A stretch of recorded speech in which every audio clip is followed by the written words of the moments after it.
Chapter 1. Visitor from beyond the mountain. Xiuxian Mountain. Thin mists spiraled around the mountain, its peculiar rocks and lush trees resembling a fairyland. It was said that cultivators had once ascended to immortality here. However, Xiuxian Mountain was now deserted except for a dilapidated little Buddhist observatory at its base. Above the entrance of the observatory hung a large black plaque inscribed with golden letters reading, Xiuxian Sect. The calligraphy was elegant and forceful, exuding an ancient and weathered aura, sharply contrasting with the decrepit building below it. Inside the main hall, Shane was teaching a 7- or 8-year-old young monk to read and write using a book. Irvin, I've taught you in vain again. Shane angrily threw down the book, leaned back in his chair, and glared at Irvin. Irvin pouted, your handwriting is too ugly. I couldn't recognize it. Hearing this, Shane's momentum faltered. He hesitated for a moment, but couldn't think of a comeback. Shane was the first disciple of Xiuxian Sect's patriarch Isidore. Unfortunately, 5 years ago, just as Isidore had brought him back to Xiuxian Sect, and before he began teaching, he vanished without a trace. Shane was a xuanhuan, a person who had traveled across worlds. Fortunately, he had bound a system, a super educational system, that could help him refine cultivation techniques and teach disciples. However, he lacked any cultivation techniques to teach, and the system did not provide any either. Revised for fluency and clarity in English. Shane was a transmigrator, someone who had traveled across worlds. Fortunately, he had bound a system, the super educational system, which allowed him to refine cultivation techniques and teach disciples. However, he had no cultivation techniques to teach, and the system did not provide any either. Before disappearing, the old Taoist left Shane 2 books, The Annals of Xiuxian Sect and Theory of Yin-Yang and 5 Elements. These were introductory texts to the path of cultivation. In addition, there was only a jade tablet from the sect and nothing else. Shane tried every means possible to obtain some cultivation manuals to start his journey towards true cultivation using the system. After searching for several years, he found only one thing: a fairly talented young disciple, leaving him financially strained. He barely made ends meet by occasionally performing divination under the name of Xiuxian Sect. Once again, Shane silently cursed the old Taoist whom he had met only a few times, thinking about whether he should visit Mr. Lee's house tomorrow to trick some money when a clear voice rang out from outside. Senior Isidore, Junior Randy, I seek an audience. The voice was not loud but exceptionally clear. Shane's heart leapt with joy. There had been occasional visitors looking for his master, Isidore, but none had ever addressed themselves as juniors before. Finally, after so long, he saw a living cultivator near Xiuxian Sect. Hurry up and tidy up. I'll welcome the guest, Shane thought aloud, quickly standing up and heading towards the entrance. Opening the gate, he saw a man standing before the sect entrance, dressed in white with star-like eyes and sword-like eyebrows. A short sword hung from his blue sash, his demeanor ethereal and divine-like. He stood with his hands behind his back, gazing at the signboard. Shane quietly activated his system's identification ability on Randy. Identification. Understand target's basic information. Name, when wanting. Age, 23. Level, mid-condensation phase. Abilities, Insight, D, Spirit Root, D. Being at the mid-condensation phase was only slightly better than the initial gas-gathering phase, far from the realms of crystal formation, pill refinement, soul division, or divine transformation. Shane pursed his lips. 23 years old and still a novice cultivator, with worse insight than the young Irvin he had picked up. But this was his first encounter with a real cultivator, and obtaining cultivation techniques depended on him. He cleared his throat, and when Randy turned to look at him, he bowed politely. Fellow Taoist, what brings you to Xiuxian Sect? Randy noticed a teenager in front of him who emitted no spiritual energy and clearly appeared to be a mere mortal. He frowned unconsciously. This Xiuxian Sect seemed to have fallen far. Even a famous minor sect like this now relied on ordinary people to greet guests. Given this, the elder's decision this time must indeed be wise. Randy pondered for a moment, then asked bluntly, where is Senior Isidore? My master Isidore is away on business. Seeing Randy's cold tone, Shane remained unruffled, continuing cheerfully, I am Shane. Affairs within the sect are currently handled by me. You? Randy sneered, a mere mortal? Shane sighed inwardly. According to the books, the gap between mortals and cultivators was vast, but reality seemed even more severe. These cultivators treated mortals like dirt. It was time to give him a taste of humility. No more pretending. He was the big shot now. Shane activated the second skill provided by the system. Majestic Authority. Passive. Immune to pressure up to 2 levels below. Active. Release overwhelming pressure beyond targets 2 levels above. Cooldown. 1 day. As Shane mulled over his thoughts, Randy scrutinized the young monk closely. Ordinary people usually quivered in fear or revered cultivators as gods. Shane's composed demeanor was unprecedented. Feeling unsettled, Randy decided to punish him. Releasing his surrounding spiritual energy, a wave of formidable power surged toward Shane. However, Shane remained unaffected. Impossible. Just as Randy felt puzzled, he sensed an overwhelming force blocking his spiritual energy, then pressing back towards him. Clank. Randy immediately drew his short sword, pointing it at Shane, though his hand trembled slightly. Shane himself was unsure of his capabilities against a cultivator. Without any other measures, he maintained a stoic expression and stared at Randy. Within moments, Randy's forehead was drenched in sweat, and his hands shook uncontrollably. Soon, unable to withstand the pressure, his short sword clattered to the ground, and he knelt, his voice trembling. P-Pill Refinement Realm? Relieved, Shane shrugged. Can we talk properly now? Staring at Shane with fear, Randy nodded weakly, privately cursing his bad luck. What's going on? Why would a Pill Refinement Realm powerhouse hide their spiritual energy to play tricks on a lowly mid-condensation phase cultivator? Why do this? How could Senior Isidore teach such a fool? Naturally, Randy didn't dare say these thoughts aloud, only replying bitterly, Senior, can you ease off the pressure?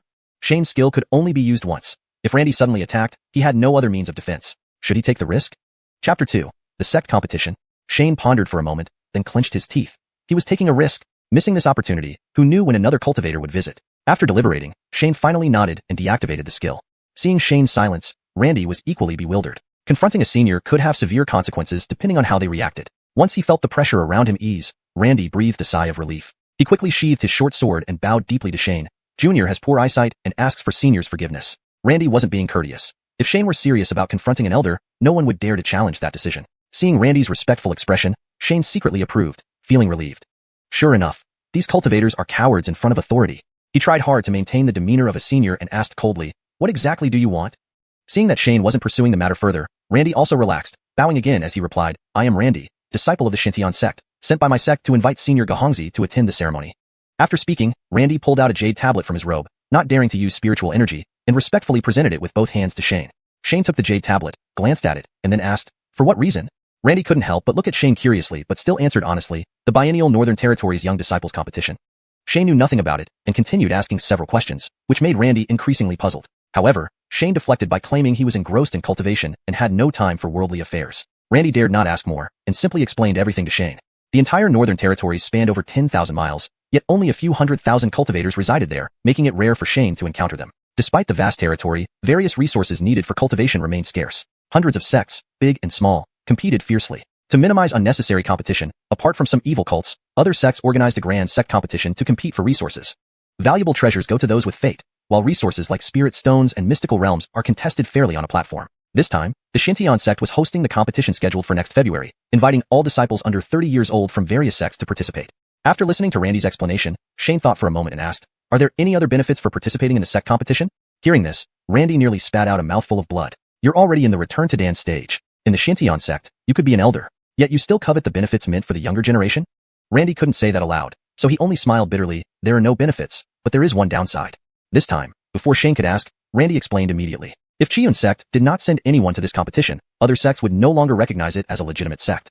Randy didn't elaborate further, but Shane combined this information with what he knew about the competition and instantly understood, nodding, "I see." If not recognized by legitimate sects, even if Gahongzi's realm were high, he would only be considered an independent cultivator. And independents naturally couldn't participate in the sect's resource allocation. Although Xiuxian sect didn't get any share now, it retained a possibility. But without recognition, it would cut off Xiuxian sect's hope of revival entirely. Junior has delivered the message and will take my leave now. Seeing Shane silent, Randy knew he understood and bid farewell, turning to leave. "Hold on," Shane called out to Randy, who turned back. Shane restrained his trembling voice and said calmly, "Meeting by chance, why don't you stay for half a day? I can guide your cultivation technique." Having finally found someone knowledgeable in cultivation, he couldn't let this opportunity slip. "Yes," Randy suppressed his excitement, bowing deeply. A return to Dan stage elder offering personal guidance? Not even inner disciples of the Xiuxian sect receive such treatment. Shane hurriedly led Randy into Xiuxian sect, thinking he might burst out laughing if he walked too slowly. Irvin had finished tidying up but saw no one coming, so he stealthily peeked through the gate. Seeing Shane walk in, Irvin quickly pulled him aside and whispered urgently, "Master, don't let yourself be tricked." Randy, hearing this clearly, twitched his lips and reached into his robe, pulling out a small porcelain bottle, handing it to Irvin. "Junior, keep this one-ling pill for health maintenance." Irvin looked at Shane, who nodded. "Take it." Irvin pocketed the pill and thanked Randy. Seeing this, Randy twitched his lips again. A bottle of one-ling pills would make anyone cringe, yet this master and disciple seemed indifferent. Indeed, true masters. Lavish. Instructing Irvin to return to his room, Shane settled down with one woman in his humble abode. Meanwhile, Randy twitched his lips for the third time. A return to Dan elder lives in a grass hut? Or perhaps it's because of this indifference to material things that he became a return to Dan master. While contemplating whether he should clean his bedroom of unnecessary items upon returning, Randy heard Shane say, "Let's start with heart method." Heart method, or mind method, involves absorbing heavenly energy and is the most critical part of cultivation techniques. "Yes," Randy responded eagerly, focusing his mind and reciting his heart method. Randy had no ill intentions. His technique was only suitable for the condensing essence stage and couldn't possibly deceive someone of Shane's level. Shane listened intently to Randy, eyes closed, focusing on the system interface in his mind. Under the Techniques tab, where it used to be empty, a faint yellow book now appeared. Earth Decree, Wu Tuju, E rank, 1/1. Ding, obtained E rank technique, rewarded with 10 system points. Shane nodded silently. Finally, he had a technique. Would you spend 5 system points to refine Wu Tuju? Yes, Shane clicked without hesitation.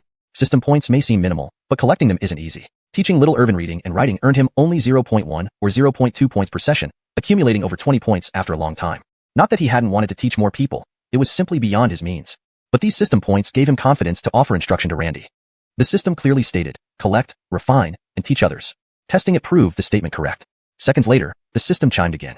#####, Chapter 3, Guiding the Cultivation Technique. The light yellow book seemed to deepen in color. Earth Technique of the Wu Element, D level, condensed. Shane clicked his tongue. With just one tap, the cultivation technique had advanced a level. He cleared his throat and began. Let me recite it again for you. Pay attention. Shane then opened the Earth Technique of the Wu Element in his mind and recited aloud. Wu is the yang earth, its essence solid and heavy. Randy focused as he listened to Shane's recital. Although what Shane recited seemed to resemble the Earth Technique of the Wu Element, but was somewhat different, Randy soon became engrossed in the heart method. After Shane finished reciting, a voice sounded in his head. Ding! You have successfully taught the Earth Technique of the Wu Element. You are rewarded 10 system points. While Shane marveled at the system reward, Randy was lost in a sea of fiery chi within his dantian. Instead of worry, his face lit up with surprise. Fire generates yang earth, so this is how it works.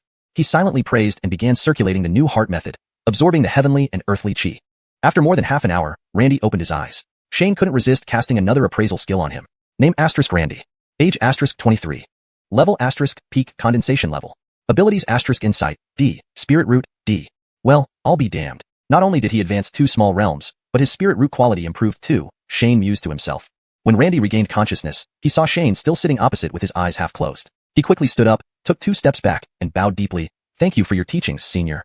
Shane was about to respond when Randy continued. I am ashamed to admit that I haven't yet broken through to the crystal stage. No matter, just keep accumulating, Shane waved his hand. Good grief. Upgrading a cultivation technique can actually lead to a major realm breakthrough. This system is freaking amazing. Yes, within a month, I believe I will break through to the crystal stage. Randy bowed gratefully once more. Earlier, he had doubted if Shane might have some protective treasure causing the Dan formation realm aura. But now, all those doubts were long gone. Being able to modify cultivation techniques was not something an ordinary Dan formation realm cultivator could do. The young-looking Taoist before him could very well be at the Soul Division, or even the higher divine transformation realm. Not only was this senior a genius, but he was also kind-hearted. He didn't punish my rudeness, but instead guided me in cultivation techniques. 1 bottle of warm spirit pills for a single teaching. It's worth it. Randy felt elated by this thought. When he heard Shane say, no problem, I can continue guiding you. Senior has already shown me great kindness. I dare not trouble you further, Randy hurriedly bowed. A guide offering guidance once was a stroke of luck. To ask for more would be disrespectful. It's fine. Shane gave Randy a gentle smile. I really don't dare trouble you again.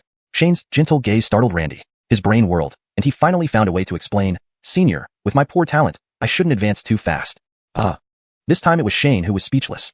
How could he let the sheep escape without fully shearing it? Yet, he couldn't come up with a reason immediately. Shane thought for a moment and said, It's no problem, Taoist fellow. You may stay here for a few days to assimilate what you've learned.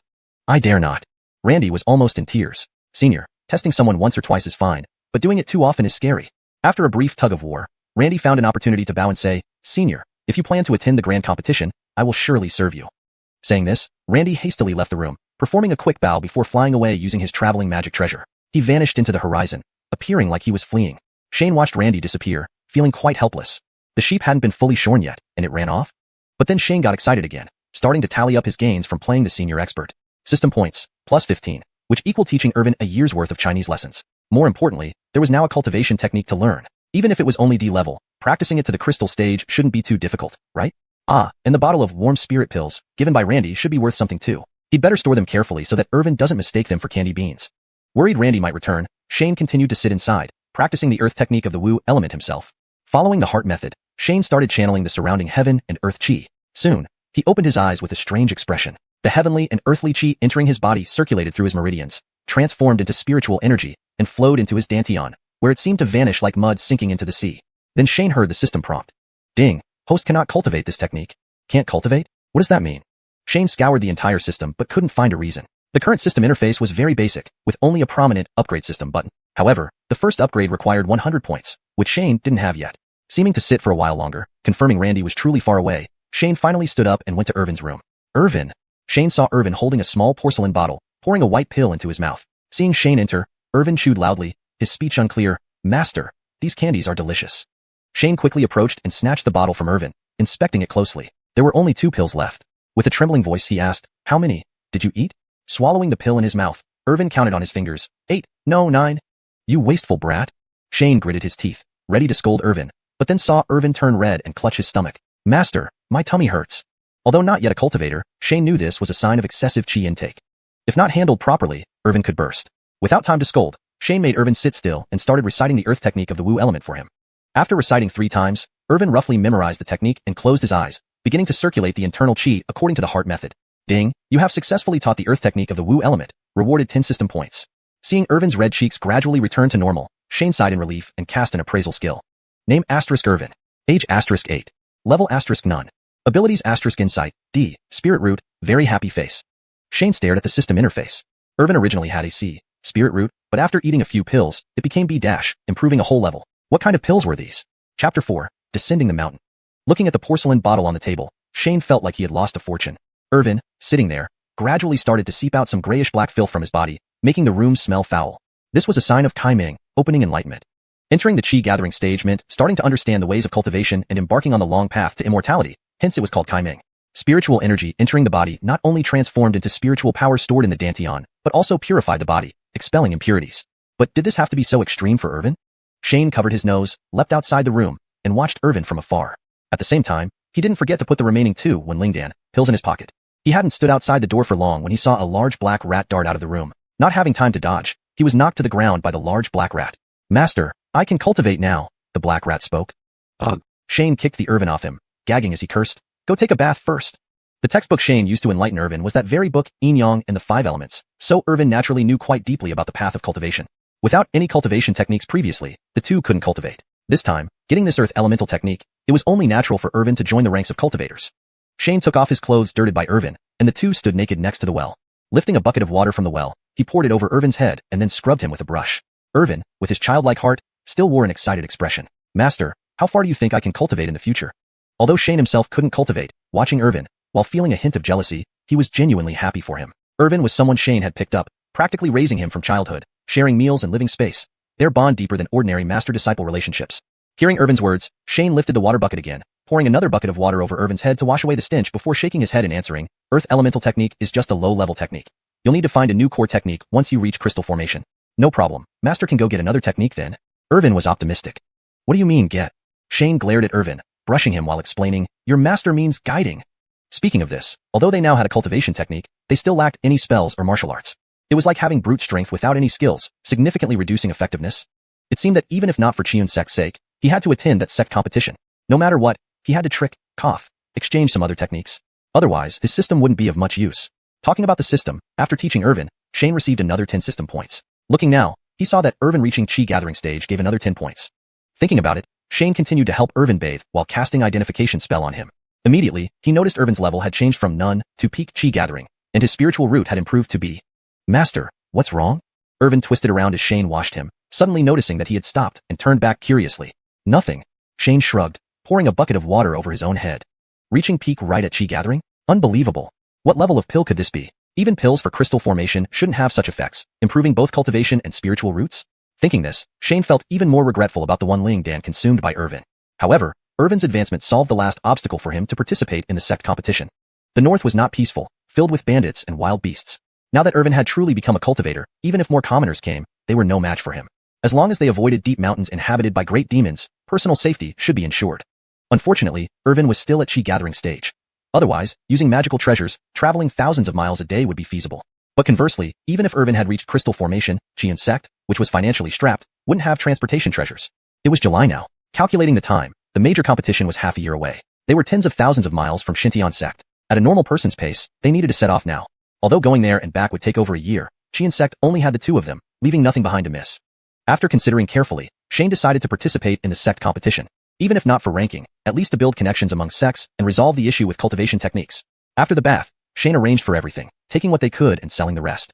Spending a day gathering and preparing provisions, the two finally stepped out of Xiuxian sect. Master, aren't we locking the door? Irvin looked at Shane, who had already walked ahead. Locking what door? Shane turned his head but kept walking. Aren't all valuable things on us? Oh. Irvin hurriedly caught up. Just as Shane and Irvin embarked on their journey, Randy had already returned to Xiuxian sect, completing his sect mission. Stepping out of the hall, Randy hurried toward his residence. Over the past 2 days, whenever he thought of the cultivation technique taught by Shane, he felt that Shane was unfathomably profound. An ordinary entry-level cultivation technique, modified slightly by Shane, even hinted at glimpses of Tao for Randy. He believed that comprehending just this earth elemental technique alone could increase his chances of breaking through the alchemy formation stage by at least 30%. Saying he could break through within a month back then was rash. Now, he only needed one seclusion period to steadily advance. As Randy walked swiftly with his head down, he heard someone calling him. When Junior brother. A young Taoist greeted Randy. Randy looked up and recognized Gabrielle. Gabrielle and Randy joined Xiuxian sect around the same time, roughly the same age, but the former had long since reached crystal formation stage and was a disciple personally taught, with limited interactions between the two. Randy bowed respectfully, unsure why Gavriel was stopping him. Senior brotherly. Gavriel looked at Randy, eyes gleaming, warmly saying, Junior brother one, did you gain anything from your trip? Randy was taken aback. What was this question about? He was only gone for 3 or 4 days doing a minor sect task. What could he have gained? Although he looked down on mortals, in the vast Xiuxian sect, he was merely a small fry, forcing him to act honestly. Precisely because of this, he liked accepting tasks that took him outside the sect, standing before mortals and enjoying their worship. Gavriel asked, so he could only reply truthfully, just ran an errand for the sect, nothing gained. Gavriel narrowed his eyes, smiling. I see your aura flickering. You're about to break through. This trip must have brought significant opportunities. Chapter 5. Encountering bandits. Randy, not having received Shane's instructions, didn't dare to reveal the whereabouts of the big boss and only vaguely replied. Senior felt that I was diligent in delivering messages and gave me some pointers. Hints, I had a breakthrough. Tony laughed and said, Senior Solitary Wild Goose has remarkable insight. It's also quite the opportunity for you. Yes, Randy nodded in response. However, upon hearing Randy's words, Tony's smile vanished. Tony pulled out a small jade tablet from his chest, weighed it in his hand, and angrily demanded, Randy, you surely know more about whether Senior Solitary Wild Goose is in Xiuxian sect or not than I do. Whose hands did your letter end up in? Seeing the jade tablet in Tony's hand and hearing this question, Randy was startled into realization. It occurred to him that Tony was still a member of the law enforcement hall. Seeing Randy hesitating without speaking, Tony sneered coldly. The jade tablet flashed with light, releasing a pressure far surpassing that of the crystallization stage towards Randy. The jade tablet of the law enforcement hall symbolized not only status but also acted as an extraordinary magic tool that could enhance the holder's power. But Randy had recently experienced genuine pressure at the returning dance stage under Shane's influence. Although he was trembling, he managed to endure. Tony sneered again. Behind him, a large, fiery red hand materialized. Then, the fiery red hand extended its fingers and lunged towards Randy. This technique, fire probing hand, manifested a giant hand with incomparably flexible fingers, being Tony's signature move. Randy naturally knew the power of this move and activated the spiritual energy within him, conjuring a tall, earthy yellow shield before him. Clang! The giant hand struck the shield, which cracked like an eggshell, disintegrating into countless fragments within seconds. The giant hand remained unharmed. Yet the slight delay caused by the earth shield allowed Randy to retreat several steps backward, finally evading the range of the fire-probing hand. Peak condensing fluid? Tony withdrew the giant hand and stared intently at Randy. Initially thinking that Randy would only be breaking through a minor realm, Tony was astonished to discover that he was on the brink of a major breakthrough. First startled, then elated, Tony realized that what he could gain from Randy was even more substantial than anticipated. Standing with hands behind his back, Tony gazed coldly at Randy. Randy, your deceit towards the sect aside, you still dare to resist? Although Randy only exchanged one blow with Tony, he had already realized that he was no match for him. Now, with the specter of sect rules looming over him, Randy felt completely helpless. He sighed and bowed to Tony, brotherly. It's not that I refuse to speak, but rather that I haven't received permission from Senior. Seeing Randy concede, Tony did not press further and instead smiled. No problem. If Senior rebukes us, the sect will explain it away. Having no choice, Randy apologized inwardly to Shane and recounted everything to Tony. After listening contentedly to Randy's account, Tony pondered for a moment before waving him off. Junior brother, if you had spoken earlier, there wouldn't have been any trouble. Be on your way, wishing you a swift breakthrough to the crystallization stage. Randy helplessly performed a salute and hurriedly left. Once Randy vanished from view, Tony retracted his smile, chuckling to himself. Randy indeed received considerable benefits this time. Within the entire Xiuxian sect, Solitary Wild Goose was the only senior. Where else could other seniors come from? 5 or 6 years ago, Tony accompanied his master to meet Solitary Wild Goose, who was still alone without disciples at that time. Even if he immediately took in disciples afterward, it was impossible for them to reach the returning dance stage within 5 to 6 years. Throughout the entire northern border region, there had never been anyone who achieved the returning dance stage in just 5 years. Tony guessed that Solitary Wild Goose's disciple deceived Randy using a precious artifact. A mere novice at the condensing fluid stage like Randy, lacking experience, would naturally assume he encountered a senior. But in Tony's eyes, it was akin to a child parading gold in the market. Since he now knew this, he couldn't let it go. With this thought, Tony lightly chuckled, activated his magic tool, and flew towards the direction of Xiuxian sect. At this moment, Shane and Irvin were already 2 or 3 days' journey from Xiuxian sect, nearly 1,000 miles away. Although they hadn't encountered demonic beasts along the way, the dense heavenly chi made wild animals fiercely aggressive. In just a few days, Irvin had already dealt with numerous wild animals. Shane had savored roasted bear paws, tiger tongues, rhino tails, and so on. Currently, the two were sitting in a forest clearing. Shane was preparing roast boar by the campfire, while Irvin, drooling, watched closely. Since entering the chi gathering stage, Irvin's appetite had only increased instead of decreasing. All their provisions had been eaten up by him, forcing them to hunt daily. Fortunately, hunting became almost effortless since Irvin became a cultivator. Just as Shane finished roasting the pig leg and was ready to eat, a loud shout came from behind. Halt! Turning around, they saw 4 or 5 raggedly dressed men emerge from the woods, armed with wooden sticks and pitchforks. They shouted but then stood dumbfounded, staring hungrily at the roast boar over the fire. Shane almost burst out laughing. Finally, bandits. Avoiding main roads, Shane had specifically taken this rugged path with Irvin to encounter people like these. Shane had planned ahead. His funds wouldn't last long, and he needed these people to provide travel expenses. Noticing the bandit's silence, Shane coughed twice, feigning ignorance. Excuse me, gentlemen, may I ask, what are you here for? His tone carried a mix of calmness, nervousness, unease, and weakness. After speaking, Shane mentally praised himself before turning to the bandits. The bandits finally reacted. One stepped forward, brandishing a short knife menacingly. Robbery? Oh, it's a robbery, Shane exclaimed theatrically. Money or virtue? Be serious. The bandit moved closer, glaring fiercely at Shane, but then chuckled seeing the tender-looking cultivator before him. We'll take both. That's not right.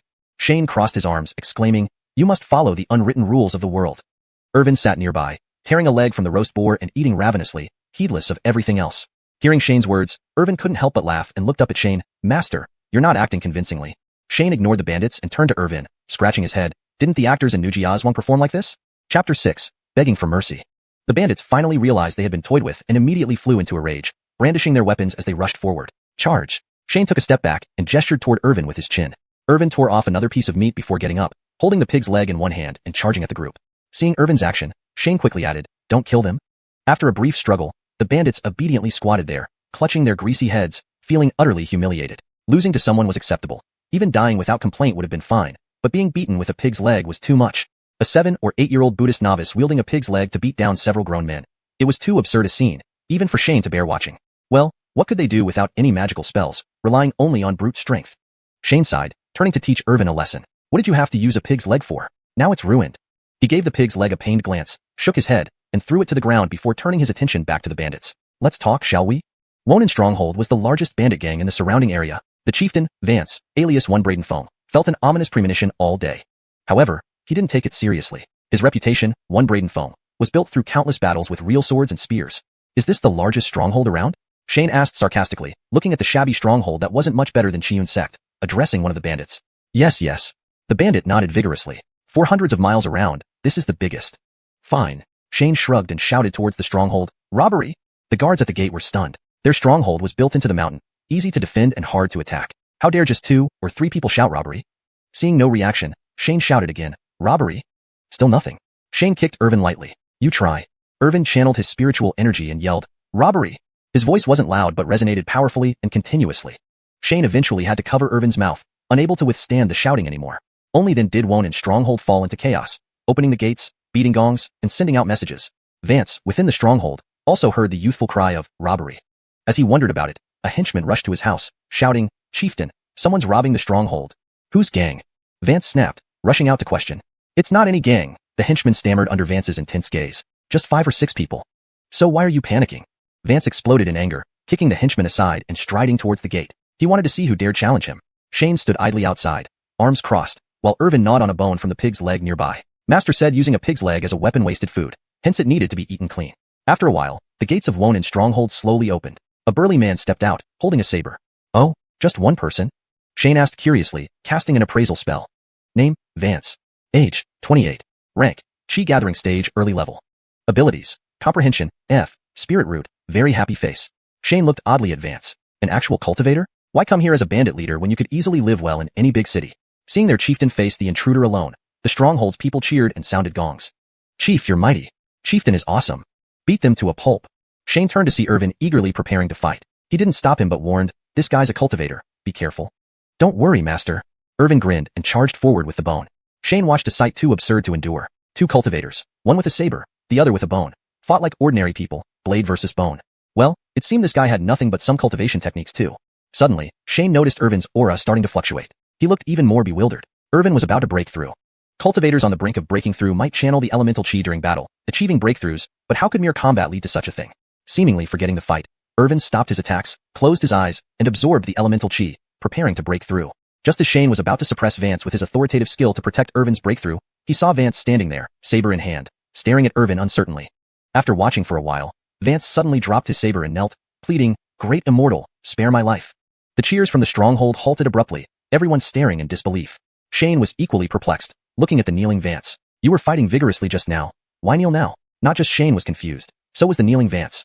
What was happening? You, a cultivator seeking immortality, play a bandit extermination game? Luckily I sensed the elemental chi fluctuations in time. Otherwise, wouldn't I end up a puppet stripped of flesh and bones?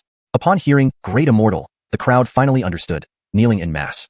Vance, still on the ground, cautiously raised his head. Great Immortal, can we discuss inside? Not yet. Shane waved him off, standing beside Irvin to guard his breakthrough. Soon, Irvin turned excitedly to Shane. Master, I've broken through again. Realizing Vance was on the ground, Irvin asked puzzled, not fighting anymore? Vance hurriedly replied, dare not, dare not. There was gratitude in his eyes as he glanced at Irvin. Fortunately, this great immortal broke through with noticeable elemental chi fluctuations. Otherwise, I wouldn't have detected it. Hearing Vance, Irvin looked back at Shane. Master? Shane patted Irvin's head happily and told Vance, get up, let's go inside. Shane was delighted not just by Irvin's breakthrough, but because the system granted points as a reward. Ding! Disciple breaks through to condensation stage, earning 30 system points. Closer to upgrading the system. In high spirits, Shane led Irvin into the stronghold. Vance quickly got up, leaving the saber where it fell, and hurried after them. Once inside Vance's quarters, the others cautiously rose, whispering among themselves.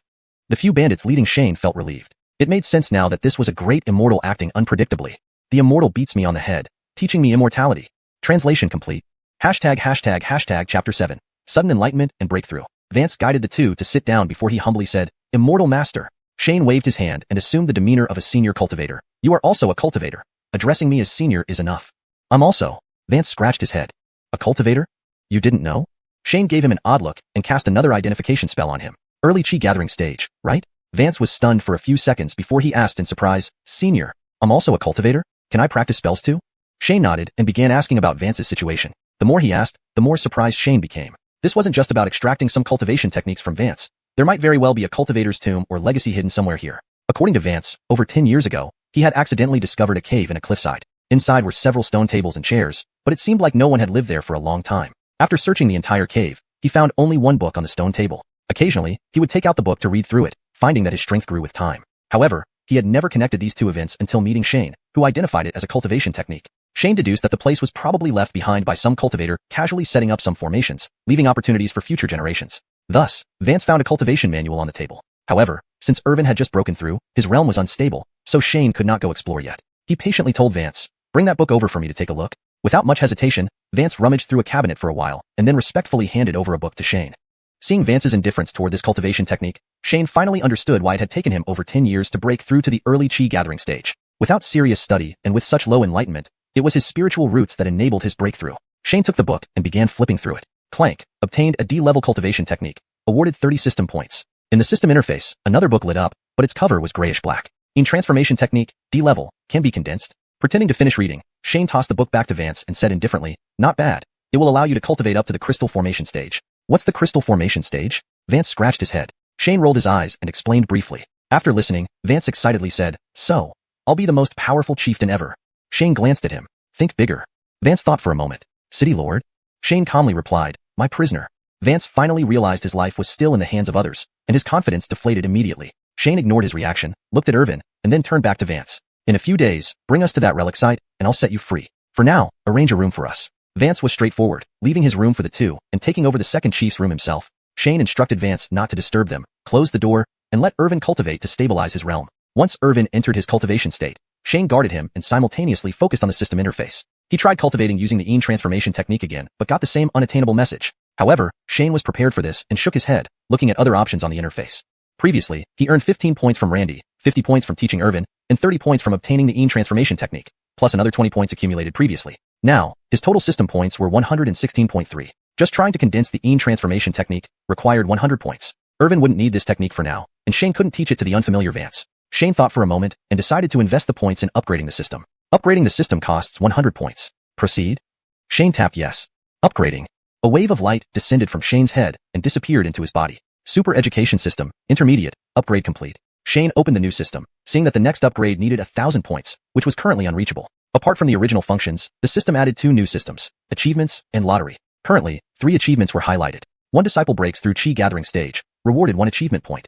Obtaining 1 cultivation technique, rewarded 1 achievement point. 1 disciple breaks through liquid condensation stage, rewarded 3 achievement points. In total, he had 5 achievement points. The lottery system required 10 points per draw, and he didn't have enough yet. Additionally, there was no indication of what rewards were available from the lottery, making it frustratingly vague. Sighing at the unhelpful nature of the system, Shane examined the skill bar. Both previous skills had been upgraded to intermediate level, and a new skill had been added. Identification skill, intermediate. Understand basic information about targets and items. Master's Prestige, intermediate. Passive. Immune to intimidation under level 3.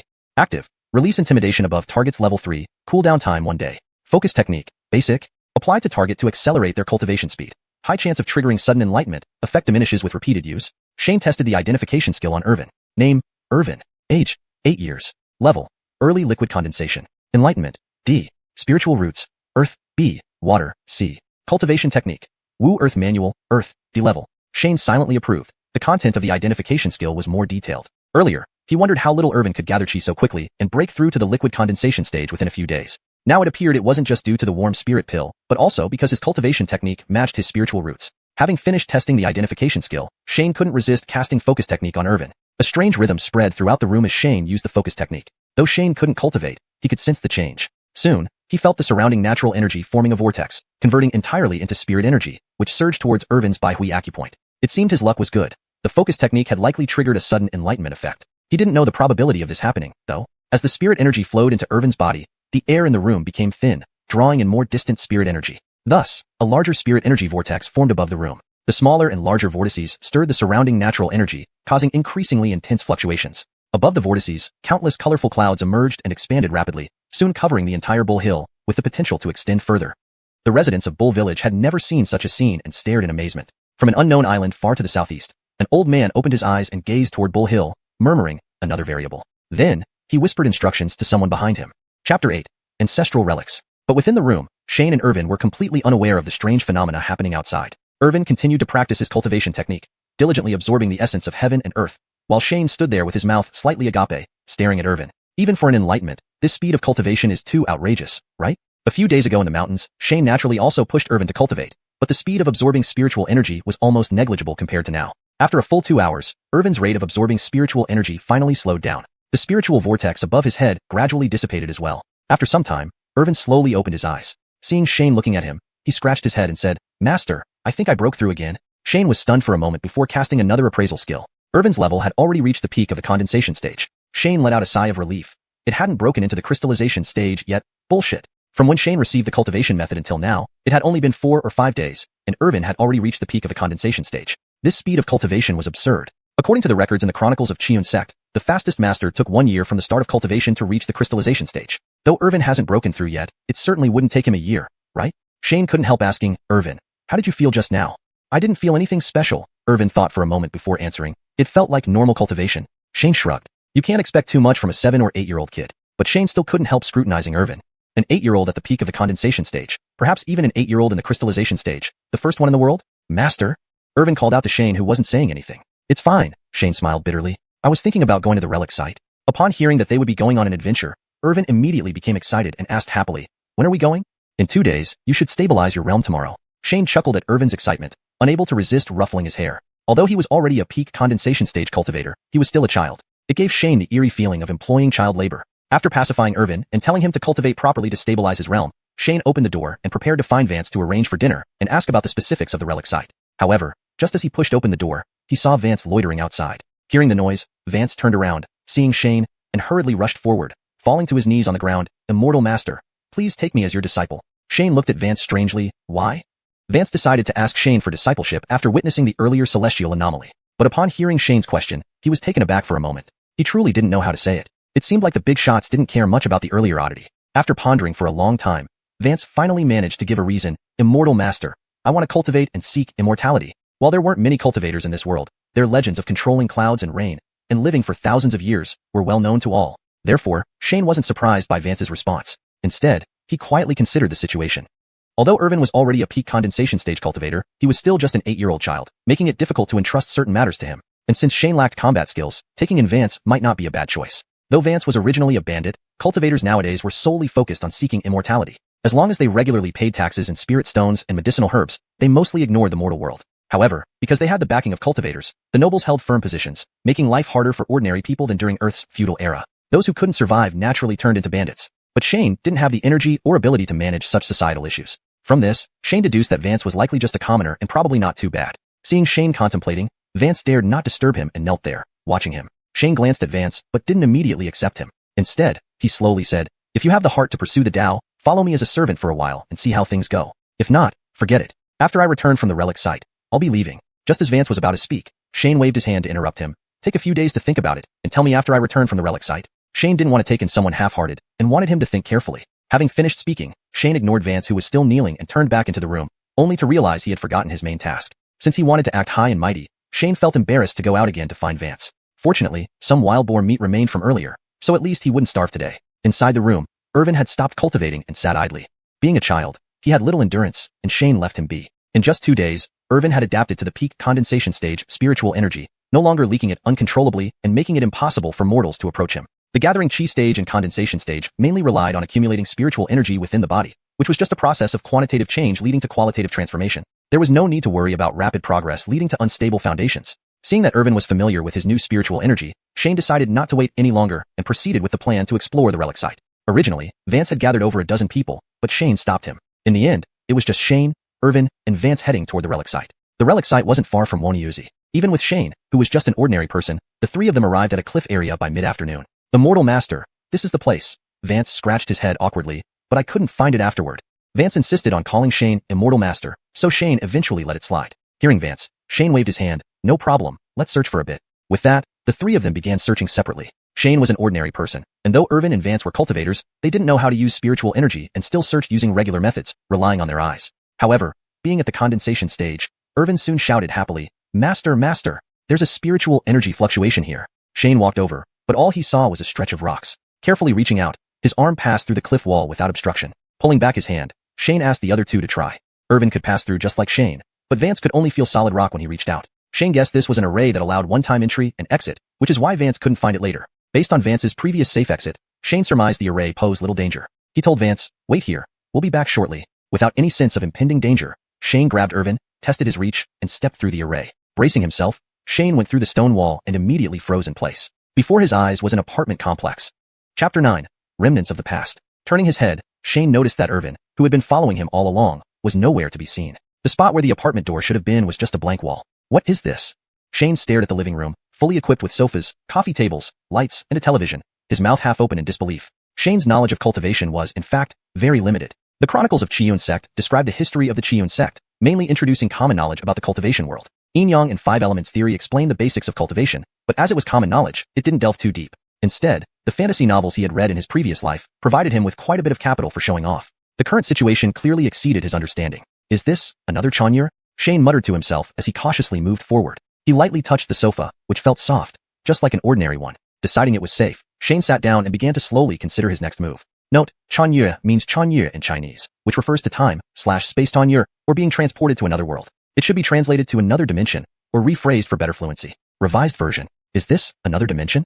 Shane muttered to himself as he cautiously moved forward. He lightly touched the sofa, which felt soft, just like an ordinary one. Deciding it was safe, Shane sat down and began to slowly consider his next move. He opened the system in his mind, finding it unchanged from before. Trying out the cultivation techniques also worked.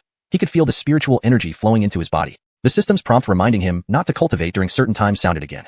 It seemed like this wasn't another Chuanyu. Chuanyu means Chuanyu, which doesn't have a direct English equivalent but refers to time/space travel in this context, but rather an illusionary array similar to a huanjing. Huanjing translates to illusory realm or huanjun, which means illusionary array. Edited for accuracy and fluency. It seemed like this wasn't another dimension shift, but rather an illusionary array similar to an illusory realm. As Shane thought this, a voice suddenly echoed within the room. To see through the illusion in less than half an hour, excellent. Then, in the blink of an eye, Shane found himself in a cave, seated on a stone chair. The cave ceiling emitted a soft white light, illuminating the entire cave like daylight. Inside were stone tables and chairs, immaculate and dust-free. There were several passages leading to different rooms. The layout of the cave dwelling matched what Vance had described, without any unexpected surprises. As for Irvin, he stood not far away, curiously looking around, seemingly unaffected by the illusion. Yet, this lack of surprise was incredibly surprising to Shane. Hadn't it been stated as excellent? Was there no reward? Was it just talk? Irvin, Shane called out helplessly. Seeing Irvin look over, he asked, how long have we been inside? Huh? Master, didn't we just enter? Irvin looked puzzled. Shane nodded, but did not reply to Irvin. Instead, he stood up and said, let's go inside and take a look. The cave wasn't large, only consisting of 2 or 3 rooms. The first few rooms were empty. It wasn't until they reached the last room that they discovered a skeleton sitting cross-legged on a cushion. The bones on the skeleton emitted faint glows, a sign that its body had begun undergoing spiritual transformation. This person was likely at the crystallization stage, which wasn't particularly high. Shane cautiously approached the skeleton, intending to examine it closely. But as soon as he got close, the skeleton began disintegrating from the cushion, turning into a cloud of dust. The dust, swirling without wind, gradually formed a face in midair. Unmoved by the illusion, with the heart of an innocent, I didn't think such people truly existed. The lips of the face moved, but the voice came from all directions. Shane had already taken 2 steps back, standing in front of Irvin. However, the face still faced the spot where Shane had originally been. It appeared this was neither an illusion nor more than just a recorded message. With myriad magical techniques in the world, leaving a recorded image wasn't strange. Shane felt a little relieved and listened as the face continued, I am Daniel Ping, the unworthy disciple of the Yin-yang sect. Wandering here, I am near death. If anyone can avenge me, you may take any of the secret techniques and skills of the Yin-Yang sect. With that, the face dissipated into sand, vanishing into the air. Left behind on the cushion were 3 books. One was the Transformation of Yin's Skill, the same as the one Vance had, with no prompts from the system. Another was called Elevation of Yang Technique, which seemed related to the Transformation of Yin's Skill. Indeed, after flipping through it briefly, Shane heard the system's chime. Ding! Acquired D-rank technique, rewarded with 30 system points. Immediately after, another prompt appeared. Ding! Detected combinable technique, requires 100 system points. Combine? Shane didn't have enough points, so he selected no. Nonetheless, when he looked at the newly acquired pale white technique, it still showed combinable, indicating that this option was not one-time use only. Relieved, Shane turned to the 3rd book. It wasn't a technique, but rather a diary-like record. Written by Danyongpeng of the Yin-Yang sect, it detailed the events leading up to the destruction of the sect by evil cultivators. In the end, Danyongpeng wrote that if someone could destroy the Blood Mountain sect, they could travel to the Yin-Yang sect's base and gain recognition, along with access to their hidden techniques, elixirs, and treasures. Shane didn't know where the Yin-Yang sect was located or anything about the Blood Mountain sect, so he stowed the books away carefully. Irvin, seeing the skeleton, wasn't afraid, merely hiding behind Shane and peering out curiously. After Shane put away the books, Irvin asked, "Master, what was that just now?" Though Shane wasn't sure either, he couldn't show weakness in front of Irvin, so he smiled and replied, "Just a secret technique for leaving messages." "Awesome, I want to learn that too." Shane rolled his eyes. "You want to learn everything? Have you mastered the basics yet?" Irvin nodded. "I feel like I'm about to break through again." Shane was once again stunned by Irvin's response. He then realized that the one unaffected by the illusion must have been Irvin. A child's pure heart, indeed. At 8 years old, he was still an innocent child. Irvin blinked when Shane didn't respond. "Master, you don't know either?" "What don't I know?" Shane put on a show. "That's called trying to bite off more than you can chew." Taking Irvin with him, they thoroughly searched the cave, but found nothing else. They exited through the hidden cave entrance. Just as they stepped out, they heard a rumbling sound behind them. Turning around, they saw the hidden cave entrance's array had deactivated, the dark opening appearing but instantly covered by falling debris. Vance, sitting on a nearby rock waiting for them, stood up just as the cave collapsed. He was stunned and inwardly marveled at how impressive cultivators were, able to make even a relic search dramatic. Following Shane's example, his resolve strengthened further. Shane pulled Irvin away from the falling debris, then waved at Vance approaching them. "Nothing more to do here. Let's go back." Shane knew the cave burial was due to Danyongpeng finishing his last wishes. Irvin hadn't realized there was anything wrong, but Vance didn't know that. Seeing Shane remain calm, he respectfully responded, "Yes." Daring not to ask more, Vance followed Shane back to Wanyuzi. Chapter 10. The Upright Cultivator. Returning to Wanyo village, Shane tidied up his belongings and then turned to look at Vance, who had been standing obediently by the side. "Have you thought it over?" Hearing Shane's words, Vance dropped to his knees with a thud. "Master Immortal, I've made my decision. I'll go with you." Shane reminded him, "Think carefully. If you follow me, you must abide by the rules and can't act as freely as you do now." He certainly didn't want to take on an unruly subordinate. Although Vance was just at the early stage of gathering chi and couldn't cause much trouble, these conditions still needed to be clarified up front. Vance heard this and felt a bit conflicted, but soon his admiration for the cultivator's miraculous abilities outweighed the constraints of not being free. He prostrated himself on the ground. "Yes. All right, get up." Shane waved his hand for Vance to rise. "In the future, you don't need so many formalities. A simple bow will suffice." Vance stood up and bowed toward Shane. "Yes." Seeing this, Shane's mischievous side surfaced. He added, "Your name isn't quite appropriate. From now on, you'll be called Banyan." Vance scratched his head and grinned. "Banyan? Mark? What a great name." Thus, the legendary figure of the cultivation world, no, Mark, was born. At this moment, Shane didn't yet know about Mark's potential and was instead staring at the system interface. Ding, Disciple broke through to the Crystal Formation stage, rewarding 100 system points. Ding, completed achievement. One Disciple broke through to Crystal Formation, rewarding 10 achievement points. It must have been Calvin who broke through to Crystal Formation. With another 10 achievement points added, Shane couldn't resist his urge to draw a lottery ticket and press the draw button. Ding, received D-grade cultivation technique, rewarded with 30 system points. Opening the cultivation technique tab, it showed a fire-based technique. The fire separation technique, D-grade, condensed. It seemed that the system-provided techniques did not require condensation. However, what he lacked were not cultivation methods, but rather magical techniques like Dao spells that required spiritual energy. Seeing Shane in deep thought, Mark asked, "Master Immortal?"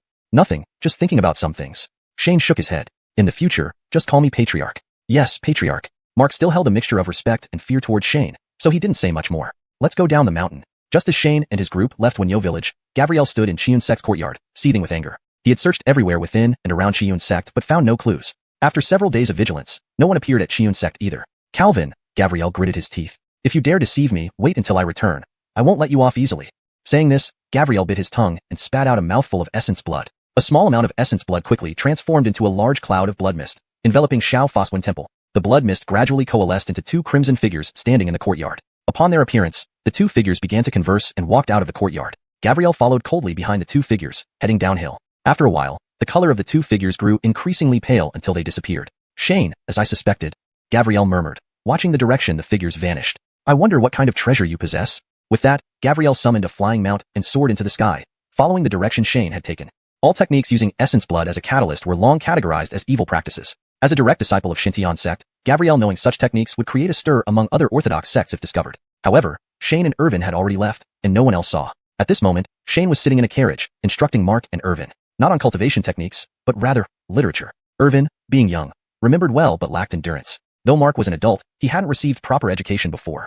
They complemented each other in learning characters, and their progress was fairly even. Shane taught them both simultaneously, using the Xiuxian sect annals and theory of yin-yang and 5 elements as primary texts, helping them learn characters while understanding common knowledge of the cultivation world. As teaching progressed, Shane noticed Mark's insight improving with learning. He instructed the two to read independently while closing his eyes in thought. Name, Mark. Age, 28. Level, early gathering Qi. Insight, D+.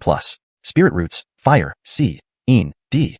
Cultivation technique, transform Yin art, Yin, D grade. Compared to the initial F grade, it had risen several levels. Moreover, cultivating heart techniques increased spirit root ratings. Shane realized that understanding the cultivation world improved one's insight. Practicing heart techniques refined the body, enhancing one's spirit roots. In theory, even someone rated FF could step onto the path of cultivation through learning. This differed greatly from traditional cultivation theories. Given the current sample size of only 3 individuals, Mark, Irvin, and Calvin, Shane couldn't be sure and could only keep an eye on them silently. Perhaps he should consider upgrading the transform Yin art and teach it to Mark.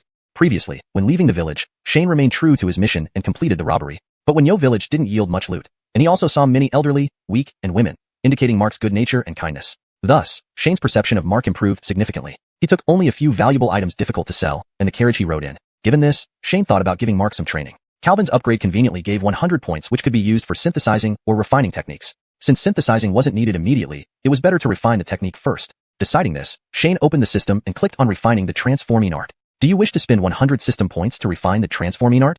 Shane confirmed. The cost was 20 times that of refining the earth separation technique last time. He wondered how effective it would be. In the blink of an eye, the transform Yin art in the system's technique tab changed from grayish black to pure black. The great Yin scripture, B grade, refined. Shane was pleasantly surprised. Not only did it advance 2 grades, but its name also changed. Opening his eyes, he saw Mark scratching his head. Smiling, he said, Mark, put away your book. I'll teach you a heart technique. Mark's face lit up with joy as he stuffed the book into Irvin's hands and asked Shane, Patriarch, you're going to teach me a heart technique? Isn't it said that new ones can't be practiced before reaching crystal formation? Before crystal formation, one could only practice one heart technique. Since Irvin had already learned the earth separation technique, he naturally couldn't learn another temporarily. But after reaching crystal formation, a B-grade heart technique would increase Irvin's cultivation speed by at least double. Hashtag Chapter 11, Linjiang City. Shane did not feel too bad about teaching Elmwood new things at this moment. When Shane saw Elmwood's happy expression, he realized it wasn't due to acquiring new cultivation techniques, but rather from no longer having to read books. Shaking his head, Shane said, this isn't really new. It should be the advanced version of your current cultivation technique, Huaingong. After speaking, he stopped explaining further and continued, listen carefully. It took 3 recitations for Elmwood to memorize it. He then began cultivating according to the cycle described in the Taiying. Seeing that Elmwood had entered a state of cultivation, Shane thought for a moment and casually cast a focus spell on him. Before long, a small vortex of spiritual energy formed around Elmwood. Although it was not as spectacular as when Irvin cultivated back at Wanyuzi, Elmwood's speed of absorbing spiritual energy increased several times over. They were sitting in a 2-wheeled carriage pulled by a horse that had grown much taller than usual due to the nurturing effect of the spiritual energy. The carriage bounced up and down violently as they moved along the mountain road, nearly driving them mad. Shane quickly stopped the carriage by the roadside, unwilling to let Elmwood's precious cultivation state be interrupted by a mere horse. Elmwood's cultivation lasted from the afternoon into the night. By the time Irvin and Shane had finished dinner, Elmwood finally opened his eyes. Shane immediately cast an appraisal spell upon seeing Elmwood end his cultivation. Elmwood had advanced from the early stage of Qi gathering all the way to the late stage in one go. Though not as rapid as Irvin, it was still astonishing. Even Shane marveled at the effectiveness of the focus spell. However, he was mistaken in his assumptions. While Elmwood had stumbled into the path of cultivation, he hadn't truly begun until now. This first serious attempt at cultivation was essentially his initiation. Initiation is typically the most effective cultivation period, which was true for both Irvin and Elmwood. With the added effect of the focus spell, the results were even more impressive. But Shane didn't realize it was due to Elmwood's initiation state, naturally attributing it entirely to the system. Elmwood bowed respectfully from his seat on the carriage as he noticed Shane looking at him. Thank you, Sectmaster. Shane found the sight of the bulky Elmwood awkwardly performing the etiquette somewhat amusing. He waved it off. No need for formalities. Go take a bath and come eat. Just like Irvin after his initiation, Elmwood's body was covered in grime. Noticing it was already dark and his stomach growling, Elmwood jumped off the carriage and ran into the woods to find a water source, washing up hastily before returning to grab the warm food beside the bonfire. Once Elmwood finished eating, Shane asked, Elmwood, how far is this Linjiang city you mentioned? Not far, Elmwood mumbled with his mouth full. A few 100 miles. Do cultivators really live in the city? Shane probed further. Yes, Elmwood replied, scratching his head, but I don't know what level they are. Sleep. We'll go to Linjiang city tomorrow. Shane nodded and used a bundle as a pillow. Despite being only a few 100 miles away, It took them until midday of the third day to reach Linjiang City, as they could only travel by carriage. Linjiang City was built against the Chu River, with walls stretching 20 miles wide and home to over 1 million people, making it the largest city within 1,000 miles. Though it was just a large city of ordinary humans, some cultivators who couldn't advance any further often resided there, indulging in mundane pleasures. Shane had his reasons for coming to Linjiang City with Elmwood. Firstly, to sell those valuable jewels and buy provisions. Secondly, to try finding some cultivators for friendly exchanges, and possibly exchange cultivation techniques. And thirdly, to inquire about the location of Xintian sect. While Shane knew Xintian sect was located thousands of miles east of Qian sect, he had no idea of its exact location. Missing it by just a little could mean a difference of several thousand miles. However, he felt awkward bringing it up to Irvin and Elmwood, and hoped the local cultivators might know the direction. As they walked towards Linjiang City, Shane listened to Elmwood recount details about the place. Although Linjiang City was a major city, its walls were less than 10 feet tall, mainly for tax collection convenience. Since the city lords were appointed by cultivators, rebellion was unlikely, and they had to regularly provide resources to their affiliated sects. With such backing, the treatment of the surrounding populace by the city lord was evident. After Elmwood's explanation, he added, "But these are just hearsays from people in the village, so I'm not sure. Let's see once we enter." Shane hopped off the carriage and strolled towards Linjiang City. The three of them in the carriage spent a considerable amount on the entry tax, much to Shane's dismay. He almost revealed Elmwood's identity to avoid the cost, but given his lack of knowledge about Linjiang City, he chose discretion and paid the fee. Thus, they slowly roamed through Linjiang City streets with their uncovered carriage. Their plain attire ensured they did not attract attention. Looking at the gaunt, expressionless faces of the commoners, Shane shook his head. The rumors Elmwood had heard seemed not unfounded. Desperate people like Elmwood turned to banditry. As Shane pondered, a luxurious carriage adorned with gold and jade, pulled by two flawless white horses, rushed toward them from another street. Pedestrians scattered, many failing to move in time and being knocked down, screaming in agony. Shane snapped out of his thoughts and quickly stepped aside. Elmwood tried to maneuver the carriage out of the way but struggled as the oncoming carriage occupied half the street. "Get out of the way." The driver, enraged by Elmwood's lack of action, grabbed a long knife from the side of the carriage and leapt off, striking towards Elmwood. Elmwood, newly reformed from banditry, reacted fiercely. Roaring in anger, he did not dodge but punched directly at the incoming blade. His enhanced physique made ordinary weapons ineffective. There was a crunch followed by a scream as the attacker flew backward, colliding with the white horses. The horses and carriage were thrown to the ground as if hit by cannonballs. The assailant lay twisted and clearly lifeless. Chapter 12. Unthinkable. Shane shook his head but didn't say anything. Though he wasn't one to provoke trouble, when it was brought to his doorstep, he certainly wasn't going to let it slide. However, for a cultivator to attack ordinary people, it did seem a bit too much. "Who dares to block my carriage?" A well-dressed young man crawled out of the car, dust-covered, and shouted around, "I'll flay you alive." Shane couldn't help but laugh. One had to gauge the situation before making threats, right? As soon as the young man climbed out of the car, 4 or 5 black-clad men jumped out from the shadows, clearly bodyguards who had been lurking nearby. It took them some time to get to the young man's side because of how quickly the events unfolded. Seeing his own people gather around him, the young man became even more audacious. "Alessio, kill them." The leader among the black-clad men, hearing the young man's voice, turned back, slapped him hard across the face, and then kicked him in the knees. The young man fell to the ground with a thud. Amidst his stunned gaze, Alessio similarly knelt down and bowed to Anakin. "Forgive me, immortal sir, this collision was unintentional. Please pardon us." Shane glanced at Alessio. This man had good judgment to recognize the situation. The young man, however, still hadn't realized the gravity, shouting, "Alessio, what are you saying? Why aren't you?"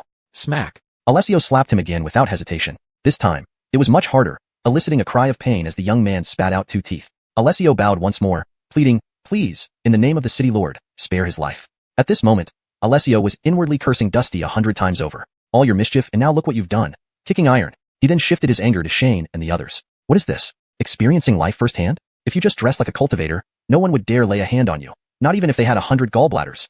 Seeing Alessio continually kowtowing, Shane felt the situation was becoming rather uninteresting. He waved to Anakin and Irvin. "Let's go."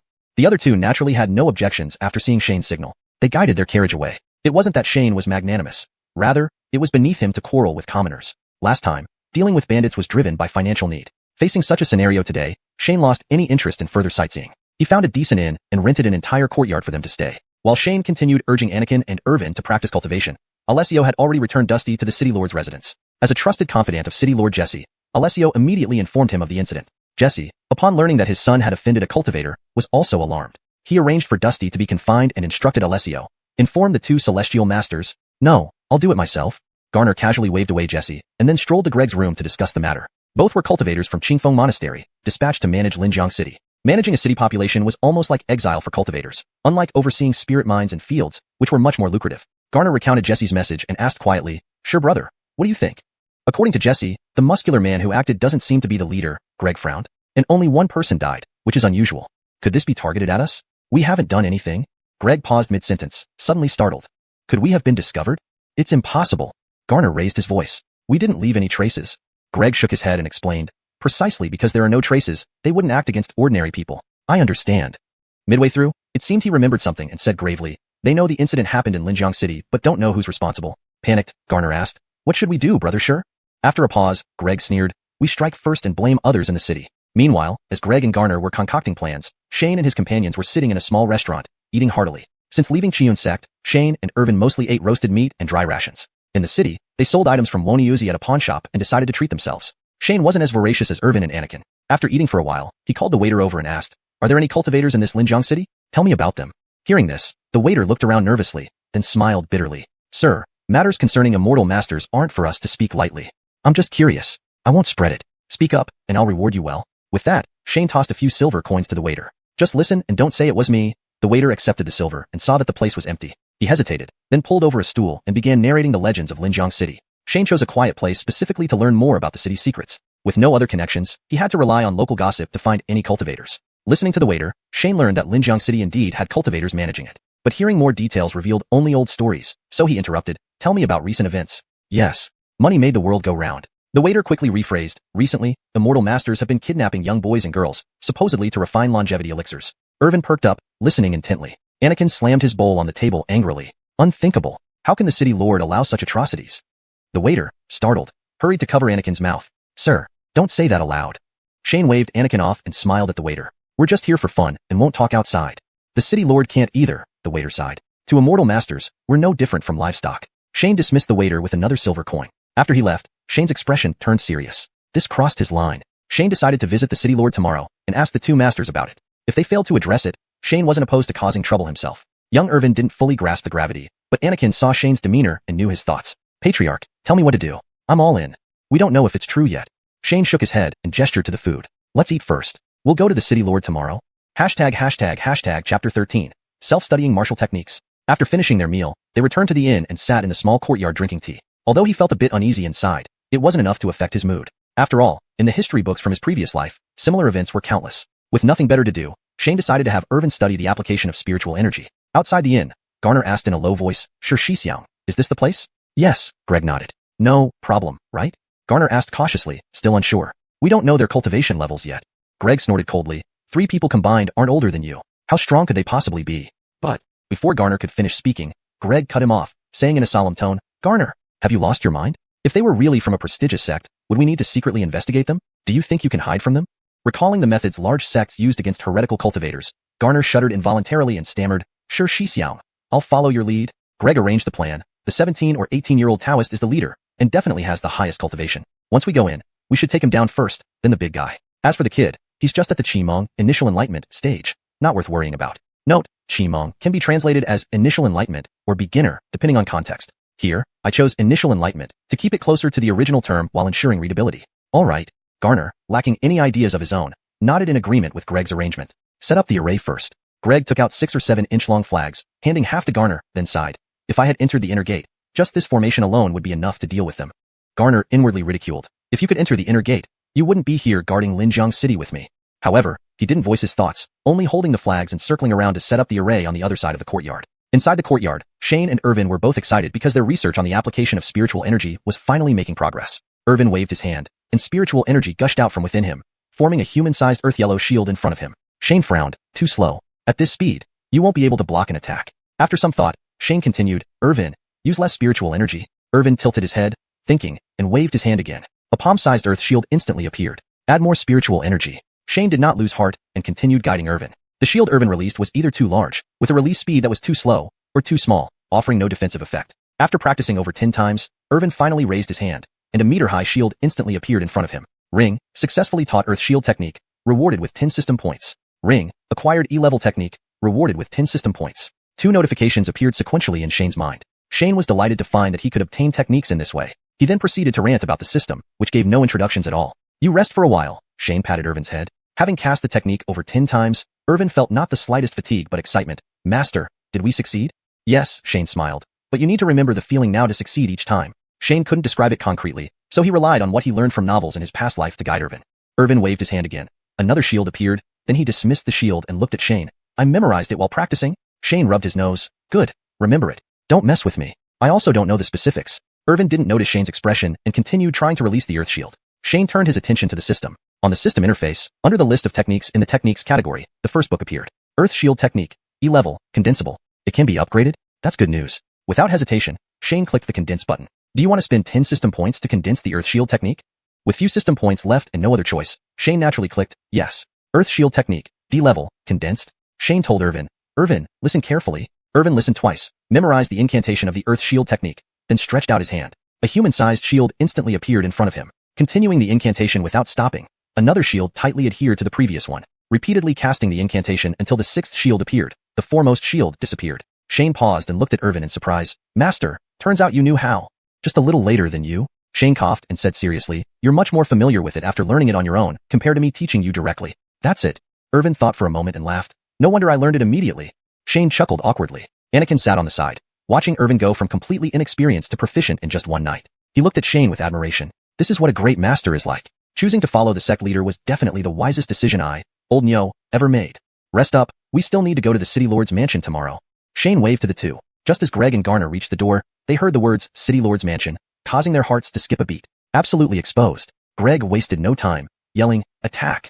He extended his hands, and a massive flame shot out toward the courtyard door. Then, the two burst into the yard, launching spirit energy attacks one after another. In the room, Shane and the others were beginners, lacking sensitivity to spiritual fluctuations. They only realized they were under attack when the fluctuations outside intensified. Be careful, Shane warned. Then he saw the courtyard door collapse, and two figures rushed in through the exploded doorway. In front of them, a massive flame surged toward the three of them. Irvin immediately applied what he learned, and 5 earth shields appeared in an instant to intercept the flames. Boom! The flame collided with the earth shields, exploding in a dazzling burst of firelight. After a few breaths, the firelight dissipated, leaving 3 out of the 5 earth shields remaining. What powerful earth shields!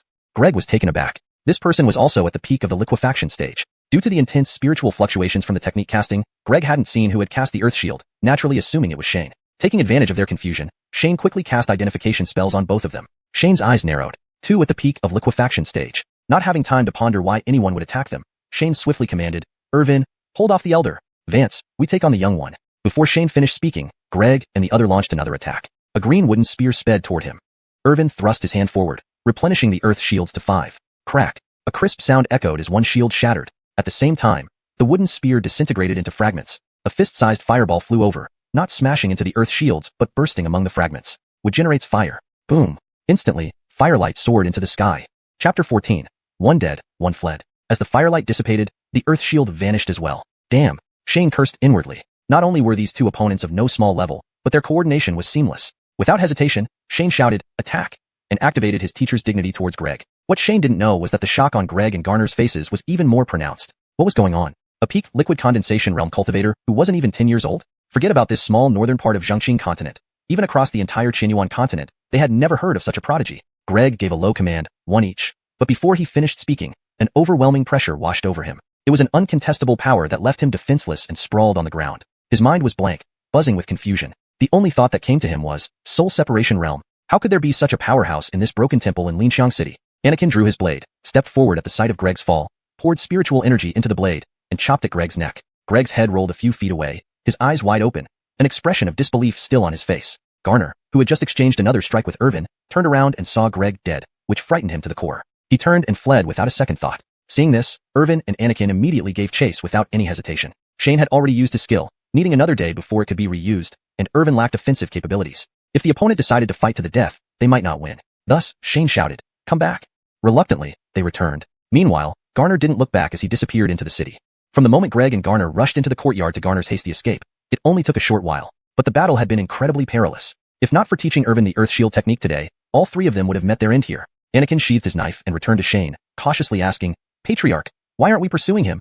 Shane asked sternly, if he decides to fight to the death, can you two handle it? Anakin laughed, we still have Patriarch here.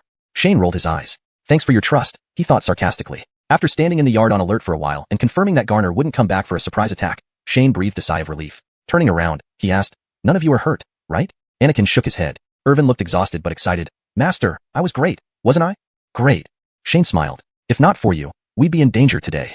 Hearing Shane's praise, Irvin grinned. Shane patted his head, telling him to rest. Then, he said to Anakin, check what he has on him, then bury him.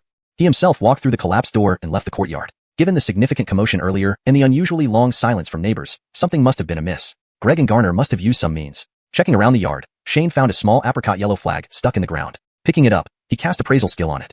The system finally responded, silent wave flag, E rank, 1/7. It seemed this silence array caused no one to notice anything. With this information, Shane circled the courtyard and gathered all 7 array flags. Ding, obtained E rank technique. Awarded 10 system points. Shane smiled. This was an unexpected reward. In the array technique section, a new item appeared, silent wave, E rank, refinable. Checking the details, Shane learned that beyond using the array flags, after reaching the crystallization stage, one could directly use spiritual energy to set up the array. Using flags only required correct positioning, not spiritual energy, making it usable by Shane himself. Though not necessary for raiding or looting, having these flags was still useful. After studying how to set up the array flags, Shane returned to the yard. Irvin had already gone to sleep, while Anakin was filling a grave pit. Noticing Shane's return, Anakin pointed to a cloth bag by his feet. Patriarch, there's only this bag. Good, finish quickly and get some rest. Shane replied, crouching down to pour out the contents of the bag. First was a small porcelain bottle. Opening the lid, Shane smelled medicinal fragrance. Nourishing spirit pill, E rank. Shane nodded. Although lower than warming spirit pills, it was still a pill, potentially tradable. Next was a small bell. Soul-soothing bell, replica, E rank. Surprisingly, this was a magical treasure. Shane couldn't resist ringing it. Ding-ling-ling. The clear sound made him momentarily dazed. Anakin, seeing Shane standing motionless, called out, Patriarch. Shane snapped back to reality and smiled. No problem. Anakin continued working, while Shane examined the bell. An ordinary person like him could affect others with the bell. If Greg, a peak liquid condensation realm cultivator, had used it initially, the outcome might have been unpredictable. Shaken, Shane carefully picked up a white speck from the ground with 2 fingers. Spiritual stone, E rank. Looking at the thumb-sized white crystal, Shane was speechless. Cultivators' spiritual stones were this tiny? He had expected them to be fist-sized. Counting them, there were only 4 spiritual stones. Greg carried so little, leading Shane to conclude he must live in the city. Reflecting, he recalled that since entering the city, apart from the commoner claiming to be from the mayor's residence, nothing unusual had happened. Ordinary people couldn't possibly hire peak liquid condensation realm cultivators. So, did it have to do with their inquiries about the innkeeper? The more he thought, the more likely it seemed. Deciding to visit the mayor's residence tomorrow, he hoped to uncover some clues. If possible, investigating their hideout might yield additional rewards. The next morning, Shane paid off the innkeeper, freeing himself from further trouble, then headed to the mayor's residence with Irvin and Anakin. Initially thinking the mayor's residence was at the city center, he discovered it was beside the residences of 2 immortal masters. The mayor's residence was more fortified and significantly taller than Linxiang City's walls, indicating the mayor knew his situation well. Walking toward the gate, guards stopped him. Stop. What's your business? Chapter 15. A mistake? Shane smiled at the guards and said, send someone to inform the city lord that the person we met yesterday has come to visit. The guards sized up Shane, noting his ragged clothes, and immediately retorted, get lost. Shane frowned and turned to Anakin behind him, saying, show them. He had already lost any interest in exploring this Linxiang City further. The stark divisions between cultivators, nobles, and commoners made it a rigid, lifeless place. He just wanted to quickly confirm whether what the inn boy mentioned was true, and then leave. Anakin, hearing Shane's words, didn't hesitate. He gave a cold snort and loosened his control over the spiritual energy within him. Ordinary people might not feel the fluctuations of spiritual energy, but this pressure was real and tangible. Swoosh. All the guards immediately fell to their knees. Your Excellency Immortal Sir, please wait for a moment. I'll report this immediately, said the previously arrogant guard as he bowed deeply before rising and rushing into the mansion. Another guard cautiously guided them to a side hall for them to wait. Once Jesse heard that the immortal who disciplined his son yesterday had come visiting, he felt an immediate headache. He could not afford not to see him, accuse him of disrespecting an immortal, and no one would dare protest even if the city lord's residence were smashed. Trouble cannot be avoided. So Jesse walked towards the side hall while telling Alessio beside him, quickly go to Qingfeng Temple and invite the 2 immortals over. Just as Alessio was about to leave, Jesse pulled him back and gritted his teeth. Send 2 men to break Dusty's legs. Alessio was stunned. Go when I tell you to. Jesse waved his hand. His current strategy was to beg for mercy while waiting for the 2 immortals to arrive on time for any hope of turning things around. Daring not to waste time, Jesse hurried towards the side hall. Shane and his companions had just sat down with tea and pastries served when Jesse arrived. Upon entering, Jesse bowed low to Shane and his companions. This is Jesse, the city lord under the order of Qingfeng Temple, greeting all your excellencies. Even as he began speaking, Jesse invoked the name of Qingfeng Temple. This Qingfeng Temple referred not to the grand garden next to the city lord's residence, but to the cultivation sect, Qingfeng Temple. Shane glanced at Jesse. This man was in his 40s, wearing an extravagant golden-edged robe, with an air of authority. Yet despite never having experienced such scenes in his previous life, countless films had prepared him for such encounters, allowing him to remain calm. He sipped his tea slowly, set the cup down and said calmly, City Lord Zheng, please sit. I have something I wish to inquire. While observing Jesse, Shane himself was being covertly observed by the city lord. Though Jesse was not a cultivator, he knew quite a bit about the world of cultivation. This young man was only about 17 or 18. Even if he was just beginning his cultivation journey, he seemed far more promising than the 2 individuals at Qingfeng Temple next door. Seeing Shane did not fly into a rage, but spoke calmly, Jesse felt a slight relief. Still standing, Jesse bowed again. Yesterday's incident was entirely my son's fault. Upon returning, I punished him according to our family rules, breaking Hamilton's leg and putting him under house arrest for a year. If your excellency is unsatisfied, I will not object even if his head is removed. Shane paused. That was the city lord's son? Though Alessio had mentioned the city lord earlier, Shane hadn't given it much thought. He waved at Jesse, City Lord Zheng, please sit. What I want to ask isn't about this matter. Jesse also paused. What the hell? A mistake? Dusty. As Jesse sat down, he discreetly signaled the guards outside, but they were clueless since Jesse had suppressed information about yesterday's events. Seeing the guards' expressions, Jesse sighed inwardly. It looks like Dusty's legs won't be saved. He would have to find ways to avoid any lasting injuries later. After Jesse settled down, Shane explained the matter he had heard from the inn boy. Shane asked, City Lord, have you heard of this matter? Yes, I have heard of it, Jesse replied with a bitter smile. But it involves immortals and is beyond my reach. The two immortals in charge here are already investigating. If only you had told me sooner, it would have saved my son's legs. Hearing that responsible cultivators were already investigating, Shane felt relieved and said, please inform the City Lord. We would like to pay them a visit. Though troubled, Jesse couldn't show it and managed to smile. Since a mortal entered the mansion, I've already sent someone to invite them. Shane understood Jesse's thoughts but didn't point it out, merely nodding, thank you. Not at all, Jesse responded politely, turning to the guard. When Alessio returns, send him straight to me. Having finished official business, Shane asked about other cultivators in the city. Meanwhile, Irvin and Anakin had finished their second tray of snacks. Shane ignored them. A while later, Alessio returned in a hurry and whispered something to Jesse. Jesse stopped him and said, there's nothing that can't be said in front of the immortal. Alessio looked at Shane and then spoke, City Lord, the two immortals are not at the temple. The Taoists there say they didn't return last night.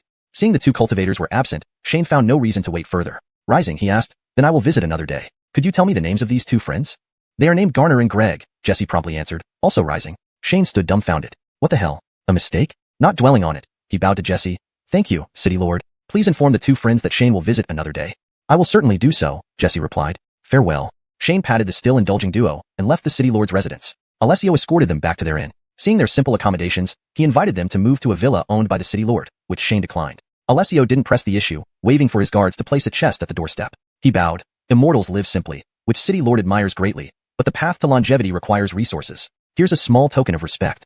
Thank you, City Lord, Shane replied, accepting the gift without hesitation since they needed money. After Alessio left, Irvin and Anakin eagerly opened the chest to examine its contents. Shane, however, sat aside, frowning, pondering the Qingfeng temple cultivators. From Jesse's reaction, the attack was likely unrelated to him. Thus, the biggest possibility was that the child trafficking case was indeed their doing. Caught thieves crying thief. Chapter 16. A peach garden within the city. But until evidence was found, this remained just a speculation by Shane. It seemed they would have to stay in Linjiang City for another couple of days to gather clues. As the time was still early, Shane stood up and said to Irvin and Anakin, pack the trunk, let's go meet other cultivators. Anakin picked up a robe made of fine fabric from the trunk, neatly tailored. Do you want to change clothes? Shane looked down at his rough hemp robe, shook his head, and said, no need. I'm quite comfortable like this. Oh. Anakin saw nothing wrong with that and stuffed the robe back into the trunk, closed it, and got up to follow Shane out. According to Jesse, there were about 7 or 8 cultivators still in the city. Most of them had little hope of advancing further, and came to Linjiang City for various reasons. Some were elders from prominent families within the city, returning to their clans as they neared the end of their lifespan to close off aging, hoping to protect their family a few years longer. These people no longer received guests, so Shane couldn't meet them. The others were cultivators who had no chance of advancement and no family ties, mixing among ordinary people in Linjiang City, enjoying worldly pleasures. Shane wanted to find these few individuals. Following their location, Shane and his 2 companions first headed to a tavern. The tavern was named Wuxia Fang, well known within Linjiang City, not only for its excellent wine, but also because of rumors that its owner was a fairy teacher. Shane learned from Jesse that the rumor was true. In that case, they naturally should pay a visit. If they could exchange some cultivation techniques, it would be even better. Not yet noon, the entire Wuxia Fang was already bustling with noise. Shane barely managed to find a seat. He ordered a pot of their famous aged wine and some small dishes before looking around. He noticed the atmosphere here was worlds apart from the dead silence elsewhere in Linjiang City. An old man dressed simply sat sharing a table with a young man in rich attire. On one side were 2 simple dishes and a small jug of wine, while the other side was filled with luxurious delicacies. Both seemed perfectly content, occasionally raising cups to each other in a toast. Such scenarios were frequent. Using his identification technique, he found all present were ordinary people, no sign of any cultivators. Shane was amazed. After a while, as the waiter brought the food, Shane called him over, pointing at the old man and the young man, asking quietly, waiter, why? Before Shane finished, the waiter laughed and interrupted. Sir, are you from out of town? Continuing, the waiter explained, we don't set aside private rooms and refuse private bookings here. All customers are treated equally. Shane, taken aback, asked curiously, who taught you to say that? The waiter paused, smiling, you're spot on. Our boss said it. Your boss, Shane continued questioning, is said to be a fairy teacher? No need to say said, he is a fairy teacher, the waiter replied proudly. Shane fished out a piece of silver from his pocket and handed it to the waiter. Is there any chance you could introduce me? The waiter didn't take the silver, shaking his head. Every day at least 10 people want to see our boss, but fairy teachers don't receive visitors. Shane thought for a moment, took out a cloth pouch, picked out a spirit stone, and gave it to the waiter along with the silver. Give this to the fairy teacher. If he doesn't want to see me, it's fine. The waiter considered, knowing his boss was humble despite being a fairy teacher. It might be worth trying for this amount of silver. He accepted the money and spirit stone, nodding, all right, but if fairy teacher refuses, I can't do anything. You may proceed, Shane smiled, waving. Anakin and Irvin had just eaten plenty of snacks at the city lord's residence and weren't hungry anymore, leaving Shane drinking alone. Soon, an elderly man in his 70s entered. Shane casually used the identification technique. Name, Stephen. Age, 118. Realm, peak liquid condensation. Comprehension, D. Spirit root, fire, D. Wood, D. Cultivation technique, departing flame art, E rank. Shane surmised that this must be the owner of Wingxiang Fang. After briefly glancing around, Stephen approached Shane's group directly. Among cultivators, differences in realm couldn't be hidden unless someone had concealment techniques. Stephen soon noticed Irvin and Anakin were cultivators too, and the leader seemed to be an ordinary person without any aura. Yet, he didn't react oddly, instead sitting opposite Shane, pushing the spirit stone back across the table, introducing himself, fellow Daoist Stephen. What shall I call you? Shane, Shane smiled. Never having met, inviting you like this feels abrupt. Let's consider this a token gift. Unaware of the value of spirit stones, Shane knew Greg didn't carry many. Giving it as a gift should be fine. But Stephen shook his head, no reward without merit. Shane sized up Stephen. Calm and composed since entering, treating all patrons equally, adhering to the tavern's motto, Shane felt he had good character. Plus, coincidentally, he cultivated the departing flame art, obtained through a previous draw. Shane chuckled, picking up the spirit stone again. If so, I'll give fellow Daoists something else then. Without waiting for refusal, Shane began reciting the departing flame art, from memory. Initially, Stephen tried to object but was speechless upon hearing Shane speak. Soon, he felt waves of shock. He had been practicing departing flame art for nearly a century, unable to break through the crystallization barrier. But halfway through Shane's recitation, his stagnant cultivation began to stir. When Shane finished, Stephen kept his eyes tightly shut. Shane continued drinking silently. A while later, Stephen rushed out of the tavern at a speed surpassing young people without a word. Master, what happened to him? Irvin wondered how an elder could act so impulsively. Shane put down his chopsticks, smiling. He went to break through. Let's leave. Breaking through the crystallization stage wouldn't trigger a calamity, but it would cause celestial changes, making it impossible for Stephen to break through inside the tavern. There was no need to seek other cultivators individually. If Stephen was indeed as Shane guessed, he'd return soon. Before they returned to the inn, outside the city, red flames blazed brightly toward the sky. Such celestial changes couldn't escape the attention of the cultivators within the city. They rose, looking toward the hills outside. Who was this? To create such a massive reaction during a breakthrough and remain anonymous in Linjiang City? ###Chapter 17. Paying respect to the senior. Shane and the others watched the strange scene in the distance, just like everyone else around them. The fiery glow at the horizon burned for half an hour before gradually fading away. Ding! Your disciple has successfully broken through to the crystallization stage. Reward, 100 system points. Hearing the voice, Shane grinned. Adding the 10 points from teaching the cultivation technique earlier, he had gained 110 points in just a short time. Seeing Irvin and the other two still gazing at the horizon, Shane patted their shoulders. Let's go. We still have guests to welcome later. Irvin tugged at Shane's clothes. Master, was that the celestial phenomenon associated with breaking through to the crystallization stage? Yes, Shane smiled. As long as you practice diligently, you'll encounter it soon enough. Although there were brief mentions of such phenomena in the yin-yang and five elements theory, they were far less vivid than witnessing it firsthand. This celestial phenomenon would, to some extent, help Irvin in his future breakthroughs. The group returned to their rented courtyard but found themselves somewhat stunned. The collapsed gate had been repaired, and the peeling white plaster on the walls had been freshly patched, though it hadn't dried yet. The innkeeper stood at the entrance to their courtyard and hurried over when he saw them return. He bowed respectfully to Shane. Sir, you're back? The same innkeeper who had argued with them earlier now wore a respectful expression. What's this? Shane pointed at the gate. The mayor sent people to repair it, the innkeeper quickly explained. The courtyard has also been cleaned, and new furniture provided, although your rooms weren't entered. Shane didn't say anything but nodded. The innkeeper then pulled out a small box from his pocket and offered it to Shane with both hands. Since the courtyard has been repaired, these compensations should be returned to you. Shane took the box without opening it and handed it to Anakin. After taking a few steps, he turned back. Would you like to come inside for a sit? I wouldn't dare, the innkeeper replied with another bow. Please, be busy. Shane shrugged and pushed open the door to enter the courtyard. All the weeds on the ground had been cleared, and the cobwebs and dust on the houses had disappeared. The old bamboo recliners under the osmanthus tree had been replaced with a set of rosewood loungers, and all the tea sets were neatly arranged. A pot of hot water was bubbling on a brazier. Though Shane knew that Jesse's actions were clearly a form of flattery, he had to admit it felt good to be catered to. No wonder this person could become the city magistrate. Without hesitation, Shane sat down and started making tea. He was a quiet person who enjoyed solitude, while Anakin and Irvin couldn't settle down. They fidgeted restlessly beside him. Go about your business. No need to hover around me. Shane waved them off. After brewing some tea, Shane felt bored again and decided to lie back on the lounge chair, closing his eyes to reflect on Irvin's breakthrough. The difference between peak liquid condensation and the crystallization stage might seem like a small step, but the power of the cultivation techniques diverged immensely. This was because cultivators at the crystallization stage could use their limited inner spiritual energy to draw upon the vast spiritual energy of heaven and earth. Finding a way to draw upon this energy was the key to breaking through to the crystallization stage. Though it sounded simple, Shane, having no experience himself, didn't know how to guide Irvin. While he was pondering, a voice came from outside the door. Senior Ellis, Junior Hubert requests an audience. In the realm of cultivation, seniority was respected based on achievement. Below the alchemy stage, all three realms counted as one generation, while each stage above alchemy represented a different generation. Hubert already believed that Shane was a high-ranking cultivator hiding his spiritual fluctuations, so he naturally referred to himself as a junior. Hearing Hubert's voice, Shane felt pleased and thought he indeed hadn't misjudged the man. Just as he was about to open the door, he had a thought and called over Irvin, who was amusing himself by watching ants. He gave him instructions in a low voice before sending him to open the door. Hubert stood obediently outside the door until Irvin opened it and said, "Emmett, my master asks you to come in." Before the breakthrough, Hubert could only sense that Irvin was at the liquid condensation stage. But now, he realized Irvin had reached peak liquid condensation, which filled him with astonishment. Such a young peak liquid condensation. A genius like this must have been raised with abundant resources from childhood. As he grew older and gained deeper insights, reaching the crystallization stage would be inevitable, and even the alchemy stage seemed assured. His respect for Shane deepened. Daring not to slack off, Hubert bowed to Irvin. "Thank you, junior brother." Irvin led Hubert into the courtyard, where Shane had tidied up and was seated with Anakin preparing tea. "Sit," Shane motioned to them. Hubert bowed deeply. "Your profound kindness, senior, deserves my eternal gratitude." "Sit, please sit," Shane smiled, pointing to the chairs. He then glanced at Irvin and coughed. Irvin exclaimed, "Ah," and added, "My master loves studying cultivation techniques. You can show him a few." Shane pretended to glare at Irvin. "Irvin, don't speak recklessly in front of guests." Irvin looked innocently at Shane. "Master, wasn't that what you said?"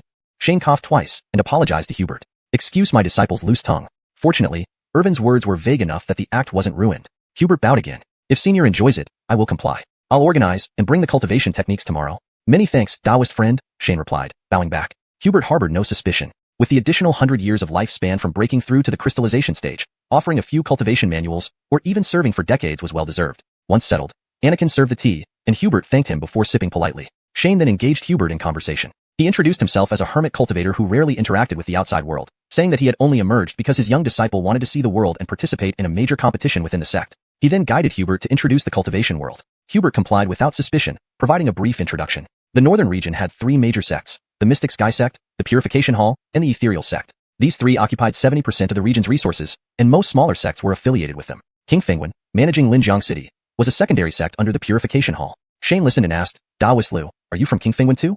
Hubert sighed bitterly. "I used to be part of King Fengwen, but as I haven't made progress in cultivation for a long time, I now merely hold a nominal position." Shane changed the subject. "Your fragrant scent tavern is quite unique here. I admire your effort.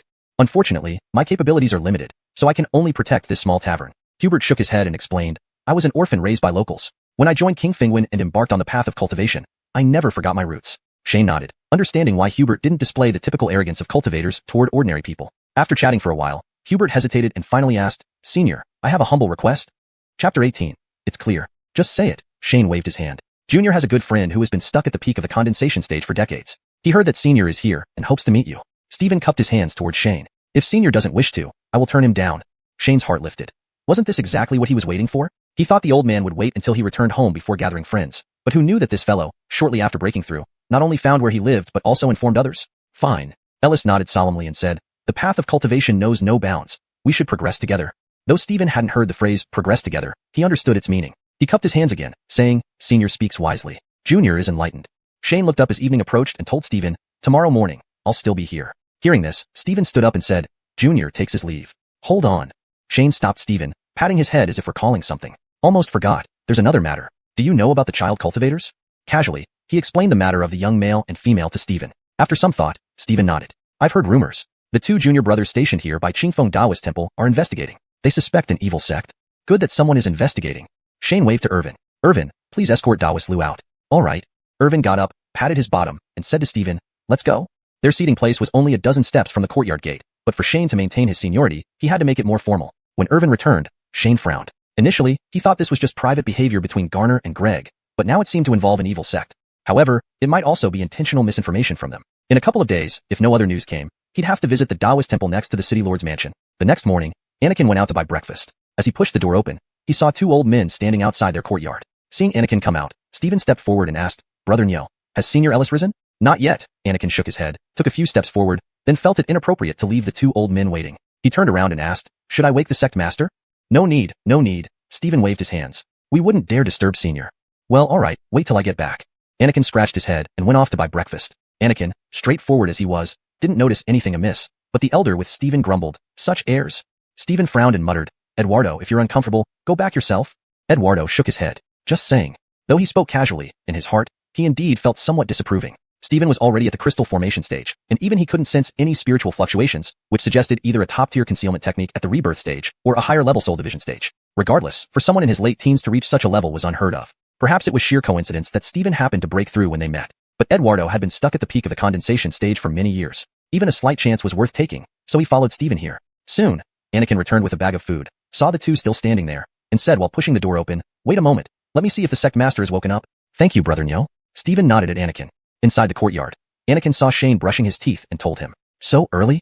Hearing that they had waited for a while, Shane was a bit surprised but quickly understood. These people hadn't broken through in ages, so their eagerness made sense. Shane, however, wasn't in a rush. Since he had already assumed an air of seniority, he decided to prolong it. After finishing breakfast and boiling water, he instructed Irvin to welcome the two in. Stephen remained calm, but the other old man beside him had furrowed brows and crinkled face. Shane naturally started with an appraisal spell. Name, Eduardo. Age, 110. Realm, peak condensation. Enlightenment, C. Spirit root, metal, C. Water, F. Cultivation technique, sunflower water heart sutra, E grade. This person's enlightenment was slightly higher than Stephen's, but his spirit root and technique were mismatched, which explained why he couldn't reach the crystal formation stage. Stephen bowed to Shane and handed him a package. Senior Ellis, here is the compilation of techniques I've gathered. However, one technique is a secret art of Qingfeng Daoist Temple and cannot be shared. Please forgive me. No problem.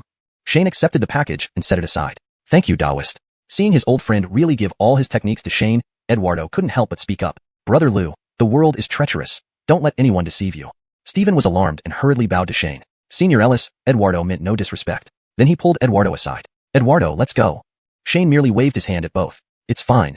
Eduardo didn't listen to Stephen but crossed his arms and stared at Shane intently. Shane smiled faintly. Looks like he needed to show his capability to calm this old man down. So, feigning seriousness, he examined Eduardo and then said, Daoist Song, if you cultivated metal heart techniques, you'd likely already be at the crystal formation stage, maybe even the rebirth stage. Unfortunately, Shane paused and fell silent. Eduardo's mouth opened slightly, his old face turning red, countless thoughts swirling in his mind. In just the time it took for a cup of tea, he could tell. It took him years to realize he should cultivate metal techniques, but having spent decades cultivating water techniques, everything else was pointless without reaching the crystal formation stage. Eduardo turned to look at Stephen. Stephen knew his meaning and shook his head. I haven't mentioned it to Senior Ellis. After a brief pause, Eduardo sighed deeply and bowed respectfully to Shane. Senior Ellis, please forgive my rudeness. Hearing this, Shane felt relieved. He preferred not to use his trump card of teacher's dignity too often.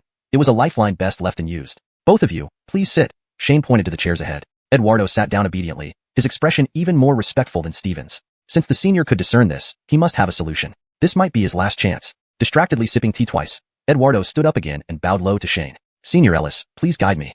Hashtag chapter 19. Breaking through to the crystal stage. Seeing that Bud had finally understood, Hubert also stepped forward and bowed to Shane on behalf of his old friend. Senior Ellis, Junior Brother Zong had no ill intentions. Please grant him your guidance. Shane sipped his tea twice, maintaining the air of a senior before shaking his head. Fine, considering your dedication to the path, I will guide you. After doling out some sweet words, he picked a few suitable lines from the theory of yin-yang and 5 elements to admonish him. You have a metal constitution.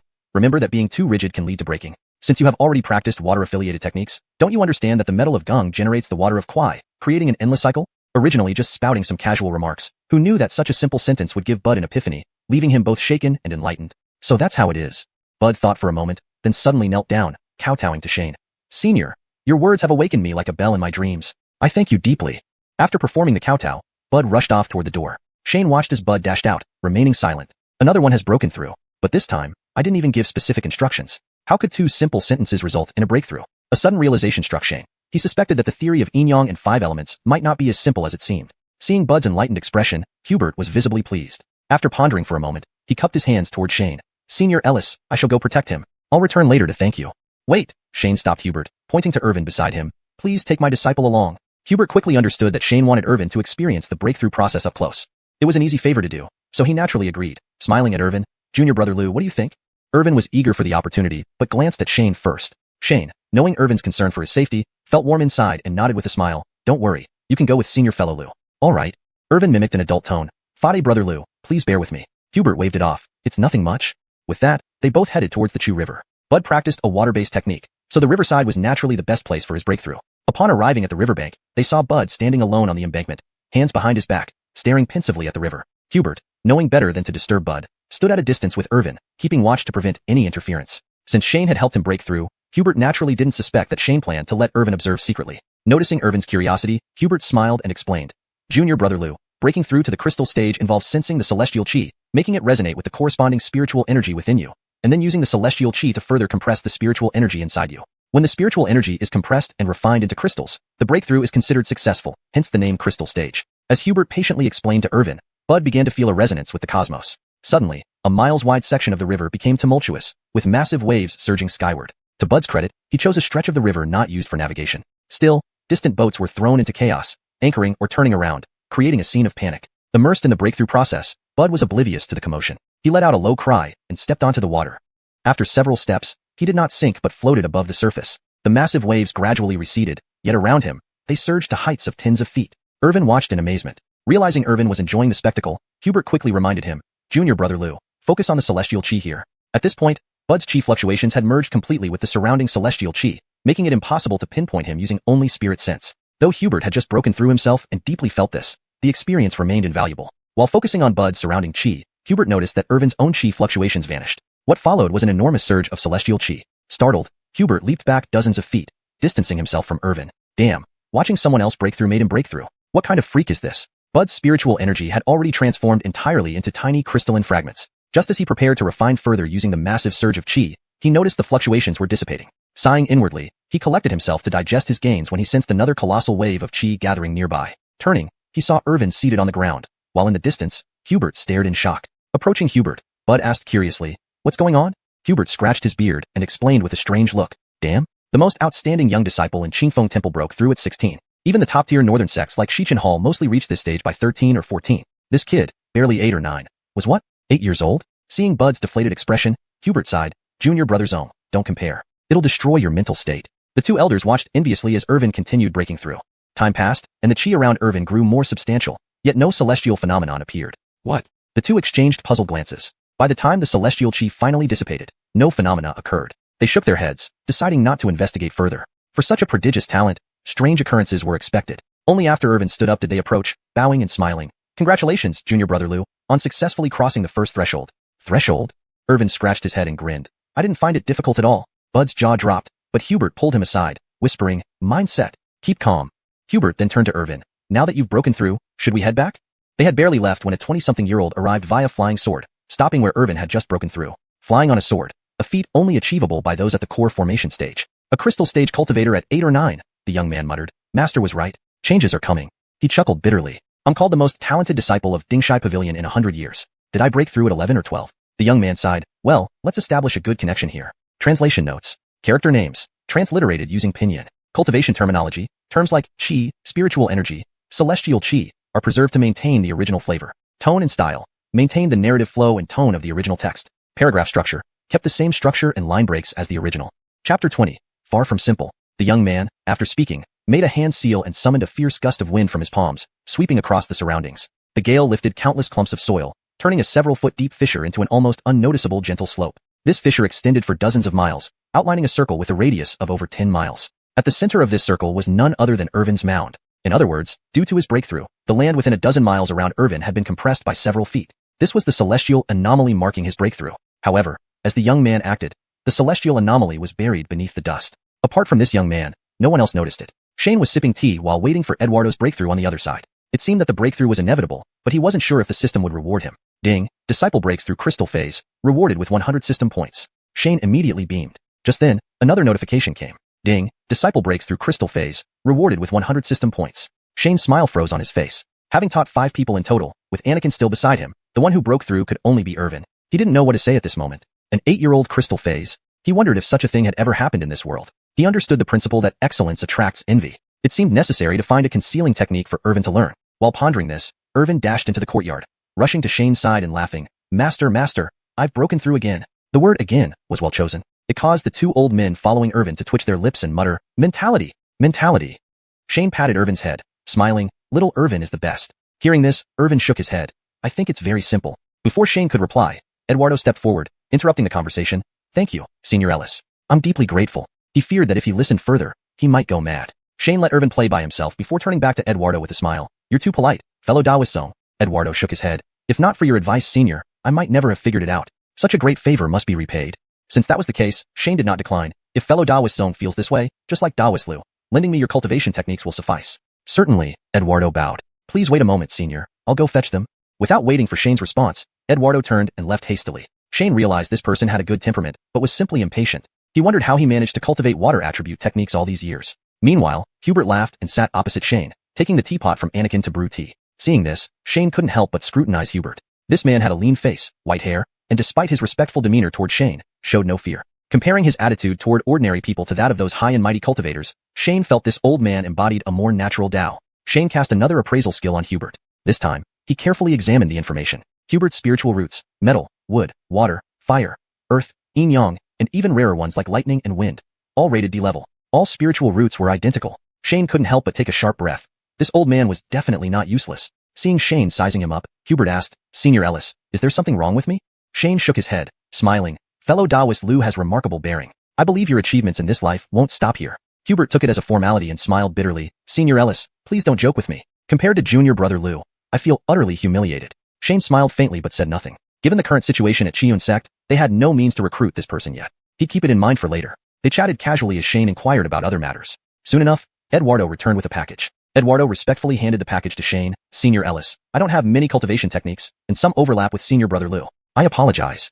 It seemed Hubert had already told Eduardo to prepare the techniques beforehand. "No problem." Shane received the package, placing it aside with a smile. "It's just a personal interest, not worth mentioning." After sitting for a bit, the two bid farewell and left. Shane did not try to retain them. Once they were gone, Shane looked at the two small packages beside him. "Got lucky," he mumbled, heading towards his room with the packages. A quick squeeze revealed at least 10 manuals inside. Eagerly unwrapping the cloth, Shane flipped through them one by one. Ding, you obtained an E-grade technique, rewarded with 10 system points. Ding, you obtained a D-grade technique, rewarded with 30 system points. System notifications kept popping up, and Shane's smile stretched nearly to his ears. There were 12 techniques in total, with one being Li Huoju, which he had already learned. The rest were new. He earned a total of 150 system points. 2 were D-grade, the rest E-grade. Among the 2 cultivation methods, Gungjinju and Kuei Shueju. Now, only one would attribute remained for completing the 5 elements. Shane's collection obsession kicked in. Recalling that the earlier attacker Garner used a wood technique, he considered whether he should raid their Taoist temple. No, investigate it thoroughly. 5 elements techniques can only be learned in accordance with generating attributes. For instance, since Irvin learned earth techniques, he could only study metal or earth techniques because earth generates metal. However, the 2 elders, 1 fire attribute and 1 water attribute, apart from the earth-based Shi Shu brought by Hubert, could not learn the rest. On the contrary, Anakin's attribute techniques allowed learning beyond the 5 elements, but were less potent. Anakin hadn't yet broken through to condensation phase, so he couldn't learn any of these techniques. Shane wasn't in a rush. Seeing there was nothing urgent, he began to guide Anakin's cultivation. Irvin sat nearby, familiarizing himself with his newfound spiritual energy. After breaking through, he needed to stabilize his realm before continuing to learn. Anakin, witnessing Irvin break through crystal phase, felt inspired. Once Anakin entered meditation, Shane cast a concentration spell on him. This time's practice was not as effective as before, not even breaking through to advanced chi accumulation phase. Still, cultivation can't be rushed. The next morning, as usual, Anakin went out to buy breakfast. Upon opening the door, he was startled by the sight. 5 or 6 elderly men stood politely outside, while Hubert stood alone. Anakin bowed to Hubert, stuttering, Brother Liu, what's going on?" Hubert returned the bow awkwardly, answering, "Go ahead. We'll talk when you return." Chapter 21. Moral Coercion. Although Anakin had a straightforward personality, he wasn't foolish. Seeing Steven's expression, he knew this matter was not simple. Instead of continuing to buy breakfast, he turned around and woke up Shane, who was still sleeping. After hearing the situation, Shane quickly understood who these people were and what they wanted. They were definitely other cultivators from within the city. With someone breaking through for 2 consecutive days, these people would undoubtedly be eagerly gathering information. There were only so many cultivators in the city, and eventually, their inquiries would lead them here. Since these people had already gathered at the gate, it was only natural that they should be received. Shane turned and said to Anakin beside him, "You tidy up the courtyard a bit. I'll go call Irvin." After pulling the drowsy Irvin out of bed and helping him get ready, Shane then let the now awake Irvin welcome the guests outside the door. This kind of senior's attitude must be maintained when necessary. Shane had just sat down when Irvin led a group of people into the yard. 6 or 7 people, led by an elderly man dressed in luxurious clothing, stood neatly in place. Shane glanced over and saw that Stephen wasn't standing with them but a few steps behind, near the wall corner. This old man was indeed shrewd, indicating through his actions that he wasn't associated with these people. The elderly leader casually cupped his hands and greeted Shane. "This is Berkeley, a cultivator from Linxiang City, leading these fellow Taoists to pay respects to Senior Ellis." The cultivators behind him bowed in unison. "Greetings, Senior Ellis." As they bowed, Shane naturally cast appraisal spell on each of them one by one. His pupils instantly contracted. There were 6 people in total, and the 5 behind were all peak fluid condensation. Nothing particularly noteworthy there. However, the leading Berkeley was not human. Name, blood puppet. Power, peak fluid condensation. Rank, E. Owner, Alden. This was the description that appeared after casting appraisal spell. Just hearing the name didn't bode well, and Shane immediately thought of the previous incident with the young boys and girls. However, Shane did not reveal anything on his face. He simply stood up, cupped his hands in return, and said indifferently, "Fellow Taoists, my residence is humble. Forgive me for any inconvenience." The blood puppet calling itself Berkeley stroked its beard and laughed. "Senior Ellis, we have heard that fellow Taoists Liu and Zong advanced to crystal formation under your guidance, and we come here seeking your teachings." He claimed to be seeking guidance, but his face showed no signs of humility or respect. This guy clearly came to cause trouble. But why would someone leading a bunch of failures who couldn't advance to crystal formation dare to provoke someone who could potentially be a senior? It seemed the situation wasn't as simple as he initially thought. The puppet's master must have plans beyond mere provocation. Shane suppressed his emotions and maintained his senior demeanor, glancing coldly at Berkeley. In cultivation, everything depends on opportunity. Though unsaid, everyone present understood his meaning. On what grounds should you ask for guidance? Fellow Taoists Liu and Zong are also cultivators from Linxiang City. We hope Senior does not favor some over others. Berkeley finished speaking and knelt on the ground, bowing deeply to Shane. We beseech you for guidance, Senior. Seeing this, the cultivators behind him also bowed, saying in unison, We beseech you for guidance, Senior. Shane narrowed his eyes. While Berkeley spoke of seeking guidance, there was not a trace of sincerity. He continually referenced Stephen and Eduardo, tying the rest of them through Linxiang City, and then forced his demands by bowing. Though Shane needed cultivation techniques, he wasn't overly benevolent. If not for the harmonious scene in Wingxiangfeng that day, he wouldn't have taught Stephen directly. Originally, after asking Stephen yesterday, he found that while the city's cultivators held themselves high, they hadn't done anything truly despicable. He was prepared to accept sincere requests for guidance. But now, this felt like moral coercion. Suddenly, he no longer wished to teach them. Just as Shane was about to dismiss them, a sudden thought flashed through his mind. That's odd. He hadn't refused anyone before. Even if Berkeley had such concerns, he should at least have tried first. Why start with such a dramatic move? Shane finally realized it. This puppet wasn't here to seek guidance. It was trying to provoke him into refusing to teach the others. Though he didn't know Berkeley's true intentions, this blood puppet hidden among the cultivators couldn't possibly have good intentions. Thus, he couldn't let it succeed. Thinking this, Shane laughed loudly, walked around the tea table, helped Berkeley up and said, Fellow Taoist Chow, you speak too humbly. Honored by your regard, I will certainly share my knowledge freely. Ignoring the stunned Berkeley, Shane then bowed to the others. Fellow Taoists, I will be staying a few more days. Please return, and I will have fellow Taoist Liu notify you all.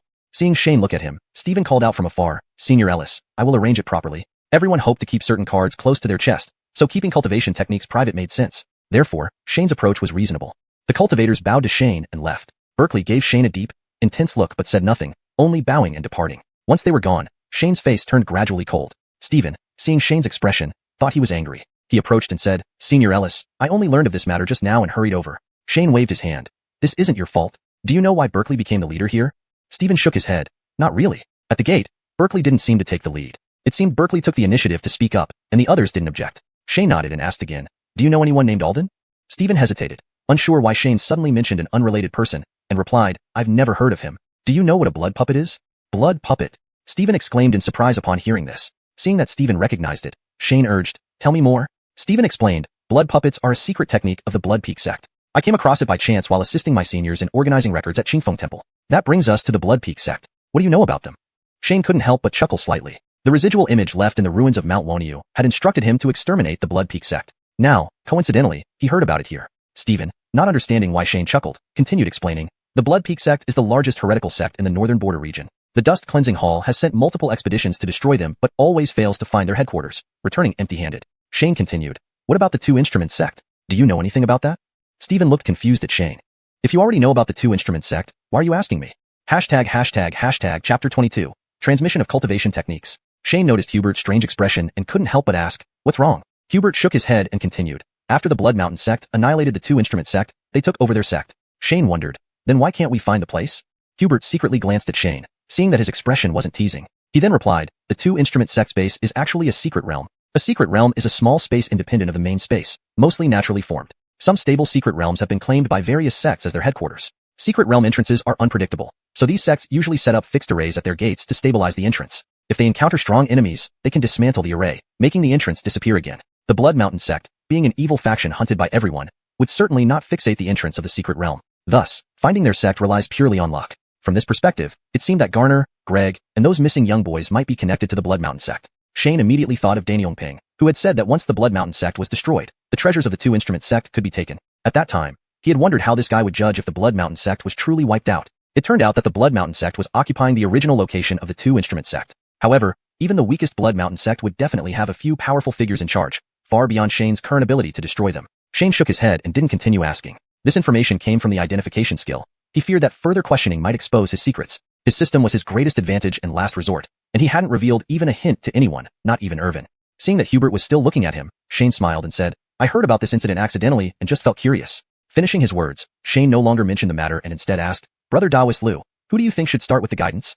The residents of Linjiang City were initially amazed when they first saw the celestial phenomena and stopped to watch. But now, they were numb to it. The celestial phenomena happened the day before yesterday, twice the day before, and thrice both yesterday and today. Daily celestial phenomena. What's so strange anymore? All the cultivators in Linjiang City broke through to the crystal formation stage, including that blood fiend Berkeley, who also pretended to break through. However, Shane only received 5 notifications in the past 2 days, confirming that this person wasn't among them. Hubert did a decent job at the beginning by giving cultivation techniques as thanks, but most of the cultivators in Linjiang City came from Clear Wind Temple, so after a few people, All the techniques given were repetitive. With no other choice, a few people resorted to using medicinal pills and magical artifacts. Shane accepted everything without refusal. These peak condensation realm cultivators, having collected items over the years, had a large quantity but low-grade items. At this moment, Shane had more than 100 low-grade pills and added 2 magical artifacts to his collection. As for cultivation techniques, he had nearly 20 scattered books. Unfortunately, none of these people belonged to the wood attribute, so the 5 elements heart technique was still missing 1 book for wood attribute. The biggest gain, however, was points. Including Irvin, 8 people successfully broke through to the crystal formation stage, granting him 800 system points. Adding the scatter technique rewards and subtracting the points used for upgrading techniques, he currently had 1020 system points. Additionally, another achievement was activated. 5 disciples break through to the crystal formation stage, rewarded with 50 achievement points. Uncertain if there was any immediate need or what else achievement points could be used for, Shane suppressed his urge to draw cards and decided to save the achievement points. Upgrading the system required 1000 system points, leaving very few afterward, so Shane decided to temporarily hold off on upgrading. Looking at Irvin and Anakin who were helping tidy up, Shane decided to help them enhance their strength first. Should I spend 100 system points to refine the Ascending Sun scripture? Shane pressed yes. The solar cannon, B rank, has been refined. Upon completion, a notification appeared again. Ring, detected a mergeable cultivation technique, requiring 200 system points. Merge? After refinement, the cost for merging had also increased. Shane thought for a moment and chose yes. White light flashed across the system interface, and a new cultivation technique appeared in the technique list. The Yin-Yang cannon, a rank, has been refined. Wow, an A-rank cultivation technique. Shane couldn't help but laugh. Master, what's going on? Irvin turned his head upon hearing Shane's laughter. Nothing. Shane patted Irvin's head and couldn't help but smile again. Don't bother tidying up yet. Let me teach you a new cultivation technique. Irvin had already broken through to the crystal formation stage and could learn new heart techniques. Moreover, this technique was an upgrade from Anakin's technique, so he might also be able to learn it. Shane didn't keep anything back and recited the new heart technique, allowing the two to memorize it. Seeing that they had both entered a meditative state, Shane cast concentration spells on both of them. Their cultivation speed instantly increased several folds. What surprised Shane even more was that after entering the concentrated state, heavenly energy resonated uniquely between the two. Heavenly energy flowed into Irvin's body, some of which dissipated and flowed into Anakin's body along with the fluctuations, and vice versa. But this fluctuation did not slow down their cultivation speed. Rather, it created a vortex of chi, accelerating the absorption of heavenly energy. A small taiji diagram formed above their heads. Shane looked at the two with a puzzled expression. Nope, I helped Irvin bathe as a kid. He's definitely male. Surely Anakin isn't. This won't do. They shouldn't practice together next time. It's too chaotic. Neither Irvin nor Anakin knew about Shane's random thoughts and were immersed in cultivation. After half a period of time, their cultivation ended. Shane examined the two with identification spells after they opened their eyes. Irvin showed little change, but Anakin directly advanced from late chi gathering stage to mid-condensation realm. Although breaking through to the crystal formation stage had no threshold, relying solely on spirit force accumulation, the speed of accumulation was astonishingly fast. Shane glanced at little Irvin beside him. In front of Irvin, there wasn't much to be surprised about. After they recovered from their meditative state, Shane pondered for a while and then took out 2 magical artifacts from his bag, handing them over. Inkstone Seal, E rank. Black Iron Bell, E rank. Hubert briefly introduced the items when delivering them. The cultivation technique, when activated by the Inkstone Seal, can enhance the power of earth attribute techniques. The Black Iron Bell can transform into a giant cover, serving both offensive and defensive purposes. Both got one. Shane still had a replica of a spirit-suppressing bell, but he had previously tested it with Irvin, and its area of effect attack almost sent Shane packing. For now, they needed to act together, and he dared not give them such dangerous items. Otherwise, during a fight, they might inadvertently send themselves packing. Chapter 23. Exploring the Clearwind Taoist Temple. These low-grade magical treasures don't even require refinement. Anyone can use them, and naturally, their power is only average. But having something is better than nothing. Quickly get familiar with them, Shane said with a smile. We have more activities tonight. Irvin became excited when he heard there was something to do. What are we going to do? Fight. Shane shook his head. We'll see what's actually hidden in this Clearwind Taoist Temple. Several days had passed since Garner fled, yet he hadn't reappeared. And no news came from the Clearwind Taoist Temple either. Shane almost concluded that after Greg's death, he had become wary and fled outright. Given this alone, the guy must have some connection with an evil sect. Since they had resolved to investigate, and now had a direction, they wouldn't let it go easily. Even if it ultimately led to the Blood Peak sect, and couldn't be addressed immediately, it could still be noted for later action. Anakin was equally indignant about this matter. Hearing Shane's words, he immediately perked up. Master, when are we going? A bit later, Shane smiled and pointed at Anakin's hand holding the Black Iron Bell. You should get acquainted with the treasure first. We'll go during the latter part of the night. All right. Anakin didn't waste time, rising from his chair and giving a slight bow to Shane before rushing back to his room. Even without this task, Master's favor would make him brave enough to face any danger. Anakin studied the Black Iron Bell intensely. After an unknown period, he heard a knock on the door. Old Neo, let's go. He tucked the bell away, opened the door, and saw Shane and Irvin standing outside. It was already dark. He wasn't sure what time it was. Any progress? Shane asked upon seeing the treasure still in Anakin's hand. It's formidable, Anakin praised, adding thoughtfully. I think not even younger brother Luke could break it. Before he broke through, of course. Previously, Irvin and Anakin had practiced, or rather, fought. Originally, Anakin thought with the treasure, they might stand a chance against Irvin. But now he realized Irvin had broken through the crystallization stage and learned new techniques. Good to hear it's useful, Shane said with a laugh, shifting his gaze. Let's go see what kind of characters Garner and his gang are. Ordinary as Shane was, Anakin and Irvin's cultivation levels made it feasible. Held comically under Anakin's armpit, they jumped into the Clearwind Taoist temple in moments. The temple, inhabited by 2 immortal masters, had few guards, only servants for them. The trio encountered almost no resistance entering the inner courtyard. Seeing hardly anyone around, Shane tapped Anakin's hand. Put me down. Steadying himself, Shane observed the expansive grounds of the temple, scrutinizing until he understood its layout. Searching room by room, they finally found a bedroom. Shane used his appraisal skill continuously, getting unable to appraise responses until entering this bedroom. A clear spirit grass cushion, E grade. Though unaware of its use, this indicated someone here practiced cultivation. Search for anything unusual, Shane said, rummaging around. But besides the cushion, they found nothing significant. Shane stood pondering in the room. Turning to Irvin, he suggested, use your spiritual sense to find anything peculiar. Releasing one's spiritual sense risk detection by other cultivators hiding there. However, searching like this would take all night. All right, Irvin closed his eyes and released his spiritual sense. Soon, he opened his eyes. Master, I found it. Shane first asked, did you find any cultivators? No, Irvin shook his head. Good, show us the way.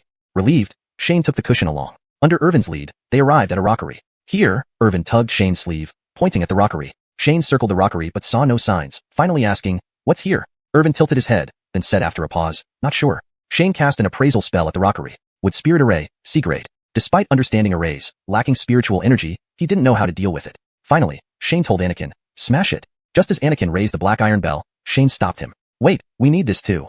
Shane pulled out a set of array flags from his robe. The silence array left by Garner proved unexpectedly useful now. Following the book's instructions, he planted the small flags around the rockery, activating the silence array before signaling Anakin to proceed. Having spent the whole night practicing, Anakin eagerly threw the palm-sized bell into the air. The black bell spun and grew into a large shadow. With hands pushing downward, the bell smashed towards the rockery. Suddenly, a light green protective shield appeared. Clang. The sound of the bell striking the shield echoed loudly, making Shane's ears buzz. But Anakin didn't stop, repeatedly hammering the shield. Clang, clang, clang. The green shield rippled like water ripples spreading but showed no signs of breaking. Before the second strike, Shane had already retreated outside the silence array, finally enjoying peace. Anakin hit a dozen times, exhausting his own spiritual energy, reducing the bell to its original size and dropping it. He fell onto the ground, panting heavily. Shane frowned and approached Anakin. Learn to conserve your strength. If attacked now, what would you do? You really surprise me, Senior Ellis, coming in like a thief. Shane hadn't finished speaking when another voice sounded from afar. A figure landed nearby. It was Berkeley. Damn it. Shane nearly cursed it aloud. Was his mouth jinxed, causing exactly what he thought to happen? Hashtag chapter 24, attack. No need to look for evidence. Garner and Shueli sect are definitely involved. The appearance of this blood puppet here is the biggest proof. Shane turned to Anakin and said, take the elixir quickly. After speaking, he took a few steps forward, stepping out of the silence array's range. He greeted Berkeley enthusiastically, fellow Taoist Chow, what a coincidence. You're also here to steal. Upon hearing Shane's words, Berkeley was clearly taken aback. He didn't know how to react. Why isn't this following the usual script? Aren't you a senior? Shouldn't such matters be handled discreetly? How could you boast about it so proudly? Shane ignored Berkeley's bewildered expression and continued to smile at him. By the way, there's a defensive array here. Fellow Taoist Chow, would you like to examine it together? Berkeley sneered. Isn't Senior Ellis afraid that I might shout and spread the news? I come from a minor sect, so my reputation means little. Shane waved his hand, his tone gradually turning cold as he stared at Berkeley. Besides, who would believe me? While talking, Shane slowly retreated, keeping a cautious watch on Berkeley in case of sudden attack. In a few moments, he had backed into the vicinity of the silence array. However, Berkeley still stood with crossed arms, showing no signs of making a move. Shane steeled himself and cupped his fists at Berkeley, fellow Taoist Chow, either join us or be on your way. Having said that, he turned around and walked back into the silence array, inspecting the fading defensive array with apparent seriousness. Seeing Shane's fearless demeanor, Berkeley sneered again and stepped forward, finally entering the range of the silence array. Attack. Shane whispered sharply. All this time, wasn't it just to lure this guy into the silence array? Before Berkeley could react, Anakin, having recovered some of his spirit power, once again summoned the black iron bell to shield behind Berkeley. Upon seeing this, Berkeley retreated instead of advancing. Dozens of inch-long golden mini-swords appeared around him, paused briefly, and then surged towards Shane. Irvin, who had been standing by Shane's side, immediately summoned the inkstone seal and formed multiple layers of earth shields in front of Shane with his waving hands. However, the miniature swords changed direction mid-flight, targeting Irvin. Irvin! Shane called out, immediately activating his master's authority. But Berkeley showed no reaction at all. Damn, puppets have such advantages too. Without stopping, Berkeley continued to control the mini-swords, which swiftly approached Irvin within a foot. Suddenly, a series of shields appeared in front of Irvin. Clang, clang, clang, clang. The mini-swords hit the earth shield simultaneously, then scattered into countless pieces of golden fragments. Irvin's earth shields remained unaffected, not even rippling slightly. In this critical moment, Irvin managed to turn and smiled at Shane. Master, didn't you just say we should conserve our strength? Berkeley's pupils constricted. This earth shield technique had an overwhelmingly strong defense. Metal-based techniques were known for their offensive prowess, yet they couldn't even shatter a few earth shields. Seeing Berkeley stop attacking, Irvin grinned. You're done attacking? It's my turn now. With that, Irvin raised his small hand, causing a 2-foot-long stone spike to suddenly emerge from the ground, piercing towards Berkeley. Berkeley immediately retreated. Anakin, spotting this, immediately swung the black iron bell, smashing down at Berkeley from above. If caught under this magical treasure, even someone at the crystallization stage wouldn't be able to break free easily. Unable to dodge the stone spike, Berkeley frantically cast numerous golden shields in front of him. Thud, thud, thud. The stone spike pierced through each golden shield, shattering them one by one until its spirit power was exhausted after breaking 3 or 4 shields. As soon as one set of stone spikes dissipated, another 4 or 5 emerged, piercing toward Berkeley again. Berkeley kept casting gold shields nonstop, which kept getting shattered. Even though most of the spiritual energy for releasing spells came from the surroundings during the crystallization stage, consuming very little personal spirit power, continuous passive defense would eventually lead to vulnerabilities. Berkeley cast over 10 golden shields consecutively, then leaped lightly onto the shields. Using the opportunity when the stone spikes struck the golden shields, Berkeley forcefully stepped on the shields, dashing towards the artificial rock. Irvin hurriedly adjusted the stone spike technique, but it was too late. Berkeley crashed into the rock, but the protective shield on it didn't stop him. A pale green light flashed, and he disappeared into the rock. Shane pointed at the protective barrier and told Irvin, "Destroy it." Fortunately, they had brought the flags of the silence array and had taught Irvin the stone spike technique beforehand. Otherwise, they wouldn't have known how to resolve this situation. Who would have thought this blood puppet had been watching Qingfeng Temple all along? These people must be accomplices. If they don't eliminate him now, it will cause endless trouble. Hearing Shane's words, Irvin immediately waved his small hands, launching several spikes towards the rock. Rustle. After more than 10 attacks, the pale green protective barrier finally gave way, shattering like glass before gradually dissipating. Behind the barrier, the artificial rock began to fluctuate. Moments later, the fluctuation stopped, revealing a dark cave opening beneath the rock. Rest a bit. For safety, Shane still made Anakin and Irvin take 2 elixirs. Only after their spirit power was restored did he allow Anakin to summon the black iron bell, blocking ahead of them as they cautiously entered the cave. The inside of the cave was illuminated by a lighting array, brightly lit. Walking carefully for quite some time, they finally reached a massive underground chamber. In the center of the chamber was a circular array about 10 feet wide, and Berkeley stood in front of it, as if waiting for their arrival. Shane glanced around and saw scattered skeletons on the ground. From the size of the bones, Shane instantly knew the fate of the missing children. It was these people. They deserved death. Damn. Shane clenched his teeth and cursed fiercely. Alden, you deserve to die. Berkeley froze for a moment before laughing. I didn't expect Senior Ellis's investigation to reach this level, Berkeley clapped. His expression gradually turned cold. Since it's like this, there's no reason for me to stay any longer. Berkeley seemed to inflate like a balloon, his entire body expanding. His spirit power fluctuated wildly at this moment. Shit. Is he planning to self-destruct without hesitation? Retreat. Shane only had time to cast an identification spell on the array in front of him before Berkeley transformed into a blood sphere about 10 feet wide and exploded outward. Chapter 25. Continuing onward. Irvin hastily erected one earth shield after another in front of the 3 people. However, these earth shields were like paper in the face of this force, shattering upon contact. Just as the crimson wave reached them, Anakin activated the black iron bell, enveloping the trio within it. Clang. The deafening sound immediately caused Shane's nose and mouth to bleed. Crack. The illusory bell was covered with cracks. Though severely damaged, the black iron bell ultimately withstood the attack. Rumble. Just as Shane was starting to relax, he suddenly heard an even louder sound nearby. Damn. Shane, without time to think about his buzzing head, slapped Anakin, urging him to run while dragging Irvin and shouting, "Quickly, quickly, this place is going to collapse."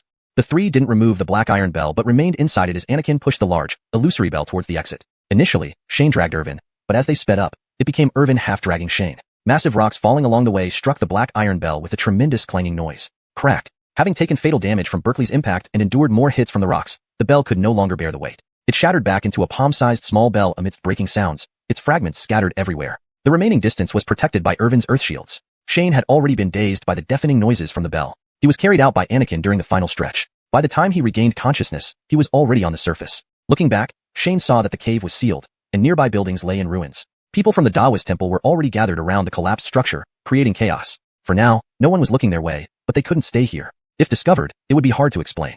Shane felt something sticky in his nose and mouth. Wiping it with his sleeve, he found blood. Without delay, he said to Anakin and Irvin, "Let's dismantle the silence array and talk later." Anakin breathed a sigh of relief seeing Shane regaining consciousness. Following Shane's instructions, he hurriedly carried Shane on his back. After Irvin dismantled the silence array, he grabbed the cushion and bypassed the commoners inside the Taoist temple, returning to their lodgings. Washing his face with hot water to remove the bloodstains, Shane sat for a while before truly coming back to his senses. Only then did he have time to reflect on what had happened. Berkeley, realizing he couldn't win, chose to self-destruct without hesitation, indicating that discovering this place would result in a greater loss than a blood puppet. A blood puppet comparable to an early crystallization stage. Fortunately, before the explosion, Shane cast an identification spell at the formation. Blood Refinement Array, C-Class. Without further information, Shane wasn't sure what exactly the formation's function was, but at least he had some clues. Looking at the discarded cushion, Shane shook his head and gave a bitter laugh. The only gain from this journey was a small cushion, at the cost of a magical treasure. Meanwhile, Alden was fuming at someone in front of him. A blood refinement array, a blood puppet, and over 10 years of preparations in Lijiang City are lost because of you and Greg. What excellent work. Kneeling and trembling on the ground was none other than Garner. Facing Alden's stern look, Garner stammered, Jasper. All of this was Greg's idea. He wanted to ambush Shane. Alden's anger flared as he scolded. You ran away instead of reporting to your own Clearwind Temple. Why come here? How stupid can you be? Stunned, Garner replied. Wasn't it exposed? How dare I return? Exposed my ass. Alden grabbed a teacup nearby and smashed it into Garner's face. Does Shane know anyone in your Clearwind Temple? Not everything is what you say. Covered in tea leaves, Garner didn't dare wipe off the mess. Bowing his head, he said, I will go back to Clearwind Temple immediately. As he stood to leave, 2 men outside blocked his path. Alden waved his hands, releasing a wave of blood mist toward Garner. Jasper. Garner screamed in agony. Please spare me. Garner writhed on the ground, growing weaker. After a while, the blood mist vanished, and he stood up, smiling at Alden. This idiot. I'll go myself. Alden nodded and threw a flying boat to Garner. Go quickly, but don't let anyone see the teleportation treasure. I understand.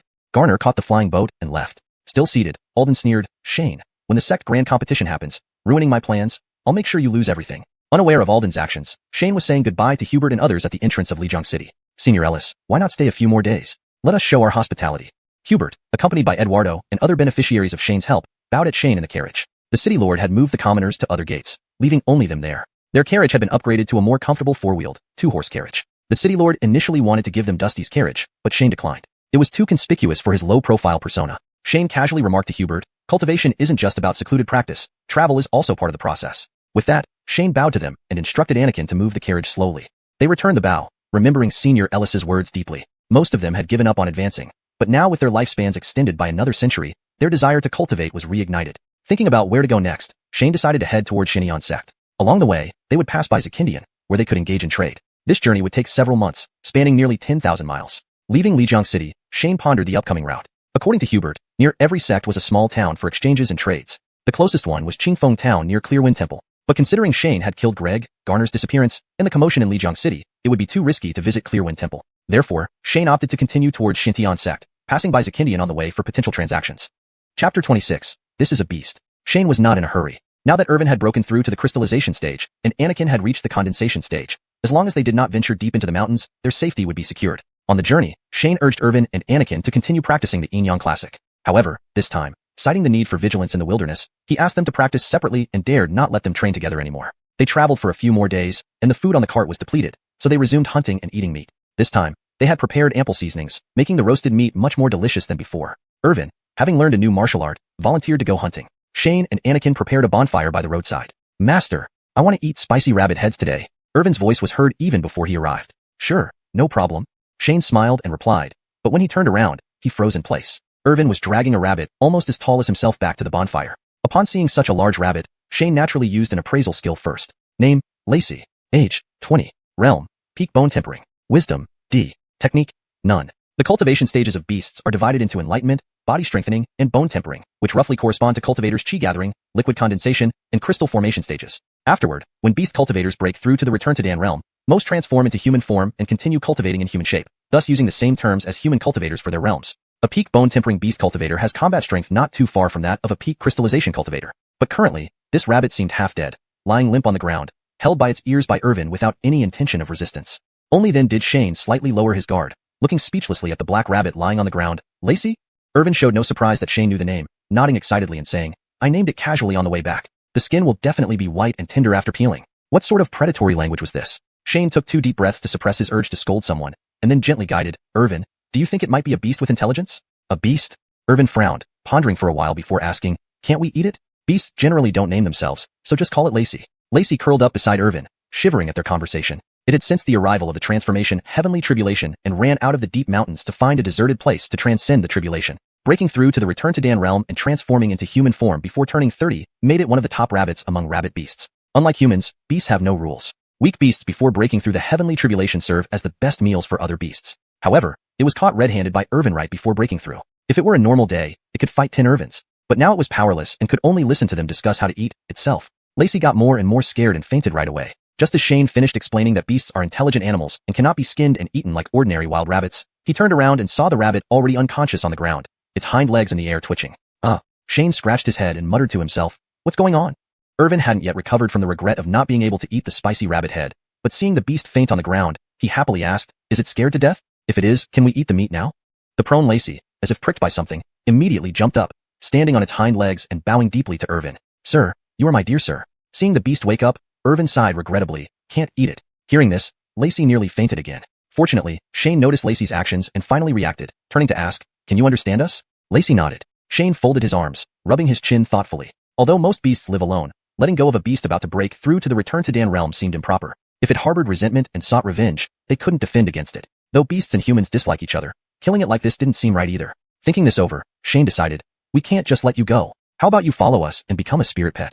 Lacey nodded vigorously. At this point, as long as it wasn't killed and eaten, it would agree to anything, even becoming a mount. Sitting upright, Lacey composed itself, waiting to accept Shane's spirit pet imprint. But Shane just stared at it. Staring at each other for a long time, Shane finally coughed and cautiously said, you should show some sincerity, right?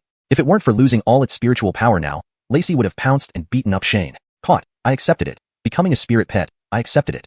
Must I provide the imprint of acknowledgement myself? Isn't this insulting a beast? How could one bear it? Even the uncle couldn't tolerate it. Gathering the last bit of spiritual power, Lacey sent a mark of acknowledgement toward Shane. What else? What could it do? Was it thinking their food wasn't good enough and wanted to try? A pale green light spot flew out of Lacey's mouth and landed on Shane's forehead. Shane felt a virtual mini-rabbit appear in his mind, kneeling down and bowing continuously.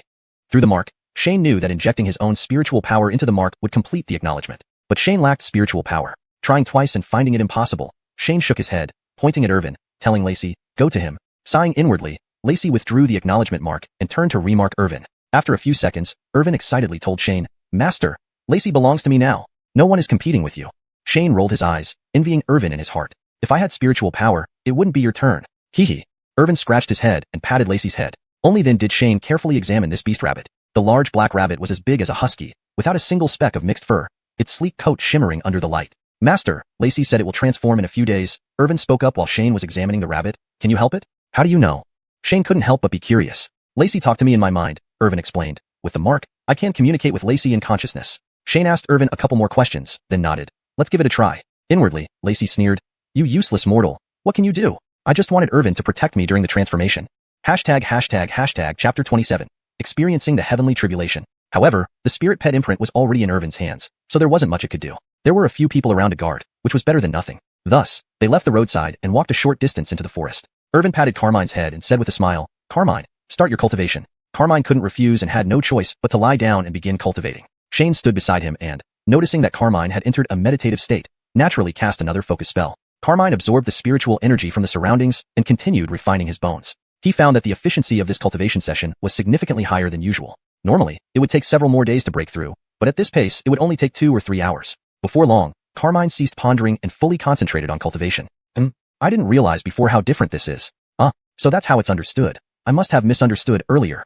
Oh, that's what it means. It took me so long to figure it out. Unbeknownst to him, Carmine's cultivation techniques grew increasingly smooth and natural, with the spiritual energy in his body flowing faster and faster. Oh no. By the time Carmine realized something was wrong, it was too late to stop. Typically, the spiritual energy of beasts was stored throughout their bodies, but now, all the energy seemed drawn towards his head. A thick, dark cloud gradually formed above them. The cloud grew denser and lower, lightning flashing within it, producing deafening roars. Holy crap, this is the heavenly tribulation. Hide. Even before Shane finished speaking, a bolt of lightning descended, striking Carmine directly. Another strike spread outwards from Carmine's head. Anakin was away hunting, but Shane and Irvin were still within range of the lightning. Yet, the bolts avoided Shane with pinpoint accuracy while easily breaking through Irvin's earth shield and striking him.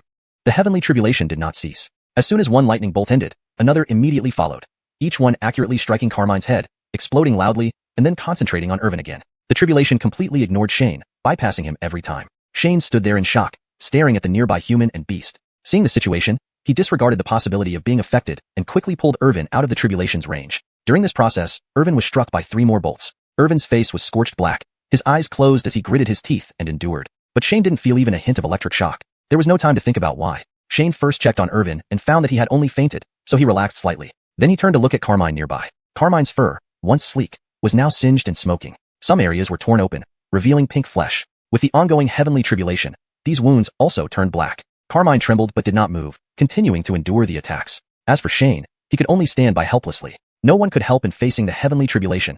It had to be done alone. The tribulation was both a trial and an opportunity. If successfully endured, the heavenly thunder could refine the body and bones like being reborn, everything turning out well. If not, it was deadly lightning. Carmine had known he would face the heavenly tribulation and prepared accordingly. Although this trial came suddenly, he faced it without fear. Each bolt injured him but also allowed him to harness the power to strengthen his body and condense his spiritual energy. The heavenly tribulation didn't last long. After dozens of bolts fell, the dark clouds above gradually dissipated. Shane waited until the clouds completely dispersed before approaching to check. Finding Carmine alive, he sat down, watching over Irvin and Carmine. Both were still unconscious. After some time, Irvin woke up. Shane helped him sit upright and asked concernedly, "How are you? Are you okay?" Irvin was still dazed, but gradually regained his senses after sitting for a while. Checking himself, he shook his head. "No. Good." Shane finally relaxed a bit. "Master," Irvin tugged at Shane's clothes. "I feel something is off." "What happened? Did you get hurt?"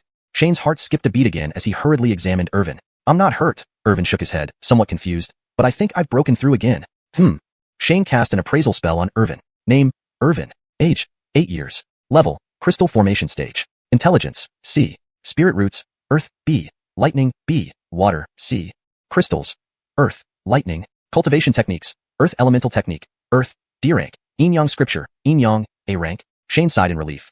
At least Irvin hadn't broken through to the core formation realm. Yet, it was still ridiculously astonishing. Just being hit by 2 bolts resulted in an additional lightning crystal? Shane didn't know what to say, and could only ask, "Try activating your lightning crystal." Each attribute's cultivation technique could produce a crystal when reaching the crystal formation stage. These crystals scattered around the Dantian could allow cultivators to communicate with the corresponding elemental spiritual energy in the world, drastically reducing the spiritual energy consumption for spellcasting. More crystals meant using more attributes. However, it also made breaking through to the core formation realm much harder. Irvin extended his hand and attempted to use the lightning crystal to communicate with the heavens. Spiritual energy flowed from his hand, and lightning flickered around his small hand. Without cultivation techniques, these flashes were limited in power, but they confirmed that Irvin indeed had a lightning crystal in his Dantian. Shane was stunned. He had never heard of anyone generating a lightning crystal just from being struck by heavenly lightning. Otherwise, wouldn't all cultivators who reach the core formation stage have lightning affinity? Unable to find an explanation, Shane concluded it must be due to Irvin's special body. While Shane and Irvin discussed the lightning crystal, Carmine gradually awoke nearby. The charred skin peeled off, revealing a pure white body beneath. Shane watched in astonishment as the large black rabbit, previously the size of a husky, transformed into a small white rabbit no bigger than a cat. Unlike Irvin, who was confused, Carmine, who had failed to transform into a humanoid form, was laughing maniacally. Big win. Not core formation, but beast core stage. When Carmine eventually breaks through to the core formation realm again, the amount of spiritual energy stored in the beast core will be tenfold. In other words, the next breakthrough to core formation would be 10 times stronger. Becoming a powerful beast in the future would be effortless. ####Chapter 28, Midnight Ambush. As these thoughts crossed its mind, Yasmin turned and saw Irvin and Shane looking at it from not far away. Its ears drooped once again. With its life still in their hands, as long as Irvin didn't sever the spirit pet imprint, even if it became a demon saint, it would still have to obey their commands. Yasmin moved hesitantly, reluctantly approaching Irvin and Shane. Upon seeing Yasmin, Irvin let out an excited cry, immediately picking it up and nuzzling its soft fur with his head. So adorable. Irvin smiled broadly at Shane. "Master, right?" "Yes." Shane patted Yasmin, then touched Irvin's head, but suspicion was brewing inside him. He couldn't believe in such luck without thoroughly examining the situation. Initially distracted, he now realized how suspicious it was that a demon beast with the combat strength of a peak crystallization stage demon happened to be in its weakened pre-tribulation state, conveniently running into them and coincidentally being captured by Irvin. Too much coincidence. He felt like there was an unseen hand pushing events along, but Shane couldn't pinpoint the exact problem yet. On the surface, it seemed beneficial for him to simply wait and see how things develop. Still, a sliver of caution remained in his heart. While Shane pondered over Yasmin, on the other side, 2 individuals were discussing this matter. A woman stood there, glaring angrily at the seated elder with icy coldness. "Fade, you schemed against my descendant," she spat. The woman wore a flowing white silk dress, her delicate figure barely concealed, drawing attention to the long rabbit ears atop her head. The elder ignored her stunning beauty and merely smiled faintly. "Just take a look." With a wave of his hand, mist emerged from his palm, gradually forming into a mirror. Inside the mirror, Yasmin was clearly seen undergoing its tribulation. Seeing this, the woman's expression softened slightly. She humphed lightly and fell silent, focusing on the scene before her. When Yasmin successfully overcame the heavenly tribulation, transforming from a large black rabbit into a white one, she raised an eyebrow and asked coolly, "Core formation stage?" The elder chuckled, dispersing the mist before him, and then asked, "So, did I harm it?" The woman humphed again. "I hope not." Her form gradually faded until she vanished completely. After the woman left, the elder wiped non-existent sweat from his brow. Thankfully, the little one just broke through. Otherwise, I wouldn't know how to explain this. He muttered to himself, frowning deeply. "Shane? An ordinary human. Where does this variable come from?" Anakin managed to bring back a mountain goat, ensuring they didn't starve for the night. However, Irvin was still somewhat dissatisfied since his beloved spicy rabbit heads were gone. Shane only ate a small portion, letting the remaining roasted meat be consumed entirely by the 2 humans and the beast. After eating and drinking their fill, Shane used Irvin's voice to carefully inquire about Yasmin's origins. Unlike humans, most demons, except those who had reached the reverting to essence stage after taking human form, were born naturally without knowing their parents. Yasmin shared a similar background. It hadn't been in the nearby mountains, but came here while tracking a soon-to-mature spirit herb. It had heard news of the herb 4 or 5 days ago and rushed to this location. However, around the spirit herb, only it was present. It was also preparing to break through due to this herb. Shane asked, "Who told you this?" Irvin relayed what Yasmin said within his consciousness. Yasmin doesn't know where the information came from. It only came here hoping for a lucky chance. Upon hearing this, Shane frowned. This was definitely abnormal. It was too similar to someone deliberately leaking information to lure Yasmin here. But Shane had no clues and could only shake his head and set the matter aside. After asking more about demons, Shane found Yasmin didn't know much beyond its current knowledge. Since demons before taking human form relied purely on innate abilities without cultivation methods, there wasn't much else to glean. He finally gave up on the conversation, planning to sleep and continue the journey early next morning. Tony felt he was going mad. First, he used a tracking secret technique to find their trail, but lost them somehow. Despite lacking a travel magic treasure, cultivators could easily cover 1,000 miles daily. Naturally, he had flown past them. Eventually, he returned to Xiuxian's vicinity, reusing the secret method to relocate the two. These two were actually traveling at the speed of ordinary people. Later, Tony continued searching and finally found wuxia. He learned the person brought his young disciple and fought the chieftain of a bandit gang evenly. He almost couldn't resist rushing back to Xintian, sect to drag Randy out and beat him senseless. This is your senior? They looked completely ordinary. As for the bandits claiming them as immortals, he didn't believe it at all. The only good news was finding a strand of Anakin's hair in wuxia. Immediately using the secret technique, he located Shane and company. Tony was already 5 days behind and had taken a wrong turn earlier but finally caught up to Shane and the others. Watching the trio sitting by the campfire, Tony's anger flared. Damn it, I will tear these people apart first and then go back to beat Randy half to death. Thinking Shane might possess precious treasures capable of simulating chi, his desire surged. Find the treasure first, then destroy.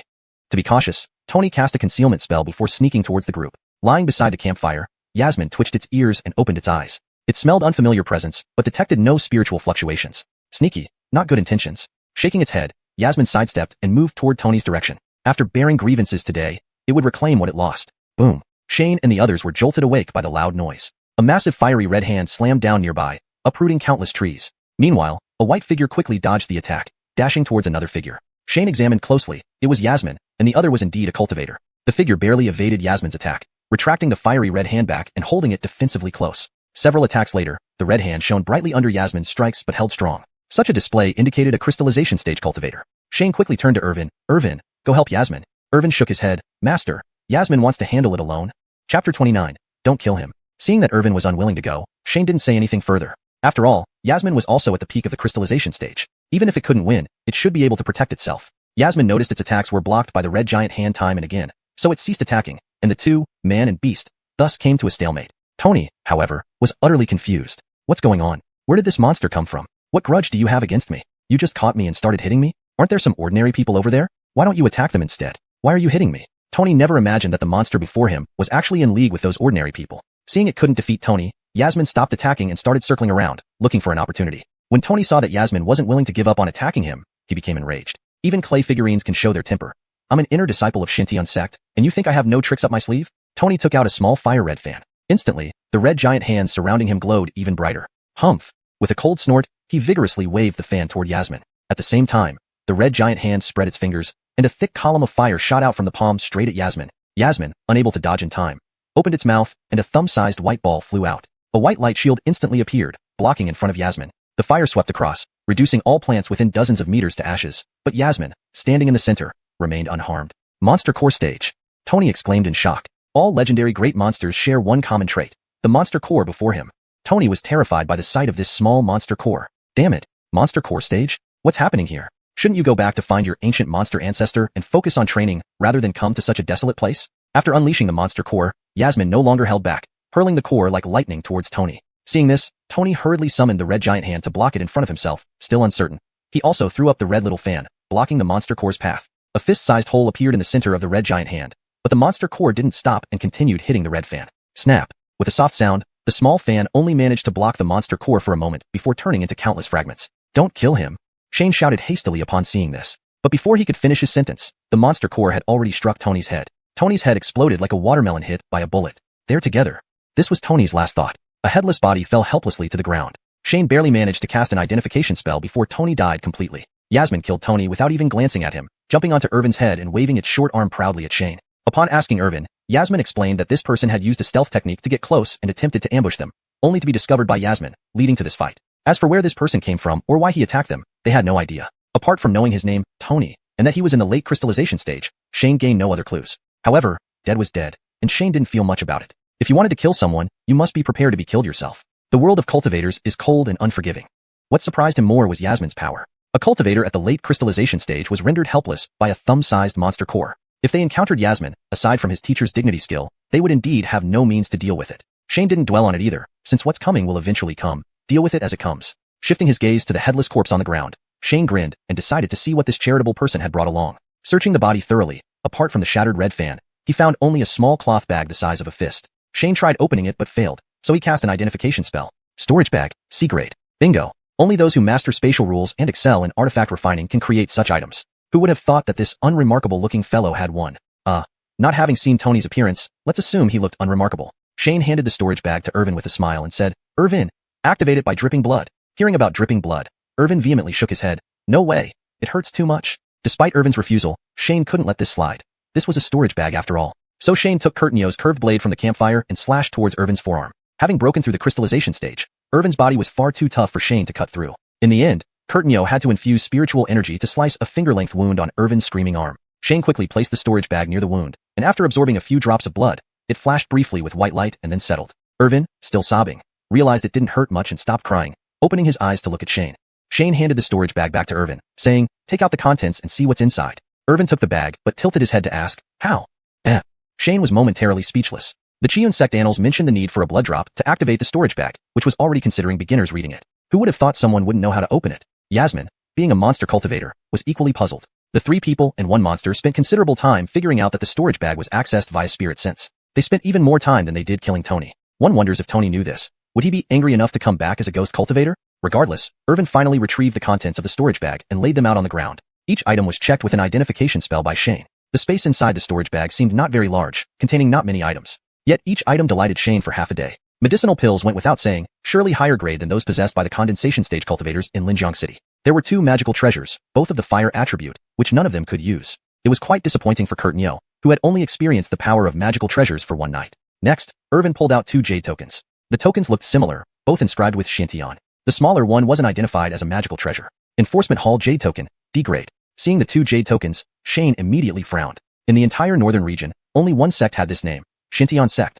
Chapter 30, heading to Beining. Could Tony be a member of the Xiuxian sect? The more Shane thought about it, the more puzzled he became. Tony seemed to be someone from the enforcement hall. But why would a disciple from a righteous sect attack him? Even if Randy informed the sect about his situation, the Xiuxian sect wouldn't stoop so low, right? Although the Xiuxian sect had a grand reputation, Shane wasn't particularly intimidated. After some deliberation, Shane handed 2 jade tokens to Anakin and instructed, "Old Nyo, you go bury these jade tokens along with the corpse." As Anakin left, Shane added, "Bury them separately." Once Anakin had dragged the body away, Shane continued examining the other items. A small pile of spirit stones, roughly dozens in number. There was also an entire set of fire attribute cultivation techniques, about 7 or 8 books. He didn't expect this guy to be such a studious student. Although Shane hadn't planned for Irvin and the others to study these techniques for now, flipping through them added another 220 system points for him. One C-grade technique, Probe Flame Hands, alone gave him 100 system points. His system points were back up to 940, not far from upgrading the system. Additionally, these cultivation techniques activated an achievement. Obtain 20 cultivation techniques, rewarded with 30 achievement points. Furthermore, there was a flying boat for transportation. Transport-type magical treasures came in various forms. While flying boats were slower, they could carry several people at once. Shane couldn't help but laugh aloud. After all this time, he finally wouldn't have to walk anymore. This Tony was truly adorable. At the same time as Shane was reaping his harvest, 2 places were in shock over Tony's death. Within the Xiuxian sect, the disciple guarding the ancestral hall discovered that a soul lamp in a side hall had suddenly extinguished. The disciple dared not delay and hurriedly went to investigate.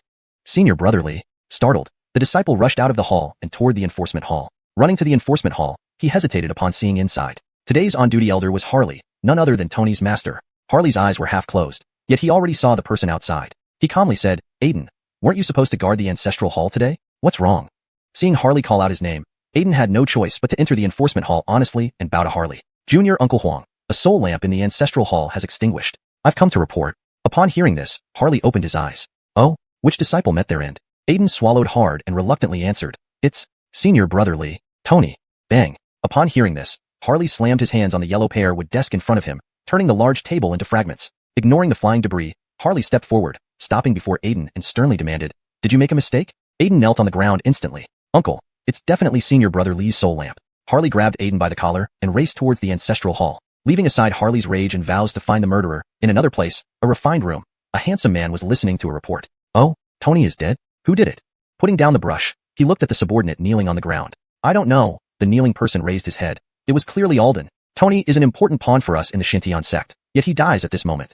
The man shook his head, rubbed his nose and asked, I heard Greg died too? Yes, Alden responded, quickly adding, but I found the murderer. I heard he's going to participate in the sect competition. Interrupting Alden, the man coolly said, we've been planning the sect competition for years. Don't lose sight of the bigger picture over this. Yes. A few simple words made Alden break into a cold sweat. Let him die during the sect competition. The man waved his hand. Continue your preparations.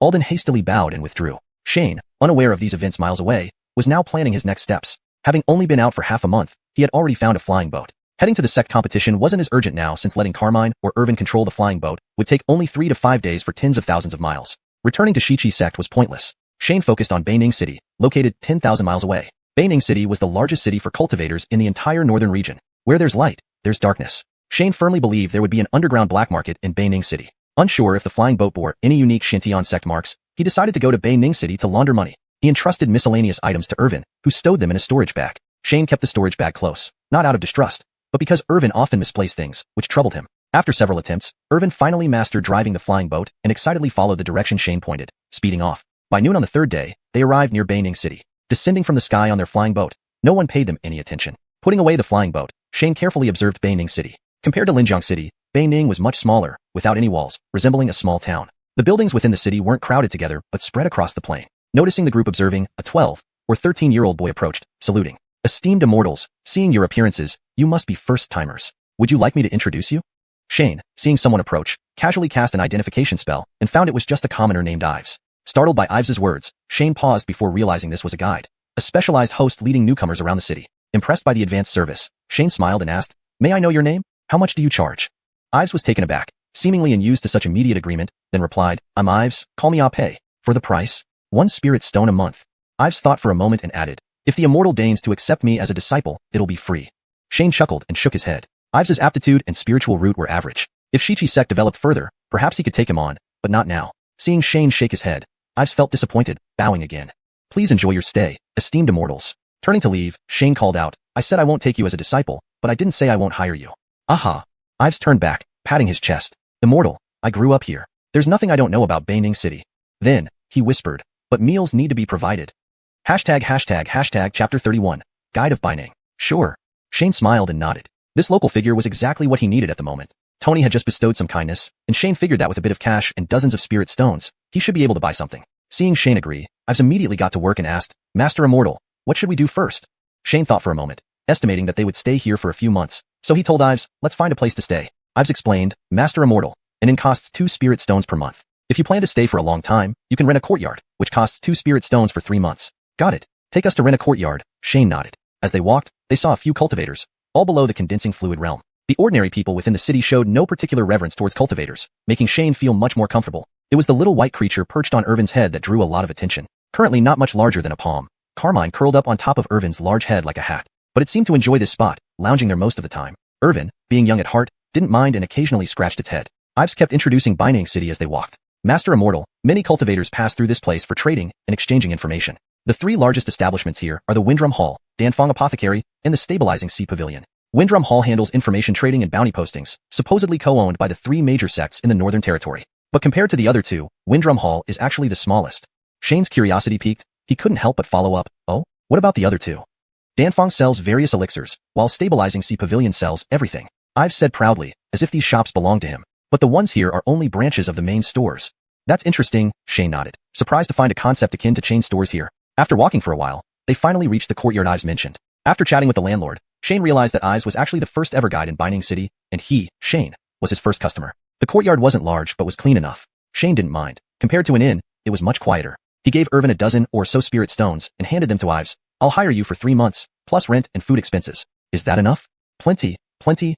Ives, startled by the amount, nodded repeatedly. Smiling, Ives pocketed the spirit stones and said, Master Immortal, rest for now. I'll go get some food for you. They sat for a while before Ives returned carrying a large lunchbox. After finishing their meal, Ives puffed out his chest, Master Immortal, wherever you want to go, tell me after lunch, and I'll take you. In Beining City, I know every place well. Every place? Shane rubbed his chin and asked, do you know where there's a flea market? With his appraisal skill, how could he miss the classic novel trope of finding treasures at stalls? Unexpectedly, Ives shook his head, Master Immortal. Everyone prefers selling items at the Stabilizing Sea Pavilion. Although they charge a 10% fee, they appraise and price items fairly, ensuring no cheating. No one sets up their own stalls. Shane was taken aback. Had all chances of picking up bargains been cornered by the Stabilizing Sea Pavilion? Regaining his composure, Shane whispered, "Is there, any black market here?" Ives clearly jumped at the question and stammered, "Master Immortal, such activities are forbidden here." Perplexed, Shane scratched his head. This shouldn't be the case. Even if managed by the 3 major sects and 2 guilds, there should be some illicit trade. Before he could say anything, Ives cautiously looked around, then whispered back, "Master Immortal, I've heard that about 100 miles away, there's a place called Pear Blossom Valley." Shane raised an eyebrow. "Oh, any specifics?" Ives shivered slightly. "Master Immortal, I dare not go there. I just overheard that everything goes unchecked in that place." Shane inwardly nodded. That must be the nearby black market. However, everything goes unchecked might make things complicated. Still, he had quite a few items to sell, especially those from Tony, which might carry hidden marks. Even Greg's magical bell needed to be offloaded discreetly, and there were cultivation techniques he could copy from his system if he found buyers. But Ives didn't know much about Pear Blossom Valley either. So, he decided to explore the city first. As Shane organized his thoughts, he noticed Anakin and the others had already polished off the food in the lunchbox. Laughing and scolding, he stood up and said, "Are you all full? Let's take a walk." Worried about any markings on the storage bag, Shane didn't take it, only letting Irvin extract the pills and spirit stones before hiding the bag safely in the courtyard. Then they stepped out. Not far from their courtyard was the Windrum Hall, a large complex with a 7 or 8-story main hall that looked imposing. Inside, Shane surveyed the surroundings. Facing him were neatly arranged desks separated by partitions, behind which personnel handled visitors. On both sides hung wooden boards listing various announcements. On the left side, mostly personal ads. For sale. Suspected location of ruins, price negotiable.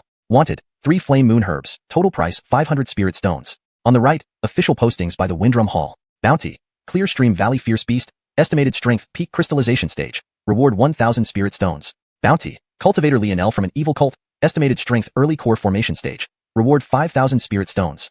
Hashtag chapter 32, the Great Soul-Splitting Cultivator. Occasionally, shop assistants would raise long poles to remove or hang wooden plaques. Many cultivators stood beneath the wooden plaques, craning their necks to check the information. For a moment, Shane felt a sense of déjà vu, as if he had been transported back to Blue Star. If these wooden plaques were replaced with electronic displays and computers added to those desks, this place would be no different from a stock exchange. The founder of the Wind Rumor Hall was indeed a genius. Even without profit or at a loss, the 3 major sects must continue operating this place. With so many cultivators coming and going, the sheer volume of messages handled here constituted valuable assets. Shane chuckled to himself. It seemed that these cultivators were not as rigid as he had imagined. Benefiting from his experience on Blue Star, Shane quickly regained his composure and began walking while carefully reading the information on the plaques. Though most plaques only provided vague information, even snippets offered him considerable insight. Irvin and Anakin, however, were momentarily bewildered, staring around with their mouths slightly open, following Shane mechanically. Unfortunately, Shane didn't have any special rare treasures or exclusive news, so he could only satisfy his curiosity for now. After circling around, Shane prepared to leave and visit the alchemy shop and the stabilizing sea pavilion. Just as he was about to leave, a shop assistant hung a new wooden plaque on the right. Reward offered. Information leading to the murderer of Xiuxian sect disciple Tony. Reward of 5000 spirit stones. Shane's eyes narrowed in thought, feeling both awe and surprise. Good heavens. A mere clue is worth as much as an initial core formation evil cultivator. No wonder the large sects were so extravagant in their spending. Shane almost couldn't resist turning himself in. Then he cursed under his breath. "You, Tony, are worth so much but couldn't carry more spirit stones on you?" Apart from Shane, the others had no idea that the person who ambushed them and was subsequently killed was Tony. For now, he decided not to tell them.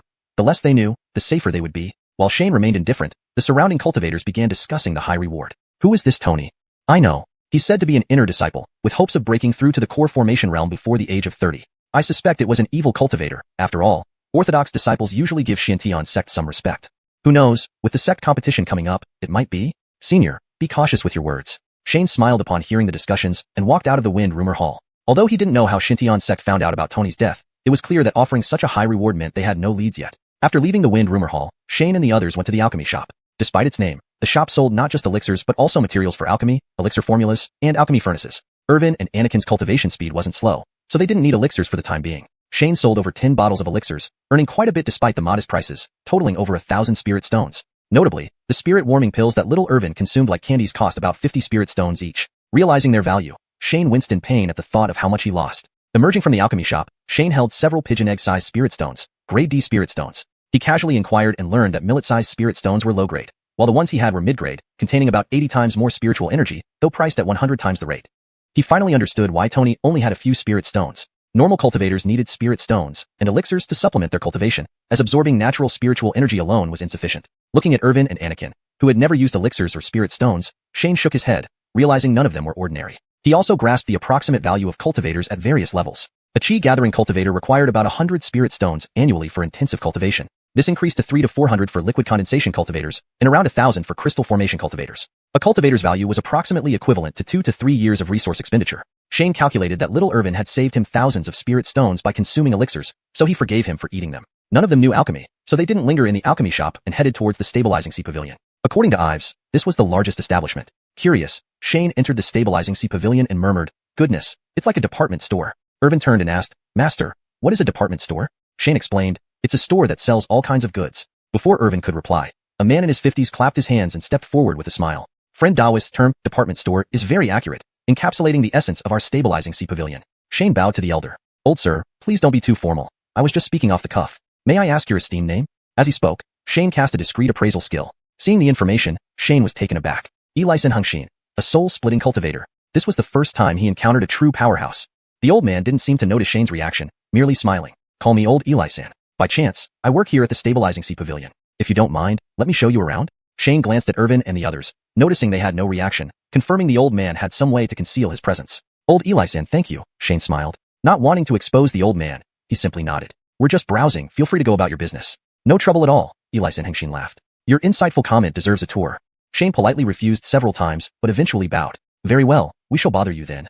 "Not at all," Xiuxian laughed, and led Shane and company through the stabilizing sea pavilion. Putting aside the old man's identity, Shane focused on studying the prices in the cultivation world. He would need to visit Pear Blossom Valley soon to sell some items.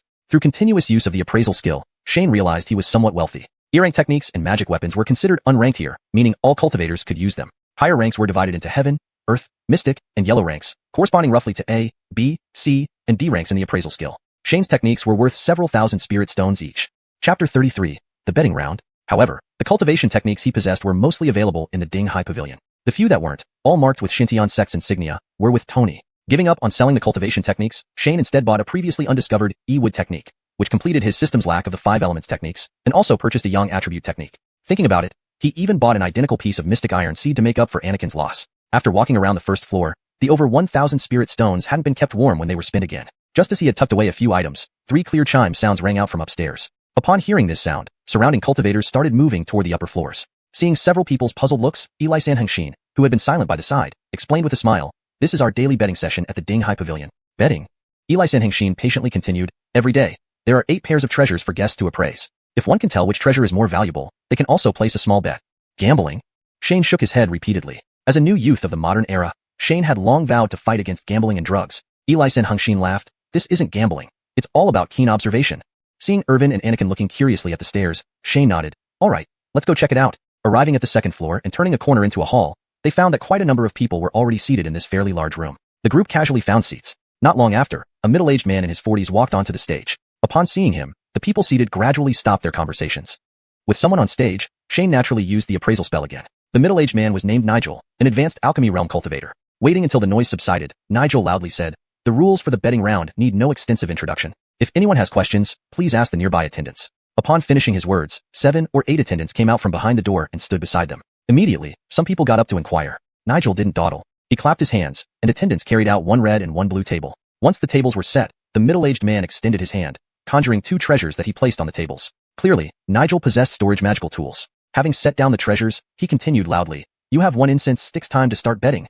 No sooner said than done. The attendants lit a thick incense stick and inserted it into the incense burners around the stage. Xiuxian, beside Shane, explained the rules to everyone. It was very simple. During the duration of the incense stick burning, one could only observe from the audience. If they felt a particular treasure was more expensive, they could call an attendant, buy a correspondingly colored token, and if guessed correctly, receive the corresponding reward based on the token. Shane asked curiously, "Who decides the value?" Xiuxian replied calmly, "Our Ding Hai Pavilion pricing has always been fair to young and old alike." Although the elderly man spoke blandly, Shane detected a hint of unchallenged pride in his words. Shane couldn't help but nod. Xiuxian then smiled, "Little friend, you may also try to test your observational skills." Unable to reject the senior's invitation, Shane pretended to examine the 2 treasures in front of him.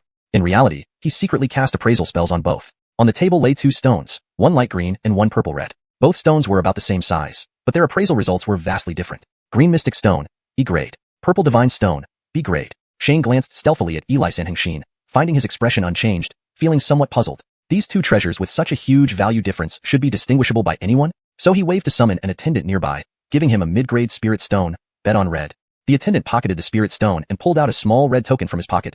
"Guest, please keep this well." The token was small, with 1 written on the front and 100 on the back. Many people didn't rush to place bets, but crowded to the stage front for close examination. Only when time was nearly up did they hurriedly call the attendants. After the incense burned out, Nigel stopped those who still wanted to bet and announced, "Today's first round, red wins." Before his voice faded, someone shouted from below, Sir Huang, the green mystic stone and purple crystal stone have nearly the same price. Why does red win? Nigel smiled slightly, walked to the red table, and waved his hands, casting a white mist before the purple divine stone like a magnifying glass, enlarging it several times. He then said, everyone, take a closer look.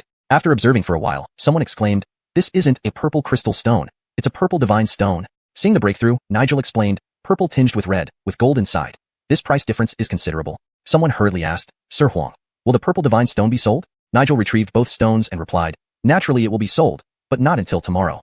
The person who asked immediately left, ignoring the ongoing betting session. Shane realized he had silently flexed just now, stealthily glancing at Isekai Hengxin. Seeing he wasn't paying attention, Shane relaxed slightly. Oh, this is too dangerous. If not careful, he would expose his trump card. After a moment, the odds were calculated, and Shane made a small profit. Seeing Shane receive spirit stones from the attendant, Isekai Hengxin laughed. Your observational skills aren't bad, little friend. Shane shook his head, explaining, I only identified the green mystic stone and purple crystal stone, but the purple crystal stone is slightly larger, so I guess I was lucky. Well then, little friend, you might as well continue, making more profits while your luck holds. Isekai Hengxin chuckled and looked back at the stage. Now, Nigel had already placed the second pair of treasures on the stage. Shane had no choice but to use the appraisal spell again, surely not stopping just because of good luck once. This time, the two treasures were different from the last. A square-foot-wide stone that thudded, and a fingernail-sized golden sphere. Gray ancient stone, E grade. Primordial essence crystal, a grade. Without hesitation, Shane bet the 200 spirit stones he won on the E grade item. If he lost, he'd say his luck ran out and quit. A short while later, Nigel shouted, this round, blue wins.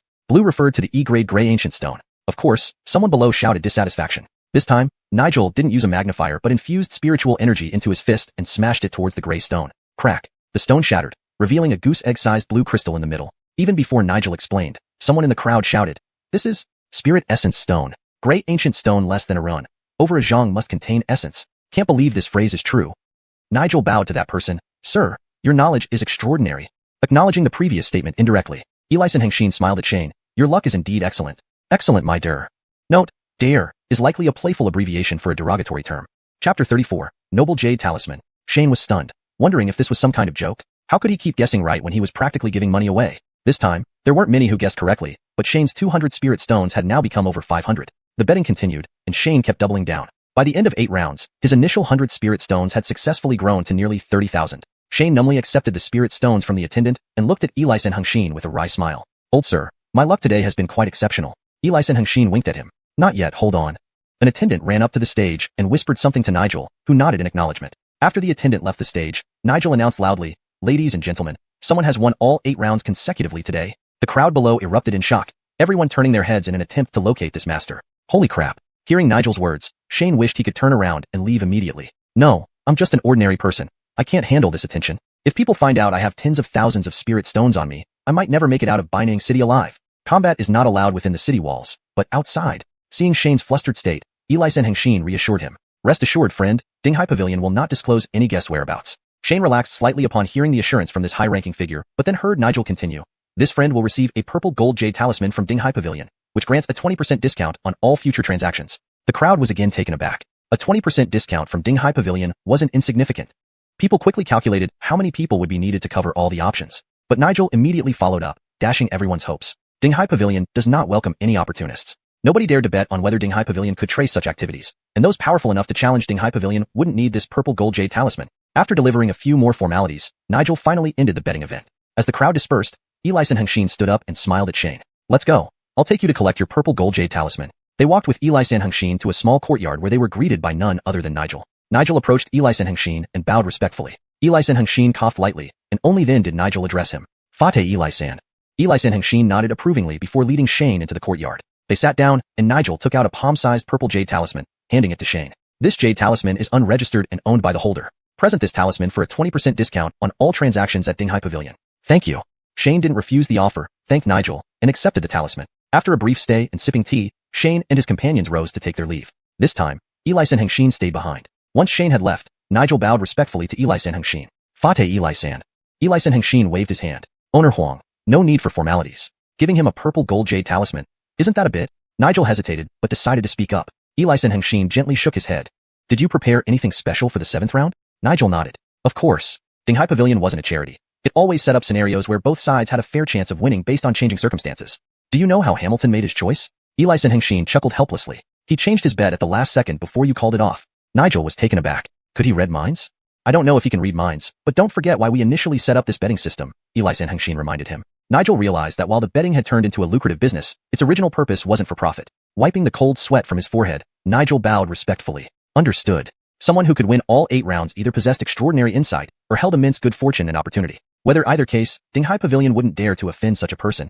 It was their way of survival. Through years of experience, they had learned that these individuals were often influential figures. Compared to them, a purple gold jade talisman wasn't much. Unaware of what the old foxes at Dinghai Pavilion were thinking, Shane now had one thing on his mind: spending. Feeling uneasy about keeping this windfall, Shane didn't want to be caught off guard. Shane wasn't foolish. He knew, as with Yasmin before, that this situation likely had someone pulling strings behind the scenes. Despite Dinghai Pavilion showing apparent kindness, he still felt anxious. If only he knew what these people wanted from him, he could at least prepare. Currently, aside from being almost exiled from the cultivation world due to Xiuxian sect, he had nothing much. Spending this money would alleviate some of his worries. Flying boat? Buy. Cultivation technique? Buy. Magic treasure? Buy. Storage pouch? Buy. Pills? Sold earlier, so no need to buy. By the time Shane returned to his residence, he only had a little over 1,000 spirit stones left. But Irvin and Anakin were now fully equipped. Had Yasmin not been unable to use human magic treasures temporarily, it too would have been fully armed. Transferring everything from Gavriel's storage bag to a new one, Shane also cancelled Gavriel's ownership recognition. Although news from Fowen Hall suggested no significant leads, Shane preferred caution, especially facing Xintian sect and upcoming clan competitions. In the following days, Shane urged Irvin and Anakin to study the newly purchased techniques. Irvin had already mastered Earth, Thunder, Yin, and Yang attributes. For now, Shane let him continue refining Yin-Yang Classic instead of learning new ones, aiming to solidify 3 or 4 crystallizations sooner. During spare time, they studied several spells. Finally, Shane found a cultivation method at Dinghai Pavilion that concealed one's spiritual fluctuations, which Irvin and Anakin could practice. After refinement, this method could prevent higher-tier opponents from sensing their spiritual power, making it highly practical. With the demon core, Yasmin could now conceal its own spiritual fluctuations as well. So, unless they encountered a soul splitter realm expert or higher, they appeared as ordinary people. For now, Shane put other plans on hold, knowing that too many things at once could lead to confusion. Anakin and Yasmin used spirit stones to continue practicing. Anakin hadn't formed any crystals yet, so learning too many techniques without adequate spirit power support didn't benefit much. It focused on one offensive and one defensive spell. Yasmin couldn't learn anything before assuming a humanoid form. But with the vast spirit power of the demon core, even an early-stage formation pill realm cultivator wouldn't stand a chance against it. Chapter 35. The Protagonist Template. More than half a month passed in the blink of an eye. The Xintian sect remained quiet. Even the wooden plaque in the Wind Rumor Hall had yet to be removed. Anakin was stuck at the peak of the condensing fluid stage, just waiting for a breakthrough opportunity. Irvin had successfully condensed his 3rd and 4th crystals. Carmine continued to gather spiritual energy, preparing to break through to the returning pill stage. It seemed that for the time being, none of them would make any progress in the short term. Thus, Shane decided to head to Pear Blossom Valley to dispose of the potentially incriminating items he carried with him. After all, this was his initial purpose for coming to Binang City. He changed into a robe commonly worn by cultivators before Irvin cast a flying boat spell and flew toward Pear Blossom Valley. As a precaution, Shane asked Irvin to stop about 10 miles away from Pear Blossom Valley. They then walked for an hour before arriving. Compared to Binang City, this place was much quieter. Many cultivators lined up on both sides of the valley, setting up stalls. However, there was considerable distance between each of them, clearly showing mutual vigilance. When the 4 of them stepped into the valley, they drew numerous gazes. But seeing no fluctuations in their spiritual energy, most people dismissed any ill-intended thoughts. Life is only one shot. Without knowing someone's cultivation level, why fight? Shane strolled along, glancing around while secretly casting appraisal spell on everyone. Most people in the valley were at the condensing fluid stage, with a few at the crystallization stage. During his walk, he saw only one person at the returning pill stage, an elderly man in his 70s with no promising future. After walking for a while, Shane noticed a stall with a sign reading, "Purchase," hanging next to it. He cast an appraisal spell and discovered the owner was at the crystallization stage. The cultivation technique this person practiced sounded strange, and didn't seem to belong to a good person. With this in mind, he approached. Squatting down, he asked the stall owner, "What do you buy?" The stall owner, Nelson, had a sharp face and a narrow mouth. He was leaning against a cliff wall with his eyes closed, resting. Hearing Shane's question, he casually replied, "Everything." Shane took out a flying boat from his small bag and asked, "How much for this?" Nelson glanced at it. 800. Shane felt irritated instantly. Stabilizing Sea Pavilion sells it for 3,000. Nelson sized up Shane for a moment before snorting coldly. Then go find Stabilizing Sea Pavilion. With that, he shifted his position and closed his eyes again. Feeling discouraged, Shane tried to bargain. "Add more. I have other good things." "Huh." Nelson opened his eyes. "Let me see first." Shane took out a small bell from his pocket. Nelson looked at it twice. "This is 200. Add 50 for the flying boat. You're giving me 250. Shane stood up, ready to leave. Nelson closed his eyes again. All of Pear Blossom Valley prices are the same. Take it or leave it. Undeterred, Shane actually went around asking. He found the prices were indeed similar, and Nelson offered reasonable rates considering his crystallization stage capacity to buy so much merchandise. So he swallowed his pride and returned to Nelson. Nelson opened his eyes and recognized Shane. He lightly hummed, "The previous 50 discount is gone." "You." Shane almost lost his temper but held back, continuing, "I have other things." "Put them all out." "Probably nothing good." Nelson flipped over, finally facing Shane directly. Shane first took out some cultivation techniques. Nelson flipped through them. These are 1,000. Without bargaining, Shane then took out Tony's 2 magical treasures. These two together, 800. Nelson seemed familiar with these low-grade treasures and quickly quoted a price after a brief glance. Can you handle all this? Shane eyed him. Do you want to sell or not? Nelson ignored his question. Still have this. Shane clenched his teeth and took out his storage bag. That's interesting. This time Nelson carefully examined it before saying, 2,000 for this. Seeing that Shane had finished taking everything out, Nelson continued, in total, 5,000. Shane thought for a moment and finally gritted his teeth. Deal. These items would fetch at least 15,000 at Stabilizing Sea Pavilion. But here, the price was cut to a third. But since they couldn't be sold openly, this was the best option. Nelson pulled out a small pouch from his chest, counted out 50 medium-quality spirit stones, handed them to Shane, and casually remarked, not bad, brother. Pretty good haul. All right. Shane agreed, counted the stones, and left without another word to Nelson. Only after walking a ways did he let out a sigh of relief. At least he hadn't encountered any murder for treasure scenarios, and it went relatively smoothly. Earlier, Carmine had been perched on his head, while Irvin and Anakin remained vigilant. While he didn't intend to actively engage in such ambushes, caution was necessary. With a little more capital now, Shane decided to start looking for bargains. He only got excited for half a minute before dejectedly giving up. Damn, what kind of deals? All this stuff is stolen goods. The prices were lower, but who knew if an old monster might suddenly appear and kill him with a single palm strike. Just as Shane was about to leave, he paused at the entrance to the valley. An ordinary person? Courting death? Name? Ernest. Age? 16. Realm? None. Intelligence? D. Spirit root? Blood? A. Water? C. Shane stared at the system interface, puzzled by Ernest's spirit root. Blood? What kind of spirit root is this? Shane stopped walking and lowered his gaze to examine Ernest. Ernest was setting up a stall, displaying a long article written on yellow paper filled with classical phrases, which gave Shane a headache. But the general idea was clear. He was a nearby scholar whose father fell ill and was oppressed, ultimately leading to his family's ruin. Now he possessed an ancient family heirloom jade, supposedly left by a mortal master. If anyone avenged his family, he would offer the jade. A dull, unremarkable jade tablet was placed beside the yellow paper. Shane read the densely packed text inside. Well, this is the protagonist template, but why hasn't the grandpa in the jade come out to teach him cultivation techniques? Thinking about it, Shane cast another appraisal spell on the jade, and his expression turned even more peculiar. Hereditary jade, no level. Holy crap, do things have to be this dramatic? Shane considered it and decided to bring this person along. Standing in front of the stall, he said, maybe you can avenge yourself. Do you want to come with me? Ernest was sitting there blankly when he heard Shane's words. He froze for a moment before snapping back and prostrating himself in front of Shane. Great immortal's grace, humble one. Shane interrupted him. Stop being so pretentious. Just ask if you're coming or not. Ernest hesitated, opening and closing his mouth a few times. Finally, he clenched his teeth and picked up the jade. I'll come. End of chapter 35. Chapter 36. Identity revealed. Right, that's better. Seeing him finally drop the self-deprecating label of a corrupt scholar, he nodded and waved his hand. This is no place for talk. Let's go. They started walking down the mountain path. Ernest didn't bother to pack up his stall. He simply tucked the ancient jade into his robe and followed closely behind. They had only gone a few miles when Ernest began to wobble, barely holding on. Seeing this, Irvin wanted to offer help but was stopped by Shane. Shane didn't look at Irvin, continuing at the same pace as before. After traveling about 10 miles, Bryce remained on the verge of collapse but never fell. Shane secretly approved, acknowledging the man's resilience. However, it was still unknown what kind of character he had, so he decided to keep him for now, for further observation. Having made his decision, he instructed Anakin to support Ernest, then summoned his flying boat, returning to Binang City. By the time they reached Binang City, Ernest was nearly in a semi-comatose state. Anakin, with his wealth of experience, checked Ernest and smiled at Shane. He's fine, just starving. Shane arranged for Ernest to rest and asked Anakin to watch over him, then sent Ives to buy some food. After some time, Ernest slowly regained consciousness. Relieved to find the ancient jade still in his hand, he gradually recalled the events leading to his fainting. He quickly got out of bed and walked out of the room. Seeing Shane and others eating, Ernest bowed deeply and said, Master? Shane glared at him. Why so many words? Hurry up and eat. Ernest paused, feeling like these words sounded just like how his father would reprimand him, yet there was a hint of warmth in them. With an "oh," he carefully sat down and started eating. Shane, accustomed to scolding Irvin, couldn't resist lecturing this stubborn young man. Yet he forgot that his current body was roughly the same age as Ernest. After the meal, Shane didn't immediately question Ernest's situation but instructed him to rest for a few days first. While Ernest was recuperating, Nelson approached Alden. These fools searched for so long and couldn't find the killer of Tony, but I, Little Master Nelson, was smart enough to uncover clues while running a stall. Although Nelson felt immensely proud inside, he respectfully presented all the items he acquired from Shane onto Alden's table. Finishing the presentation, Nelson took a step back and bowed. Jasper, that's everything. Alden picked up a cultivation manual and flipped through it. The probing flame hand technique is something Tony did learn, but it's not his personal secret technique. Nelson explained, look at this flying boat. It's specially made by the Xuanhuan sect. And these magical treasures belong to us, the Blood Peak sect. Before he could finish, Alden slammed his fist on the table. Who did this? Nelson quickly replied, I haven't fully investigated yet, but I know it was a young man, a child, and a muscular adult.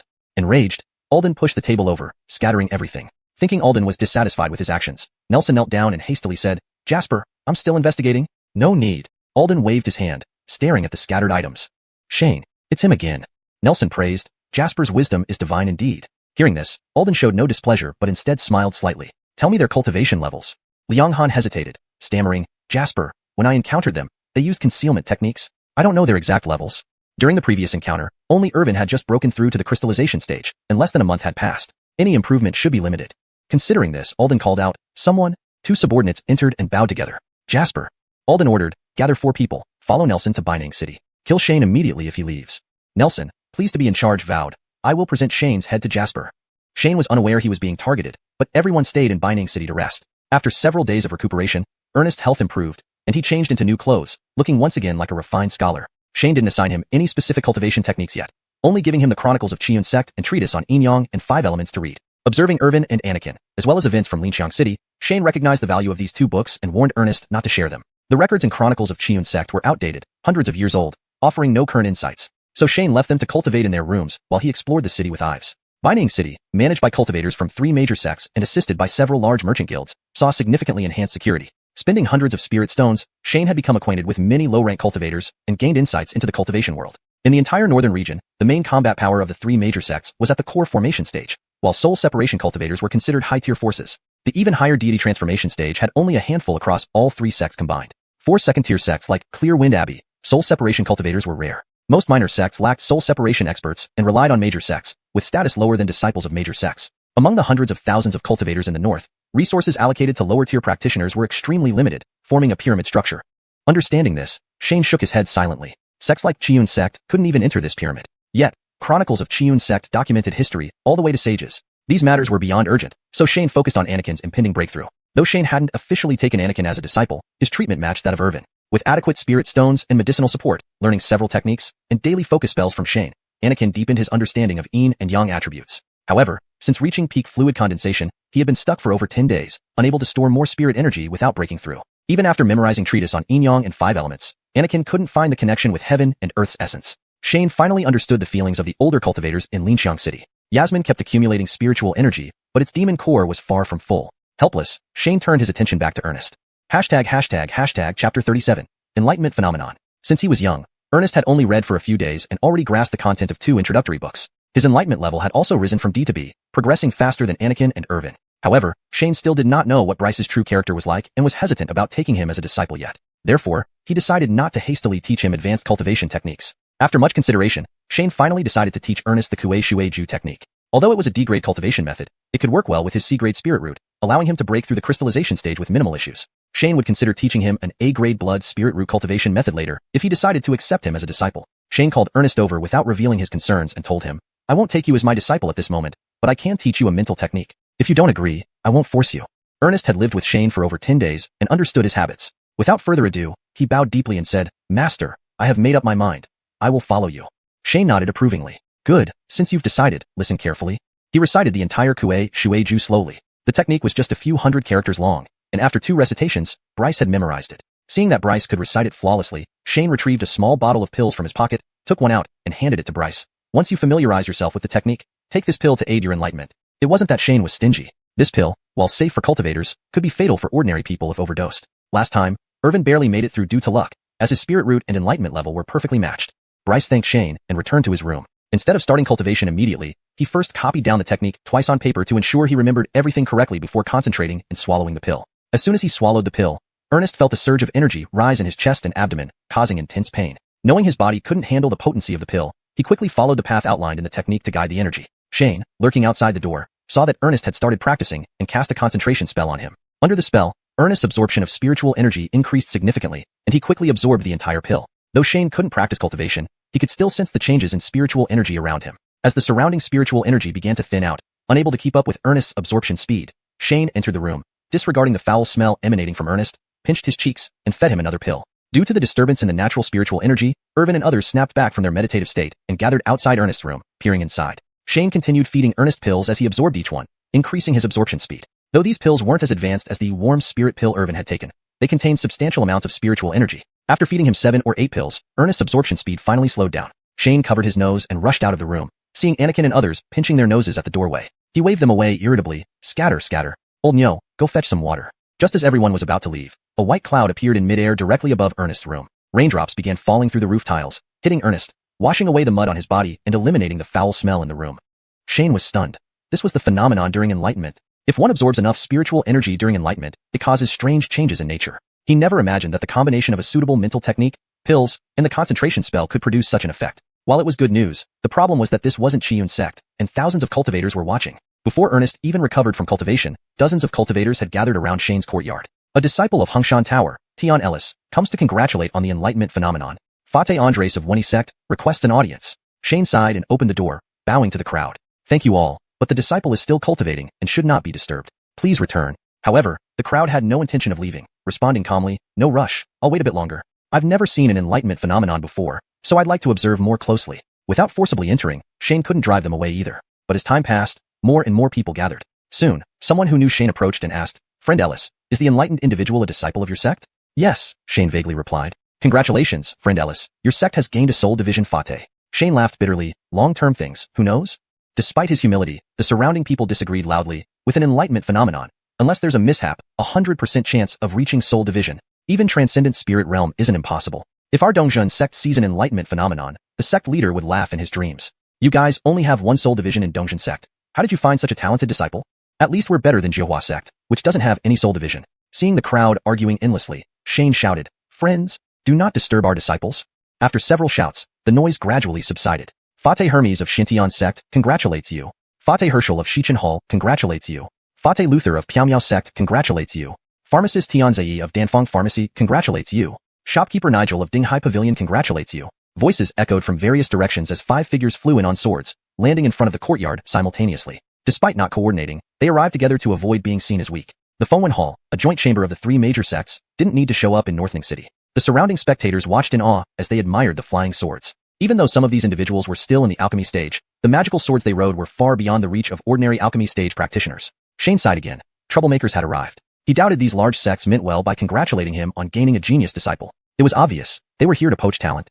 Hashtag chapter 38, the old foxes. Seeing the spokespersons of the 5 major powers arrive together, the other cultivators instinctively stepped back a few paces, leaving the center of the gate for them. Although Binding City prohibits private duels, it was still necessary to give them this much respect, wasn't it? The group put away their magical swords and bowed respectfully to Shane, all wearing smiles that seemed entirely harmless. Shane also bowed but secretly cast an appraisal spell. All 5 were in the late or peak core formation stage, not too old either, appearing around 40 to 50 years old, each with the potential to advance further. The appearance of these major organizations significantly dampened the surrounding discussions among the cultivators, who now stood still, waiting to see what would happen next. But the few leaders only exchanged polite remarks, seemingly reluctant to initiate anything. Nigel stood amidst them, inwardly sighing bitterly, unsure whether he should stay or leave. If he had known it involved Shane, he wouldn't have come at all.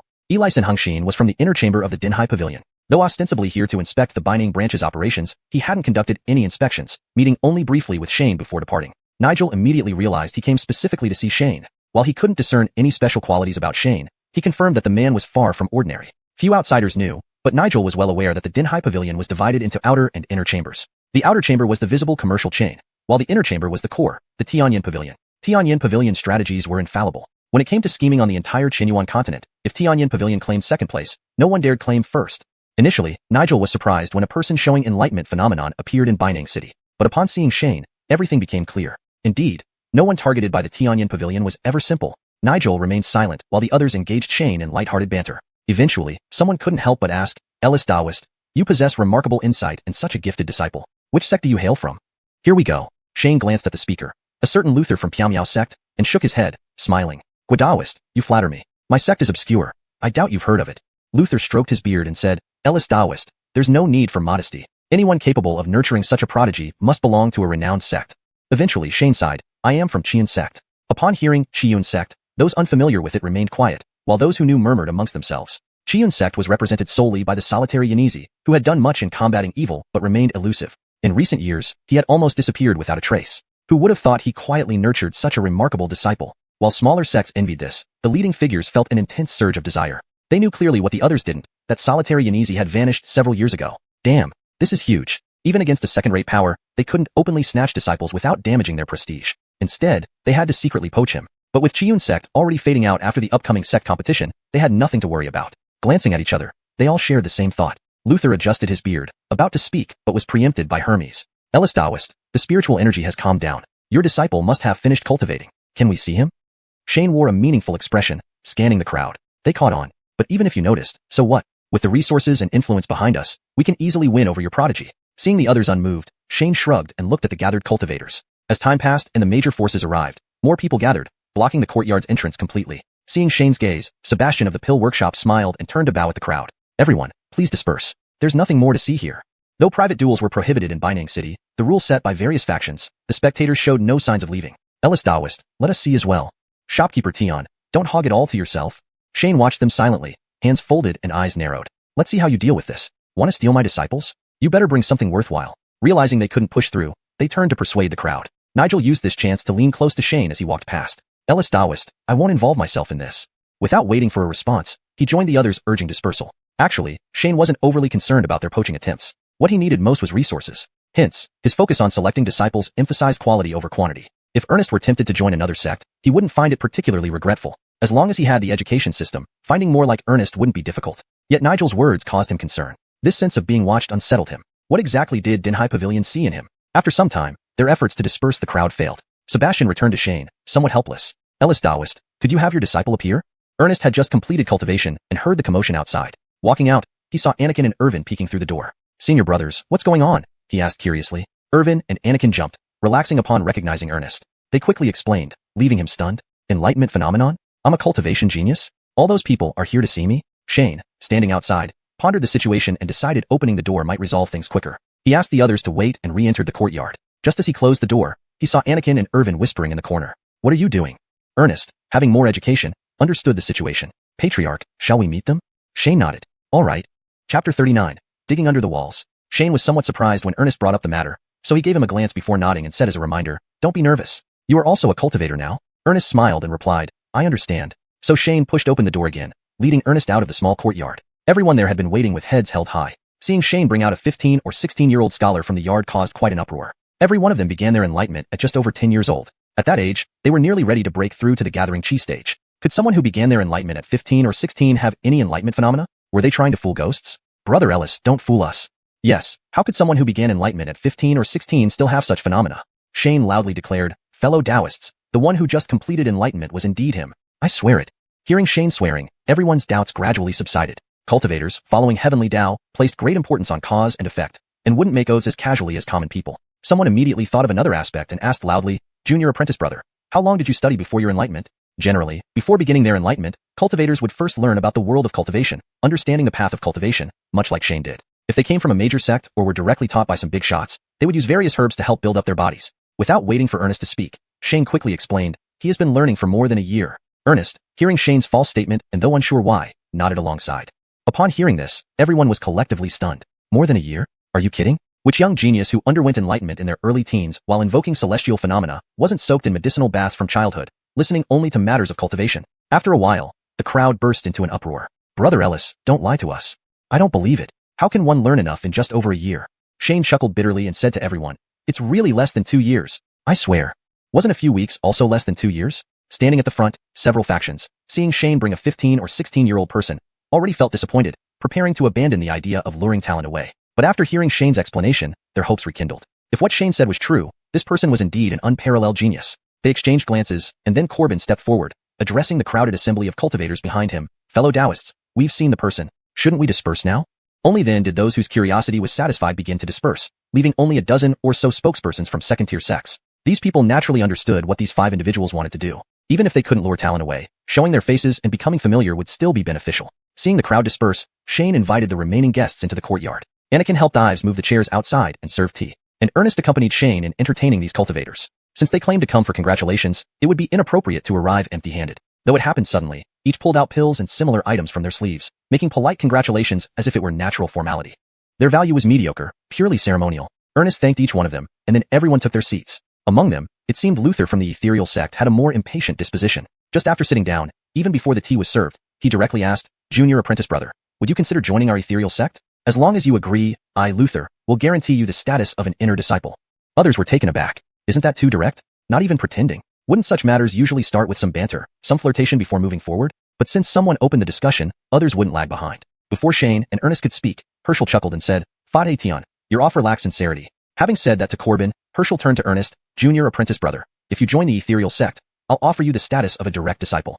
Hermes laughed loudly beside him. Is being a direct disciple so great? My Mystic Heaven sect can promise that you may choose any peak head as your master. With these three major sects making their offers, the representatives of the smaller sects behind them went silent. Their elders didn't enjoy better treatment than other sects' inner disciples. What could they offer? Surely not an elder position? However, the lack of contention from these secondary sects didn't mean Danfeng lacked qualification. Corbin smiled, then said, if you join our alchemy workshop, there's a chance to become an alchemist. Upon hearing Corbin's words, murmurs spread among the gathered crowd. Alchemists were far fewer than cultivators. Even the lowest-ranking alchemist could produce 3 to 5 batches of pills daily, earning money as easily as drinking soup. After a moment of astonishment, everyone redirected their gaze to Nigel.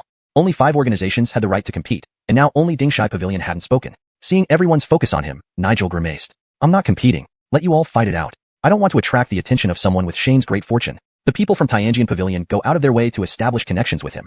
Am I insane to provoke him? Nigel slowly shook his head, then spoke. Junior apprentice brother is a disciple of Qian sect. Our Dingshai Pavilion does not compete. The remaining 4 individuals were all momentarily stunned. Are you joking? You're a 1,000-year-old fox. Why act? In the past, whenever finding a disciple with exceptional spirit roots, didn't you always strive harder than anyone else? But since he wasn't competing, it meant one less competitor, and no one questioned his reasons. Corbin turned to look at Shane, then towards Ernest, smiling. Junior apprentice brother. What do you think? Shane remained silent, looking expectantly at Ernest. Regardless of Ernest's choice, it truly mattered little to him. It would cost only a few pills. As for the 2 books, he only needed to swear not to reveal them externally. Everyone stared at Ernest, waiting for his decision. Though the major sects offered different incentives, standards had been set. Even if he chose Ethereal Sect, they couldn't simply offer an inner disciple status without more benefits. Doing so would make Ethereal Sect unattractive for future talents. After considering for a while, Ernest stood up, bowed respectfully to everyone, and slowly stated, thank you for your kindness, seniors, but I won't go anywhere. Not just the representatives from the major powers, even Shane was slightly taken aback. With so many watching, Shane couldn't speak too clearly and reminded Ernest, you needn't feel indebted. Think carefully. Ernest nodded at Shane, indicating he understood, then addressed everyone again. I won't go anywhere. I will stay at Qian sect. #### chapter 40, Bounty Mission. Nigel sat there, nodding inwardly when he heard Ernest's words. Indeed, someone still understands. Others might not know, but Nigel was very clear. The last time at Dinghai Pavilion, Shane did not have such a person by his side. The 2-year claim is just a ruse to fool people. However, the rest of them were thoroughly disappointed. But luring someone away always depends on mutual willingness. Since the other party didn't want to come, it wouldn't help to say more. Luther was somewhat reluctant and said, Junior brother, if you change your mind one day, you can find me. Ernest clasped his hands towards Luther. Thank you for your kind favor, senior.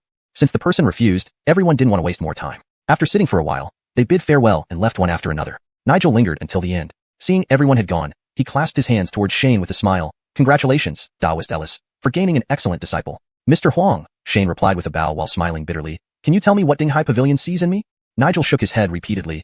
Taoist Ellis, you are overthinking it. There's nothing going on.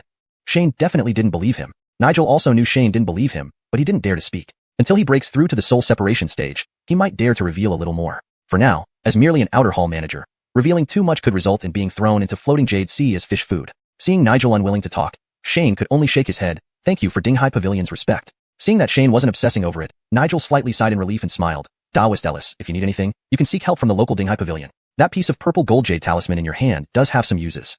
Nigel greeted warmly, so Shane couldn't refuse, and he could only clasp his hands and laugh. Many thanks then. Shane accompanied Nigel to the courtyard gate. Only after seeing him off did Nigel cast his flying sword and leave gracefully. This is what cultivators should look like. Shaking off this distant goal, Shane turned back into the courtyard. Seeing Ernest helping the others pack, he called him over. Do you know what you've refused? Ernest nodded but countered, Sect Master. Since you guided me into the sect, I am already part of Qian sect. I won't do anything treacherous.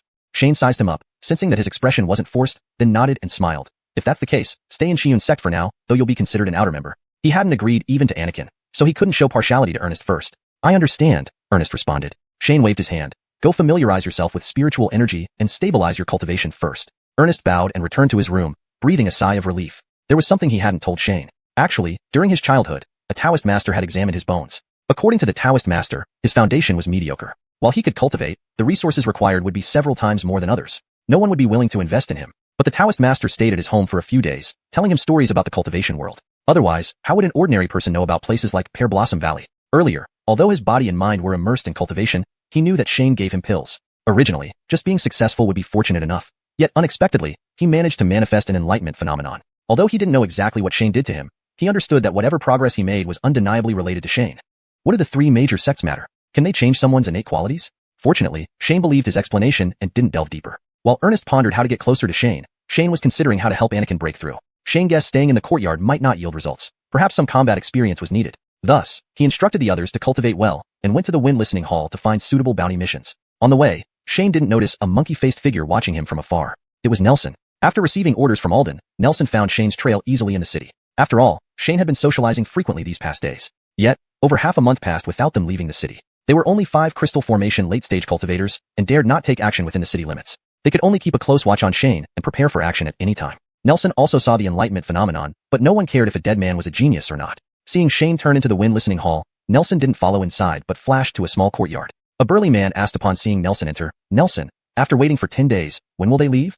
The other 3 also looked at Nelson. Though Nelson was nominally the leader, the others didn't show much respect. Nelson shook his head. "Be patient. I estimate they will leave soon." The burly man sneered. "You gave them thousands of spirit stones, enough for them to live in the city for 20 years. Rico, Jasper instructed you to follow my lead." Nelson raised his voice. "Don't think because you are Jasper's attendants." Rico interrupted Nelson coldly. "You also know we are Jasper's attendants?" Nelson recalled their capabilities and shivered involuntarily. Seeing Nelson conceding, Rico dismissed him with a wave. "Continue to watch them." Only after Nelson left did Rico shake his head and sigh. "If not for the elders preparing for the grand competition, we wouldn't need this trouble." Unaware he was being watched, Shane continued browsing the wooden plaques in the wind listening hall. Finally, he found a suitable mission. Bounty: Ferocious Beast Black Demon Turtle, estimated cultivation, crystal formation early stage, reward, 300 spirit stones. He'd heard from fellow cultivators about this beast while wandering around Beining City. Now, seeing the bounty plaque reminded him. Black Demon Turtle lived in Tiger Head Mountain, thousands of miles away, with low cultivation. No one had bothered it due to its tough hide and lack of valuable materials. Its bounty price was quite low. Lower-level cultivators couldn't defeat it, and higher-level ones ignored it. However, Shane was mainly interested in its weak defenses despite strong attacks. It would allow Anakin to fight freely and gain experience. Returning to the courtyard, Shane mentioned this to the group, and Anakin and Irvin cheered. These two couldn't sit still for long and were eager for some action. Early next morning, Shane set off with the group to Tiger Head Mountain. Just as they activated their flying boat, Nelson cheered, "Finally, these guys are leaving." Chapter 41. The Aura of a Big Shot. Tiger Head Mountain wasn't far, so by the afternoon, they had already arrived. They didn't rush to look for the black magic tortoise, but instead let a few people go out to herd sheep and enjoy roasted meat, which they hadn't tasted in a long time. Ernest's temperament was similar to Shane's. He also didn't like moving around much, so he volunteered to stay behind and protect Shane. Although Ernest had just broken through to the chi gathering stage, defending against ordinary wild beasts was more than enough for him. The two gathered some firewood and set up a bonfire, then started chatting casually. Shane had never thoroughly inquired about Ernest's background, but now that there was an opportunity, he decided to ask. Ernest's family was not exactly poor. In a city of commoners not far from Beining City, they were considered something of a celebrity, though this world respected cultivators far more than ordinary people. Most residents were still regular folk. Cultivators did not spend time managing these commoners, leaving that task to city officials and various administrative bodies. Ernest's family served as a mid-level official. However, more than 2 years ago, Ernest's father suddenly fell ill with a strange disease that defied medical treatment, ultimately leading to his death. With the wealth accumulated by the family, they could have lived comfortably until Ernest came of age and found employment. But drama unfolded. A city official harbored grudges against the Xia family and began framing Ernest. Naive and inexperienced, Ernest eventually fell into the trap, losing all his family's assets. His mother, fearing humiliation, committed suicide during the confiscation of their property, while Ernest himself was imprisoned, awaiting execution after autumn. Fortunately, his father had a few close friends who secretly swapped Ernest for a corpse. However, staying in the city was no longer safe, so these friends pooled money to send Ernest to another city to start anew. Struck by such a blow, Ernest couldn't bring himself to start over, and instead, thought back to the tales told by the immortal teacher. He resolved to head towards Pear Blossom Valley. When he met Shane, Ernest had already been in the valley for over 10 days. Lucky for him, he hadn't encountered any disgruntled cultivators, and others were too lazy to bother with a commoner, allowing him to survive. After hearing Ernest's story, Shane felt little emotional turmoil. After all, in this world, cultivators were revered, and commoners were treated worse than dogs. Compared to many ordinary people, Ernest's experience wasn't that bad. After listening, Shane merely nodded and asked, "If you hadn't met me, what would you have done?" Ernest chuckled bitterly and shook his head. "I would have sold that ancient jade, then changed my identity and lived a new life." He added, "After all, a miserable life is better than a good death." Hearing this, Shane sighed. "It's best if you think this way. Many people wish to live but can't." Ernest then asked, "Master, you really don't want that ancient jade?" Shane smiled and shook his head. "No, isn't it obvious? What's inside my mind is far superior to any ancestral jade." Checking the time, feeling Irvin and the others should be returning soon, Shane stood up, patted his buttocks, and began igniting the bonfire. Ernest hurriedly stood up to help. Just as they got the bonfire going, they heard rustling sounds behind them. Shane thought it was Irvin returning and turned with a smile. "What did you?" 5 people emerged from the woods. Leading them was none other than Nelson. Shane's pupils constricted. "Damn, did this guy chase after us from Beining City because of a few thousand spirit stones? How did he track us down among so many people?" Nelson sneered. "Shane, I've been waiting for you."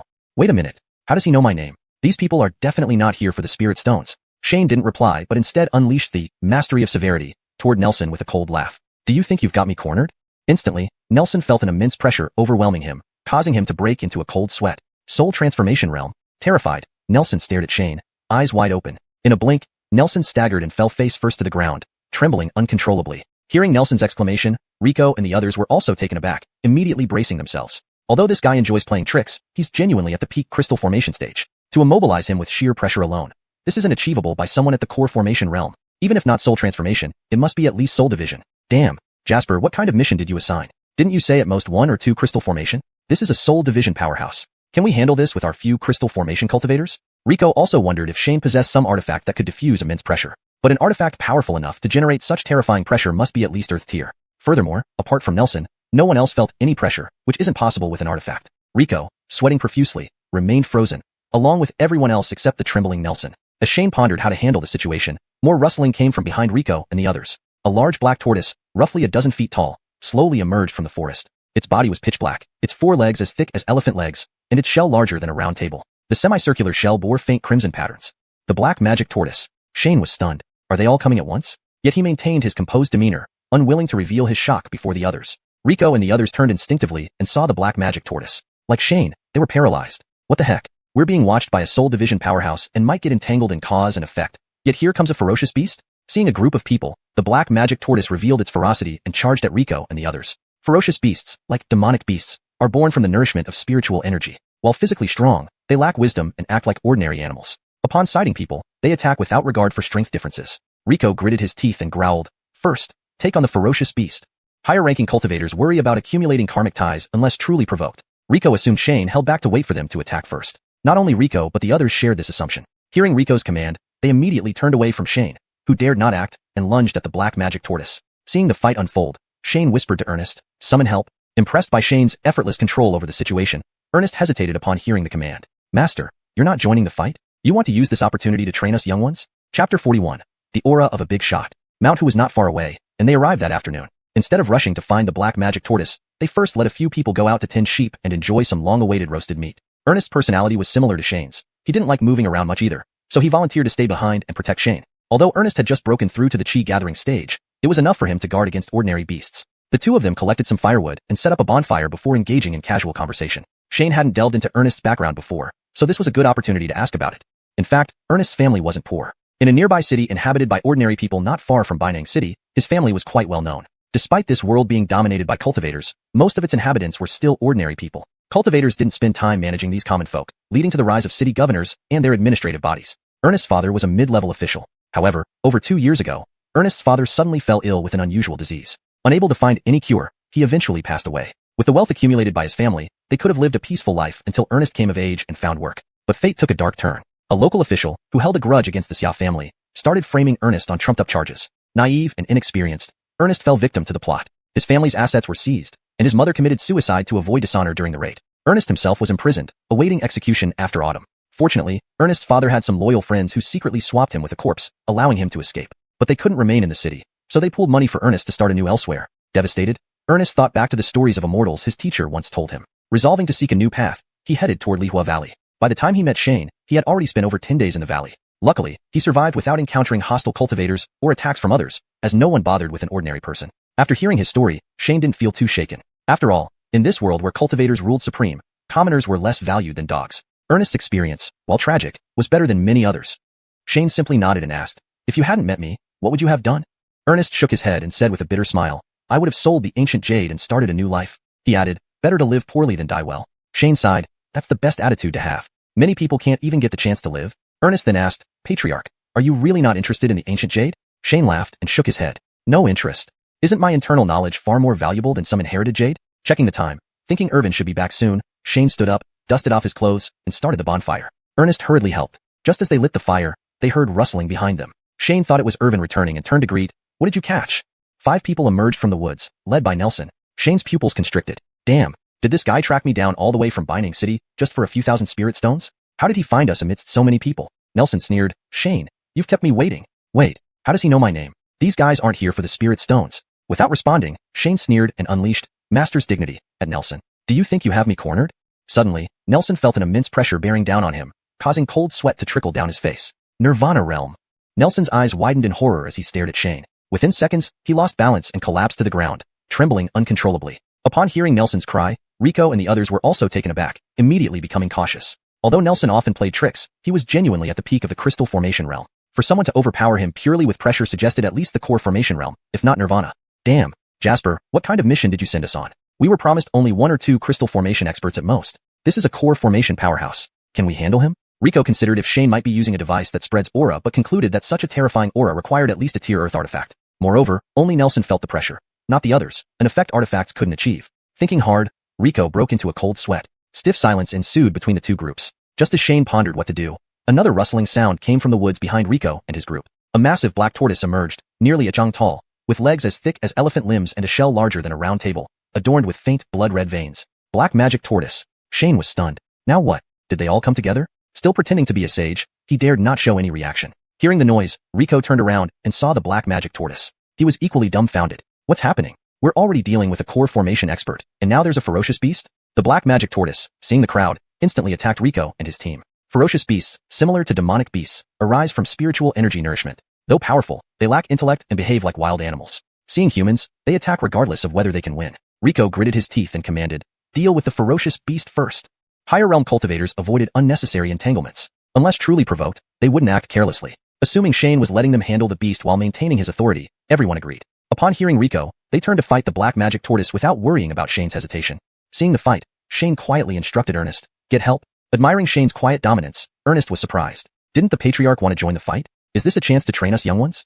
Chapter 42. Tripartite Battle. Shane sighed with relief as he saw the few people stop attacking him and turn their attention to the black demon turtle. He was well aware of the cause and effect dynamics. By pretending to be a grandmaster, this was exactly what he had hoped for. These people really believed that he was luring them into a fight, which ironically made them hesitate. If they were all brutes who rushed in blindly, he would have been in grave danger by now. Too hilarious. Taking advantage of the group focusing on attacking the black demon turtle, Shane discreetly signaled Ernest to summon reinforcements quickly while casting appraisal skills on everyone. All were late crystallization cultivators except for Rico, who was at the peak crystallization stage. His enlightenment and spiritual roots were unremarkable, but he possessed a technique called blood puppet technique. Within moments, Shane figured out where these people came from. Alden. Yet Nelson, whom he hadn't seen before, must have recognized him somehow. Bryce, noticing Shane's gestures, secretly mobilized his spirit energy and crushed a small jade cicada. This jade cicada, bought by Shane from Dinghai Pavilion, was called the twin cicada, a type of spiritual insect that was born and died together from one egg, often used by low-rank cultivators to send messages. Finding it somewhat useful, Shane purchased several pairs and distributed them among the group. Unfortunately, lacking any spiritual power himself, even crushing this jade cicada proved challenging for him. On the other side, Rico and his companions were engaged in an intense battle with the black demon turtle. Despite being just an early crystallization beast, the black demon turtle wasn't easily subdued. The red patterns on its shell flickered, and a colossal black shield protected it, deflecting various spells with flashes of red light from its shield.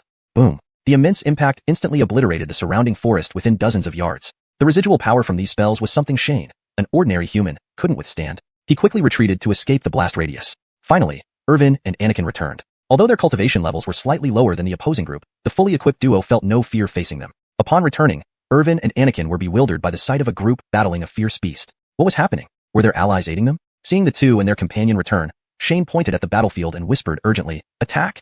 Irvin and Anakin turned back to look at Shane. With the black demon turtle already overwhelmed, did they still need help? "Master, won't they manage?"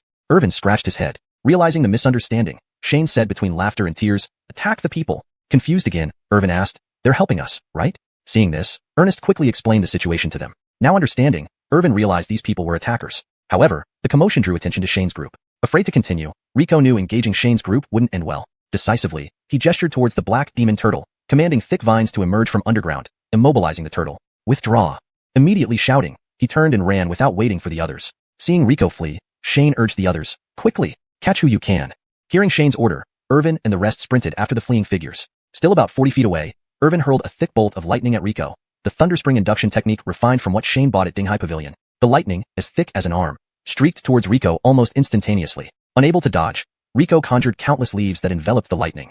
Boom. A deafening explosion occurred as the newly formed leaves burst apart. The lightning continued charging at Rico, undeterred. Shocked, Rico quickly pulled out a finger-sized purple branch, infusing it with spirit energy and throwing it at the lightning. The purple branch expanded into a wooden stake, blocking the lightning. Zap. After hitting the stake, electric sparks flashed and eventually dissipated. The stake lost its energy, turning black and lifeless, falling to the ground. Without checking the outcome, Rico continued running. Chasing for a bit, Irvin pouted. Realizing they couldn't catch up, then turned to the remaining foes. Just as Rico shouted to retreat, the others prepared to follow but not quickly enough. The black demon turtle didn't agree either. The restraining vines held for a moment before breaking under force. Opening its mouth, the turtle spat a thick black beam at the fleeing group. Joel, unable to evade, summoned his treasure, generating a silver shield that redirected the beam harmlessly away. However, Joel was hit by the aftermath, tumbling several yards and spitting out blood. Shane was astonished by the turtle's attack. Wasn't it supposed to be tough yet weak in attack? One strike injured a late crystallization cultivator, and that guy's treasure looked quite powerful, redirecting attacks. Ignoring his injuries, Joel landed and prepared to run, only to be attacked by Anakin. A massive black bell descended toward him. Anakin cherished the mystic iron bell, which had saved his life once. Now it struck Joel, causing him to spit blood again. Not stopping, Anakin repeatedly slammed the bell. Clang, clang, clang. After 5 or 6 strikes, the bell shattered into palm-sized fragments. But Joel, seeing this, charged at Anakin instead. Seeing Anakin smile, pulling out another black bell, Joel paused. Another mystic iron bell? F***K. This translation maintains the original tone, style, and structure of the Chinese text, preserving key elements like character names, pinyin, specific techniques, and detailed battle sequences while ensuring natural English fluency and coherence. Chapter 43, Breakthrough in Battle. Others would painstakingly try to pair their magical treasures with different functions, but where would you find someone like you who equips one treasure with 2 different abilities? Are you just burning money? Actually, this isn't entirely off base. Shane went on a buying spree at the stabilizing sea pavilion, casually asking a few people along the way. Anakin then suggested buying an additional one. This item wasn't expensive, so Shane agreed. Anakin continued to summon the black iron bell and hurled it once again towards him. Joel had no choice but to keep hiding under the shield, barely managing to withstand the attacks of the black iron bell. You're just a condensation stage practitioner. What gives you the audacity? Wait until your spiritual energy runs out and see how I'll deal with you. But right then, he saw Ernest beside Anakin reach into his robes and pull out a bottle of pills, pour one out, and stuff it into Anakin's mouth. Joel was stunned. What's going on? Are you really trying to throw money at me to kill me? As Anakin threw his money around, Carmine similarly summoned its demon core and launched an attack against the other two. The duo had just dodged the black demon turtle's attack when they saw a thumb-sized white bead hurtling toward them like lightning. One person was instantly struck by the bead, a bowl-sized hole appearing transparently on their chest. The person immediately lost all signs of life and fell to the ground. Though it had taken advantage of a surprise attack, killing an advanced condensation stage cultivator with a single blow was extraordinary. The other person, frightened to the core, immediately recognized the bead for what it was and cried out in alarm, Demon Core. The Demon Core's reputation was formidable. Over hundreds of years, countless high-level cultivators had met their end due to this small bead. The man immediately lost his composure, dodging the Demon Core as best as he could. At that moment, the black demon turtle released another beam of black light from its mouth. This time he couldn't dodge in time and was hit by the black light, his entire upper body disappearing instantly. Carmine had killed both men in the blink of an eye, leaving even Shane speechless. So powerful? In reality, Carmine's current accumulation of spiritual energy far exceeded that of ordinary peak condensation cultivators several times over. Even compared to ordinary pill formation realm practitioners, it was no slouch. Fighting 2 advanced condensation stage individuals was simply like swatting flies. It seemed long, but actually only a moment had passed. Irvin, who had been chasing after Rico, finally returned to the battlefield. Seeing Anakin swinging the black iron bell at people, he prepared to lend a hand. Irvin, don't move. Shane hurriedly reminded him, just protect Anakin. Such a good opportunity for practical training shouldn't be missed. Although this guy was an advanced condensation stage practitioner, he was injured now, perfect for Anakin to practice. Besides, with Irvin guarding, Joel wouldn't be able to cause much trouble. Then Shane shouted at Carmine, Carmine, finish off the black demon turtle. Savage beasts lack wisdom and are naturally vicious, not knowing what it means to flee. They either kill or get killed. Although Carmine had helped Shane quite a bit earlier, it could only be put down. Shane wasn't sure if Carmine heard him, but watched as the little creature opened its red lips and retracted the demon core back into its mouth. Just as he was about to remind Carmine again, he saw it hop a few steps to avoid the black demon turtle's attack, run under its feet, and stretch out its tiny hands to grab the giant turtle's thick front leg. With a push, the giant turtle lost its balance and fell to the ground. Dodging the falling turtle, Carmine raised its hands to try and reach the turtle shell but failed. Shaking its head, it spotted the turtle's tail dragging on the ground. Running to the side of the tail, taking advantage of the turtle not being fully upright yet, Carmine grabbed the black demon turtle's tail in a suplex position, flipping the massive turtle onto its back. The turtle's back shell formed a semicircle, making it impossible for the turtle to flip itself over despite its attempts. Carmine examined the direction of the turtle's head and realized it might still pose a threat, so it ran under the turtle's shell, pushing it halfway to turn the turtle's rear end toward them. Only then did it skip back, leap lightly onto Irvin's head, smooth out Irvin's hair, and settle down comfortably. Shane watched dumbfounded. What the heck? Is the story of an ant tripping up an elephant real? Having dealt with the black demon turtle, Shane redirected his attention back to Joel. Hiding under the shield, Joel helplessly witnessed Carmine silently kill 2 people in an instant and effortlessly take care of the black demon turtle. He was utterly bewildered. Who here is the savage beast? But Anakin kept pounding away at the shield, giving another 5 or 6 strikes before realizing the black iron bell probably wouldn't hold up any longer and reluctantly stopped. Just as Joel was about to rise and launch a last-ditch attack, he was horrified to see Anakin pull out another dull, gray seal from his robes. A black gold seal, rated D class. This wasn't a magical treasure anyone could use. It required refinement and more importantly, it was an uncommon in-attribute treasure. Don't underestimate it as a D class. It cost as much as some common C class treasures. Shane thought for a long time before deciding to give it to Anakin. Anakin tossed the seal, which instantly transformed into a grinding disc-sized enormous stamp. This time it wasn't an illusion. It was that big. Without pausing, the black gold seal hurled itself toward Joel. Before it hit, Joel spat out another mouthful of blood. What nonsense. Can't you do anything else? It wasn't that Anakin couldn't do anything else. He just enjoyed this smashing feeling. Continuing to devour pills, he kept launching the black gold seal at Joel. But after 2 smashes, he froze. Shane immediately understood. The breakthrough was happening. They had come out here, nearly got ambushed, all for this very moment. This time Carmine didn't wait for Shane's instructions. Seeing Anakin in a breakthrough state, it instantly summoned its demon core and attacked Joel. Struck in the heart, Joel perished almost instantly. His expression, however, carried a hint of relief. Shane ignored the fallen Joel and cast a focus spell on Anakin. Anakin stood there dazed, slightly open-mouthed, eyes glazed over. Yet the elemental spirit chi surged towards him. The spirit chi didn't directly flood into Anakin's body, but split into 2 currents above his head. These 2 currents began to spin wildly. As the spinning intensified, it created fierce gales. Blown backward by the wind, Shane retreated dozens of feet, while Anakin in the eye of the storm remained unaffected. A huge tornado soared into the sky, sweeping up trees and boulders within a radius of dozens of feet. Standing next to Shane, Irvin waved his hands, summoning several earth shields to enclose them. Debris pelted the earth shields, creating ripples but leaving the shields undamaged. Finally, the 2 currents of spirit chi spiraled inward into Anakin's body. Chapter 44, Treasure Inspection and Interrogation. Shane hadn't expected that Anakin's breakthrough into the crystallization stage would be so astonishing. His cultivation technique was dual yin-yang attribute, but this strange phenomenon had nothing to do with yin or yang at all. However, seeing Anakin's appearance, it was indeed a breakthrough. Shane shook his head, no longer dwelling on the matter. But then something struck him. He slapped his head and said to Lacey, "Bring back the few corpses too. They hadn't even collected the spoils of war yet. Don't let them all get blown away." Lacey circled around and dragged back 4 people. It was only then that Shane realized there was still Nelson. Nelson had already fainted before Rico started fighting the black demon turtle. He was injured countless times during the battle and was now completely battered. Shane checked him briefly and found no fatal wounds. Let's see what we can pry out of him later. Everyone sat on the ground, ignoring Nelson and focusing on Anakin's situation. Shane's teacher dignity was still on, and he wasn't worried about Nelson suddenly waking up and retaliating. After a while, the fierce wind gradually dissipated, but the spiritual energy in the world had not yet calmed down. It just wasn't spinning as violently as before. Only then did Shane notice the state of the celestial spiritual energy. The rotating spiritual energy vaguely formed a taiji symbol. So that's how it is. Isolated yin does not generate. Isolated yang does not grow. Almost all celestial spiritual energies can be categorized under yin and yang. The crystallization stage connects with corresponding attributes of celestial spiritual energy. At this moment, Anakin could be said to be connecting with all types of spiritual energy. This means that after Anakin broke through to crystallization, he could almost use all types of elemental techniques. Though it sounded beautiful, mastering all techniques might also mean being average in all of them. Advancing to the core formation stage would likely be more difficult for him than for others practicing single attribute techniques. At this point, Irvin's body had not produced yin and yang crystals. Should he pause cultivating this yin-yang sutra? While Shane was contemplating Irvin and Anakin's future cultivation paths, the spiritual fluctuations around Anakin gradually subsided. Irvin then withdrew all the earth shields around him. Shane surveyed the surroundings as he walked toward Anakin. Everything was in disarray, dirt, wood, and rock strewn everywhere. The black demon turtle had somehow vanished, probably scared off by the fierce winds and running away. Their goal today was Anakin's breakthrough. Having succeeded, the generous Shane didn't bother chasing after the 300 spirit stones. Anakin recovered from the breakthrough, looking around curiously. Seeing Shane and the others approaching, he scratched his head and asked, "What happened?" Shane cast an identification spell on Anakin. Name, Anakin. Age, 28 years old. Level, early crystallization. Perception, C. Spirit root, Yin, B. Yang, B. Crystals, Yin, Yang. Techniques, Yin-Yang Sutra, A grade. Pure Yang Palm, D grade.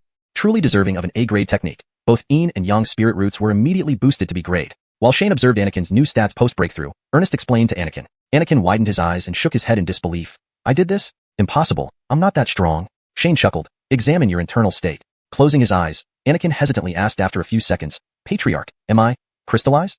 "Obviously." Shane snapped irritably. "You're the only cultivator who's confused after breaking through to crystallization." Hearing Shane confirm it, Anakin was overjoyed. "Then in the future, when I hold the black gold seal, I can keep smacking without worrying about insufficient spirit power?" "Joel." Shane ignored this brute, not sure where the violent tendencies came from, thinking only of smashing with a treasure after breaking through to crystallization. "Where's your vision?" Turning back, seeing Nelson wouldn't wake up anytime soon, Shane began searching through the corpses. 3 bodies, each carrying a storage bag. He gave one each to Anakin and Ernest, leaving one for Irvin, which Lacey could use upon successful transformation. As usual, there weren't many spirit stones in their storage bags, but plenty of techniques and medicinal pills. However, they clearly weren't as wealthy as Gavriel, their pills and treasures inferior to those he bought from the Dinghai Pavilion. Most techniques were evil sect methods like Myriad Demon's Heart Technique, Myriad Ghost's Decree, etc. These couldn't be sold anywhere. Removing the storage bags, the sellable items amounted to roughly 10,000 spirit stones at Dinghai Pavilion prices. Cursing silently at these paupers, combined, they weren't worth as much as Gavriel. But flipping through the techniques quickly, the system notifications brought him a fair number of points. Adding the 100 points from Anakin's breakthrough, his system points surged past 1,000, reaching 1,230. Another achievement was activated. Acquire 50 cultivation techniques, reward 100 achievement points. His achievement points reached 155. Moreover, he discovered something else. He seemed to understand what Ernest's blood spirit root was. These techniques kept mentioning ghost spirit roots, demon spirit roots, leading him to conclude that Ernest's blood spirit root must also be part of an evil sect technique.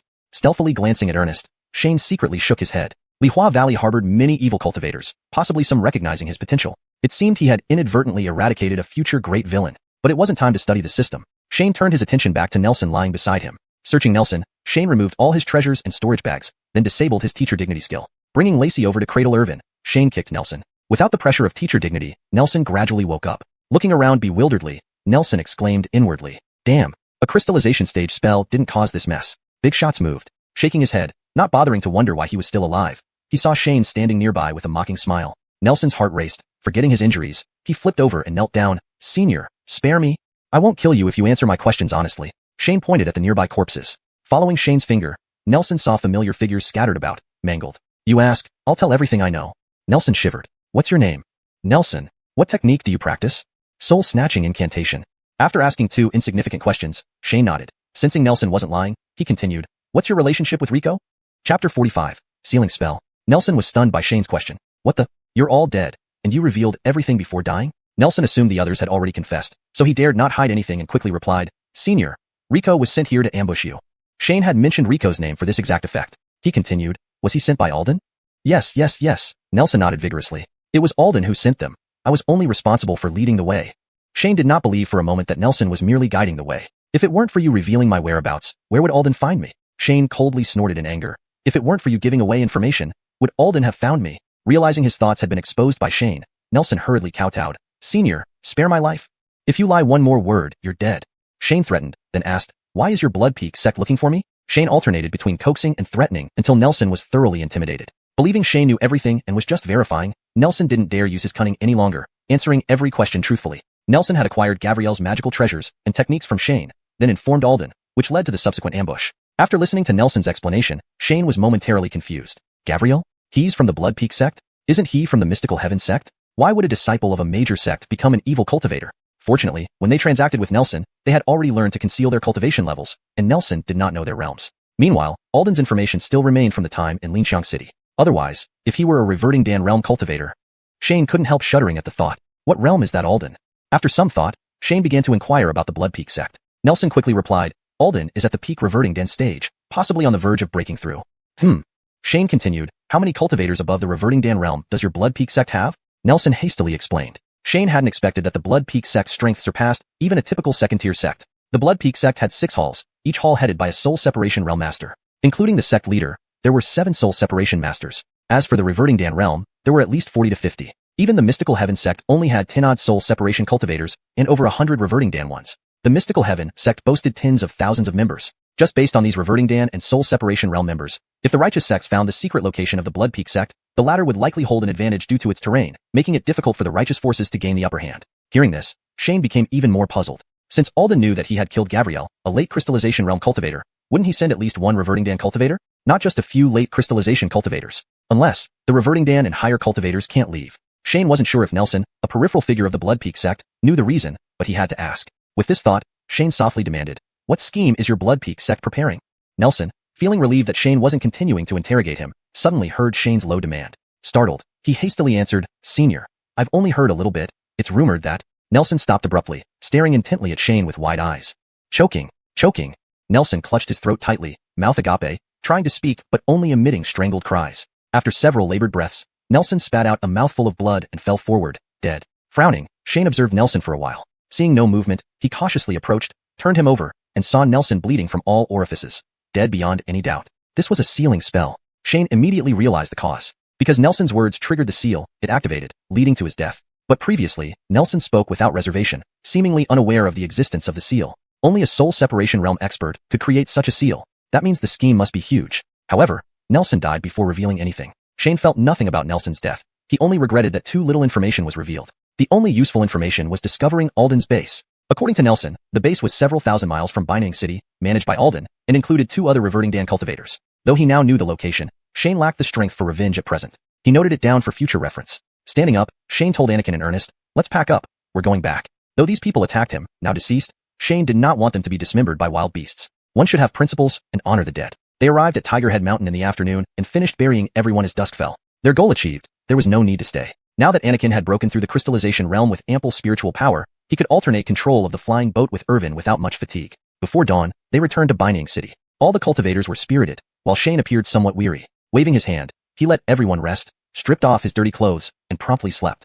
He woke up at noon. The others were already awake, having lunch in the courtyard, and greeted him upon his arrival. Ernest quickly instructed Ives to buy more food. Shane, however, waved him off. No need. What we have is fine. Having lived on Blue Star for so long, he was not overly concerned with formalities here. Seeing this, Ernest quickly fetched new utensils for Shane. Nodding his thanks, Shane ate while contemplating how to sell the items obtained from Rico and others. Asking around in Pear Blossom Valley with Gavriel's items before would likely get him nowhere if he returned now. With Nelson missing and him holding those items, anyone would suspect he sold them and then killed Nelson. No one would dare buy them again. Suddenly, Shane's eyes brightened. Didn't Nigel say his purple gold jade talisman could help seek assistance at stabilizing Sea Pavilion? Though he didn't understand why they sought his friendship, perhaps acquiring some dubious items from him wouldn't be an issue, right? Finishing his meal, Shane gathered all the items and chose a few before heading towards stabilizing Sea Pavilion. Chapter 46, Dealing with Stolen Goods. Shane had just entered the Dinghai Pavilion when a cultivator greeted him. During this period, he had not spared efforts in making acquaintances and building connections. Many people had seen Shane due to the unusual enlightenment phenomenon of Bryce. For now, no one could determine his cultivation level accurately. An ordinary person? Ridiculous. How could he be an ordinary person if he were part of such an outstanding sect? Since no one could see through his true level, there was no one who dared to treat Shane as a commoner. Not knowing the extent of his power, Shane kept quiet and treated everyone as ordinary companions. Smiling, Shane made his way through, finally finding a server at the Dinghai Pavilion. Without caring what the server was doing, Shane pulled him into a corner, took out a jade talisman from his robe, and asked, "I want to see Manager Huang. Could you please inform him?" The server, seeing the jade talisman in Shane's hand, hesitated before replying, "Master Ellis, Manager Huang has already given instructions. You can go straight to him." "Do you know me?" Shane was taken aback. The server swallowed hard and nodded. "Yes, Master Ellis, as per Manager Huang's instructions." After saying that, he glanced at the jade talisman again. "Please keep it safe." With a hurried bow, the server left. Damn, it's a purple gold jade talisman. The Dinghai Pavilion in Binding City hadn't seen one of these for ages. Recently, news about someone breaking 8 rounds of betting and receiving a purple gold jade talisman had spread through the store. Everyone assumed it was some old monster from a sect, but who knew it would be Master Ellis? No wonder Manager Huang instructed them to send Ellis directly to him upon arrival. Shane hadn't expected the jade talisman to carry so much weight. He quickly put it away, relieved that no one seemed to be paying much attention to him. He underestimated the value of this talisman. He hastily put away the jade talisman and took a quick lap around the main hall on the first floor. Soon, he saw Nigel coming from the backyard, spotting Shane immediately. Shane also noticed Nigel and walked over. "Daoist Ellis." Even from several steps away, Nigel cupped his hands and smiled. "Your visit truly brightens our humble shop." "Manager Huang, too kind," Shane said with a wry smile. "For esteemed guests like you, this is only fitting," said Manager Huang. Then he gestured towards Shane. "Daoist Ellis, this way please." Feeling helpless, Shane bowed again and followed him. This was all too formal. "As large as your Dinghai Pavilion is in Binding City, is this appropriate?" After Nigel and Shane left the main hall, discussions erupted among the remaining cultivators. Nigel's loud voice carried far, and many heard it. Cultivators exchanged surprised looks. "Look at this." Manager Huang, one of the most powerful figures in the city, treated Daoist Ellis with utmost respect. This Shane can't be an ordinary person, right? Cultivators pondered whether they should treat Shane with even more respect in the future. Though Shane didn't see their expressions, he could guess. He sighed helplessly. "Manager Huang, you're putting me on the spot." Nigel shook his head, smiling. "Daoist Ellis isn't ordinary, and with the purple gold jade talisman, this treatment is justified." Shane sighed and thanked Manager Huang for the favor. With Nigel lowering himself, Shane's status naturally rose. Whatever Nigel's thoughts, this wasn't harmful to Shane. Nodding, Nigel agreed, pleased that Shane understood his intentions. He hadn't expected the young man to grasp things so clearly. Intentionally displaying this deference in front of everyone had its purpose. It showed everyone that he and Shane had a good relationship. Simply put, it was a form of preemptive investment, or wager.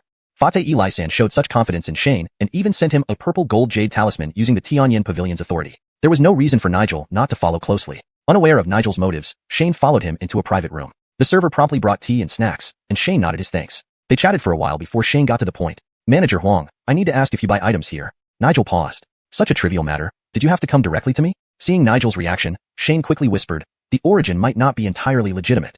Nigel looked at Shane curiously. "So, a few tens of thousands of spirit stones aren't enough for you? Did you resort to robbing others?" Shane hurriedly explained, "I was attacked by someone.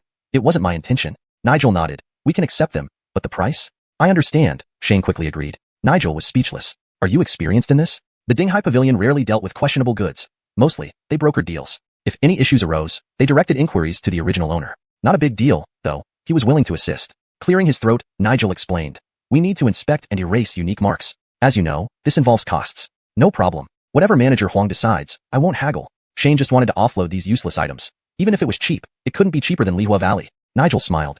"For Daoist Ellis's items, we'll offer 50% of the market price." Shane froze. "Can it really be sold this high?" If I knew this last time, I wouldn't have been targeted by Blood Peak sect. Seeing Shane stunned, Nigel misunderstood and offered, Daoist Ellis, perhaps 60%? Yes, that's fine, Shane quickly agreed.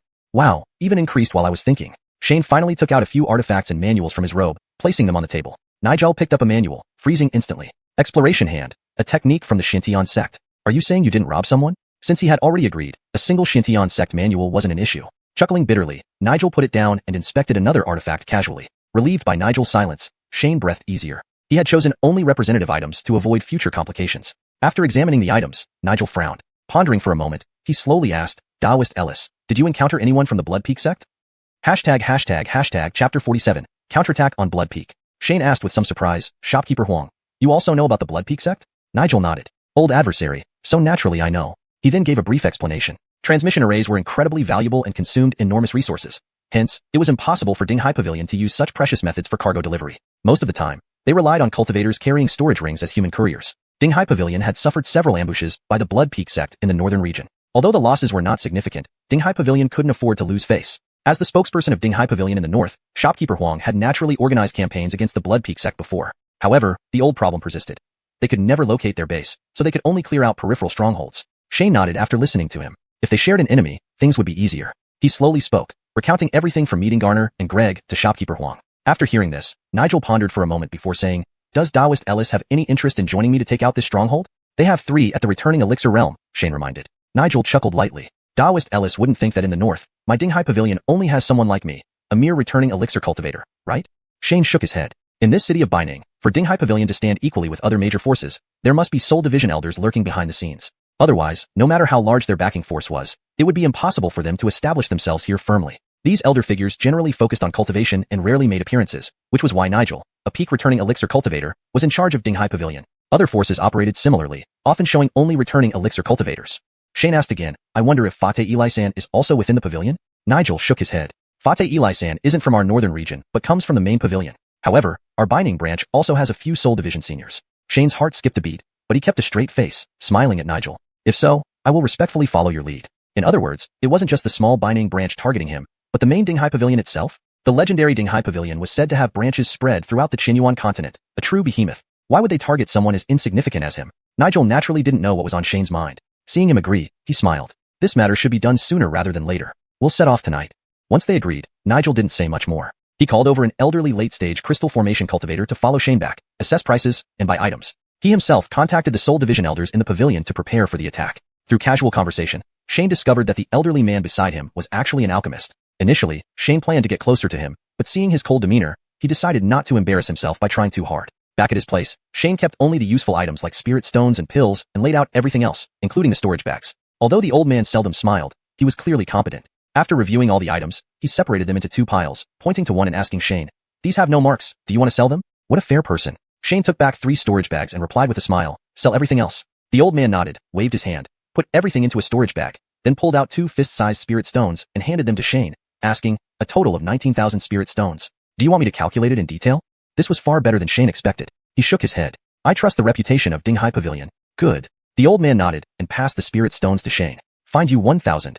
Shane asked Irvin to take 10 medium-grade spirit stones and return them to the old man, who accepted them without turning back. Watching the old man leave, Shane shook his head, then looked delightedly at the 2 high-grade spirit stones in front of him. Just after spending tens of thousands, another 20,000 came in. Indeed, robbery was the quickest way to make money, but Shane hadn't seriously considered robbing anyone. Turning around, he told Irvin to store the spirit stones and then instructed everyone, we're fighting tonight. Everyone get some rest. Anakin and Irvin showed no reaction, but Bryce was alarmed. Patriarch, Blood Peak sect has 3 returning elixir cultivators. Shane grinned. Relax. We have Soul Division on our side. When night fell, Nigel came to Shane's courtyard and invited him to set off. Sword riding was much faster than traveling mounts, but Nigel, being wise, considered the cultivations of Shane's group and pulled out a small boat, inviting everyone to board together. The flying boat in Nigel's possession was Grade C, much faster than Shane's group's, covering several thousand miles in just 2 hours. Arriving at the location, they found a hiding spot. Nigel crushed a twin cicada charm and explained with a smile, the Soul Division Senior will arrive momentarily. Though higher-level sound transmission Jade tokens existed, for simple messages, twin cicadas were still preferable due to their cheap price and abundance.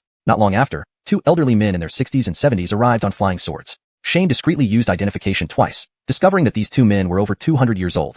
They were named Monty and Alastair, one at Early Soul Division and the other at Mid Soul Division.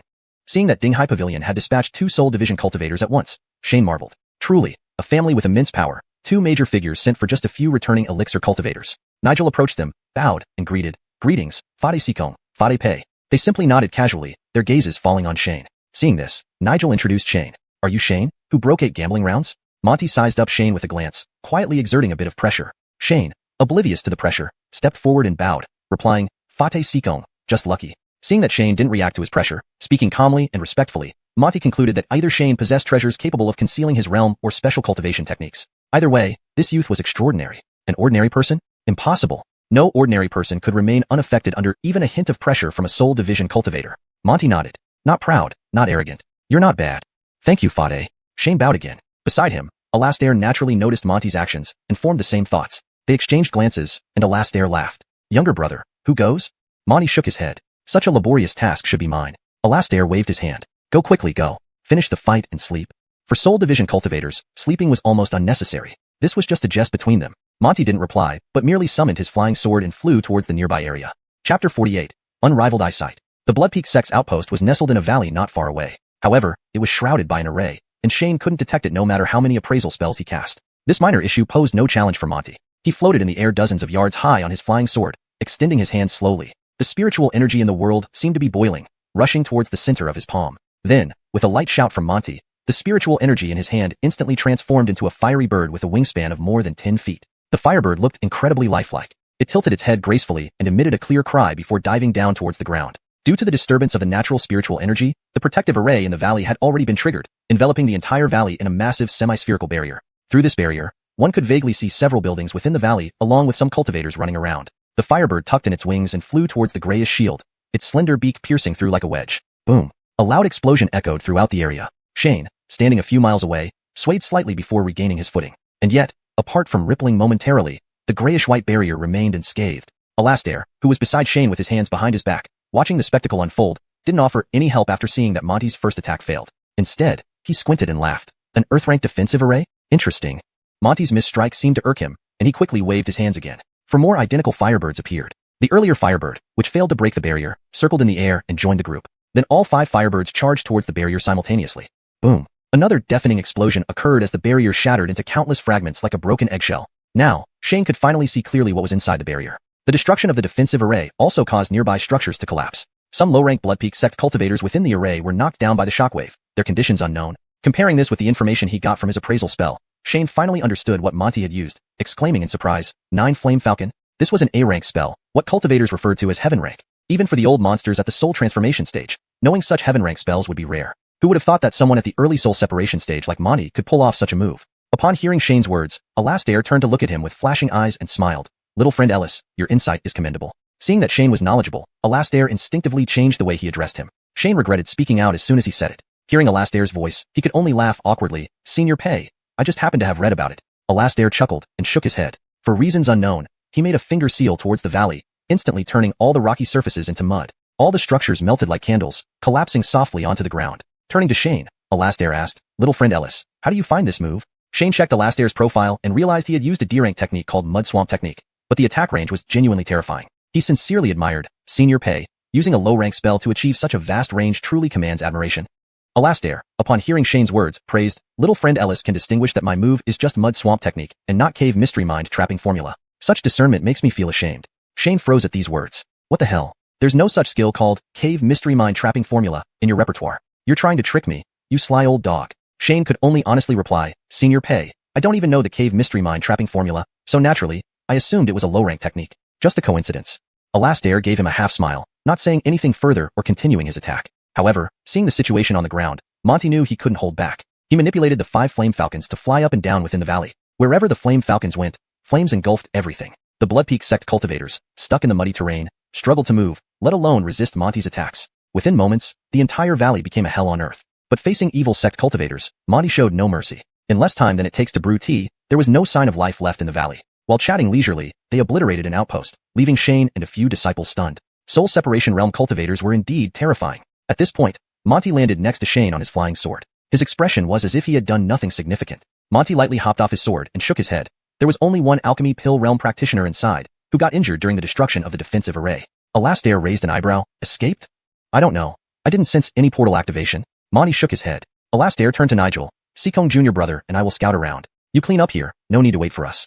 With that, Alastair signaled Monty, released his flying sword, and flew off. Seeing this, Monty nodded to Nigel and followed closely behind. After they left, Shane turned to Nigel, asking curiously, "They're gone?" Nigel shook his head, unsure. Seniors must have their reasons. Let's start cleaning up. Nigel led a few people down to the valley floor, where the ground had returned to normal, while most buildings were reduced to ashes. A few structures that survived looked twisted like pretzels. Nigel touched one of the remaining buildings and couldn't help but ask Shane, "Daoist Ellis, did Senior Pei really use mud swamp technique?" As one advanced further in cultivation, the gap between realms grew wider. Even at the peak alchemy pill realm, Nigel felt as if there was an unbridgeable gap compared to those two. Although he vaguely knew that even low-rank techniques could unleash tremendous power in the hands of soul separation cultivators, he never expected an ordinary mud swamp technique to be so exaggerated. Shane gave a bitter smile. "Manager Huang, don't ask me. Aren't you almost there? I've seen Senior Pei use high-rank spells before, so I assumed." Here, Nigel sighed deeply before saying, "Looks like I still have a long way to go." Shane comforted him. "Manager Huang, you're still young. There's boundless potential ahead." Nigel glanced at the guys behind Shane and cursed inwardly. Boundless potential? 10-year-old geniuses and prodigies aren't all standing right behind you? Translation provided aims to ensure accurate, fluent, and contextually coherent English rendition while maintaining original paragraph structure and tone. Chapter 49. System Upgrade. However, Nigel did not voice his thoughts and instead addressed the matter at hand. "Daoist Ellis, let's split up. If you trust me, give me all the items, and I will convert them into spirit stones for you." Shane shook his head with a smile. "Shopkeeper Huang, don't be so formal. I didn't contribute much. Everything is yours." Nigel responded seriously, "Brother Ellis, if it weren't for the information you provided, we wouldn't have found this place. Naturally, you should receive a share." "Let's talk about that later." Shane smiled and then turned to Irvin and others, saying, "Everyone, search separately. Once you find something, hand it over to Shopkeeper Huang." The group agreed and began dispersing, searching for valuable items. Unfortunately, Aryan had been ruthless. Many of the magical treasures had been destroyed while resisting his flame falcon and could no longer be used. Several storage bags were also burned to ashes, their contents scattered into spatial rifts, never to be retrieved. Some rooms that looked like warehouses or secret chambers were completely empty. After circling around, they only managed to find 20-plus storage bags, several dozen undamaged magical treasures, and some medicinal ingredients. Just as Shane and Nigel were eagerly searching thoroughly, Aryan was standing on his flying sword nearby, asking Alastair, "Senior Brother Pei, what's going on?" "Oh." Alastair slowed his flight and smiled at Aryan. "Did little brother notice?" Aryan laughed bitterly. "You said you wouldn't act, but then you did, and even called me away. There must be a reason." Alastair's smile faded, and he said, "Little brother, what do you think of Shane?" Aryan pondered for a moment before shaking his head. "I can't see through him." Alastair shook his head. "He identified your 9 flame falcon immediately." Aryan was surprised. That ultimate skill? Even within our pavilion, few would recognize it.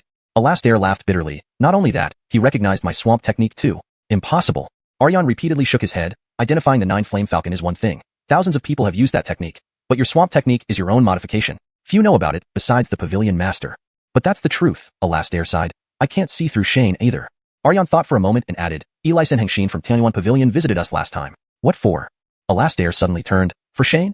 Aryan nodded, glancing at Alastair. Both felt increasingly uneasy, realizing how enigmatic this person was. Though they were experts at the separated soul stage, wielding considerable influence in the outer hall of Dinghai Pavilion, they were still minor figures in Tianyuan Pavilion. Since Tianyuan Pavilion hadn't told them, they couldn't press for answers. But this made Isekai and Hengxin's decision to gift Shane a purple golden jade talisman all the more significant. Full of doubt and with nowhere to turn, they wandered around the Blood Peak sect's campsite aimlessly, confirming no evil cultivators were left before flying back to Binang City. Meanwhile, Nigel and Shane finished clearing the battlefield by dawn. Adhering to his principle of taking responsibility for both killing and burying, Shane spent an extra couple of hours with Anakin and others burying the mangled corpses in large pits. Afterwards, he rejoined Nigel and returned to Binang City. Upon arriving, Shane slept for a bit, ate dinner, and finally had the time to properly evaluate their loot. Apart from potential gains from the outpost visit, he now had an additional 20,000 spirit stones and 3 storage bags. Each member got a storage bag. Carmine's was temporarily kept by Irvin. They had ample cultivation techniques and numerous magical treasures. Everyone had enough spirit stones and elixirs for cultivation. Although the stock was minimal for a sect, it was sufficient for their small group. His system had accumulated 1,350 points after disciples upgraded and received new cultivation techniques. During the search of Blood Peak sect's outpost, Shane hadn't dared to openly peruse the techniques before Nigel, only skimming through randomly. He acquired 6 to 7 more techniques, bringing his total to 60 or 70. Despite this, he didn't know how many more techniques were needed to trigger the next achievement, remaining at 155 achievement points. His skills required no consumption to use, leaving no immediate need to spend points. With 350 system points as backup, he deemed it enough. Thus, he decided to spend 1,000 system points to upgrade the system first. He pressed the upgrade button without hesitation. "Would you like to spend 1,000 system points to upgrade the system?"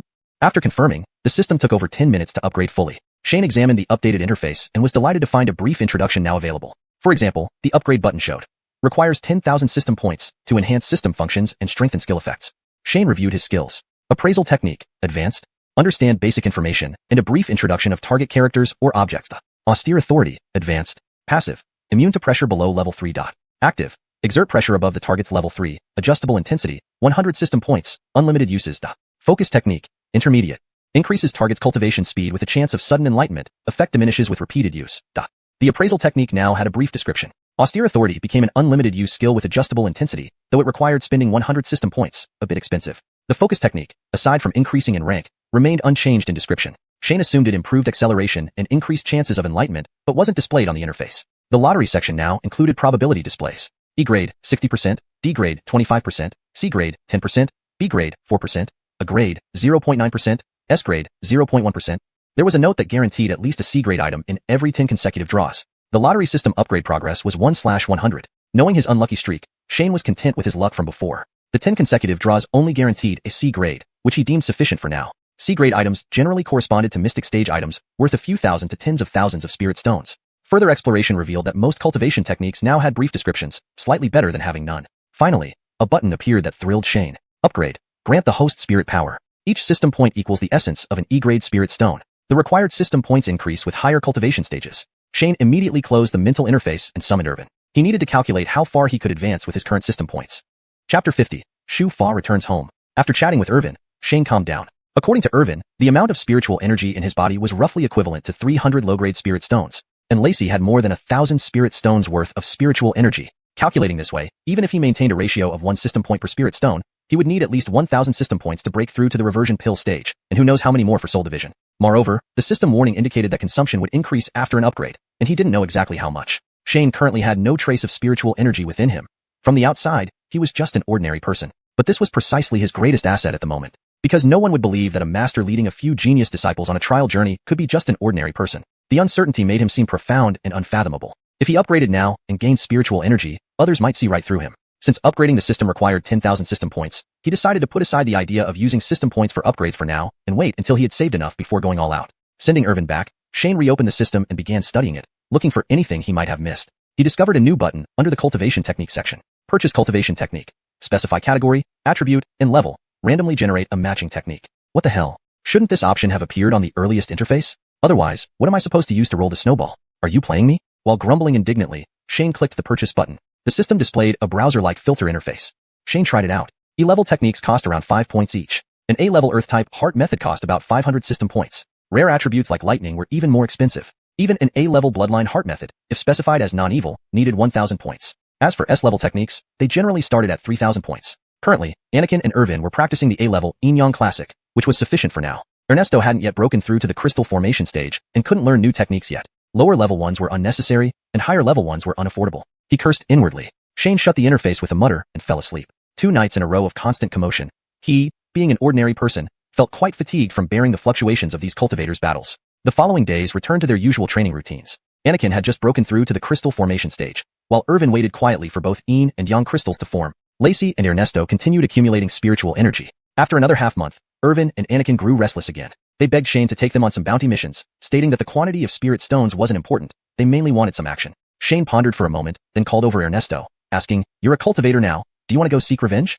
Ernesto, who had undergone the enlightenment phenomenon, progressed quickly despite not practicing A-level techniques. In just half a month, he had advanced from the initial stage of Qi gathering to the mid-stage of Qi gathering. Ernesto hesitated, mumbling, "Master, is that okay?" "Why wouldn't it be?"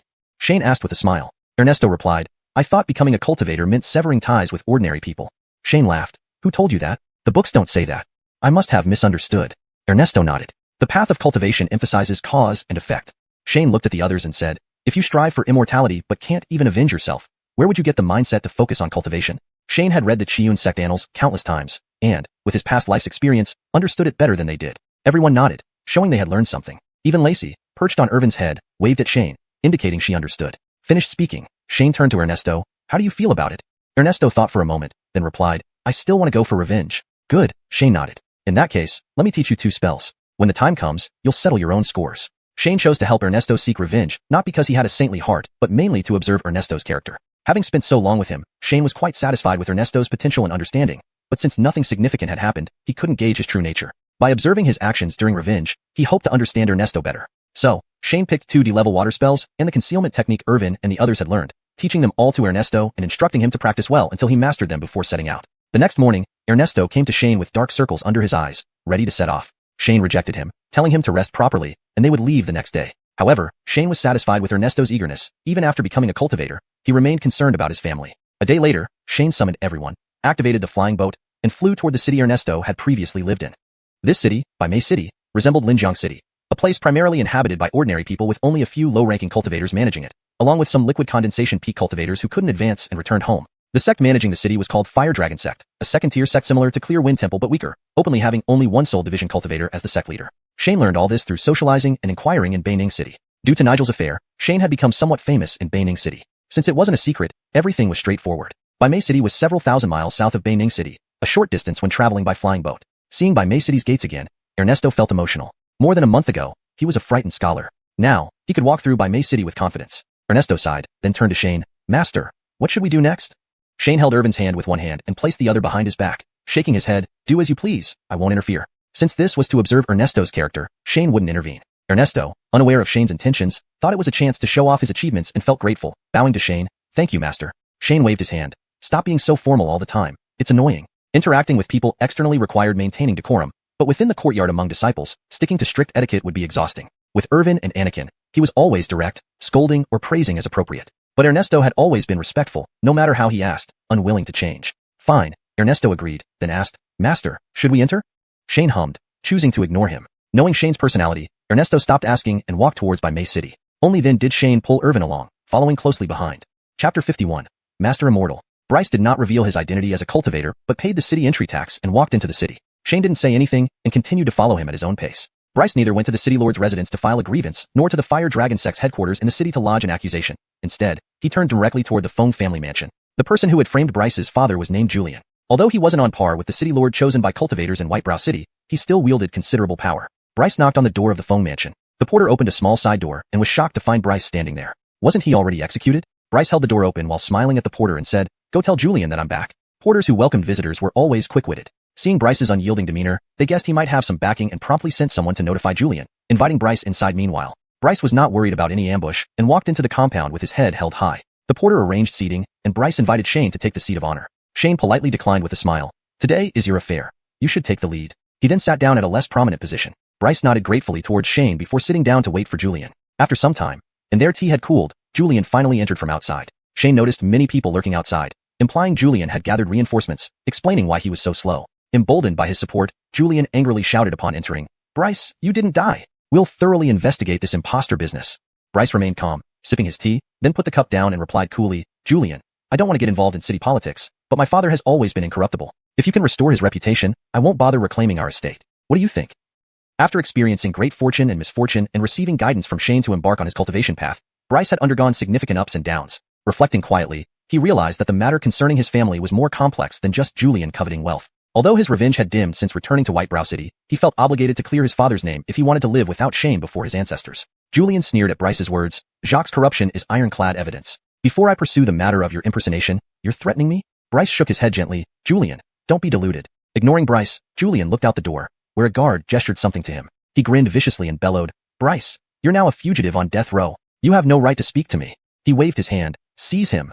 Over 10 guards responded in unison, rushing in from outside to pounce on Bryce. Julian stepped back, watching coldly. The guards had checked and found no ambush. With only a few people behind Bryce, what could possibly go wrong? Seeing the guards attacking, Bryce lightly harumphed, standing up. Others remained seated, chatting and petting rabbits, completely unruffled. If Bryce couldn't handle a dozen ordinary men, he might as well commit suicide by consuming spirit stones. As the guards lunged at Bryce with weapons, he raised his hand, conjuring a water bubble that enveloped Shane and others. Weapons slashed against the water shield but barely made an indentation. Stunned guards quickly reacted. Those quicker discarded their weapons and knelt, shouting, Hail the immortal master! Others followed suit, abandoning weapons and kneeling in waves. Julian stood aside, intending to watch Bryce torn apart. But the situation changed too swiftly, freezing his smile mid-smirk. What the hell? Julian had seen immortals before, understanding that according to Fire Dragon Sect, it would take several years even for talented individuals to progress from novice to enlightened. Is this a joke? Just months? Did he eat immortal pills? Seeing the guards kneeling, Bryce ignored them, dismissed the water shield, and turned to Julian. Julian's face turned ashen. Hardening his heart, he roared, Bryce, so what if you're a cultivator? This involves the city lord. Dare you touch the Fire Dragon Sect? Startled, Bryce glanced at Shane. Shane subtly shook his head. Bryce, despite being well-educated and knowledgeable, was sheltered and inexperienced. A ruthless individual would have leveled the Feng estate long ago, while a cunning one would seek out Fire Dragon Sect cultivators and make the Feng family vanish through the city lord's office. Instead, Bryce thought to reason at the Feng mansion. Though naive, Bryce's character was commendable, unwilling to harm innocents. Since observing Bryce's true nature had sufficed, Shane saw no need to waste time on these commoners. He asked, "Shall I handle it?" Bryce, unsure how to proceed, gratefully replied, "Thank you, Sectmaster." Shane nodded, telling Anakin, "Hold this phone. Whatever his name is. Let's go to the City Lord's residence." Anakin leaped over and grabbed Julian's collar, carrying him outside. Others followed at a leisurely pace. No guards dared intervene. After the group left, the remaining guards panicked like headless flies, unsure of leadership. Shane led them straight to the City Lord's residence. Having revealed themselves, they no longer hid their identities. Leveraging Anakin's cultivator aura, they entered smoothly. City Lord Nate, informed by guards, stood awaiting Shane's party at the entrance. Servant Nate greets the immortal masters. He greeted with a deep bow, asking, "What instructions do you have?" Taking charge of Bryce's case, Shane spoke, "Not much. We just need to settle a personal matter." Nate scanned the room, noticing Bryce and the restrained Julian. Anakin emitted a faint pressure, leaving Julian trembling speechlessly. Caught off guard, Nate started signaling servants to summon Fire Dragon Sect masters when Shane continued, "City Lord Xuang, please invite the Taoist from the Fire Dragon Sect." Translation provided by AI model. Chapter 52, Eliminating the Root Cause. Upon hearing these words, Davian hurriedly sent someone to invite the immortal master from the adjacent Fire Dragon Sect. Then, he guided everyone into the main hall. Servants in the main hall had already prepared tea and snacks. Mark tossed Barkley aside and sat down with Shane and others. As soon as they were seated, a message was relayed from outside the door, announcing that the immortal master from the Fire Dragon Sect had arrived. Shane remained seated without standing up. Seeing this, the others followed suit and stayed seated. Simultaneously, two cultivators walked in. Shane casually cast an identification spell. As expected, similar to the situation in Linjiang City, their names were Tong Ellis and Joaquin. Both men were around 50 years old, at the late-stage condensation liquid realm. Upon entering, seeing no reaction from Shane and company, they were immediately infuriated, but then noticed Mark exuding the pressure of the crystal formation stage. Well, there's nothing more to say. A crystal formation stage practitioner in his 20s, compared to them, practically half abandoned by their sects at the condensation liquid stage. The difference in status was monumental. The two exchanged glances, both seeing the helplessness in each other's eyes. Tong Ellis approached and respectfully greeted. "I am unaware of all of your distinguished presence here, failing to welcome you properly. Please forgive my indiscretion." Only then did Shane stand up, bowing back. "Your words are too kind. It is I who should apologize for disturbing your cultivation." After exchanging pleasantries and introducing themselves, Shane explained their purpose. Upon listening, Tong Ellis did not respond immediately, but looked toward Davian instead. Davian knew, after witnessing Barkley's capture, that this matter could not be resolved easily. He had been preparing a response during this time. It's always better to let a fellow cultivator take the fall rather than himself. He addressed Tong Ellis, "Master Tong, I have already investigated and found that this incident was solely the act of Barkley. However, since the Xia family is now extinct, the issue has been delayed until now." Just as Barkley regained consciousness from Mark's pressure and heard Davian's statement, he instantly understood that Davian was attempting to save himself by throwing him under the bus. Of course, he wasn't willing and immediately shouted, "Davian, this matter was originally..." However, before he could finish, Tong Ellis coldly hummed, and a golden needle appeared out of nowhere, directly striking Barkley's brow. Barkley instantly fell dead on the floor, his eyes wide open, unable to rest in peace. This sudden turn of events left everyone startled. None had anticipated Tong Ellis's immediate attack, unable to react in time. Shane narrowed his eyes slightly. Though Barkley was dead, it was clear the Xia family affair was more complex than it seemed on the surface. Without looking further at Barkley's body, Tong Ellis said coldly, "Too noisy." Then he turned to Shane with a smile, "Brother Ellis, how do you suggest we handle this?" Shane had already discussed the situation with Javier. Regardless of the underlying issues, the ones responsible for framing the Xia family were the Feng family and two others. After pondering, he replied, "No one from the Feng family shall be spared. For the other two families, only the masterminds will be killed, leaving their clan leaders' positions to collateral branches." Tong Ellis turned and glanced at Joaquin before smiling at Shane. Agreed. Relieved that Shane didn't dig deeper, Tong Ellis and the others breathed easier. Concerning the lives of commoners, Tong Ellis did not care. He then instructed Davian, "Mayor Zhuang, leave this matter to you." Davian listened, unable to suppress a bitter smile, yet he had no choice but to acknowledge. In the laughter and talk of a few cultivators, the fate of a large family was decided. But he dared not argue, as this was indeed orchestrated by Tong Ellis and Joaquin. Even as mayor, he was merely a middleman. Not being used as a scapegoat by the immortal masters was already a blessing. Seeing this, Shane nodded and stood up saying, "In that case, we shall wait for the news from Brother Tong and Brother Bai." After speaking to the cultivators, Shane turned to Davian, "Please arrange a place for us to stay." Naturally, the accommodation Davian arranged would not be subpar, and they settled down. Javier entered Shane's room, dismissing the servants guarding the door, and asked, "Patriarch, isn't this a bit excessive?" Javier had been taught by his father since childhood about governance and the importance of compassion. Hearing Shane condemn the entire Feng family made him uneasy, but it was inappropriate to raise this concern in front of others until now, when he couldn't hold back any longer. Hearing Javier's question, Shane wasn't angry but quite satisfied. A cultivator maintaining such an attitude towards commoners was rare. Smiling, he said, "I thought you wouldn't bring it up." Javier scratched his head, intending to speak but was interrupted by Shane. "Let me ask you." Shane's expression turned serious. "Did the Feng family spare you when they colluded against your family? But they are just the elderly, women and children." Javier tried to explain. Shane chuckled coldly, stopping him. "Fadili, women and children? Did they share any of the wealth they stole from your family? They enjoy the benefits of a powerful clan but don't want to be implicated? There's no such thing as a free lunch.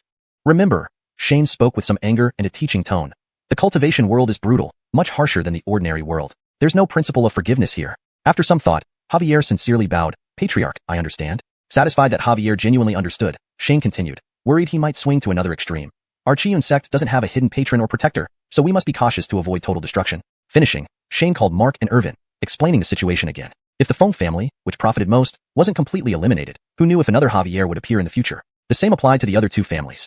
By decapitating the main branches and rewarding the collateral branches, the latter wouldn't dare challenge Shane and would even support him. Their positions depended on Shane's actions. As for the Mayor and Fire Dragon Sect cultivators, Shane lacked evidence, and although Fire Dragon Sect was second-rate, it wasn't within his current reach to shake it. Though frustrating, this was reality. Mark and Javier humbly listened, while Yasmin listened intently. However, Irvin, still a child, half comprehending, asked, Master, if I were a sage, wouldn't I need to worry less? Yes, Shane couldn't resist patting Irvin's head, laughing. If you were a sage, you could strike whoever you wished. My goal is to become a sage. Irvin clenched his little fist. Shane laughed heartily. Then you must work hard cultivating.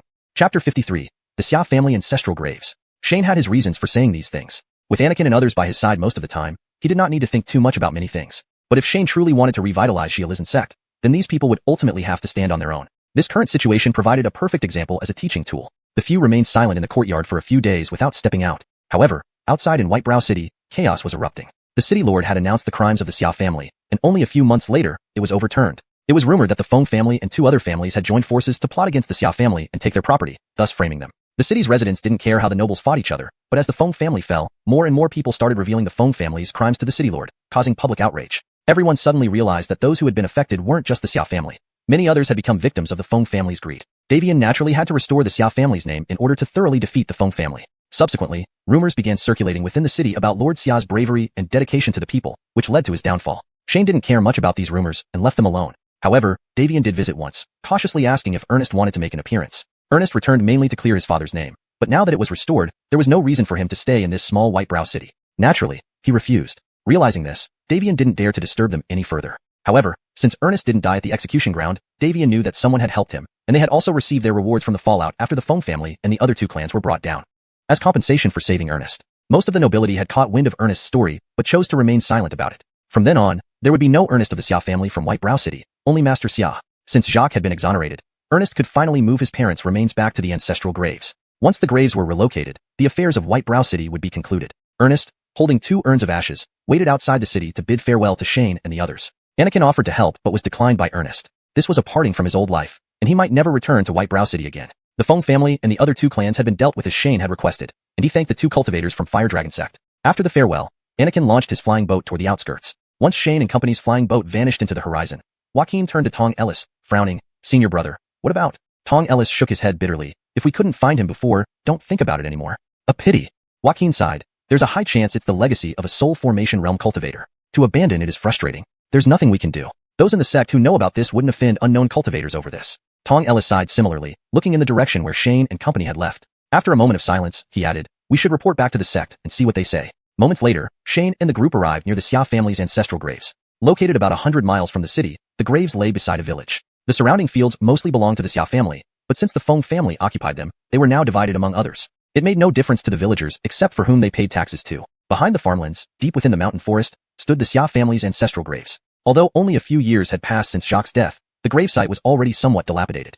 Ernest hired locals and bought coffins and tombstones, repairing the gravesite slightly before selecting a location to bury his parents together. Cultivators knew a thing or two about geomancy, so no extra help was needed. After burying his parents, Ernest respectfully bowed 3 times, muttering, Father, Mother, your great vengeance has been avenged, and your son has embarked on the path of cultivation. Rest in peace. Seeing the hired villagers' respectful actions, Shane realized Jacques' reputation for integrity wasn't fake, at least around the grave area, where he had treated the tenant farmers well. These villagers would not show such sorrow otherwise. Shane admired such a person and paid his respects with a slight bow. Suddenly, everything went dark, and when Shane opened his eyes, he found himself still in the same place, but the villagers had disappeared, leaving only Ernest and the cultivators. Noticing the situation, Anakin and the others turned to look at Shane. Shane shrugged helplessly. Don't look at me. I don't know what's happening either. Confused, Shane wondered why he was pulled into this if only cultivators were involved. Just as he thought this, Ernest's ancient jade, devoid of information, flew up from his chest, spinning mid-air. Surrounding spirit energy surged towards the jade, and soon, a wisp of green smoke emerged, transforming into a human figure before them. Shane cast identification skill on the jade and the figure. Ancient Jade Legacy, activated, no level. Bloss, residual soul of soul formation realm. Damn, so there really is a grandfather figure? Yet, Shane felt Bloss's name seemed familiar, as if he'd heard it somewhere, though he couldn't remember where. The semi-transparent, elderly man gradually materialized, his white beard and kind face hovering ethereally in midair. Blas scanned everyone before turning to Ernest, speaking slowly. Our Xia family finally has another cultivator. Ernest was stunned. When did the Xia family have an ancestor who was a cultivator? He had never heard of it. After speaking, Blas sighed softly. You are already middle chi gathering at 16 or 17. Your talent seems average. Though his cultivation was exposed, Ernest wasn't surprised, merely bowing and asking, what should I call you, senior? Blas waved a hand. Just know that I am of the Xia surname and your ancestor. Shane squinted, observing the translucent figure. According to the identification skill, he clearly belonged to the Zhao clan but insisted on being Xia, not even revealing his name, raising suspicion. Ancestor, what advice do you have? Ernest bowed respectfully but firmly. After observing Ernest carefully, Blas shook his head regretfully. All right, since you are my descendant, let me pass on some cultivation techniques to you. Just as Ernest was about to speak, Shane tugged him aside. Shane finally recalled who this guy was. Hell, Blood Demon Blas, the biggest evil cultivator from 1,000 years ago. Chapter 54, The Fake Grandpa. This incident was mentioned in a casual chat back when they were still in Binang City. If not for Shane's frequent idle chatter, overhearing this matter by chance, and the boost from the appraisal skill, he might have been fooled. Shane pulled Ernest aside, smiling as he approached, bowing to Blas and said, Senior Xia, this guy has poor bone structure. How about me? Ernest gave Shane a strange look, knowing that he wasn't frivolous, so he immediately stepped back, giving up his position. Blas actually scrutinized Shane closely, then frowned and angrily demanded, how can an ordinary mortal like you enter this legacy space? Oh, Shane laughed. Is this place called a legacy space? Since I'm here, does that mean I can also receive the inheritance? While talking nonsense with Blas, Shane frantically clicked on the lottery button in the system. Damn, this is someone at the soul formation realm. Even a wisp of his remaining soul would be hard to handle. If this guy had any bad intentions, they would all die here. Shane cursed silently in his heart, but didn't show it on his face. Seeing that Blas didn't respond, Shane took Carmine from Irvin's head and brought it to the front. Seizing the opportunity, he stuffed a bead into Carmine's mouth and asked, Senior Xia, why don't you check out the demonic beast? Blas shook his head, pointed at Irvin, and smiled. This little fellow has good bone structure. Why not him? Irvin couldn't see anything amiss and excitedly asked, Can I? Can your butt? Shane knocked Irvin on the forehead. Irritated, he said, Even I haven't received the inheritance yet. What makes you think it's your turn?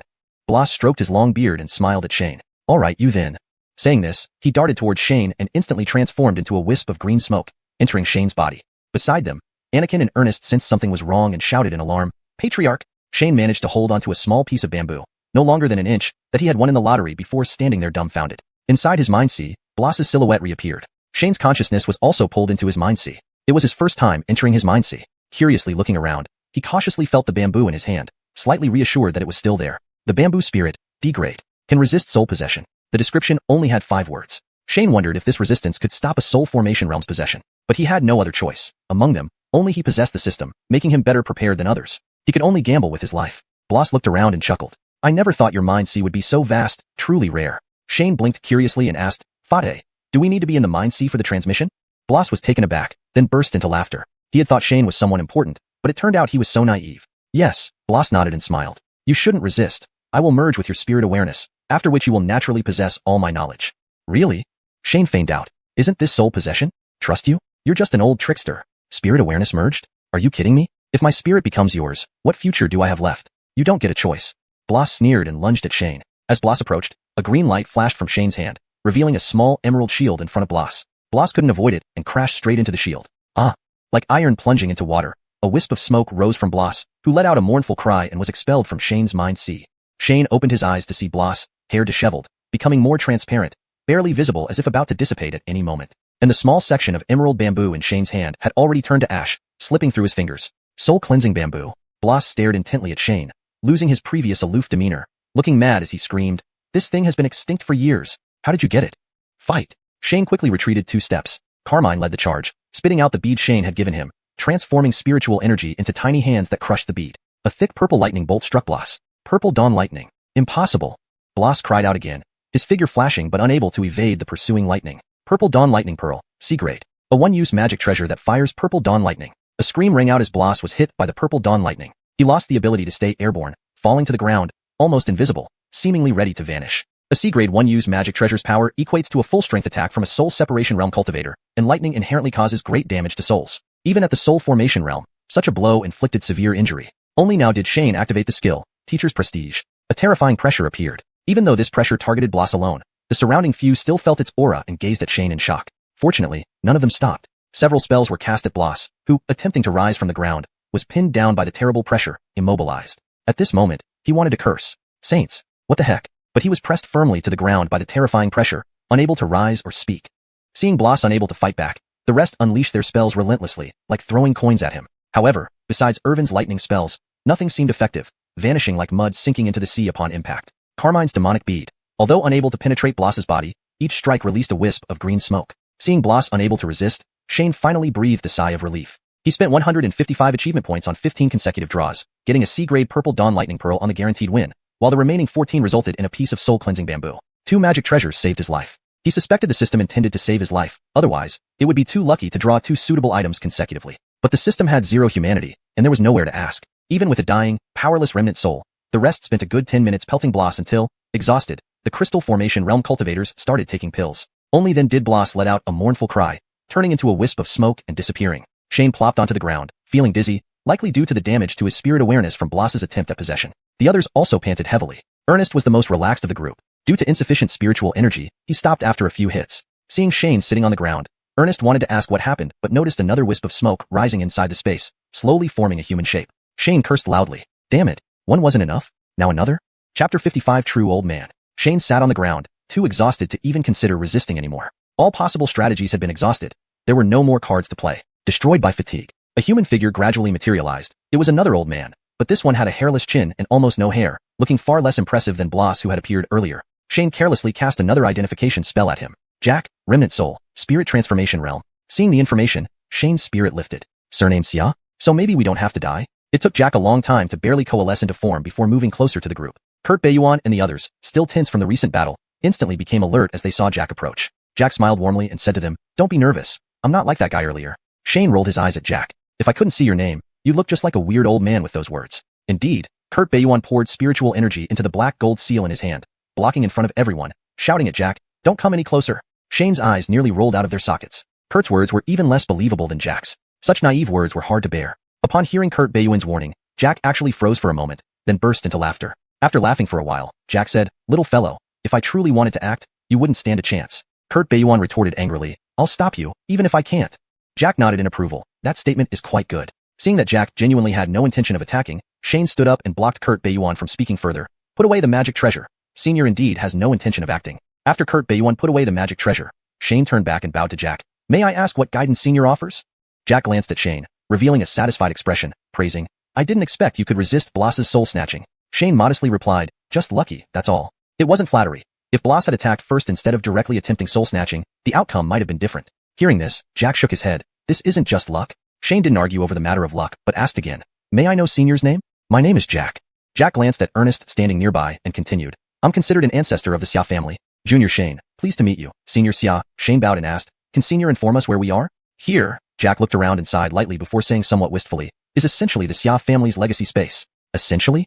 Shane was curious. "Yes," Jack nodded, slowly raising his hand. An ancient jade fell into his palm, which he gently tossed back to Ernest. Ernest caught it, recognizing it as his family heirloom jade. Jack continued, "But previously, it was occupied by Bloss and thus unable to function as a legacy space." Jack sighed and explained, "The Xia family originally came from an ancient sect called Blood Peak Sect." "Blood Peak Sect?" Shane exclaimed softly. "Have you heard of the Blood Peak Sect, young friend Ellis?" Jack looked at Shane curiously. Shane smiled bitterly and briefly recounted his past entanglements with the Blood Peak Sect to Jack. "Cult of Evil?"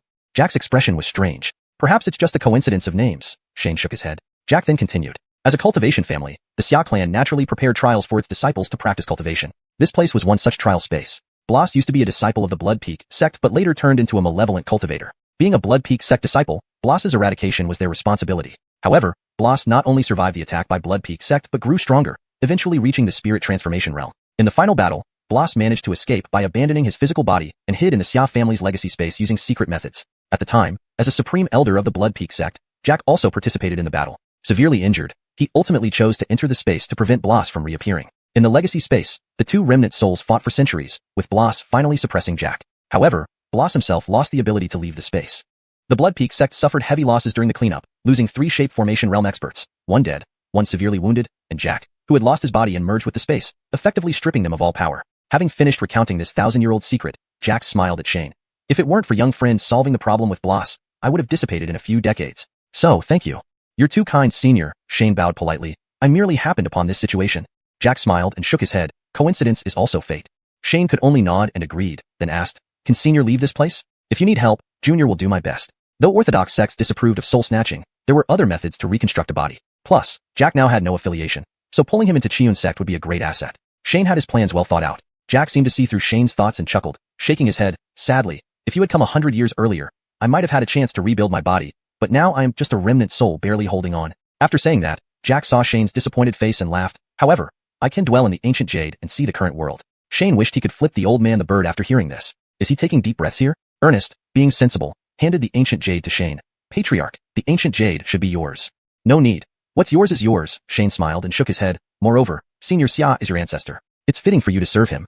While Shane wanted a powerful ally, he did not want an elderly grandfather tagging along, especially since he could not expose his system abilities. Jack glanced at Shane, trying to read his mind. But Shane kept smiling. But before that, you can try out this legacy space. Jack waved his hand behind him. The energy here is almost depleted, but it can support you for a little while. Chapter 56, Accepting the Legacy. Shane naturally did not refuse such an opportunity and bowed to Jack, saying, I hope the senior can guide me. Jack gave a brief explanation. This inheritance space was actually a place designed to assess the temperament of Xia clan members and grant them cultivation techniques based on their spiritual roots and insight. Jack pointed to the rows of tombstones behind him and said, choose any ancestor of the Xia family and bow your head. Ernest was originally from the Xia family and had no objections, so he casually chose a tombstone, knelt respectfully, and bowed 3 times with a resounding thud each time. Instantly, a white light emitted from the tombstone enveloped Ernest. Shane then turned to the others. You should go as well. Anakin and Irvin similarly bowed their heads before a tombstone. Just like Ernest, they were instantly enveloped by a white light. Shane held little by and motioned towards Jack. Senior, can beasts obtain inheritance? Jack thought for a moment but shook his head with a smile. I don't know. Why don't we try? Shane stroked Little Bai's fur and asked it softly, do you want to try? Little Bai jumped from Shane's hands to a tombstone, knocked its head 3 times with great seriousness, and was enveloped in white light that rolled it over twice on the ground. It flipped back over, waved its little claws at the tombstone, hopped back onto Shane's head, and began messing with his hair as if releasing its frustration. Shane reached out to pull it off, but Little Bai held onto his hair, refusing to let go. Seeing Shane not going, Jack asked curiously, young friend, are you going to try? Shane laughed and shook his head. First, being a regular human with a system, he probably wouldn't pass the trials anyway. Secondly, he really didn't want to bow before an unfamiliar tombstone. Anakin and the other locals had no problem bowing, but Shane, who had received modern education, found it hard to kneel down. Currently, he had many cultivation methods and plenty of spirit stones, so he didn't need to be so humbled.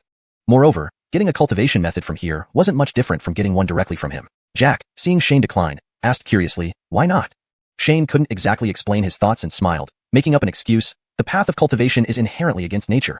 I do not even kneel to heaven and earth. Suddenly, a soft sound echoed through the space. The deepest tombstone trembled, then rose up and soared through the entire cemetery, stopping just a few feet in front of Shane. Jack glanced at the tombstone, excitedly told Shane, this is Ancestor Tommy's tombstone. According to legend, Ancestor did not perish but ascended to higher realms. Shane froze at these words. Ascension? There hasn't been anyone who ascended in thousands of years on the xuanhuan continent. What kind of old monster is this? Unnoticed, Jack respectfully bowed to Tommy's stone tablet and continued explaining. Your words resonate with Ancestor's Taoist principles, causing the tombstone to react. Shane cursed inwardly. What the heck? I made it up randomly, but don't let this ascended old monster figure it out. However, the tombstone paid no heed to Shane's thoughts. It spun around him once, and a thick beam of white light shot out, enveloping Shane. Shane's vision flashed, and he found himself in his sea of consciousness. A young man in white sat cross-legged, looking at Shane. As Jack described, this should be Tommy. Unexpectedly, this thread of his consciousness appeared as a young person. Before Shane could speak, Tommy remarked, for a commoner to understand the essence of Taoist principles, it is indeed rare. Latecomer Shane greets senior. Shane bowed respectfully while secretly using his appraisal skill. Name? Age? Realm? Just like the question marks returned by the appraisal skill, Shane's mind was full of questions. He never expected the appraisal skill to fail. Tommy paused, shaking his head. This detection technique of yours is unique, and I haven't identified its origin. Hearing this, Shane turned pale. This was the first time someone had detected his appraisal skill. Saint? Shane stammered. Tommy was puzzled again, asking, Saint? What realm is that? Shane explained. Tommy shook his head. When I ascended, there was no such realm as a saint. Shane asked respectfully, may I ask what things were like back then? Tommy looked at Shane and replied, it would be best for you not to know about those matters now. Shane cursed inwardly again. Then what's the point of telling me all this? But he didn't dare show it, and only nodded. Tommy kindly explained, not that I am unwilling to tell you, but with your low realm, knowing such things will do you no good. Shane nodded. You have a good disposition and can be taught some cultivation methods, Tommy said indifferently. But this place contains only a lingering remnant of my chi, lasting up to 3 hours. How much you can remember depends on your insight. Please guide me, senior. Shane clasped his hands. Since he was already here, he might as well take whatever he could get. Tommy slowly recited a cultivation method. Ding, you have learned a C-level cultivation method, awarded 100 system points. Taking advantage of this, Shane checked his system. A book named Bathing Heart Scripture appeared in the system, displaying a faint red hue. And this cultivation method was marked as unrefinable. After research, Shane concluded that refinable indicated flaws in the method that could be improved upon. Unrefinable meant it was perfect and needed no improvements. After finishing reciting, Tommy looked up and asked, how much did you remember? Shane quickly gathered his wits and answered, Senior, I have memorized it. With the system's help, there was no need to hear it twice. Tommy angrily rebuked, "Don't boast." "I truly remembered it." Shane scratched his head and offered, "Shall I recite it back to you?" Seeing Tommy nod, Shane flipped open his system and began reciting the bathing heart scripture. After reciting, Shane looked at Tommy and saw his expression freeze. "Senior? Senior?" After hearing Shane call twice, Tommy regained his senses, coughed, and nodded. "Your insight is also commendable. Let us continue." Tommy once again started reciting. "Ding, you have learned a B-level cultivation method, awarded 300 system points." After finishing, Tommy proudly asked Shane, "How much did you remember this time?" Shane didn't respond but started reciting the cultivation method word for word. Tommy's proud expression froze. What sort of person was this? An Earth tier cultivation method, mastered after one recital? I used to have to read it twice to remember a mystic tier method before my ascension. "Senior, I have remembered everything," Shane answered after reciting. Tommy snapped back into reality, sized up Shane, and remarked, "Teaching done, now scram." Saying that, he waved his hand, and Shane's consciousness left the sea of consciousness, returning to the inheritance space. Shane watched in confusion as the tombstone flew back to the depths of the space. "You're kidding me? You only taught 2 methods and are telling me there's nothing more to teach?" ####Chapter 57, Millennium Past. But this old ascended monster was insisting on being stubborn. What could Shane do? It took Shane only the time of a cup of tea before he came back to his senses, and even the tombstone flew back to its original position. Jack, who had been standing nearby watching, asked curiously, "Young friend, how did it go?" Shane instinctively wanted to scratch his head, but forgot that Lacey was perched on top of it. Lacey raised a small paw and slapped away Shane's hand. Annoyed, Shane reached out and scratched Lacey vigorously for a few moments before letting go. He shrugged helplessly and said to Jack, "Pretty good, senior. He taught me 2 cultivation techniques." Jack was still smiling as he watched Shane play with Lacey when he heard Shane's words. He paused in surprise. "That fast?" A cultivation technique typically ranged from a few thousand to over 1,000 characters. Although cultivators' bodies underwent bone washing and their divine consciousness gradually grew stronger during enlightenment, improving their memory several times over, many of the contents of these techniques were abstruse and difficult to remember if not properly understood. Yet, here was Shane, an ordinary person, managing to memorize 2 cultivation techniques in such a short time. It was indeed unexpected for Jack. He scrutinized Shane again. How could an ordinary person manage this? After looking for a while without reaching any conclusion, Jack couldn't help but ask, "Young friend, can you tell me which cultivation techniques Tommy's ancestor taught you?" Then he added, "Of course, you don't have to say if you don't want to." Most cultivation techniques were personal secrets. Many techniques, although widely known, remained valuable because others didn't know whether you possessed them. "There's nothing I can't say." Shane smiled, shaking his head, then answered, 2 cultivation techniques, named Bath and Blood Heart Sutra and Blood Puppet Technique. These 2 techniques are our Blood Peak sect's greatest secrets. Jack was shocked, then bitterly laughed. "I forgot. The Blood Peak sect is already in name only." Shane, seeing an opportunity to ask, hurriedly inquired, "Senior Xia, are these secret techniques blood-affiliated?" Jack nodded. "You have remarkable insight, young friend. They indeed are blood-affiliated." Shane wondered, but aren't blood-affiliated techniques considered evil? Jack glared at Shane angrily. "Who told you they're from an evil sect? But isn't the blood puppet technique practiced by the current Blood Peak sect?" Shane wanted to scratch his head but remembered Lacey, so he reluctantly put his hand down. Taking advantage of everyone else still being engrossed in receiving the inheritance, Shane decided to share what he knew about the Blood Peak sect with Jack. Afterwards, he asked about the Blood Peak sect from long ago. Jack listened quietly to Shane's account before frowning in response. "The current Blood Peak sect is likely a legacy of Bloss." Shane couldn't help asking, "Bloss? Wasn't he locked up here long ago?" "He has been here." Jack didn't correct Shane's phrasing, continuing. "But before that, he claimed to be the true heir of the Blood Peak sect and gathered some followers." Shane raised an eyebrow. "Can you be more specific?" Bloss was a rare individual with blood attribute spiritual roots. His understanding of Blood Peak sect's techniques far surpassed that of his contemporaries, Jack patiently explained. But he went astray, believing that controlling others' blood was far superior to mastering one's own. "I see," Shane nodded.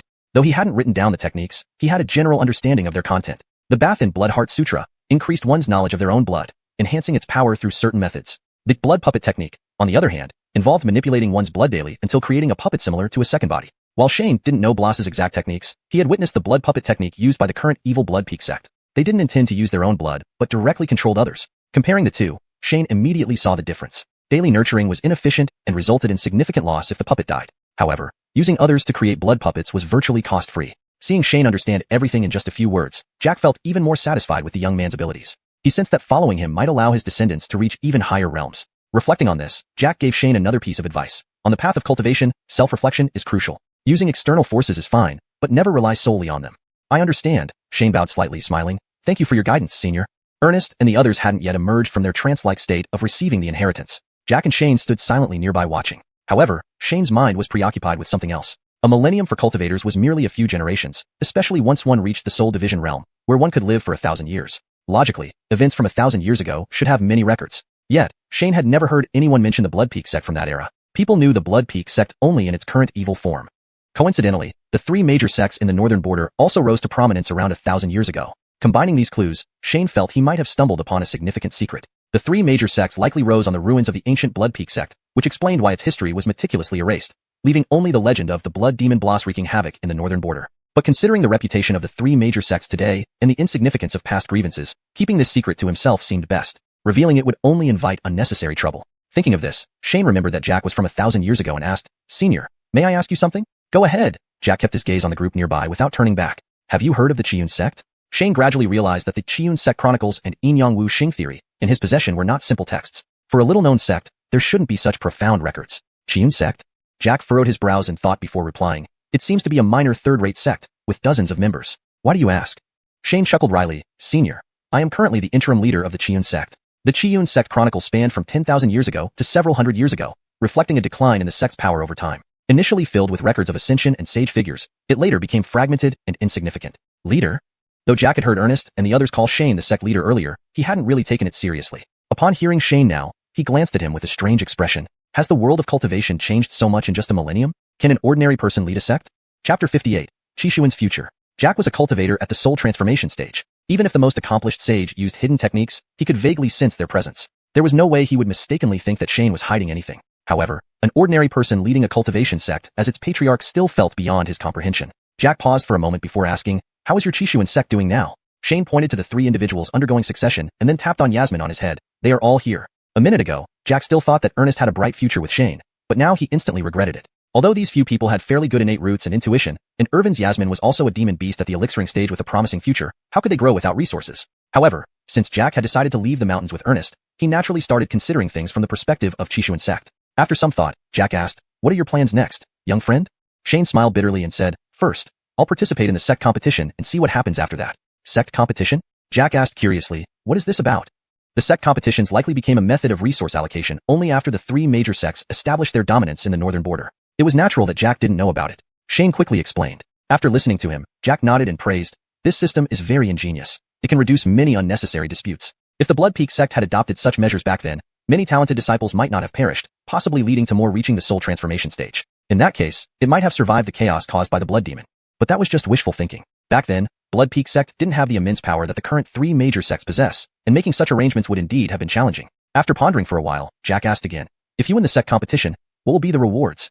Shane's face froze upon hearing this. "Sir, are you overthinking this? The disciples of the three major sects are nurtured with heaven-defying treasures. How can we compare with them?" Shane hurriedly explained, "Senior, Xiuxian sect's goal in this competition is simply not to get expelled from the ranks of righteous sections." Regarding the expulsion issue, Shane had made some inquiries. While the three major sects indeed had their ulterior motives, it wasn't solely aimed at Xiuxian sect. To some extent, Xiuxian sect had acted irresponsibly by not participating in the last 7 or 8 sect competitions. Previously, Loneliness Crane would occasionally show up to boost visibility, but recently, even he hardly appeared anymore. The three major sects then decided to expel Xiuxian sect from the ranks of righteous sects. However, other small and medium-sized sects weren't foolish either. They knew that the three major sects wanted to redistribute resources. After some open and covert struggles, they finally agreed to invite Xiuxian sect to participate in this year's competition first. While the three major sects did not impose strict requirements on Xiuxian sect for this competition, Shane knew that if they performed poorly, it would be difficult to change public opinion and make the three major sects reconsider their decision. Understanding the situation well, Jack nodded and said to Shane, "In that case, this competition will be quite challenging." Indeed, the three major sects harbor ill intentions, and the remaining sects aren't united. Shane nodded, then changed the subject.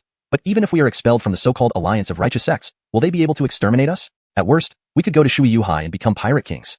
Though Jack didn't get the reference to pirate king, he understood the meaning and laughed. Even the independent cultivators in xuanhuan aren't easy to deal with. Xuanhuan lies east of Qingzhou province, a vast sea dotted with countless tiny islands resembling shattered jade, thus earning its name. Within this vast sea, there are innumerable ancient sites, fierce beasts, and secret realms, making it incredibly dangerous. Due to the limited area of the islands and the unpredictable weather changes at sea, no large sect has the capability to fully control xuanhuan. The unique conditions make xuanhuan a haven for independent cultivators and small sects, and consequently, a place of raw survival of the fittest. Shane was merely speaking offhand. With only 3 people left in Xiuxian sect, venturing into xuanhuan would mean being devoured completely. Shane smiled at Jack. "I'm just talking. Our current key focus is still the upcoming sect competition." While Shane and Jack were chatting, Alden finally found the entrance to Blood Peak Evil Sect's secret realm and successfully returned to the sect. Only 3 or 4 people remained with him, including Rico. After escaping from the battle with Shane and his group, Rico hurriedly reported back to Alden. Upon learning of Shane's strength, Alden was both angry and alarmed. Although he didn't believe Shane was a soul division expert, with the sect competition approaching, Alden couldn't afford to take risks and immediately ordered evacuation.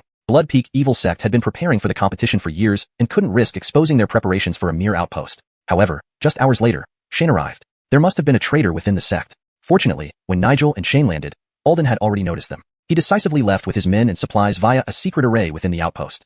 After hiding for a few days, they returned to find the outpost utterly destroyed. Alden dared not doubt Shane's strength any longer and rushed to report this to the higher-ups in the secret realm. Unfortunately, due to the distance of the secret realm entrance, he only returned now. Cursing Shane under his breath, Alden trembled in fear towards the direction of the secret realm. This time, they lost not only an outpost but also an elixiring stage elder and numerous resources. As the overseer of the outpost, Alden bore undeniable responsibility. Inside the same elegant room, Alden knelt before the handsome man. Daring not to hide or exaggerate anything, Alden recounted the events in full detail. The man listened expressionlessly, slightly frowning. Tony's death was also Shane's doing? Alden didn't dare to confirm but replied, with 90% certainty. Shane. Ignoring Alden kneeling on the floor, the man paced slowly around the room. After a while, he asked, "We've never heard of this person in our sect. According to you, is it possible he is at the Soul Division stage?" ####Chapter 59, Departing the Space. Your subordinate has never seen Shane in action, so I can't be certain. Alden shook his head. Someone. The man called out softly toward the door. Bring Rico here. Moments later, Rico strode in from outside, bowing to the man. Rico greets Hall Master Zhuang. Hall Master Zhuang waved his hand at Rico. Tell me everything about your battle with Shane that day. After listening quietly to Rico's account, Hall Master Zhuang thought for a moment, then slowly shook his head. Shane is not at the soul-splitting realm. You've been deceived. Alden was stunned and instinctively asked, but the destruction of our sect's headquarters confirms it was the work of someone at the soul-splitting realm.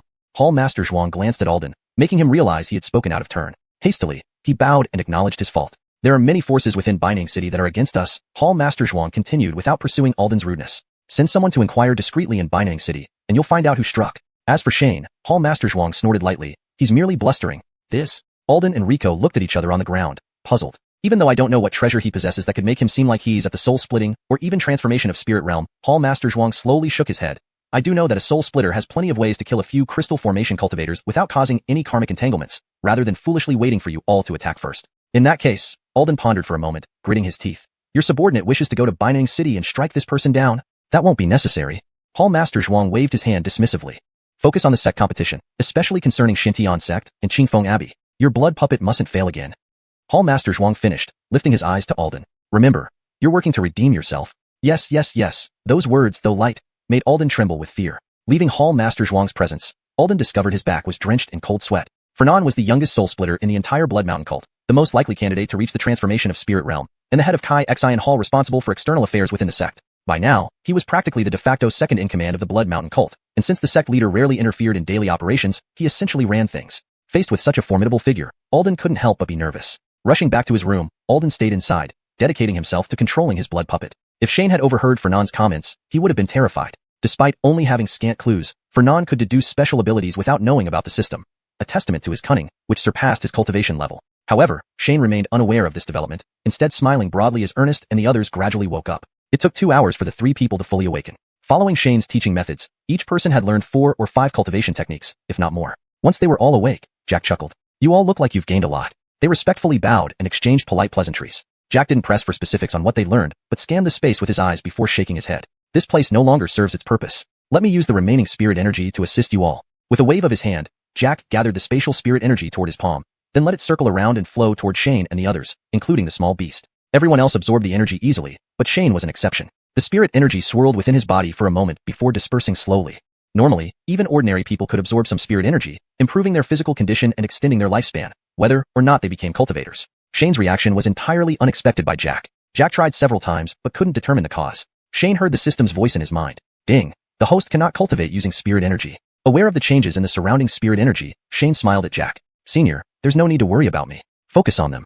Jack nodded, withdrawing the spirit energy headed toward Shane and redirecting it to the others. Irvin and Ernest stopped absorbing first. Despite being at different realms, both needed to form crystals, a process dependent on enlightenment. Without breakthroughs, no amount of spirit energy would help. Next came Anakin, who seemed to have learned a new technique during the inheritance. Now was the perfect time for him to replenish his spirit energy. Most striking was Little Bai, who continued absorbing all remaining spirit energy after everyone else stopped, even when the space's energy was depleted, showing no signs of advancing. They all did well, Jack observed, nodding in satisfaction. These are promising talents. Senior, you're too kind, Shane bowed, noticing that Jack was now much more ethereal, almost just a faint shadow. Concerned, Shane asked, Senior, are you alright? No problem, Jack waved off the concern. This space is already bound to me, but if I don't destroy it, I can't leave. Is there any way to restore Senior? Shane wanted to repay the kindness shown. Maybe when you reach the transformation of spirit realm, Jack declined. I can't stay in the outside world long, but we can communicate through the ancient jade and see what's happening outside. With that, Jack transformed into a pale gray mist, flowing into the ancient jade in Ernest's hands. Seeing the previously dull jade now glowing and radiant, Ernest realized it wasn't an ordinary object. Shane used his identification skill. Hereditary Ancient Jade, activated, level unknown. Similar to before, it showed nothing about Jack. Ernest reached to give the jade to Shane but was sternly rebuffed. Why? Was it always about serving him? After standing for a while, Shane prepared to ask Ernest how to leave the space when suddenly the surrounding area began fluctuating, returning them to the outside world. There were no villagers in sight where they had entered the inheritance space. It had been 3 to 4 hours since they entered. The villagers' whereabouts were unknown. Shane glanced at Ernest's father's grave, seeing that only the incense sticks on either side had burned out, otherwise it remained unchanged. Let's go check on the villagers. Shane led them back to the village. The villagers were surprised to see them again, wondering why they had returned after presumably finishing their business. Chapter 60. Accepting disciples and bestowing martial arts. Shane was about to ask the villagers some more questions when Ernest pulled him aside and whispered, Patriarch, our ancestor said that the inheritance space would adjust their memories appropriately. There's no need to say anything more.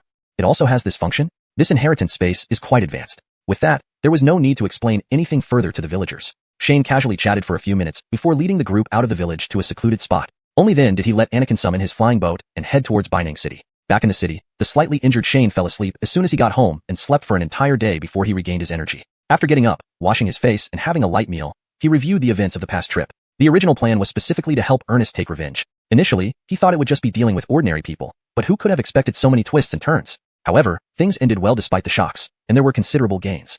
Ernest even got a personal grandfatherly mentor. Thinking of Ernest, Shane recalled Anakin and Ernest's identities. He had agreed to let them follow him, but hadn't yet made things official. Now was the time to settle matters. Anakin had been following Shane for several months, and Ernest slightly less so. Shane understood their situations fairly well by now. Though Anakin was somewhat reckless, he was just a simple-hearted ordinary person. Ernest, on the other hand, was a naive scholar. Their personalities were different, but their natures weren't bad. It was indeed worth considering taking them as disciples. Deciding to proceed, Shane called each of them into his room separately and asked if they wished to bow down as his disciples. However, he didn't pressure them for an immediate response, giving them time to think about it. The next day, both agreed. Anakin, having no family, had seen firsthand how Shane treated him over the past few months. He originally wanted to follow Shane to cultivate, so naturally, he agreed. Ernest, on the other hand, discussed it with Jack before agreeing. When Jack heard that Shane had enlightened Ernest within half a month and caused unusual phenomena, he was too astonished for words. Although he didn't know what Shane was hiding, Jack felt that this guy was definitely not ordinary. Originally, he planned to have Ernest follow him, but now it seemed that following Shane might be better for his prospects. Of course, he didn't mention any of this to Shane, but Shane had a good idea and chose not to bring it up. Initially, he thought Ernest would become Jack's disciple, but surprisingly, he agreed. Shane didn't know what Jack was thinking, but this was all for the better, and Shane certainly didn't object. There wasn't much ceremony involved, just a formal kowtow 3 times followed by calling Shane master. Ironically, the happiest one was Xuanhuan. Due to joining early and cultivating diligently, he became Shane's senior disciple without dispute. The other 2 referred to him as Fade brother.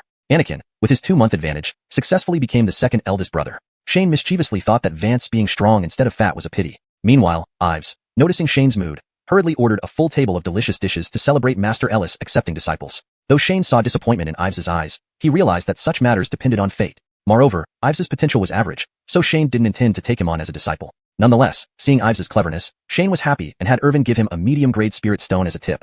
Having tens of thousands of spirit stones at hand, he didn't mind spending a few dozen or 100 on exchanges with ordinary people. Just this kind of extravagance. After dinner, Shane asked about the others' gains. As expected, each had obtained 4 or 5 cultivation techniques. Good news was that these techniques were all of the same attribute and could support their cultivation all the way to the core formation stage and beyond. Unfortunately, the highest quality was C grade. Most techniques could be refined, but except for Anakin, the others hadn't started cultivating, so refining wasn't urgent. Refining Anakin's technique again and teaching it to him properly, Shane urged them all to practice earnestly. Unknown to them, Jack was more surprised inside the inheritance ancient jade upon hearing Ernest achieve enlightenment in 15 days. Damn, revising techniques? Can ordinary people do that? Taking Ernest as a disciple was definitely the right choice. After instructing the few disciples, Shane sorted through his own gains in the system. System points increased from previously learning techniques and decreased after helping Anakin refine his technique, leaving him with 880 points. Achievement points remained unchanged at just 5 points left after lottery draws. Upon facing Bloss during the lottery, besides the useful items, he hadn't carefully inspected the rest. Now, inspecting carefully, he found a cultivation technique.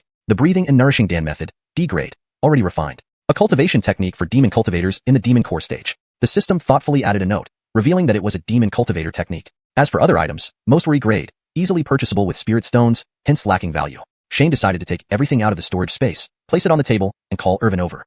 Irvin came in carrying Carmine. Shane pointed to the items on the table and told Irvin to collect them. Then, he scratched Carmine's head and said, I have a demon cultivator technique here. Do you want to try? Carmine instantly jumped down from Irvin's arms, standing upright in front of Shane, staring blankly. What nonsense. Before transformation, demons rely purely on instinct. After transforming, they cultivate similarly to humans using the same techniques. Carmine had never heard of a specific demon cultivation technique, Seeing Carmine's lack of reaction, Shane asked again, "Wanna learn?" Startled awake, Carmine nodded vigorously, shaking its long ears up and down. Shane chuckled, picked up Carmine, handed it back to Irvin, and continued, "Repeat after me. Irvin, tell me afterward." Carmine nodded again vigorously. Since Carmine couldn't speak, Irvin acted as an intermediary. The trio spent over an hour exchanging, and finally, Shane taught Carmine the entire technique completely. Once assured that Carmine had learned it, Shane curiously asked, "Is it useful?" Carmine extended its tiny paws, barely reaching Shane, bowed respectfully, and nodded. "Useful, extremely useful. Never imagined absorbing spiritual energy could be this fast, and the demon core can be more condensed? Who cares about great demons? In the future, I, Carmine, will absolutely become a demon saint." After finishing with Carmine, Shane saw Ernest standing outside the door. "Let Irvin play with Carmine." "Come in, Ernest," Shane said. "Master," Ernest greeted. "Ancestor wants to take me somewhere." "Curious," Shane asked. "Oh, what for?" Ernest scratched his head, somewhat embarrassed. "Ancestor didn't specify, only said it's to help my cultivation." #####Chapter 61. Enormous gain. Shane caught on to Jack's meaning with a shift of thought. It was likely either cultivation techniques from the Blood Mountain sect, or a family secret method passed down by the Xia clan, which was why Jack didn't elaborate. However, the system in Shane's mind far surpassed these legacies. Therefore, he saw no point in asking for details and merely instructed, "Pay attention to the time. You must return before January and participate in the sect competition." At this moment, there were only 3 people and 1 beast in the sect who could fight. Losing anyone would be disastrous. Ernest nodded. "I understand, Master." "Good," Shane added. "Do you have enough spirit stones? Do you need any more magical treasures?" "It's enough." Ernest cast a grateful glance at Shane. Ernest had a rough idea of Shane's wealth. Basically, all of it was divided among them, with almost nothing left for himself. Finding such a master was like searching for a needle in a haystack. Shane didn't notice Ernest's expression as he waved him off. "Go then. Be careful." "Yes." After enduring countless scoldings, Ernest wasn't as formal anymore. He bowed and turned to leave via a flying boat. Although the liquefaction stage cultivation limited his endurance, it was still faster than walking. Once Ernest departed, Shane began pondering Irvin and Anakin's subsequent cultivation. In the crystallization stage, the general criterion is the number of crystals within one's body. With both yin and yang crystals, Anakin could be considered at the middle crystallization stage. Achieving 4 types of attribute energy and successfully crystallizing meant reaching peak crystallization, preparing to break through to the reverting Dan realm. But unless one possessed exceptional talent and abundant resources, few would attempt breakthroughs when they had only 4 crystals, as the number of crystals impacted the upper limit post-breakthrough. Naturally, more crystals also meant a more difficult breakthrough to the reverting Dan stage. Most geniuses from the 3 major sects considered breaking through after accumulating 7 to 8 types of crystals, significantly increasing their chances of achieving success in the Soul Division realm post-reverting Dan. Both Irvin and Anakin had good natural talent and intuition, and the resources Shane had allowed supporting a few disciples amply. He definitely wouldn't let them prepare to break through crystallization at 4 crystals. The 3rd and 4th crystals for Irvin and the 3rd crystal for Anakin should not take too long. Shane needed to consider their next cultivation methods. Reflecting, he decided to check out Dingshala, Pillar Stabilizing Pavilion. There were already 80 to 90 cultivation manuals, and 2 to 30 heart techniques in the system, but more manuals could never be enough. He told Anakin and the others to wait for a moment, and then exited the courtyard, heading leisurely toward the Dingshala. Thanks to Nigel's promotion last time, everyone now regarded Shane as an unfathomable powerhouse. Many low-rank cultivators no longer dared to treat Shane as an equal. Shane, hearing greetings of senior everywhere, couldn't explain much and just smiled, bowing politely without acting arrogantly, addressing everyone as fellow cultivators. A waiter at Dingshala seemed informed, rushing over upon seeing Shane enter, and respectfully said, "Immortal Ellis, shopkeeper Huang has arranged for you to see him first if you come." Shane paused momentarily, recalling the cleansing of the Blood Mountain sect stronghold. Lately secluded in the courtyard, he had forgotten about it. However, Nigel hadn't sent anyone to remind him, implying it wasn't urgent. Shane nodded at the waiter. "Please lead the way." The waiter responded hastily, leading Shane to the back garden. Upon hearing the news, Nigel came out to welcome Shane into his personal courtyard. "Fellow Taoist Ellis, you really can forget important matters." Nigel pretended to scold while smiling. "Come in quickly."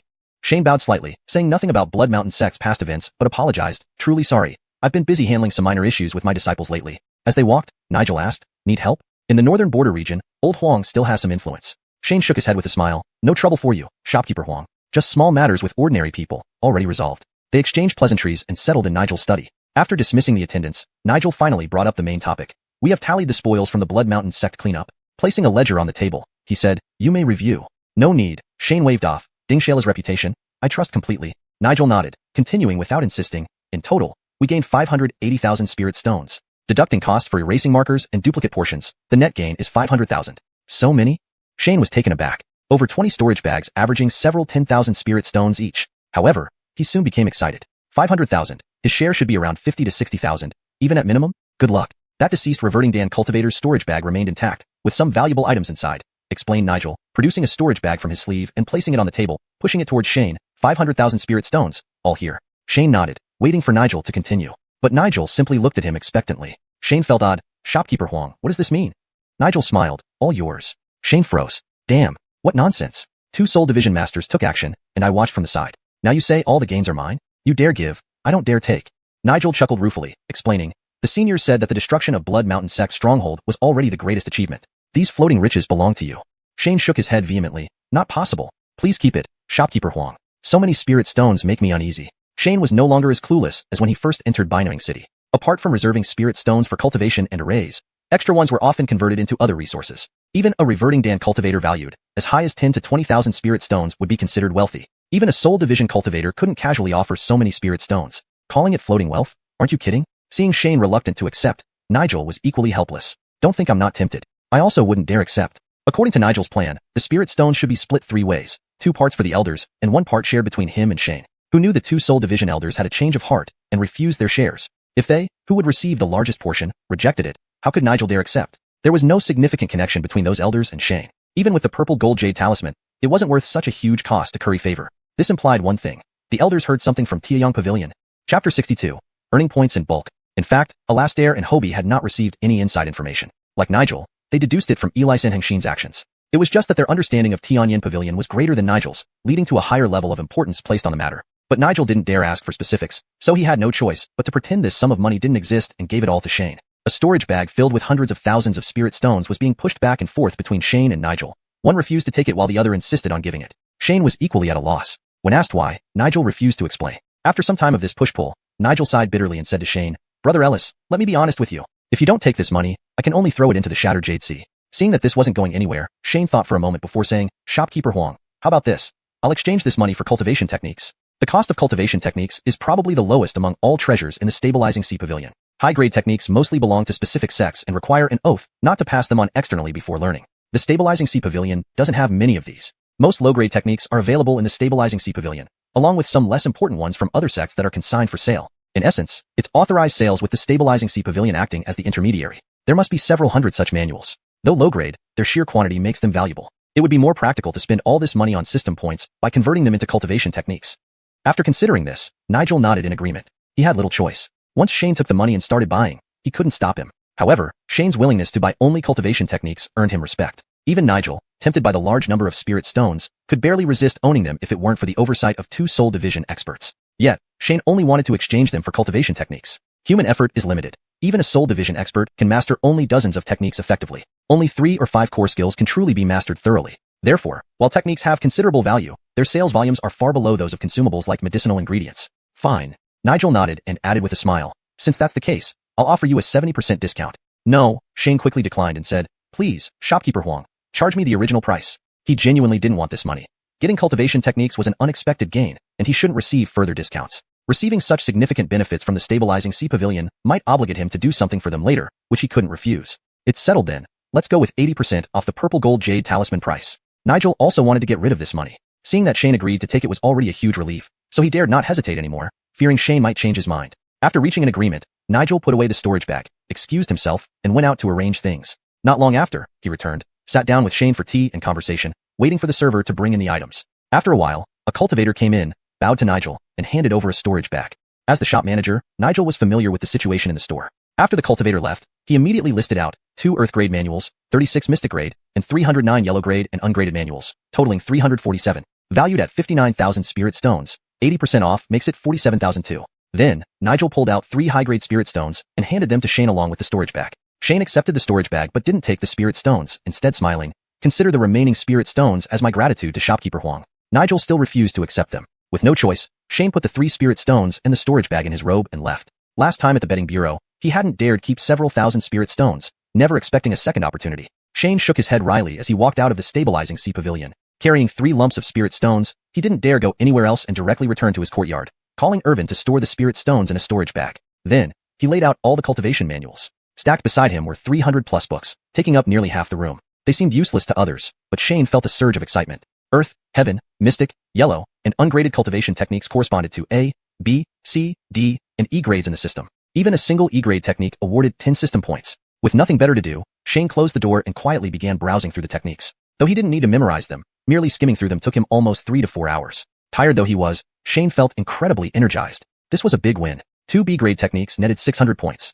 36 C grade techniques gave 3,600 points. 92 D grade techniques provided 2,760 points.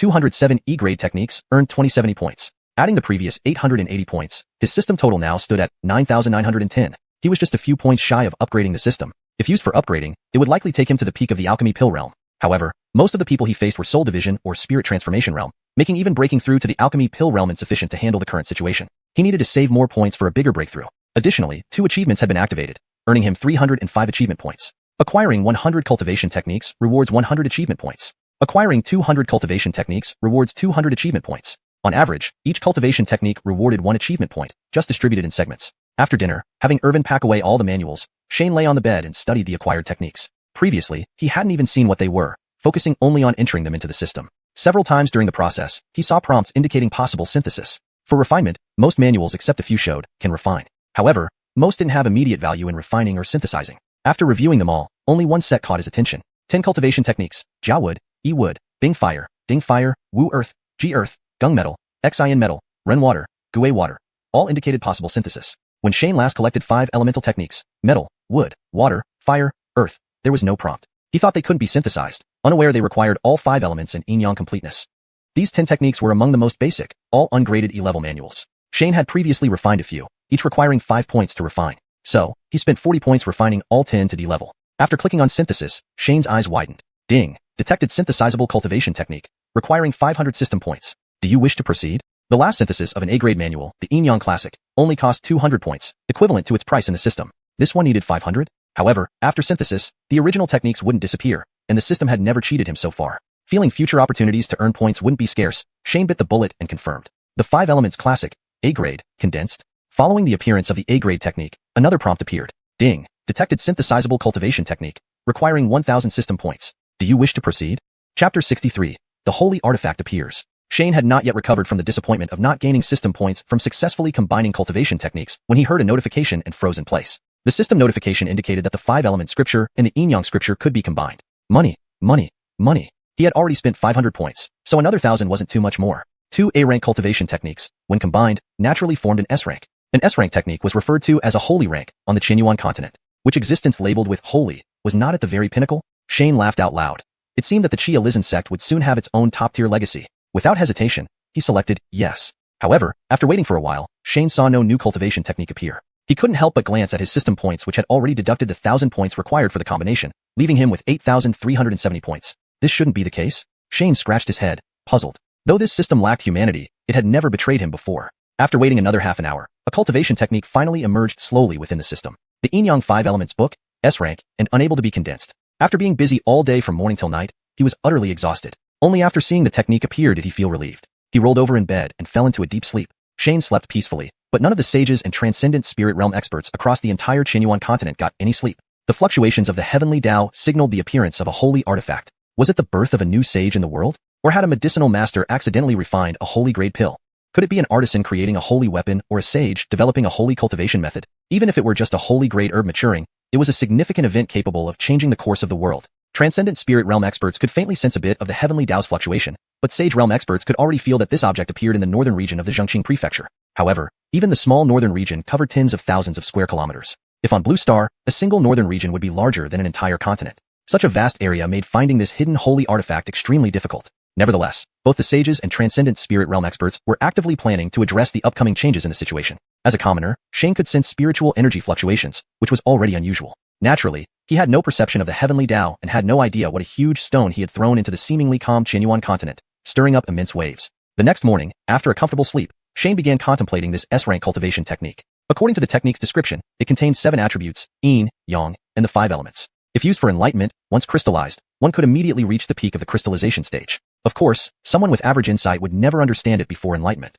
However, Irvin and Anakin should have enough insight to practice this cultivation technique. Both were currently at the final stages before crystallization, so they didn't need to learn it yet. Carmine hadn't taken form and couldn't learn either. Shane thought for a long time, but found it absurd that he had an S-rank cultivation technique with no one to teach. There was nothing he could do but wait quietly for the two to break through. It was now October, leaving 3 months until the sect competition. He didn't know how far they would progress by then. Everyone was now well supplied with pills and spirit stones, and received daily help from focus spells. There were no other immediate ways to improve their speed. On the contrary, Shane himself remained idle. He didn't plan to use system points to upgrade his realm before returning to the Xiuxian sect after the competition. He must maintain the facade of a senior cultivator. Thus, even though he was under 30, he wouldn't participate in the competition. Whether in Binding City or heading to the Xintian sect, his safety should be assured. Therefore, Shane decided to spend his time gathering information. To truly revitalize the xiuxian sect, information from the cultivation world was essential. Large sects had dedicated departments for collecting intelligence, but with only a few people in the xiuxian sect, he had to do it himself, gathering as much as possible. In the days following, he roamed various places in Binding City, using his well-known face to gather quite a bit of information.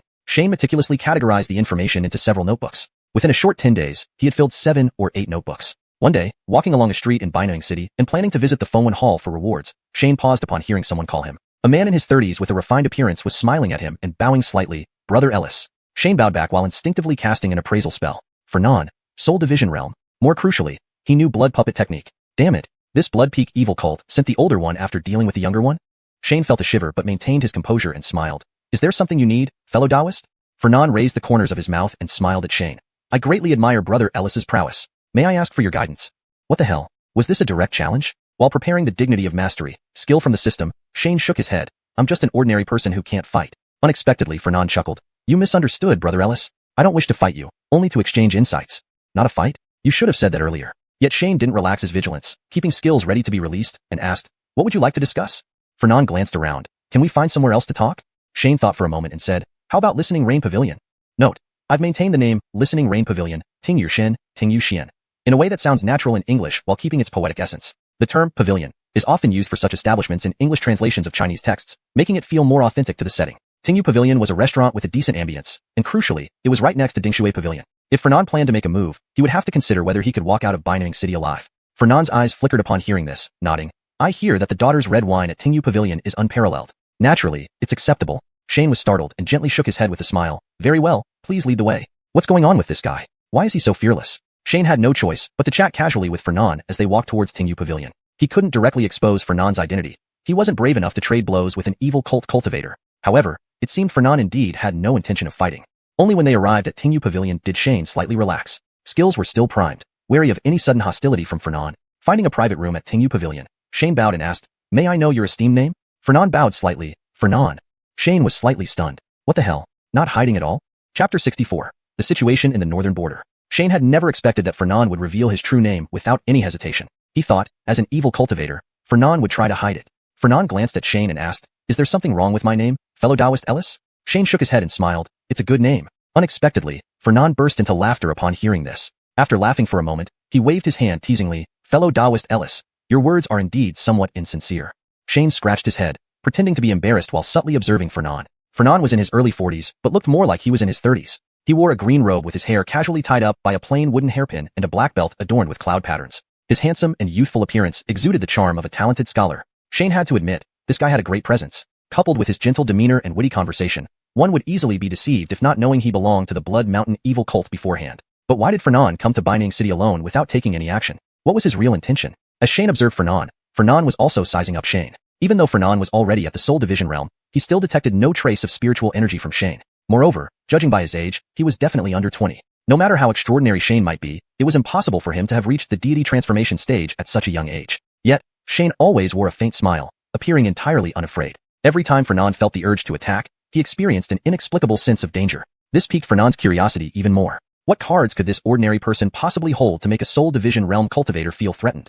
After a silent observation, Fernan broke the silence and said to Shane, I have some questions and hope you can enlighten me, fellow Taoist Ellis. Shane bowed slightly. I am just an ordinary person from a small sect. I dare not claim to enlighten anyone. Fernan waved his hand dismissively. Fellow Taoist Ellis, why be so modest? The recent enlightenment phenomenon in Binding City, wasn't that concerning your disciple? This revision ensures that the sentence flows naturally in English while accurately conveying the original meaning. I also maintain consistency in terminology and style to fit the context of the narrative. Yes, he is from our sect, but not taught by me, Shane replied with a shake of his head. Senior Howell left the sect several years ago and has not returned yet. Why are you lying to me?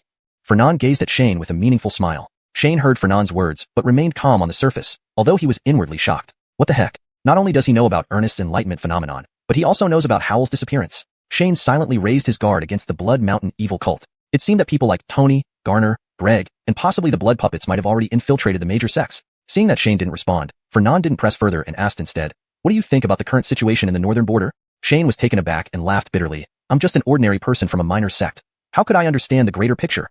Your way of asking for advice is too absurd. If it were about cultivation techniques, I could pretend to know. Discussing the northern border situation? You must be kidding. Why be so humble?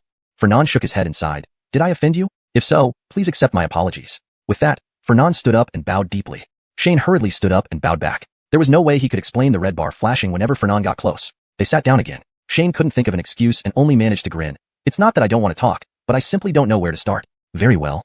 Fernand chuckled and continued, let me share my thoughts, and you can comment. Shane bowed. Please go ahead, fellow Taoist Zhuang. For words, Fernand held up 4 fingers and smiled. Stagnant water. Why do you say that? Shane continued to play along. Fellow Taoist Ellis should have some understanding, Fernand explained. The 3 major sects each control 2/10 of the resources, over 10 second-tier sects another 2/10, leaving the rest for the smaller sections. Shane nodded, encouraging Fernand to continue. These facts were common knowledge. He wondered why Fernand was emphasizing them. Fernand laughed lightly and added, together, the 3 major sects only have tens of thousands of cultivators, less than 1/10 of the total, yet they occupy 6/10 of the resources. Shane glanced at Fernand and shook his head. But these 1/10 are the strongest. You've already reached the Soul Division realm, aren't you being too naive? But have you ever thought about this? Fernand waved his hand. Is it because of their strength that they control the resources, or is it because of these resources that they became strong? There's no difference. A wise answer. Fernand nodded in agreement and then said, but precisely because of this, out of hundreds of thousands of cultivators in the northern border, there are less than 5 deity transformation realm experts. At this point, Shane finally understood what Fernand meant. Talented disciples were rare, and most were ordinary cultivators. Cultivation faced numerous obstacles, requiring more than talent alone to reach the top tier. High-ranking cultivators needed opportunities, enlightenment, and resources. However, due to the 3 major sects monopolizing the majority of resources, other cultivators lacked critical resources, making it much harder for them to stand out. Shane smiled lightly. But this has been the case for 1,000 years in the northern border.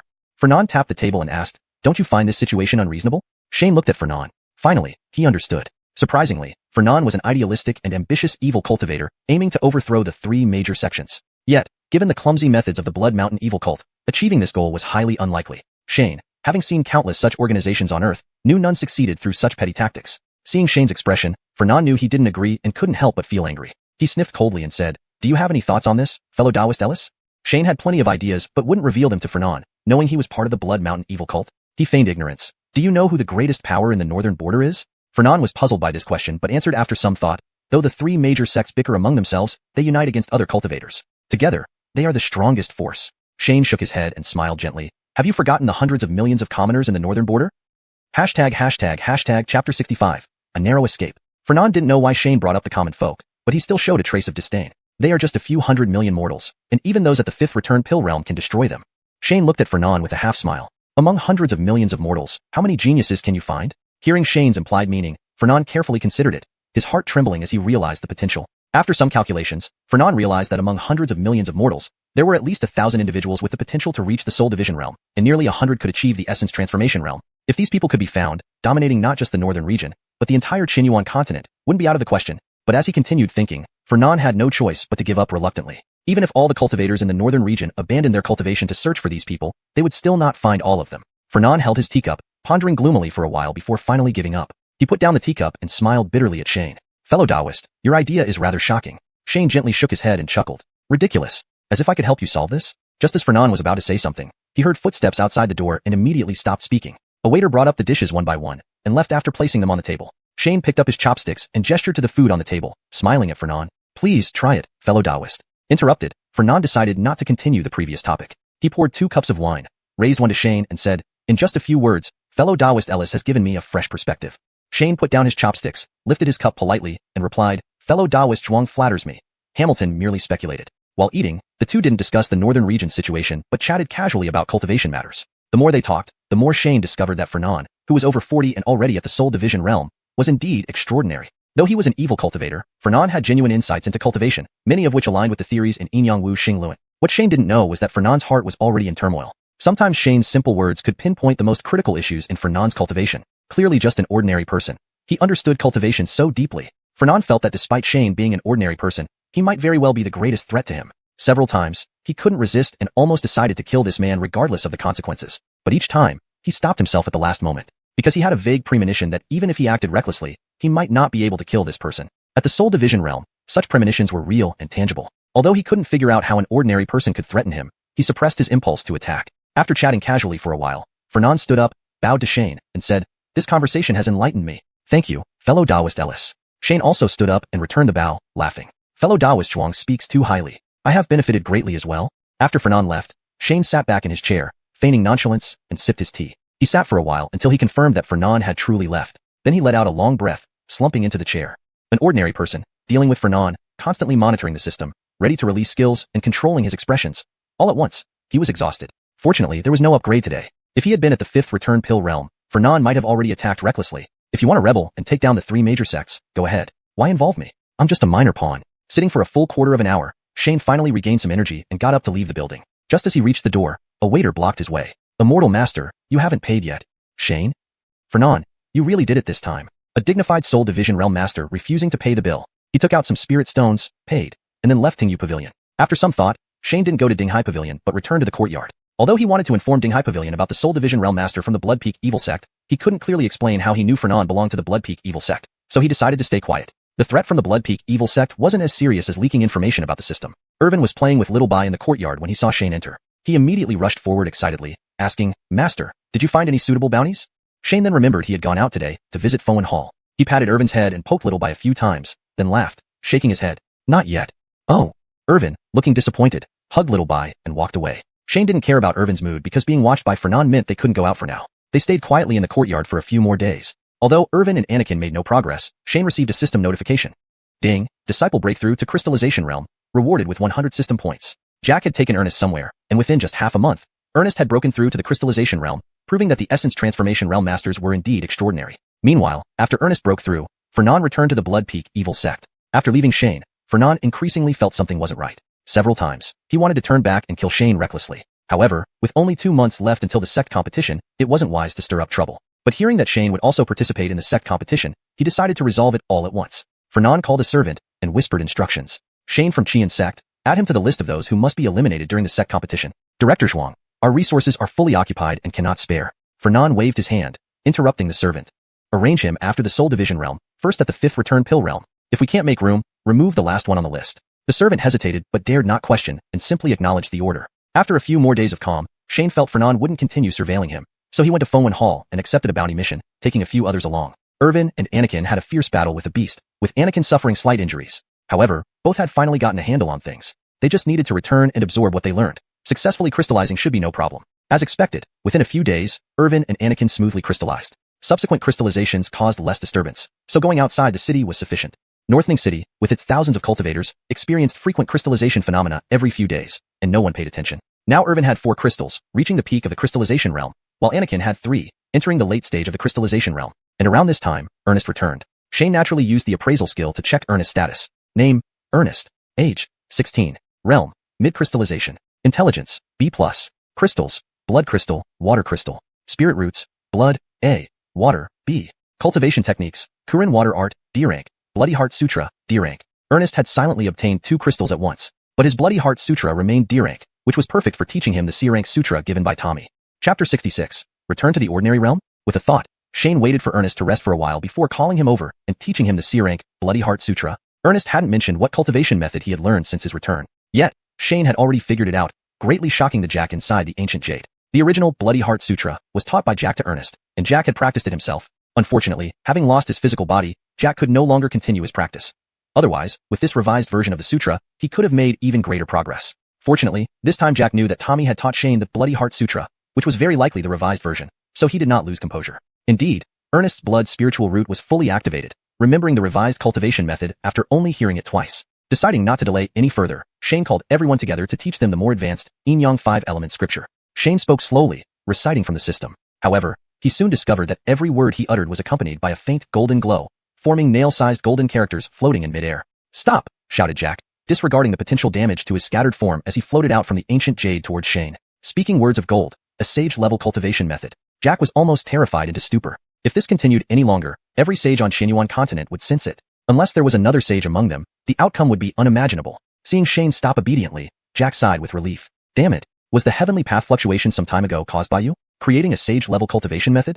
Who exactly are you, Shane? Jack quickly explained the seriousness of the situation to Shane. Now it was Shane's turn to be bewildered. What the hell? A sage-level cultivation method can cause such an impact? Had I known this, why did I spend so many system points to synthesize it? Jack looked at the expressionless Shane uncertainly, suddenly thinking of a possibility. He tremblingly asked, Ellis, brother Ellis, are you not from the return to the ordinary realm? Between the spirit transformation realm and the sage realm lies another realm known as the return to the ordinary realm. However, most people do not consider it a true realm but rather refer to it as the mortal tribulation. In this realm, all spiritual energy within one's body disappears, reducing one to an ordinary human. Shane naturally knew about the return to the ordinary realm. Hearing Jack's words, Shane shook his head and smiled. Senior Xia, I'm really just an ordinary person. Yes, Jack suddenly realized and hurriedly bowed. It was presumptuous of me.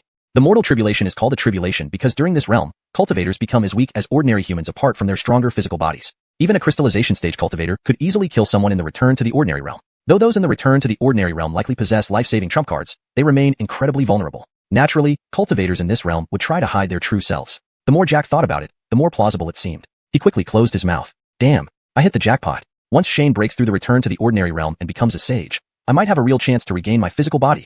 Thinking this, Jack said to Shane, Brother Ellis, Taoist Ellis, I know of a place where the heavenly path fluctuations can be hidden, but it requires the elixir formation realm to activate. Let's see later.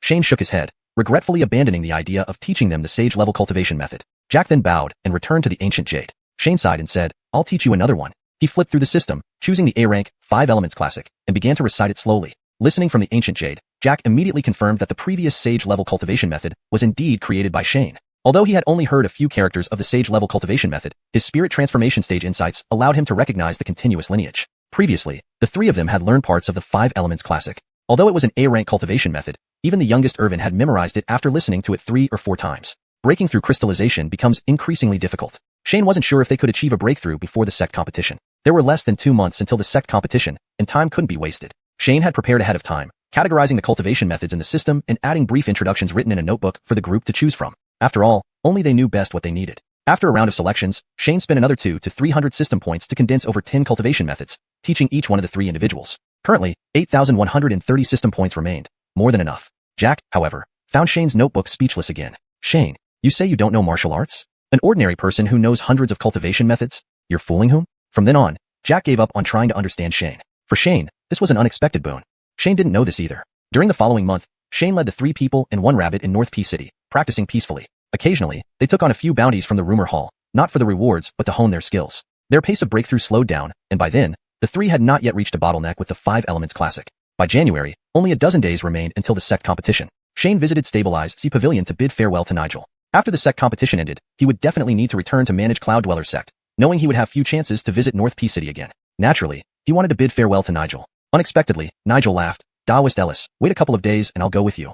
Manager Huang is going too? Shane was curious. Nigel explained. I received an invitation to attend as an observer. Although Stabilized Sea Pavilion isn't a power in the northern region and cannot participate in the division of benefits as a large force, they must attend such events out of respect. Only elders at the Soul Separation Realm bothered attending past sect competitions. This time, however, Nigel intended to personally attend due to Shane. Anyone favored by Heavenly Derivation Pavilion deserves as much relationship building as possible. Shane didn't know the usual practices or Nigel's thoughts. Hearing Nigel would accompany him, Shane readily agreed. Staying 2 more days in North P City, waiting for Nigel to wrap up his duties, they packed up and left the courtyard they had lived in for half a year. Shane also left Ives with an intermediate spirit stone. While Ives couldn't follow Shane to cultivate, receiving these spirit stones was still a significant gain.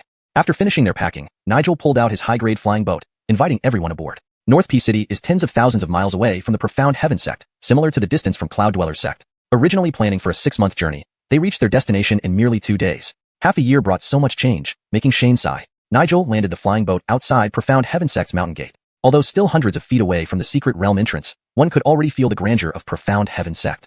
Chapter 67. The Gateway of Black Heaven Sect. A grand staircase of green stone, more than a dozen zhang wide, ascended the mountain all the way to its peak. Along the staircase, 7 huge marble plaques were erected, each several tens of zhang tall. Couplets in colossal golden letters adorned the sides of these plaques, while the word Xiantian, Black Heaven, was inscribed at the top in various scripts. Upon closer inspection, one could sense a faint spiritual aura emanating from the characters, imbued with energies of different attributes. At the end of the stairs, beyond the last plaque, a translucent light curtain hung down like gentle ripples, emitting a faint glow that vaguely revealed the scenery behind it. Even an ordinary person would instantly recognize this as a celestial sanctuary. At the foot of the mountain stood a stone tablet, several zhang high, painted in cinnabar, stating, all passing cultivators must alight and disembark here. Beside the tablet lay discarded flying swords and boats, adding a touch of majesty to the inscription. Shane stood below the staircase, surveying the scene, then thought about the shabby huts of Xiuxian sect, feeling a profound sigh well up within him. This is what a real cultivation sect looks like. The grandeur was such that even Shane felt somewhat moved, let alone Irvin and the others. Nigel didn't say much, putting away his flying boat with a smile.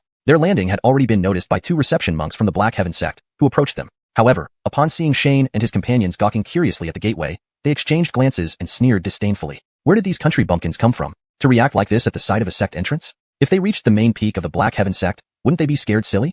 Nevertheless, since they were guests at the gate of Black Heaven sect, the 2 monks greeted Nigel and Shane with a bow, saying, "This is Nash, Omar, of the Black Heaven sect. Greetings, fellow Taoists. Shane replied with a bow, smiling. Shane of Qiun sect, greetings. Nigel merely gave a nod without speaking. As he spoke, Shane used the appraisal skill discreetly once again. Good grief. The Black Heaven sect truly spared no expense. Receptionists at the gate were actually Crystal Formation Realm cultivators. Nash then asked Shane, did you come regarding the sect competition? Yes. Please present your Jade token, requested Nash. Shane turned to Andy and said, showing fellow Taoist the Jade token. Previously, Shane's belongings were kept by Irvin, but since Andy became a disciple, out of concern for Irvin's forgetfulness, Shane switched the responsibility to Andy. Andy took out the Jade token given by Randy from his storage bag and handed it to Nash. After carefully checking the Jade token, Nash returned it to Andy. Actually, most sects would not bother checking the Jade tokens after the visitors announced their names at this point. However, due to the recent commotion surrounding Qiun sect's expulsion, even the upper echelons of the Black Heaven sect were aware of it. But commoners like Nash and Omar had little memory of it, so they specifically requested and checked the Jade token. Once verified, Nash smiled at them. Fellow Taoists, from here on, you may not fly or use any artifacts. Please make your way up the mountain on foot. Nigel pouted beside him. He had hoped that the receptionists might have failed to recognize Shane and thus mock him, giving him the chance to reveal his identity and embarrass them, earning some favor with Shane. But these receptionists seemed too polite, only checking the Jade token and not giving Shane any trouble. How could they resist mocking someone from a minor sect who hadn't even seen their main gate before? Why are you being so decent? You're missing the opportunity. Yet with no such chance, Nigel coughed and asked Nash, fellow Taoistine, which peak do you hail from? The Black Heaven sect comprised 7 peaks: Wuxia, Jinyo, Tufu, Rishu, Xiuxian, Huazhu, and Shuai. Each peak was led by a soul separation realm cultivator. Above the 7 peaks were the sect master and several grand fades, also soul separation realm, responsible for coordinating the 7 peaks and managing the entire sect. The Black Heaven sect boasted 11 soul separation realm cultivators, the most among all northern realms. As for nascent soul realm, they seldom involve themselves in sect affairs, usually focusing on cultivating deeply in seclusion. Publicly, the Black Heaven sect acknowledged only one nascent soul realm cultivator. Privately, whether there were other ancient figures yet to fully retire remained unknown. To develop Qiun sect further, Shane needed to absorb advanced management practices from other sections. He had meticulously gathered this information. His personal opinion, however, was quite dismissive. Dividing into 7 peaks seemed to increase competition among cultivators, but mixed those skilled in different elemental arts. Disciples weren't assigned suitable mentors based on their innate aptitudes but solely on potential, with the highest potentials going directly under the peak masters. For instance, having a fire element expert teach a water attribute disciple, could they possibly teach effectively? Wasn't this beyond their capabilities? Any random technical school on Earth would have better administrative practices. Shane's thoughts wandered. Nash, hearing Nigel's question, simply answered, I come from Jinyo Peak. Nigel pressed further. Was this reception duty assigned to Xiuxian Peak? Caught off guard by the question, Nash nodded, yes. Without waiting for a reply, Nigel unleashed his spiritual energy and shouted toward the Black Heaven sect gateway, Rusty of Jinyo Peak, the stabilizing sea Nigel has arrived. Come out and greet us. Nash was taken aback. Rusty was the master of Jinyo Peak, and this fellow dared to call him out so boldly. Before Nash could intervene, a figure emerged from the secret realm, disregarding the sect's own rules, and descended swiftly on a flying sword from the summit. The voice came first, Shopkeeper Huang.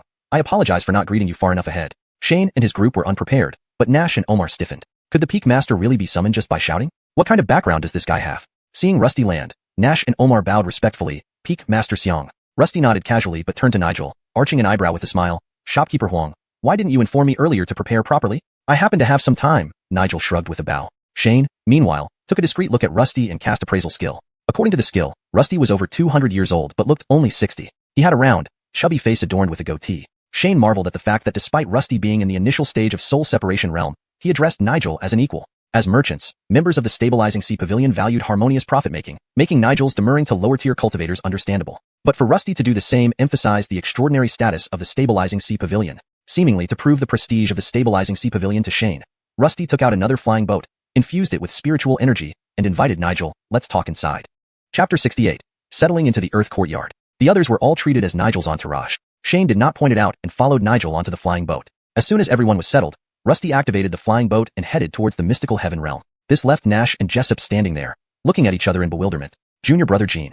Who is this person? Nash asked Jessup uncertainly. He said he was from Dingshai. Jessup paused thoughtfully before exclaiming, could it be Dingshai Pavilion? Dingshai Pavilion's Northern Territory manager? Nash's mouth dropped open as he asked another question. Then what about the xiuxian sect that came with him? Jessup shook his head. Nash sighed. Luckily we didn't do anything rude. Regardless of how Nash and Jessup privately rejoiced, Rusty steered the flying boat to a valley, bringing Nigel and his companions there. In the center of the valley lay a lake several miles wide, surrounded by scattered courtyards. The picturesque setting, nestled among mountains and water, indeed provided an excellent place for rest and relaxation. Rusty's flying boat landed in front of one of these courtyards. Inside the courtyard, 6 or 7 youngsters, around 15 or 16 years old, emerged to stand on either side of the main gate. Shane casually cast a few appraisal spells, discovering they were all chi-gathering stage cultivators. Although they were only recently enlightened, using cultivators as servants was truly extravagant. Rusty was responsible for welcoming the guests and couldn't leave until all had disembarked. Once they were down, He pointed at the nearby courtyards with a smile toward Nigel. Manager Huang, please wait here for a few days. When the sect competition begins, I will invite you again. He then turned to the cultivators at the door. Take good care of Manager Huang's needs. The group of cultivators bowed their acknowledgement. Seeing Rusty about to leave, Shane hurried forward. Headmaster Xiang. Rusty stopped and first glanced at Nigel, then turned to look curiously at Shane. What is it, fellow Taoist? Shane smiled wryly. Headmaster Xiang, we are here to participate in the sect competition. Really? Rusty looked back at Nigel. Nigel smiled. Little friend Ellis just happened to be traveling with me. Upon hearing Nigel address Shane as little friend, Rusty felt a shock internally, realizing his earlier underestimation. He bowed and asked, May I inquire where you come from, fellow Taoist? Shane reciprocated the bow. This lowly one, Shane, comes from the xiuxian sect. Rusty's expression froze. Xiuxian sect? Apart from the mysterious Isidore, the xiuxian sect really did have other members? And they actually came to participate in the sect competition? Was what the mystical heaven sect disciple who delivered the letter said true after all? Rusty coughed. Fellow Taoist Ellis, please forgive my mistake. I thought you were with Manager Huang. My apologies instead. Shane bowed again. I should have explained clearly to Headmaster Xiang. Rusty nodded. Very well, please follow me, fellow Taoist Ellis. Shane bowed again. Thank you, Headmaster Xiang. Then he turned to Nigel. Manager Huang, till we meet again. Hurry along, little friend Ellis. Nigel smiled. I won't disturb you until after the competition. Shane looked back at Rusty, who once again launched the flying boat, taking them to another valley. This area was much simpler, lacking the small lake, but featuring tin platforms each 100 feet wide. However, the courtyards occupied more space, with a large open area in the backyard.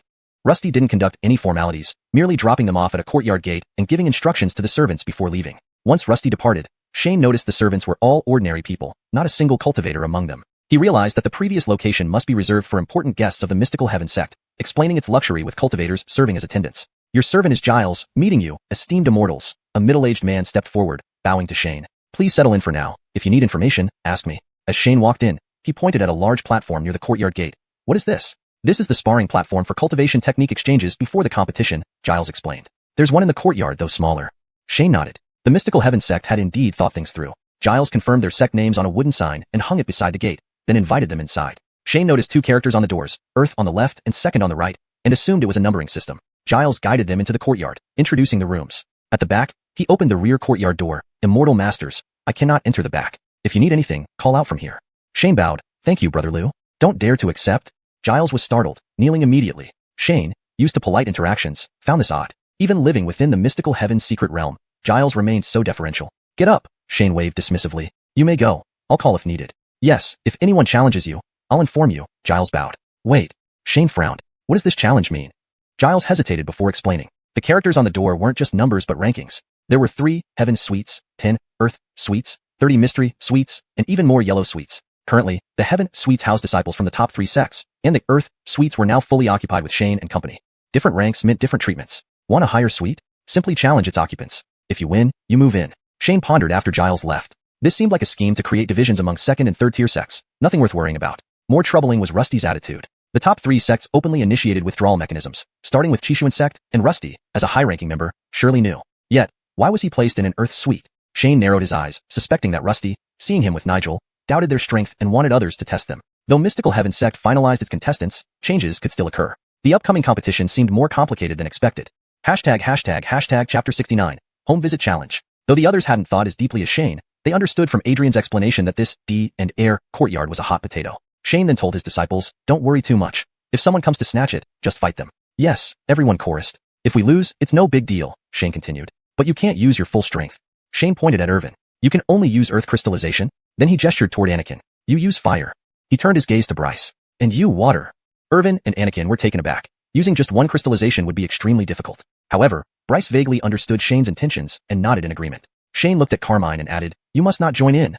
Carmine, expecting a chance to show off, grumpily tugged at Irvin's hair while perched on his head. This challenge was a small trick devised by the 3 major sects with no set rules. Each side would take turns sending challengers until one side conceded. Shane wasn't afraid of losing. Instead, none of his 3 disciples had properly sparred on a platform before, so this was an opportunity for practice. Seeing Shane's stern tone, Irvin and Anakin reluctantly agreed. Just as they finished tidying up, they heard Adrian's voice outside the door. Master, someone has come to challenge us. Shane shook his head. Sure enough, someone had been keeping tabs on the D-character house. When they discovered such an obscure sect as Xiuxian sect, how could they resist? Shane pushed open the door and saw the others emerging as well. Noticing their gazes, he thought for a moment and instructed, Bryce, you go first. Despite his young age, Bryce was composed and reliable, far more than the brash Anakin and young Irvin.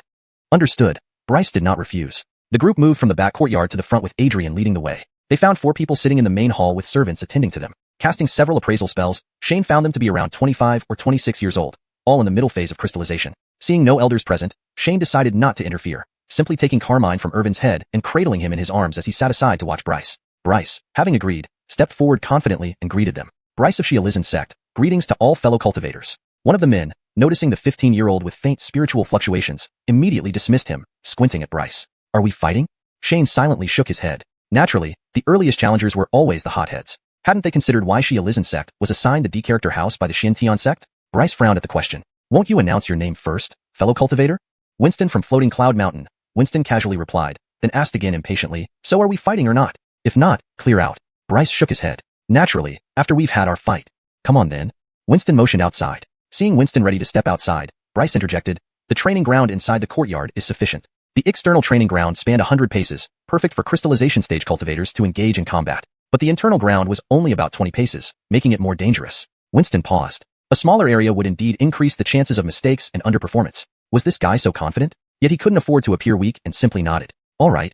They entered the training ground, where Bryce pulled out a mid-grade spirit stone from his robes and inserted it into the array. The array emitted a clear chime, forming a pale green light dome over the entire area. Bryce stepped into the array and faced Winston. Winston was taken aback again. That was a mid-grade spirit stone used for the array? Such extravagance. Annoyed, Winston harumphed and also entered the array. Just as he prepared to utter some fierce words, he heard his peers gasp behind him. Turning around, he saw Bryce pull out a light blue gourd from his robes. Shane hadn't seen this tool either and promptly cast an appraisal spell. Qing Shui Gourd, C rank. It appeared that despite not having emerged in 1,000 years, Jack still had some valuable items stored away. He managed to get Bryce a mystical level artifact. Winston didn't recognize the tool, but could tell from its faint glow that it was definitely not unranked. Holding the gourd gently in his left hand, Bryce signaled to Winston with his right. Fellow cultivator, please begin.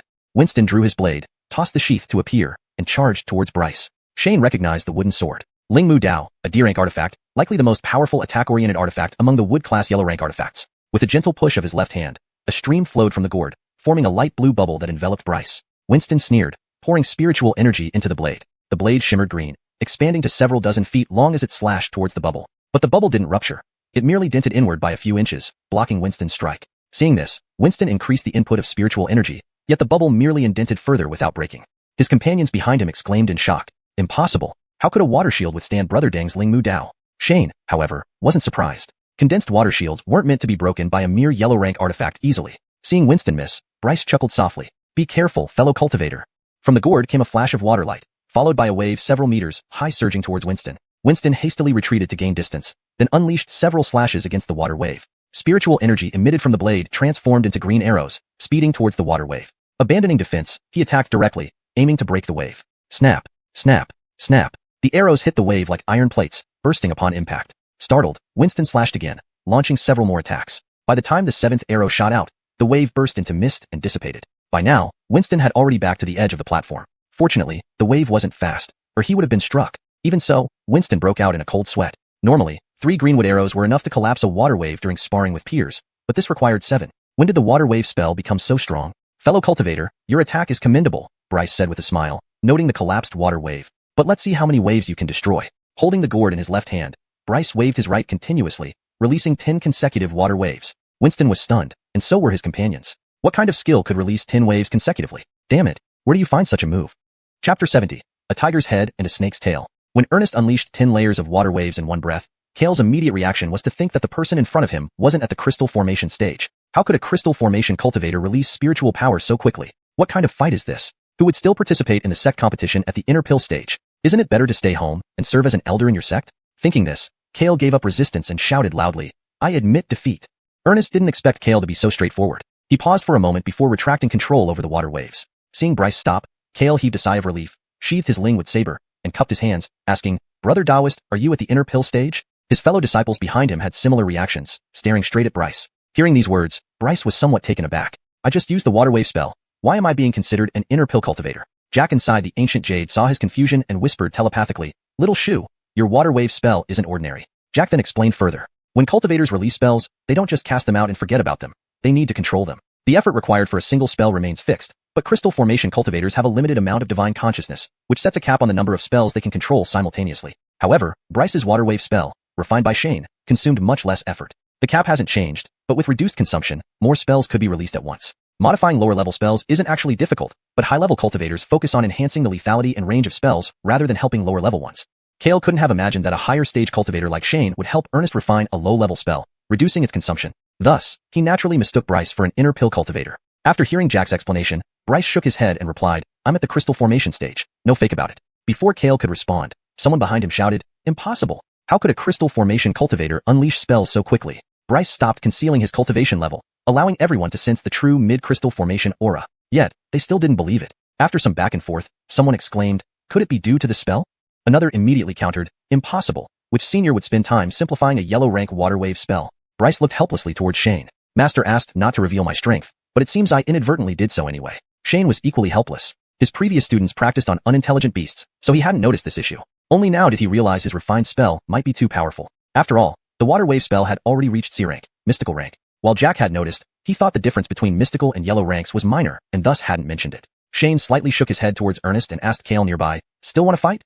Kale shook his head vigorously. "Fight? Fight what?" Even if Bryce were truly at mid-crystal formation, his superior control alone would ensure invincibility. He came here for honor, not to risk his life. Seeing Kale shake his head, Shane glanced at his fellows. They all stepped back. On par with Kale, even if stronger, their chances weren't significant. What could they do? Shane, seeing they wouldn't fight but wouldn't concede, asked again, "Not willing to fight but not leaving?" Gritting his teeth, Kale stepped forward and cupped his hands. "Brother Taoist, may we rest a while?" Shane finally understood. From entering to now, only a quarter hour had passed. Leaving now would be embarrassing. These young men cared deeply about their reputations. Shane certainly wouldn't offend them. He waved at them. "Do as you please."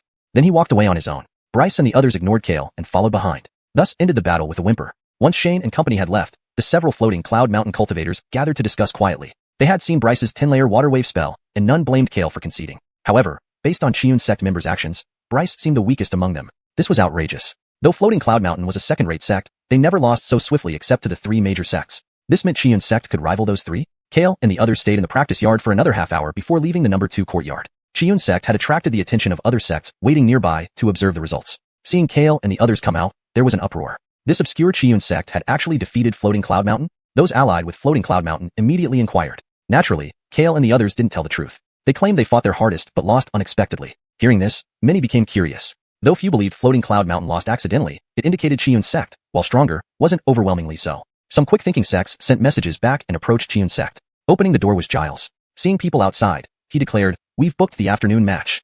Those still discussing with Kale cursed him as shameless.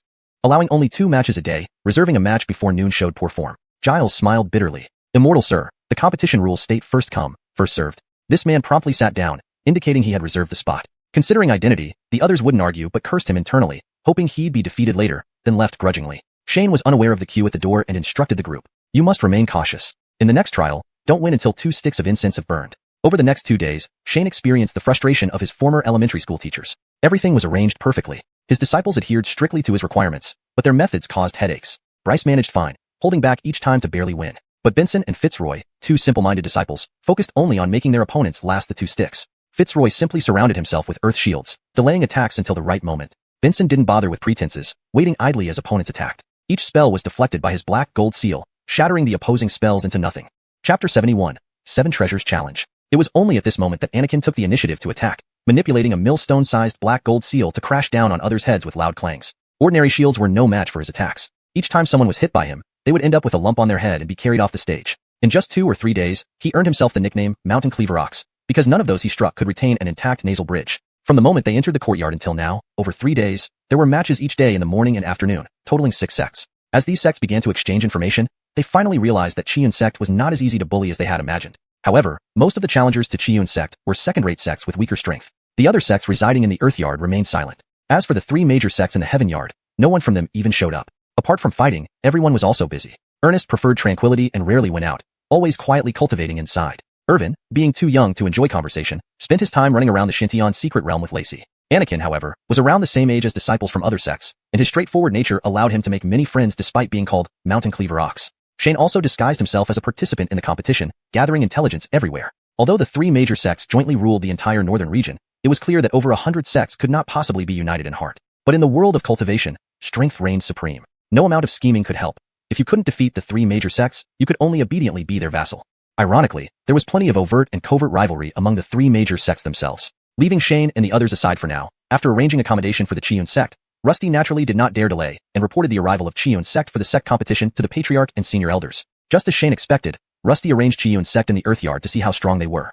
The upper echelons of the Xiuxian sect had been closely monitoring Qiun sect while preparing for the competition. To their surprise, after several days, Qiun sect was still sitting firmly in the Earthyard number 2. This became a bit tricky. Earlier, the leadership of the 3 major sects had promised that if Qiun sect performed well in the competition, they would reconsider revoking their qualification. But what if Qiun sect really performed well? What then? After a millennium of development, the 3 major sects had reached a bottleneck and needed more resources to advance further. The focus of this competition was not about who came first but about establishing an exit mechanism. One Qiun sect didn't matter much, but if this loophole wasn't opened, it would hinder further exploitation of lower-level sects. After all, they claimed to be righteous and still cared about appearances. On the 4th day after Qiun sect's arrival in the Xintian secret realm, the Seven Treasures Monastery came forward to challenge. Seven Treasures Monastery was considered one of the top-tier second-rate sects, not quite reaching the level of the 3 major sects but far superior to Blood Peak Evil sect. Seven Treasures Monastery was staying in Earthyard number 5, not far from Shane's group. Though all yards in the Earthyard had the same treatment, competing for the seemingly intangible number seemed normal.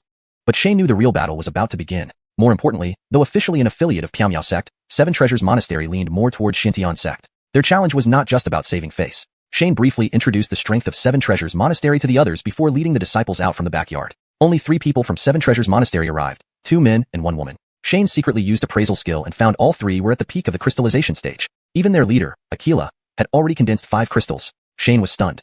In previous competitions with other sects, he hadn't seen a single peak crystallization cultivator, yet Seven Treasures Monastery could dispatch 3 at once. Seeing Shane and his group enter, Aquila and the others did not even lift their heads, continuing to sip their drinking tea. Qiun sect's Ernest, greetings to all fellow Taoists. Ernest stepped forward and greeted with a smile. May I know your esteemed names? Throughout the previous battles, Ernest had always been the one communicating with opponents, and this time was no exception. Aquila of Seven Treasures Monastery. Only then did Aquila put down his teacup and slightly nod towards Ernest, gesturing beside him, Nero Lujan. Greetings, fellow Taoists Braden, Huangfu, and Lu. Ernest bowed again. Shane stood behind, smirking. They obviously looked down on you. Why bother with formalities? Ernest's nature was too soft. He needed some education. They are all at the crystallization stage. Why fear them? Aquila turned to Meryl and Lujan. Seeing they had finished their tea, stood up and asked, where shall we fight? Shane answered before Ernest could speak, outside. Aquila glanced at Shane in surprise, but seeing no objection from Ernest, nodded, fine. The past few days, Qiun sect's fights had taken place in the practice arena within the courtyard. Though curious about Shane's choice, Aquila didn't care. Walking ahead, the trio left the courtyard. Shane deliberately lagged behind, whispering to Ernest and the others, Aquila and company are all at the peak of crystallization stage. Be careful. Master, should we conserve our strength? Ernest turned and asked. Shane thought for a moment, nodding, keep 1 crystal. Losing is fine, just don't get hurt. At this point, losing was nothing significant. But failing to secure a relatively good ranking in the grand competition might discourage smaller sects. Got it. Ernest nodded calmly, pulling Irvin along as they exited the courtyard. Word spread quickly about Seven Treasures Monastery challenging Qiun sect, attracting many cultivators outside Earthyard number 2, awaiting the outcome. Seeing both groups emerge together, excitement erupted. There was going to be a proper fight in the arena. Good show. Some quick-witted individuals immediately ran back to call others from their sects, recognizing this as the best chance to gauge the strengths of both Seven Treasures Monastery and Qiun sect before the main competition. Leading the way, Aquila arrived at the nearest arena, took out a few spirit stones from his robes, and flicked them. The spirit stones flew as beams of white light into the corners of the arena, landing perfectly into the formation's designated slots. Good. Some spectators cheered immediately. While hitting targets accurately was not difficult for cultivators, hitting 4 points simultaneously, using 4 different flows of spiritual power, required extraordinary concentration. This demonstrated that Aquila's divine sense was beyond ordinary crystallization stage cultivators, nearly ready to break through to the core formation stage. Chapter 72. Vance takes the stage. Buzz. A faint sound echoed as the entire arena trembled. Apart from sensing a wave of spiritual energy, no array was visible. At this moment, a cultivator in his 50s arrived via flying sword. Judging by his attire, he seemed to be from the Xintian sect. Shane cast an appraisal spell and found that this person was at the returning pill stage, named Alejandro. Alejandro landed, retracted his flying sword, glanced at Aquila, and asked, Nephew Braden, did you activate the array? Meeting Fateh Tion, Aquila nodded and clasped his hands. Junior is here with fellow practitioners from Qiun sect to contest for plot number 2, and we would like Fateh Tion to witness this. The two appeared to know each other. Alejandro then looked at Ernest and the others and asked, according to the rules of the arena, there must be an elder to witness. Do you have any objections? Ernest shook his head. Junior has no objection. Shane silently cursed behind them. You invite someone to kick things off and then send another person to be the referee. How reliable is that? However, since refusal wasn't an option, he kept quiet. Seeing Ernest agreed, Alejandro continued, how do you plan to spar? Aquila smiled. We are 3 people, best 2 out of 3 or best 3 out of 5 can both work. People around them gasped again. Aquila's implication was that their trio could easily win. Ernest also caught Aquila's meaning, slightly annoyed but not erupting. He just said, best 2 out of 3 will do. Aquila nodded and turned to Alejandro. Fateh Tion, let it be best 2 out of 3. Alejandro addressed everyone. In a friendly match, aim to stop before causing harm. Both sides bowed in agreement. Begin. Alejandro waved and stepped back a few steps, standing outside the arena with his hands behind his back. Aquila turned to Jewel and said, Junior sister, go ahead. Yes, Jewel nodded and walked into the arena. As Ernest was about to step in, Shane interjected, Anakin, you go? Anakin hesitated but then nodded and walked into the arena. Previously, the order had been Ernest first, Anakin in the middle, and Irvin last. But since Shane gave the instruction, they followed accordingly. Shane's reasoning was simple. Jewel's cores were metal, wood, water, and earth, only missing fire. Meanwhile, Ernest's cores were blood and water, giving Jewel a decisive advantage. So, better to send Anakin. Jewel didn't know Shane had fully analyzed her cores. Seeing Shane change the contestant, she merely frowned slightly but didn't speak. Anakin strode a few steps into the center of the arena, standing several yards away from Jewel. He clasped his hands. Anakin meets fellow Taoist. Shane had coached Anakin for quite some time, reducing his bandit-like demeanor. A few weeks ago, he might have said something like, Miss, my name is Vance. Cultivators undergo body refinement through spiritual energy, so very few are truly ugly. Even Anakin, despite being burly, had sharp features that exuded a formidable presence. Jewel was similarly elegant, with a slender figure and beautiful face. But now she merely nodded expressionlessly. Jewel. Female cultivators from sects were rare, and seeing one enter the arena caused nearby spectators to cheer loudly. Anakin retrieved a black gold seal from his storage bag, grinned at Jewel, and said, Your move, Mississippi. Shane facepalmed. All his teaching went down the drain. Despite repeated instructions to address her as fellow Taoist, he still called her Miss. Hearing Anakin's words, Jewel felt a surge of anger and instantly shouted, Be prepared. Before the words left her lips, she waved her hands, and a golden spear materialized, lunging straight at Anakin.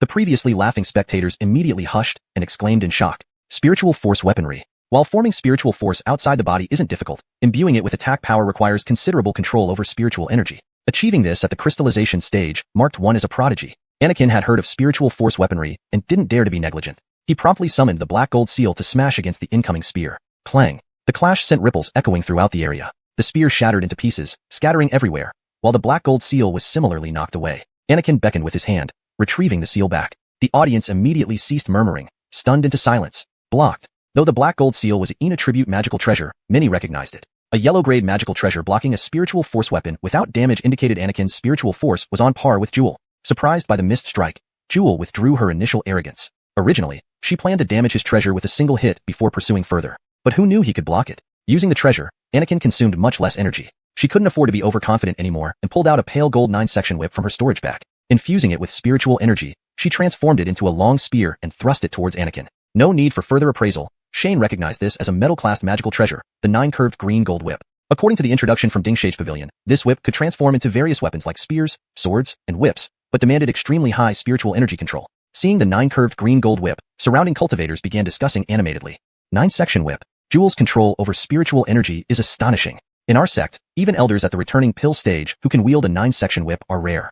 Knowing the power of the 9-section whip, Anakin still lifted the large seal to smash at the whip's tip. Jewel smirked, altering her spiritual energy, making the spear tip limp and wrap around Anakin's black gold seal, aiming at his face. Realizing his mistake, Anakin opened his mouth, emitting a small fireball. Boom. The whip struck the fireball, which exploded into a massive fiery ball enveloping Anakin. Amidst the chaotic spiritual force, the 9-section whip reversed direction, flying back to Jewel. Moments later, as the fire dissipated, Anakin reappeared. His bun was undone, hair disheveled, face blackened by the fireball smoke, looking utterly disheveled. Yet, nobody laughed. They stared with open mouths, wide eyes. Finally, someone stammered. Blazing flame technique can be used like this? Even Jewel seemed surprised and didn't capitalize on this opportunity to attack further. The blazing flame technique wasn't an advanced skill. Many fire-type cultivators knew it. Normally, it required hand seals to spout a stream of flame. But Anakin's act of spitting out a fireball astounded everyone. All fire-type cultivators suddenly felt a chasm appear in their cultivation paths. Who taught him? How could this be possible? Translation note. The translation aims to preserve the original tone, style, and structure of the text, including paragraph breaks.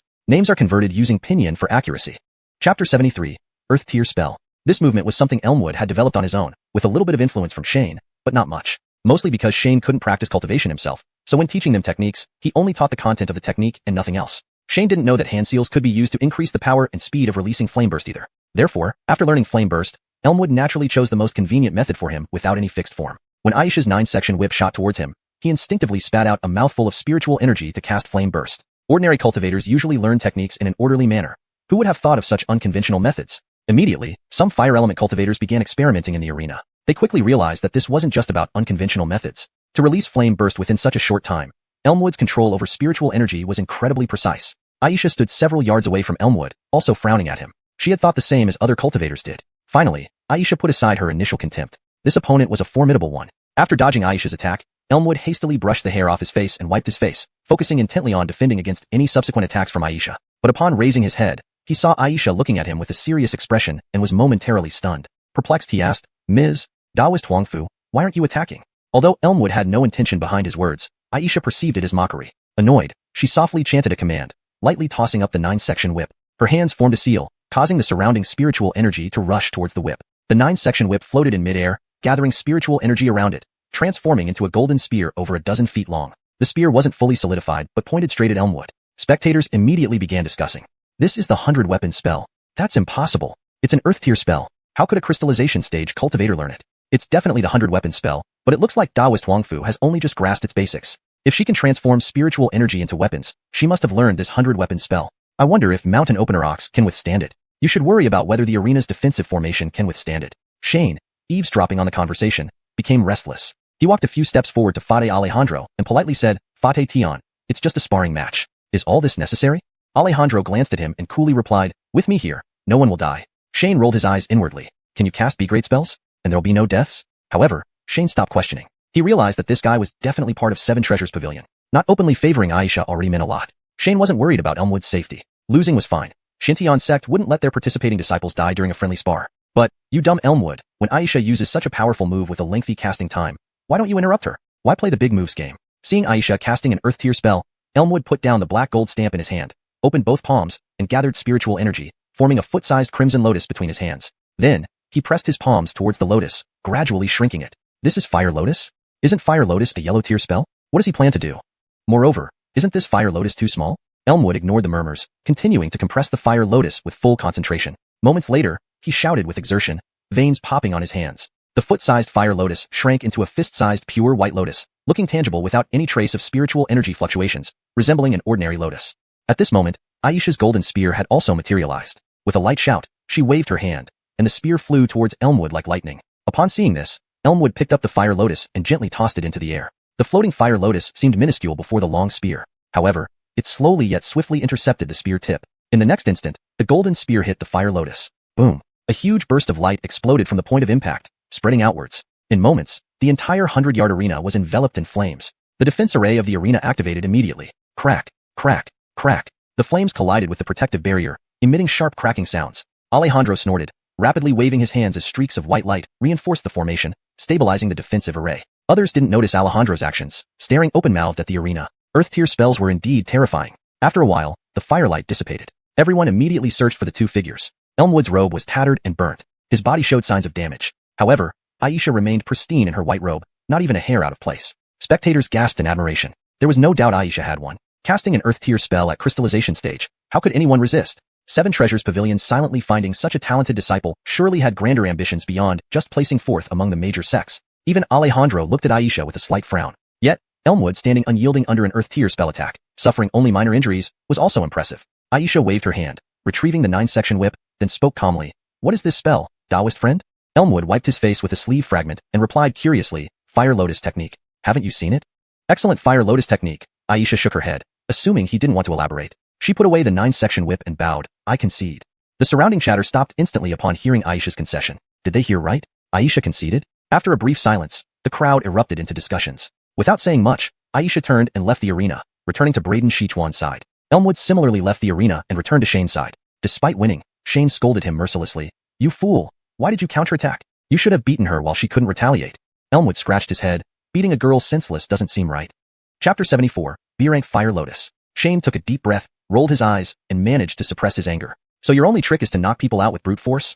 But since he had already won, there wasn't much he could say at this moment. This Fire Lotus spell was no ordinary yellow rank spell. It was a genuine Earth rank one. Moreover, what was even more important was that the cultivation technique had been refined by the system to C rank, but Shane himself had improved it to B rank. The Fire Lotus spell, in essence, involved condensing fire elemental spiritual energy into the form of a lotus flower before controlling the explosive release of this energy. As for why it was designed in the shape of a lotus, that question would have to be directed to its creator. After being refined by the system, the lotus remained around a foot in size, with an explosion range of several dozen feet, causing moderate damage. Then, Shane had an idea.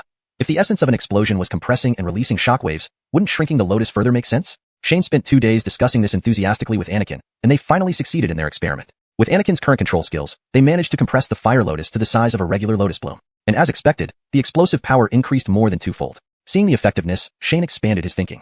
Since explosions spread in all directions, this worked fine against many enemies, but for a single enemy, it seemed somewhat wasteful. Wouldn't it be better if it were directional? Eventually, they created a low-grade directed bomb that directly faced the enemy. Thus, the Fire Lotus spell successfully upgraded to a B-rank cultivation technique. Meanwhile, Aquila was quietly asking questions on the side. Apart from Meryl on the sparring ground, probably no one else knew what had just happened. The current Meryl was completely depleted of her spiritual energy and unable to continue fighting. Anakin, though appearing disheveled, had actually not wasted any spiritual energy resisting the after effects of the previous attack. Meryl had faced the full brunt of the explosion and could only continuously cast defensive spells to resist it. Though she eventually defended against the explosion, she lost the ability to continue the fight. After hearing Meryl's explanation, Aquila also frowned. Fire Lotus spell? He didn't believe it. It seemed that the mystical heaven sect was hiding some information. This Xiuxian sect was definitely not an ordinary small sect. Alejandro didn't know why Meryl conceded. Separated by a defensive formation, he could only faintly sense the fluctuations of spiritual energy inside the arena without noticing anything unusual. Could the Seven Treasures Temple have ulterior motives again? Neither party proposed starting the next match, and Alejandro remained silent.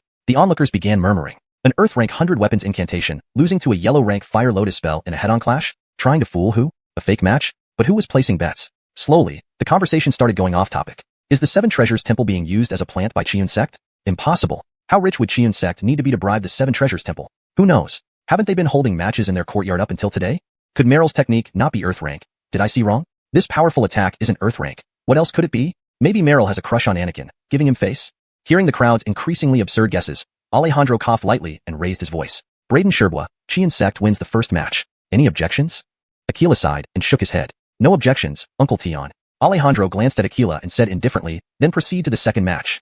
Seeing Aquila's reluctance to explain, he felt a bit angry but decided not to show it now. Pausing for a moment, he turned to Shane. Xiuxian sect first. Shane was taken aback by Alejandro's words. They hadn't agreed to any particular order beforehand. Were they trying to take the initiative? However, understanding the strength of the Seven Treasures Temple, Shane wasn't concerned and turned to Ernest. Shufu, you go? Yes. Ernest nodded and walked into the sparring ground. As the surrounding cultivators listened to Alejandro, discussions gradually ceased, preparing to watch the next match. But upon seeing Ernest, some were momentarily stunned. So young? While most participants in such trials are under 30, those below 20 often wait for the next competition to advance their strength further. Prior contestants who had lost to Xiuxian sect certainly wouldn't admit defeat to someone barely 16. Furthermore, Ernest rarely left. So many cultivators were meeting him for the first time, startled by his age. Someone in the crowd exclaimed, I saw him in Binang City. That enlightenment phenomenon last time. It was him. Enlightenment phenomenon? Wasn't that less than half a year ago? Another wave of chatter erupted among the cultivators. To participate in a sect-wide trial required at least being at the crystal formation stage. Yet this person had advanced from enlightenment to crystal formation in 6 months? What kind of prodigy was this? First, someone uses a Fire Lotus spell to defeat an Earth rank 100 weapons incantation, then another who breaks through crystal formation in half a year. What mysterious power does this Xiuxian sect wield?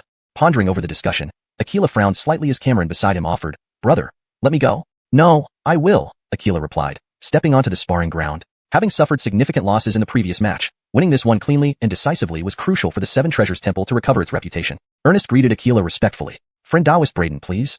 Aquila casually returned the gesture and pulled out a delicate, half-foot-high tower from his storage bag. Watch out. Without waiting for Ernest to produce any artifacts, Aquila unleashed a streak of lightning at him. Unfazed by the sudden attack, Ernest swiftly cast several water shields and then retrieved his Qing Shui gourd from his storage bag. Crack, crack, crack. 3 water shields shattered consecutively before the lightning dissipated. Ernest's gaze sharpened. His water shield had been breached thrice? This must be a formidable artifact. Stepping back hastily to distance himself from Aquila, undeterred by missing his target, pointed at the little tower with his right hand while holding it with his left. 5 beams of lightning shot from the 5 corners atop the tower. Then Aquila pointed at Ernest. The lightning changed direction mid-air, heading toward the retreating Ernest. I get it. That's the 5-glass lightning tower. The 5-glass lightning tower? Isn't that the famous artifact of the Seven Treasures Temple's master? It's an Earth rank artifact. Upon hearing this, Shane cast an appraisal spell on Aquila's artifact. 5-glass lightning tower, B rank, lightning attribute. It enhanced the power of lightning spells. Chapter 75, Point of Stop. Shane froze for a moment. Well, I thought the Xiuxian sect had a large number of magical treasures, but who would have thought that a second-rate 7-treasure shrine could equip their disciples with B-grade magical treasures? Ernest didn't expect Aquila's spells to come so quickly and hurriedly stopped retreating, repeatedly activating the gourd to release water shields one after another. However, the 5 streaks of lightning intertwined and advanced in the air, gradually merging into one. The color of the lightning changed from light silver to purple. Shane had only seen this purple lightning once before, which was during the disposable magical treasure, the purple dawn lightning. Seeing this, Ernest was also startled and immediately reinforced the water shields behind the existing ones. A total of 10 water shields reached the limit of his control. Bang, bang, bang. The sound of water shields shattering rang out continuously, but the purple lightning's momentum did not diminish. With each shattered water shield, Ernest took a step back and replaced it with another water shield. The purple lightning broke through 22 layers of water shields before disappearing, and Ernest also retreated 22 steps. The crowd erupted in an uproar. They couldn't believe that the first clash between the two was so intense. Aquila's single streak of lightning shattered 22 water shields, an unstoppable offensive move. On the other hand, Ernest managed to release 22 water shields within a few breaths, equally astonishing everyone. Everyone's mind boiled down to one word. Strong. Too strong. Neither of them could be compared to the observing crystalline cultivators. Thinking back to Anakin and Meryl earlier, everyone shook their heads. Those who had faced the xiuxian sect now realized that the xiuxian sect hadn't used full strength against them. Ignoring the surrounding commotion, Aquila squinted and smiled. Junior brother Xia is impressive. Senior brother Braden is not bad either. Ernest paused when he saw Aquila speaking, smiling back at him. But while Ernest was talking, Aquila threw the small tower on his left hand into the air. In an instant, a cloud of thunder gathered around the small tower. Seeing the thundercloud slowly drift over Ernest's head, Aquila chuckled. Junior brother Xia, how about trying this move? Ernest had never seen such a conversational style of fighting. He cursed inwardly but remained silent. Lightning flashed inside the thundercloud, and bolts of lightning descended toward Ernest. Initially, there were just a few bolts, which Ernest could still withstand with water shields, but as time passed, more lightning bolts appeared, enveloping Ernest in a flash of electricity. Shane stood beside the arena, hearing the spectators collectively gulp. A few people knew the mystical thundercloud spell, but few could wield it with such power. Anakin became restless seeing Ernest engulfed by the lightning, instinctively stepping towards the arena, wanting to help. Alejandro stood with his hands clasped behind his back, intercepting Anakin's path, sternly asking, "What are you doing?" Anakin stiffened and explained, "It's just a sparring match. Stop when the point is made, as you said." Alejandro snorted, "With this old man here, nothing will go wrong." "I don't believe you." Anakin pointed at the arena, shaking his head. "Look, he's not planning to stop. The thundercloud spell is a guided spell. As long as spiritual energy continues, the thundercloud won't stop." On the arena, Aquila kept both hands raised, channeling spiritual energy into the 5-glass lightning pagoda. Alejandro paid no heed to the situation on the field, angrily stating, "As long as he isn't dead, it's considered stop when the point is made. Do not make a fuss." With that, Alejandro waved his hand, sending Anakin flying backward, landing heavily on the ground. Seeing Alejandro act, Shane actually breathed a sigh of relief, putting away the prepared majesty of the teacher. Alejandro still respected the reputation of the Mystic Heaven sect and didn't use excessive force. However, such blatant favoritism chilled Shane's heart. The spectating cultivators also noticed the situation. Many had grumbled when Aquila attacked while talking multiple times. Now, Alejandro's actions confirmed for everyone with eyes that he was siding with the Seven Treasures Shrine Group. Due to the Mystic Heaven sect's territory and their formidable power, though many felt displeased, no one dared to stand up. Meanwhile, Aquila continued channeling spiritual energy nonstop. Underneath the thundercloud, flashes of lightning obscured any sight of Ernest. Shane wasn't worried at all. Grandpa Jack, the spirit transformation realm elder, was still inside the ancient jade at Ernest's waist. There was no way Ernest would die here. Guiding the thundercloud, Aquila unleashed a continuous barrage for nearly a quarter hour, then finally stopped the attack, retrieving the small tower and holding it in his hand, watching the dissipating lightning with a light smile. But as the lightning faded, Aquila's smile froze. The area covered by the lightning was empty. Not possible. Aquila exclaimed in shock. He clearly sensed Ernest within the thundercloud, but now he was nowhere to be found. Taoist friend Braden, are you looking for me? Ernest's voice came from behind Aquila. Startled, Aquila turned around and saw a ripple spread. Ernest was sitting cross-legged dozens of feet behind him. Completely unharmed, he looked unaffected by the attack. Not possible. Another exclamation escaped Aquila's lips. He didn't sense any spiritual energy fluctuation behind him. The spectators burst into laughter upon seeing this. They couldn't detect whether Ernest was in the thundercloud like Aquila could, but their dissatisfaction with Aquila's actions poured into the laughter. Ignoring the surrounding laughter, Ernest stood up and said to Aquila, "Try my move." The clear water gourd flashed blue, releasing a thick jet of water towards Aquila. Aquila snorted, slightly lifting his hand. A bolt of lightning shot out from the small tower, striking the water jet, scattering droplets everywhere. But unexpectedly, the water jet was a feint. A massive river several dozen feet wide appeared in midair, with its waters surging through a gap and rushing towards Aquila. Caught off guard, Aquila barely managed to cast a protective spell before being engulfed by the raging river. The surging river instantly submerged Aquila, making him invisible. "You have guiding spells for lightning, don't I have them for water?" Alejandro was startled and was about to halt the match, but suddenly felt uneasy and stopped. Standing beside Alejandro, Shane laughed, "Fate Tion. As long as they're not dead, it's considered stop when the point is made, right?" Chapter 76. Ambush unsuccessful. Although Shane wore a smile, his demeanor was extremely cold. Alejandro stiffly turned his head to look at Shane. A faint aura of authority radiated from Shane's body. Though not overpowering, it was strikingly evident. What the? Soul Division Realm? What's going on? All the senior figures from various sects were staying on the main peak, exchanging insights and materials, yet he insisted on staying with the disciples participating in the grand competition. How idle can you be? Seeing Alejandro's stiffened face, Shane knew his skill had taken effect. He nodded approvingly and smiled, saying, "Fate Tion, are you alright?" Alejandro snapped back to his senses, forcing a stiff smile towards Shane. "Senior Ellis, I'm fine." "Good that you're fine," Shane nodded indifferently, then turned back to the arena. "Let's continue watching the match." Upon seeing Ernest cast Surging Flow, Shane instantly understood his intentions. He immediately prepared Majestic Authority, adjusted its power, and released it toward Alejandro. After upgrading, the skill required system points but gained the ability to adjust intensity, significantly enhancing its practicality. Otherwise, if released now, they would have to tear their masks off instead of maintaining this situation. Shane spoke quietly and wore a smile, so no one expected him to actually block Alejandro's attempt to interfere. Originally, everyone thought Alejandro was favoring Qibao Temple, which improved their impression of him considerably. So Fate Tion just wanted us to let go and compete fairly. Really, this makes me cry. Alejandro did not know what the surrounding cultivators thought, but he had given up on privately favoring Qibao Temple. I'm only in the pill formation realm, and there's a soul division powerhouse watching closely. If he truly enraged them, a powerful elder could kill him with a single palm strike. Would Xiuxian sect really step in for him? Seeing Alejandro dare not act, Shane turned back satisfied, focusing again on the arena. Ernest continued casting Surging Flow while Aquila remained submerged in the surging river, unseen. Though infuriated by Aquila's behavior, Ernest only intended to give him a lesson. Shortly after feeling Aquila's weakening spiritual energy fluctuations, Ernest ceased Surging Flow. Aquila no longer maintained his earlier composure. He knelt on one knee, panting heavily, with the small tower in his hand dimmed. The surrounding cultivators gasped in unison upon seeing Aquila's condition. They couldn't believe he hadn't lost his fighting ability yet. After all, the pressure and depletion from defense far outweighed those from offense. Ernest had cleverly avoided Aquila's attack somehow, but Aquila endured Ernest's full Surging Flow spell for a whole incense stick duration. Though Aquila seemed fine externally, he alone knew the reality. He had almost depleted his spiritual energy. If not for the 5-glass Thunder Tower, he would definitely have been injured. Ernest's Surging Flow exceeded any other practitioner's version he had seen. Even his sect's Soul Division elders, though more adept due to their understanding of elemental rules, hadn't mastered it to this level. How much time did this guy spend on Surging Flow? Fortunately, Aquila didn't voice these thoughts, or even his Tao heart might have collapsed, because Ernest had spent a total of 3 days learning Surging Flow. As Aquila regained his senses, he noticed Ernest calmly watching him. Damn it, this guy wants me to concede. Indeed, Ernest thought exactly that. With Aquila's remaining spiritual energy nearly gone, and his own capacity to continue fighting, he should concede like Aisha did, preserving some dignity. Aquila pondered for a moment, stepped forward a few paces, stopped about a dozen feet from Ernest, and said, "Fellow Daoisya is proficient in spells, Braden admires." Before Ernest could respond, unexpected changes occurred. As Ernest spoke, Aquila suddenly pulled out a talisman and hurled it at Ernest. The talisman burned out mid-air, releasing its contained spiritual energy as a fiery red leopard charging at Ernest. Caught off guard, Ernest was knocked down by the fire leopard with astonishment on his face. The leopard pinned Ernest's arms with its front claws, opened its jaws, and lunged at his head. It was lightning fast, causing exclamations from onlookers. Anakin's eyes widened as he shouted and rushed forward. Shane exerted all his strength to hold back Anakin. "Master!" Anakin, restrained by Shane, asked breathlessly, "Why stop me?"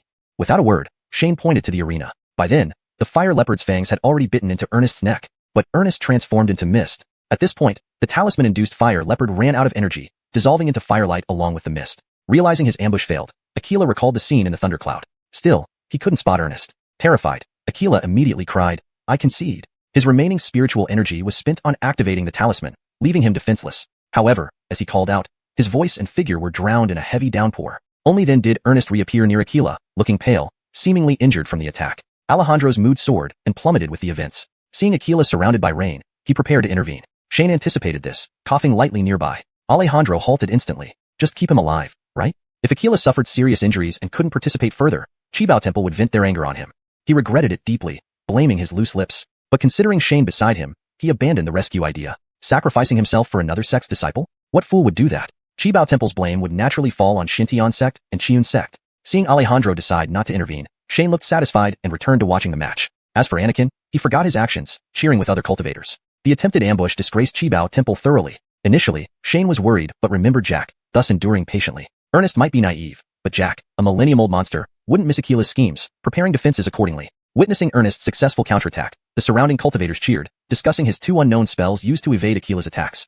##### Chapter 77, New Rules. The spectators were still discussing the unfamiliar spell when Ernest's rainstorm on the field began to dissipate. The raindrops gradually vanished, and Aquila reappeared in the arena. Zack lay sprawled on the ground, his clothes tattered and torn, his eyes tightly shut as he lay motionless. The observers immediately fell silent, turning their gaze toward Alejandro, waiting for him to announce the result. Alejandro hesitated for a moment before reacting and loudly declared, "This round goes to Qiun sect." Overall, the match is won by Qiun sect. Only then did everyone realize that Qiun sect had won this match, and they had done so cleanly and decisively. They had defeated the 7 Treasures Temple back-to-back, without giving them any opportunity to fight back. Apart from the 3 major sects, who else could claim they would win against the 7 Treasures Temple? Did it mean that Qiun sect's strength was now on par with the 3 major sects? Upon hearing Alejandro's words, Aisha and Cameron rushed onto the stage to check on Aquila's condition. Ernest walked back to Shane and the others, bowing and saying, "Master, I have not let you down."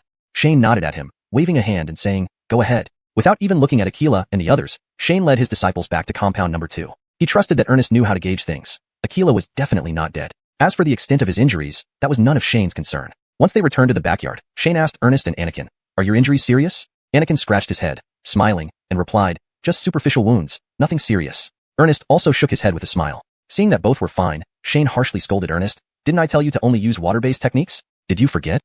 Shane had naturally noticed what others didn't. He had recognized that Ernest had used blood puppet technique earlier, coupled with the effects of a concealment technique, creating an illusion similar to teleportation. Ernest paused, hurriedly explaining, if I hadn't used it, I might have lost. And no one should be able to tell. Lose and accept it. Shane interrupted, continuing to berate him. Do you know what kind of reputation the Blood Mountain cult has in the north? Are you not afraid of death? Ernest knew that Shane was looking out for him. Feeling a warmth in his heart, he did not argue but simply murmured, I know I was wrong. Hearing his acknowledgement of fault, Shane suppressed the words he was about to say and finally coughed a few times before waving a hand. Go about your business. For the next couple of days, no one will dare challenge us. Indeed, after Xiuxian sect had cleanly defeated the Seven Treasures Temple, no one dared to challenge them for several more days. However, visitors started to come by frequently. Other second-tier sects could at best match the Seven Treasures Temple and had no absolute confidence in defeating Xiuxian sect. The three major sects, residing in the heaven compounds, would never lower themselves to challenge Xiuxian sect. Previously, Xiuxian sect had only been known among the participating disciples. But after this battle, its name spread throughout the entire mystical sky secret realm. Those who knew the inside story of Xiuxian sect had mixed reactions. The three major sects privately communicated ways to deal with Xiuxian sect. Meanwhile, smaller sects, recognizing that Xiuxian sect's success was crucial for their survival, immediately sent representatives to offer support. Shane was well aware of these matters. To ensure Xiuxian sect wasn't ousted, they needed support from these smaller sections. However, senior leaders couldn't show their faces directly, so mostly participating disciples were sent. Shane briefed Anakin and Ernest and tasked them with hosting these visits as a form of training. After a few days, Shane noticed that the three major sects had not taken any covert actions. It seemed their prestigious status constrained them somewhat. Thinking for a moment, Shane decided to cause some trouble for the three major sections. If the three top compounds could only accommodate two sects, what would they do? Just as Shane was preparing to call a few disciples to create problems for the major sects, Giles came by respectfully, saying, Immortal Master, the sect contest begins tomorrow. Shane was surprised. Wasn't it supposed to be in a few days?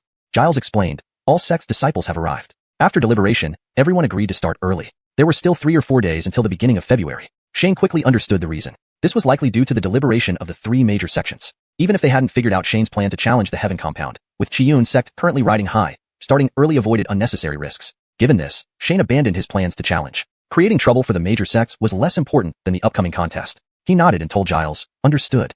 Giles pulled out a small booklet from his robes and handed it to Shane, Immortal Master.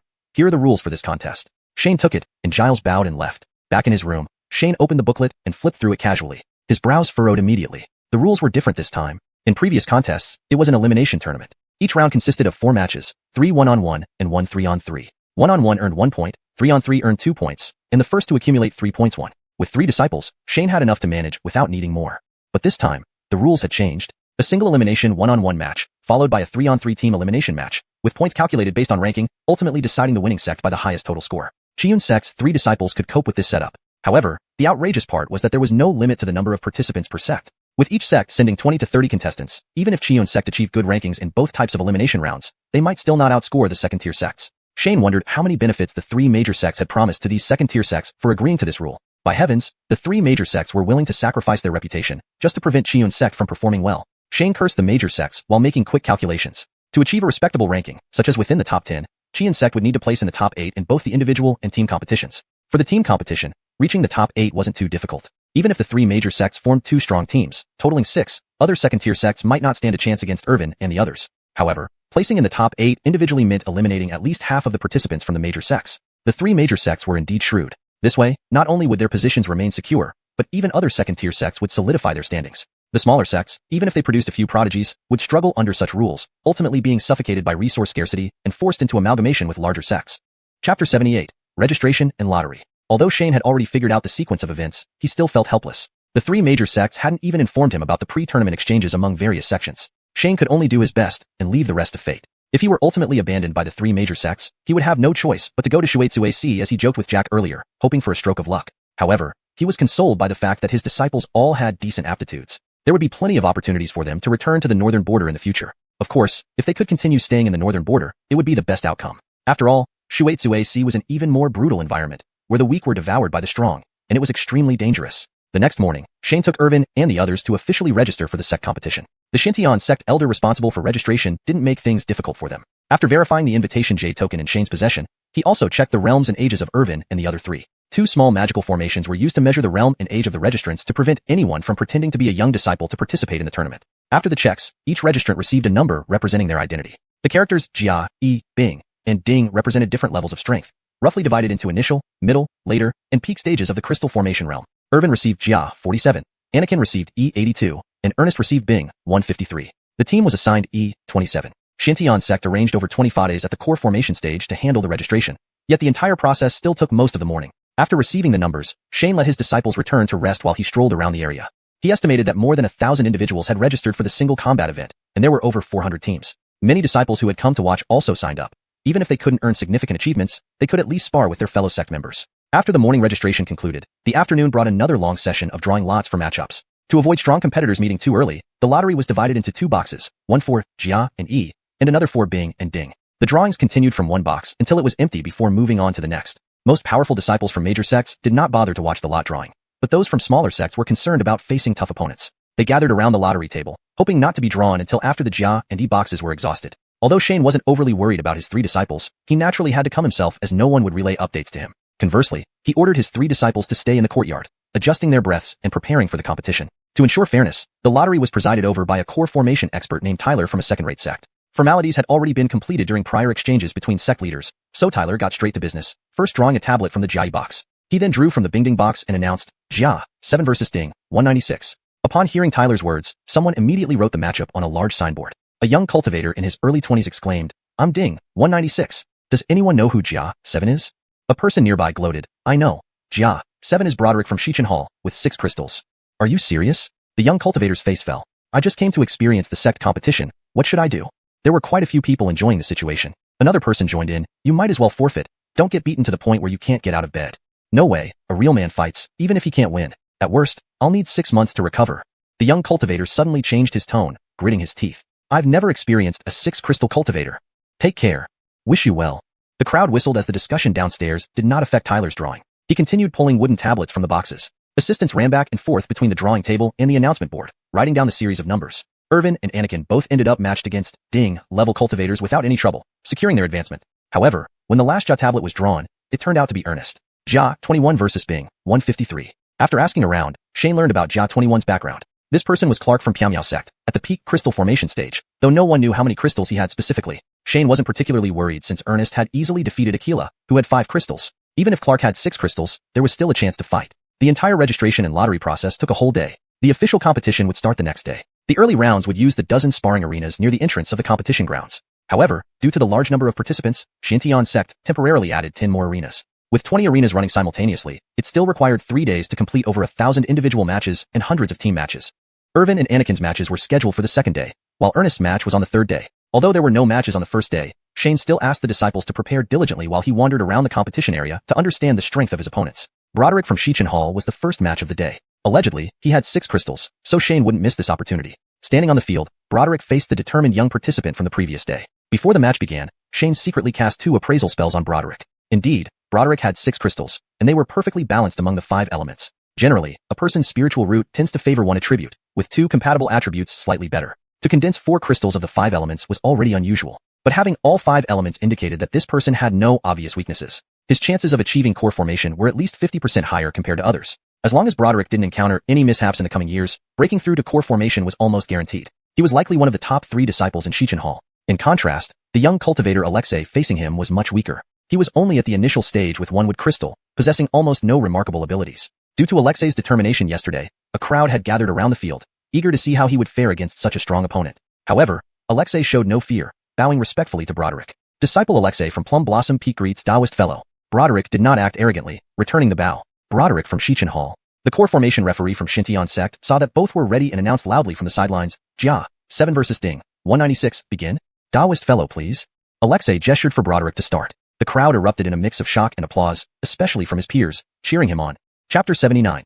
Encountering a powerful enemy. Broderick did not hesitate. With a gentle smile, he raised his hands and called out, fellow Taoist, be cautious. On the arena, spiritual energy gathered as 5 colored light shone above Broderick's head, gradually forming into 5 luminous beads of different elemental colors. The beads were connected by streams of flowing spiritual energy. From the display, it was evident that Broderick intended to start with a powerful technique. At this moment, many sect elders had already returned to the disciples' area. While most disciples did not recognize the move, several Dan stage elders identified Broderick's technique immediately. This is the 5-Yin mysticism from the Xiuxian Hall. The 5-Yin and 5-Yang are 2 secret manuals exclusively possessed by the Xiuxian Hall. I didn't expect to see it here. I didn't think Broderick had all 5 elemental crystals, and they're all Yin type. Legend has it that learning these 2 manuals requires exceptional talent. Amidst the murmurs, Broderick remained unperturbed, keeping his smile intact. Within moments, the 5 elements diagram above his head was complete. Broderick waved his hands forward, sending the diagram pressing down towards Alexei. Alexei seemed to be momentarily stunned, watching Broderick complete his spell in a daze. When the 5 elements diagram approached him, he finally exclaimed, I surrender. The audience froze. Didn't they agree on a fight to the death match? Why did he back down after only 3 seconds? Broderick was also taken aback, turning to look at the referee for confirmation. The referee cleared his throat and announced, "Vinny surrenders. Gwyneth wins." Broderick pouted and dismissed the diagram. He had heard about Alexei yesterday and had intended to show respect and have a proper exchange of skills. Little did he know Alexei would concede so quickly. Jeers erupted from the crowd. "You took off your pants for this?" Alexei's fellow sect members covered their faces, unable to bear the humiliation. Broderick shook his head and chuckled lightly, saying, "Fellow Taoist, you have my respect." Alexei maintained a serious demeanor, bowing respectfully and saying, "Brother Chung, your Taoist skills are impressive. I admire you." More jeers followed. Broderick nodded politely at Alexei and the referee before gracefully leaving the arena. Only then did Alexei's face crumble, shouting to his peers, "Help me up, my legs are wobbly." Upon hearing this, the crowd fell silent. They realized it wasn't just Alexei's quick surrender, but rather Broderick's overwhelming presence from the 5-ene mysticism which had crushed his will to resist. How powerful is this 5-ene mysticism? Shane also wore a grave expression. To lose one's fighting spirit simply due to the pressure of a spell was something even some dance stage practitioners could hardly claim to do. It became clear that the disciples from the 3 major sects were even more formidable than expected. In less than an hour, news of Broderick overpowering Alexei spread throughout the entire arena. The subsequent matches involving G-rank competitors were decisively short, with spells swiftly ending the duels. Many cultivators now truly grasped how much stronger the 3 major sects were compared to others. However, the majority were still C or D-rank disciples, engaging in spirited exchanges with each other. On the second day, Irvin and Anakin won their matches under Shane's direction, making their victories seem hard-fought. After the yard competition earlier, their acting skills improved, no longer appearing obviously easy. The third day saw Ernest's match against Pyamyao sect's Clark. This marked the first strong opponent for xiuxian sect. Clark, a prodigy from the 3 major sects, seldom interacted with others. Many knew of his name, but few understood his techniques or specialties. Only when Shane used appraisal skills upon seeing Clark did he gather information. Clark, despite having only 5 crystals, possessed 3 unique crystals beyond the 5 elements: lightning, wind, and yang. Shane quietly briefed Bryce before sending him to the stage. Until he stepped onto the platform, Bryce was still in shock. Not because of Clark's strength but because of Shane's abilities. While discerning another practitioner's crystal configuration based on cultivation gap wasn't rare, predicting their skill set in advance was extraordinary. Even Jack was astonished. While he recognized Clark's crystals, he could only speculate on potential spells. But the way Shane confidently revealed details indicated he had seen through everything. What the hell?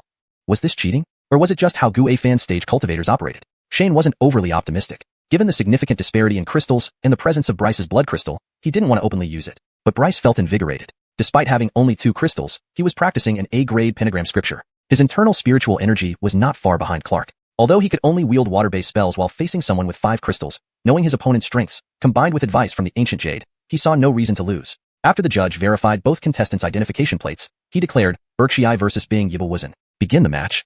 Irvin and Anakin cheered loudly beside Shane, supporting Bryce. Bryce smiled gently, bowing to Clark. "Xiuxian sect's Bryce, please instruct me, fellow Taoist."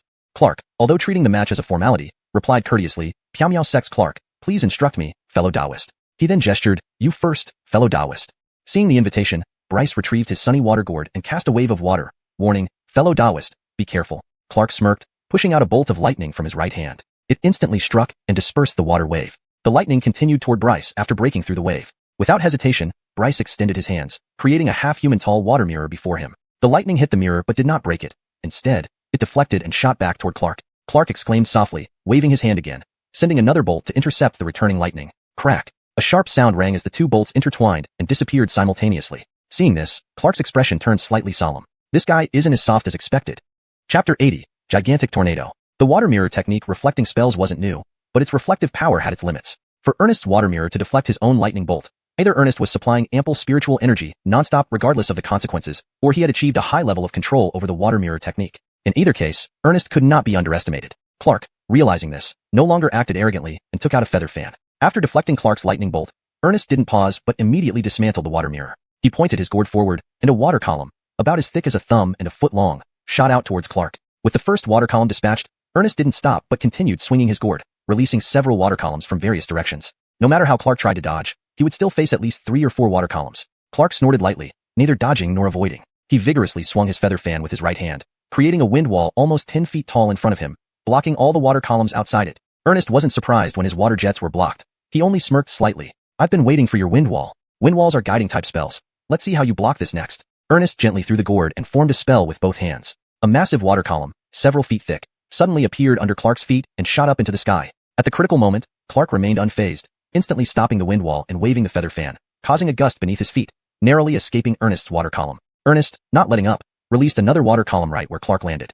7 water columns followed one after another, and Clark managed to dodge each one 7 times in a row. Although he always dodged by a hair's breadth, His movements grew increasingly desperate. On the last attempt, half his body had already landed within the water column, soaking large parts of his clothes, tearing his sleeves from the water's impact, dangling loosely on his arm. Had he been any slower and struck directly by the water column, he might have lost his mobility. Seeing Clark evade his spells, Ernest shook his head regrettably. His control allowed him to consecutively launch 7 water columns at most. If there had been 1 or 2 more, this round of attacks could have ended the battle. Meanwhile, the spectators around the arena were gathering in greater numbers. Initially, everyone had lost interest in the match between the elite disciples. After all, who wanted to watch a lopsided fight that resolved in just a few moves? Most people cheered for their fellow disciples, or watched evenly matched bouts. Regardless of their strength, at least they exchanged blows enthusiastically. But hearing that someone could trade attacks with an elite disciple without falling behind, news quickly spread, and in half an incense stick's time, the arena was filled with spectators. Luckily, the arena was large enough to avoid any crowding issues. Clark, feeling extremely pressured, noticed the gathered spectators and felt embarrassed. Other elite disciples finished battles swiftly.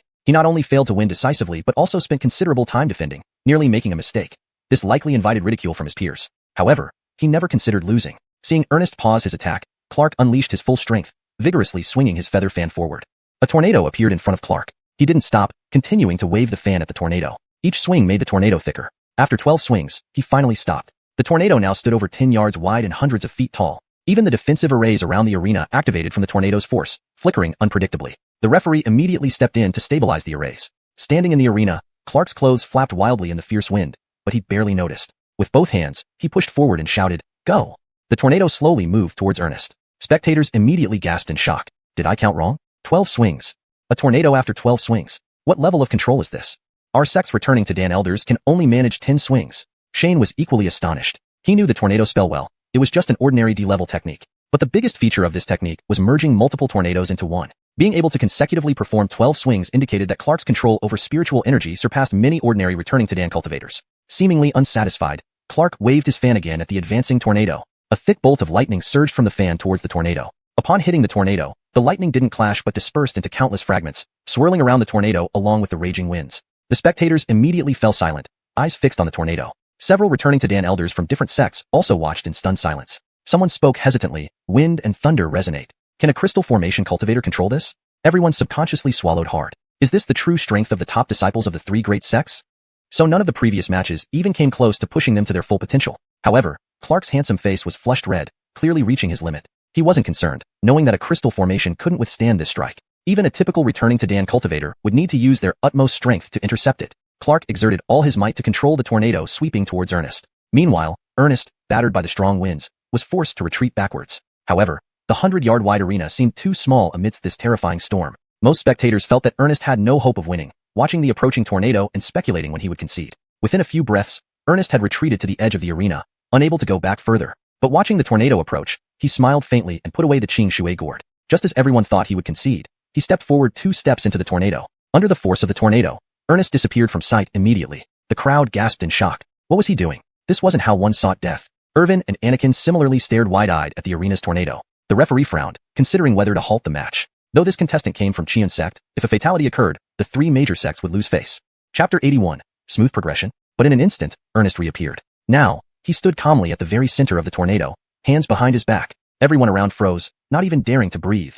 A pin drop could be heard. Standing at the heart of the tornado, even the hem of Ernest's robe remained still. Snap. Someone's sword slipped from their hand and hit the ground. Then came a synchronized gasp. Ernest not only wasn't torn apart by the tornado but didn't even activate any protective shield. How did he do it? Is he even human? Shane naturally knew the reason. He had mentioned during a casual chat that the center of the tornado has the weakest wind force, sometimes none at all. However, he didn't expect that Ernest remembered it and dared to take such a risk, rushing into the tornado's core without prior experience. Ernest stood in the eye of the storm, looking through the fierce winds towards Clark with a faint smile. Master was indeed right. Clark's flushed face suddenly turned pale. He had lost. If Ernest casually cast a spell now, bypassing the wind, he would undoubtedly lose. Even if he canceled the tornado, the turbulent spiritual energy within him wouldn't calm down quickly enough for him to continue defensive spells. The knowledgeable spectators could see the situation on the field. Ernest didn't cast any spells, giving Clark a chance to concede gracefully. Despite the unwillingness, Clark couldn't lose face for ethereal sect. He canceled the tornado and muttered dejectedly, "I have lost." Bryce bowed towards him. "Brother Pang's Dao skills are excellent. I admire you."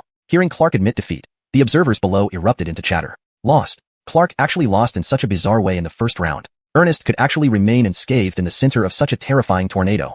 Some quick-witted individuals soon figured out the reason. I get it. The center of the tornado is its weak point. Cut it out. Even if you knew that, can you instantly teleport there? Speaking of which, this is the 3rd time Ernest used this trick, and I still didn't catch on. Ernest ignored the discussions below and turned to look at the referee, waiting for the announcement. The Dharmakaya realm referee was about to speak when a Spirit Division realm cultivator flew over from afar. He immediately said upon landing, "This match is cancelled. Both contestants will advance." Another wave of murmurs rippled through the crowd. Someone, hiding within the crowd, boldly asked, "Why?" The high-ranking Spirit Division cultivator scanned the crowd and replied indifferently, "There was a misjudgment regarding Ernest's strength. After deliberation among the three major sects, he is reclassified as number A51.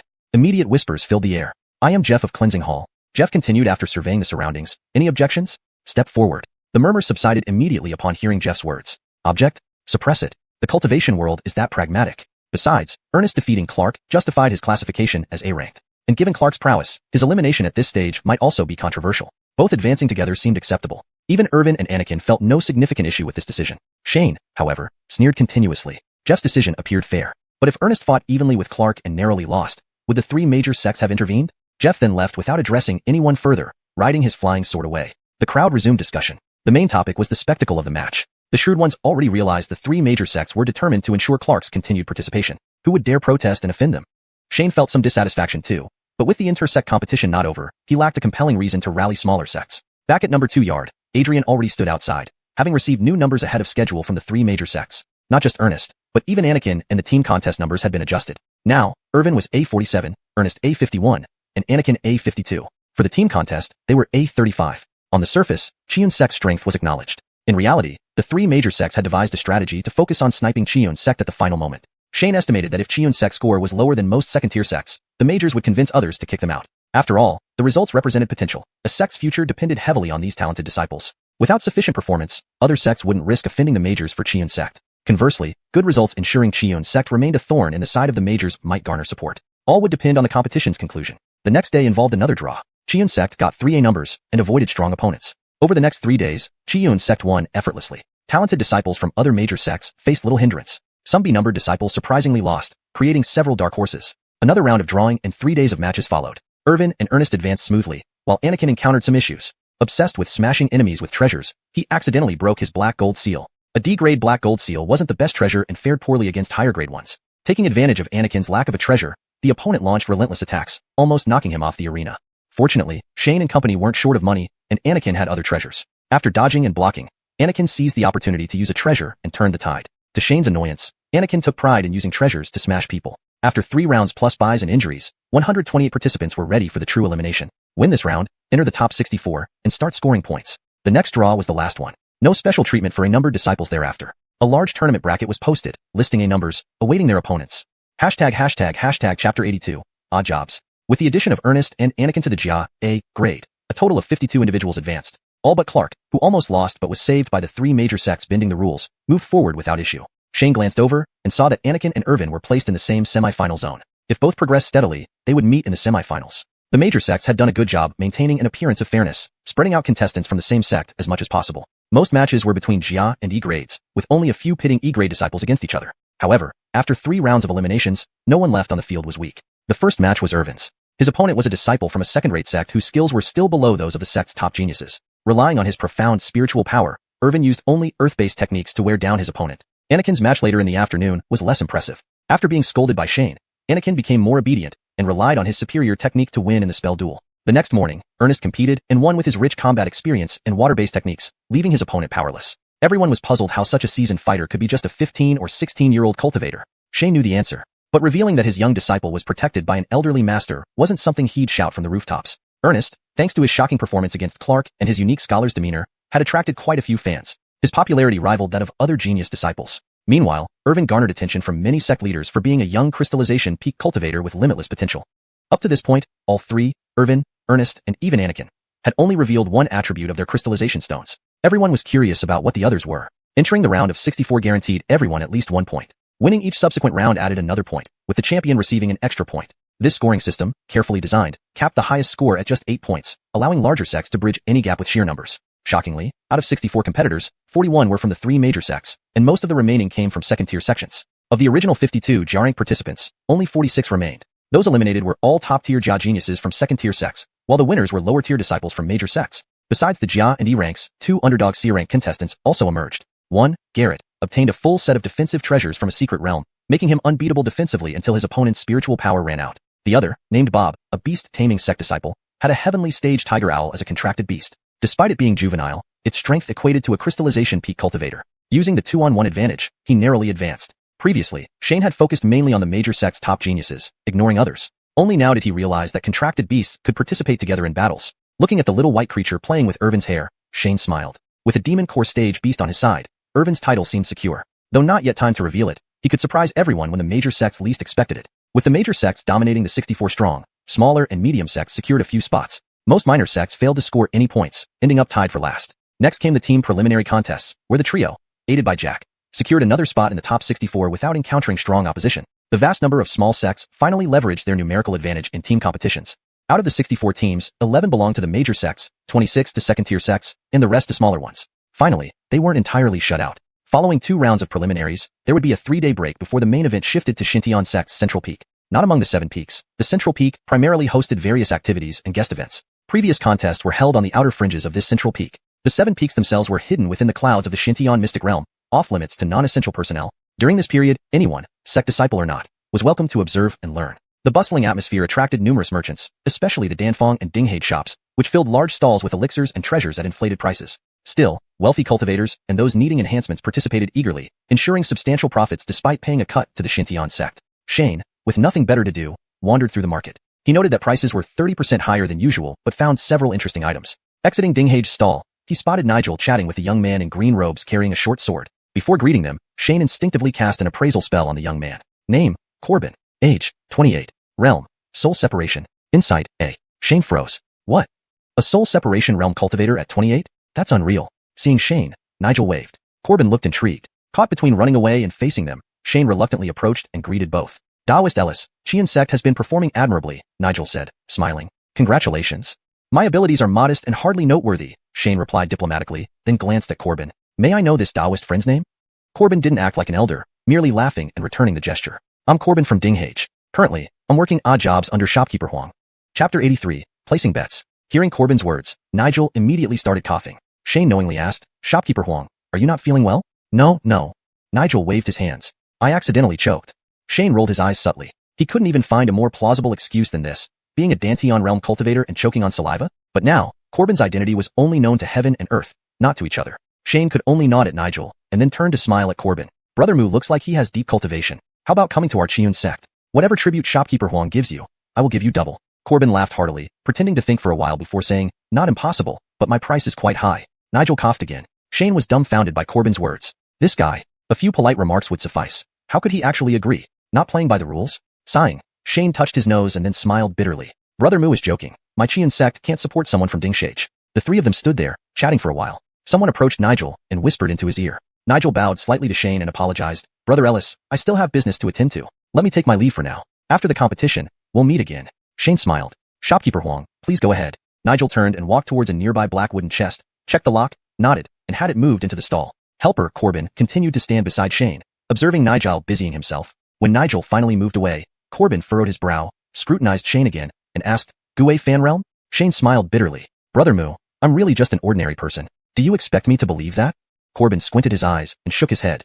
Shane scratched his head, no longer arguing. Corbin didn't continue this topic, but turned his head towards another stall run by Xiuxian sect. Apart from stalls by Danfeng and Dingshage, Xiuxian sect also set up a booth, not to sell items but to offer betting. 2 wooden boards, taller than a man, were already hanging out, displaying the odds for individual and team competitions. Currently, the lowest odds for individual matches belong to Braun, Burke, and Dakari, the most talented disciples of the 3 major sects, with odds of 3.4, 3.5, and 3.7 respectively. Most others following them were also disciples from the 3 major sects. Irvin was ranked in the 30s, neither too high nor too low, with odds of 22. Anakin and Ernest followed further back, ranking around the 40s and 50s. For team matches, the top-ranked teams were also from the 3 major sects. Qian sect's team was ranked 36th, with odds of 37. Seeing Shane's gaze shift here as well, Corbin asked again, Who do you think will win, Brother Ellis? Irvin, Shane answered without hesitation. As for the team match, it's harder to say. Dingshage wasn't a local power in the northern region, so divulging this information posed no issue. Given his relationship with Dingshage, Corbin wouldn't report to the 3 major sects. Corbin nodded. In that case, I'll place a small bet. He walked to the betting stall, took out 10 high-grade spirit stones, placed them on the table, and told the person behind the counter, Individual match, Irvin. Corbin remembered after speaking, turning to ask Shane, What's Irvin's number plate? Jasiki. Shane looked at the spirit stones on the table helplessly. You don't even know the number and dare to bet tens of thousands? So confident in me? Is money burning a hole in your pocket? The attendant inside was stunned by so many high-grade spirit stones. He reacted quickly, fetched a spirit-marked plaque, wrote down the number and amount, and respectfully handed it to Corbin. Corbin thought for a moment, then laid out 10 more high-grade spirit stones, looking back at Shane. What's the number for Chiun Sect's team match? Shane couldn't ridicule his extravagance any further and simply replied, Dakari, team match, Dakari, first place. Corbin nodded, then turned to tell the attendant. Corbin tossed the 2 plaques, smiling at Shane. Don't let me lose too badly.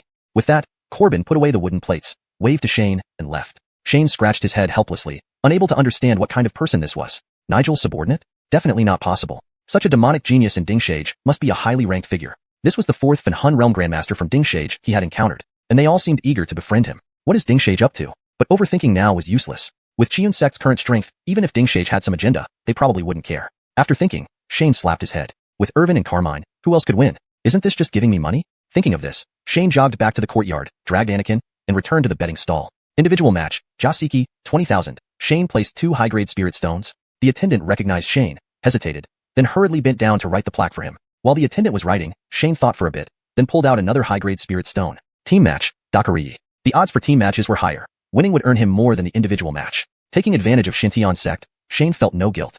If he hadn't only had the 3 million left from Nigel, he would have bet even more. After Shane left with Anakin, another young man came to the betting stall, telling the attendant, individual match, Jasiki. The attendant was startled, recognizing the person, asking, Senior Brother One? Randy carefully observed the attendant before smiling. Junior Brother Braden, why are you here? Earning some small money, Braden said, shaking his head. Senior Brother One, are you betting on Jasiki? Randy nodded. Individual match, Jasiki 1000. Team match, Dakari 1000. Braden found it strange. Is this Jasiki so powerful? Randy looked around, seeing everyone focused on betting, lowered his voice. Trust me, place a little bet. Randy counted out 2,000 spirit stones, exchanged for 2 wooden plaques, and left. The attendant couldn't help but ponder. Randy was previously unknown but recently showed signs of rapid growth, advancing from mid-liquefaction stage to mid-crystallization stage in half a year. Recently, he gained attention from the sect and became an inner disciple. It was rumored that this move was merely observation. If he continued performing well, he might become a personal disciple of one of the 7 peak masters. ###Chapter 84, Tournament Rewards. In this round of the sect competition, Calvin made it into the top 128, but narrowly lost to a genius with an A designation from the Xiuxian Hall. Calvin's words could not be ignored by Brother Braden. After much deliberation, Braden gritted his teeth and exchanged all his spirit stones for 2 small wooden tokens. If he could guess right even once in 2 rounds, he would make a fortune. 3 days flew by, and on the 4th morning, the true sect competition officially began. Xiuxian Sect's leader Dustin stood before the Grand Hall of Xiuxian Sect, uttering a few words. Thankfully, everyone present was cultivators, so there wasn't too much formality. After everyone endured the polite speeches, Dustin announced the rewards for this tournament. Spirit stones and magical treasures were secondary. The most critical reward was that the top 8 individuals and the top 4 teams would each receive one of the 20 slots to enter the Dongguang Secret Realm. The Dongguang Secret Realm was the most developed trial secret realm in the Northern Territory, jointly managed by the 3 major sections. Only 50 people could enter each year. It was rumored that numerous valuable treasures and legacies existed within the secret realm. Whether one could obtain them and how many depended entirely on their luck. No one expected the 3 major sects to be so generous, allocating 20 spots at once. Shane initially thought so too, but upon reflection, he realized that the 3 major sects might have played a word game. Securing these ranks was almost certain for the 3 major sections. It appeared they were opening up the competition to all disciples, but in reality, the spoils would still go to their own. After finishing the individual disciple rewards, Dustin finally mentioned the sect rewards. This was the real highlight of this year's grand competition. They were vying for the mining rights of 10 spirit veins. 3 were large spirit veins, and the rest were medium-sized ones. A medium-sized spirit vein, if mined to full capacity, could yield at least tens of millions of spirit stones annually. A large spirit vein could produce 2 to 3 times more than a medium-sized one, and the probability of finding high-quality spirit stones was significantly higher. While the yields from large spirit veins were tempting, if they were too far from the sect, it might result in losses. After all, whether it was guarding the spirit veins, arranging personnel for mining, or transportation, everything came at a cost. The best choice was always the most suitable one. Thus, these spirit veins were not ranked. Instead, the top performers would pick sequentially starting from first place. Regardless, everyone was stunned by the lavishness of the 3 major sects' offer. 10 medium to large spirit veins, a rich reward unseen for nearly a century. Even though the mining rights lasted only 50 years, if a minor sect could obtain a large spirit vein, it would likely upgrade to a second-tier sect within those 5 decades thanks to these resources. However, everyone glanced at the participating disciples and shook their heads, giving up on their dreams. Most contestants were from the 3 major sections. The remaining few were mostly from second-tier sects. Even for second-tier sects, getting a medium-sized spirit vein required utmost effort. For smaller sects, it remained just a participation opportunity. After Dustin finished explaining the rewards, he waved his hand and declared, "Begin the competition." 4 Peak Soul Division Realm experts from Xiuxian Sect stepped out onto the square. 400-meter-wide arenas were already set up, and the square before the hall wasn't crowded at all.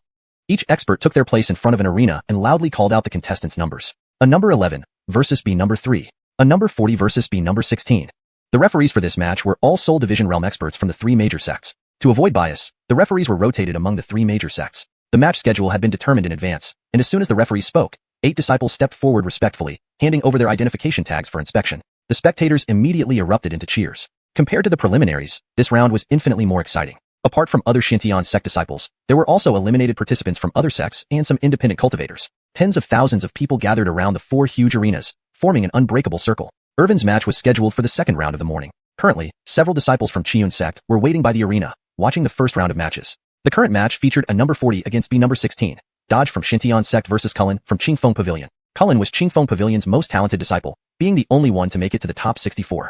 Under his leadership, Qingfeng Pavilion's team also advanced to the top 60 in the team event. However, compared to Xiuxian sect, the difference was glaringly obvious. Dodge was only a third-string member of Xiuxian sect's team. After exchanging pleasantries, the two began their match. Shane watched for a bit and found it boring. One casts an attack spell, the other uses a defensive spell to block, then it switches to offense-defense again. Seemed like a turn-based game? But while Shane found it dull, the audience was completely engrossed.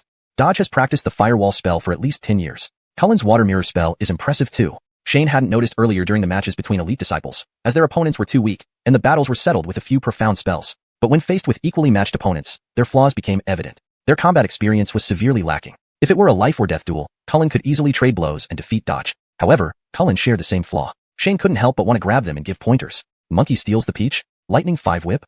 Not sneaking attacks or playing tricks, just playing house here. Shane pulled Irvin aside as he watched, asking, "What do you think of them?" Irvin pondered and said, "They're all very strong, but they can't beat me." Shane considered it and decided to educate Irvin. "If Dodge attacks, what will you do?" Irvin counted on his fingers before replying, "I can stop his spells with 5 earth shields." "What if you cast Stone Cone before he finishes his firewall?" Shane guided without being too direct. Irvin thought and nodded. "I can." "Exactly." Shane clapped. "So why defend? Knock him out before he finishes casting. Isn't that a bit bad?" Irvin scratched his head. Bryce and Anakin, overhearing, felt the same way, looking at Shane questioningly. Shane scanned the trio and muttered, "What's bad about it? In a real battle, would the enemy wait for you?" Bryce tried to explain, "But this is just a match. Then why even compete?" Shane snapped, visibly irritated. "Why not just compare spiritual energy quantities and qualities? Wouldn't that be simpler?" Chapter 85 Victory at the Speed of Light. You should regard it as a fight to the death.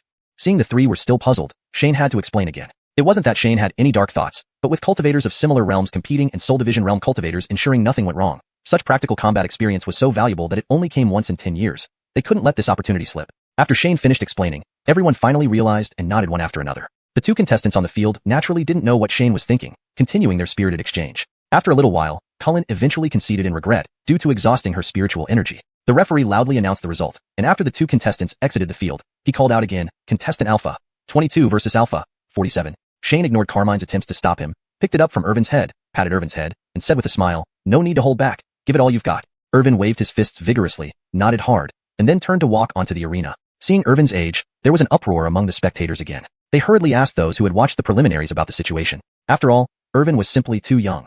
A child under 10 years old was already at the peak crystallization stage. Logically speaking, if he participated again after 10 years, he would certainly sweep through. Or did he have enough confidence to break through to the elixir creation realm within 10 years? Although no one knew why Irvin participated in the grand competition at such a young age, those who had seen the preliminary matches were still impressed by Irvin's strength. This time, his opponent was Chance from the Xicheng Hall, also at the peak crystallization stage, possessing 6 crystals. Shane had naturally gathered all the information about Chance and informed Irvin beforehand. Chance had also obtained information on Irvin and was not surprised by his age. After the referee verified their identities, Chance smiled and saluted Irvin. "Greetings, Junior Brother Lou." Irvin scratched his head with a grin. "Hello, Chance."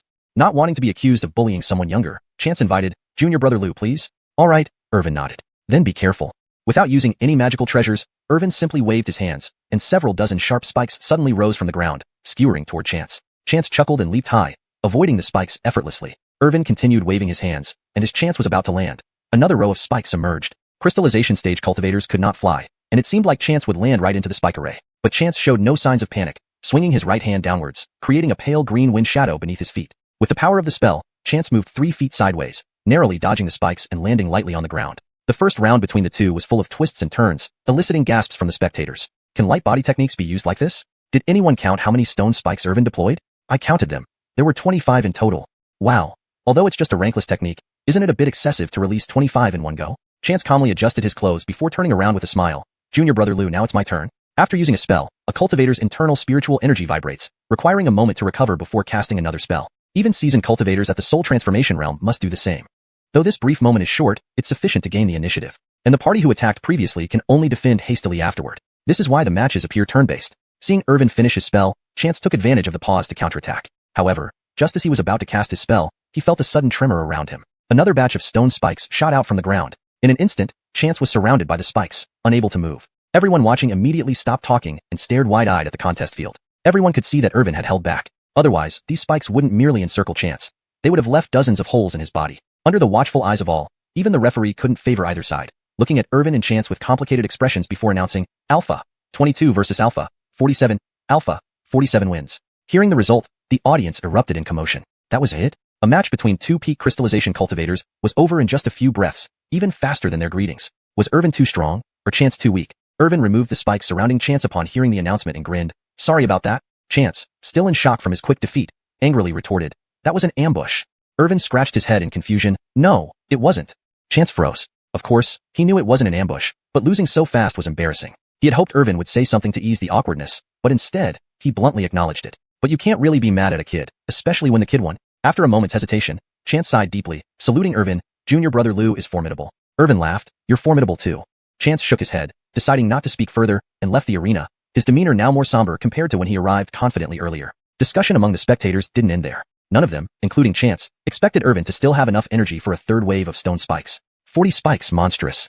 15 spikes, none hitting Chance, amazing control. I've learned something new today. Even a rankless stone spike technique can be played so skillfully. Shane, overhearing the comments, smirked. What they didn't know was that Irvin's stone spike technique wasn't E-ranked but D-ranked. And Irvin's limit wasn't 40 spikes but 50. He obviously wouldn't reveal all of Irvin's capabilities, instead placing Carmine on top of his head and clapping to welcome Irvin returning. Irvin walked up to Shane and asked with a smile, Master, am I smart?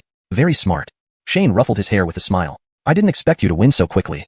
Irvin seriously replied, even if he avoided them, I could have launched another round. But you won't be as lucky next time, Shane couldn't help but remind. They chatted as they walked back to the courtyard to rest, preparing for Anakin's match in the afternoon. Anakin's opponent was Josiah from the second-tier sect Ling Su sect, with 4 crystals. However, Ling Su sect was slightly stronger than Qingfeng Temple, and this person was their second disciple. Chapter 86, Magic Treasure Duel. For Anakin, this opponent was not much of a challenge. Anakin was slightly weaker than Irvin, but Josiah fell even shorter compared to Chance. Their match took place as the first event in the afternoon, with spectators crowding around the arena, although most people were not there to watch their bout. Instead, after their match concluded, the next duel would feature Yuan, the most talented disciple of Xintian sect in this generation. Being the main attraction on home turf and the shining star, it was only natural that Yuan garnered high popularity. Although Anakin and Josiah stood on the arena now, the crowd's chatter revolved entirely around Yuan. The referee, seemingly unaware of the distraction, verified the identities of the contestants and signaled with a light wave, begin. Anakin and Josiah exchanged greetings. Fellow Taoist, be cautious. Josiah, aware of Anakin's prowess, did not dare to underestimate him. He took out his magic treasure and lunged at Anakin. Anakin also retrieved his magic treasure but held back, waiting for Josiah to attack. Josiah invoked his magic treasure, smashing it toward Anakin. This caught Anakin's attention. He didn't expect an opponent who specialized in physical attacks using magic treasures. Some liked to cast spells based on the essence crystal's properties and their control over spirit energy, while others preferred controlling magic treasures for direct attacks. However, the latter required stringent selection of magic treasures, so fewer practitioners adopted this style. Despite mastering profound techniques through Shane's cultivation methods, Anakin maintained a penchant for directly smashing foes with magic treasures. Shane didn't care too much about this preference. Whether it was physical or magical attacks, being proficient in both was best. Why not couple spells with treasure strikes and perhaps some talismans? Last time, Shane hadn't criticized Anakin due to his preference, but because his wild smashing led to the destruction of a magic treasure and left him in an embarrassing situation. Seeing Josiah use a physical attack technique, Anakin similarly invoked his own treasure, countering the blow. Josiah wielded a Shin stage gourd called the Spirit Immortal Gourd, which was exceptionally sturdy and rare among innate magical treasures. As for Anakin, he had a peculiar fondness for seals. During Shane's shopping spree, he had chosen only seals, and now he employed his second black gold seal. Note: for better understanding and fluency in English, Shin stage is translated as Shin grade, or mystic grade in some contexts, but here it remains as Shin stage to maintain consistency with terminology unless specified otherwise. The term Spirit Immortal Gourd is used to convey the name more naturally in English. Bang! The Xiuxian gourd and black gold seal collided mid-air, producing a thunderous roar. The shockwave radiated outward, pushing Anakin and Josiah backward. The wave struck the defensive formation, creating ripples. Observers finally ceased their discussions about Yuan and focused on the match. Even the residual impact could manifest through the defensive formation, underscoring the formidable power of the participants. While other cultivators gasped in awe, Shane scolded incessantly. The black gold seal was merely a yellow-grade magic treasure and not specifically designed for physical attacks. How could its hardness rival that of the Shin stage Xiuxian gourd? Anakin's stubborn insistence on dueling head-on infuriated Shane. Note: Shin stage is retained as it refers to a specific grade in the context of the story which doesn't have a direct English equivalent. Wait till we get back, I'll teach you a lesson.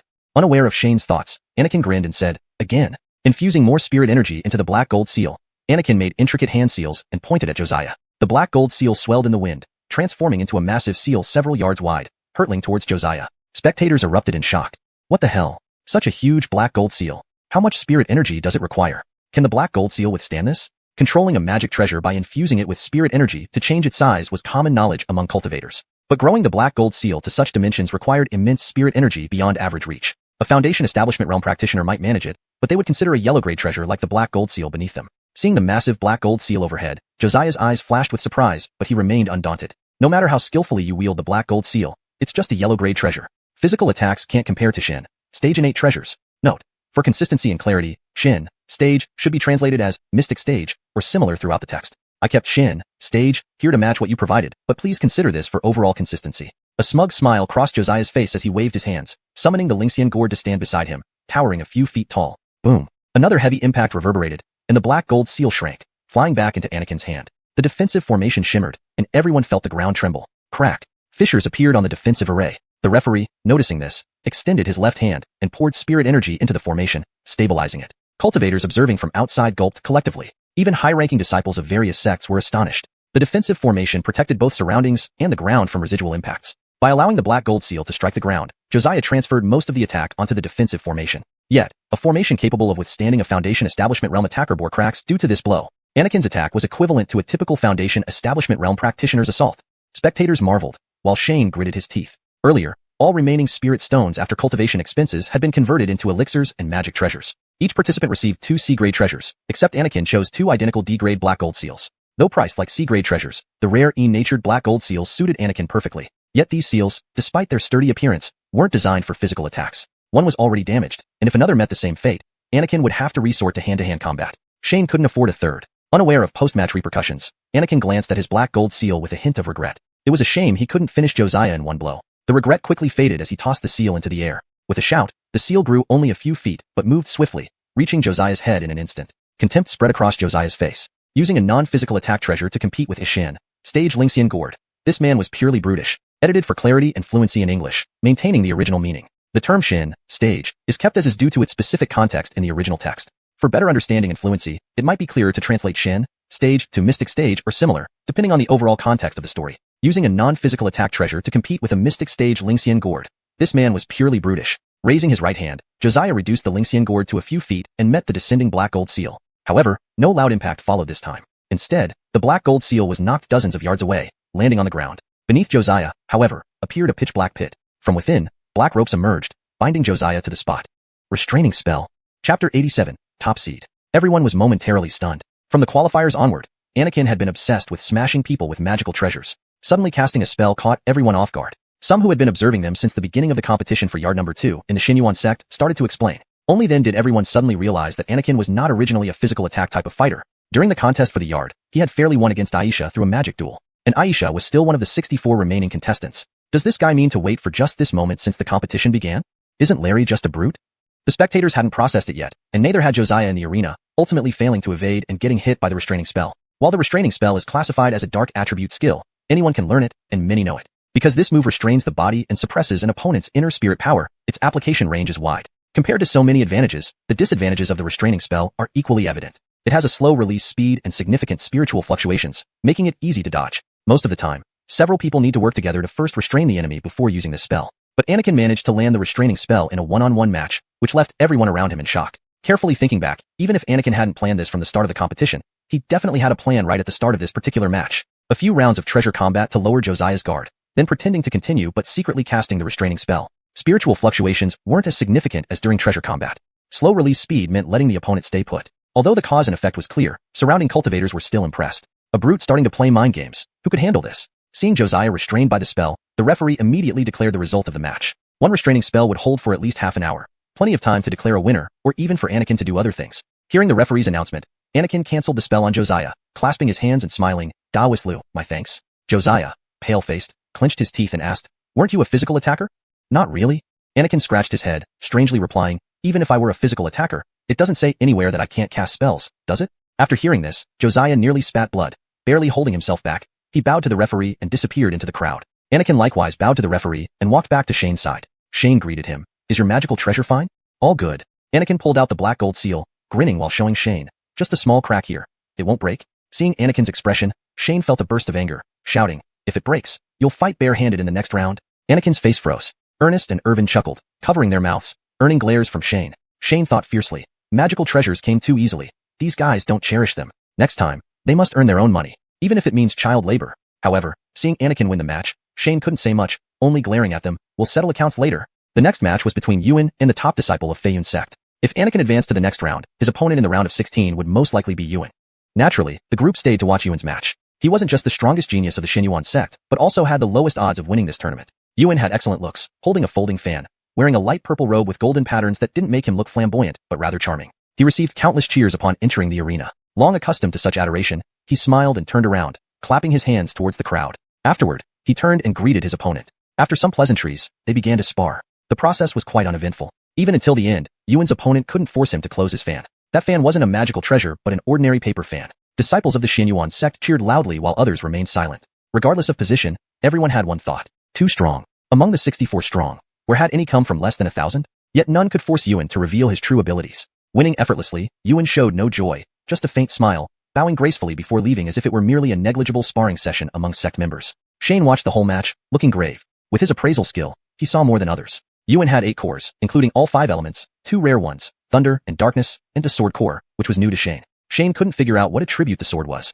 nor how it interacted with the natural essence to form a crystal. Whatever it was, anything related to swords wasn't simple. He guessed Anakin wouldn't stand a chance against Yuan even if he reached the semifinals. However, if facing Irvin next, paired with Carmine, their chances would be significantly higher. The strongest disciples from the Xiuxian Hall and Piamiao sect were in the lower half of the bracket, possibly due to xuanhuan sect leveraging home field advantage.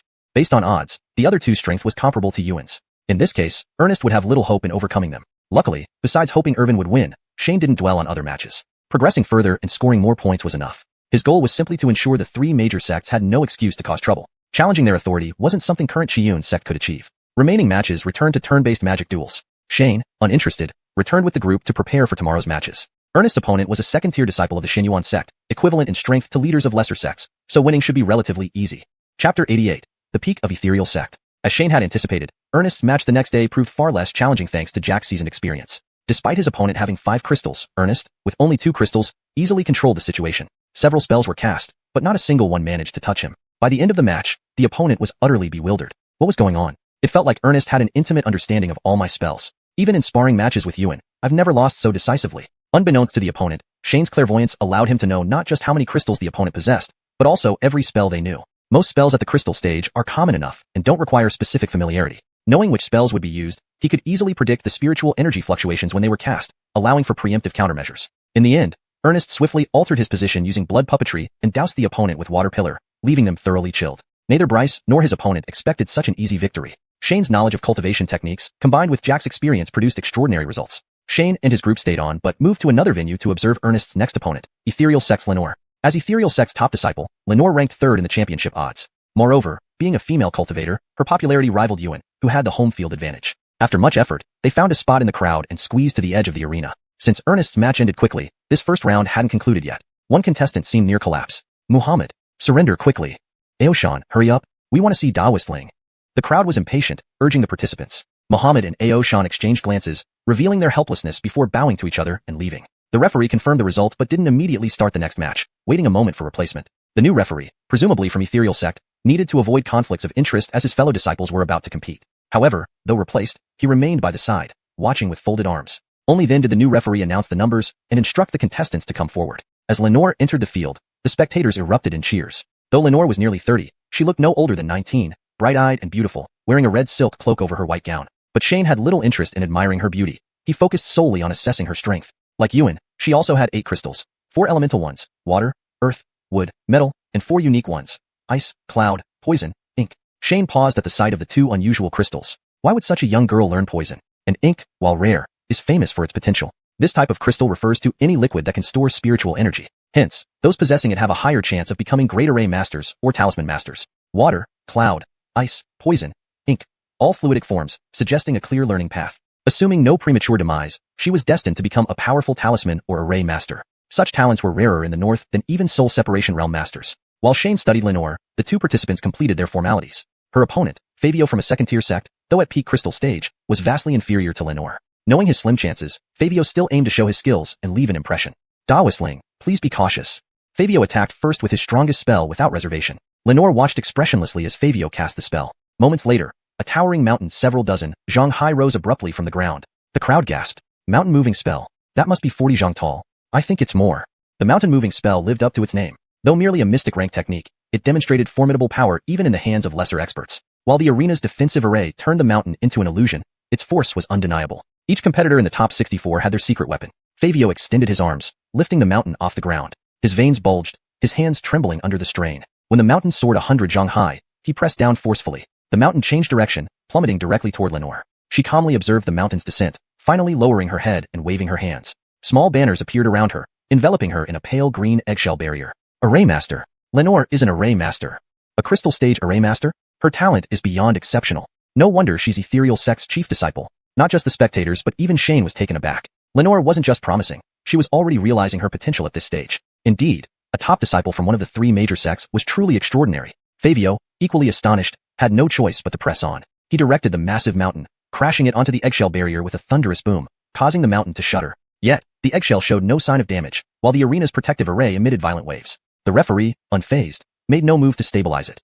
Boom, boom. Fabio repeatedly slammed the mountain against the eggshell. Inside the shield, Lenore stood still, watching him calmly. After numerous strikes, the mountain crumbled back into spiritual energy. Fabio's strongest spell couldn't even affect Lenore's defense or the array. Shane frowned. He couldn't identify what kind of array this was. Casting appraisal on the array flag revealed only sparse information. Array flag, sea level. Depending on the user's positioning, it can activate different arrays. Clearly, Lenore's prowess went beyond simple spells. Chapter 89. A relaxed victory. None of the others watching had figured it out either, and were discussing what kind of formation this could be to have such a powerful effect. Formations are known to amplify spell effects, but for a hastily set up simple formation to withstand over 10 of Fabio's attacks without even a tremor was already beyond reason. Ernest noticed Shane furrowing his brow in deep thought and approached him, whispering in his ear, Lenore has connected with the sparring arena's defensive formation. Shane suddenly understood. No wonder it had such formidable defense. Though the sparring arena's defensive formation was temporarily arranged, it could at least resist several all-out attacks from Reversion Dan realm experts. Blocking Fabio's spells, naturally, was not a problem. It sounds simple, but finding the focal point of the sparring arena's defensive formation, and then instantly setting up another formation to connect with it and share its defensive power, was far from easy. Thus, Lenore's expertise in formations must be even deeper than imagined. Among those watching, naturally there were discerning eyes that noticed the same, but no one shouted it out. Seeing his attacks fail to break the formation, Fabio stopped attacking and stood there frowning. Lenore did not take advantage of the moment to attack, remaining inside the formation with an expressionless gaze on Fabio. They stood motionless like this for some time. Fabio, being closest to the formation, finally perceived something amiss and couldn't help but exclaim, Brother Da Whistling, isn't using the arena's formation considered a foul? Then he turned to look at the referee. The referee shook his head, no foul play here. Hearing Fabio's words, many people finally realized why Lenore's formation was so strong, causing yet another round of exclamations. Following the referee's confirmation, cheers erupted again. It is worth knowing that once a formation releases its effect, it continues as long as the spiritual energy within it is not depleted. By connecting to the sparring arena's defensive formation meant for protecting against Reversion Dan realm experts, Lenore was essentially unassailable. Lenore did not react angrily when Fabio revealed the key to her formation. She remained stern, standing still with arms crossed. Though showing no movement, her action clearly held a mocking tone. Realizing this, Fabio continued his attacks. Breaking through by brute force was impossible, as his inner spiritual energy was not enough to breach a Reversion Dan realm grade defensive formation. Therefore, there was only one way, finding the formation's weak point. Every formation has an eye. Finding this would render the formation powerless. However, array eyes are typically not exposed in regular formations. For instance, the grand protective arrays of sects can adjust their eye positions and are one of the most closely guarded secrets of these sects. But the present formation had a significant flaw. It wasn't unified. Even though Lenore could use special methods to link two different formations together, there inevitably would be weak points. Comprehending this critical point, Fabio gradually calmed down and began methodically releasing spells to probe for weaknesses. To conserve his internal spiritual energy, Fabio didn't use highly taxing advanced techniques but instead rapidly cast numerous low-level spells, dazzling the surrounding observers. Half an incense stick later, Shane heard a fellow cultivator sigh heavily beside him. I lost. He was referring to the fact that if he had been receiving Fabio's attacks, he would have already lost. The surrounding cultivators felt the same way, and after a while, more voices joined in. I lost too. So did I. Didn't expect Fabio to be so strong.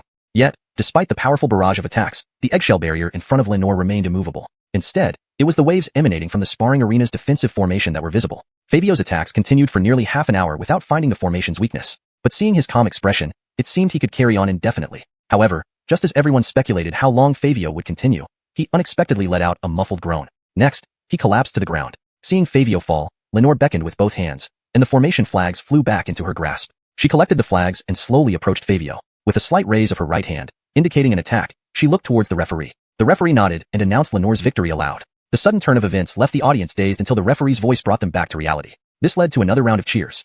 Lenore waited until the referee declared the result before gesturing to Fabio. A faint purple aura emerged from Fabio's mouth and nose, collected by Lenore. Once the purple aura dissipated, Fabio groaned again, slowly opening his eyes. Realizing he lay on the ground, Fabio accepted the outcome, nodding with a wry smile. Standing up, he bowed, saying, "Brother Dawisling, your skills are profound. Xiuxian admires you."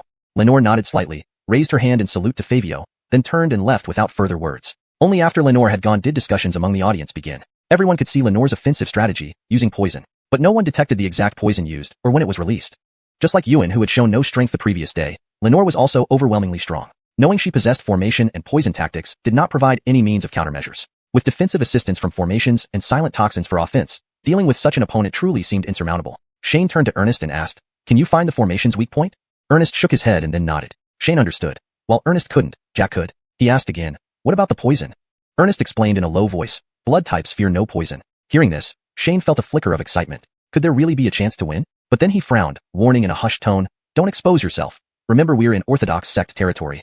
"I understand," Ernest acknowledged slightly. Shane still felt uneasy and added seriously, "Losing is not terrible, but exposure will mean none of you can escape." Ernest gave a solemn bow, "Understood." Shane said nothing more. Among his disciples, Ernest was the most sensible. Adding Jack's guidance, things should not go awry. Next, they wanted to observe xuanhuan's performance in the Dustwash Pavilion, but found it was the last match and already surrounded by countless cultivators. Shane and company couldn't squeeze in. However, from the spectators' accounts, they learned Xuanlu and Yuan similarly did not reveal much of their true strength.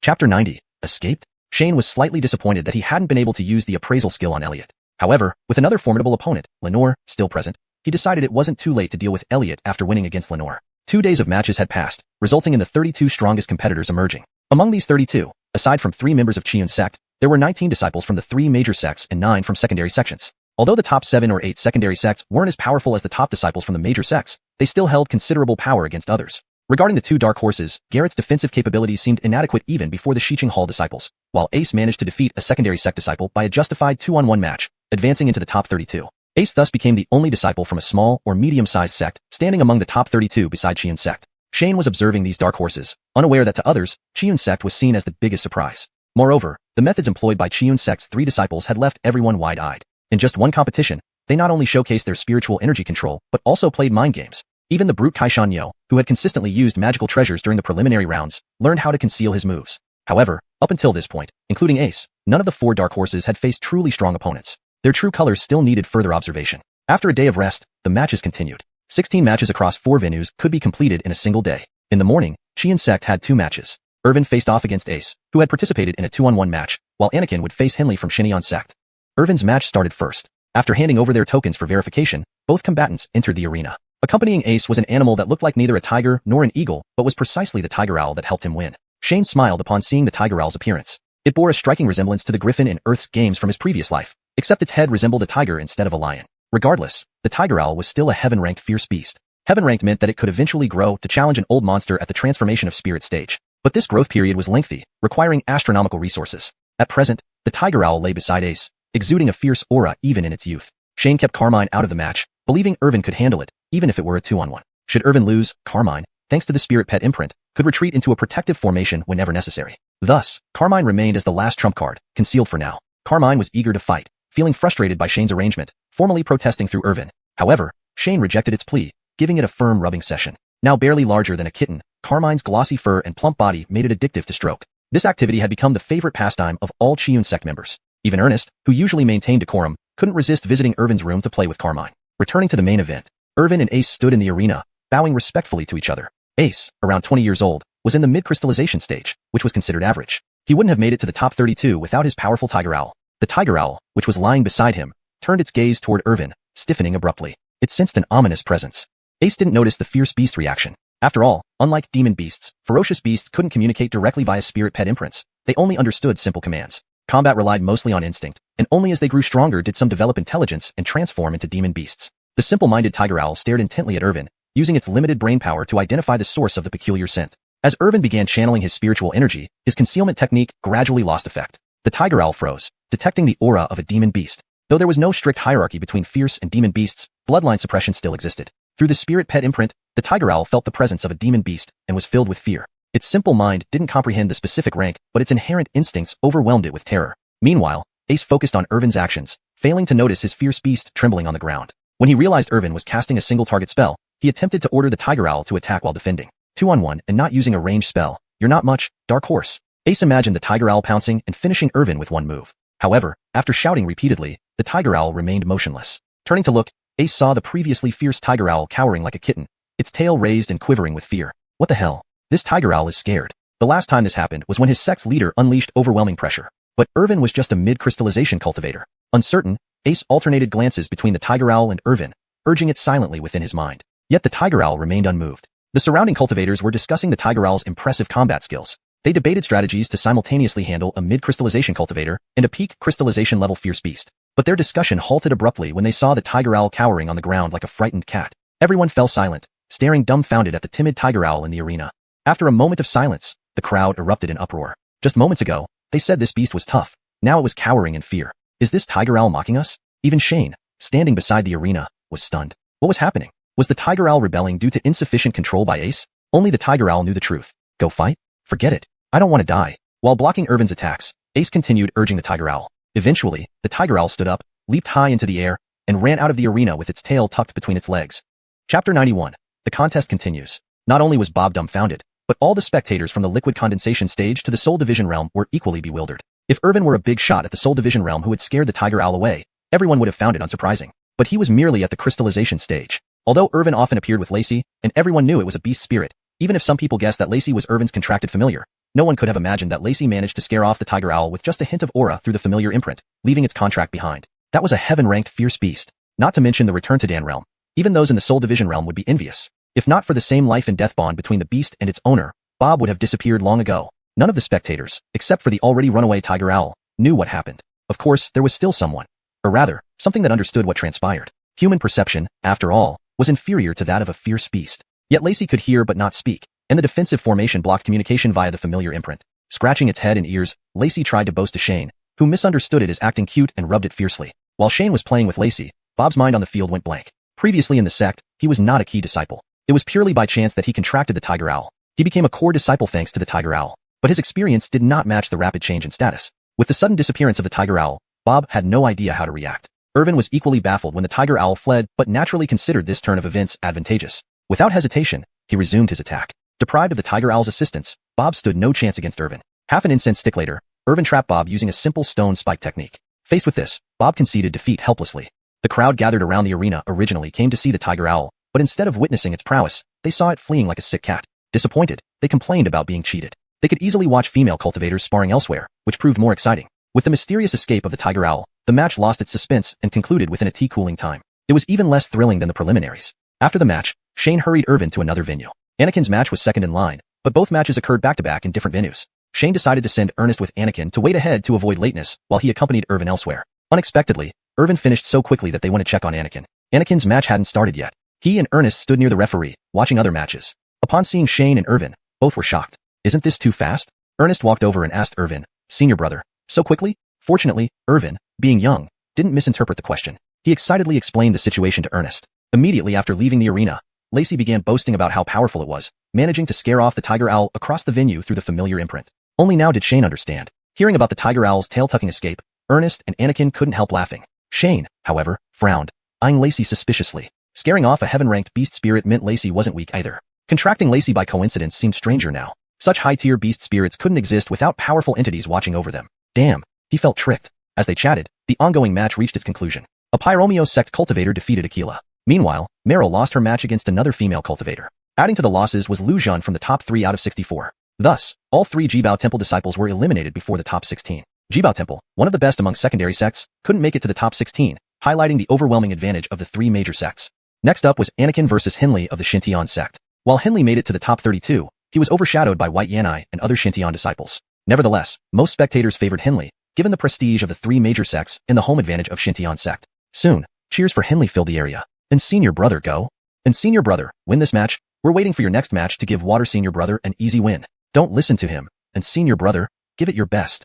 Shane shook his head but remained silent. He had already informed Anakin about Henley. 7 crystals, gold, wood, water, fire, yang thunder, wind, all standard. To achieve future accomplishments, disciples generally aimed for a balanced set like Henley. Depending on personal attributes, they chose combinations of the 5 elements, adding 2 or 3 more crystals for variety before preparing to break through the Return to Dan realm. This approach, tested over a millennium, ensured a solid path to Soul Division.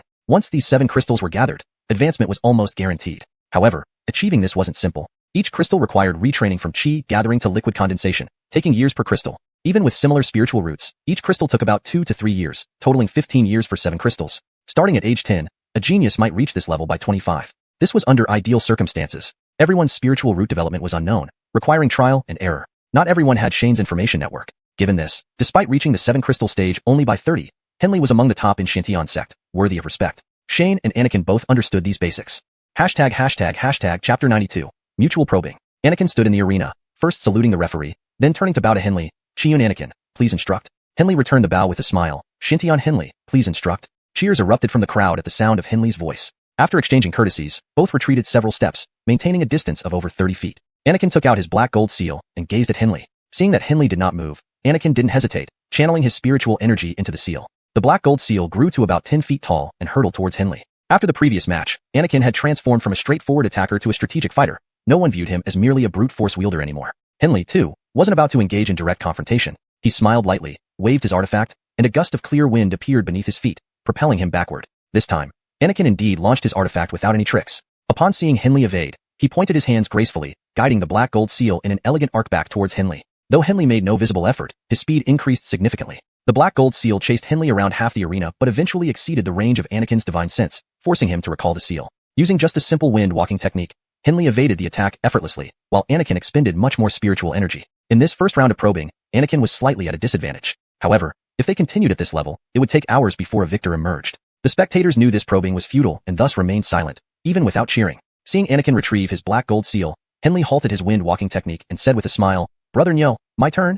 Henley then produced a 2-foot-long crystalline bow and aimed it toward Anakin. A translucent green wooden arrow materialized on the bowstring. Upon releasing the bowstring, the wooden arrow shot towards Anakin. Without stopping, Henley continued pulling arrows, transforming them into streams of light streaking towards Anakin. Within moments, over a dozen arrows were released, forming nearly a straight line. Caught off guard, Anakin could only stand his ground and cast defensive spells. The black gold seal intercepted the path of the wooden arrows, followed by a gray barrier of light ahead of the seal. Snap, snap, snap. Each arrow struck the gray barrier, splashing fragments of green debris. The gray shield began to flicker under the barrage. Snap, crack. The final arrow shattered the gray shield into countless pieces upon impact. Their second exchange ended in a stalemate once again. Brother Nyo's gathering in shield is impressively resilient, Henley remarked calmly, inwardly impressed. He had initially expected at least 3 or 4 arrows to pierce through the gray shield and hit the black gold seal. Brother An's wooden arrows are also formidable, Anakin replied with a grin, not just being polite. Gathering in shield was a guided spell, and unless the spiritual energy input couldn't keep up with consumption, it wouldn't break. Yet, Henley's control over the arrows was so precise,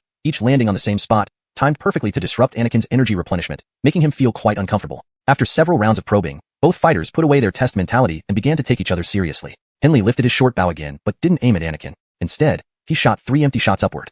3 arrow feathers flew skyward and vanished. But Anakin did not underestimate him.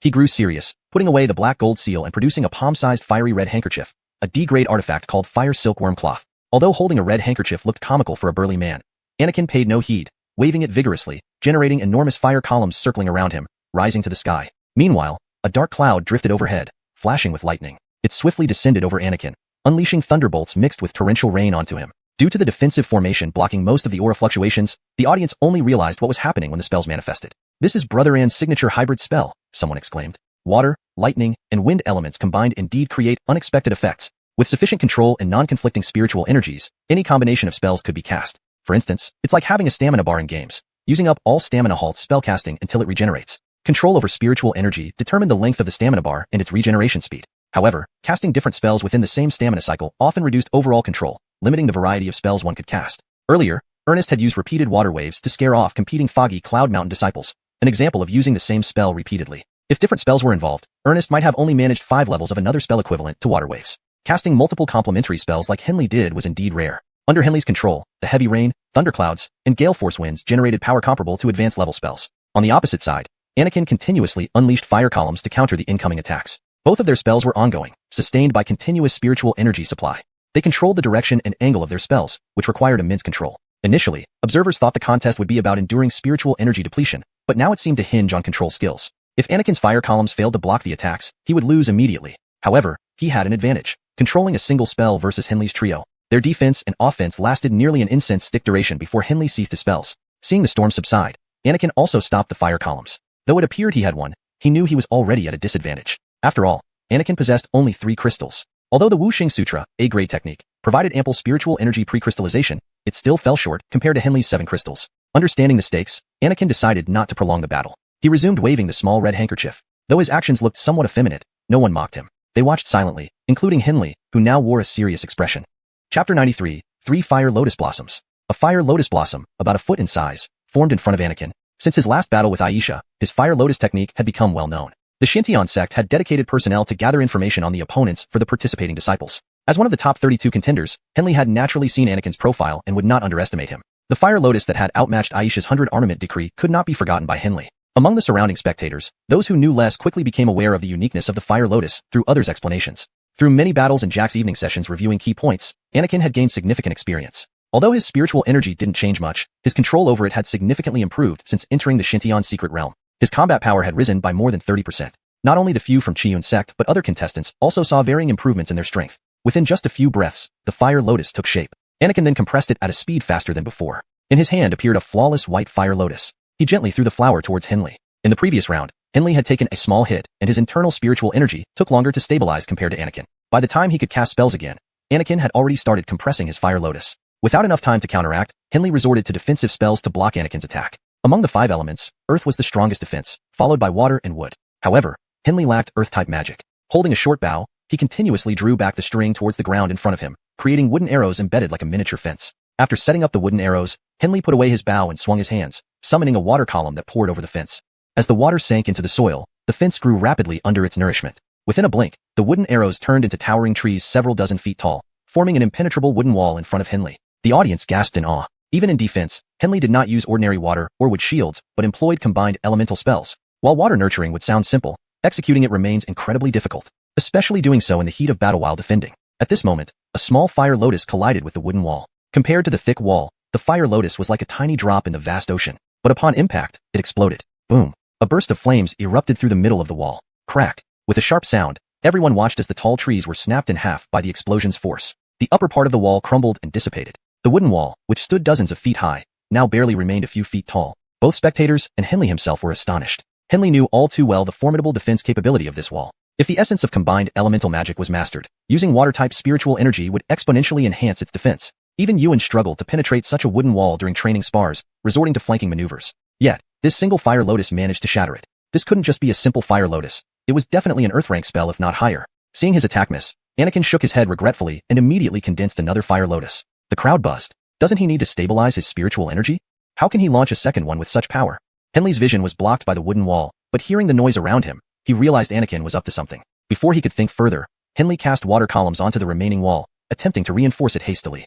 However, before completion, the fire lotus struck again. Boom! Another burst of flames engulfed the entire wall. Hearing the explosion, Henley realized Anakin had launched yet another fire lotus. Impossible! Casting 2 earth rank spells consecutively? Are you even human? Even core formation cultivators might struggle. When the fire dissipated, the wooden wall vanished, leaving Henley standing still, protected only by a water shield blocking the final explosive shockwave. Then, to everyone's shock, a third fire lotus appeared in Anakin's hand. Everyone froze. Could there be more? Henley clenched his teeth and charged at Anakin. Even if he lost, he'd take someone down with him. Seeing Henley charge, Anakin, without compressing further, threw the newly condensed fire lotus at him. Recognizing the familiar fire lotus pattern, Henley halted, casting multiple water shields in front of him. The explosion this time was less powerful compared to the first 2. Though engulfed in flames, Henley emerged with his water shields mostly intact. This fire lotus caused more damage than a regular one, but was no match for the previous ones. Henley finally breathed a sigh of relief. It had been a bluff. Actually, Anakin wasn't bluffing. He indeed could launch another one. But fearing exposure of the fire lotus secret if it missed, he opted to throw a regular C-rank fire lotus. Regaining distance, Henley began stabilizing his chaotic spiritual energy. Seeing Henley stop, Anakin did the same. From the start of the match to now, barely 15 minutes had passed. Despite non-stop attacks leaving spectators breathless, they realized the duel had only completed 4 rounds. In these 15 minutes, both only paused thrice to recover spiritual energy. Normally, a few spells spaced apart would have resulted in dozens of rounds within 15 minutes. Spectators marveled at the duo's incredible endurance. Their control is amazing. They don't even need rest. If I were there, I would have lost several times. Cut the bragging. You'd be ashes by now. As people debated these prodigies, Shane noticed Henley's distinct traits.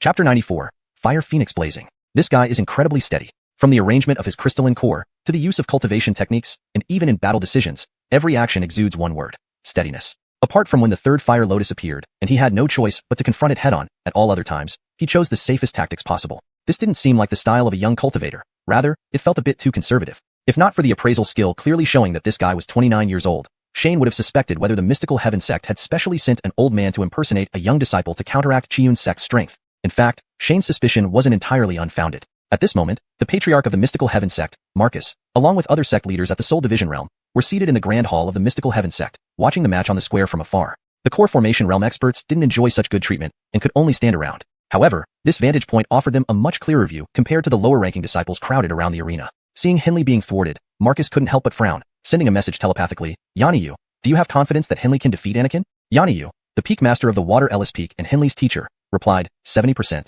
Last time against Irvin, the beast-controlling waste couldn't withstand a single move. Marcus's tone showed dissatisfaction. Now you're telling me only 70%? Yanyu gave a bitter laugh and explained, Brother Gene, as you must have seen, although Anakin has only 3 crystalline cores, each of his cultivation techniques is profound. With the help of a high-level expert, a 70% chance of victory is already quite commendable. Marcus gazed at the ongoing match and said, alright, even if he beats Henley, he's still no match for Yuan. Thinking about it, Marcus's expression turned colder.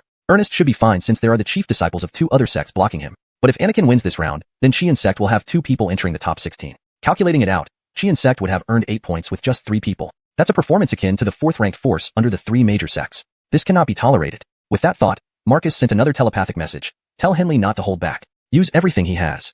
Yanyu nodded, quietly reaching into his sleeve and crushing a twin-birth cicada. Throughout this exchange, they were unnoticed by others who were fully engrossed in the match. These Soul Division realm elders were once geniuses themselves, so while they might appreciate the performances below, they weren't as shocked as the ordinary disciples around the arena. On the field, Anakin, seeking to trade injuries for victory, abandoned using spells and instead reactivated the black gold seal, dodging incoming spells and aiming for Henley. A direct hit would surely turn Henley into a puddle of meat, while Anakin's survival depended on the strength of his body tempering. However, Henley, choosing safety over risk, did not engage Anakin head-on but instead dodged the attack at the last possible moment. One clash again drew exclamations from the spectators. Missing his mark, both contestants took a couple of steps back. Henley frowned, feeling the twin-birth cicada in his pocket crumble into dust. He sighed, realizing he had been saving certain moves for his match against Yuan, but his master was determined to win quickly. Despite his cautious nature, as a genius disciple, Henley harbored ambitions of becoming the chief disciple. Revealing his hidden abilities now would reduce his chances against Yuan by at least 30%. However, he vaguely understood the significance of Qiyun's sect's performance in relation to the major sect's affairs. Therefore, internal competition must take a backseat. Understanding the stakes, Henley no longer hesitated. He put away the short bow and pulled out a small 5-colored paper umbrella from his storage bag. As soon as he revealed the artifact, someone exclaimed in shock. The 5 Treasures Crystal Umbrella. This is the mystical heaven sect's heavenly grade treasure. No, it's a replica. Even as a replica, the brilliance indicates at least Earth grade.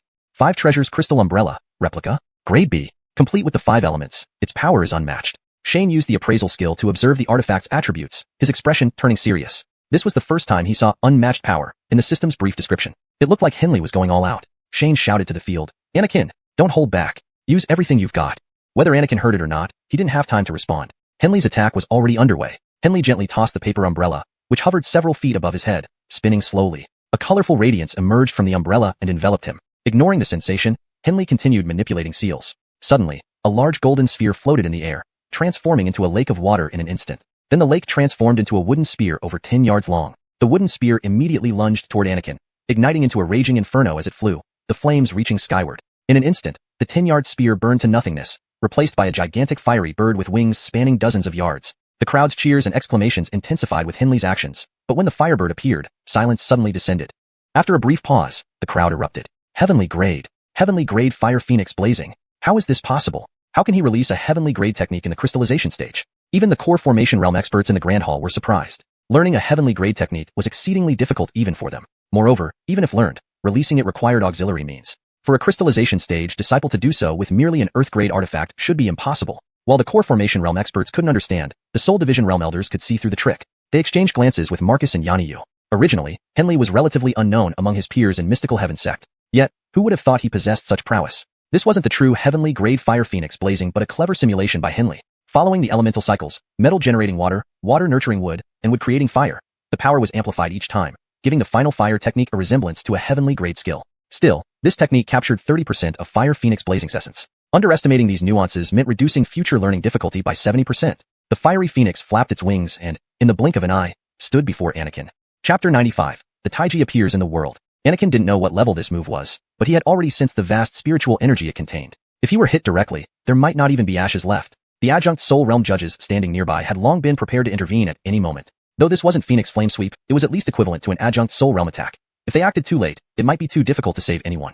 Anakin's expression turned grave as he threw the black gold seal high into the air, continuously drawing circles with his hands in front of his chest. The spectators watching from the sidelines saw Anakin's movements and displayed puzzled looks. Nobody had ever seen such a gesture. What's Anakin doing?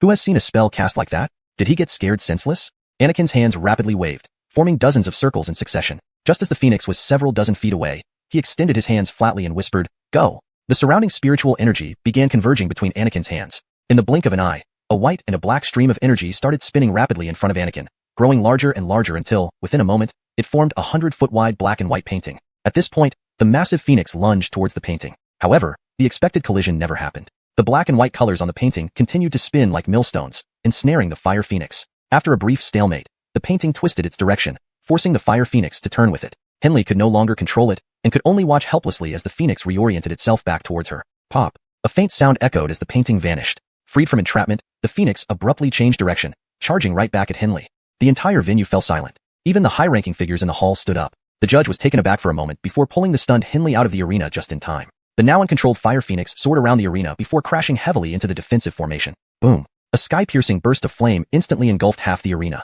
Crack! This time, the judge failed to stabilize the defensive formation in time. Amidst the sound of shattering, the entire array crumbled into stardust and disappeared. An attack at the crystal formation stage had shattered the defensive formation. Yet more terrifyingly, Anakin had forcefully redirected such a powerful strike. Gulp. The entire crowd swallowed in unison. What kind of technique is this?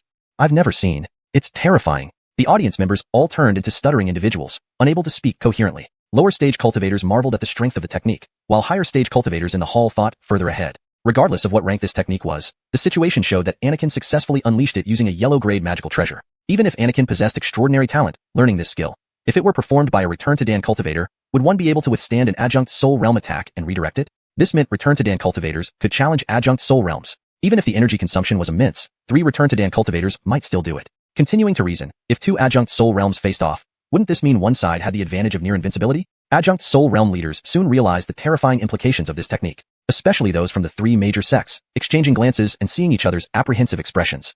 Only transformation spirit realm cultivators, or possibly saints, could create such a technique. Xiuxian sect's threat level had just escalated because of Anakin's single technique. In fact, the emergence of this technique was merely due to Shane's idle chat. Shane discovered that though the world's cultivators used the theories of yin-yang and the 5 elements, nobody had created a yin-yang diagram, let alone the Taiji Bagua diagram. One day, in sheer boredom, Shane discussed the Bagua diagram with Donovan. Although Ernest hadn't learned yin-yang techniques, Anakin and Irvin had. Upon seeing the yin-yang fish diagram Shane drew, both unexpectedly sank into enlightenment again. Shane naturally did not hesitate to use a focus spell on each of them. Though this enlightenment did not boost their spiritual energy, it provided both with a profound understanding of yin-yang attributes. Though straightforward in nature, Anakin was quite intelligent. Moreover, he had never systematically studied Taoism, apart from the 2 books on cultivation knowledge given by Shane, so he lacked systematic cultivation knowledge. However, this lack also meant he was less constrained by conventional rules of the cultivation world. Soon, based on Shane's description, Anakin developed the Taiji diagram. Once Anakin learned it, Shane knew it too, and after that, everything else was simple. Using the system, Shane refined this technique named Taiji diagram technique. Spending 300 system points, Shane successfully upgraded the technique from D rank to B rank.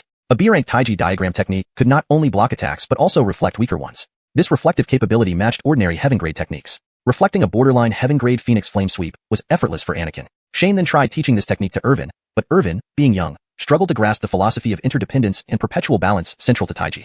Ultimately, only Anakin mastered the technique, but it remained his ultimate trump card, one he'd only use if pushed to the brink. When the Taiji diagram first appeared, it produced unexpected results. Not only did it defeat Henley, stunning the audience into silence, but it also alarmed the higher stage cultivators in the hall. Until Shane left with Anakin and the others, the surrounding cultivators remained speechless. All believed Anakin was surely defeated when facing Henley's Phoenix Flame Sweep. Yet, he not only blocked it but reflected it back. Unbelievable. That was a combination of Earth-grade magical treasure and Heaven-grade technique. What rank could achieve blocking and reflecting such an attack? It couldn't be Saint rank, could it? By midday, 2 sessions of matches had concluded with Anakin's match. Yet, the audience remained frozen in place. Was this really a contest among young crystal formation cultivators? It seemed more like a battle between 2 Return to Dan elders. Even Return to Dan elders might not wield such power. As the audience lingered, the senior figures from the 3 major sects convened in a small hall behind the main hall to discuss the matter. Anakin and Irvin were merely prodigies. What unsettled them was this technique, indicating Xiuxian sect had at least one transformation spirit realm cultivator. If true, plans to expel Xiuxian sect would become uncertain. Seeing everyone silent,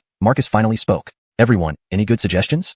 Chapter 96, Breaking the Spell Formation. A division soul realm cultivator from the washing dust hall chuckled and said, then let's smear Xiuxian sect first. Marcus raised an eyebrow and asked, oh, fellow Daoistian, what do you suggest?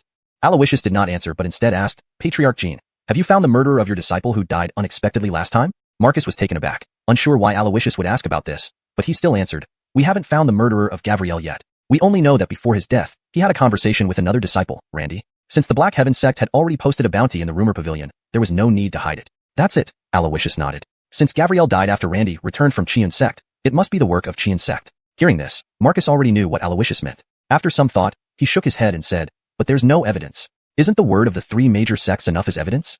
Aloysius sneered and continued, "As for the reason, let's just say they conspired with an evil sect, like Blood Peak sect, which seems quite fitting."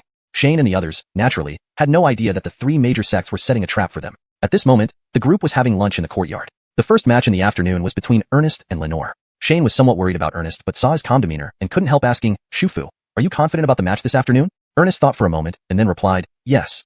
Their confidence wasn't about winning against Lenore, but whether Ernest would reveal his bloodline cultivation method. Although Ernest spoke confidently, Shane still felt uneasy. With thousands of spectators around, someone might recognize him. "We don't fear losing," Shane explained carefully. "But if people think you're from the Blood Peak sect, that would be truly troublesome." Ernest nodded, "Master, I know my limits." Shane couldn't say much more and could only remind him, "If anything happens, consult Senior Xia."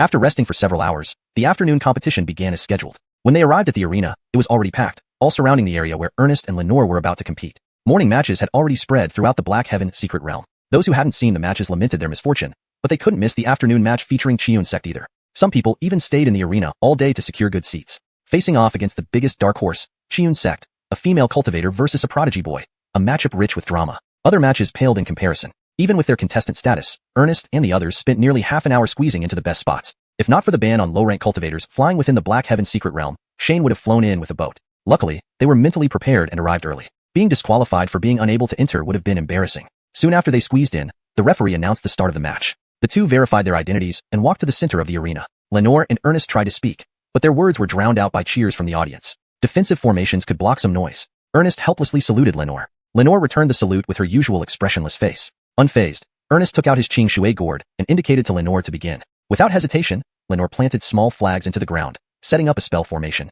The crowd's excitement rose again. Was this the same move? In the previous round, Lenore had revealed herself as an array master, while Fabio didn't find a way to break it. Would Xiuxian sect manage to break it? Seeing Lenore continue defending, Ernest smiled slightly. Although the undetermined spell formation couldn't be identified through Shane's appraisal skill, Jack, with his divine soul realm insight, could easily find its flaws without interference. However, Jack's soul was greatly weakened, so he could only provide guidance. The rest depended on Ernest. Ernest controlled the Qing Shui gourd, sending waves of water toward Lenore. Lenore stood confidently within her defensive formation, showing no signs of retreat. Water waves crashed against the defensive formation, which remained untouched. Even the arena's defense wasn't triggered. Ernest continued releasing wave after wave. For about an incense stick's duration, Ernest stopped. Spectators, watching water hit rocks for so long, grew sleepy. How long did Lenore's poison take effect in the previous round? About 2 incense sticks time.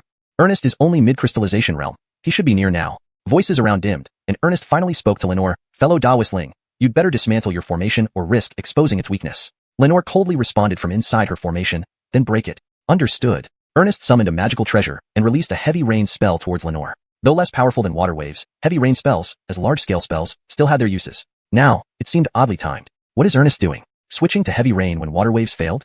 Is Xiuxian sect only strong because of Anakin? Are the others just fillers? Irvin won mysteriously in the previous round too.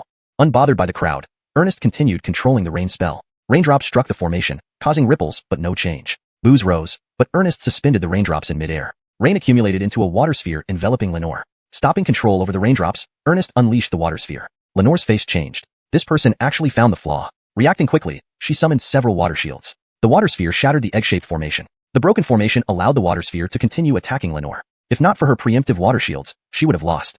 ##### Chapter 97. Neutralizing the poisonous attack. The boos from the audience came to an abrupt halt. Did he really break it? Just with a simple rainstorm spell? Ernest had initially spoken up because he thought this array might be Lenore's ultimate skill, and hoped she would dismantle it herself to avoid exposing its weaknesses. But since she didn't, Ernest naturally had no reason to hold back. Unbeknownst to the crowd, who couldn't identify the weakness even until the array was broken, the observers were at a disadvantage due to their distance and the defensive array partially blocking the spiritual fluctuations. It was perfectly normal that they couldn't see through it. However, Ernest had actually seen through it much earlier. Or rather, Jack had. But to conceal his strength, Ernest had continued to pretend for a while longer before truly beginning to break the array. This eggshell-like array did indeed resemble an eggshell in some ways. However, while an eggshell is stronger when pressure is applied evenly from all directions, this array was strong only when pressure was applied from one direction. When attacked at a specific point, the array could channel the attack through its connections to the large array on the arena. If attacked simultaneously from all sides, the array could not transfer the attacks and would function as a regular defensive array, providing only average defense. Lenore clearly knew the weakness of her own array. Upon seeing Ernest find a way to counter it,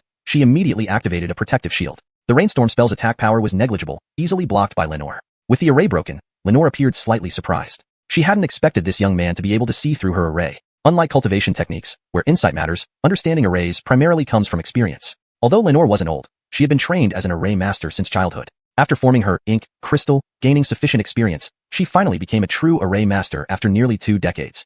Meanwhile, Ernest, despite being considered a genius among the 3 major sects for forming 2 crystals by age 15 or 16, somehow still found time to study array formations. Because of Anakin's performance in the morning, the Soul Division experts were now also paying attention to Ernest's match. Seeing him break through Lenore's array, their thoughts mirrored hers. The xiuxian sect had 3 disciples, one less than 10 years old at peak crystallization stage, another who could wield earth and heaven rank techniques at late crystallization stage, and now this one, only 16 years old but exceptionally experienced in mid-crystallization stage. Not to mention their master, who showed no signs of spirit energy but was deeply respected by his disciples. Why did so many prodigies suddenly appear in xiuxian sect? If these people had shown up a few years ago, their gradual absorption plan wouldn't have chosen xiuxian sect. If they had appeared a year later, it would have been too late. Why this perfect timing, right before the 3 major sects were ready to execute their plans? The Soul Division experts from the 3 major sects felt incredibly uncomfortable seeing the impressive performances from the xiuxian sect disciples again. Ernest's match continued. Despite being surprised by the array's breach, Lenore resumed her assault. Without effective defense, she turned to offense. She took out a small porcelain vial, flicked her finger, and a stream of water gushed out,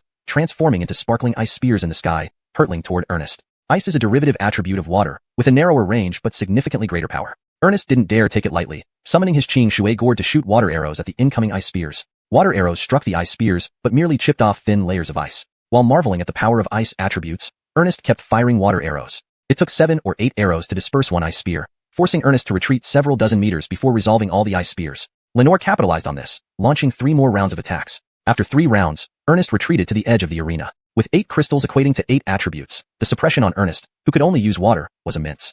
Although Lenore cornered Ernest at the edge of the arena, she stopped attacking, instead retracting her treasures and calmly saying, "Admit defeat." Ernest shook his head. Though he knew his chances weren't great, why not try? Lenore, seeing Ernest's refusal, remained silent, standing tens of meters away, quietly watching him. Ernest, noticing Lenore's pause, took the opportunity to stabilize his turbulent spiritual energy and recover a bit. The wuxia scripture provided the equivalent of 3 additional crystals worth of spiritual energy, adding to his original 2, giving him the equivalent of 5 crystal stage cultivator strength. Yet compared to Lenore's 8 crystals, he was still at a significant disadvantage. With both parties inactive, the audience grew curious. Why isn't it continuing? What's Lenore waiting for? After waiting, Lenore frowned. Why isn't Ernest poisoned? Eventually, the audience realized something. Wait, Ernest hasn't been poisoned. Chang Xiao learned peak crystallization only lasted 2 incense sticks. Ernest has lasted this long. Knowing Lenore's plan, Ernest smiled. It wasn't about endurance. He simply wasn't being poisoned. Poison spread through the bloodstream to accumulate in various organs, eventually leading to failure. However, as soon as Lenore's poison entered his body, Ernest had noticed. He concentrated the poison into one area and expelled it. Of course, if the difference in realm was too vast or the poison too potent, he wouldn't have enough time. But Lenore chose a slow-acting and inconspicuous poison, which couldn't be too intense. Currently, a wet patch had formed on the sole of his right foot. While neither Ernest nor Jack had figured out how Lenore released the poison, there was no longer any worry. After a while, Lenore, seeing no reaction from Ernest, frowned and asked, "You haven't been poisoned?" Ernest replied, "Not yet." "Then let's fight." Lenore roared, raising the vial and attacking once more. Having seen through her 2 ultimate skills, a hint of annoyance colored Lenore's voice. Ernest remained undaunted, moving forward to meet her head-on. Chapter 98. The Goal of a Sage. The 2 fought for another half an hour, yet Ernest still couldn't match Lenore. Even with the blood puppet technique allowing him to dodge several attacks and predict her moves in advance with the help of Donovan, the gap in their spiritual power remained insurmountable. Moreover, he had already expended some spiritual power breaking the formation. Ultimately, Ernest sustained minor injuries and conceded defeat regrettably. However, the spectators clapped as Ernest admitted defeat. A mid-crystallization cultivator had managed to go up against the top disciple of the ethereal sect for an entire hour. He hadn't succumbed to any poison from start to finish. Even if he were at peak crystallization stage, it would have been uncertain who would win this match. Seeing Ernest's concession, Shane sighed with relief. Ernest used blood puppet technique multiple times during the match. The reason he was unaffected by poisons was also due to his blood affinity. Fortunately, no one noticed until the end. Lenore stopped attacking upon seeing Ernest's concession. She carefully observed him before asking, "You have 2 cores but only use water affinity. Why is that?" She herself possessed 8 cores, 5 of which were water-based, creating a complete elemental advantage. Ernest clasped his hands together awkwardly and apologized. "Sorry." Lenore didn't pursue the matter further but instead asked, "What cultivation technique did you use to counter my toxins?" "Sorry." Ernest scratched his head embarrassedly. "I can't reveal that." Lenore's face flushed slightly with anger. "Are you doing this on purpose?" Ernest looked serious, pointing to Shane as a scapegoat. "Really? I can't say. It's my master's secret."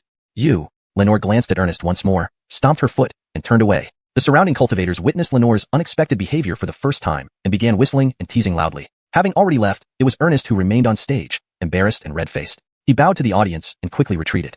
Shane found it amusing. The usually composed Ernest could be shy too. In the end, Ernest placed 32nd, largely due to the significant disparity in spiritual power. However, no one underestimated him. At just 15 or 16 years old, at mid-crystallization stage, to reach this position through sheer skill, it was unimaginable what he might achieve in the next competition 10 years later. He might even have successfully ascended to the returning pill realm by then. Shane wasn't particularly concerned about Ernest's loss. After all, he had only been practicing for less than half a year, and reaching the top 32 among so many cultivators was an outstanding achievement. On the contrary, Ernest felt quite aggrieved about losing to Lenore. If he hadn't wanted to hide Donovan and hadn't wasted so much spiritual power breaking the array, he might have had a fighting chance. Next were the final 4 matches. Davidson from the cleansing hall unsurprisingly eliminated his opponent, advancing to the top 16. Shane finally got a chance to use the appraisal technique on Davidson to understand his situation. Like others, Davidson also had 8 cores: metal, wood, water, earth, yin-yang, thunder, wind. While not extraordinary, they could be considered an enhanced version of Henley. However, after observing a match, Shane realized his strength lay in his exceptional spiritual sensing ability. Combined with the rich cultivation techniques available at the cleansing hall, he could anticipate most of his opponent's spells before they were cast and prepare accordingly. Watching him, Shane felt he was more like an enhanced version of Ernest, except that Davidson relied entirely on himself. The 3 major sect's chief disciples, despite varying talents, shared one common trait. They were all exceptionally strong. The final 16 included Irvin, Anakin, and a disciple from a second-tier sect who advanced purely due to luck by avoiding the major sections. Of the remaining 13, everyone came from the major sects. Though Fernand belonged to the Blood Peak sect, his words hit the mark. The 3 major sects were unshakable powers in the Northern Realm. Thankfully, internal conflicts within these sects provided a buffer and preserved the existence of smaller sects. After watching the matches, the group returned to their courtyard. Seeing Ernest's dejected expression, Shane comforted him. You've only practiced for less than half a year. Reaching this point is already impressive. Don't overthink it. It's not that, Ernest shook his head. I feel stifled not being able to use my blood affinity techniques. Shane glared at him. Forget your blood core until you reach the transformation spirit realm. Ernest laughed bitterly, nodding in agreement. There was a remnant soul of a transformation spirit realm cultivator in his ancient jade, fully aware of how difficult it was to achieve such a realm. But as Shane said, even if he reached the soul separation realm, being labeled as part of the Blood Peak sect would prevent him from staying in the Northern Realm. Irvin, seeing Ernest's expression, encouraged him grandly. Xia junior brother, aim for sainthood like me? Ernest was momentarily stunned, then laughed. Senior brother Lou, as you say. Shane chuckled and couldn't help but ruffle Irvin's hair. Only he dared to set becoming a sage as his goal as if it were an obvious outcome. After dinner, Shane instructed them to return to their rooms and practice diligently. The spirit chi in the mystic heaven realm was more abundant than outside, equating to 1 or 2 months of cultivation elsewhere. They needed to absorb as much spirit chi as possible in their crystallization stage, and they shouldn't waste such a good opportunity. Meanwhile, Nigel and Corbin had a conversation at the lakeside courtyard. Inside the main hall, they paid little attention to the disciples of the 3 major sects, instead focusing intently on studying Qian sect. Qian sect's performance impressed even Nigel. While others might not know, he knew exactly how long these people had been cultivating. Such talent was rare even in super organizations like Dinghai Pavilion. Nigel secretly rejoiced. Those favored by Tianyin Pavilion were never ordinary. Even Shane's few disciples shone brightly. How formidable must Shane himself be? Thinking of this, Nigel stealthily glanced at Corbin and respectfully asked, Young master, is Shane truly in the ordinary mortal realm? Corbin shook his head, smiling bitterly. I can't tell. Nigel was surprised. Even Corbin couldn't discern? As the young master from Tianyin Pavilion, not Dinghai Pavilion, this was astonishing. Chapter 99, Crystal Elixir. The Heavenly Derivation Pavilion's predictions are unparalleled. Even though Corbin is not yet a master, he surpasses the average soul division realm cultivator. Corbin continued, however, Shane is a wild card my master identified. I'm quite certain of it. Gue fan, Nigel sighed, but he seemed puzzled. But I've never heard of this Shane before. We don't need to worry about whether Shane is Gue fan or not, Corbin smiled. We just need to build a good relationship with him and wait for the right moment. Nigel didn't dare to inquire further about the Heavenly Derivation Pavilion and merely nodded in agreement. Nigel inwardly marveled that if it weren't for Shane, he would never have had the chance to meet the young master of the Heavenly Derivation Pavilion. Regardless of how the Heavenly Derivation Pavilion viewed him, Shane had become his lucky star. Having confirmed the Heavenly Derivation Pavilion's attitude towards Shane, Nigel no longer held back. He decided to seize the opportunity. That night, he went to Shane's courtyard. Adrian informed Shane of Nigel's visit, which surprised Shane somewhat. Didn't he say we discuss things after the competition? Nonetheless, there was no reason for Shane not to see him. He instructed Adrian to lead Nigel to the main hall, straightened his clothes, and then went out to greet him. As soon as Nigel sat down, he stood up again when he saw Shane enter. He bowed with both hands clasped together and said with a smile, I apologize for disturbing you, Taoist Ellis, while you're preparing for the competition. Shane was momentarily taken aback. Why has he suddenly become so warm and friendly? He wasn't like this before. Most likely, it's because of Corbin's influence on him. But who exactly is Corbin, and where does his confidence come from? While pondering, Shane replied with a smile, Shopkeeper Huang, you flatter me. Your visit is an honor. They chatted for a while, mostly discussing matters related to the sect competition. Nigel avoided mentioning the purpose of his visit, and Shane did not press him. However, during their conversation, Nigel felt an internal tremor. Shane's knowledge exceeded his own at the crystal formation realm. The cultivation methods and levels of the disciples from the three major sects were discussed fluently by Shane. Many aspects Nigel hadn't understood were now clear. Moreover, what Shane said largely aligned with Mu Xiaoxing's words. Part of what Shane knew came from the appraisal technique, and the other part came from listening to Ernest. Every night, Ernest recounted what Jack had said to Irvin and Anakin, as Shane had requested. Given such a seasoned expert, it made sense to glean insights from him. However, the sect competition involved only crystal formation disciples. Though Nigel might be less informed at the crystal formation realm, even a casual glance from a soul division cultivator would reveal everything clearly. Thus, Nigel couldn't determine Shane's exact realm. Yet, there was no trace of spiritual energy fluctuations, and he was certainly not below the soul division realm, adding the fact that hidden Gui-Fan realm experts never revealed themselves. Furthermore, Shane repeatedly claimed to be an ordinary person. Damn it. Except for Gui-Fan, there's no other explanation. Shane remained unaware that Nigel had conjured an elaborate story in his mind, concluding that Shane was a big shot in the Gui-Fan realm. He continued chatting casually with Nigel. After some thought, Nigel finally steeled himself and took a gamble. Leveraging the conversation, he pulled out a small porcelain bottle from his storage bag and placed it on the table. Smiling, he said, Daoist Ellis, here's a bottle of crystal elixir. Since I can't use it, I thought I'd offer it to your disciples. It's a way to put it to good use. Shane cast an appraisal technique on it. Crystal elixir, grade C. Increases the chances of successful crystallization upon consumption. Elixirs are not comparable to magic treasures or cultivation techniques. For crystal formation disciples, a grade C elixir is already top tier. Consuming a higher grade one could be fatal. A single bottle of a high-ranking elixir is worth at least 10,000 spirit stones, let alone one that enhances crystallization success rates. Shane pushed it back toward Nigel and said with a bow, no reward without work. I dare not accept it. Not at all. Nigel had his excuse ready, deliberately lowering his voice. Fademu is a big figure in our Kamsi pavilion. He admires you greatly, and it's brought me much favor too. Shane scratched his head. Corbin, being a soul division realm cultivator under 30 years old, no matter what faction, was an absolute genius prodigy. Calling him a big figure didn't surprise Shane. But why did everyone from the Kamsi pavilion seem to favor him? After some polling, Shane reluctantly accepted the crystal elixir. However, he didn't feel like he had gained any advantage. Instead, he felt like the Kamsi pavilion was plotting something against him. Coupled with Carmine inexplicably running to Irvin, the number of people watching him seemed significant. The Xiuxian sect had only 2 outstanding books left. While they were indeed exceptional, any sage could write them accurately. But besides these 2 books, what else could they be interested in? Shane couldn't figure out what these grand figures found appealing about him. Deciding to stop worrying, Shane rested overnight. The next morning, he distributed the crystal elixir among his 3 disciples. Before leaving, Nigel briefly explained the effects of the elixir. Upon consumption, it increased the efficiency of converting heavenly and earthly energies into body's spiritual energy. More crucially, it enhanced the user's sensitivity to surrounding energies during cultivation, thus boosting the success rate of crystallization. The effects lasted 3 to 5 days. With abundant essence energies in the Xintian secret realm, it was best for them to consume it now. No one questioned where the elixir came from. Each disciple took 1 pill. There were 7 or 8 pills in the bottle, but this type of elixir was only effective once. Extra doses were useless, so Anakin kept them. Taking advantage of the day off, they practiced diligently all day. The following day, the round of 16 to 8 officially began. Though the matches decreased, the number of spectators grew significantly. Practitioners from the Xintian sect mobilized almost entirely, making the 7 peaks unprecedentedly empty. Meanwhile, more practitioners from outside the secret realm arrived. Noticing this, the Xintian sect adjusted the arena layout during the rest day. 2 arenas were set up on either side of the square, surrounded by a temporary terraced mound. Seeing the arena design, Shane chuckled to himself. Isn't this a soccer field? Such massive construction was a mere few hours' work for high-level cultivators. But unless for such occasions, they wouldn't deign to undertake this task, it would lower their status. Encircled by mounds, the standing area expanded, blocking the view of the main hall. Soul Division and Crystal Formation cultivators could only watch from the arena. In the prime location at the front, the Xintian sect arranged a separate temporary area, isolated from others for these VIPs to sit. Crystal Formation cultivators were below, and Soul Division cultivators above. This stark hierarchy was evident. The first match of the morning featured Irvin. Chapter 100, Spirit Transformation Beast. Irvin's opponent was Jennifer from the Cleansing Hall, the same female cultivator who had eliminated Jewel. In terms of strength, she should be about the same level as Henley. At this point in the competition, the judges were already quite familiar with all the contestants, so there was no need for further identity verification. The two simply bowed slightly to the judge before stepping into the arena to begin their match. Jennifer was 22 years old according to her appraisement records, but looked like a 15 or 16-year-old girl on the outside. She wore a bright red hunting outfit with a fox fur hat that made her look incredibly adorable. She skipped onto the stage with a charming smile, yet instead of performing a traditional salute, she ran up to Irvin and pinched his cheek before asking, "You're so cute, little brother. Is that rabbit your spirit pet? Can you call it over so I can touch it too?"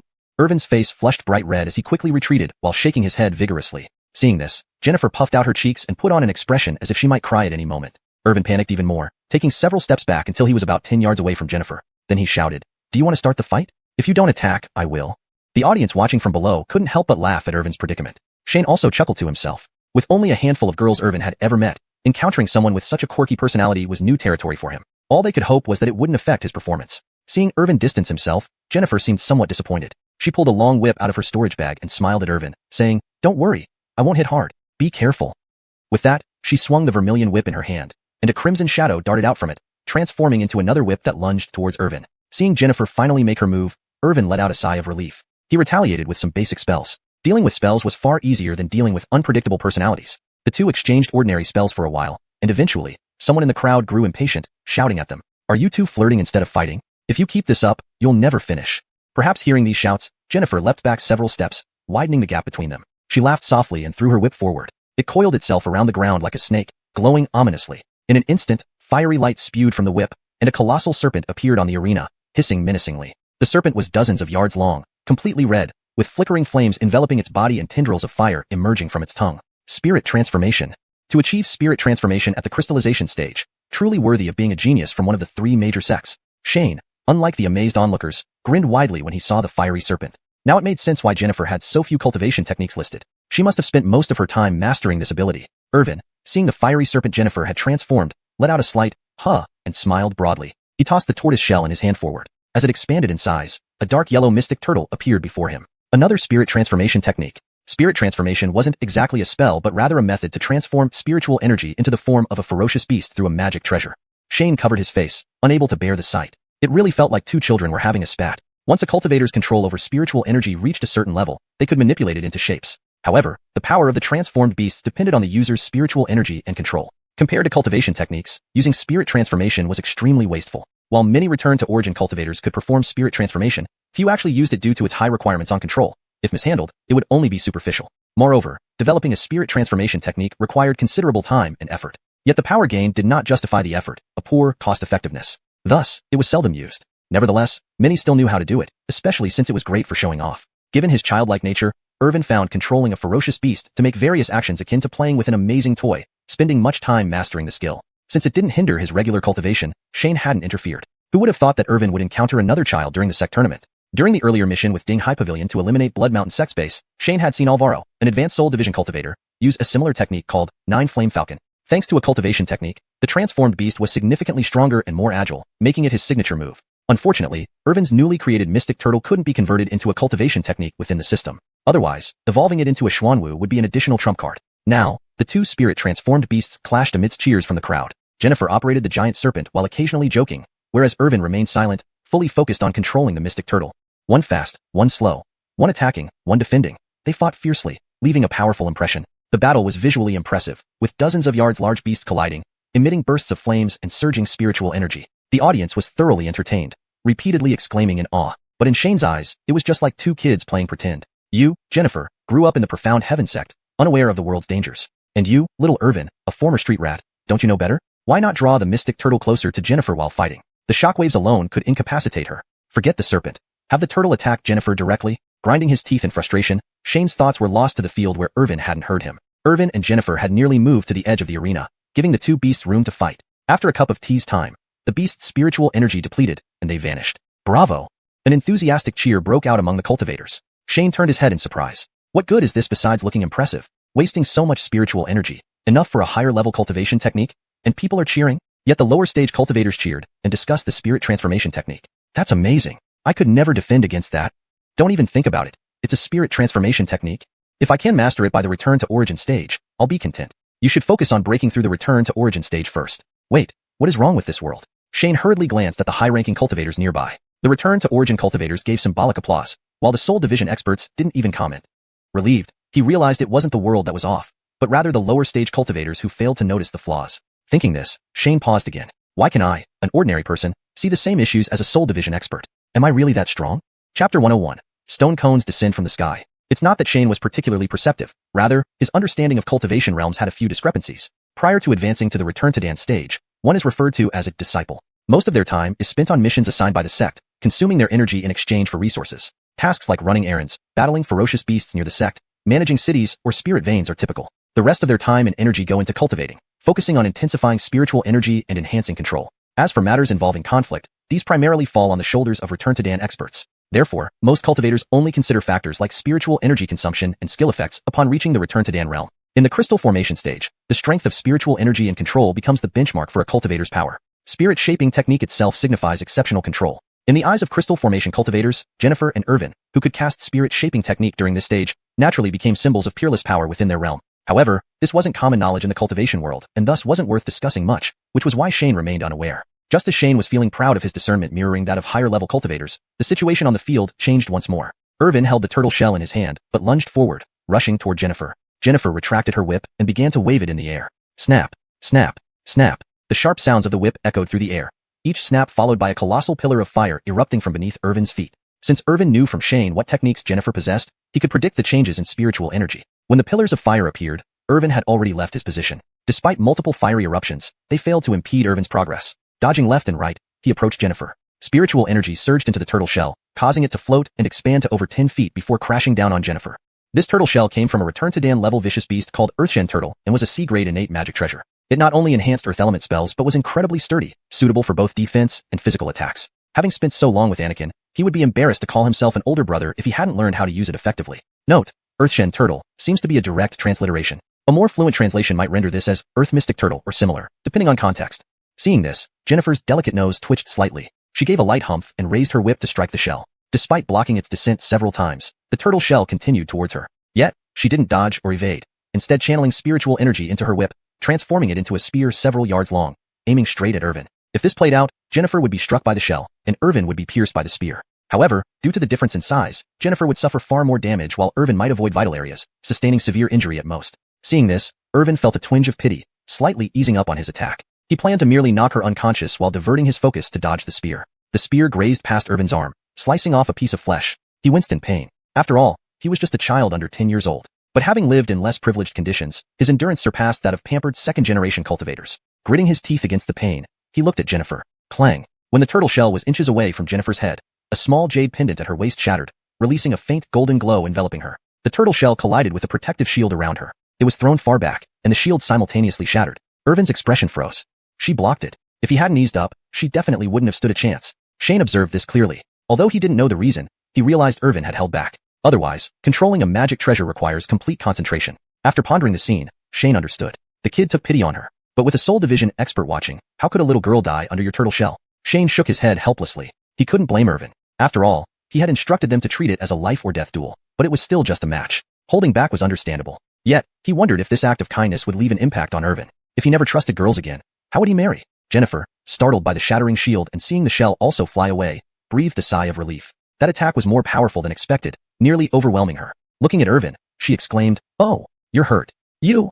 Irvin gritted his teeth, glaring at her. He spared her life, and she used a one-time magic treasure. He bore the pain, took 2 steps back, and summoned the shell back into his hand. Injured, he switched the shell to his left hand and began swinging it towards the sky. Swinging a dozen times, he paused and stared at Jennifer, who was deeply puzzled. Indeed, she sensed Irvin's spiritual energy fluctuations resembling stone cone technique, but there were no signs of stone cones forming around her. Nevertheless, she didn't let her guard down. After all, Irvin had won matches using stone cone technique before. Ignoring it now would be a mistake. Waiting a moment and still seeing no stone cones, Jennifer prepared to attack when a piercing sound came from the sky. Dozens of fire-red spheres cascaded down directly at her. What is this? Irvin can't use fire attributes, right? How did meteorites appear? Shane smirked. This was another of his creations. There was no meteorite technique in this world, but artificial methods were possible. A crystal formation cultivator could control a spell within 100 meters, but release alone could reach thousands of meters without needing control. So, what about casting stone cone technique upwards? The speed from free-falling thousands of meters was far faster than what a crystal formation cultivator could control. Moreover, an initial velocity could be applied during release. Earlier, Shane had Irvin try it. The falling stone cones created pits 5 or 6 meters wide, surpassing some Xian-grade earth spells. Realizing this potential, he conceived a plan. With dozens of stone cones and testing showing Irvin could regain control within 100 meters, high-altitude bombardment turned out to be, whoa, precise guidance. Chapter 101. Stone cones descend from the sky. It wasn't that Shane was particularly perceptive. Rather, his understanding of cultivation realms had a few biases. Before reaching the reverted elixir realm, everyone was simply called a disciple. Most of their time was spent on tasks assigned by the sect, running errands, dealing with fierce beasts around the sect, managing cities or spirit veins to earn resources. The rest of their time and energy went into cultivation, which primarily meant intensively increasing their spiritual energy and enhancing control over it. Matters involving combat were mainly handled by reverted elixir realm experts. Thus, for most cultivators, they only began to consider factors like spiritual energy consumption and skill effectiveness after reaching the reverted elixir realm. In the crystallization stage, the strength of spiritual energy and control became the standards for evaluating a cultivator's strength. Spirit manipulation technique itself was a mark of strong control. To other crystallization stage cultivators, Jennifer and Irvin could release spirit manipulation technique at this stage, symbolizing powerful peers within the same realm. However, such matters were neither common knowledge nor a topic worth discussing in the cultivation world, so Shane remained unaware. Just as Shane was feeling pleased about having the same perceptiveness as higher-ranking cultivators, the situation in the arena changed once more. Irvin clenched the turtle shell in his hand and lunged forward, rushing toward Jennifer. She retracted her whip and began swinging it in the air. Snap, snap, snap. The sharp sound of the whip echoed through the air, each snap accompanied by a massive pillar of fire erupting beneath Irvin's feet. Having known from Shane what techniques Jennifer possessed, Irvin could predict the movements based on the changes in spiritual energy. When the pillars of fire appeared, Irvin had already moved away from his original position. Despite several dozen fiery beams, Irvin continued advancing. In between dodges, Irvin arrived before Jennifer. Infusing spiritual energy into the turtle shell, it floated up, expanding to several zhang in size, hurtling down towards Jennifer. This turtle shell belonged to a reverted Elixir Realm Earthshen turtle, a grade C innate magical treasure. It enhanced Earth-type spells' power and was incredibly durable, suitable for both defense and physical attacks. After being with Anakin for so long, if he hadn't learned how to smash things, he wouldn't have been a worthy elder brother. Seeing this, Jennifer slightly wrinkled her nose, huffed lightly, and whipped the turtle shell with her long whip. After a few strikes, although the descent of the turtle shell slowed, it still continued toward her. Jennifer did not dodge but instead channeled spiritual energy into her whip, transforming it into a spear-like weapon several zhang long, aiming directly at Irvin. On this trajectory, Jennifer would be hit by the turtle shell, and Irvin would be impaled by the spear. However, given the size difference, Jennifer might be severely injured while Irvin could avoid fatal injuries. Seeing this, Irvin hesitated, lessening the force slightly, intending only to knock her unconscious and use the remaining energy to evade the spear. The spear grazed past Irvin's arm, tearing off a piece of flesh. Irvin grimaced, nearly crying out, being only a 10-year-old child. Growing up in lower conditions made him more resilient than pampered second-generation cultivators. Gritting his teeth against the pain, he looked at Jennifer. Clang, just inches above her head. A small jade pendant shattered, emitting a faint golden light that enveloped her. The turtle shell collided with an invisible barrier, recoiling far away, shattering the protective shield. Irvin froze. She blocked it. If he hadn't held back, she definitely wouldn't have. Shane saw clearly, despite not knowing the reason. Irvin had definitely pulled back. Otherwise, there wouldn't have been any spare energy to move his body during full concentration on the artifact. Reflecting on the situation, Shane understood. The kid was soft-hearted. With high-level cultivators watching, he couldn't let the girl die under his turtle shell. Shane shook his head helplessly. He couldn't blame Irvin either. Though he instructed them to treat it like a life-or-death match, it was just a test. Reluctance to strike hard was understandable. He wondered if Irvin would have any emotional fluctuations due to his kindness being exploited. If Irvin stopped trusting girls in the future, how would it affect his prospects for marriage? Seeing her shield shattered, Jennifer was also startled. But seeing the turtle shell fly away eased her mind. This attack was stronger than expected, nearly overwhelming her. Looking at Irvin, she exclaimed in surprise, "Oh, you're injured." "You!" Irvin endured the pain, glaring at Jennifer, trying to spare her life. "And you used a one-time use artifact." Bearing the pain, Irvin stepped back, gently calling the turtle shell back to his left hand, as his right was injured. Irritated, he swung it towards the sky repeatedly. Jennifer felt puzzled. She sensed Irvin's spiritual energy fluctuation, resembling stone cone technique, but no signs of the technique appeared nearby. Still, she didn't dare underestimate him. Irvin had won using stone cone technique before, making it a significant technique for this competition. After waiting and seeing nothing, she prepared to attack when she heard piercing screeches from the sky. Dozens of fiery red spheres descended from above, aiming directly at Jennifer. What is this? Irvin doesn't know fire techniques. Where are these meteors coming from? Shane grinned. These were his creation. There was no meteor technique in this world, but why not create one? Crystallization stage cultivators controlled spells within about 100 meters, but releasing without control could extend that range by dozens of times, to several thousand meters. Releasing stone cone technique upward would make the cones fall freely from thousands of meters high, far faster than what crystallization stage cultivators could control. Moreover, he could apply initial velocity upon casting the spell. Previously, Shane had Irvin try it. The falling stone cones created craters several meters wide. In terms of power, they surpassed low-tier Earth-type spells. With this realization, Shane developed an idea. Irvin could cast dozens of stone cones. Surprisingly, once the cones fell within 100 meters, Irvin regained control over them. Expecting high-altitude bombing, it turned out to be guided precision attacks. Holy crap! Precision-guided strikes. Chapter 102. A groundbreaking revelation. The stone spear technique, inherently conical with a sharp front and wide back, was perfectly suited for high-altitude throwing, needing no adjustment in shape. As dozens of stone spears sliced through the air, their temperature rose continuously, soon enveloped in flames, resembling fiery meteors plummeting from the sky. The spectators outside were left speechless by this spectacle of fireballs raining down. Even spectators at the other competition grounds turned their heads to witness this extraordinary scene. Fortunately, the arena's defensive array was designed outwardly, protecting against attacks from within. Otherwise, these flaming projectiles might have reached Jennifer. In an instant, the blinding fireballs entered the arena, within range for Irvin to control. With a wave of his left hand, the stone spears redirected, hurtling toward Jennifer. Due to the immense speed, precise control was unattainable, so he adjusted only the general direction. Caught off guard, Jennifer hastily deployed several defensive spells, but felt it was inadequate. Clenching her teeth, she retrieved some talismans and tore them open rapidly. Moments later, the stone spears shrieked as they struck around her. Boom, boom, boom. Explosions reverberated in rapid succession. Everyone outside was dumbfounded, including the Soul Division Masters. It wasn't just the sheer power of the spell, but the profound implication behind it. Earth can generate fire. The interplay and restraint of the 5 elements were ingrained in their understanding. Yet now they saw fire enveloping the outer layer of the stone spears. This was not a mixed spell but a simple stone spear technique. This revelation overturned their concepts, defying all imagination. If Shane knew their thoughts, he would likely mock. Without mathematics, physics, and chemistry, magic is everywhere in life. On the field, Jennifer was already engulfed in explosions. The stone spears striking the ground caused the defensive array to tremble. Fortunately, the referee remembered his duty despite his astonishment. He waved both hands, releasing spiritual energy that split into 2 parts. One part reinforced the defensive array, while the other shielded Jennifer. When the explosion ceased, Jennifer lay unconscious on the ground. The crowd remained silent. This was the stone spear technique, an unranked spell, not like the spirit moving technique, which grows stronger with more spiritual energy. The power almost rivaled that of Earth-class spells. Considering Irvin was only a crystal formation cultivator made this even more astonishing. If he advanced another rank to inner core, how powerful would the stone spear technique become? Could it rival heaven-class spells? Yet, the consumption of the stone spear technique was at most 1/10 of a heaven-class spell. Imagine casting hundreds of heaven-class level stone spears. A collective shiver ran through the audience. Marcus, after watching Irvin's performance, furrowed his brow deeply. Observing several disciples from xiuxian sect, he sensed a looming threat. He had a premonition that the xiuxian sect incident involved more than the 3 major sections.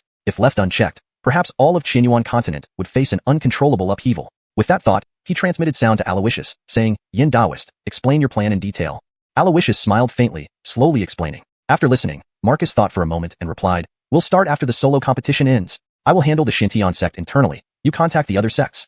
Without consulting others within the sect, Marcus made this decision. Aloysius nodded subtly toward Marcus, then suddenly burst into laughter, drawing curious glances from those around him. Among the inner core cultivators watching the match was Nigel, who exchanged a similarly astonished look with Corbin beside him. Corbin muttered with his mouth slightly agape, "Changes, changes?" Hearing Corbin's words, Nigel wished he hadn't heard. "Damn, am I supposed to hear this? Don't mess with me. I'm just a shopkeeper from the northern region. I can't hear such shocking talk." Realizing his mistake, Corbin quickly shut up and gave Nigel a meaningful glance. Nigel stiffened, pretending not to have heard anything and turning away inconspicuously. Corbin nodded approvingly. "This fellow has good judgment. He's worth cultivating." The referee glanced at the unconscious Jennifer, then declared Irvin's victory with mixed emotions. Hearing this, Irvin covered his right hand and walked off the field. Bryce had prepared healing pills beforehand, giving one to Irvin upon his return and dressing his wounds. Anakin assisted beside him. Shane, however, did not go over but instead frowned while holding Lacey. Observing the expressions of the surrounding cultivators, Shane realized things had gone too far. The sect contest had already revealed too many groundbreaking elements, making him feel a bit uneasy. The performances of xiuxian sect's disciples recently were not just good, they were astounding. Even the chief disciples of the 3 major sects couldn't garner as much attention as Anakin's Tai Chi diagram. And now, with Irvin's meteor spell, everyone was terrified. It seemed nearly impossible for the 3 major sects to openly expel xiuxian sect, but their resentment must be growing. Both the Tai Chi diagram and the meteor spell surpassed the understanding of most cultivators. When you are one step ahead, you're considered a genius. But when you stay steps ahead constantly, everyone sees you as a madman, wanting to eliminate you. However, since they've embarked on this path, regretting now is pointless. If xiuxian sect were immensely powerful, external opinions wouldn't matter. Yet, including everyone, there were only 4 crystal formation cultivators. No matter how talented they were, they couldn't stop a soul division cultivator. Shane pondered and decided to think big. The 10 cultivation techniques, Jia Wood, E Wood, Bing Fire, Ding Fire, Wu Earth, Ji Earth, Gung Metal, Xian Metal, Ren Water, Gui Water, all D rank, were outdated for him and xiuxian sect. There needed to be a chance to spread these techniques, earning system points to upgrade his realm. Considering everything, when the sect contest ended, if they placed in the top 10 and selected spirit veins, it would be an ideal time. He could then explain these 10 techniques in front of everyone. No one would dare to stop him. Whoever tried to intervene would be considered a sinner.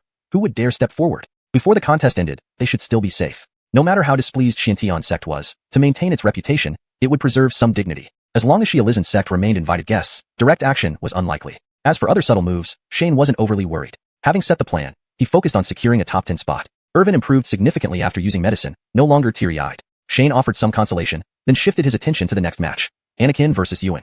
Chapter 103, Clash of the Titans. Winning wasn't impossible for Anakin. Shane and a few others had come up with several more spells beyond those already used. However, if they were to reveal even more techniques, Shane feared that the Xiuxian sect might cast aside its pretense of righteousness and capture them on the spot. They couldn't afford to provoke the 3 major sects any further. If their brilliance continued to outshine the rest, the 3 great sects would likely set aside their differences and unite against Xiuxian sect. Shane pulled Anakin aside and whispered, "Apart from the fire refining technique and the Taiji diagram, you're forbidden from using any other spells we've researched?" Anakin paused, asking, "Why?" "Don't use them, and that's final." Shane didn't have time to explain thoroughly as the match was about to begin. "All right," Anakin scratched his head, "then I can't guarantee a win." "Losing isn't your fault." Shane pushed him forward. The referee called for the second time, and Anakin hurried over. As soon as they stepped into the arena, the crowd erupted in excitement. Anakin had become well known in the Xiuxian realm for his Fire Lotus technique and Taiji diagram. Ewan, as the chief disciple of the Xiuxian sect, naturally commanded immense popularity. Their match was often dubbed a pre-final showdown. As for the chief disciples of the other two major sects, nobody cared about them here in the Xiuxian realm. Naturally, the audience split into two factions. The disciples of the Xiuxian sect believed Yuan would win, while those from other sects supported Anakin. Everyone anticipated an intense competition. These two were stronger than many ordinary core formation cultivators. Yuan, dressed in purple robes and holding a folding fan, stood on the field. Though shorter than Anakin by half a head, he remained the center of attention. He closed his fan, clasped it in his hand, and bowed politely to Anakin, saying, "Fellow Taoist Neo has remarkable strength. I truly admire you." Despite his words, there was no sign of genuine admiration on his face. Anakin returned the bow, replying, "I haven't seen fellow Taoist Bai's true strength yet." To Yuan, this statement held a different meaning. He gave a light humph, a smirk playing on his lips, and replied coolly, "You will soon." "All right," Anakin nodded, taking out the black gold seal from his storage bag. "Let's start." Yuan kept his fan open, pointing it forward. Surrounding spirit energy converged, forming 5 fiery red orbs the size of heads behind him. These orbs swayed slightly before flying towards Anakin. It was a simple technique, just gathering fire spirit energy, but the ability to form 5 orbs instantly demonstrated exceptional control. This opening move left the spectators in awe, but for Anakin, it was just a small matter. He similarly formed 5 fire orbs behind him, which then charged at Yuan's orbs. Boom! All 10 orbs collided simultaneously, bursting into flames before disappearing. Despite being the last to react, Anakin managed to block Yuan's attack, showing a slight edge. This slight advantage, however, held little significance. Yet, Yuan, feeling challenged, cried out, again. Behind him now appeared 5 golden mini-swords instead of orbs. Anakin remembered his master's teachings and opted not to engage in a head-on power struggle. Instead, he summoned the Taiji diagram. Whereas manipulating the Fire Phoenix took some effort, handling lower-tier metal spells was effortless for him. The Taiji diagram, roughly 3 feet in diameter, rotated and redirected the golden swords back towards Yuan. Yuan tried to regain control but found he could no longer command the swords. Reluctantly, he resummoned 5 new swords, which collided mid-air, disintegrating into stardust. Yuan frowned, having taken a small hit. He had certainly asked Henley about the Taiji diagram after the previous match. At the time, Henley hadn't mentioned losing control once the Fire Phoenix was reversed. After some thought, Yuan decided to try a higher-tier spell. With swift hand movements, a river of flame emerged above his head. Pointing his fan, a stream of fire shot directly at Anakin, an advanced Earth-rank spell known as Inferno Blaze. Aware of the power of this move, Anakin poured more spirit energy into the Taiji diagram, expanding it to several yards wide, blocking the attack. Unexpectedly, the fire didn't bounce back. Instead, it gradually dissolved into nothingness within the diagram. If this continued, it would turn into a direct contest of spirit energy. Yuan wouldn't allow that, so he stopped the spell. But just as the flames vanished from his head, he saw Anakin grin. The flames reappeared from the Taiji diagram and sped toward Yuan. Catching him off guard, the flames enveloped Yuan. When the flames dissipated, he reappeared unscathed, but his fan had been consumed, leaving only charred bones. The crowd gasped in shock. It was the first time someone had damaged Yuan's fan. This proved that Anakin and Yuan were evenly matched. Yuan was momentarily stunned. The Taiji diagram was far more powerful than he imagined, and when Anakin had fought Henley, he hadn't used his full strength. Fortunately, Yuan hadn't sustained an attack long enough for the rebound to harm him. Realizing he might be injured, Yuan felt a tinge of anger. Before he could launch another attack, Anakin laughed. "My turn." Putting away the black gold seal, Anakin pulled out a red handkerchief and began channeling spirit energy. Before him, a fire lotus blossomed quickly before shrinking into the size of a fist. He caught the lotus and tossed it gently at Yuan. Yuan smiled, waving his hands disdainfully, summoning a thick lightning bolt behind him. The crowd was astounded. He intended to attack head-on. In an instant, the fire lotus collided with the lightning bolt. Flames and lightning flashed, completely enveloping both fighters. To be continued. Chapter 104, Concealed Sword Cultivator. After a while, the two figures reappeared. The audience looked at Yuan in astonishment, unharmed. He blocked it. A single lightning strike had deflected Anakin's fire lotus. Others might not have seen it clearly, but Anakin on the field knew very well. Yuan shattered a jade talisman at the moment he was enveloped by flames to barely withstand the attack. Anakin grinned at Yuan. Another fire lotus condensed into existence. Jade talismans that could block a fire lotus weren't cheap. Even the chief disciple of Xiuxian sect likely wouldn't have many. Use all your defensive talismans if you can. The fire lotus drifted towards Yuan, and just as the fire lotus was about to reach Yuan, Anakin condensed another new one. 2 fire lotuses approached him, one after another, one slow, one fast, almost simultaneously arriving. A collective intake of breath sounded from the audience. Earth-rank spells, controlling 2 at once? Even for a returning Dan Realm cultivator, this would be difficult.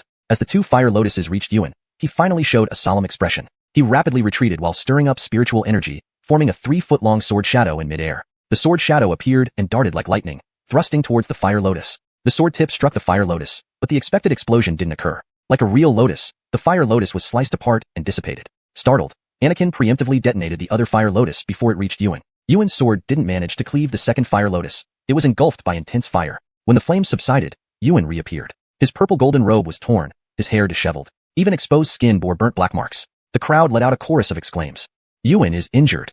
Who would have thought Anakin could force him to this extent? What level of technique is that fire lotus? Hearing the surrounding whispers, Yuan's face turned cold. He smoothed his hair with a raised hand and said calmly, "I am very angry. Then, he extended his right index and middle fingers, closing the rest, forming a sword seal, and lightly waved his arm. The sword shadow moved like thunder, drawing a beautiful arc in the air toward Anakin. Startled, Anakin, unable to summon the Taiji diagram in time, threw out the black gold seal in front of the sword shadow. Crack! With a crisp sound, the shielding barrier Anakin hastily erected shattered instantly. The sword shadow, breaking through the shield, hesitated slightly before piercing into the black gold seal. Squish! The sword shadow pierced several inches into the black gold seal before being halted by the infused spiritual energy. Yuan sneered and gently lifted his right hand. The sword shadow followed his arm, slowly lifting upwards, leaving a several-foot-long mark on the black gold seal. Continuing to wave his right hand as if holding an actual long sword, the sword shadow left the black gold seal, switching from a thrust to a slash, ruthlessly chopping down along the previous mark. Snap! With a sharp sound, the millstone-sized black gold seal was cleaved into two by a long sword. The split black gold seal lost its luster and fell to the ground. Shane, outside the arena, cast an appraisal spell at Yuan's longsword and was shocked immediately. He finally understood what Yuan's sword core crystal was. This isn't a crystal. Sword embryo, grade A, currently grade D. When placed in the Dantian for nurturing, it can grow. Yuan wasn't a spellcasting cultivator but a physical attacker. A physical attacker using swords, and even a sword cultivator at that. Sword cultivators had sword embryos. The low-rank cultivators observing hadn't reacted yet, but the Soul Division realm experts had already sensed something and looked towards Marcus sitting calmly. Seeing Yuan's identity exposed, Marcus no longer hid and smiled, saying, "My young disciple had good luck and found a sword embryo." The surrounding Soul Division realm cultivators congratulated him outwardly, but inwardly feared him greatly. The sword embryo, called an embryo, wasn't because it was weak, but because it was immensely powerful. Like an embryo, it grows within the Dantian over time, increasing in power. Legends said if the owner reached the Sage realm, the sword embryo would also transform into a Sage-level magical treasure. Possessing a sword embryo practically made one invincible within their realm. Without needing Yuan to reach the Sage realm, becoming Incarnation realm alone would make him unbeatable across the Northern Territory. At that time, whether the three major sects remained so was questionable. Other sect Soul Division realm leaders began contemplating how to disrupt Yuan's path to growth. Marcus glanced around at the cultivators, knowing what they were thinking. However, agreeing to expose Yuan's identity as a sword cultivator in the competition, he wasn't afraid of retaliation. Besides, after recognizing the master, the sword embryo was no different from ordinary crystals, impossible for others to take away. Therefore, he merely smiled and didn't speak further. Although Shane saw a sword embryo for the first time, the grade A and growable notes on the appraisal spell surprised him. Grade A meant heaven rank, plus the word growable, basically ranking it among the top-tier treasures in the Northern Territory. Even a transformed spirit cultivator wielding their magical treasures would at most match the level of a sword embryo. Though the sword embryo couldn't display such formidable power under Yuan's control, defeating fellow cultivators of the same realm was effortless. Seeing Yuan summon the magical sword, Corbin's eyes brightened, turning to Nigel and smiling. Seeing a sword embryo here is indeed intriguing. Nigel, as a knowledgeable shopkeeper of Dinghai Pavilion, had already figured it out and explained to Corbin several decades ago. There was a rumored sword tomb secret realm appearing in the Northern Territory, containing a sword embryo, which then quietly vanished. It's probably this one. Corbin nodded. Never thought Marcus had the audacity to entrust a sword embryo to a disciple. It wouldn't work as effectively if nurtured during the crystal formation stage. Nigel laughed. I assume Marcus has some foresight. Even if a Soul Division realm cultivator refined the sword embryo, they'd only get a heaven rank magical sword without the chance to become a Sage level weapon. Corbin shook his head, continuing. This only shows Marcus has plans beyond a heaven rank magical sword. Nigel was startled, not expecting Corbin to deduce so much from a sword embryo. He remembered explaining the conflicts between the three major sects and smaller ones. Unify the Northern Territory, consume smaller sects, then deal with the other two major sections. Corbin chuckled. Not exactly novel. Before Nigel could respond, Corbin continued. Choosing Xiuxian sect as the target for conflict is truly unfortunate. Nigel inwardly cursed again. Damn it. Stop telling me these things. Whatever secrets Xiuxian sect and Shane have, I don't want to know. Nigel pretended not to hear, continuing to watch the arena. Hashtag chapter 105. Acknowledging defeat. As Yuan's sword shadow struck the black gold seal, Anakin immediately began retreating. By the time the magical treasure was shattered, he had already retreated several dozen yards away. Losing the black gold seal, Anakin was greatly astonished. What kind of magical treasure did Yuan have in his hands? Its power was astonishing. Without time to think further, Yuan's sword shadow once again darted towards Anakin. With the increased distance between them, Anakin finally had the opportunity to deploy his Taiji diagram. The sword shadow, swift as lightning, appeared before Anakin in an instant. However, this time with the protection of the Taiji diagram, Anakin felt no fear. The sword emitted a piercing screech as it met the Taiji diagram but could not pierce through it. The rotating black and white spiritual energies enveloped the long sword like a millstone, causing it to lose its previous agility and move forward laboriously, as if wading through a bog. Thus, the diagram and the sword remained locked in a stalemate. The onlookers all exclaimed in surprise. What level of magical treasure does Yuan possess? Anakin's defensive spell is too strong. How can it be broken? While the crowd was stunned, the two fighters were equally taken aback. Anakin had never encountered a magical treasure that couldn't be deflected by his Taiji diagram. Similarly, Yuan had never seen a defense that his sword embryo couldn't penetrate. With a light snort, Yuan curled his right hand, and the long sword slowly withdrew from the Taiji diagram, returning to hover above his head, rotating gracefully. Anakin did not slack off either. He still controlled the Taiji diagram floating in front of him. Without pausing for long, Yuan raised his right hand high and frantically infused spirit energy into the sword embryo hovering above him. Buzz. The long sword emitted a clear resonance and gradually grew larger. When it reached several feet in length, it let out another clear sound and split into 2, then 4 swords. Finally, 8 swords of several feet each floated gently above Yuan's head. He raised his arm heavily and pointed forward. Whooshing sounds pierced the air as the 8 swords rushed toward Anakin. Seeing this, Anakin immediately poured more spirit energy into the Taiji diagram. It gradually expanded to over 10 feet in size, with the black and white colors within spinning faster and faster until their boundaries became almost indistinguishable. Squish. The first sword stabbed into the Taiji diagram and abruptly stopped, just like before. Snap. The second sword did not pierce through, but smashed heavily against the first sword and shattered into tiny star-like fragments that dissipated. Meanwhile, the first sword sank several feet deeper into the Taiji diagram. Snap. This continued with the third, fourth, and fifth swords. By the time the sixth sword hit, the first sword had penetrated nearly 10 feet into the Taiji diagram. A sharp point tore through the Taiji diagram, pointing directly at Anakin standing behind it. Snap. Rip. The eighth sword crashed down, tearing through the diagram like old cloth, and the entire Taiji diagram burst apart with a loud boom.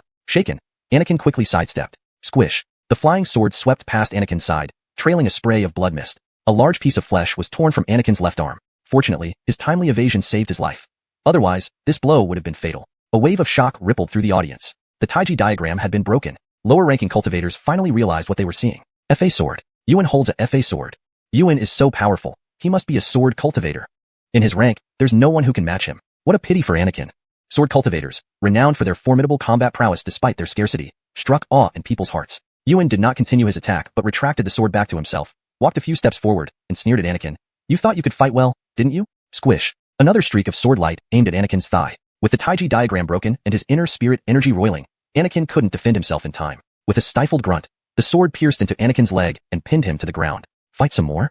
Yuan took 2 more steps forward, arms crossed, looking coldly at the silent Anakin on the ground. Through gritted teeth, Anakin glared back. Yuan didn't control the sword remotely but reached out to pull the sword out of Anakin's body. Anakin grunted again, blood spurting from his thigh. Seemingly not done venting his anger, Yuan lifted the sword, intending to strike again. This person had embarrassed him in front of thousands of cultivators. He, the chief disciple of Xintian sect, had never endured such humiliation. Yuan raised his sword to strike. Shane frowned in the sidelines, ready to declare defeat. The referee was also prepared to intervene and rescue Anakin. However, lying on the ground, Anakin suddenly grinned. Boom. A blaze erupted, enveloping both of them. It was the blaze spell again. Emanating from anywhere inside his body, Anakin used his own body to trigger the spell. When the fire dispersed, Anakin's clothes were gone, his body charred and black, and he was unconscious. Yuan fared no better. His hair was burned in patches, and his clothes hung in tatters. You're dead. Yuan raised his sword to strike again. We surrender.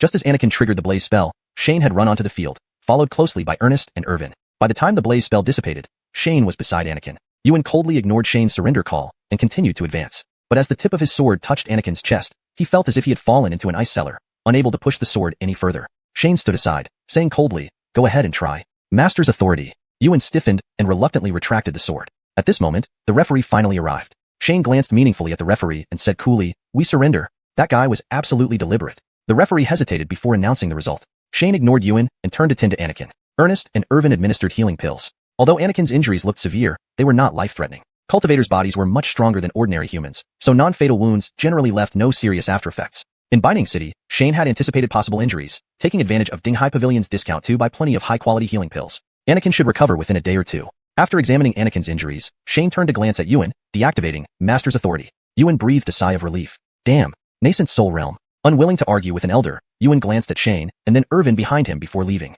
This was the last match of the morning, and they had no need to rush. They waited for Anakin's condition to stabilize slightly on the field. But at this moment, Shane sensed spiritual energy converging above them. This was crystallization. Shane paused and asked, how many pills did you give him?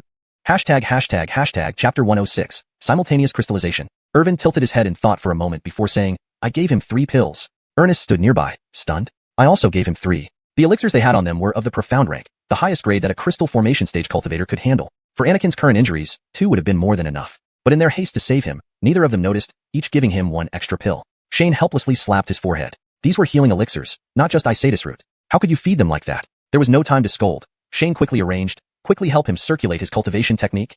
Fortunately, all 3 of them were cultivating the 5-element scripture, which shared the same origin and could help Anakin regulate the chaotic spiritual energy within his body. Otherwise, so many elixirs would cause the medicinal power to stagnate inside him, leading not to successful crystallization but to a burst body. Ernest hurriedly helped Anakin sit up, placed him in a loose-seated position, and then pressed his right hand on Anakin's head to help control the spiritual energy within his body. After a while, the fluctuations of spiritual energy in the sky did not diminish but seemed to grow stronger. Shane froze, quickly patting Irvin again. You two, hurry up. Irvin ran over a few steps and positioned himself behind Anakin, placing both hands on his back. Seeing this, Shane cast concentration spells on all three of them. Yet the crystallization phenomenon in the sky remained elusive and didn't dissipate. Shane couldn't help. He could only watch helplessly from the side. Was Anakin going to die not in the competition but because of a few healing elixirs? Would this be yet another strange death in the Xuanhuan continent's 100 oddities? The spiritual energy contained in the elixirs circulated through the three bodies. Besides aiding Anakin's recovery, part of it was absorbed by Ernest and Irvin. After about an incense stick's worth of time, Anakin groaned softly, gradually waking up. With the assistance of Ernest and Irvin, and the effects of the concentration spell, Anakin instinctively continued to cultivate. As Anakin began cultivating, the phenomenon in the sky transformed from a faint shadow into an actual form.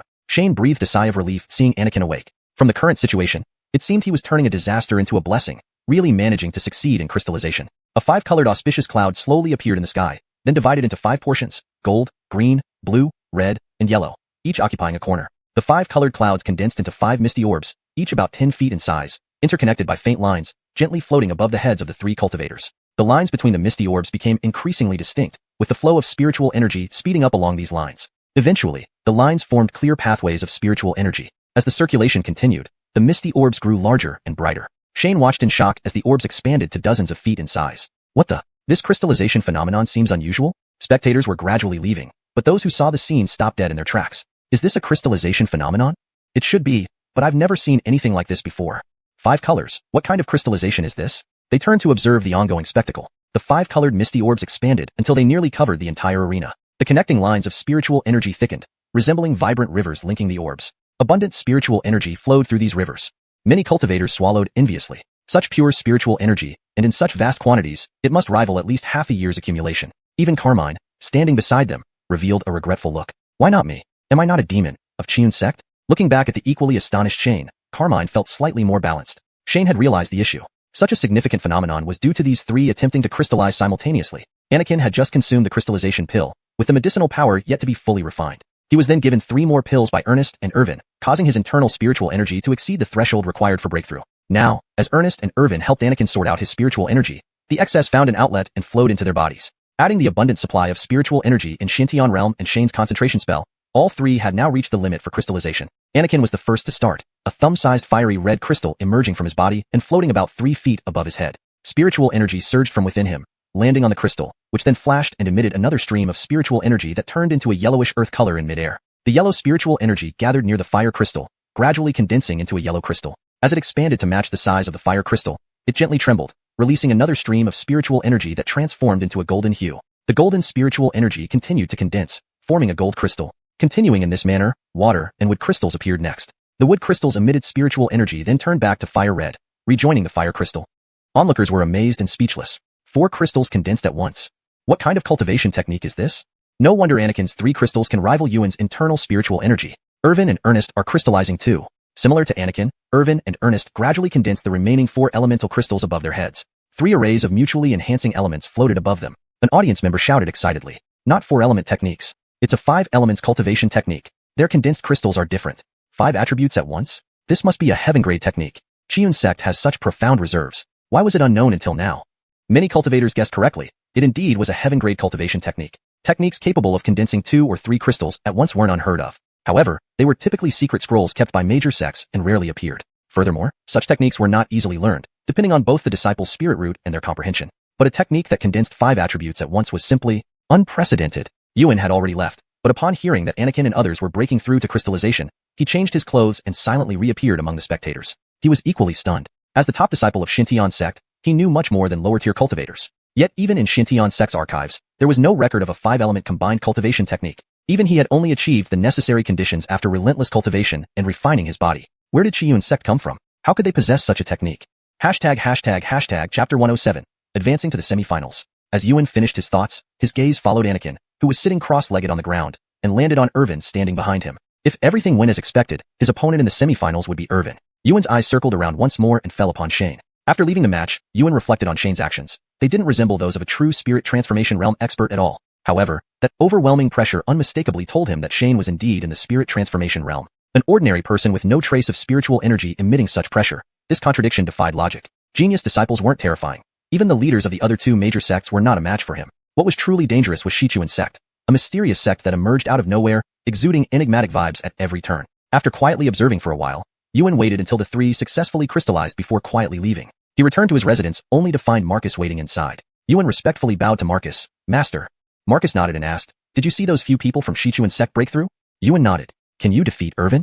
Marcus continued. Yuan pondered seriously for a moment before nodding. I can? He has a contracted spirit beast, Marcus added. I estimate it is in the demon core stage. Yuan was startled. A demon core stage spirit beast, although still considered at the crystal formation stage, had combat power comparable to an ordinary Return to Dan realm cultivator. Despite being a sword cultivator with comparable fighting strength, facing a 1-on-2 battle gave him little confidence. Seeing Yuan remain silent, Marcus observed his expression and knew what he was thinking. Although I cannot be completely sure, based on xiuxian sect's performance, the likelihood that the spirit beast is at the demon core stage is significant.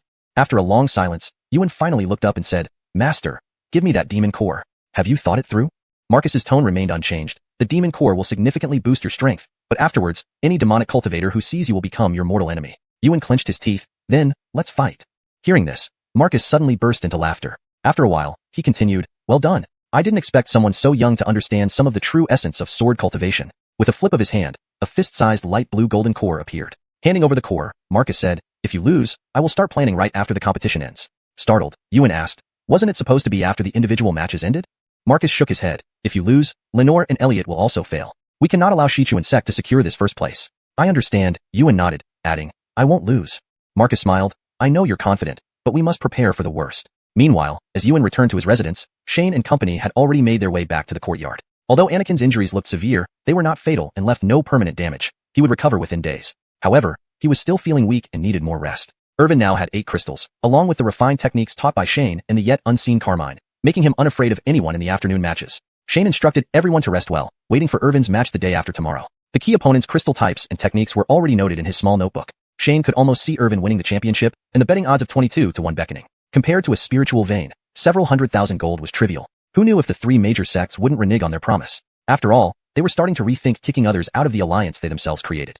By now, Shane's goals for the competition were largely achieved. xiuxian sect's popularity among cultivators rivaled that of the 3 major sections. This result was sufficient for smaller sects to use as leverage against expelling xiuxian sect. Moreover, Shane wasn't particularly interested in the spiritual vein, nor in a pile of spirit stones. Winning something you couldn't defend was like a child carrying gold in the market, far from beneficial. In addition to the Orthodox alliance in the northern region, there were at least 7 or 8 heretical factions and 10 to 20 soul separation realm heretics lurking in the shadows. Whether these heretical factions secretly supported any spirit transformation realm experts was uncertain. While they might not seize the spiritual vein, they certainly would loot it. xiuxian sect couldn't handle such a massive situation. On the morning of the 3rd day, the competition resumed. Anakin was much better, but stayed in his room resting instead of coming to the arena. The Xintian sect had rearranged the arena again. Only one arena remained in the square, its area greatly expanded, and the spectator seats could accommodate tens of thousands of spectators. Fortunately, all cultivators had keen eyesight.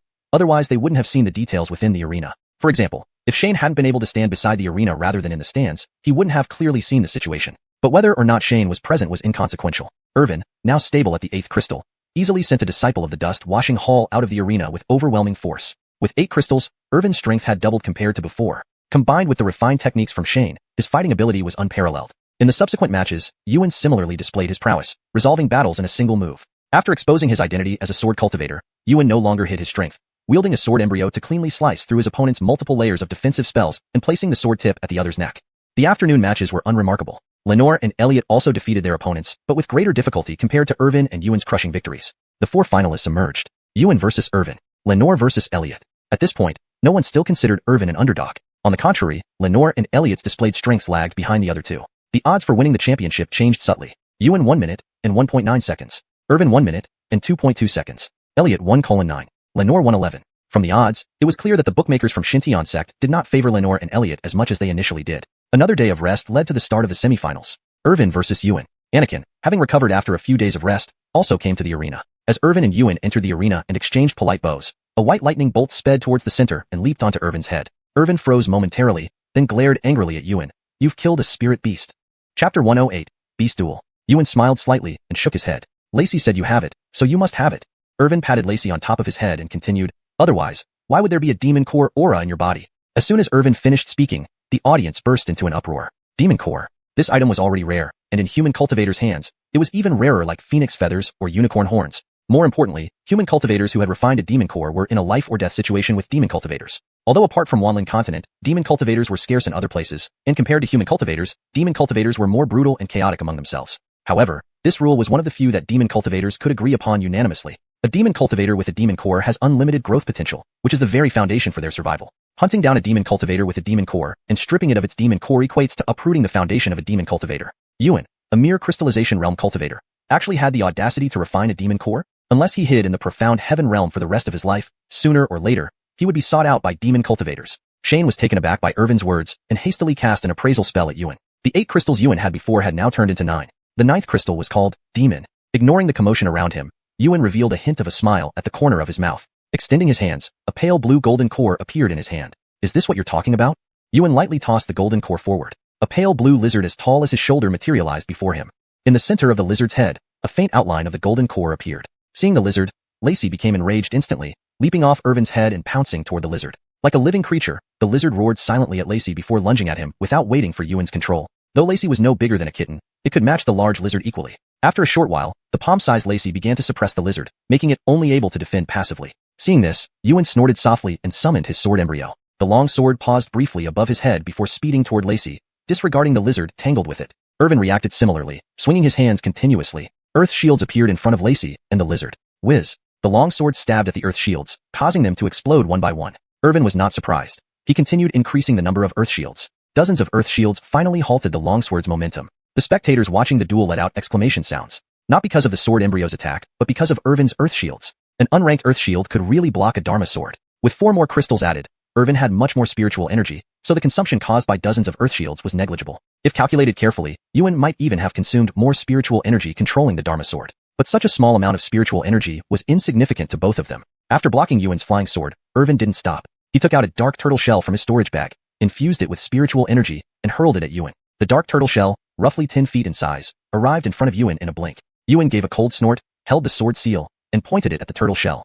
Dong! The Dharma sword collided with the dark turtle shell, and both treasures flew backwards simultaneously. Irvin beckoned, and the dark turtle shell returned to him. Although it seemed like they matched each other evenly, if observed closely, the Dharma sword still had a slight advantage. Now, cracks appeared on the surface of the dark turtle shell. Yuan sneered coldly and continued manipulating the Dharma sword towards Irvin. Daring not to engage in a direct clash with the longsword, Irvin infused the turtle shell with spiritual energy and released defensive techniques to resist the longsword's offensive. Although the turtle shell's defense was decent, it was far less agile than the Dharma sword. For a moment, Irvin seemed overwhelmed. Seeing this, Lacey stopped entangling with the illusory lizard and swiftly stepped back. Opening its little mouth, it spat out a thumb-sized golden core. The golden core emitted a soft white glow and headed straight for Yuan's flying sword. Before Yuan could control the flying sword, the golden core hit the blade. Dong! A crisp sound echoed as the Dharma sword flew diagonally away for several dozen feet before being controlled again by Yuan. Meanwhile, the tiny golden core remained suspended in place. Yuan gave a cold snort, saying nothing. Indeed, it was at the demon core stage. But the observing cultivators were already in an uproar. Golden core. This is a golden core.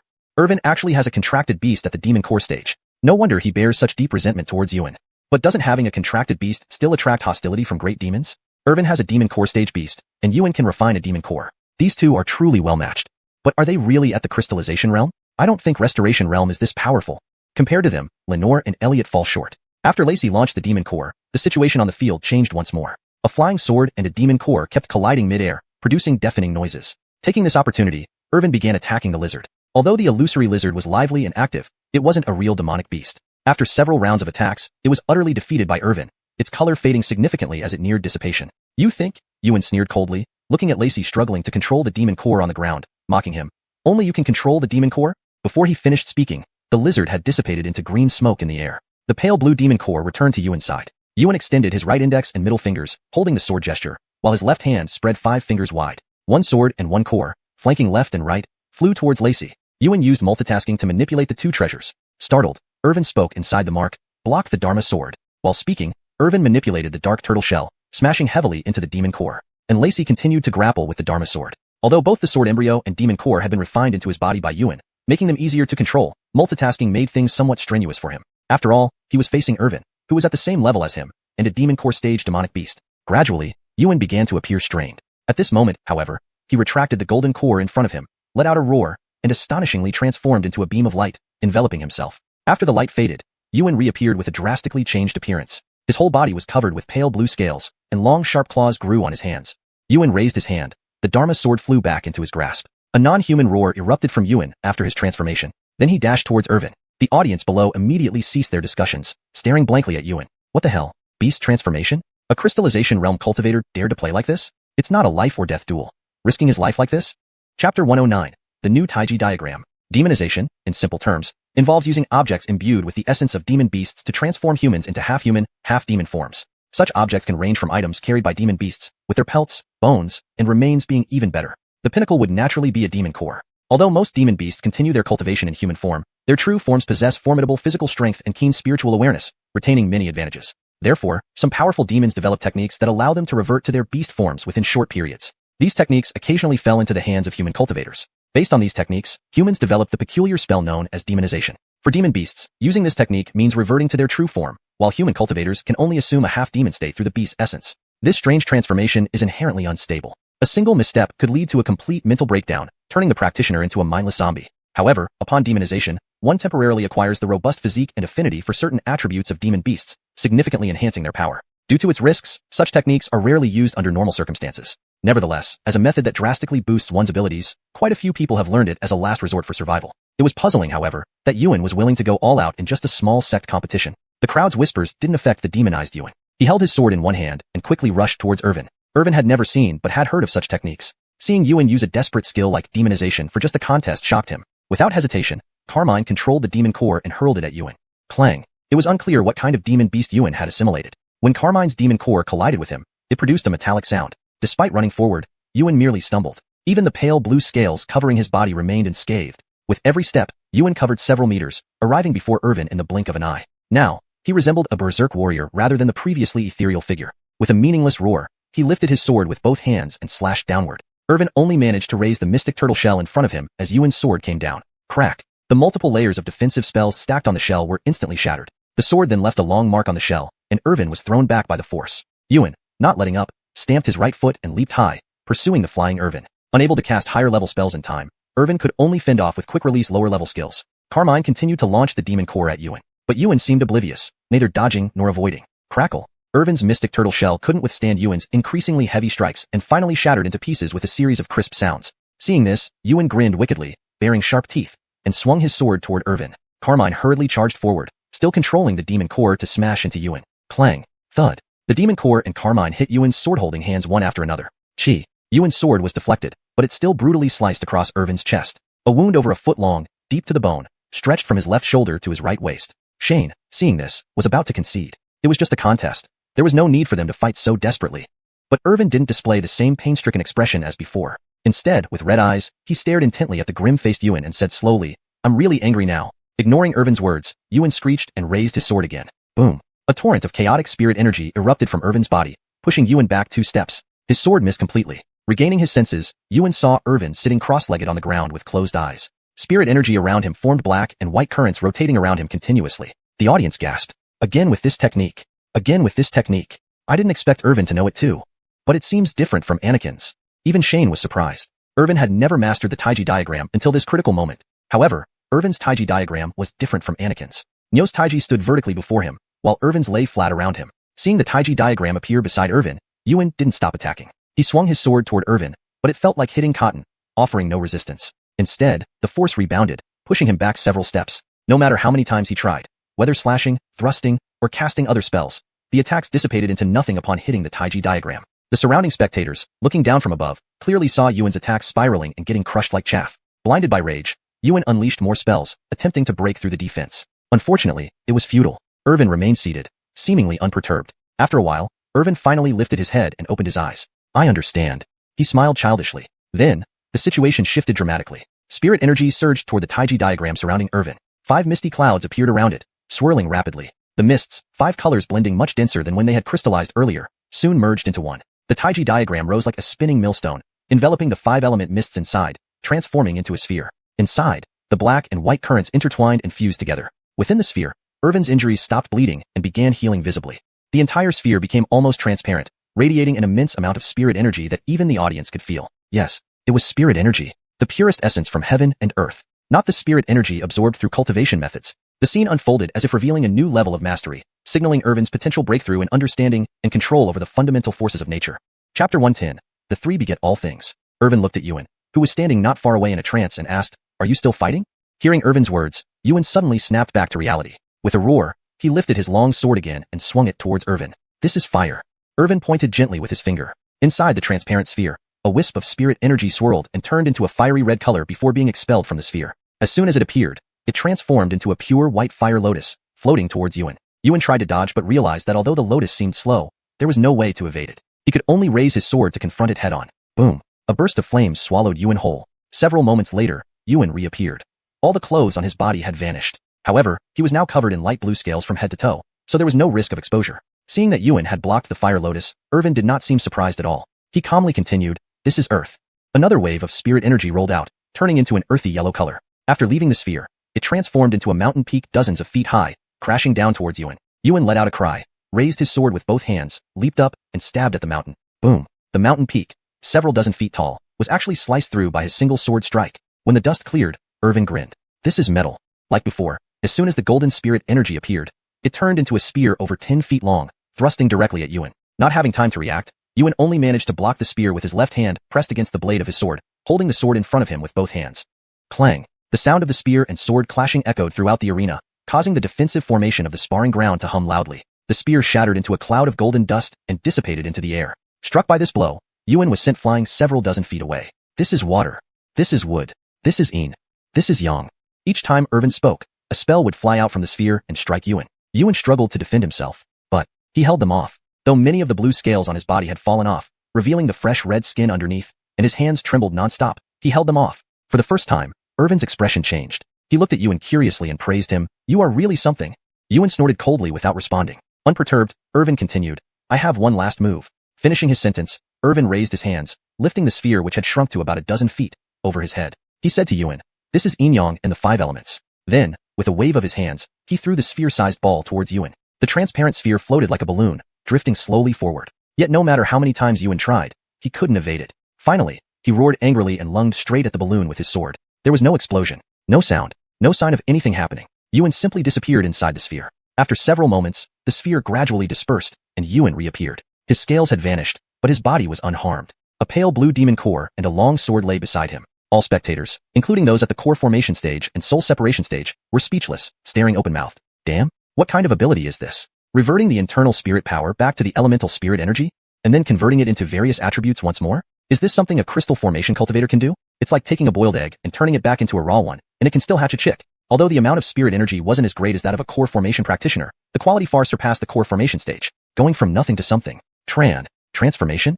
Someone murmured, and everyone else exploded in surprise. The means of a sage. After all these years, will our northern border finally have a sage? Shane, standing by the side, also had his mouth agape, looking utterly incredulous. Damn, did my focus spell go too far? Earlier, when he saw Irvin with his eyes closed, Shane thought he was trying to comprehend some technique. Now it seemed that was indeed the case. Back then, Irvin must have been comprehending the Taiji diagram. But this focus spell seemed to have triggered an enlightenment effect, rapidly advancing his understanding of the Taiji diagram. This wasn't just the Taiji diagram anymore. It was delving into the realms of 1 begets 2, 2 begets 3, 3 begets all things, right? The soul separation experts on the sidelines, after the initial shock, were now filled with awe and joy. Awe that such a prodigious talent wasn't part of the 3 major sects, and joy that the northern border might finally have someone who glimpsed the Tao. As long as this person doesn't perish prematurely, the northern border could welcome a sage within 100 years. However, they were also alarmed that such a genius stood in opposition to the 3 major sects. Ladies and gentlemen, Dustin was the first to regain composure. He sent a telepathic message to the surrounding soul separation experts of the 3 major sects. Have you all thought it through? This is our last chance. But one of the peak masters from Xintian's sect began, only to be interrupted by Dustin. No buts. Dustin growled quietly. Do you think a sage will allow us 3 major sects to continue monopolizing resources? Seeing everyone look at him, Dustin scanned the crowd and continued. Compared to the possible disappearance of the 3 major sects, does it really concern us if a sage appears in the northern border? Everyone pondered this, while Dustin turned to Aloysius, who stood nearby with a smile. Brother Yin, are you ready? Aloysius nodded slightly and smiled. Whenever you're ready. Ignoring the others who were still deep in thought, Dustin coldly ordered, now. While the soul separation experts were discussing countermeasures, Yuan remained unconscious on the field. Only now did the referee regain his senses, coughing awkwardly before announcing the winner. Upon hearing the referee's voice, Yuan's fellow disciples rushed into the field, carrying clothes to carry him off. Meanwhile, Shane and a few others walked over to Irvin. With the semifinals divided into morning and afternoon sessions, the morning matches concluded. They didn't rush to leave. They waited for Irvin to recover his breath first. Shane noticed Irvin's slightly pale face when he used the final move. After giving Irvin a pill, his complexion improved. Just as they were about to leave, a man in his 40s entered the arena, blocking their path and addressing the departing referee. Senior, please wait. The referee turned around, but the man did not look at him. Instead, he gathered his spirit energy and shouted loudly, please wait, all fellow Taoists. The audience members, who had just regained their senses and were preparing to leave, stopped at this shout. Only then did the man turn to the referee and bow deeply, saying, "Senior, please arbitrate on behalf of Lingshu sect." Chapter 111. A familiar entrapment. Shane saw someone appear and immediately used the appraisal technique. This person was named Daxton, a Dan completion realm powerhouse. The referee was called Hendrix, a soul separation hall soul-splitting fate. Hendrix frowned, but then suddenly relaxed, smiling as he said, "Anything to say?" Shane noticed Hendrix's change in expression, his heart sinking. The three major sects were preparing to make their move against Xiuxian sect, but Shane had yet to figure out exactly how they intended to do it. Daxton bowed to Hendrix again before speaking. Our disciple Clifton was about to form his second crystal. Hence, he went to Binding City to search for materials to assist in this breakthrough. However, in November, we found that his soul lamp had gone out within our disciple's hall. Before speaking, Daxton set up a small amplification array around him. His voice carried through the entire arena and into everyone's ears. But although he spoke at length, the crowd couldn't quite grasp what he was driving at and listened on. Daxton paused before continuing. Subsequently, our sect sent disciples to investigate in Binding City, discovering that Clifton's disappearance cannot be disconnected from Xiuxian sect. Shane narrowed his eyes and laughed. The three major sects are really lacking in standards if they're resorting to such a typical frame-up. After listening to Daxton, Hendrix nodded, looking at Shane not far away and asked indifferently, "Friend Ellis, what do you think?" Shane spread his hands. "I don't know." Hearing this, Daxton instantly flew into a rage, cursing, "Shane, even if you deny it, it won't help." "Oh." Shane folded his arms with ease and smiled. "Then present your evidence." Daxton seemed to have been prepared. He immediately replied, "In November, didn't Xiuxian sect complete a wind hearing hall bounty?" Shane nodded. "Indeed. The wind hearing hall was established by the three major sections. Denying this fact would only make them look guilty." Turning to Hendrix, Daxton continued, "Xiuxian sect took the bounty to exterminate ferocious beasts, while my disciple Clifton also headed to the same location to seek an herb." Shane, of course, knew this was false. Yet confronting them was useless. They've already made their accusation. It was time to change tactics. With that thought, Shane raised an eyebrow and smiled. "May I ask, Senior, what realm was your disciple Clifton in?" "Crystal Formation Intermediate." Daxton could hardly lie about this, knowing many people recognized Clifton. "He was indeed killed by us of Xiuxian sect." Shane nodded solemnly. "Some of our disciples envied your talented Clifton and believed he must have great wealth, so they killed him."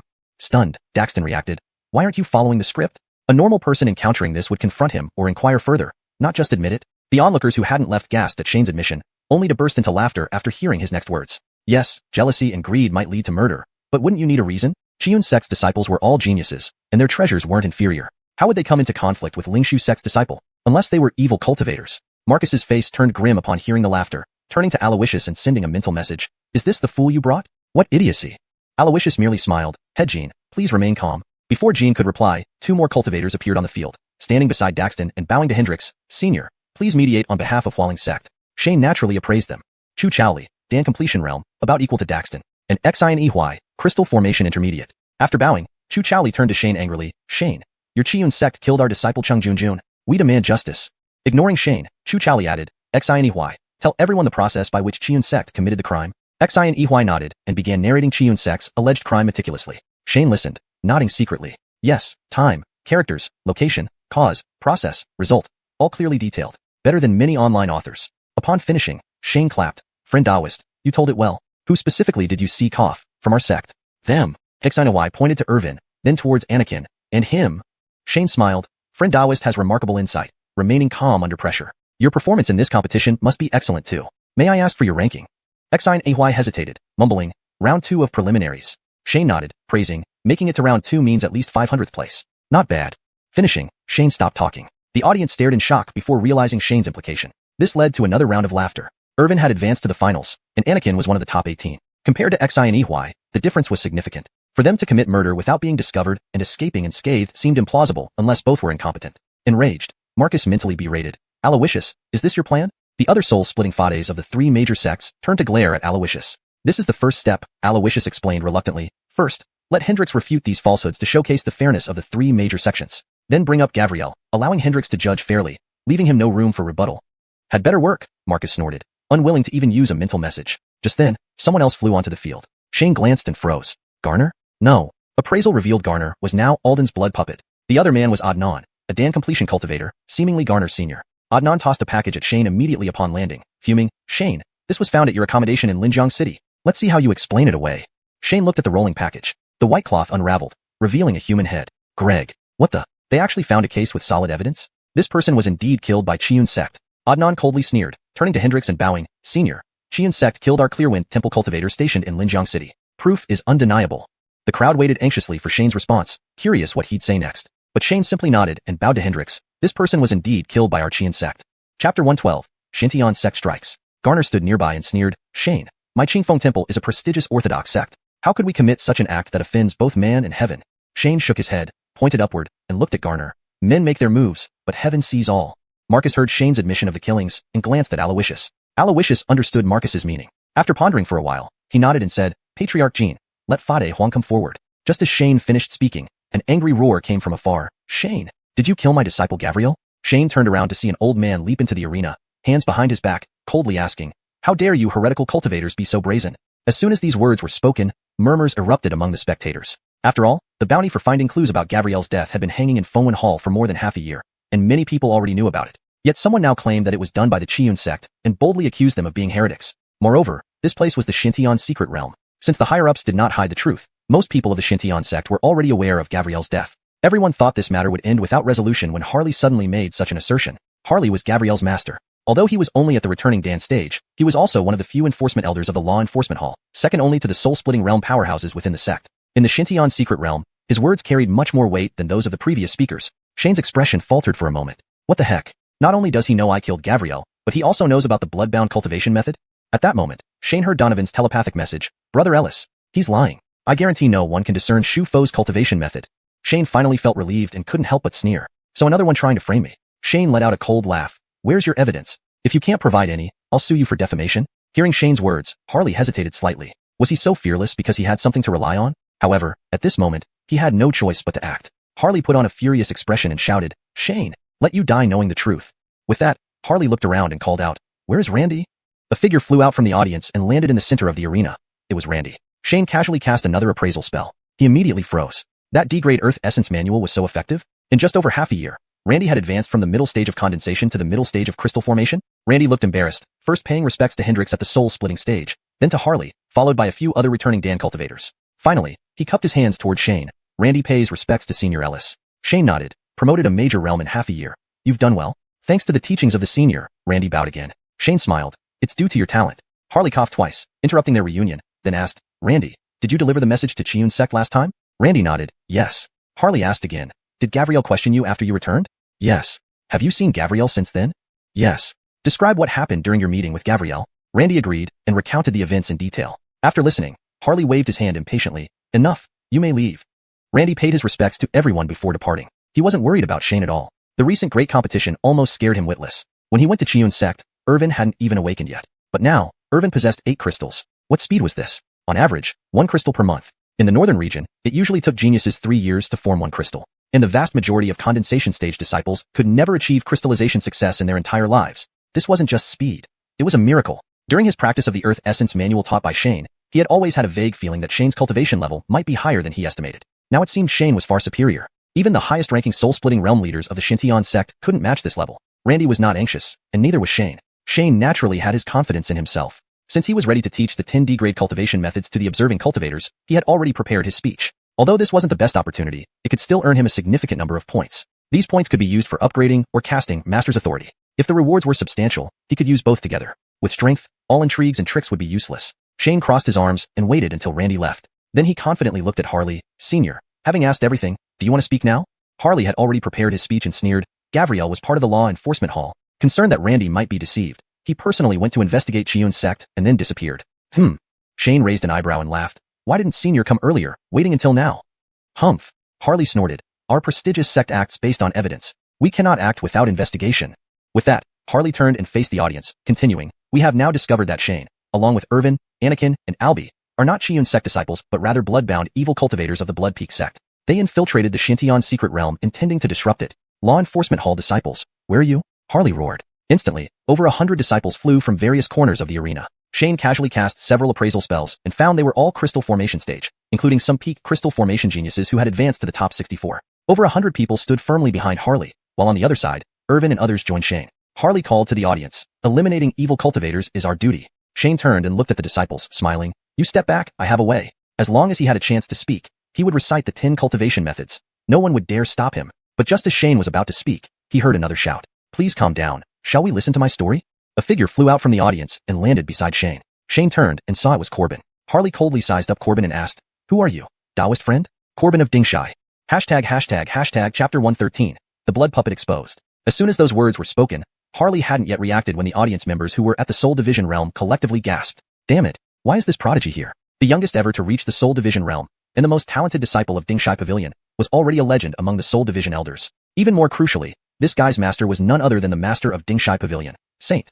In this small northern territory, who dared to provoke him? Marcus saw Corbin expose his identity and didn't dare to be slack. He descended onto the arena. The spokespersons from the other two major sects also landed simultaneously. Seeing several senior figures appear, the originally agitated crowd, who were preparing to eliminate the evil cultivator, fell silent. Who the hell is this? Such a big shot? And judging by his position, he seems close to Shane and the others? After landing, Marcus waved to dispel the sound amplification array and then cupped his hands and greeted, Xintian sects, Marcus greets Taoist Mu. Your presence shines upon our humble Xintian sect. Headjin is too kind, Corbin chuckled lightly, and then bowed to the Soul Division elders from the other two major sects. Greetings to all Taoists. Marcus waited for Corbin to finish greeting before asking, what brings Taoist Mu here today? I was just passing by, and didn't plan to reveal myself. Corbin shook his head and continued, but I simply couldn't bear to see your sect's actions, so I must explain on behalf of young Ellis. Upon hearing young Ellis, Marcus felt a jolt. Could it be that Xiun sect's backing comes from Dingshai Pavilion? Doesn't he fear being targeted by all sects in the Northern Territory? Struggles within the Northern Territory were one thing, but bringing in outside forces changed everything. Or perhaps, Xiun sect is just a front, established by Dingshai Pavilion to take advantage of the disappearance of Xiun sect's patriarch Isidore? Marcus's mind raced, but his face remained calm. He asked again, please enlighten me where our sect has gone wrong. I dare not enlighten, but I happen to witness something relevant, Corbin said, turning to look at Harley. Your disciple was indeed killed by a few people from Xiun sect. Harley didn't recognize Corbin, but saw that their patriarch was addressing him as an equal, seemingly with less status. He was worried Corbin intended to protect Shane, secretly furious at why Mu didn't immediately strike down Shane. But upon hearing Corbin's words, Harley first froze, then exulted. Thank you, Senior Mu. Let me kill this rogue and then thank you properly. Don't rush, Corbin raised a hand, immobilizing Harley mid-action. He then continued, but you have it backwards.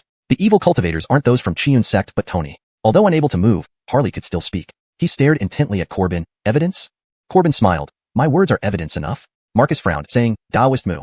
While you may be from Dingshai Pavilion, merely declaring someone guilty based on a few words seems too presumptuous. Corbin laughed loudly. Didn't you do exactly that just now? Marcus was momentarily speechless. Corbin shook his head. Rest assured. I am not as shameless as you. There is evidence. With that, he gestured towards Demetrius nearby, who involuntarily flew toward Corbin. The sudden action startled Marcus and others, but they didn't stop him in time. When Demetrius landed near Corbin, Marcus coldly warned, Taoist Mu, release him. Or even if you're a cultivator from Dingshai Pavilion, we will not show mercy. Demetrius wasn't from Xintian sect, but within the Xintian secret realm, if they couldn't protect someone, what face would they have left in the Northern Territory? Marcus had deactivated the sound amplification array when he arrived, so the audience below couldn't hear the next words. But seeing Marcus's actions, they guessed this young cultivator named Corbin must hold extraordinary status. Yet, no one expected Corbin to act right under Marcus's nose, causing a stir among the crowd. Corbin glanced around at the spectators, then said with a smile, President Jean, please don't get upset. He held Demetrius by the back of his neck with his left hand and rebuilt the sound amplification array with his right hand, then loudly announced, let everyone have a chance to distinguish between good and evil. Watch closely. Then, with his fingers like a knife, he sliced down from Demetrius's head, followed by a grab, tearing off Demetrius's entire human skin. Marcus roared in anger, preparing to attack, but suddenly stopped. From the audience, there were gasps of shock. What shocked them wasn't Corbin's daring act of killing but the fact that in his hands, it wasn't a skinless corpse but a mass of bloody human form. No need for further explanation. Blood Peak sect, the largest evil sect in the Northern Territory, was well known for its blood puppet technique. While identifying a blood puppet was difficult, killing one clearly revealed its nature. The writhing blood mass before them confirmed it was undoubtedly a blood puppet. The blood continuously wriggled in Corbin's hands, but could not escape his control. Corbin casually threw Demetrius's skin to the ground and turned to look at Adnan. Friend Taoist, do you see clearly now? Adnan was stunned for a moment before shouting, it has nothing to do with me. I don't know anything. Corbin ignored Adnan, instead turning back to Marcus. President Jean, the rest depends on you all. After all, I am an outsider. Marcus sighed bitterly. Dealing with evil cultivators is Xintian sect's responsibility. Internally, however, he cursed Qingfeng Monastery profusely. Damn it. Why did you have to meddle at this moment, piling onto Shane and Xiun sect? Bored. Huh? Originally, Marcus thought they could solidify charges against Shane and the Xiun sect disciples through Qingfeng Monastery's irrefutable proof. But who would have thought, not only did they not help, they even handed over evidence to the enemy. Fooled by a mere blood peak sect blood puppet. Are you all idiots? After inwardly cursing, Marcus maintained a cold expression and shouted to the stage. Fades, where are you? 3 Soul Division Fades leaped from the stands into the arena, bowing to Marcus. Marcus returned the gesture and said, Harley is suspected of colluding with evil cultivators and framing fellow Taoists. Lock him up for thorough investigation. Pointing to others on stage, he added, they are also suspects. All should be detained. If any sect disagrees, they can come find me. The 3 Fades acknowledged, then each cast spells to control the accused parties. With so many Soul Division seniors present, they couldn't resist and were subdued one by one. Once the crowd was controlled, Marcus cupped his hands towards Judge Hendricks on the stage. Taoist Jew, don't make things harder for yourself. Please accompany us for a detailed investigation. Hendricks nodded. Eliminating evil cultivators is a duty we cannot shirk. With that, Hendricks followed the Xintian sect Fades as they led the accusers away. Shane stood aside, watching the whole process, and couldn't help but smile. ##### Chapter 114. More blood puppets. Marcus, the patriarch of Xintian sect, truly lived up to his reputation. His decisiveness was unparalleled. He was undoubtedly aware of the plot to frame Xiun sect, yet he swiftly distanced himself from it and had everyone taken into custody. Seeing Shane's expression, Marcus turned and asked, "Why are you laughing, Daoist Ellis? Is there something wrong with my handling of this situation?" Shane smiled and shook his head. Patriarch Jean acts decisively and resolutely. I am deeply impressed. To others, it sounded like a compliment from Shane, but to those in the know, it carried a different meaning. He saw through me, and he dared to sow discord with words. Marcus almost spat out blood when he heard Shane's words. Damn it, this little fox. Unfortunately, he couldn't refute Shane's statement without incriminating himself. Thousands of people were watching, and if he didn't act quickly to control these traitors, even he might not be exonerated. Although everyone understood the situation, being framed by their own people left an uncomfortable feeling. Even if it wasn't expressed openly, a thorn was planted in everyone's hearts. Inwardly, Marcus cursed from Qingfeng Temple, which caused the trouble, to the meddling Corbin and the sharp-tongued Shane. But outwardly, he still smiled and said, "Exterminating evil cultivators is our righteous duty." The disciples got carried away in their zeal. "Please forgive us, Daoist Ellis." Shane nodded solemnly. Patriarch Jean speaks wisely. We must not let these wicked evil cultivators escape. Marcus's expression froze. Damn, are you done yet? You're really enjoying this, aren't you? After speaking to Marcus, Shane turned and bowed to Corbin. Thank you, Senior Mu, for your righteousness. I appreciate it greatly. Corbin shook his head. You're too kind, Daoist Ellis. It just happened that way. As he spoke, he waved his right hand, transforming the blood puppet into a blood-red pearl, which he then handed to Shane. This is a blood pearl, full of wonders. I give it to you, Daoist Ellis. Saying this, he passed the pearl to Shane while avoiding the gazes of the three major sects, giving Ernest a meaningful wink. Shane was clearly stunned, but instinctively caught the blood pearl. Damn, did he see something? Trying to refuse after receiving it would seem insincere, so Shane simply clasped his hands together. Many thanks, Daoist Mu. Next to him, Marcus watched Corbin and Shane chatting and whispered, "Shall we discuss this elsewhere now that this matter is settled?" Hold on. Shane and Corbin said simultaneously. Shane paused and smiled at Corbin. Please go ahead, Daoist Mu. Without hesitation, Corbin nodded to Marcus, stepped forward, and addressed the crowd. Those whose names I call, please step forward for a conversation. Then Corbin began reading names. 7 Treasures Temples Chan Elise Lang. 10,000 Beasts Sex Henry. 14 names in total. Some of the named individuals appeared calm, while others trembled uncontrollably. One person reacted violently, choosing to self-destruct immediately. Boom. A loud explosion erupted from the viewing platform. Luckily, the audience was already on alert after hearing Corbin speak. Only one unlucky individual was injured by the explosion of the blood puppet. Otherwise, there would have been more damage. The summoned cultivators either walked up to the arena themselves or were restrained by others before being brought up. Shane used his appraisal skill on each of them. 8 were confirmed as blood puppets, while the remaining 5 were ordinary cultivators, showing no association with the Blood Peak evil sect according to the appraisal results. When everyone was on stage, Corbin freed 5 of them and bowed apologetically. I apologize, these 5 Taoists are not involved. The remaining individuals were stunned. Corbin could indeed identify blood puppets. Had the 5 unrelated cultivators not been included, they wouldn't have bound themselves so easily. They underestimated him. They never expected Corbin to play such mind games even after controlling the situation. The 8 blood puppets, immobilized on the arena, could no longer even self-destruct. They could only await their judgment in despair. But truthfully, they were already dead. The ones present were merely clones of the Blood Peak evil sect's blood puppets. Corbin stripped the flesh off each one, revealing to the audience that their bodies had turned into masses of writhing blood. An approving cheer rose from the crowd each time a blood puppet was identified. By the time the last one was confirmed, the cheers were deafening. Initially, the audience worried that Corbin might misidentify someone, but all turned out to be blood puppets. Ordinary cultivators looked no different from blood puppets. How did Corbin discern them? Shane was also astonished. Corbin's accuracy matched the appraisal skill perfectly. His skills were genuine. Following the same process as with Garner, Corbin refined 8 more blood pearls and handed them to Shane. Unable to refuse, Shane accepted them. Watching silently beside him, Marcus's expression grew colder. This verbal sparring only increased Xiun sect's reputation. At this point, it was impossible for the 3 major sects to expel Xiun sect publicly. Moreover, Dinghai Pavilion seemed intent on supporting Xiun sect. If Dinghai Pavilion hadn't tried to intervene, everything might have been manageable. But it seemed they were genuinely getting involved. Damn, couldn't you just stick to your business? A small temple like Beijiang can't accommodate a great Buddha like you. While Marcus pondered, Shane slipped all 9 blood pearls into Ernest's arms and took 2 steps forward, bowing to the crowd. I, Shane, thank Patriarch Jean for dealing with this matter fairly, clearing Xiun sect of any wrongdoing, he said, then bowed again to Marcus. Despite his frustration, Marcus maintained a smile and returned the gesture. At the same time, I am grateful for everyone's concern and support, Shane continued. Since I've taken up so much of your time, I have a small gift for everyone. The crowd was bewildered, unsure what Shane meant. No one interrupted.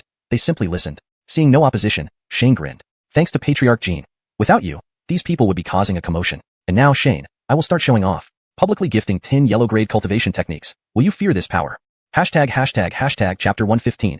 A windfall. Shane coughed once, hiding his sly joy, and flipped through the list of cultivation techniques in his system. Locating the Jiamu decision, he began to recite it slowly. Initially, the audience was puzzled by why Shane had started reciting a cultivation method. However, as he recited more, everyone quieted down, beginning to memorize silently. On the martial arts arena with tens of thousands of people, a pin drop could be heard. Shane's recital was different from usual, and upon careful contemplation, it became clear that the method Shane recited was more refined than before. When Shane finished one book, everyone thought it was over, but he continued on to the next. It took him more than an hour to recite all 10 manuals. Yet no one left, including those at the returning Dawn realm and the separated Soul realm. Even after he finished, everyone remained silent. Occasionally, cultivators would rush from the audience seats towards distant areas, followed by strange crystallization phenomena. Some cultivators, seeking quieter spots, disregarded the flying ban in the Xiuxian secret realm and flew deeper into it using their teleportation treasures. Most cultivators on the scene had learned the basics of these 10 elemental cultivation methods, yet none expected them to be explained so clearly and comprehensively. Shane managed to clarify many previously confusing points with just a few words, leaving everyone enlightened.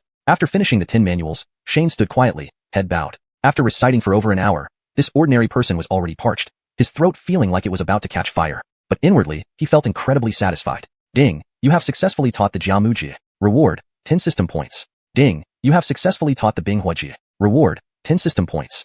The continuous notifications buzzed, making his head spin, so he turned off the sound. Still, the rewards kept coming. Initially, they were just for successful teaching, but later, there were additional notifications. Ding, disciple has advanced to the crystallization stage. Reward, 100 system points. Ding, disciple has advanced to the crystallization stage. Reward, 100 system points. With roughly 20,000 people present, on average, each person had learned 1.5 manuals. Teaching these 10 manuals alone earned Shane around 250,000 system points. The number kept increasing, and occasionally breakthrough rewards added more points, bringing his total to nearly 300,000. Such a large influx of system points would likely be enough to advance him to the soul formation stage. He felt incredibly elated. A major haul. However, he didn't need to use realm advancements to deal with the entrapment issue now, so he resisted the urge to upgrade. It would be better to do it quietly after returning to Xiuxian sect after the grand competition. Considering recent shocking events at Xiuxian sect, if he suddenly advanced to the soul formation stage, it might raise alarms among the 3 major sections. Besides, achievement points also piled up. 10 disciples have advanced to the crystallization stage. Reward, 100 achievement points. 50 disciples have advanced to the crystallization stage. Reward, 500 achievement points. 100 disciples have advanced to the crystallization stage. Reward, 1,000 achievement points. Adding previous points, he now had 1,905 achievement points, enough for 190 draws at 10 points each. But currently, even a 10-draw lottery only guaranteed C-grade items, so he'd wait until the lottery system upgraded to include A and B-grade treasures for better returns.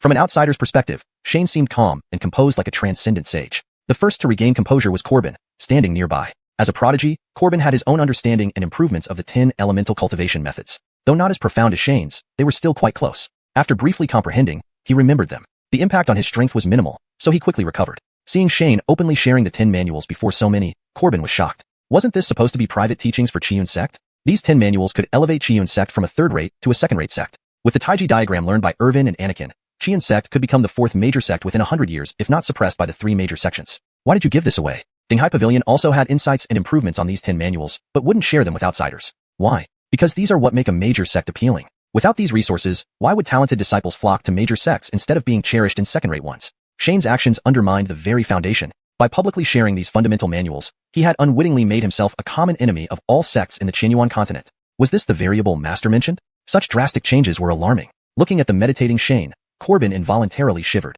Damn, would this guy really trigger a great calamity in the cultivation world? Unaware of Corbin's thoughts, Shane surveyed the crowd, noticing everyone deep in thought except Corbin, who looked complicatedly at him. Brother Ellis, your Tao is profound. I admire it. Corbin saluted when Shane glanced his way, unsure of what else to say.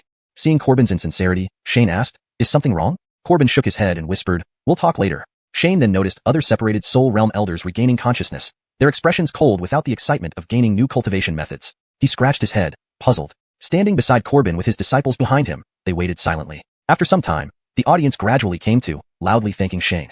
Thank you, Senior Ellis. Thank you, Senior Ellis, for teaching us. Everyone expressed heartfelt gratitude. Even Xiuxian sect disciples needed contribution points to obtain higher-level manuals, but Shane had freely shared all 10 manuals. Shane acknowledged the thanks with a salute.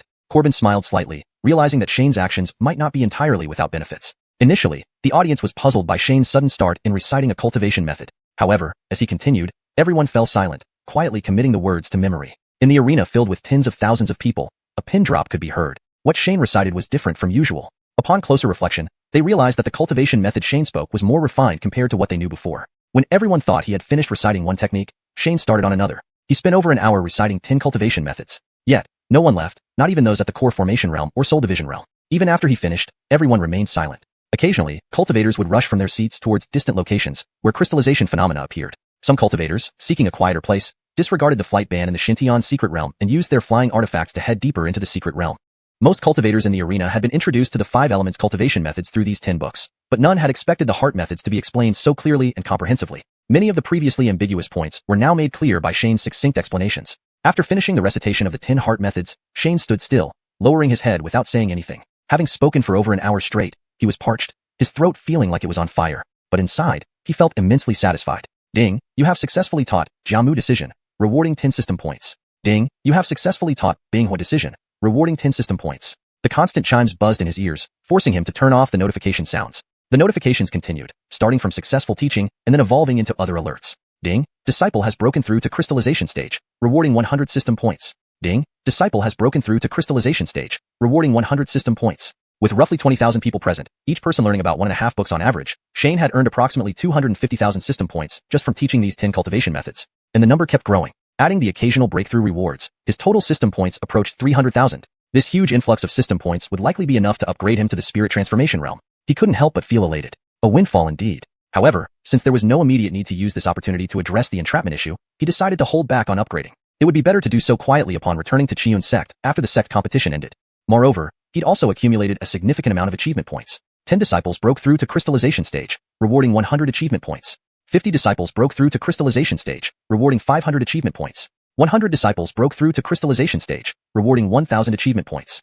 Adding the previous balance, his achievement points soared to 1905, enough for 190 draws. However, the current draw system only guaranteed C-grade items for a 10-draw streak. He needed to wait until the system upgraded further to guarantee A or B-grade items. To the outside world, Shane remained composed and serene, appearing like a sage removed from worldly affairs. Corbin, standing nearby, was the first to regain his senses. As a prodigious talent, Corbin naturally had his own understanding and improvements of the 10 elemental cultivation methods. Though not as profound as what Shane recited, it was quite close. After some contemplation, he managed to remember them. For his cultivation improvement, while there was some benefit, it was limited. Therefore, he was the fastest to regain consciousness. Seeing Shane share these 10 cultivation methods openly in front of so many people, Corbin was stunned. Brother, this is too much. Why didn't you keep these techniques to privately teach your Qiun sect disciples? 10 cultivation methods could easily elevate Qiun sect from a 3rd tier to a 2nd tier sect. And if you added Irvin and Anakin's Taiji diagram knowledge, Qiun sect could steadily grow into one of the 4 major sects in the northern frontier within 100 years. Why did you give all this away? Dinghai Pavilion naturally had its own improvements on these 10 cultivation methods, but would never casually teach them to outsiders. Why? Because these methods were the foundation and appeal of a major sect.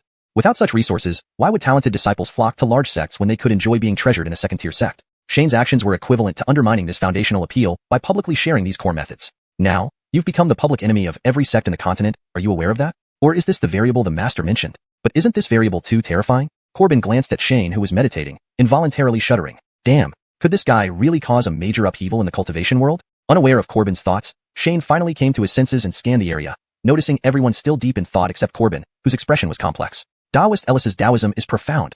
I admire you, Corbin said, bowing to Shane. Not knowing what else to say, he resorted to flattery. Seeing Corbin's insincerity, Shane asked, is there a problem? Corbin shook his head, raising an eyebrow and whispering, we'll talk later. Only then did Shane notice the other Soul Division experts regaining consciousness. Looking around, he saw their cold expressions, lacking the excitement one would expect after acquiring new cultivation methods. Shane scratched his head, unsure of the issue.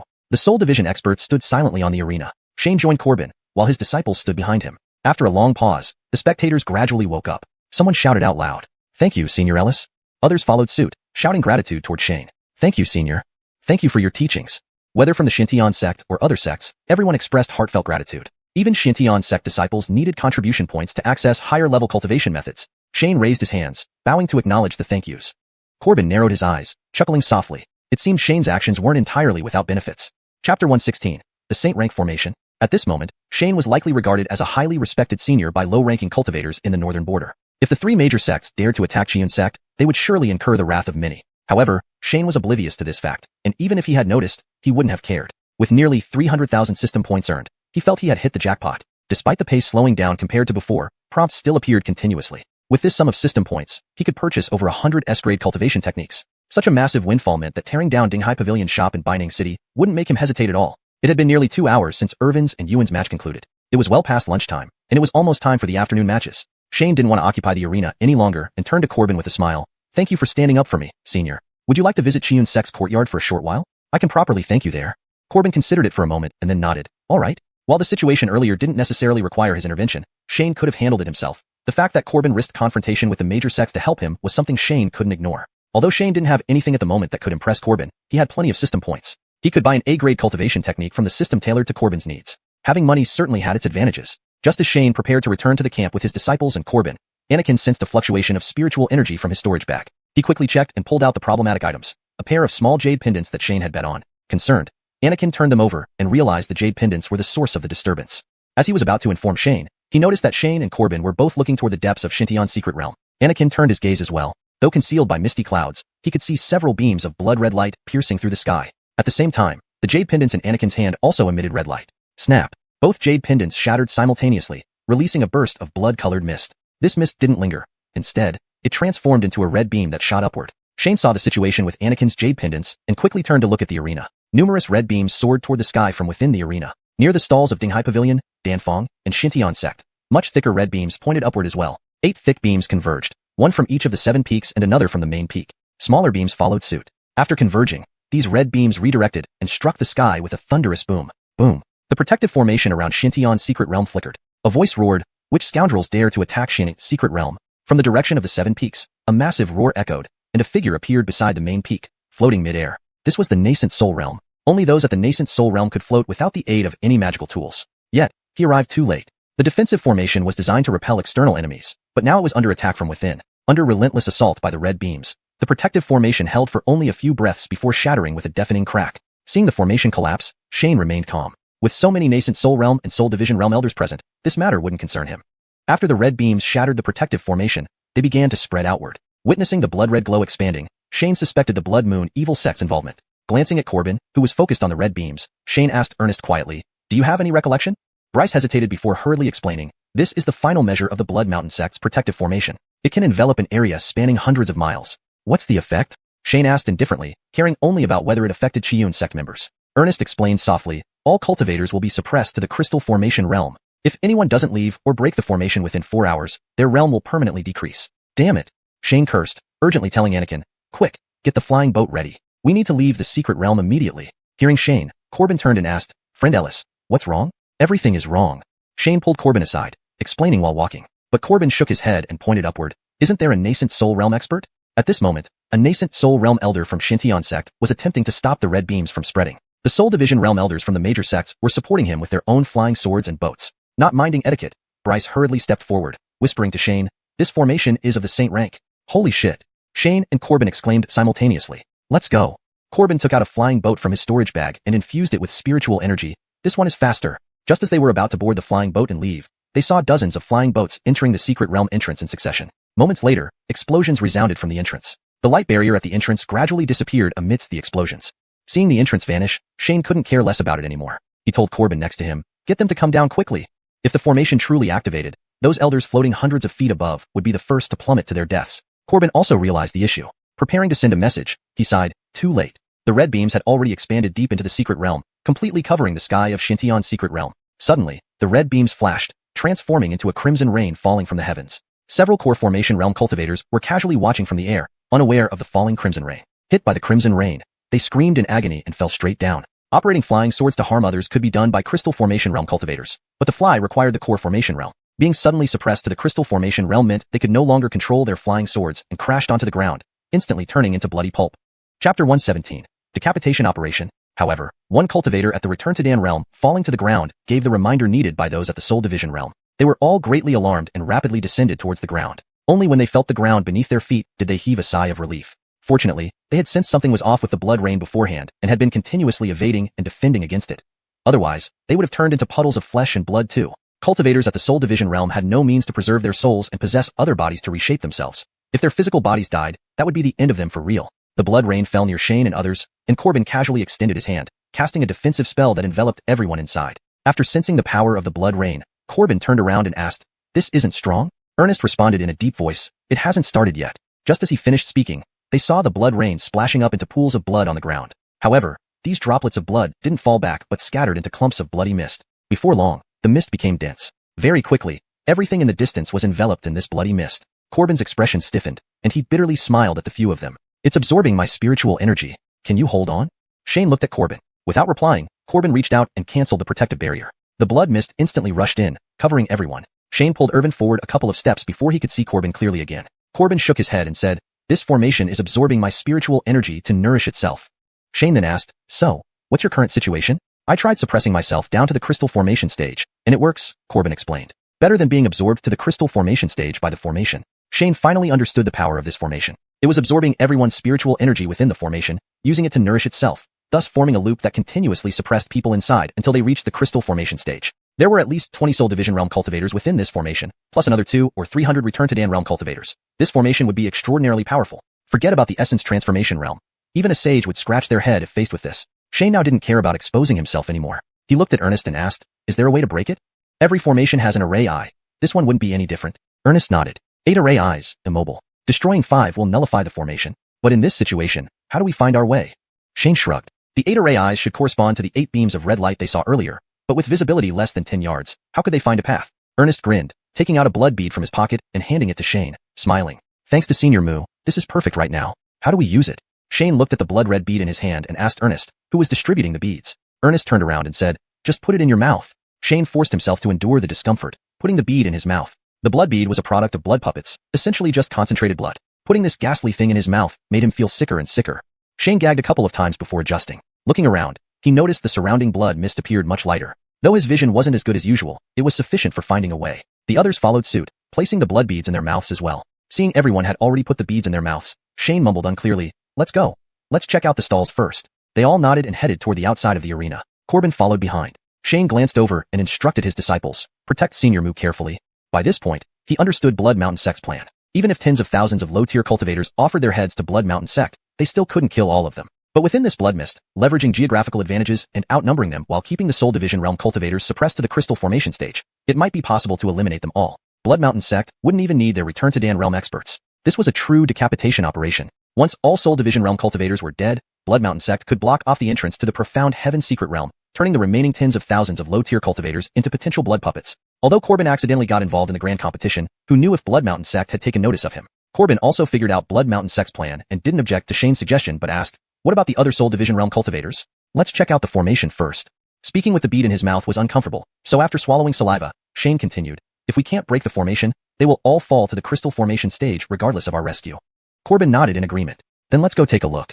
Not long after setting out, they heard sounds of combat behind them. Shane didn't even bother turning his head. While his understanding of Blood Mountain Sect allowed him to realize this quickly, he assumed others could come to the same realization eventually. It was only a matter of time. He imagined other Soul Division Realm cultivators, once they noticed, would suppress their cultivation like Corbin. Being at the crystal formation stage through self-suppression made a world of difference compared to regular crystal formation realm cultivators. Resisting for a few hours should not be a problem. Not far from where Shane and the others were, they turned into the area with Dinghai Pavilion's stall. Here too, combat was underway. Dozens of Blood Mountain Sect cultivators were attacking the 6 or 7 cultivators left guarding Dinghai Pavilion and the Alchemy Workshop. Among the 6 or 7, each had a Return to Dan Realm cultivator present. Despite being suppressed in their cultivation, they seemed capable of holding out for some time. The items laid out at the Dinghai Pavilion and Alchemy Workshop stalls, although not many, were worth at least 1,000,000 spirit stones, so Blood Mountain Sect naturally wouldn't let them go. Shane cast several appraisal spells, confirming that all attackers from Blood Mountain Sect were at the crystal formation stage, as he had expected. As soon as Shane and company approached, the Blood Mountain Sect members spotted them. Unaware that Shane and his companions could also see through the mist due to the blood beads in their mouths,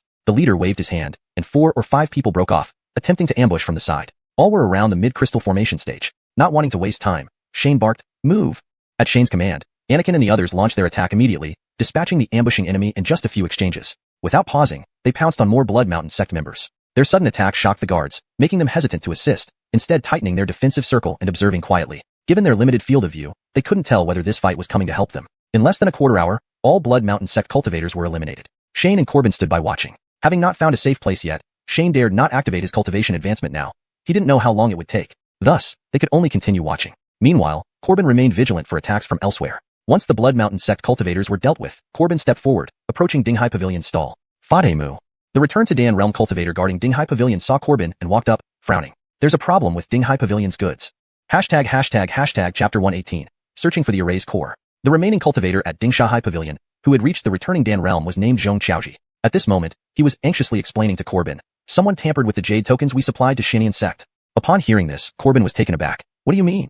Zhong Xiaoji paused, then hurriedly explained in a low voice. The jade tokens used for betting were engraved with micro-magic arrays to prevent tampering. However, aside from the sect's grand competition, when would Xintian Sect have such a large-scale betting opportunity? While the jade tokens were simple and not expensive to make, it wasn't necessary to specially manufacture a batch just for one grand competition. Therefore, Xintian sect naturally rented a batch from Dingsha High Pavilion. Zhong Qiaoji had also noticed the blood mist that appeared from the jade tokens just now. As a young pavilion master, Corbin naturally wouldn't be concerned with the operations of the northern branch, so like Shane, this was the first time he heard about it. After quietly listening to Zhong Qiaoji, Corbin frowned and said, "We'll talk about the jade tokens later. Where did that thicker red light come from?" The jade tokens being swapped meant that the Dingsha High Pavilion's northern branch had been infiltrated by the Blood Mountain cult. But now wasn't the time to investigate traitors. The priority was to find a way to break the Grand Array. Otherwise, these tens of thousands of cultivators inside the Xintian secret realm would be trapped without any escape. Though Zhong Qiaoji didn't know how powerful the Grand Array was, he didn't object after hearing Corbin's instructions and replied, "It's near the betting stalls of the Xintian sect. Let's go check it out." Corbin nodded and added, "You and your alchemy shop companions should find a secluded place to take cover." Ernest took out 2 blood beads from his chest and handed them to the 2 returning Dan cultivators. "Seniors, putting these beads in your mouth will help you see through the fog." After saying this, he bowed to the others. "I apologize, but there are limited beads." Corbin looked at Ernest approvingly. Young but calm, well-organized, indeed a good talent. Shane stood beside him and waited until Ernest handed over the blood beads before speaking up. "We need to hurry. We only have 4 hours." After holding the blood bead in his mouth for a while, Shane finally adapted slightly and could speak more clearly. Leaving Dingsha High Pavilion, they turned a corner and walked several dozen feet, arriving at the Xintian sect's betting stalls. These stalls were larger than those of Dingsha High Pavilion and the alchemy shop. There were more than 10 small tents just for betting alone. However, the tents and tables were scattered in disarray, along with over 10 corpses among the debris. No one was around except for the mess left behind. Likely, those who attacked Dingsha High Pavilion and the alchemy shop had passed through here, leaving it unguarded. Shane asked Jack through Ernest, but even he didn't know the exact location of the Grand Array's focal point. The focal point is the weak point of an array, and its creator would naturally try to conceal it. Once activated, finding it would be almost impossible unless you were the one who set it up. Even Jack, who knew how the Grand Array was constructed, couldn't easily locate it. With no choice, they began searching through the debris. Shane tossed identification spells in various directions as he searched, but despite the constant alerts, he couldn't pinpoint the location.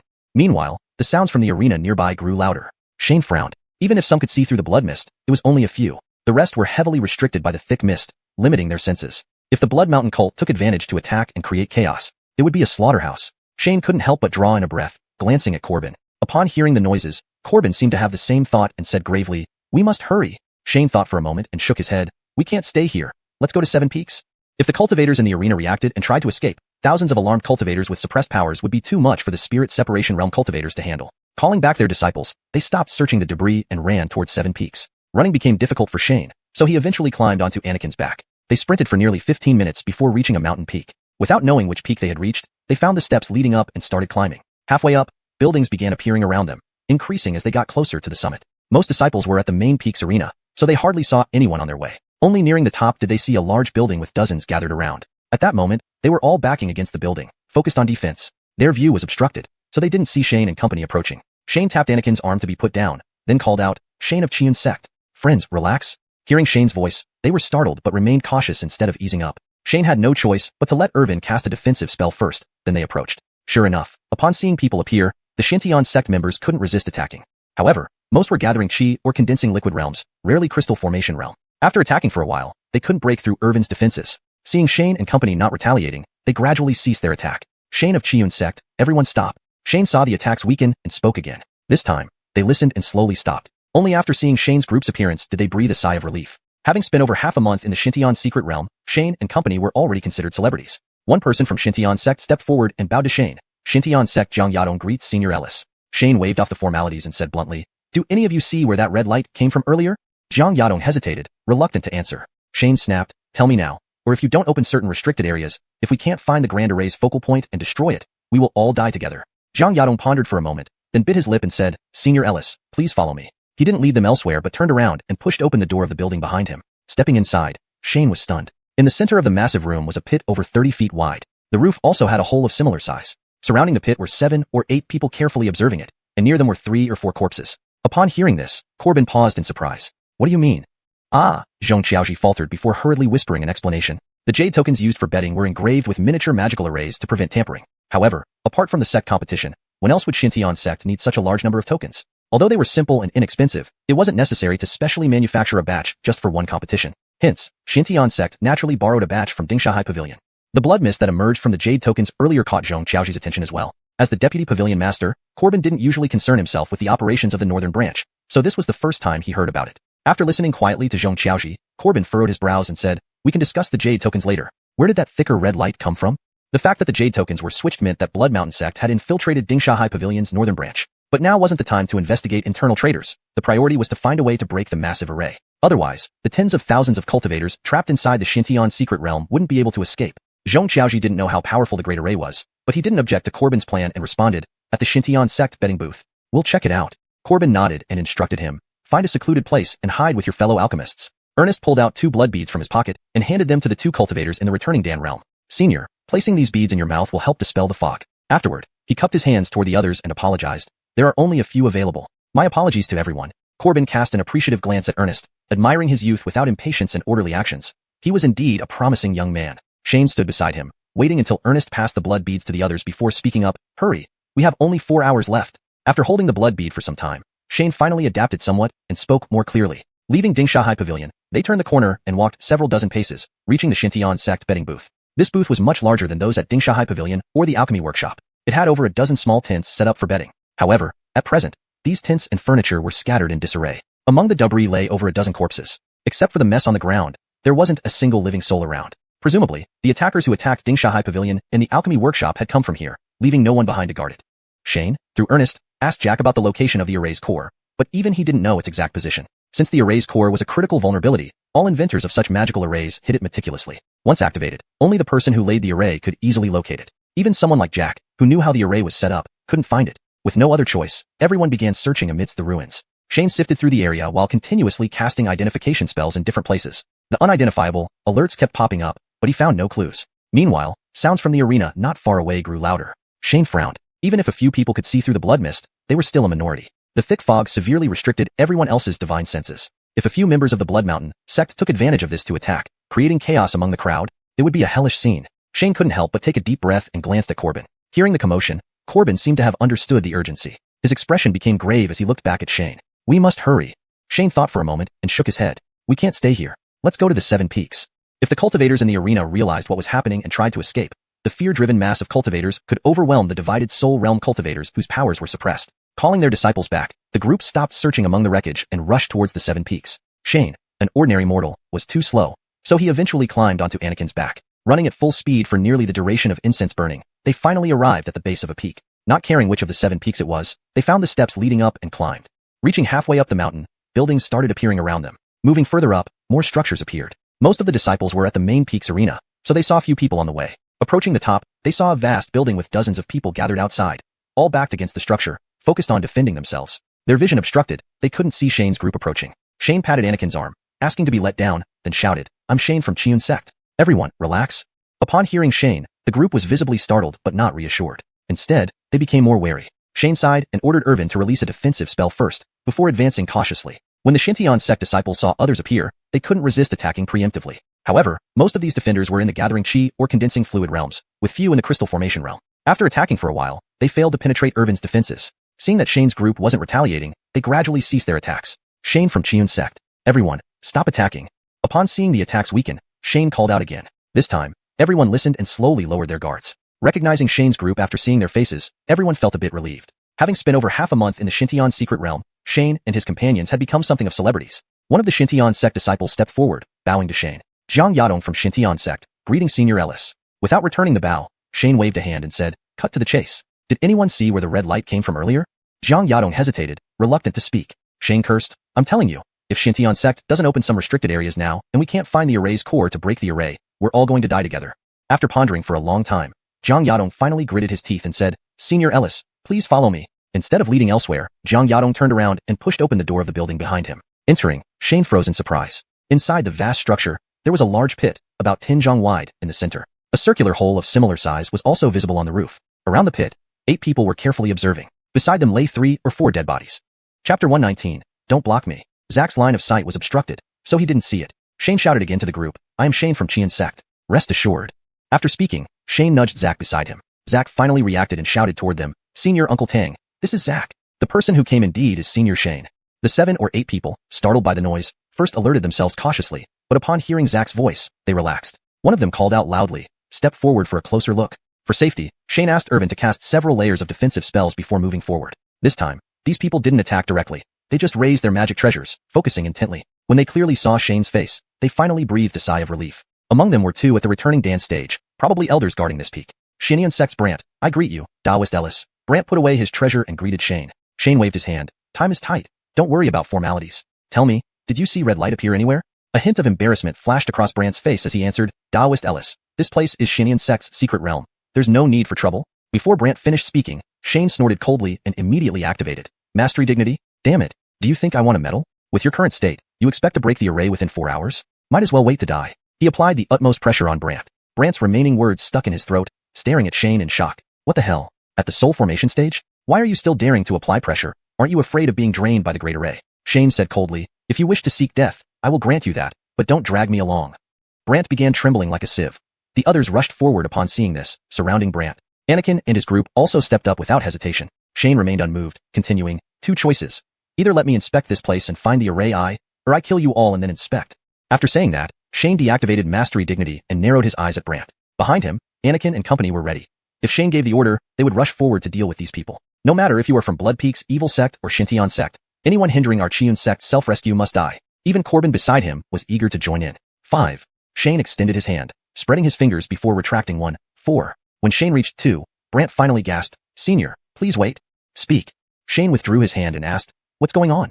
Brant sighed and explained. This place was the main hall for deliberation on Muxie Peak. A few months ago, Muxie Peak disciple Charlie returned from outside the secret realm with a special material. Yet, not a single person on the entire peak could identify it. That material suddenly shattered earlier, emitting a brilliant red light that soared toward the ceiling. Fortunately, Muxie Peak had a custom of not storing unidentifiable items in the treasure vault, so only the main hall suffered damage without other impacts. At the time, Brant wasn't in the hall. When he arrived, only Charlie was present. Simultaneously, Brant started feeling his spiritual power draining. Upon realizing the cause, Brant hastily suppressed his cultivation to the crystal formation stage. Once the 3 returned Dan experts present all suppressed their stages to crystal formation, Charlie suddenly attacked. An unprepared return Dan elder died instantly.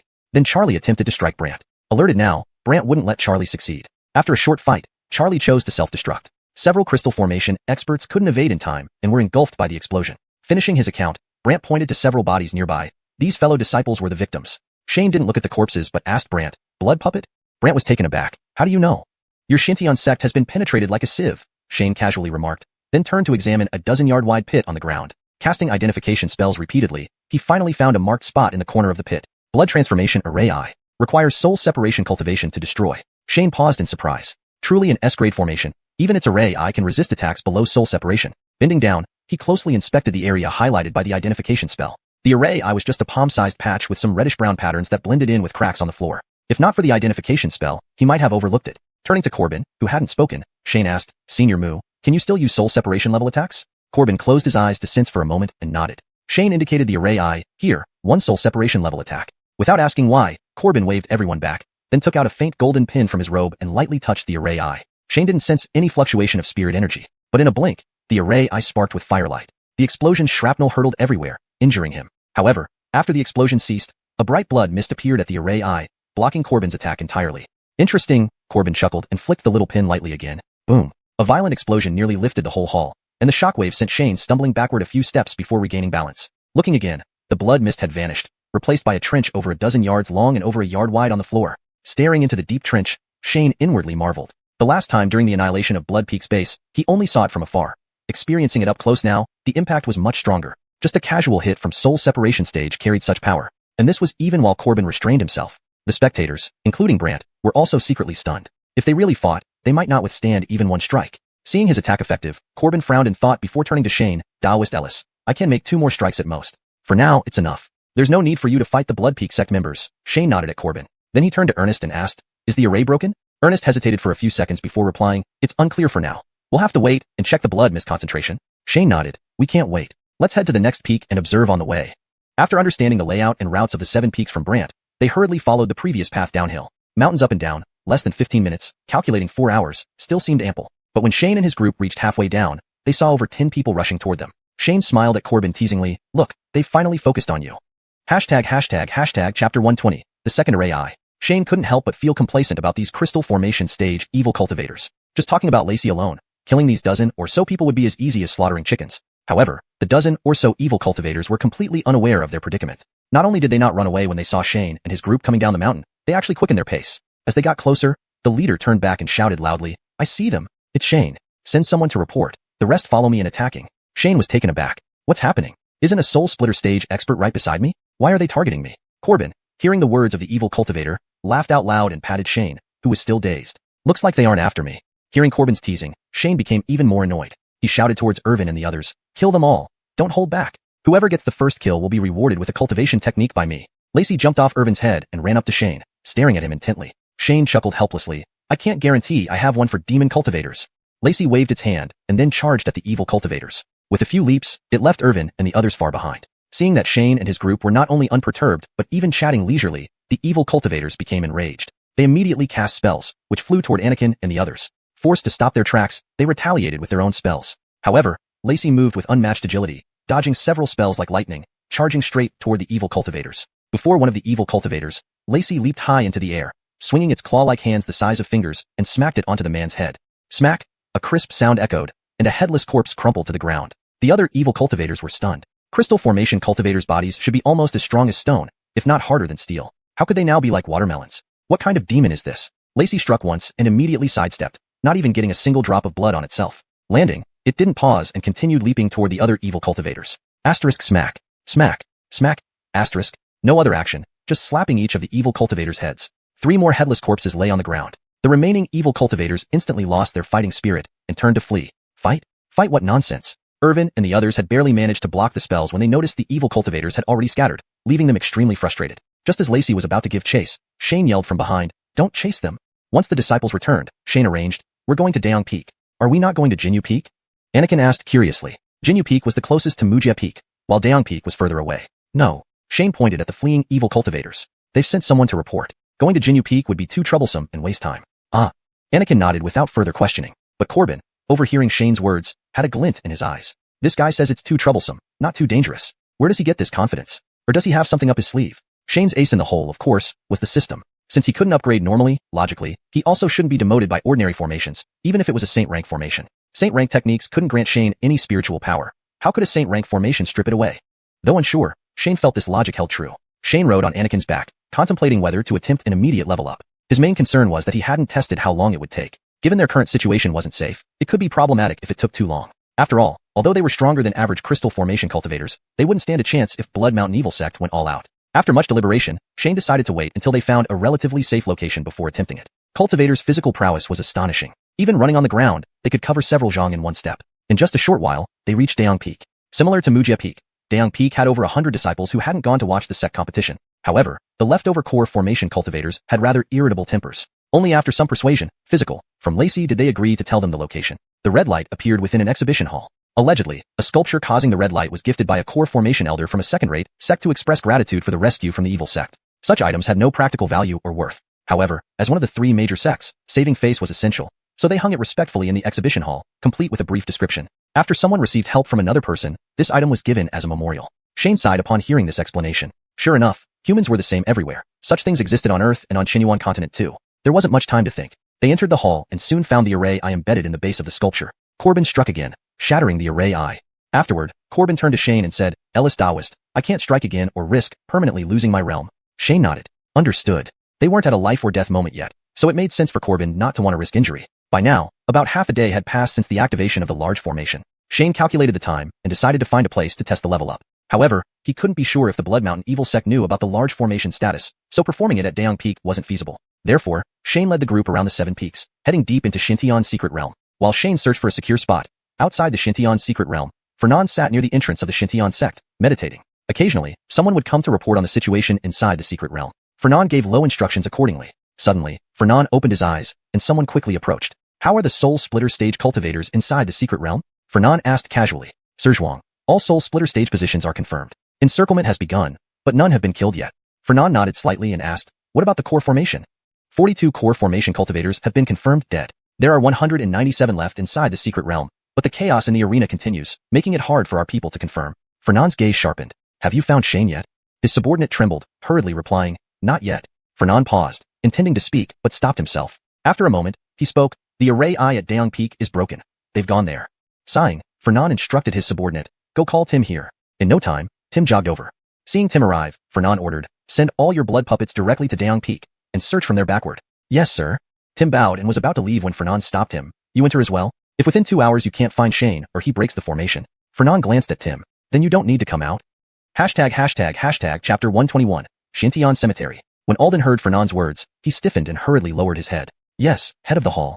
Fernand waved at Alden. Alden bowed respectfully and quickly left. The entrance to the Xiuxian secret realm had not disappeared but had shrunk under the control of the Blood Mountain evil sect to about a dozen feet wide. After entering the Xiuxian secret realm, Alden determined his direction and flew towards a specific place. In various parts of the Xiuxian secret realm, numerous figures were also flying in the direction Alden was heading. While Alden was searching for Shane himself was looking for a somewhat secluded place to attempt an upgrade breakthrough. The Xiuxian secret realm covered an area of over 100 miles and was shaped somewhat like an ellipse, with more than 10 peaks within it. The outermost peak closest to the entrance of the secret realm was the main peak, known as Xiuxian Peak. In the middle, the 7 peaks of Xiuxian were scattered in different positions. Further inside, there were 4 or 5 other peaks that were undeveloped. Some areas were used as spiritual fields to grow medicinal herbs. Other parts were the retreats of spirit transformation realm experts and the cemetery of the Xiuxian sect. At this moment, Shane was leading Corbin and others toward the back mountain of the Xiuxian sect, intending to find a quiet spot. Although the Xiuxian secret realm covered tens of thousands of square kilometers, it wasn't too large for cultivators. By dispatching 100 crystal formation cultivators to spread out, one could search the entire realm in a couple of hours.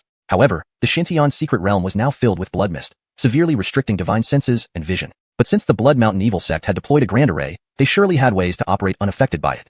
Just like the evil cultivator they had encountered earlier, who could detect them from a distance. After exploring the back mountain, Shane's attention was drawn to the Xiuxian sect cemetery. He thought that the cemetery would be sparsely populated and less likely to draw attention. Moreover, the Xiuxian sect probably had additional defensive arrays to protect the tombstones and remains. Shane shared his idea with the others, but faced unanimous opposition. He wasn't from this world, but the others had been influenced by secular etiquette all their lives and took such matters very seriously. Shane tried to persuade them, but everyone disagreed, which left him frustrated. He scolded them, "You're too rigid. It's fine to respect the dead, but this is just for show to the living. Don't let it tie your hands. If we can't survive ourselves, what do you care about the dead?"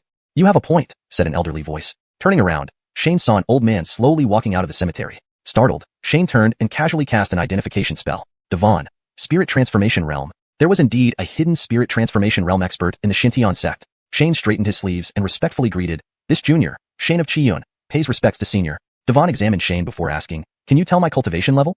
Shane's expression froze for a moment, and he hastily explained, "Junior sees you here and naturally considers you as senior." Devon chuckled, "You speak well." Shane scratched his head, unsure of what to say. Seeing Shane remain silent, Devon asked again, "What brings you here?" Shane honestly replied, "Junior wants to find a place to recover strength to break this grand array." He couldn't reveal his system, so he claimed he needed to recover his strength. "Can you find the array's eye? Can you break through its defenses? Can you avoid the grand array's influence?" Devon asked 3 consecutive questions. "I can find the array's eye, but I'm not sure if I can break through its defenses," Shane answered seriously. "But I can't sit and wait for death. I must try."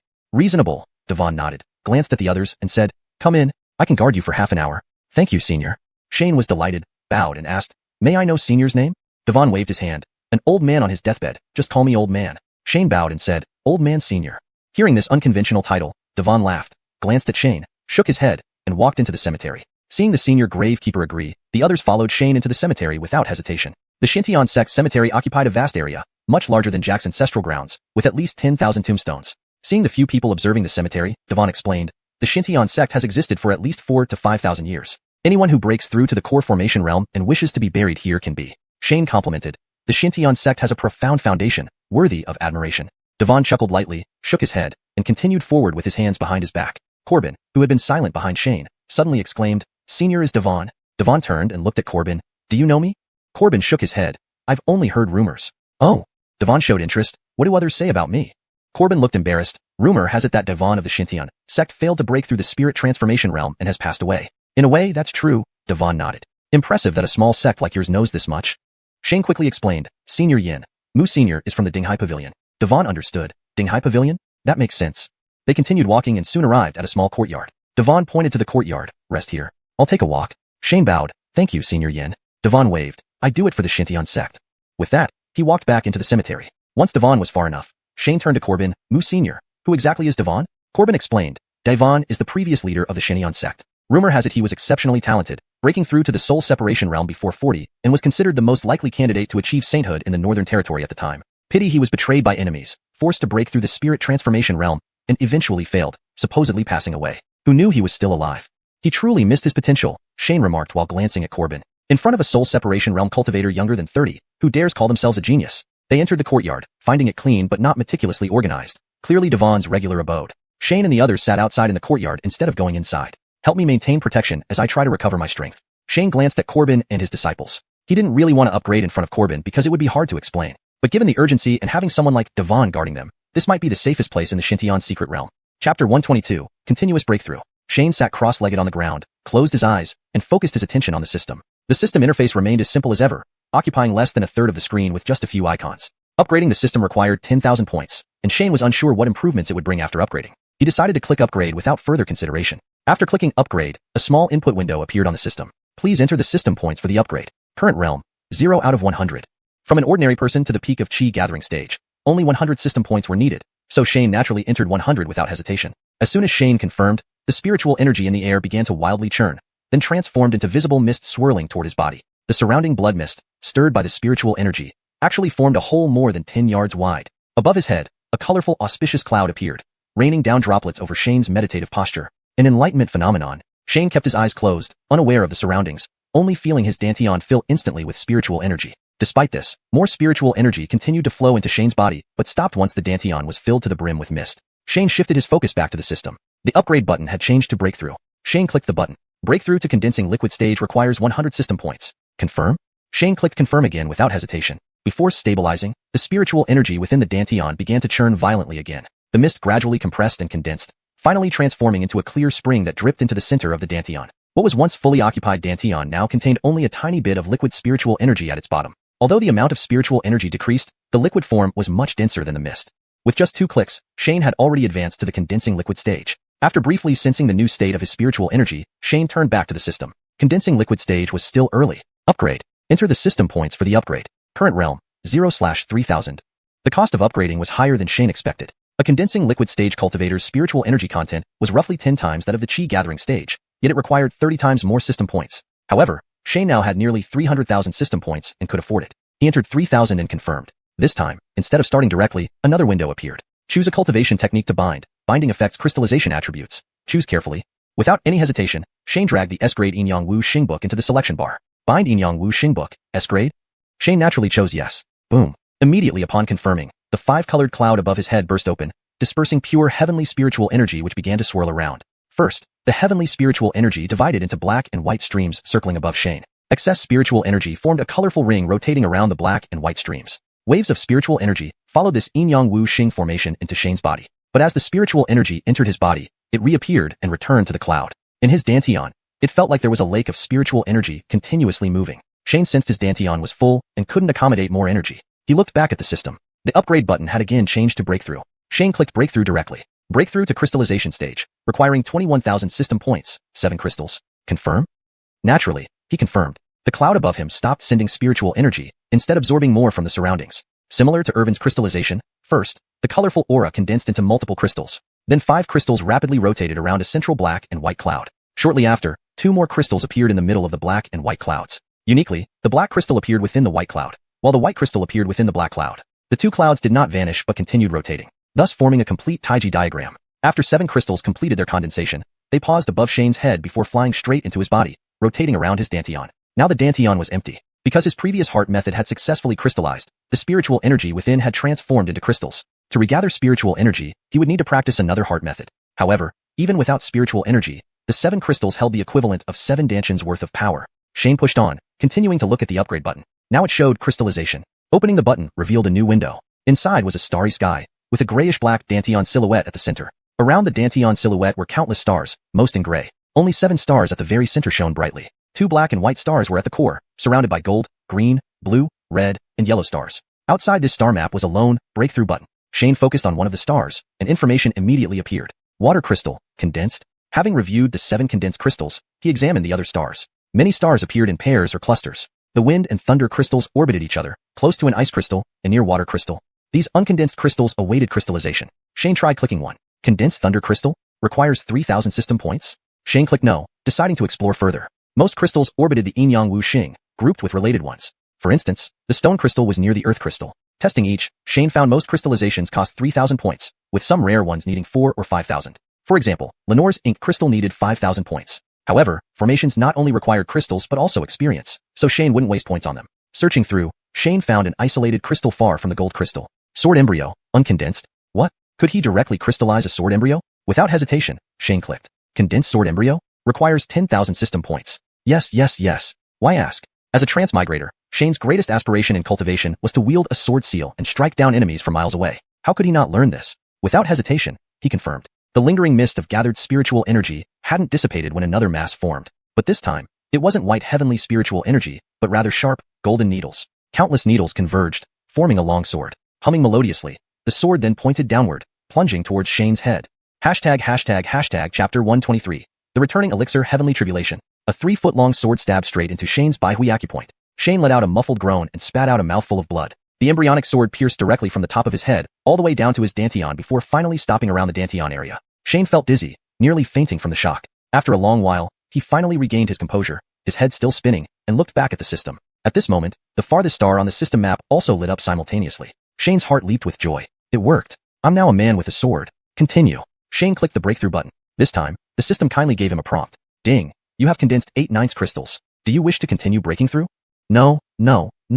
Naturally, one should heed the system's advice. After some contemplation, Shane decided to condense the ink crystal. Without this crystal, there would be no chance of becoming a talisman master or an array master in the future. Shane wanted to leave himself something to aspire to. Imagine wielding a sword in one hand, holding a talisman in the other, standing atop a magical formation under the symbol of yin-yang.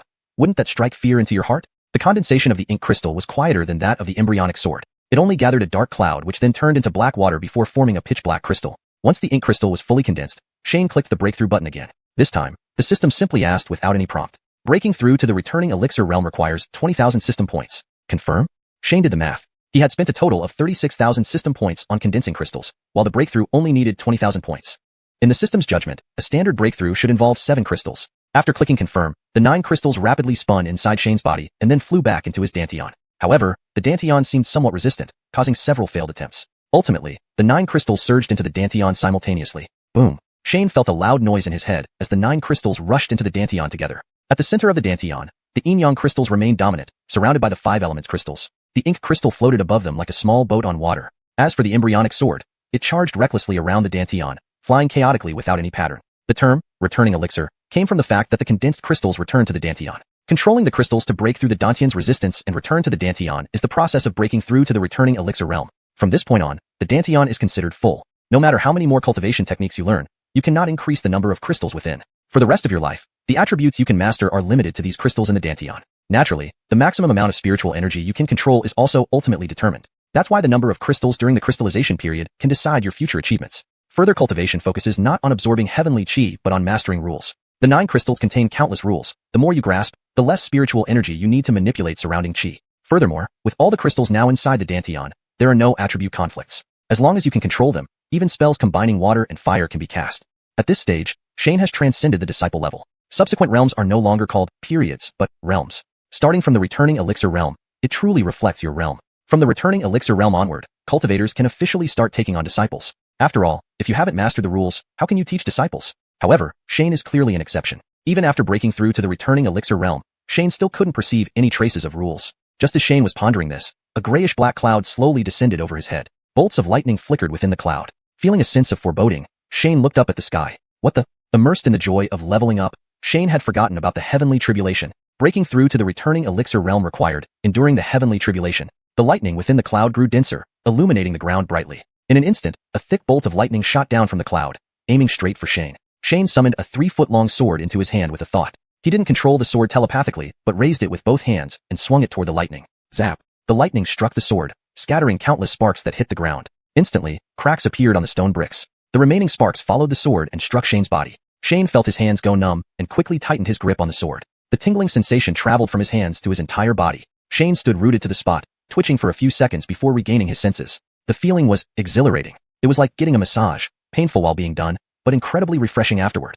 Shane laughed wickedly, mimicking scenes from novels. He raised his right hand, pointing the sword at the cloud, and shouted, "Come again." Unfortunately, no one saw this impressive display. Corbin and Anakin were battling a group of evil cultivators at the outskirts of the cemetery. Devon was also among them. Devon, Corbin, and Shane's 3 disciples plus a demonic beast were facing off against at least 50 to 60 evil cultivators. Although Devon and Corbin were suppressed to the crystallization period, they were significantly stronger than ordinary crystallization cultivators. Similarly, Irvin and others were exceptional even among crystallization cultivators. Despite being outnumbered 10 to 1, the 5 humans and 1 beast did not fall behind. If Shane wasn't nearby recovering his realm, they could have used guerrilla tactics and gained the upper hand by now. Even so, the evil cultivators didn't dare approach too closely. They could only rely on their numerical advantage and exchange spells. In command at the rear of the evil cultivators stood Alden. Alden stood with his arms crossed, watching the battle with furrowed brows. If they kept fighting like this, even with their numbers, they might wear them down. But without seeing Shane, he felt uneasy. That guy wouldn't abandon his disciples and run away. He must be hiding behind them, plotting something. While he was uncertain, a dark cloud gathered behind Corbin and company, followed by a bolt of lightning. This is the returning elixir Heavenly Tribulation? Alden was secretly alarmed. How could there be a returning elixir Heavenly Tribulation when the blood transformation array suppresses everyone to the crystallization period? Meanwhile, Corbin and the others were utterly flabbergasted. Just how many big moves does Shane have up his sleeve? Chapter 124.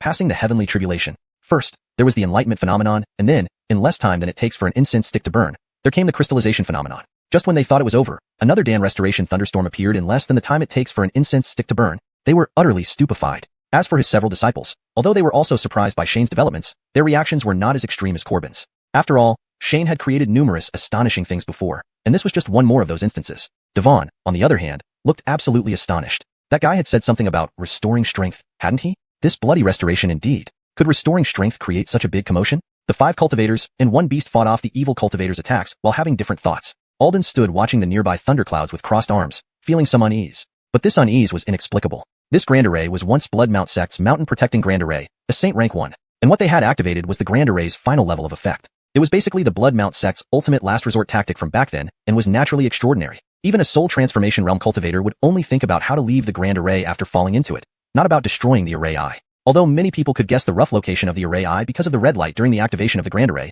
the Array Eye wasn't that easy to find. Not to mention the blood fog that affected senses and sight. An Array Eye capable of resisting a Soul Division Realm cultivator's full attack was a paradox within a Grand Array where one could only be suppressed to the Crystal Formation Realm. Yet Shane and company had already destroyed 2 Array Eyes. Following Hall Master Zhuang's instructions, they found them quite quickly. However, they didn't know why Shane and company had hidden here. As Alden furrowed his brows in thought, a burly man approached him and clasped his hands. Jasper, if we keep fighting like this, they won't hold out for another hour. This person turned out to be yet another acquaintance of Shane, Rico. Alden glanced at the battle not far away, then at Rico, and shook his head. Hall Master Zhuang told us to resolve it within 2 hours. But according to now, Rico started but was cut off by Alden waving a hand. Do you think they don't have any trump cards? Alden said coldly. And we haven't seen Shane until now. He must be preparing something. Then, use the trump card Hall Master Zhuang gave us, Alden nodded. Rico was taken aback. But that's supposed to be used when we leave the Grand Array. Idiot, Alden barked lowly.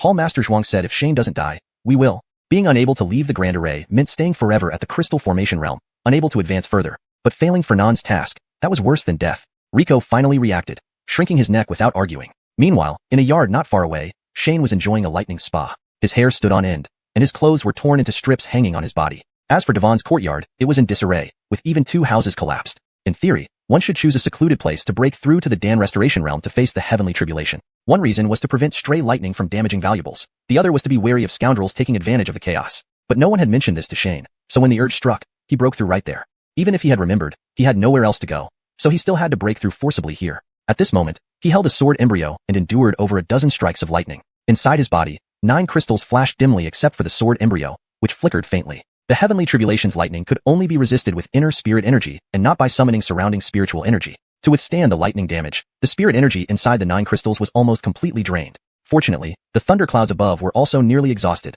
looking like they would dissipate at any moment. Before dissipating, the thunderclouds condensed into the last bolt of lightning. But this bolt of lightning was purple, violet sky lightning. Shane knew this was the decisive moment. Success or failure hinged on this. Gripping the Dharma sword tighter, Shane raised his head and stared at the lightning above him. Crack. A sharp sound echoed as the violet sky lightning shot down directly. Shane held the sword with both hands and swung it upward with force. Snap. His long sword finally couldn't withstand the impact of the lightning and shattered into star-like pieces. The violet sky lightning erupted in all directions, sending out countless electrical rays. Most of the remaining lightning struck Shane's head directly. Struck by the last bolt of heavenly lightning, Shane fell to the ground, limbs twitching incessantly, making meaningless groans. He felt as if his whole body was twisted together, as though someone had forcefully wrung him out. The violet sky lightning traveled through his limbs and bones, giving him one last electrotherapy session. Finally, it followed his meridians and flowed into his dantian. Once inside the dantian, the lightning transformed into pure heaven and earth spirit energy, flowing into the 9 crystals.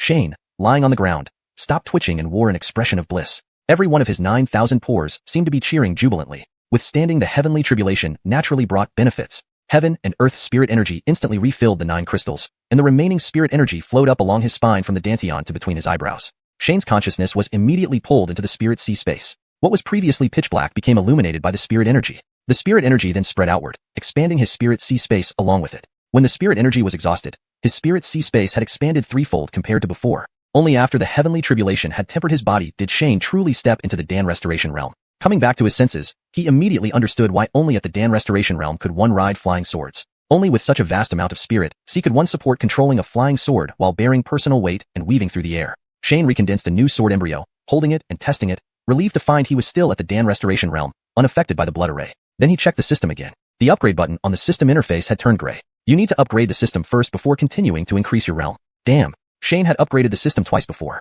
If each system upgrade increased a realm, to break through to the soul transformation realm, wouldn't he need to spend 100,000 points just on upgrading the system? For the sake of recovering points, the system didn't care about its dignity. Shane clenched his teeth and pressed the system upgrade button. What choice did he have? Make do with it. Was there anything else he could do? Having finished upgrading the system, he didn't have time to study any new functions and continued pressing the upgrade button. If he couldn't reach the soul division realm, it would be useless regardless of how much he upgraded. After all, unable to break the grand array, a Dan Restoration realm was as good as dead. A dialog box popped up on the system. Enter the system points for upgrading, current realm 0/10,000. He counted several times. It was indeed 10,000 points. Shane lit up. Had the system changed its nature? Did it actually require fewer points than even the crystal formation realm? And now, not even another incense stick's time has passed. How could the Dan Restoration lightning tribulation appear? Numb. Completely numb. As for his few disciples, although they were also somewhat surprised by Shane's movements, their reactions weren't as extreme as Corbin's. After all, they had seen plenty of shocking stunts from Shane before. One more didn't matter. Devon, however, wore a look of utter shock. That guy mentioned something about restoring power, right? What the hell does that mean? Restoring power should not cause this much commotion. The 5 humans and 1 beast, while defending against the attacks of the evil cultivators, had various thoughts racing through their minds. Meanwhile, Alden, with crossed arms, watched the thunderclouds nearby and felt a sense of unease. But this unease seemed baseless. This great array was once the Blood Peak sect's protective mountain array, at the Saint rank, and what they activated was the final layer of this great array. It could almost be considered the last resort of Blood Peak sect back in its day, naturally not trivial. Even a soul transformation realm cultivator would only consider leaving the array rather than destroying its eye if caught within. Although many people saw red light when the array was activated and could guess the rough location of the array eye, it wasn't easy to find it. Not to mention the blood mist affecting divine senses and vision. Just being able to withstand a division soul realm full power strike made finding the array eye in this suppression enhanced crystallization array paradoxical. Yet Shane and the others had already destroyed 2 array eyes. Following Hall Master Zhuang's instructions, they indeed found them quickly. But no one knew why they hid here. Just as Alden frowned in thought, a burly man approached him with a salute. Jasper, continuing this way, within another hour, they won't be able to hold on. This person turned out to be yet another old acquaintance of Shane, Rico. Alden glanced at the battle not far off and then at Rico, shaking his head. Hall Master Zhuang instructed us to resolve this within 2 hours. But according to the current situation, Rico began but was cut off by Alden's wave of hand. Do you think they don't have any trump cards? Alden said coldly, moreover, we haven't seen Shane yet. He must be preparing something. That, Rico looked up at Alden. Let's use the trump card Hall Master Zhuang gave us. Alden nodded. Rico was taken aback. But that was supposed to be used when we leave the array. Fool. Alden barked lowly. Hall Master Zhuang said if Shane doesn't die, we will. Being unable to leave the array would at most trap us at the crystallization realm forever, unable to advance. But failing Fernand's mission would be worse than death. Rico finally understood, pulling back, and did not argue. Meanwhile, in the yard nearby, Shane was enjoying his lightning spa treatment. His hair stood on end, and his clothes hung in tatters. Devon's courtyard lay in ruins, with even a couple of houses collapsing. Breaking through to the core formation realm usually required a secluded place to face the heavenly tribulation. First, to prevent scattered lightning from damaging valuable items, and second, to guard against villains who might take advantage of the chaos. However, no one had mentioned this to Shane, so he impulsively started the breakthrough. Even if he remembered, he had nowhere else to go. He still had to force his breakthrough here. At this moment, he was holding a sword embryo, enduring over 10 bolts of lightning. Inside his body, 9 crystals flickered except for the sword embryo, which continued to glow faintly. The rest became dim and dull. The lightning from the heavenly tribulation could only be resisted by his own spiritual energy, without using surrounding chi. To withstand the damage, the spiritual energy inside the 9 crystals was almost depleted. Fortunately, the thunderclouds in the sky were also on their last breath, looking like they could dissipate at any moment. Before dissipating, the thunderclouds coalesced into a single bolt of lightning. This bolt, however, was purple. Purple dawn thunder. Shane knew this was the final moment. Whether he succeeded or not depended on this. Gripping the sword tightly, Shane raised his head and stared at the lightning above. Crack. A sharp sound echoed as the purple dawn thunder descended. Shane gripped the sword with both hands and swung it upward with all his might. Snap. The long sword finally couldn't withstand the lightning's impact, turning into a burst of starlight. The purple dawn thunder radiated sparks in all directions. Most of the remaining lightning struck directly on top of Shane. Shane was knocked down by this final bolt of heavenly thunder, twitching uncontrollably, moaning meaninglessly. He felt as if his entire body had been twisted together, like someone forcefully wrung his body. The purple dawn thunder circulated through his limbs, giving him a final electric therapy session. Finally, it followed his meridians and flowed into his dantian. Once in the dantian, the lightning transformed into pure celestial chi, pouring into the 9 crystals. Lying on the ground, Shane stopped convulsing, savoring the experience. All 9,000 pores on his body seemed to be rejoicing. Surviving the heavenly tribulation naturally brought benefits. The celestial chi instantly refilled the 9 crystals, and the remaining chi traveled up his spine, from the dantian to the crown of his head. Shane's consciousness was immediately pulled into his divine sense space. The originally pitch-black divine sense space was now illuminated by the chi. Then this chi expanded outward, along with his expanded divine sense space. When the chi was finally exhausted, his divine sense space had grown more than 3 times its original size. Only after the heavenly tribulation purified his body did Shane truly enter the core formation realm. Coming to his senses, he immediately understood why only at the core formation realm could one fly with a sword. Only such vast divine sense could support manipulating a flying sword and bear the weight of the body mid-air. Shane recondensed the sword embryo and tried it in his hand, finding that he was still at the core formation realm, unaffected by the blood transformation array, putting his mind slightly at ease. Then he looked at the system again. The upgrade button had turned gray. Upgrade the system to continue advancing in realm. What the heck? Shane had upgraded the system twice. If each system upgrade meant advancing 1 realm, to reach soul transformation realm, he'd need over 100,000 points for the upgrades alone? For the sake of recovering points, the system sacrificed its dignity. Baring his teeth in anger, Shane clicked the system upgrade button. What else could he do? Deal with it, right? Could he do anything else? After upgrading the system, he had no time to study new features and proceeded to upgrade again. If he couldn't reach the division soul realm, upgrading was useless. After all, breaking through the array, core formation realm and ordinary people alike face death. The system popped up a dialog box. Enter the system points for upgrade, current level 0/10,000. Checking several times confirmed it was indeed 10,000. Shane's eyes lit up. Had the system changed its nature? Did it require fewer points than even the crystallization stage? Hashtag chapter 125, 9 transmutations and the reversion elixir. Without further ado, Shane unhesitatingly spent 10,000 system points and confirmed the purchase. Buzz. He felt a gentle tremor in his divine consciousness. In an instant, the space of his divine consciousness expanded several times over. Looking at the system again, he noticed that the upgrade button had indeed changed. This time, however, it was not for a breakthrough but for condensation. Shane clicked on it. Do you want to condense your divine consciousness? It requires 10,000 system points. Shane confirmed with a tap. Immediately, the divine consciousness in his mind, which had spanned several miles, rapidly shrank down to just a few yards. Compared to before, the space of his divine consciousness had diminished, but his divine consciousness became more refined and pure. Shane quickly understood this process was akin to the spirit refining mentioned in the yin-yang theory of the 5 elements. In the reversion elixir stage, the main focus of cultivation is to strengthen one's divine consciousness. However, excessive expansion of the divine consciousness space could make it too scattered. Therefore, it was necessary to recondense the divine consciousness space. This condensing process had to be repeated 9 times, until finally, the divine consciousness space would be condensed into a small, elixir-like, spirit pill. This was known as the 9 transmutations and the reversion elixir forming the spirit pill. After the reversion elixir stage, terms like early stage or mid-stage were seldom used. Instead, more precise stages like entering the reversion elixir, up to 9 transmutations of the reversion elixir, were used.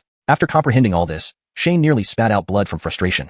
It took 20,000 system points for the first transmutation, meaning 90,000 would be needed for all 9. And he didn't even know how much would be required for the final breakthrough. Damn it. It's highway robbery. Spending 10,000 system points equated to 10 A-grade cultivation techniques. If he sold them, a single heaven-rank cultivation technique could fetch at least hundreds of thousands of spirit stones. It feels like losing $1 billion. Despite feeling disheartened, Shane still had no choice but to continue upgrading. There was no way out of the great formation yet, and if he didn't keep upgrading, he'd surely die. Once again spending 10,000 system points, his divine consciousness space expanded back to several miles. Then another 10,000 system points to shrink it to about 7 feet. This action was repeated 8 more times. Each time after condensation, the divine consciousness space became smaller, but the density and power of the divine consciousness increased several folds compared to before. Finally, Shane's divine consciousness condensed into a thumb-sized spirit pill. The spirit pill rested between his brows, emitting a faint glow, almost tangible. Reversion elixir 9th transmutation. At this point, if he cast any spells, his incredibly dense divine consciousness would be 3 times faster than during the crystal formation stage, and the spell consumption would be reduced by at least 10-fold. The upgrade button on the system finally turned into breakthrough. Shane briefly sensed his situation in the reversion elixir stage, and then clicked the breakthrough button. Breakthrough to the soul division stage. Requires 50,000 system points. Confirm? Upgrading so far had already cost over 240,000 system points. Including this 50,000 for the breakthrough, it was almost 30,000 points gone. The system was definitely doing this on purpose. Shane cursed while confirming the selection. Crack. As soon as he confirmed, countless cracks appeared on the spirit pill between his brows, and it shattered. Shane suddenly felt his head being violently torn into 2 halves. His divine consciousness also transformed into a wispy, ephemeral thread. However, this wispy thread contained a fragment of Shane's divine soul. With a thought, a smoky thread of divine consciousness drifted out from his body. Shane looked up. This thread of divine consciousness was less clear than the smoke rising from incense, but it was undoubtedly his own divine consciousness. Divine consciousness leaving the body. Shane switched his consciousness to the divine consciousness thread. Through this thread, he saw himself sitting on the ground. Not bad, Shane remarked inwardly, controlling the divine consciousness to drift away. Initially, his newly mastered control of the disembodied divine consciousness made it move very slowly, wobbling like a balloon in the air. After a while, his divine consciousness drifted into the cemetery. Near the entrance of the cemetery, Devon, Corbin, Irvin, and others were sitting cross-legged on the ground with their eyes closed, recuperating. Next to them were some magical treasures and storage pouches. They appear to have just finished a battle and were resting. Devon and Corbin seemed to sense Shane's divine consciousness and slowly opened their eyes to look at him. Devon smiled and said, "Friend Taoist Ellis broke through to the soul division stage from ordinary in less than an hour. Truly unprecedented." Shane wanted to shake his head but realized he lacked a physical head in this state. He could only reply, "Senior Yin, you flatter me." Corbin chimed in, "Friend Taoist Ellis, even in our stable sea pavilion, there's never been a record of anyone reaching the soul division stage within a day." Finishing, Corbin stood up and addressed Shane. "Let's go and deal with the remaining array I." Shane was startled. Corbin hadn't mentioned it earlier, so why the sudden urgency? But Shane didn't question and simply agreed. His divine consciousness returned with Corbin and the others back to the small courtyard. Only when Shane's divine consciousness re-entered his body did he slowly open his eyes. Corbin appraised Shane and praised, "Though friend Taoist Ellis reached the soul division stage in a day, your foundation remains solid." Devon stood beside him and nodded in agreement. "From your divine consciousness, it can be seen that your 9 transmutations are exceptionally solid." Feeling slightly embarrassed by the praise, Shane scratched his head. "Seniors, please stop. I'm starting to feel uncomfortable." Shane's realm was attained through the system, and their praises made him seem like a prodigy genius, which he couldn't accept without blushing and having a pounding heart. He still needed to toughen up his skin. Corbin smiled at Shane. "You deserve the praise, friend Taoist Ellis." Then Corbin turned to Devon. "Senior Yin, let's search for the array I." "We should move now," Devon agreed. Shane was taken aback and asked Corbin, "Senior Mu, can you still act?" Corbin shook his head. Turning to Devon, Shane smiled. "Senior Yin, can you leave?" Devon laughed. "Why not?" Shane shook his head. "Don't fool me. If you could really leave, you would have done so when the array appeared." "Why do you say that?" Devon asked. "If you could leave, Senior Yin wouldn't stay long in this cemetery out of boredom," Shane explained. Devon paused. "How did you figure that out?" "During the period when you urged me to resolve the array I," Shane shrugged. "No one could be so certain except me." "True enough." Devon nodded. As he spoke, Devon's body turned into a cloud of sand and vanished. Not just Devon but also Corbin, Anakin, and others disappeared as well. Shane's vision flickered as he once again became a thread of divine consciousness, re-entering his body. Then he opened his eyes, filled with terror. An illusory tribulation. Hashtag chapter 126. The illusion tribulation. This tribulation seemed simple at first glance, but compared to the thunderbolt tribulation when breaking through to the golden pill realm, it was many times more dangerous. When breaking through to the golden pill realm, the golden pill shattered and transformed into a thread of divine will. And when this thread of divine will appeared, the cultivator's soul would split in two, each part being attached to the physical body and the divine will respectively. Therefore, the soul-splitting realm is named as such. However, because the soul is torn apart, the newly ascended soul-splitting realm cultivator is also at their most vulnerable. Countless fragments of memories and thoughts are intertwined without proper organization, resulting in illusions. This is what is known as the illusion tribulation. Everything within the illusion tribulation comes from one's own memories, and thus feels extremely real. If one gets lost in the illusion and cannot extricate themselves, their soul will ultimately be unable to withstand the strain of its first separation from the body and will dissipate entirely. This tribulation appears without warning and has claimed countless lives unknowingly. Realizing this, Shane could feel cold sweat trickling down his back. He hadn't even realized when he had sunk into the illusion. If it weren't for the secret he possessed, a secret so profound that no one else knew about it, which raised a sliver of caution in him, he might already be lost in the illusion and have vanished into thin air. Taking a deep breath and sitting still for a moment, Shane finally emerged from the terror of being deeply entrenched in the illusion tribulation. It looked like nothing happened, but this was actually the closest he'd ever been to death. Wiping the sweat off his forehead, Shane turned his attention back to the system. Out of over 300,000 system points, only slightly more than 10,000 remained. Nowhere near enough for an upgrade or system enhancement. All he could do was buy a few cultivation techniques. However, he wasn't lacking anything temporarily, so he didn't make any purchases. Instead, Shane focused on the cultivation techniques. Now that he was in the soul-splitting realm, it was shocking that he didn't know even a single spell. Looking at the cultivation techniques, Shane noticed a new attribute added to the description: familiarity. Sorting through them, Shane found that his highest familiarity was with Earth Shield spell. Earth Shield spell, D-grade, Earth attribute. Familiarity, beginner 78%. Shane wasn't sure what exactly this level of familiarity meant, but since this one had the highest initial value, he opened the Earth Shield spell and began studying it. After reading through it twice, Shane understood how to cast the Earth Shield spell. His familiarity dropped from beginner 78% to understood 15%. From this, he got a rough idea of what familiarity represented. Previously, he and Irvin had jointly studied and invented this spell, and since it was relatively low level and easy to understand, it started with a high initial familiarity. After comprehending it further, Shane moved on to the next technique. Taiji diagram technique, B-grade, Yin-yang attribute. Familiarity, beginner 45%. After glancing at it, Shane decided to skip it, not because it was unlearnable, but because it required a significant amount of time, which he didn't have right now. With a thought, he summoned the sword embryo and tried manipulating it. Though the sword appeared substantial, it was essentially just spiritual energy taking shape. Even though it had been destroyed by the lightning tribulation earlier, as long as his internal spiritual energy wasn't depleted, he could create another one instantly. The current sword embryo was much stronger than before, surpassing its previous crystal formation stage. Sword embryo, S-grade, currently B-grade, can grow if nurtured in the Danteon. A 3-foot-long sword circled around Shane like a fish darting swiftly through water. Shane nodded in satisfaction.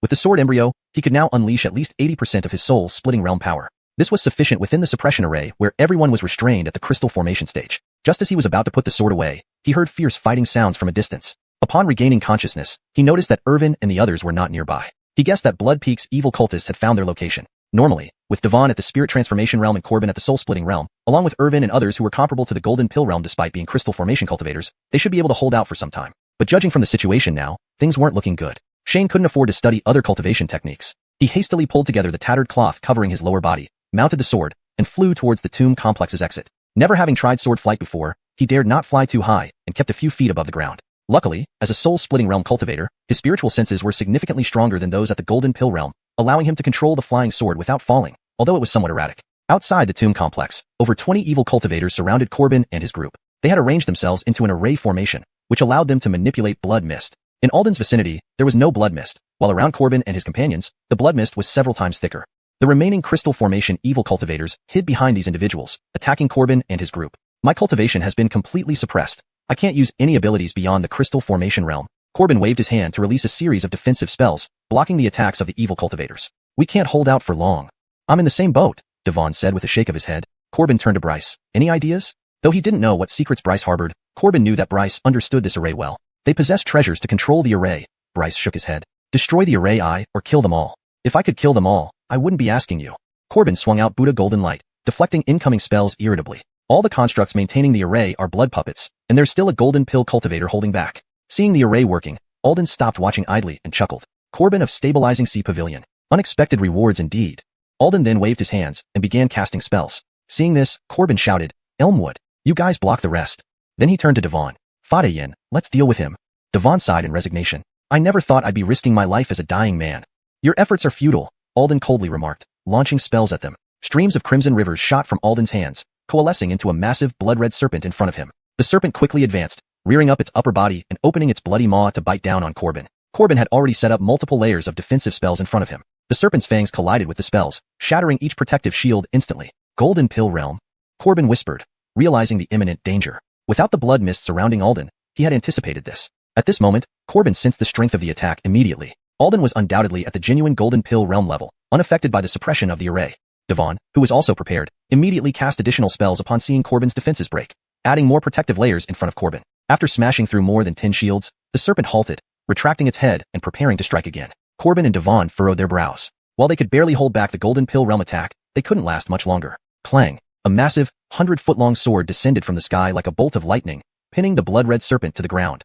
Chapter 127. Reputation in Ruins. The giant snake didn't even have time to make a sound before it disintegrated into a cloud of blood mist, vanishing without a trace. The long sword simultaneously rose from the ground and flew toward the distance. Corbin and Devon immediately froze. What the heck? A Soul Division Realm Sword Cultivator. Even more absurd was that he could remain unaffected within this grand array. Who the hell is this? They had never heard of such a figure in the northern border. Both turned their heads to look in the direction where the long sword had flown, only to see a figure standing on a sword, hovering 3 feet off the ground, awkwardly flying toward them. As they got closer, they noticed this person's hair sticking up wildly and wearing only a loincloth. He looked like a primitive man. On closer inspection, what the heck? Shane? As he came slightly closer, Shane leaped off his flying sword, making a sword seal with his right hand and pointing forward. The long sword darted toward the array setter at lightning speed. Swoosh, swoosh, swoosh. The sword pierced through a cultivator's chest, continuing undeterred toward the next one. After passing through more than 10 people, it finally slowed down. With a wave of Shane's right hand, the sword returned to him.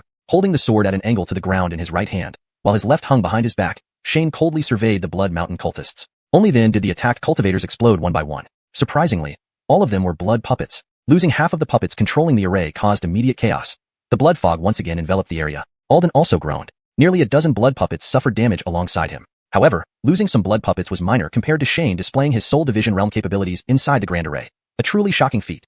How could this guy perform so effortlessly within a Grand Array of the Saint rank? During this period, Shane used his appraisal skill on everyone while striking dramatic poses. Seeing Alden leading the group, Shane's eyes turned cold and then smiled. Alden, I remember saying I would kill you. Without responding, Alden simply ordered, retreat. All the evil cultivators instantly fled. Dozens of crystallization stage cultivators fighting against a Soul Division sword cultivator whose power wasn't diminished? Only fools would try. While retreating, Alden directed the remaining dozen blood puppets to charge at Shane. Shane turned to Corbin and said, Friend Daoist Mu, leave the few blood puppets to you. Corbin nodded. Go ahead, Friend Daoist Ellis. A few blood puppets are nothing to me. Having been suppressed by the dense blood fog, Corbin had pent up frustration and immediately attacked, enveloping the dozen blood puppets in his strikes. Seeing this, Shane nodded to Corbin, hopped onto his flying sword, and chased after Alden. After some practice, Shane finally mastered the use of the flying sword easily. Standing on it with hands behind his back, he posed gracefully. In the entire Mystic Heaven's secret realm, Shane might now be the only one who could still fly. In contrast, the fleeing Alden appeared quite disheveled. Shane wasn't in a hurry. He landed in front of Alden on his flying sword and asked, "Was this plot masterminded by Fernand?" Alden didn't respond and ran in another direction. Shane blocked his path again and asked, "Are the missing children of Linjiang City being used for your blood transformation array?" Seeing no way out, Alden stopped running and chuckled. "So what if they are?" The incident in Linjiang City was nearly half a year ago, but recalling it, Shane felt indignant. "Mass murder. You deserve to die." "Immature," Alden sneered, crossing his arms and looking at Shane. "Ordinary humans are worlds apart from us cultivators." "So you're evil cultivators," Shane shook his head. To his surprise, Alden laughed heartily. After laughing for a while, he continued, "No matter how much you call yourselves righteous, are your deeds any better than ours?" Then, Alden stared at Shane without a word. Just as Shane was about to respond, Alden's body suddenly exploded. He jumped back 10 yards on his sword, avoiding the blast of self-destruction. To think Alden chose to self-destruct. Shane shook his head. He hoped to extract more information about the Blood Mountain cult from Alden. Whether it was the Two Instrument sect's initial commission or Jack's entanglements with the Blood Mountain cult, these matters forced him to confront the Blood Mountain cult. Knowing more wouldn't hurt. Alden's self-destruction left not even a storage bag behind. Meanwhile, the other evil cultivators had disappeared into the blood fog. With no other options, Shane returned to the cemetery entrance. Those who had been suppressed by the blood fog had already slain the dozen blood puppets blocking their way. The few were resting when Corbin asked upon seeing Shane return, "Friend Daoist Ellis, how did it go?" Shane shook his head regretfully. "Only Alden was killed. Eliminating a core formation cultivator is sufficient. The rest won't cause trouble," Corbin replied, handing Shane a set of clothes from his storage bag. "Change into these first." Shane's face tensed. "Damn it. I forgot I'm just in a loincloth. Did all my posturing earlier go to waste? My first appearance as a sword cultivator can't be this embarrassing." Shane reluctantly accepted the clothes from Corbin, changed on the spot, tearing off the loincloth. "My reputation's already ruined. What difference does one more incident make?" Dressed and having smoothed his hair, Shane asked, "How long have I been cultivating?" Corbin answered, "Around an hour and a half." "Not bad," Shane nodded. Considering the time spent breaking the previous 2 array points, it had probably been around an hour and a half, still ample time. Devon examined Shane from head to toe, then asked, "Reversion to the ordinary realm?" Shane shook his head. "Senior Yin, I'm really just an ordinary person." "Oh, now I'm Soul Division realm." Corbin nearly rolled his eyes. "If you're an ordinary person, that's even scarier. Reaching Soul Division realm from an uninitiated state in less than an hour? No one in the records of the dry Elysian continent has ever progressed that fast." Devon thought similarly and bowed. "Thank you, friend Daoist Ellis, for lowering your realm for Mystic Heaven sect." Seeing they didn't believe him, Shane decided not to elaborate further. If countless others viewed him as in the reversion to ordinary realm, including Devon and Corbin wouldn't make a difference. Shane looked at the resting group and asked, "How's everyone doing?" Irvin and others stood up, and Corbin nodded. 2 more to dismantle, 3 left. "We should still have enough time," Shane said. Then he looked at Devon. "Senior Yin, could you join us? To avoid conflict with your sect's disciples." Devon shook his head. "I can't leave." Chapter 128, 2 Array Foci. Shane had anticipated this, but still looked at him with curiosity. Devon chuckled softly, shaking his head. "I failed in breaking through to the transformation stage, and can only eke out a living here in the cemetery." "I was rude," Shane bowed politely, glancing at Corbin. It turned out that the rumors Corbin knew were true. As an external force beyond the Northern Territory, the stabilizing pavilion had surprisingly detailed knowledge of secrets from the north. "You may go now." Devon waved his hand dismissively. "Thank you, Senior," Shane bowed respectfully once more. If it weren't for the place Devon provided, things could have gone badly if Alden had come earlier. However, it wasn't the time for idle chatter. They needed to continue resolving the array focus issues. Once the large array was dismantled, he would come back personally to thank him. Shane stretched his hand toward Anakin, saying, "Give me the flying boat." Before Anakin could move, Corbin pulled out a flying boat and handed it to Shane, saying, "Use this one.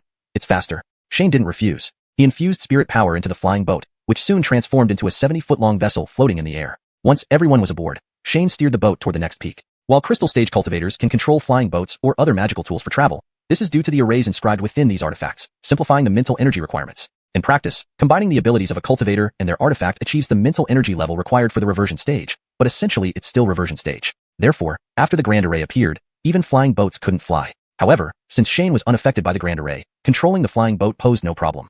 Though this was his first time piloting, he struggled to manage the spirit power input and direction.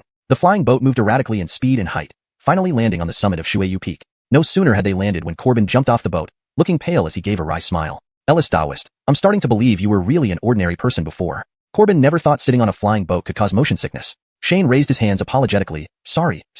Corbin stood for a moment, regaining his composure before pointing to the hall near Xuanhuan Peak. "Let's get the important business over with."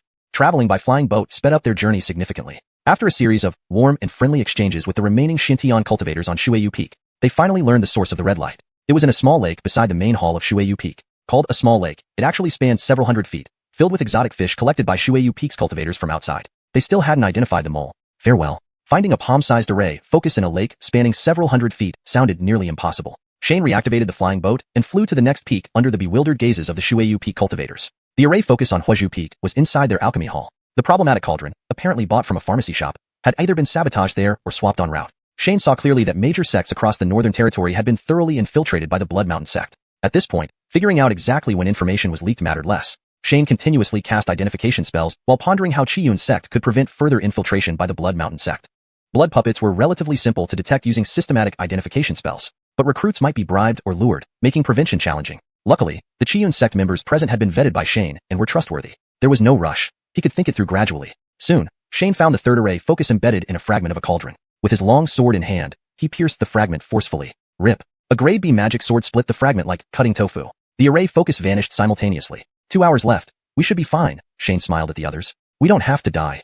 Thanks to you, Corbin replied with a laugh. Shane shook his head. Even without me, the Xiuxian sect would have found a solution. If the Xiuxian sect couldn't handle such a crisis, they wouldn't deserve their 1,000-year-old status among the top 3 sects. How much they would have to pay, however, remained unknown. Walking out of the half-collapsed alchemy hall, Shane reactivated the flying boat. Mu Daoist, let's go. Stepping onto the boat, Corbin said, if you don't mind, I'll take the liberty to call you Junior Brother Ellis? Shane considered it, nodding. All right, you can call me that, and I'll call you Senior Brother Mu. Cultivators often addressed each other as brothers and sisters, a common formality. Yet Shane was not eager to deepen ties with Corbin. After all, Corbin was backed by the mysterious stabilizing pavilion. He still didn't understand why they were so friendly toward him. Better safe than sorry. But with Corbin explicitly offering friendship, rejecting it outright would appear disrespectful. Shane guided the flying boat around the entire Xiuxian sect. Besides the 4 peaks already visited, the remaining 3 had even more absurd array foci locations. Tubu Peaks was underground, covered by collapsed earth after the explosion. Cleaning it up would take who knows how long. Elysian and Genio Peaks had similar issues. After careful deliberation, the small lake on Xuanhuan Peak seemed the most efficient to tackle. So they returned immediately. Go underwater? Absolutely not. Drain the water instead. With help from Xuanhuan Peak's cultivators, they drained the lake in half an hour and spent another half hour locating the array focus in the mud. Shane sliced through it effortlessly. Several dozen Xuanhuan Peak cultivators watched in awe at his flying sword technique. This time, he finally managed to impress them.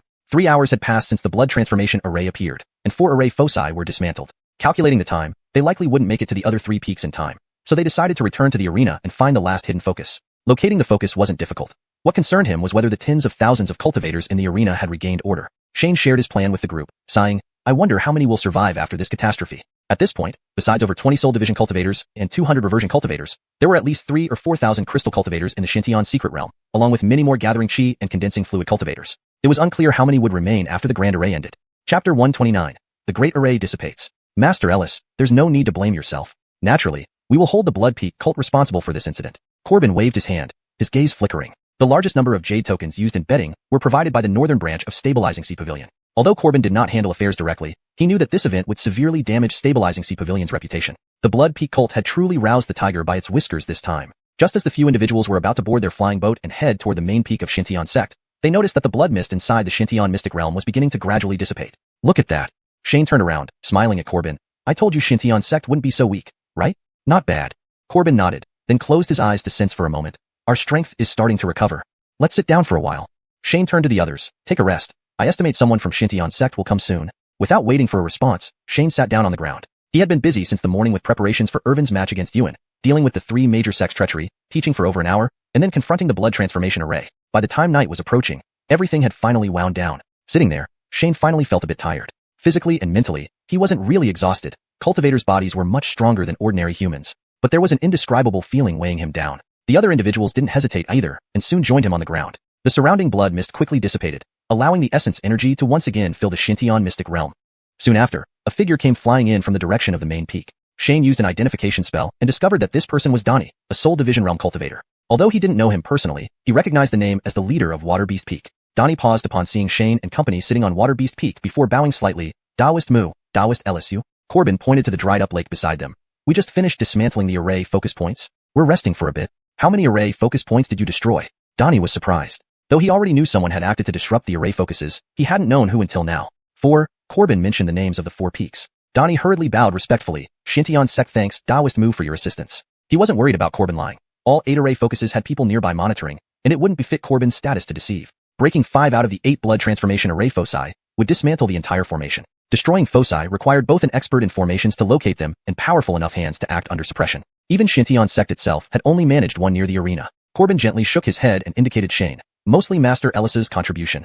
Donnie glanced at Shane and sensed his aura, only to be further surprised. In the morning, he'd seemed like an ordinary person, but now, he was in the Soul Division realm. What kind of concealment technique must he have practiced? Donnie pondered, bowing to Shane. Thank you, Taoist Ellis, for your assistance. It's nothing, Shane waved it off. I was saving myself. Nonetheless, my gratitude remains. Donnie bowed again. Shane then asked, how is the Mystic Realm entrance? Donnie replied truthfully, it has been destabilized by the Blood Peak sect but hasn't vanished. That's good. If the entrance had vanished, they would need to wait until the Mystic Realm relinked with the main world to stabilize and leave. A process ranging from days to months or even years. Shane nodded and asked, what about the Blood Peak cult's malefactors? After some thought, Donnie responded, we haven't encountered any evil cultivators for over an hour. They probably retreated, realizing their attack was futile. Thanks for your honesty. Shane bowed. We take our leave. Donnie apologized. There's much work to be done. Please return to rest, and Xiuxian sect will express gratitude later.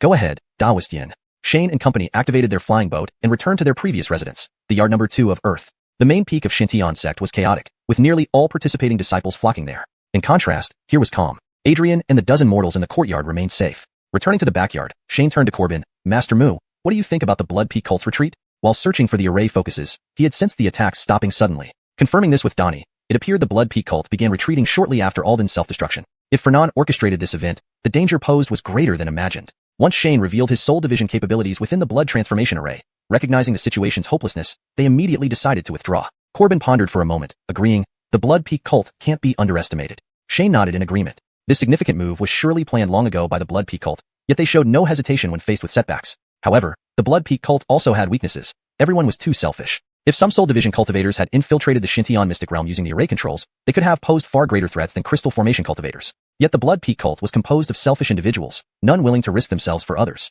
Corbin and Shane chatted briefly before Corbin left hastily to assess stabilizing Sea Pavilion's losses following the chaos. After Corbin's departure, Shane turned to his disciples. Everyone all right? They all shook their heads. Compared to others within the Xiuxian Mystic Realm, Irvin and the rest fared better, having information from Grandpa Donovan and protection from a Soul Division cultivator like Corbin. Beyond running around in a few skirmishes, they were relatively safer than the chaotic arena. Xiuxian sect personnel were still stabilizing the arena situation, and the extent of the aftermath was unknown. But the greatest loss was undoubtedly for Xiuxian sect. Shane naturally wasn't sympathetic. He still had to settle scores for their earlier treachery. He sent his disciples to rest and returned to his room, diving into the system. Earlier, Shane had upgraded the system for his breakthrough into the Soul Division realm but hadn't examined it yet. With nothing pressing, it was a perfect time to study the upgraded features.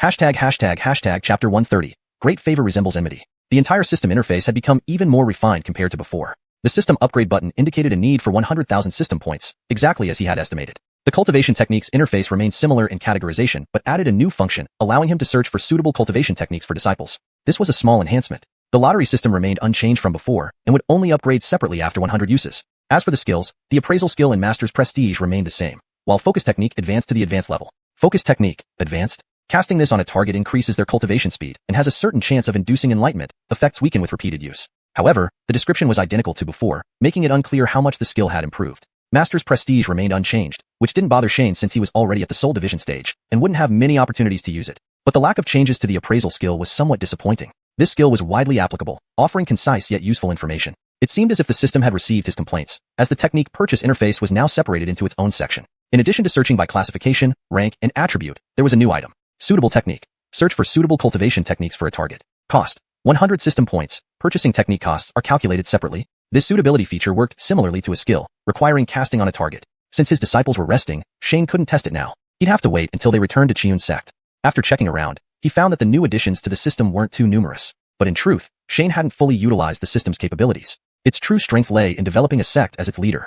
After the commotion of the competition, the 3 major sects wouldn't bring up expelling Xiuxian sect again. Once the competition ended, Shane could return and steadily develop Xiuxian sect. He believed that even with just the 300 or so cultivation techniques and the remaining 10,000 system points, he could elevate Xiuxian sect to a second-rate sect. That was without acquiring any additional system points, assuming no one interfered and allowed Xiuxian sect to develop peacefully. Regardless, he had to return to Xiuxian sect to truly showcase the system's power. After studying the system, Shane began reviewing cultivation techniques. He was already a Soul Division powerhouse but had only learned Earthshield technique at the understanding level. According to the system, skill proficiency levels were divided into beginner, understanding, familiarity, mastery, and enlightenment.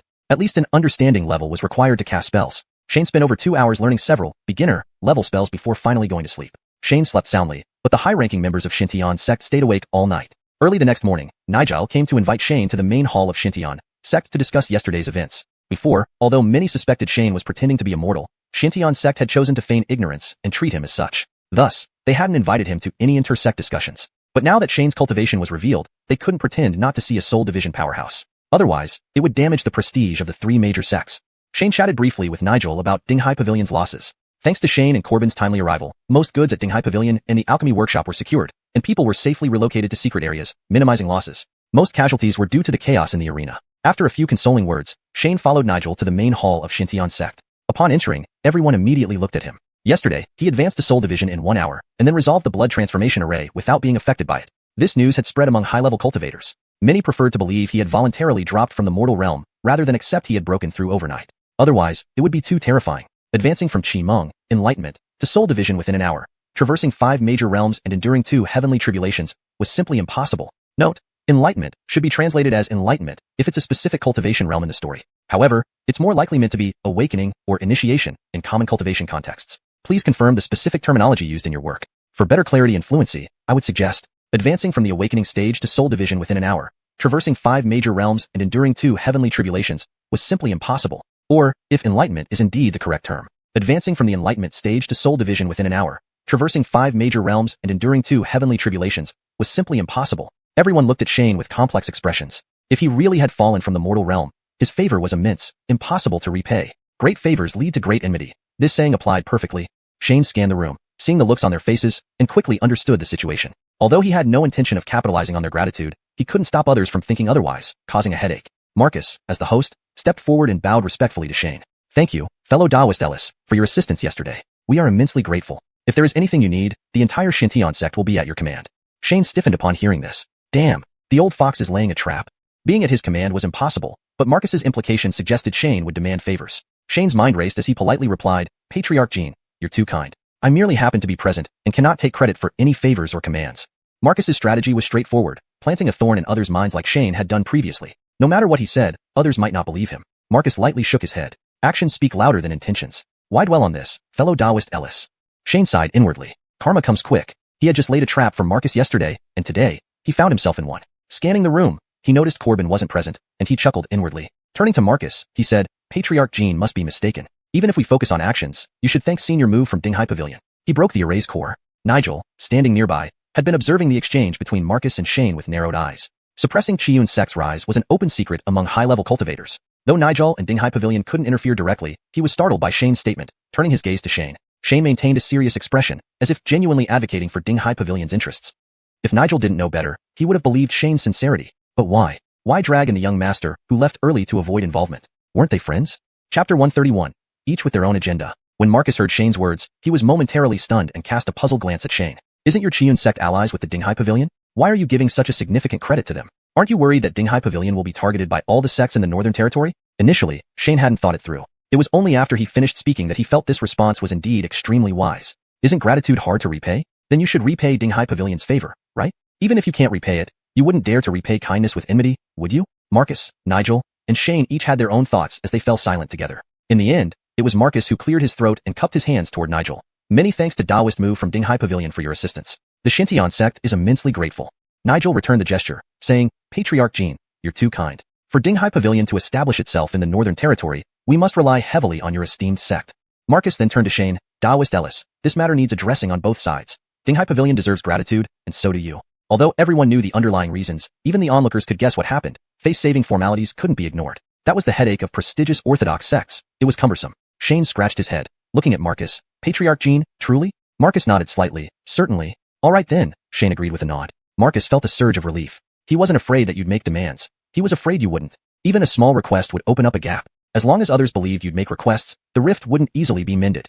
I just want to ask. Shane paused for 2 seconds, then raised his head. Do the bets placed before the competition still count?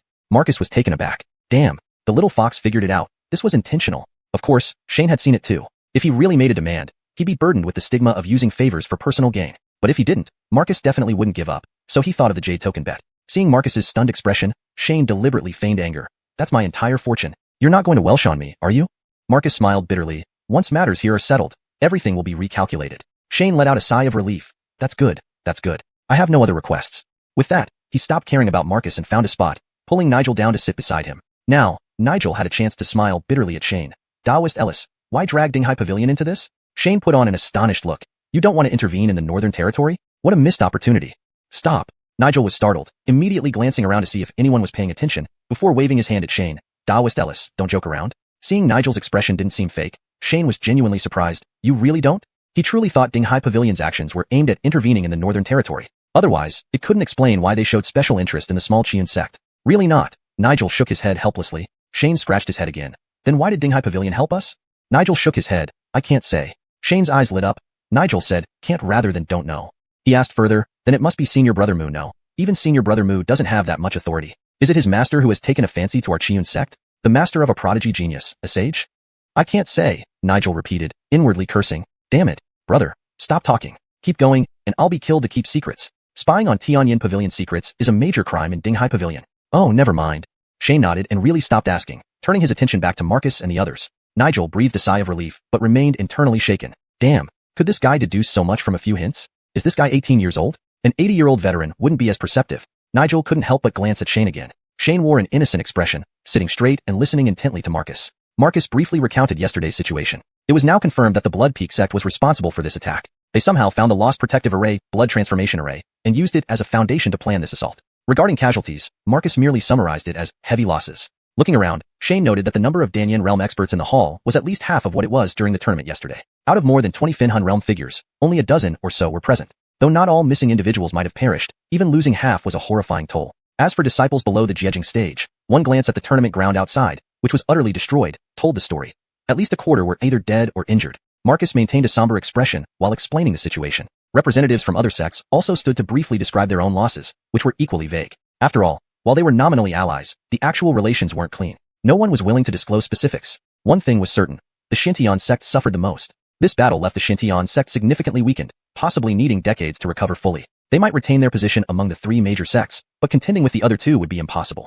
When it came to Nigel, he admitted that Dinghai Pavilion lost one Danyan expert, 5 or 6 Jiejing cultivators, and several C and D grade magical artifacts. But compared to others, these losses were minimal. And there was even less damage for Qiun sect. They emerged unscathed. Once everyone reported their losses, silence ensued. Comparing the losses, they could roughly gauge others. The Blood Peak sect, with a grand array, hundreds of Jiejing cultivators, and blood puppets, caused such massive damage. More infuriatingly, most of the evil cultivators escaped safely. Thinking of this, the Finhan realm elders instinctively looked at Shane. Had Shane not saved the day by deciphering multiple array points, forcing the Blood Peak sect to retreat early, the outcome could have been far worse. Noticing everyone's gaze, Shane felt a chill and raised his hand. Seeing this, Marcus asked, Daoist Ellis, anything else to add?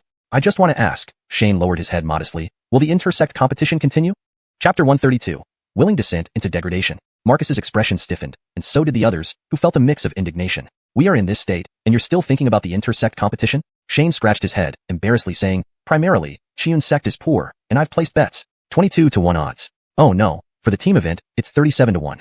A round of coughs immediately broke out within the hall. There was nothing anyone could say in response. After all, Shane had just saved everyone inside the hall. It would be inappropriate to scold him openly, so they used coughs to hide their dissatisfaction. Shane's eyes darted around, silently nodding. This was the effect he wanted. As they say, great favors sometimes resemble enmity. Everyone had suffered significant losses, yet not only did he remain unscathed, but he also rescued people from the brink of disaster. Rumors were that he had even deliberately lowered his cultivation realm. In comparison, those with larger hearts might have found it easier to accept. But those with smaller hearts? They would quickly shift from envy and jealousy to hatred. Creating a slight, outrageous action, letting their hidden thoughts turn into hatred toward him, was actually better. However, Shane felt it wasn't quite enough yet. He needed to stoke the fire further. Thus, he glanced around and said seriously, don't disbelieve me. For Qiun sect to secure 2 first places is as good as set in stone, right? After speaking, he slapped his head in frustration and looked at Marcus. Patriarch Jean, didn't you forget to open a bet for the overall top score? Another round of coughs erupted from the surrounding crowd. Damn it. How can someone be so arrogant? Immediately, an impatient voice spoke up.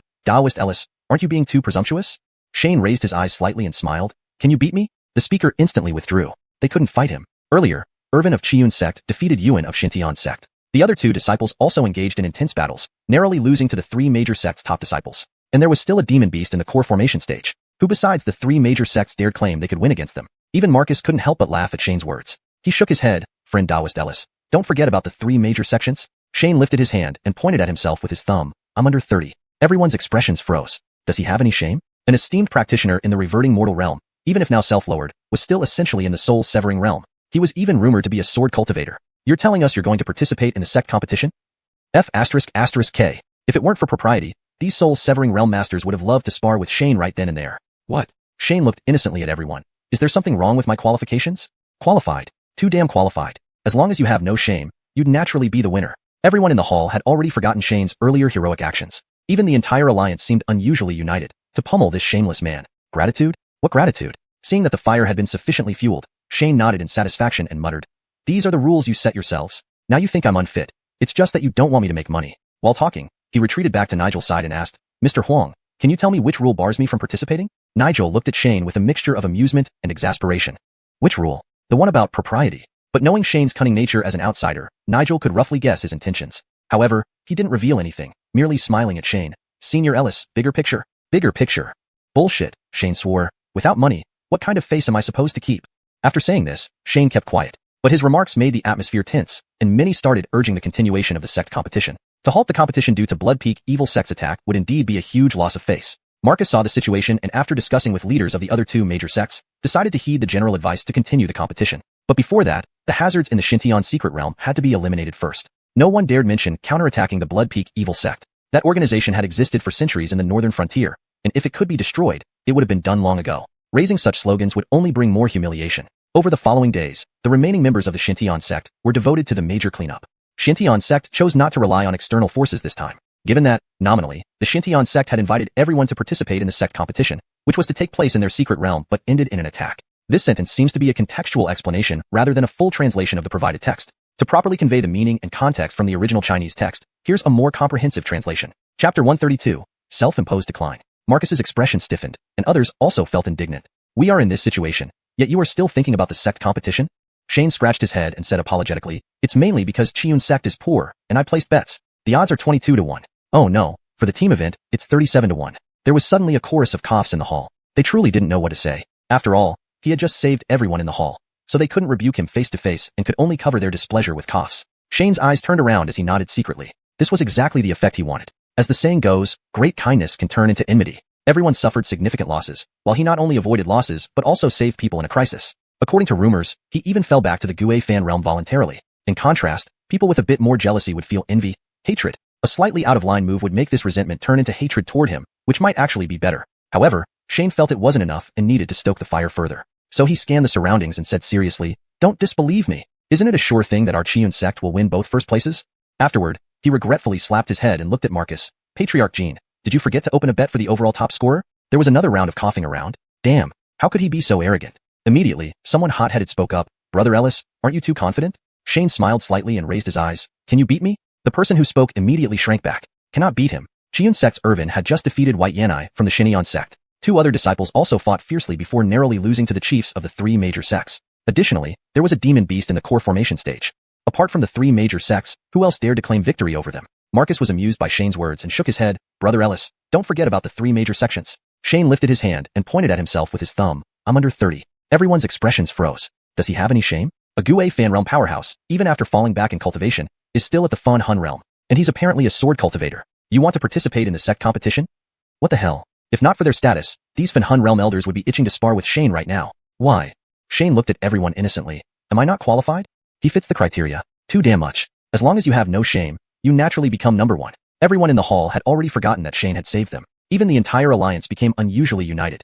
Everyone wanted to beat this shameless guy up. Gratitude? Screw gratitude. Seeing that the fire was burning well, Shane nodded in satisfaction and muttered, "You set the rules yourselves, and now you think I'm unfit just because you don't want me to earn money." While speaking, he retreated back to Nigel's side and asked, "Shopkeeper Huang, tell me which rule forbids me from participating." Nigel looked at Shane helplessly. Which rule? Just the rule of shame. But as an outsider and knowing that Shane was thoroughly cunning, Nigel vaguely guessed Shane's intentions. He didn't expose them and simply smiled at Shane. "Fade Ellis, Grace." "Grace. Screw Grace," Shane cursed. "No money. What kind of face do you need?"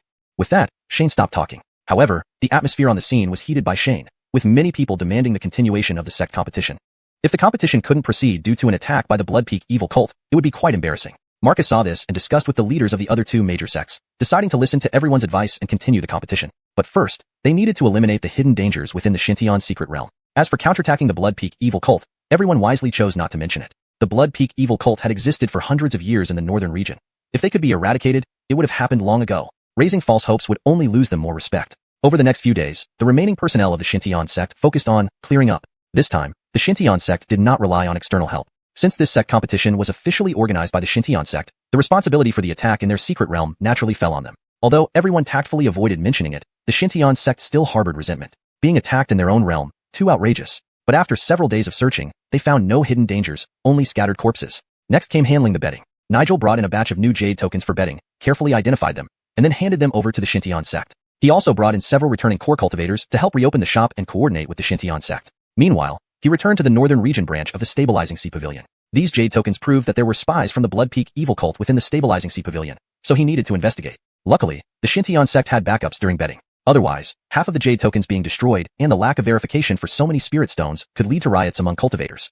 Shane easily retrieved his jade token, and even Corbin's jade token, which Nigel gave to Shane. However, Shane said he was just holding them for now and refused to keep them. 4 personal and team events, each 10,000 spirit stones, with odds of 22 to 1 and 37 to 1. If Xian sect really won, it would be nearly 6 million spirit stones. Such a huge sum, Shane dare not accept. After resolving all these issues, it was already 8 days later.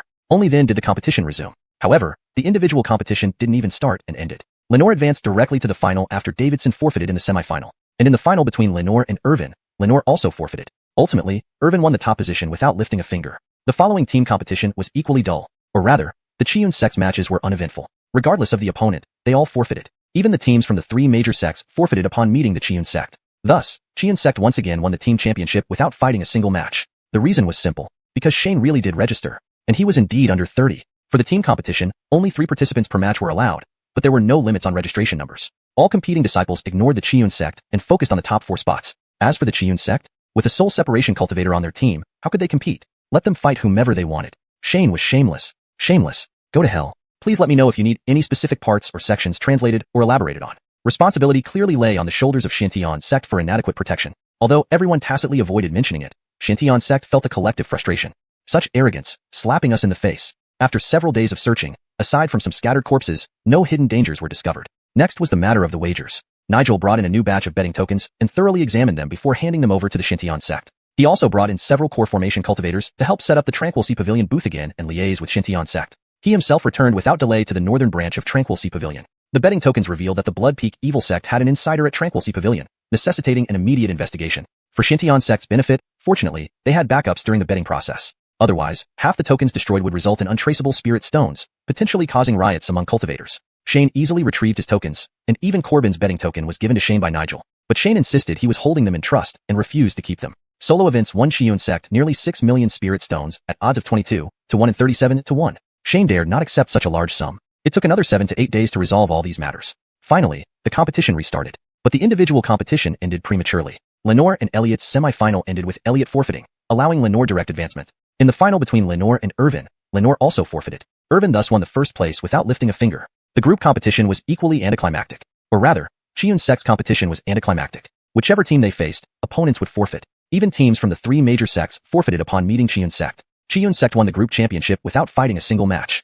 The reason was simple, because Shane really did register for the competition, and he truly was under 30. For team events, though the number of participants on stage was 3, there were no limits on the number who could register. All contestants ignored Xiuxian sect and competed fiercely for the top 4 spots. As for Xiuxian sect, with a soul-severing realm cultivator in the team, how could anyone compete? Let them win against whomever they pleased. Shane was truly shameless. Unprecedentedly shameless. Oh, 2A. Note. In maintaining the original style, I've kept the colloquialisms and informal tone where appropriate. If further refinement or clarification is needed, please let me know. Chapter 133, Post-Competition Rewards. The 97th Northern Territory Orthodox Sect Alliance's Grand Competition and Spirit Vein Resource Allocation Conference concluded successfully amidst the denunciation and condemnation of Shane. Shane himself was also very satisfied with this outcome. After all, in everyone's impression, he had become the old pervert who personally stepped into the arena for a measly gambling stake. Not the noble senior who selflessly lowered his realm to rescue others from dire straits. He managed to suppress the grudge harbored by various sects, turning it from deep gratitude, laced with resentment, to mere acceptance. As for the incidental earnings of several 100,000 spirit stones, well, it couldn't be helped. It was indeed a profitable venture. In the individual competition, Irvin came first, earning 8 points. Anakin placed in the top 16, gaining 3 points. Ernest reached the top 32, getting 2 points. In the team event, they came first again, earning another 8 points. The total score was 21 points. On the points table, although Xiuxian sect claimed 2 first places, they still couldn't match the 3 major sects and ended up in 4th place. However, the 3 major sects alone had more than 10 participants in the individual competition's top 64, along with 3 or 4 teams in the team competition. Ultimately, Xiuxian sect scored 33 points, securing the first place. Piamiao sect got 30 points, ranking second, while Xichen Hall took 3rd place with 29 points. The 3 major sects formed a class of their own, followed by Xiuxian sect as the next tier. Most other second-tier sects hovered around the 10-point mark, forming the 3rd tier. Smaller sects mostly failed to score any points at all, highlighting a significant disparity in performance. As for the expulsion of Xiuxian sect, the 3 major sects never mentioned it again, as if it never happened. Shane happily exchanged the spirit stones and converted Corbin's 6 million lump sum, handing it over to the remaining Danning Realm cultivators at Dinghai Pavilion. But they refused to accept it. Shane shrugged it off since he would return to Dinghai Pavilion once the competition ended. He also intended to gift Perry an A-grade cultivation technique, but failed due to his early departure. He wasn't sure if Corbin was still in the Northern Territory. While Shane and Corbin earned a substantial amount, the Xintian sect benefited even more, as most people had bet on the chief disciples of the three major sections. Now, it was time for the real rewards. The Dongguang Secret Realm had 20 slots available, and naturally, Qian sect secured 3 spots. The remaining 17 slots were filled entirely by members of the 3 major sections. As for Shane, he could not participate since only those below the Danning Realm could enter the Dongguang Secret Realm. Next came the highlight, the selection of 10 spirit veins. Xintian sect and Xichen Hall each chose one large spirit vein, while Piaomiao sect opted for a medium-sized vein closer to them. It was now Shane's turn to choose. Representatives from the second-tier sects watched eagerly, knowing that the chance of another large spirit vein remaining was slim. The last large spirit vein was far from Qian sect, but given their small numbers, they could move near it and rebuild. Shane reviewed the detailed information about the spirit veins published earlier and then confidently smiled at Marcus. Patriarch Jean, I choose Changshu Mountain. Marcus nodded but was momentarily stunned. Although Shenyang Mountain is far. Wait, you said Changshu Mountain? Yes, Changshu Mountain. Shane looked at Marcus, puzzled. Can I choose it? Of course you can. Marcus recovered and announced to others. Qian sect selects Changshu Mountain. Changshu Mountain was only a few thousand miles from Qian sect, well within their control range. However, among the 7 medium-sized veins, it was relatively small. Once confirmed, the elder from Seven Treasures Temple immediately declared, Patriarch Jean, Seven Treasures Temple chooses Shenyang Mountain. He then discreetly nodded at Shane, acknowledging his part in helping secure the large vein.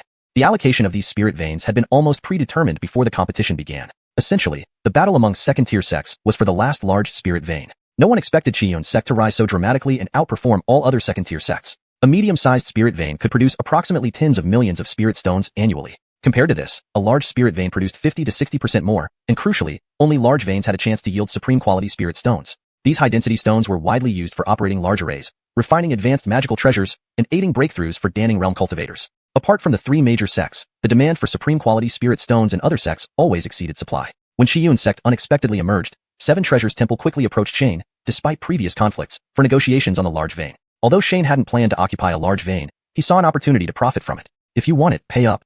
Ultimately, Shane and Seven Treasures Temple reached an agreement. 1 million spirit stones upfront and 2 million annually for 20 years. 1 million spirit stones now rested in Shane's storage bag. Both parties were satisfied, one with a coveted vein and the other with lucrative gains. Even Changshu Mountain's medium-sized vein, which Qian sect lacked the resources to mine, might be leased out. Shortage of manpower was less of a problem now that he was a high-ranking Fenghan realm cultivator. After allocating the remaining medium-sized veins, plans turned to exploring the Dongguang Secret Realm, scheduled for a few months later. Thus ended the grand competition, and Qian sect's journey back home began. But first, they needed to visit Binding City to purchase construction materials from Nigel for expanding the sect. Grass huts were fine for living, but developing the sect required better infrastructure. Several days later, Shane led his group back to Binding City. Since they would stay briefly, he found a simple inn instead of visiting Ives. He then went to Dinghai Pavilion, instructing the servants to inform Nigel of their arrival and giving each disciple 10,000 spirit stones to spend as they pleased. Wealth brought audacity, and they spent lavishly.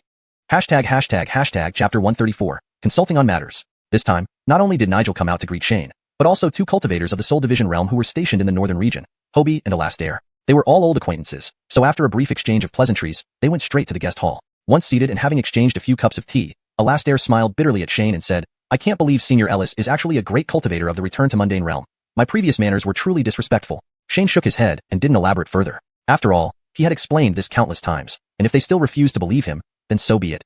He would let them think he was of the Return to Mundane realm. To outsiders, whether one was an ordinary person or of the Return to Mundane realm, there wasn't much difference. The news that Shane had ascended from an ordinary person to a powerhouse of the Soul Division realm within an hour had already spread throughout the northern region. But people found it easier to believe that he had once been of the Return to Mundane realm and had simply fallen back to the Soul Division realm rather than ascending 5 realms in one go. After all, the former explanation was too terrifying to accept. Since Hobie and Alastair did not participate in managing the northern branch store, they stayed for a while, observed proper etiquette, and then took their leave. Only then did Shane begin discussing matters with Nigel. Xiuxian sect currently had no resources whatsoever. It was almost starting from scratch. Although Shane still had some spirit stones, he didn't know how to spend them properly, which was why he came to consult Nigel. Nigel smiled after listening to Shane. Senior Ellis, this matter isn't difficult to resolve. Ever since Corbin and Shane began addressing each other as seniors and juniors, Nigel referred to Shane as senior. No matter what Shane said, he insisted on this formality. Shane eventually gave up trying to change it. Heard your detailed thoughts, Shane responded, prompting Nigel to explain. Cultivation could be summarized by 4 characters. Law, gongfa, wealth, tai, companions, lir, and place, d. Shane was not short of cultivation methods.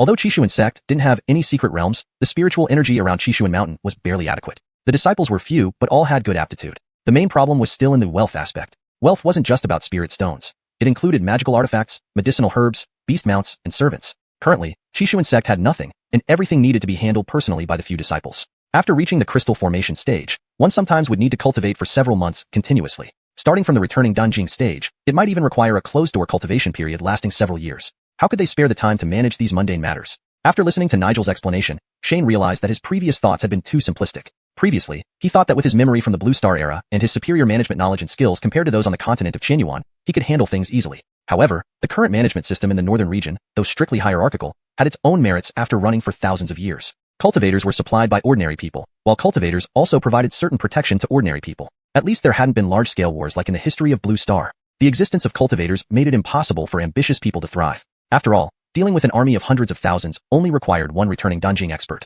Although Shane did not look down upon ordinary people like other cultivators, he was also a pragmatist. He could only temporarily set aside his wild ideas and focus on making Xiuxian sect survive first. Even though Xiuxian sect had gained fame during the sect competition, their living conditions had not substantially improved compared to before. In fact, it had become more difficult. Not only did the competition not improve their relationship with the three major sects, but it also offended the Blood Demon sect.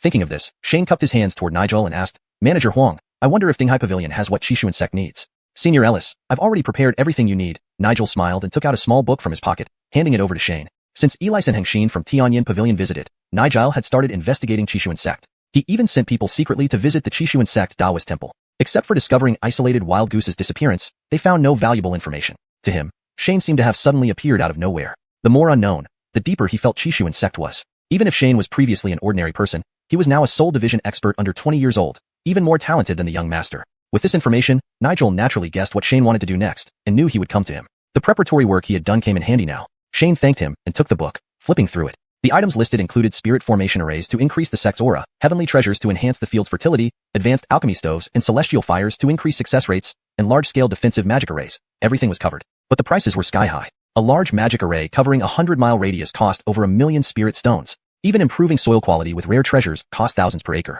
Shane touched the storage bag at his waist. Running a sect required much more spirit stones than cultivating a few disciples. He felt that 10 million spirit stones wouldn't last long. If he hadn't formally become a disciple of isolated wild goose, he might have left Xiuxian sect to wander as a hermit in the shattered Jade Sea with his disciples. Sighing, Shane began selecting resources. Nigel sat beside him, sipping tea without urging him. After half an hour, Shane selected items totaling over 8 million spirit stones. This was after carefully picking and choosing, mostly because the inferior ones weren't suitable, and the better ones were too expensive. With the disciples' current progress, they would break through to the returning Danjing within a year or two. By then, Xiuxian sect could expand its influence. Without planning ahead, using inferior materials would require another large sum to upgrade later. It was better to plan thoroughly from the start. Using the Dinghai Pavilion's purple gold jade token for a 20% discount and further reductions by Nigel, the final price was 6.5 million spirit stones.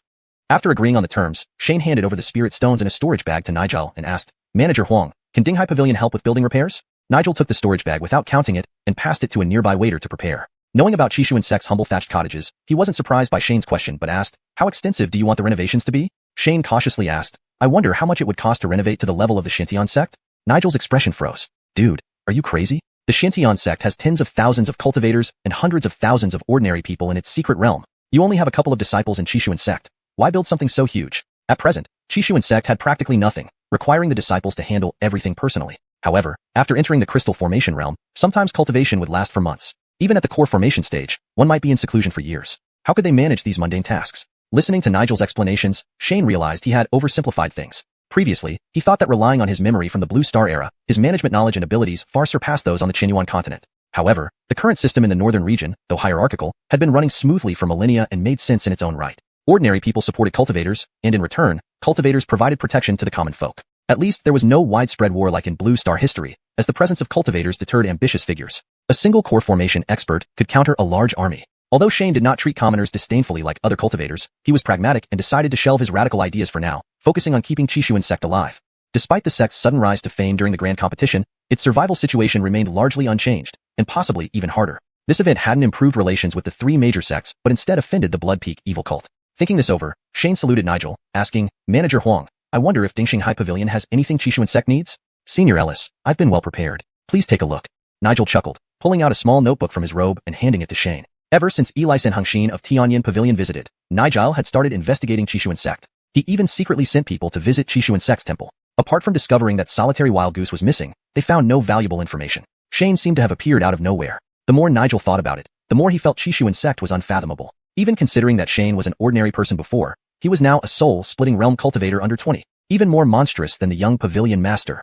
With this information, Nigel naturally guessed what Shane intended to do next, and knew he would come seeking him. The preparations he made in advance were now proving useful. Shane thanked him, took the notebook, and flipped through it briefly. The notebook listed everything from spirit arrays to enhance the sect's aura to treasures improving soil quality for cultivating fields. It included advanced alchemy furnaces, celestial fire, and even large-scale defensive formations. Everything imaginable. But the prices were eye-wateringly high. A large spirit array covering 100 miles required over 1 million spirit stones. Even the materials to improve soil quality cost several thousand spirit stones per acre. Shane patted his storage bag. Running a sect demanded far more resources than just cultivating a few disciples. 1 million spirit stones seemed like it wouldn't last long at all. If not for formally apprenticing under old Taoist solitary wild goose, he might have abandoned xiuxian sect and taken his disciples to become itinerant cultivators at xiuxian.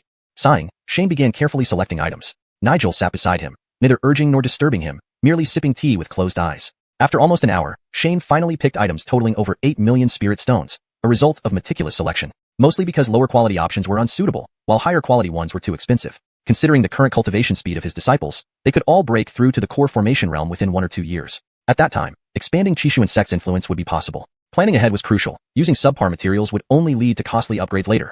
Deciding on a thorough approach, Shane got a 20% discount with Dingsheng High Pavilion's purple gold jade token, and Nigel further waived some minor fees. The final price was set at 6.5 million spirit stones. They agreed, and Shane counted out the spirit stones, placing them in a storage bag and handing it to Nigel, then asked, "Manager Huang, can Dingsheng High Pavilion help repair and construct buildings?" Nigel accepted the storage bag without checking, passing it to a server to prepare. Knowing about the poor condition of xiuxian sect's huts, he wasn't surprised by Shane's request, only asking, "To what standard does Senior Ellis want the buildings constructed?" Shane cautiously asked, "How much would it cost to reach the level of Profound Heaven sect?"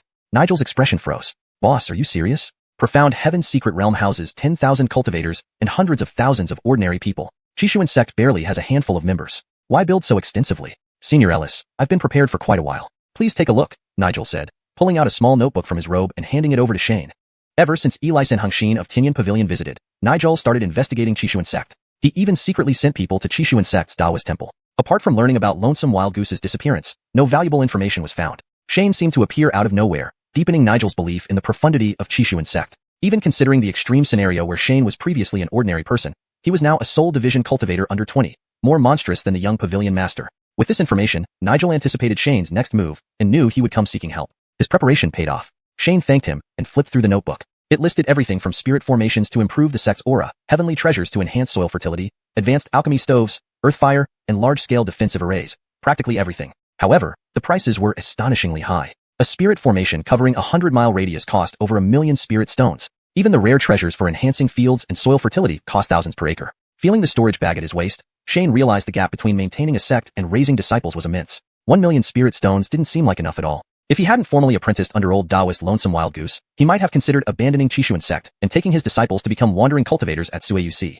Sighing, Shane started selecting resources. Nigel sat beside him, sipping tea without pressing. It took him nearly an hour and a half to select appropriate items, worth 8 million spirit stones. Even after picking carefully, it was still a hefty sum, mostly because inferior goods weren't suitable, and superior ones were too expensive. Given the disciples' current cultivation speed, most would break through to the core formation realm within 1 to 2 years. By then, expanding Xiuxian sect's influence would be possible. If inferior materials were used initially, upgrading them later would cost a fortune. Better to get it done right from the start. Using the purple gold jade token from Dingsheng High Pavilion for a discount, plus Nigel's offer to waive the remainder, the final price was 6.5 million spirit stones. Agreeing, Shane counted the spirit stones into the storage bag and handed it over, asking, "Manager Huang, can Dingsheng High Pavilion assist with building renovations?" Nigel received the storage bag without checking and passed it to a server to prepare. Knowing about Xiuxian sect's humble straw huts, he asked calmly, "To what extent does Senior Ellis want to renovate?" Shane hesitated before asking, "How much would it cost to build something like Xiuxian sect?" Nigel's expression froze. "Are you crazy? There are 10,000 cultivators and hundreds of thousands of ordinary people in Xiuxian realm. Your tiny Xiuxian sect doesn't need such scale." Chapter 135, Setting Off for Home. Shane, noticing Nigel's expression, quickly added, "I was just inquiring." Nigel shook his head and laughed. "Actually, constructing buildings doesn't cost much. It's the array formations that are expensive. Even if it were tens of thousands of structures like those of Xiuxian sect, it would still only be 1 million spirit stones." Shane felt reassured. There were still lower-tier cultivators willing to earn this hard-earned money. Otherwise, conscripting ordinary people would require thousands working for several years, not just to build the entire Xiuxian sect, but even just its main peak. Shane asked about specific prices in detail. An ordinary building would cost only a few hundred spirit stones. However, if certain array formations were required, the price could become unlimited. Shane had a preliminary plan but hadn't finalized it yet, so he postponed making a decision. He then inquired about some issues regarding sect management, to which Nigel readily responded with all the information he knew. Shortly after, the attendant returned with 3 or 4 storage pouches. Nigel gestured for them to be placed in front of Shane, smiling, "Senior Ellis, everything is here. You can go through it." Shane shook his head. As an experienced businessman, Nigel wouldn't deceive him in such matters. Once the attendant left, Shane pulled out another storage pouch from his robes and placed it in front of Nigel. Manager Huang, this is senior brother Mu's wager money. Please pass it along. Nigel shook his head repeatedly. Fate Mu has instructed me that this amount is a gift for your meeting. One thing at a time. Shane forced the storage pouch into Nigel's arms and said, I still need to thank senior brother Mu. How can I accept this? They wrestled a bit, then Nigel tried to excuse himself. Fate Mu has already returned to Dinghai Pavilion, and I cannot leave. Perfect. Shane pulled out a book and handed it to Nigel. I have a favor to ask. Please deliver this cultivation method to senior brother Mu as a token of my gratitude. Unable to refuse further, Nigel reluctantly accepted. In reality, for Nigel, this was partly acceptance, partly politeness. The money, whether in Shane's or Corbin's hands, didn't affect him much. But since Shane gave him a graceful way out, he naturally accepted it. This provided a great opportunity to return to Dinghai Pavilion to meet the young master, possibly even the old master. That would be meeting a sage, who might give invaluable guidance. Seeing Nigel accept, Shane pulled out another cultivation manual and gave it to him. Manager Huang, this one is for you. Thank you. Nigel bowed in gratitude. Since he had received gifts from Shane, another one didn't matter much. With everything settled, Shane called the waiting attendant to help summon his disciples. They soon returned, looking pleased, having evidently gained much. Without asking what they bought, Shane bid farewell to Nigel and stood up. In the grand hall of Dinghai Pavilion, Shane exchanged 10,000 spirit stones for several thousand taels of gold, storing it all in a pouch. These mundane items would be useful when hiring ordinary people later. With all business in Binding City complete, Shane activated his flying boat and set off toward Xiuxian sect with his disciples. This flying boat belonged originally to Corbin, who didn't want it back. Shane wasn't bothered either over such minor expenses. Home. Although he'd been away for half a year and gone through much, Xiuxian sect, where he had lived for many years, was still home to him. After transmigration, he spent his early years in the city, surviving by wit, often hungry. Then Isolated Crane found him and brought him to Xiuxian sect. Though dilapidated, it offered stable living without worry. For this reason, despite receiving little direct teaching from Isolated Crane, Shane sincerely regarded him as his master. However, this old Taoist had disappeared for 7 to 8 years, leaving no trace. Irvin, who also lived in Xiuxian sect for 3 to 4 years, was equally excited upon hearing they were returning. On the journey, he chattered nonstop about fun places around Xiuxian sect to Anakin and Ernest. Limited by his previous human range, however, his descriptions covered only a small area around the mountain. As Shane grew familiar with the flying boat's controls, he propelled it at high speed using his advanced Spirit Division Realm's energy. In a day, they arrived at Xiuxian Mountain. Xiuxian sect remained a cluster of rundown huts. Tall weeds now overgrew the courtyard, engulfing it. Yet the dilapidated Taoist temple felt warmly familiar. Shane retracted the flying boat, smiling at the others. Let's clean up. Irvin and Anakin, being poor, while Ernest, once a rich boy, also having suffered changes, heard Shane and felt no dissatisfaction. Irvin cheered, watch me. With a wave of his hand, a sea of fire engulfed the weeds before him. Ah! Seeing this, Shane hurriedly cast Earth's shield to protect the old locust tree and nearby houses. Fortunately, Irvin's control proved better than expected. Nothing else was harmed. Inspired, Ernest unleashed heavy rain, drenching the entire yard. The collapsed side, previously difficult for Shane and Irvin to repair, was easily handled by these crystal formation realm cultivators. Within half an hour, the Xiuxian sect temple looked brand new. After cleaning the courtyard, Anakin and Ernest each chose a room and began arranging it. Shane manually cleaned his original room without using spells. By the time he finished, it was dusk. Lying on his bed, Shane began considering Xiuxian sect's future development. His disciples were all at the peak crystal formation stage, ready to break through to the core formation realm. According to the system's advice during his breakthrough, the best chance came at 9 crystals. None of them had reached this yet, so Shane would not rush their advancement. Ernest currently had 5 elemental crystals plus a blood crystal. He should continue cultivating Yin Yang Classic. Anakin and Irvin, having completed Yin Yang and elemental studies, needed suitable methods from the system. Carmine was still at the demon core stage. Shane wondered how her cultivation technique for chi inhalation and essence nourishment progressed and planned to check tomorrow. Regarding Xiuxian sect's infrastructure, he would survey the area for a few days to decide how to arrange things before ordering materials from Dinghai Pavilion. Thinking about all this, Shane's excitement waned, and feeling tired, he turned over and fell asleep. Meanwhile, holding the cultivation manual Shane gave him, Nigel couldn't sleep, overwhelmed by the gift. A heavenly tier cultivation method. Even Dinghai Pavilion kept such treasures secret, never selling them. Yet Shane had casually gifted it as a token. Shane, still insisting you're not at the extraordinary human realm? Chapter 136, Stabilizing the Sea Strategy. All night, Nigel pored over the cultivation techniques. The more he read, the more astonished he became. This cultivation technique wasn't just any heaven rank technique. It was incredibly suited to his own attributes. Cultivation techniques aren't necessarily better at higher ranks. What's most important is that they suit you.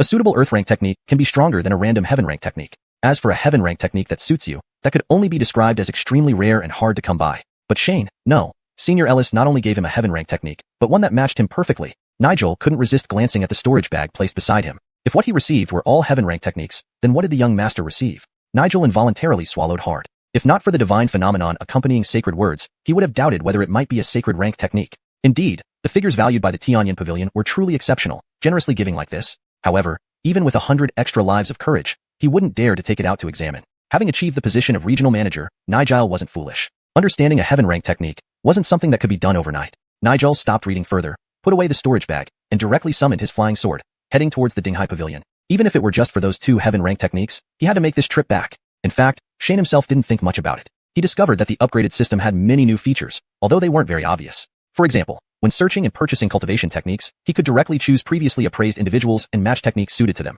And the techniques he possessed could now be actualized by spending a certain number of system points without having to copy or recite them. This saved him a lot of trouble. As for Earth rank and Heaven rank techniques, it wasn't just about copying them down. He needed to attach compatible spiritual energy fluctuations while writing. In other words, for Shane to copy a technique, he first had to learn it. Now, with this feature, all the techniques in the system could be replicated. Before visiting Nigel at Dinghai Pavilion, he had already prepared to help Corbin search for an A-rank technique, and unexpectedly discovered these functions. The A-rank technique given to Corbin cost 800 system points, with 80 points for replication. At this price, it was considered expensive among A-rank techniques, but for Shane, it was only a small sum. Thinking about it, Nigel had helped him quite a bit earlier, so he found another one to give to Nigel. This one required only 300 system points, with 330 points including replication. After experiencing the Holy Words incident last time, Shane finally understood how influential sacred rank techniques were and dared not consider S-level techniques anymore. Over the next few days, Shane wandered around Xian Mountain, surveying the terrain and studying the future layout of Qian sect. His disciples stayed at the temple, diligently familiarizing themselves with the techniques they had already learned. Shane's appraisal skill showed that the proficiency levels of several techniques for them were merely familiar, not particularly high. Shane knew well that too much learning at once could lead to inefficiency, so instead of teaching new heart methods hastily, he let them refine the old ones. Meanwhile, after a few days of travel, Nigel finally returned to Dinghai Pavilion. Although Nigel was the shop manager in the northern region, his status within Dinghai Pavilion was not too high, so he had to wait respectfully for notification.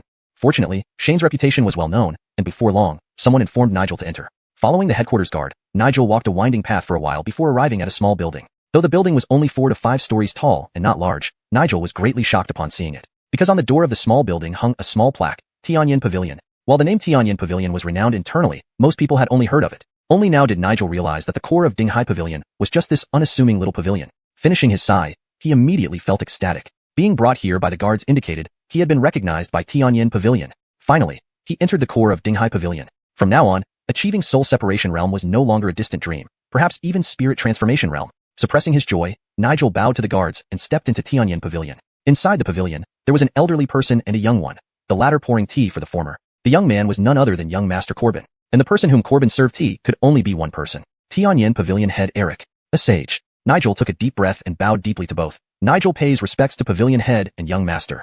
The elder waved his hand, smiling. Sit down. Nigel bowed again before sitting demurely on the chair beside. This was a sage, and anyone would behave the same. Eric, accustomed to such behavior, said, "What did Shane give you? Take it out." Without surprise, Nigel took out the storage bag and respectfully placed it on the table. Shane returned the money young master wagered. Then he pulled out 2 cultivation techniques and handed them over to Corbin. He also gifted both young master and myself a cultivation technique each. Corbin returned the storage bag. You can find a reason to return this spirit stone to him. Finished speaking, he took the 2 cultivation techniques from Nigel, smiling at Eric. I'm quite curious what kind of techniques he has. While flipping through them, Corbin's expression turned serious. Heaven rank. Was this guy so generous as to give away heaven rank techniques? Handing the technique meant for Nigel to Eric, Corbin opened the other one. Flipping a few pages, he abruptly stood up. His sleeve accidentally knocked over a teacup, but he swiftly caught it and hid the technique in his robes to keep the tea from staining the book. Eric, who was reading the other technique, shook his head with a smile. Almost 30 years old and still so impetuous. With that, he handed the technique back to Nigel. Though a heaven rank technique was precious, it was nothing surprising for a sage. Corbin cautiously checked the technique, breathing a sigh of relief when he saw it was intact, then handed it to Eric. Master, this is the 100-word cannon. Eric's hand froze midair. Damn, where did Shane come from? This 100-word cannon, which I've sought for over 100 years without a trace. Why did he find it at under 20? And even if he could find it, why could he recognize that Corbin needed it? Sitting upright, Nigel looked at Eric and Corbin with peripheral vision. Seeing their expressions, Nigel felt secretly delighted. Even a sage couldn't escape being amazed by Shane. What about him, a minor figure? Chapter 137, Designing the Sect. Eric sighed, then took the 100-character scroll from Corbin's hands. After a brief perusal, he closed the scroll and returned it to Corbin. It's real. Corbin carefully received it and placed it in his storage bag before asking, Master, what does this mean? Eric shook his head. I can't predict it. Even you can't figure it out? Corbin was surprised. He sighed. Then there's no one in this world who can see clearly? It's uncertain. Eric gently shook his head and smiled. You must remember that there are always higher heavens and better people. Corbin wore an expression of disbelief. Eric paid no attention to Corbin's reaction, instead raising his gaze as if piercing through the pavilion and gazing at the stars above. After some time, he sighed. If I could foresee it, then it wouldn't be considered a variable. Finishing, he turned to look at Nigel. Manager Huang, all of Shane's demands can be met. If the branch in the northern border cannot bear the load, notify the headquarters. Corbin and Eric had not avoided speaking freely in front of Nigel, naturally intending for him to understand the content. Nigel was still absorbing the information when he suddenly heard Eric's words. He stiffened, hurriedly stood up, and clasped his hands. I shall follow the pavilion master's instructions. Eric nodded and added, but you must remember to only engage with him friendly but don't proactively approach him. Nigel's heart skipped a beat as he bowed. Understood. Eric waved lightly. Go on. Nigel bowed and exited Tianyan Pavilion. After Nigel left, Corbin asked, Master, truly no need to get closer? Eric shook his head. Shane's cause and effect are concealed. It's hard to foresee the consequences. As a private individual, befriending him is fine, but I must leave Dinghai Pavilion a way out. I understand. Corbin nodded. Dinghai Pavilion was on good terms with Shane, but did not fully align itself with Qian sect. After all, with its current scale, Dinghai Pavilion had reached its peak and didn't need to bet heavily.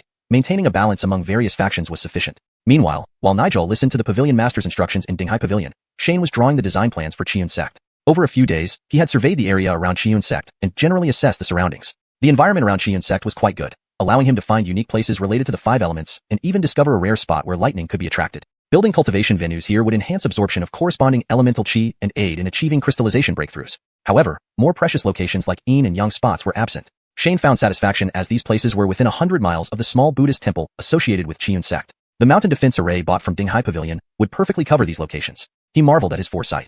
Buying a lower-grade array wouldn't have achieved the same coverage. Of course, second-rate sects typically had their own secret realms, but those realms were unpredictable and relied purely on chance. Shane also purchased a set of small array flags capable of temporarily controlling secret realm entrances. The cost was reasonable, about 70 to 80,000, but they only held the space rift for a limited time. Developing the secret realm would require at least tens of millions of spirit stones. Not dwelling too far into future matters, Shane bought thick white paper from a nearby town and began designing Qian sect's layout. A plan was taking shape in his mind. He wanted to create Bruflay Academy on the continent of Qi-Lisan. Following his memory, Shane designed 8 academies: the 5 Elements Academies, Thunder Attribute Academy, Research Academy, and Qimeng Academy. Note, Qimeng Academy should be translated as Enlightenment Academy, to read naturally in English. Revised translation. Following his memory, Shane designed 8 academies: the 5 Elements Academies, Thunder Attribute Academy, Research Academy, and Enlightenment Academy. The 6 Attribute Academies corresponded to the prominent elemental locations, while the Research Academy focused on alchemy and forging. The Qimeng division would teach disciples before they reached enlightenment. To improve fluency and consistency in terminology, it should be, the Qimeng division would educate disciples who have yet to undergo enlightenment. Or better still, for natural English flow and terminology consistency. The Qimeng division would be responsible for educating novice disciples who have yet to undergo the enlightenment process. Note, Qimeng is literally translated as enlightenment, but in this context, it refers to a preparatory or foundational education division. Hence the suggested adjustments for better clarity and naturalness in English. Though Qiyun sect currently only had 4 members, including himself as acting sect leader, plus a rabbit, he had to set up the framework. In his plan, the Qian Academy included all courses from primary school to university graduation on Blue Star. Ordinary unenlightened people would be akin to primary school students, gathering qi like middle schoolers, forming liquid like high schoolers, and crystallizing like university students. Breaking through to the core formation stage would be graduation, qualifying them to become teachers. Those with potential for breaking through soul division might choose not to become teachers, but continue postgraduate studies aiming for soul division. Beyond that, there would be doctoral candidates in soul division and postdoctoral fellows in deity transformation, but now it was all just a vision. Qian sect had not yet acquired even one unenlightened primary school student. Shane felt increasingly exhilarated. Over several days, he wrote detailed admission policies and regulations. Then he started drafting designs. Unenlightened residents lived 4 to a room, gatherers 2 to a room, formers in single rooms, crystallizers in small suites, and core formers in their own courtyards. After another 3 or 4 days of drawing, Shane finally finished the basic layout of the academy. The 8 academies were distributed around, surrounded by each academy's own spirit fields and medicinal fields. Near the small Buddhist temple were the library, administrative buildings, and other comprehensive structures. He felt like he was playing a vast house-building game, designing the whole system from scratch. Whether this would succeed, however, remained unknown. Since gaining wealth, Shane had become more audacious. Even if it didn't work, it would merely waste 1 million spirit stones. 7 Treasure Temple contributed 2 million annually, and there was also Changsha Mountain with a mid-sized spiritual vein. If necessary, staying there for a couple of years and mining spirit stones would do. Shane spent nearly 10 days diligently organizing the entire structure of Qiyun Academy. His disciples dared not disturb him, merely delivering meals to his room daily. When Shane completed the planning, he realized his disciples awaited new cultivation techniques. Calling them forward, Shane cast appraisal skill on each. Name, Irvin. Age, 8. Realm, Crystal Peak. Intelligence, B. Spirit Root, Lightning, A. Earth, A. Crystal, Metal, Wood. Cultivation technique, Yin Yang Scripture, Yin Yang, a rank. 5 Element Scripture, 5 Elements, a rank. Name, Anakin. Age, 28. Realm, Crystal Peak. Intelligence, B. Spirit Root, Yin, A. Yang, A. Crystal, Yin, Yang. Cultivation technique, Yin Yang Scripture, Yin Yang, a rank. 5 Element Scripture, 5 Elements, a rank. Name, Ernest. Age, 16. Realm, Crystal Mid. Intelligence, A. Spirit Root, Blood, A. Water, A. Crystal, Blood, Water. Cultivation technique, 5 Element Scripture, 5 Elements, a rank. Bloody Heart Scripture, D rank. Everyone's intelligence had improved somewhat, and through cultivating the 5 Element Scripture, their spirit roots mostly reached a rank. Ernest had the highest intelligence, which Shane guessed was due to reading many books as a child, though this was merely speculation given the small sample size. Having cast the appraisal skill, Shane opened the search function to find suitable cultivation techniques for them. Spinning 50 points, choosing Irvin, clicking search, Shane was stunned. Hashtag chapter 138. Bestowing cultivation techniques. Irvin, recommended cultivation technique, Chenglong spear art, spear, A class. While there are sword cultivators, there are also spear and saber cultivators. However, most of these practitioners merely excel in using a specific weapon. For example, while many cultivators can wield a magical sword for attacks, only those who specialize in this skill are referred to as sword cultivators. Strictly speaking, one cannot be considered a true sword cultivator unless they possess a sword crystal within their body. Shane had discovered the sword crystal inside Yuan's body. After consulting Corbin specifically, he learned more about this. Most sword or spear crystals originate from heavenly treasures and must be refined into the body by cultivators. It's very rare for someone to form such crystals through cultivation alone. But this technique clearly told Shane that it was possible to cultivate and mass-produce these crystals. After a moment of stunned silence, Shane grinned and clicked the purchase button. Do you wish to spend 2,000 system points on Chenglong spear art? An A-class technique. The price was almost comparable to an S-class. Without hesitation, Shane clicked yes. Buy. There's no loss or regret in buying. Even if Irvin didn't learn it, such a cultivation method could potentially cause a massive stir in the northern border. No, the entire Elysian continent. Glancing at little Irvin, who barely reached his chest, Shane imagined him holding a 10-foot-long spear and stabbing fiercely, causing him to chuckle. Shane asked first, Irvin, I have a spear technique here. Do you want to learn it? Learn. Irvin's eyes lit up, asking excitedly, is it like Xiuxian's spear, King Lincoln? Shane was momentarily taken aback, then laughed. Better than Lincoln?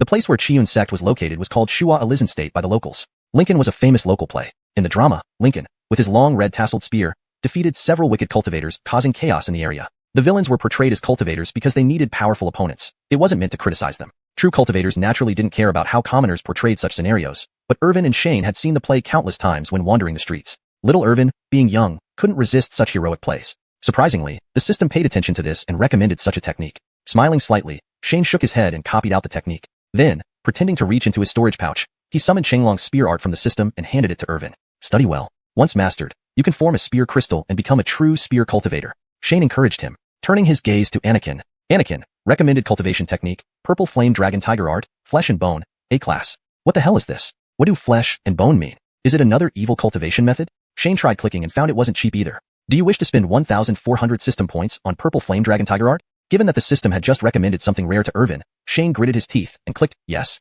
Purple flame dragon tiger art appeared in the cultivation techniques section, and Shane moved his gaze over, seeing a brief description. Cultivate the flesh using purple flame to achieve dragon and tiger strength. This wasn't an evil cultivation technique, but a physical cultivator's method. Damn. While sword cultivators appear every few decades in the northern border, physical cultivators have never been seen here.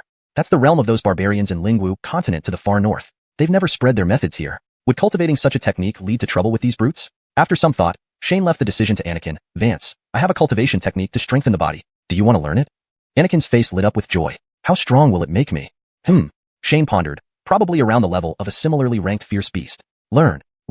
Anakin nodded eagerly. Fine, just criticize those barbarians for being brutes, and now our Qian sect has one too. Using the same gesture, he pulled a cultivation technique from his storage pouch and handed it to Anakin. Master this, and you'll gain 2 crystals. Thank you, Master. Anakin received the technique with a joyful expression. A person comparable to a fierce beast wielding physical attack magic treasures. Just imagine the fear it would instill. Shane saw the rise of such warriors in the future. Shaking off these thoughts, he turned to Ernest, who waited expectantly at the end. Ernest, recommended cultivation technique. Yin-Yang scripture, Yin-Yang, A class. Just as expected, wasting 50 system points. Shane shook his head and said to Ernest, Yin-Yang is fundamental. You need to study Yin-Yang scripture first. Ernest paused, then nodded. Yes, Master. Finding Yin-Yang scripture in the system, Shane clicked to copy it. It actually required 280 points, meaning this Yin-Yang scripture, if bought outright, would cost 2,800 system points. Powerful. Don't overthink it. Shane handed the scripture to Ernest. This Yin-Yang scripture is even more valuable than the other 2 techniques. Once you've mastered it, I'll find a suitable cultivation method for you. Yes, Ernest replied. Oh, right, Shane added. Ask Senior Jack what heavenly treasures he needs to restore his soul and reshape his body. Previously, Qiun sect had been impoverished and lacked the means to help Jack recover. However, Shane now had some extra resources and could start collecting the necessary treasures for Jack. Ernest shouted twice in his mind, but Jack remained oblivious. He was dumbstruck. Who the hell is this Shane? No, is he even human? Those were 3 heaven-class cultivation techniques, not 3 cabbages. Handing out 3 heaven-class techniques so casually. And what kind of techniques did he pull out? A technique to form a spear crystal? Even I, an old monster who lived for over 1,000 years, haven't heard of such a technique. Physical cultivator techniques? Did you storm their holy sites after killing all the barbarians and primitives? No. Physical cultivator techniques are passed down orally, with built-in restrictions, making them unstealable. What demon did my descendant bow to as a master? Only after several shouts did Jack finally come to his senses, rallied his spirit, and told Shane the formula for reshaping the body. Shane focused and memorized it before saying to his disciples, "All right, that's all. Go and practice." Before he finished speaking, Carmine jumped off Irvin's head, adopting a menacing stance in front of Shane, waving his tiny fists. Chapter 139. Return to Binding. Shane was momentarily stunned, then laughed helplessly. Lacey was clearly dissatisfied and also wanted some cultivation techniques. Only then did he recall that when dealing with the Blood Mountain cult in the Xintian secret realm, he had promised Lacey to teach it cultivation techniques. Shane shook his head, picked up Lacey, ruffled it thoroughly, and then cast the appraisal skill. Name, Lacey. Age, 20. Realm, Demon Core Stage. Insight, C. Technique, the Breath Condensation Technique, D rank. Pre-transformation demon cultivators do not have crystallization and thus do not possess spirit roots. Shane glanced at the information. Though Lacey couldn't speak, it had played with Irvin for half a year, significantly enhancing its insight. Shane chose Lacey and started searching for suitable techniques. Lacey. Recommended technique, Return to Origin Technique, A rank, Demon Cultivator. Shane let out a soft exclamation. He hadn't expected to find something this good. Do you wish to spend 1,500 system points to purchase the Return to Origin Technique? Just as Shane was about to confirm, he suddenly thought of something and asked, Irvin, can Lacey read? Irvin was about to respond when Lacey suddenly jumped down from Shane's hands, bounced onto Irvin's shoulder, covered Irvin's mouth with a small hand, and nodded vigorously. Shane understood immediately, feeling both amused and frustrated. Lacey was indeed clever, but after all this time, it still couldn't read. However, if it was stupid, it wouldn't know it couldn't learn without reading. Shane sighed and spent 1,650 system points to imprint the Return to Origin Technique, not giving it to Lacey but handing it over to Ernest beside him. You teach it how to read. When you think it can understand, then give it the technique, said Shane, glancing at Irvin and Anakin, adding, take these two along too. Anakin and Irvin's faces fell at Shane's words, but they dared not protest and reluctantly agreed. Shane shook his head helplessly. These two could read and write, but they weren't much better than Lacey. Many of the hastily memorized techniques still needed clarification from Shane. Still, whether due to simpler techniques or higher insights, they had learned quite a few. But Shane knew he couldn't let them continue like this, so teaching Lacey to read would be a good solution. Ernest looked at Anakin and Irvin, bowed his head and replied, I will teach them well. Don't listen to their excuses, nor fear their senior brother posturing. Shane pointed at Anakin and Irvin, saying to Ernest, if they try to avoid learning, note it down. I'll deal with them when I return. He knew very well how these two could shirk responsibilities, and if he wasn't around, they'd come up with countless reasons to skip studies. Master is leaving? Ernest looked up. Shane nodded. To Binding City, to start rebuilding Qian's sect. Irvin and Anakin cheered upon hearing this. Even the usually calm Ernest showed signs of joy. Though living in modest conditions didn't bother them, who wouldn't love grandeur? Shane looked up at the sun, deciding it was early enough to set off without wasting time. You go on and cultivate. I'll be back in a few days, he told them. With that, he summoned a flying sword underfoot and sped off towards Binding City. Despite having lived for decades across two lives, Shane couldn't resist the allure of flying on a sword. Recently, apart from drafting plans for Qian Academy, he had been practicing sword flight. Now proficient in sword flight, with the power of the Spirit Division stage and the transformed flying sword, he could travel 10,000 miles within an hour at full speed. His calculated flight speed had surpassed 2,000 kilometers per hour, but without breaking the sound barrier. Thus, the speed of sound on Qi-Elysian continent must exceed this figure. Without precise instruments, he could only estimate these values. Furthermore, whether the physical laws of this world mirrored those of Blue Star remained uncertain. Recalling what little he remembered of Blue Star science, Shane sped towards Binding City. In less than 3 hours, Shane arrived at Binding City, landing straight at Dinghai Pavilion's entrance. A waiter approached Shane, recognizing him. Fateh Ellis, the shopkeeper has ordered that you be escorted directly to the guest hall. Shane nodded. Please lead the way. The waiter humbly bowed. It's my duty. Yet another self-deprecating one. Shane ignored him, entering the courtyard and sitting in the guest hall to drink tea. Nigel, alerted by subordinates, headed towards the guest hall. Seeing Nigel enter, Shane instinctively cast an appraisal skill. Examining someone while casting appraisal skill had become a habit for Shane. Reviewing Nigel's info, Shane marveled inwardly. After just over 10 days, the technique given had already reached understood, essentially meaning mastery though not perfect yet. Observing this, Shane stood up and greeted Nigel with a smile. Shopkeeper Huang's progress is commendable. It won't be long before you reach the Spirit Division stage. Nigel froze mid-bow upon hearing Shane's comment. He was already convinced Shane was previously definitely at the Return to Dust stage, so he wasn't surprised. Why thank Fateh Ellis for your guidance? Nigel smiled, bowing. Fateh also received your gift and specially instructed me to thank you. He then presented a storage bag to Shane. Fateh insists that these spirit stones should be yours. Shane shook his head, smiling. Fateh spoke up for me during the sect competition. Grateful as I am, there's no need for formal thanks. Nigel was earnest. Fateh has long searched for the 100-word spectrum, without success. Your gift goes beyond simple gratitude. Curious, Shane asked, oh, can you elaborate? Hearing of Corbin's search, Nigel gave a brief account. Shane was amazed. Holy crap, the system's intervention is indeed remarkable. Having marveled at the system, Shane felt relieved. Phew, thank goodness they see me as a Return to Dust cultivator. Otherwise, it would be hard to explain. Hashtag chapter 140, sect order. Shane had already made up his mind, so he did not refuse any further. He took the spirit stones from Nigel's hand and smiled. Since that's the case, I can't decline with gratitude. To be honest, Qian sect is still in great need of spirit stones. If he didn't accept them, it would seem like he was indifferent to such a rare cultivation technique, which wouldn't make sense and would be hard to explain. Seeing Shane accept the storage bag, Nigel nodded and said, if Fate Ellis lacks spirit stones, I can't do much about it. But if you buy anything from the stabilizing sea pavilion, we can extend the payment period for you. Then I must thank Manager Huang. Shane cupped his hands toward Nigel. If I need anything, I won't hesitate to ask Manager Huang. Nigel did not prolong this topic and instead smiled. Does Fate Ellis have some plans for the construction of Xiuxian sect this time? Yes, I do have some ideas, Shane nodded, took out the design drawings from the storage bag, and handed them to Nigel. Please review them together. Nigel received the stack of drawings from Shane's hand and started flipping through them one by one. After a moment, he looked up at Shane with a smile. Fate Ellis, your designs are indeed exquisite. Shane used the common blueprint style often seen on Blue Star, and architectural plans were presented in 3 views. Compared to the painting-like methods commonly used on Xiuxian continent, this approach was much simpler and more intuitive. With the enhancement of his cultivation realm, Shane's control over his body improved significantly, allowing him to draw straight lines and angles freehand. Although he didn't understand civil engineering or structural mechanics, his drawings were straightforward and clear. These are just something I came up with casually. As long as Manager Huang can understand them, that's fine, Shane smiled. Fate Ellis's imagination is boundless. I admire it greatly, Nigel praised and continued looking at the drawings. After a while, he furrowed his brows and asked, Friend Dao Ellis, this design seems somewhat unreasonable? Manager Huang, please elaborate. Nigel pulled out the general overview drawing and laid it on the table, pointing at it. Like this area, why is there only one main hall without accompanying buildings for masters and disciples? Shane leaned closer and noticed Nigel was referring to a branch academy location, where the main hall referred to the teaching building of the branch academy. All elders above the returning Den realm reside here. Shane pointed on the drawing, explaining to Nigel, and the disciples live here. Not appropriate, not appropriate. Nigel shook his head. If masters and disciples live separately, how can disciples serve their masters? This goes against the principles of master-disciple relationships. No worries, I have my reasons, Shane shook his head and smiled. Just take a look and let me know if there are any buildings I might have missed. One of the biggest issues with previous sect models was the overemphasis on master-disciple inheritance. Disciples of the same lineage gathered together, leading to the interests of a master-disciple line being prioritized over the interests of the sect. After studying for so long, Shane naturally wouldn't repeat the same mistakes. Since he had come up with the academy concept, he wouldn't allow excessive interest ties between teachers and students. Everyone should prioritize the interests of the sect, not master-disciple titles. However, this idea was quite shocking and radical, and Shane didn't want to discuss it openly before the sect grew enough. Therefore, he simply brushed it off. Seeing that Shane didn't want to say more, Nigel didn't press further and continued reviewing the blueprints. Soon, he finished examining all the drawings and returned them to Shane. Fate Ellis has thought very thoroughly. For now, there seems to be nothing missing. If there are any special needs, we can construct accordingly later.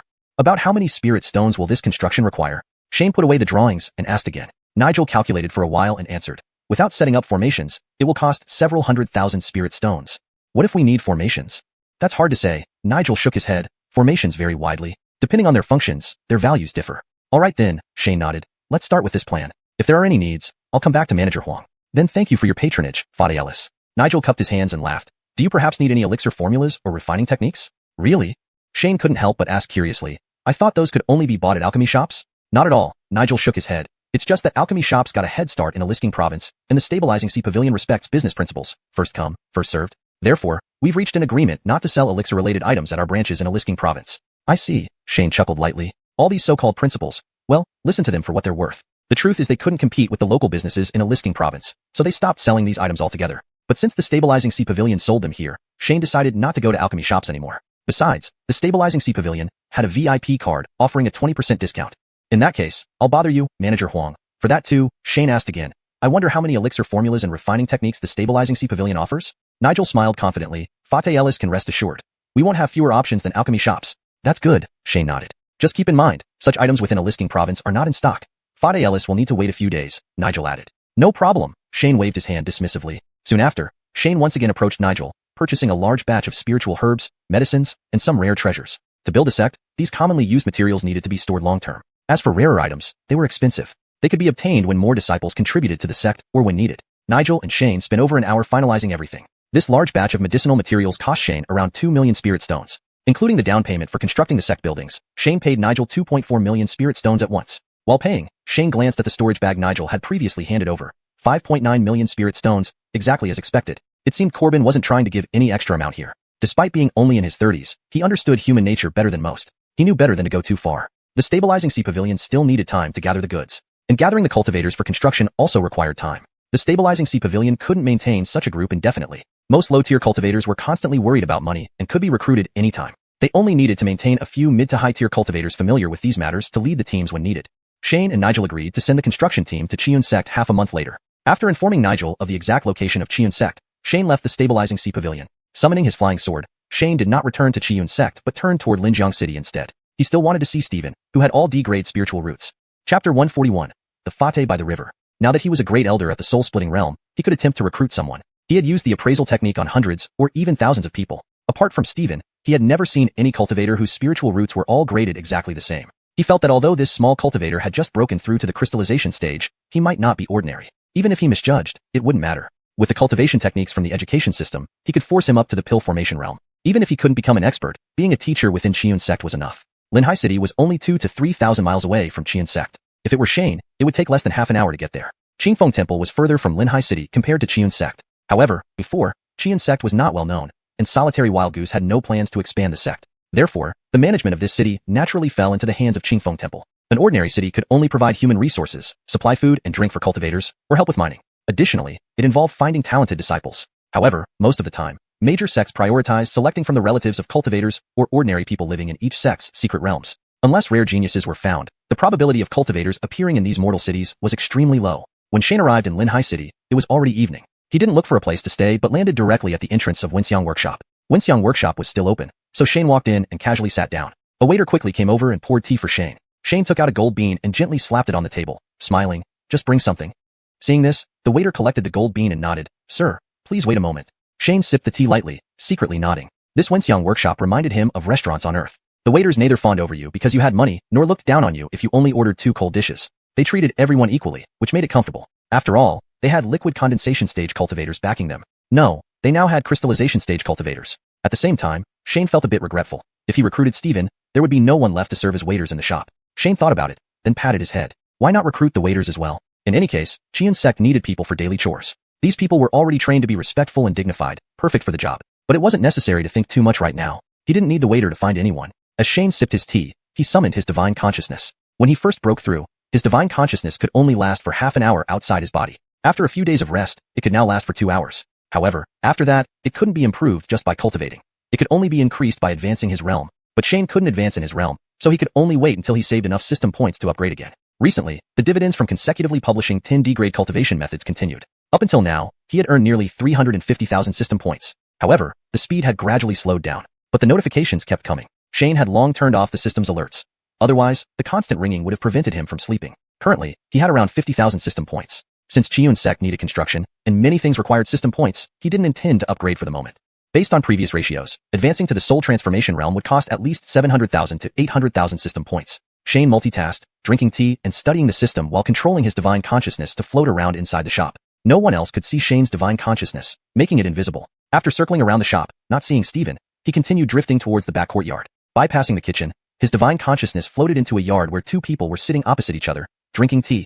It was Stephen and Eduardo. Shane tried casting an appraisal technique, but found that it couldn't be used through his divine consciousness. Not knowing whether it was due to insufficient strength, or because the system was bound to his body, he would consider this later. Controlling his divine consciousness, Shane directed it towards Stephen, saying, "Brother Liu, meet me in Winxiang Pavilion." As soon as his divine consciousness opened its mouth, a fine mist emerged, drilling into Stephen's body. Only those at the soul-splitting realm could use the transmit voice inwardly technique because this mist could only appear when divine consciousness was detached from the body. Stephen, holding a teacup, clearly startled upon hearing the voice but showed a puzzled expression. "What's going on?" Eduardo asked when he saw Stephen's reaction. Stephen frowned. "I seem to have heard Senior Shane's voice." Eduardo looked around and gave Stephen a strange look. Stephen also looked around, shaking his head. "Maybe I misheard." Seeing this, Shane knew Stephen hadn't reacted in time and repeated the message. This time, Stephen finally responded, putting down his teacup and bowing into the void. "Senior Ellis, please wait. Junior will be there shortly."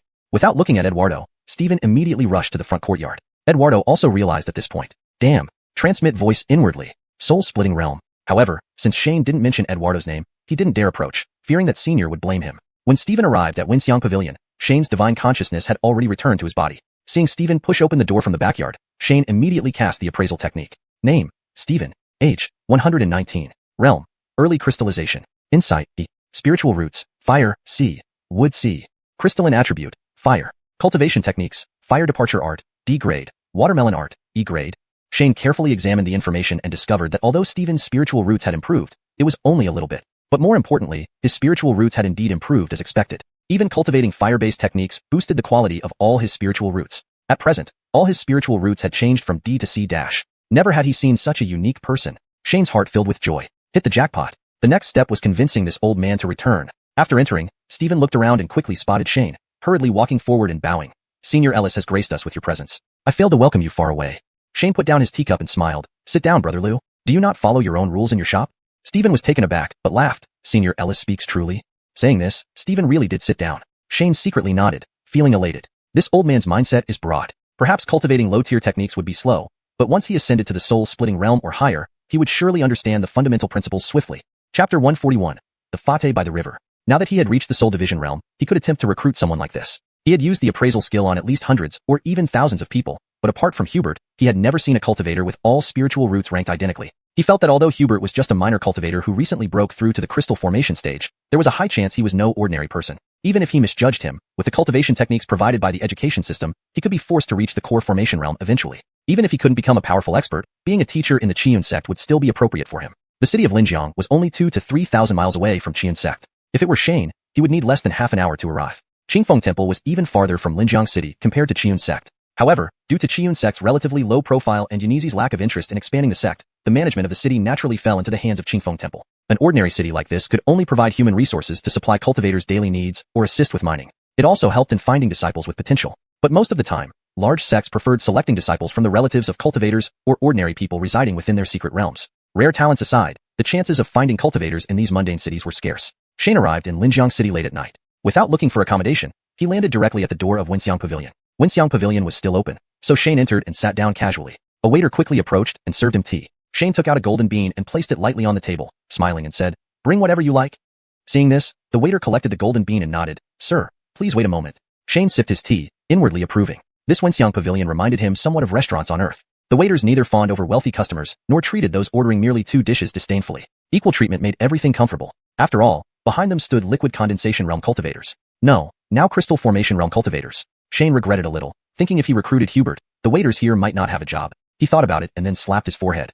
Why not recruit the waiters as well? Anyway, Xiuxian sect needed people to take care of daily routines, and these waiters had already developed a demeanor of respect and confidence, perfect for the task. However, nothing was decided yet, so he didn't dwell on it too much. Without waiting for the waiter to call anyone, Shane focused on his divine sense as he drank his tea. When he first broke through, his divine sense could only exist outside his body for a short while. Now, after a few days of rest, it could last for 2 hours. Beyond this point, it wasn't something cultivation alone could improve. It required advancing in cultivation realm. Unfortunately, Shane couldn't advance yet, and could only accumulate system points until enough were gathered for an upgrade. From the previous wave of 10D level cultivation techniques released, he had steadily earned nearly 350,000 system points so far. However, the rate of earning has gradually slowed down. Yet, the notification sound kept coming, so Shane turned off the alerts to avoid constant interruptions. At the moment, he had around 50,000 system points. Due to the construction needs of Xiuxian sect, he planned to use many of them, so he wouldn't upgrade for now. To reach the spirit transformation realm, according to previous estimates, he would need at least 700,000 to 800,000 system points. While drinking tea and studying the system, Shane controlled his divine sense, letting it drift around the shop invisibly. Everyone else couldn't see it. After circling the store and not seeing Hubert, he moved towards the backyard. Passing the kitchen, his divine sense floated into a courtyard where 2 people, Hubert and Eduardo, were sitting and drinking tea. Shane tried using the appraisal skill but found it ineffective. Whether due to insufficient divine sense strength or the system's binding to his main body, he decided to address it later. Instead, he directed his divine sense to speak to Hubert. "Master Liu, meet me inside Winxiang Pavilion." As soon as his divine sense spoke, a thin mist separated and drilled into Hubert's body. Only at the soul division realm could one use secret sound transmission, because this mist only appeared when the divine sense left the body. Hubert, holding his teacup, obviously trembled upon hearing this but looked puzzled. "What is it?"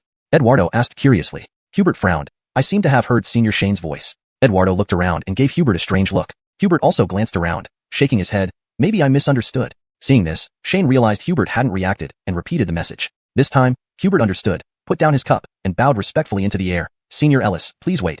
I'll be there immediately." Without looking at Eduardo, Hubert rushed to the front courtyard. At this moment, Eduardo finally reacted. Damn, secret sound transmission, soul division realm. However, since Shane didn't mention Eduardo, he didn't dare go without invitation, fearing reproach from seniors. When Hubert arrived at Winxiang Pavilion, Shane's divine sense had already returned to his body. Seeing Hubert enter, Shane cast the appraisal skill again. Name, Hubert. Age, 119. Realm, early crystal formation. Comprehension, C. Spiritual roots, fire, C. Wood, C. Crystal type, fire.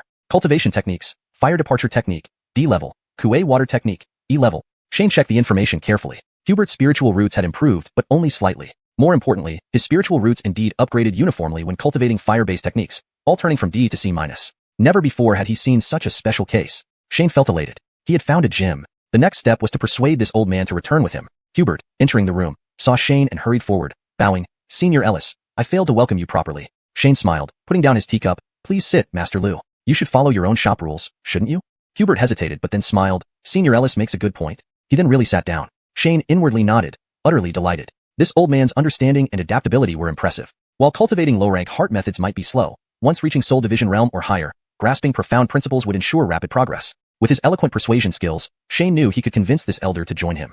Chapter 142.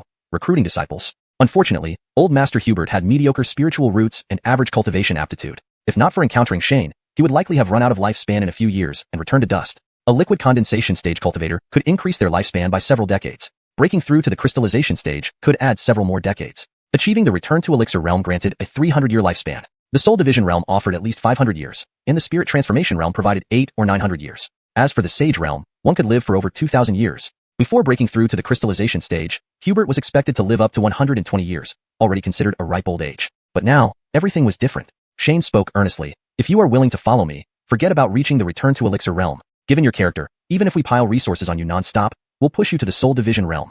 Not long after sitting down, a waiter approached and addressed him as boss, pouring tea for Hubert. Hubert nodded in gratitude. The waiter, accustomed to Hubert's mannerisms, wasn't fazed by the cultivator's politeness and left without hesitation. Without drinking the tea, Hubert asked, I wonder why Senior Ellis has graced us with your presence. Shane laughed, I've come to poach. Hubert was taken aback. Senior Ellis, is there someone in my shop who caught your eye? If they meet with your approval, it's an honor I will not prevent. This is what you said, Shane smiled, setting down his teacup. It's you I'm interested in. Hubert smiled bitterly. Senior, please don't joke. Shane shook his head. Brother Lou, you have a clear mind and excellent character and insight. You are indeed a promising talent. Senior, please don't mock me. Hubert clasped his hands.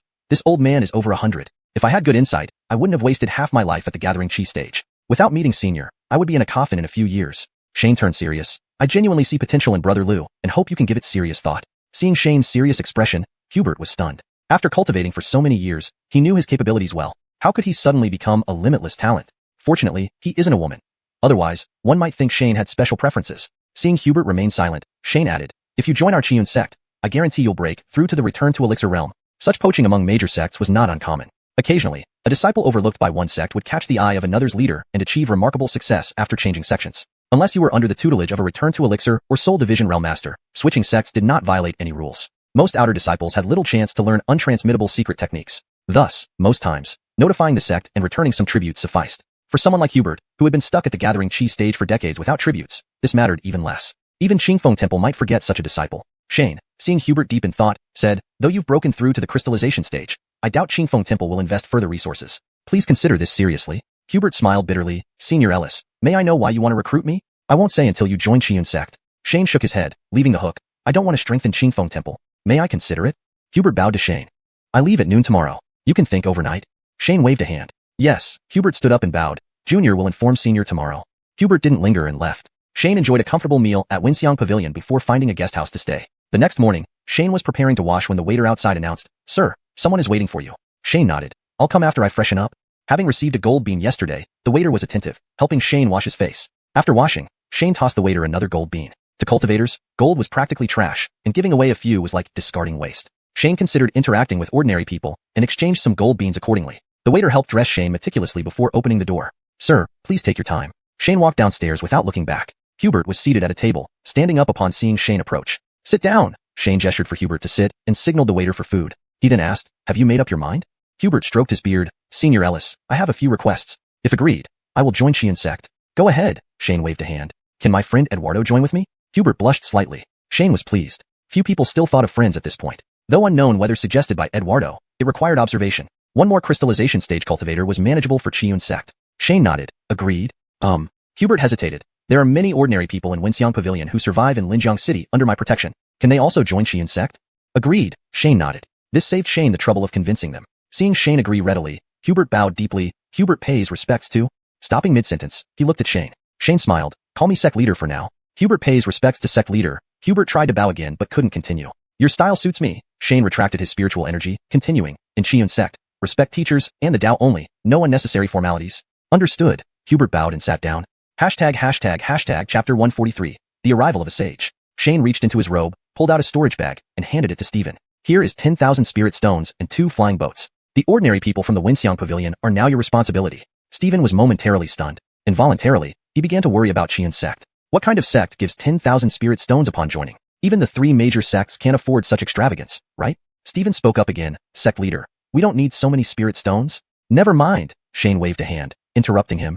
I'm sure you will need some expenses when you return to Qingfeng Temple. Having just agreed to join, Stephen didn't know much about Qiyun Sek's background and couldn't say too much. He simply nodded in agreement. After confirming Qiyun Sek's location, Stephen hurried off. Settling those ordinary people wouldn't be done in just 1 or 2 days. It would take at least half a month. Plus, changing allegiances and making arrangements back at Qingfeng Temple would also take time. He had already considered this as Shane's first task for him, and naturally, he couldn't afford to fail. After Stephen left, Shane leisurely finished his breakfast at the inn. Since reaching the rebirth stage, his standards for food had increased significantly. Ordinary meals contained many impurities that required time to refine and expel from the body. However, thanks to the system, Shane didn't have this trouble. Still, even if he did, he wouldn't give up on satisfying his palate. Cultivation was for longevity, and wasn't longevity meant for enjoyment? If cultivating made one miserable like a monk, it would be better to remain an ordinary person, living freely for several decades. After finishing breakfast, Shane left Linyang City, summoning his flying sword once more to head toward Qian Sect. Yesterday's arrival was during the night, but now in broad daylight, the city was bustling with people. He didn't want to be stared at like a monkey in a zoo. Linyang City was only a few thousand miles from Qian Sect. Shane hadn't even fully digested his breakfast when he arrived back at the temple gate. As soon as he landed, he saw a woman outside the gate, looking up at Qian Sect's signboard. Shane approached, observing her closely. She wore a set of gray attire that accentuated her curvaceous figure. White hair cascaded down to her waist, and atop her head were shiny rabbit ears. Holy crap! A white-haired, rabbit-eared mature lady. Who could resist that? Shane casually cast an appraisal skill. Name? Age? Realm? Holy moly. This happened only once before, in the Xia family tombeyard, with the mark left by Tommy, who was said to have ascended. So, this woman must be a sage. Shane cleared his throat, straightened his expression, and asked, Esteemed Taoist, what brings you to Qiyun Sect? While speaking, Shane prepared the teacher's dignity skill. It didn't matter whether it worked or not. If she meant harm, he had to at least put up a struggle. The woman ignored Shane, still staring at the large black signboard. Only when Shane was about to speak again did she turn around, folding her arms and gazing at him. After a while, which felt long enough to make Shane uneasy, she finally spoke. Are you Shane? Yes, Shane bowed slightly. Not yet 20 and already at the soul division stage. Quite impressive. The woman nodded, then added. Your probing spell earlier was interesting. Would you consider exchanging it? Shane broke out in cold sweat. Damn, why would a sage come looking for me out of boredom? My deepest secret's exposed. Thinking this, he respectfully replied, Esteemed Taoist, this technique is a secret of Qian Sect. Before he could finish, the woman waved her hand, cutting him off with a smile. If Loneliness Hermit had such a technique, things might have been different. She paused, shaking her head. Forget it, if you won't exchange, it's fine. I just got interested, that's all. Do you know my master? Shane asked eagerly as she mentioned the old Taoist. Do you know where he is now? Is he safe? You're too low in rank. It's better you don't know for now. The woman changed the subject. How is that rabbit demon? Seeing the rabbit ears on her head, Shane had already guessed. Upon hearing her question, he answered without surprise, I just returned and don't know if my young disciple is in the courtyard. Sure enough, there was someone behind Carmine. Shane led her inside while asking, May I know your name? The woman, without turning her head, calmly replied, Call me Portia. Portia, pronounced Chan-yi, referred to the rabbit goddess in Chinese mythology, as noted in yin-yang and the five elements theory. Given that she used this name as an alias, it was clear how arrogant she was. Late Junior pays respects to Senior Portia. Shane quickly adjusted his address. Hearing this, Portia stopped, turning back to look at Shane. You called me Taoist before, why the change? Shane laughed bitterly. Senior, that name even makes immortals hesitate to use. Portia nodded. You have some understanding of the Great Tao. Shane froze. What does this have to do with the Great Tao? Daring not ask, he chuckled awkwardly. As they entered the courtyard, they saw neither Ernest nor Anakin. Instead, Carmine lay sprawled on the ground with Irvin rubbing her belly. Shane covered his face. Damn, if I saw my junior being treated like a pet, I'd be furious. Shane followed Portia closer, and Irvin and Carmine noticed their presence. Irvin called out to Master and greeted Portia brightly. Hello, sister. Shane wanted to hug and kiss Irvin fiercely. Teachable youth indeed. This lowered the chances of them both dying in the temple by at least 30%. No matter human or demon, any female cared deeply about age compliments. Flattery always works. Indeed, Portia smiled, patting Irvin's head and turning to Shane. Your disciple? My young disciple is naughty, embarrassing senior, Shane responded, maintaining a neutral expression. He didn't know what expression to wear. If he glared at Irvin, what if the powerful one thought he disapproved? But smiling seemed inappropriate too. Under 10 years old, and already has 8 crystals. Portia folded her arms again, nodding. Your teaching skills are impressive. Shane humbly replied with false modesty but a proud expression. To earn such praise from a sage was worth being proud over. Portia then turned her gaze to Carmine. Carmine didn't approach Portia but instead tried to hide far away. With a wave of Portia's hand, Carmine was immobilized and flew straight to her. Shane didn't even sense any spiritual fluctuations. Indeed, a sage's power was exceptional. Chapter 144. Invocation of the Heavenly Tribulation. Shane wasn't too worried that Scarlet would harm Carmine. After all, Carmine was just a small demonic beast at the demon core stage. No matter how great its potential, it couldn't possibly attract a sage to personally deal with it. Carmine struggled a couple of times, but realized it was futile and could only dejectedly give up. Scarlet cradled Carmine in her arms, half closing her eyes as she stroked it a few times. Then, she held Carmine in her left arm, raised her right hand, and pointed straight toward the sky. She then waved gently at Carmine. Crack! A thick bolt of lightning descended from the sky, aiming directly at Carmine. Shane was startled, preparing to release Majesty of the Master, but he immediately halted, because a mass of thunderclouds was gathering overhead. Unlike spells, this mass of thunderclouds was saturated with spiritual energy. This was the tribulation cloud. Another shock hit Shane as he pulled Irvin back hurriedly. Carmine shouldn't be facing heavenly tribulations yet. To invoke the celestial tribulation with a mere gesture. Unbelievable. Shane and Irvin retreated 100 paces away, watching Scarlet and Carmine from a distance in the courtyard. Thunderbolts continuously struck, yet Scarlet remained unaffected in the center. The lightning bolts, as if with eyes, all avoided Scarlet, striking Carmine instead. Each time a bolt struck, Carmine's skin tore and bled, appearing quite miserable. Yet between the strikes, the wounds vanished instantly. The tribulation cloud raged for nearly half an hour before gradually dispersing. Scarlet stood in the courtyard, not even a corner of her clothes touched by the thunderclouds. The old locust tree in the yard had only shed a few leaves. It's important to note that the intensity of the celestial tribulation is determined by the number and realms of people present beneath the thundercloud. As for Carmine, although its wounds had healed, it was still exhausted and fell into a deep sleep in Scarlet's arms. Only when the thundercloud dispersed did Shane pull Irvin and fly back into the courtyard, clasping his hands together respectfully. Your intervention, truly extraordinary. This statement came genuinely. Such skill at invoking lightning was enough to make even a transformative spirit realm practitioner flee. Scarlet handed Carmine back to Irvin and said to Shane, it has already passed the reverting core stage, but I suppressed the transformation heaven tribulation. It can wait until it breaks through the soul division stage. Shane was taken aback. This was possible? Seeing Shane's silence, Scarlet explained further. The cultivation method you gave it is indeed remarkable. Otherwise, I would have been powerless. Shane sighed in relief internally. Carmine had recently been learning characters with Bryce and hadn't started studying the A-grade return origin technique. If a D-grade breathing and nourishing the core technique could impress a sage as being remarkable, imagine if they discovered the A-grade technique. It would probably result in him being captured and dissected. While thinking, Shane replied to Scarlet, I accidentally found this cultivation method. After some research, I realized it was meant for demon cultivators. Methods for demon cultivators are exceedingly rare. Barely any remain today. Scarlet shook her head sorrowfully. After reverting core and transformation, demon cultivators can practice human cultivation methods. There are very few who still seek to explore the essence of demon cultivation. As for these matters, I was unaware. Shane scratched his head. These old tales, better left unspoken. Scarlet waved her hand. I've already broken its spirit pet imprint. However, considering your relation to xiuxian sect, let it henceforth take you as its master. Shane smiled bitterly. Being my disciple is fine, but how will we communicate in the future? No problem. I'll leave behind a voice imitation technique that can mimic sounds using spiritual power. Scarlet retrieved a cultivation method from her waist and handed it to Shane. Shane accepted the technique and smiled at Scarlet. Thank you so much, senior. I will certainly strive to teach diligently.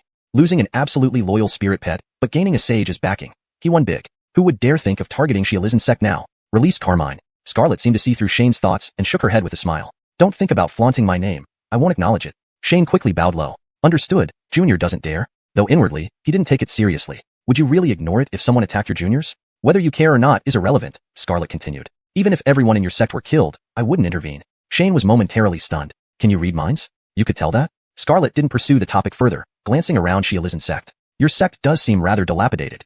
I've already called in Dinghai Pavilion for repairs, Shane mentioned briefly. His plan was too shocking, better revealed later. This is good, Scarlet nodded. Cultivate diligently. With that, she flew up and disappeared instantly from sight. Seeing Scarlet vanish, Shane finally relaxed. Truly exhausting. Even knowing she harbored no ill intent, one still had to choose words carefully. Not out of fear of offending a sage, but because he held too many secrets. A slip could reveal a lot. Given a sage's insight, a single hint could reveal much more. Irvin, seeing the visitor leave, turned to look at Shane. Master, who was that big sister just now? Shane glanced at Carmine in Irvin's arms before answering, she's a sage of the demon race. That's a sage. Irvin nodded. She looks so formidable. Right? Shane patted Irvin's head with a smile. Didn't you want to become a sage? Scared now? Not at all. I'm going to become a sage. Irvin put on a serious face. You must work hard. Shane counted off on his fingers. You don't even know all the characters. How do you plan to become a sage? Irvin's face fell. Can I not become a sage then? Shane couldn't help but laugh. Even to be a farmer, you need to recognize characters. By noon, Bryce and Anakin returned to xiuxian sect in their flying boat. Shane asked them and learned they had gone exploring the surroundings to understand the geography and culture within a few hundred miles. Their intentions were kind, naturally earning Shane's praise. As for the sage's visit, Shane didn't intend to elaborate. But kids couldn't keep their mouths shut. Irvin, after settling Carmine, saw their return and ran over. Let me tell you, a big sister visited earlier. She was gorgeous, and Master kept staring at her. Oh no. Shane cursed inwardly, wishing he had covered Irvin's mouth earlier. This couldn't be allowed to spread. If word got out, none of them would be safe. Hashtag chapter 145. Surrounding situation. Shane quickly took 2 steps forward and flicked Irvin's forehead. What are you talking nonsense about? She's a great senior. To be honest, Greer is indeed beautiful. But no matter how beautiful she is, I wouldn't dare to stare at her even if you gave me the courage. How could it turn into me staring at her all along in your mouth, you little brat? Kurt B and Monroe were originally looking very interested and preparing to listen to Irvin continue. However, upon hearing Shane's words, they both became serious. Only a sage can be called a great senior by the master. Still, Since Shane had already started speaking, he explained to them, just an elder of Lacey's family coming to visit. Nothing important, don't ask too many questions. Hearing this, the two men replied affirmatively, not daring to inquire further. Matters involving sages were best left undiscussed. These people explored the heavenly Tao and could have vague perceptions of many things. If you said too much, they might really find you. Wisely changing the topic, Shane began asking about the results of their outings. The nearest town to Qian Sect is called Qiang Town, located on the south side of Qian Mountain, just tens of miles away from Qian Sect. It was also the place where Shane and Irvin used to beg for food before they learned any cultivation techniques. This town was more like a market. Few people lived there permanently. Most were farmers from nearby areas who came to buy and sell goods. Within dozens of miles around the town, there were many villages built along both sides of a river called Xua River. This was the nearest settlement to Qian Sect. If Qian Sect were to construct a large array, this town would certainly be within its protective range. Shane and Irvin had walked through almost every village here, so he didn't need to say much more about it. To the east, farther away, about 1,000 miles from Qian Sect, lay Dongqing City, which was the only place that could truly be called a city. Compared to Linjiang City, Dongqing City was much smaller, with only a few tens of thousands of people. Due to its small population and lack of nearby cultivator sects, it had never been governed by any cultivators. The surrounding area was mostly plains, and the Xua River here had widened into a massive, several-mile-wide river. Shane knew about this place, but, as ordinary people back then, he and Irvin had no means to cross the mountains to reach Dongqing City. Listening to Monroe's explanation, Shane felt this area resembled the western Sichuan basin on Earth, forming its own isolated region, difficult to conquer but secure in self-defense. However, Monroe had only briefly visited without thoroughly exploring. By the rules of a sect ruling over several thousand square miles and millions of commoners, this place would fall under Qian Sect's jurisdiction in the future. Even if Shane didn't want to interfere, as long as Qian Sect remained, no other sect could extend its influence here. As for the closer Qiang town, it was already part of the capital region, requiring governance. Eventually, if Qian Sect's disciples increased, this town would become a place for transactions and leisure among the disciples. Even now, Shane and his group would sometimes visit Qiang Town for a meal before returning. It didn't take much time. After hearing Monroe's report, it was Kurt B's turn to speak. He had observed the mountains and terrain around Qian Sect. Starting from Qian Mountain and moving west and north, the mountain ranges gradually increased, almost blending seamlessly with Qian Mountain, stretching for thousands of miles. Kurt B hadn't gone too far, just circling around Qian Mountain. He soon discovered that these mountainous areas were uninhabited, predominantly dominated by ferocious beasts.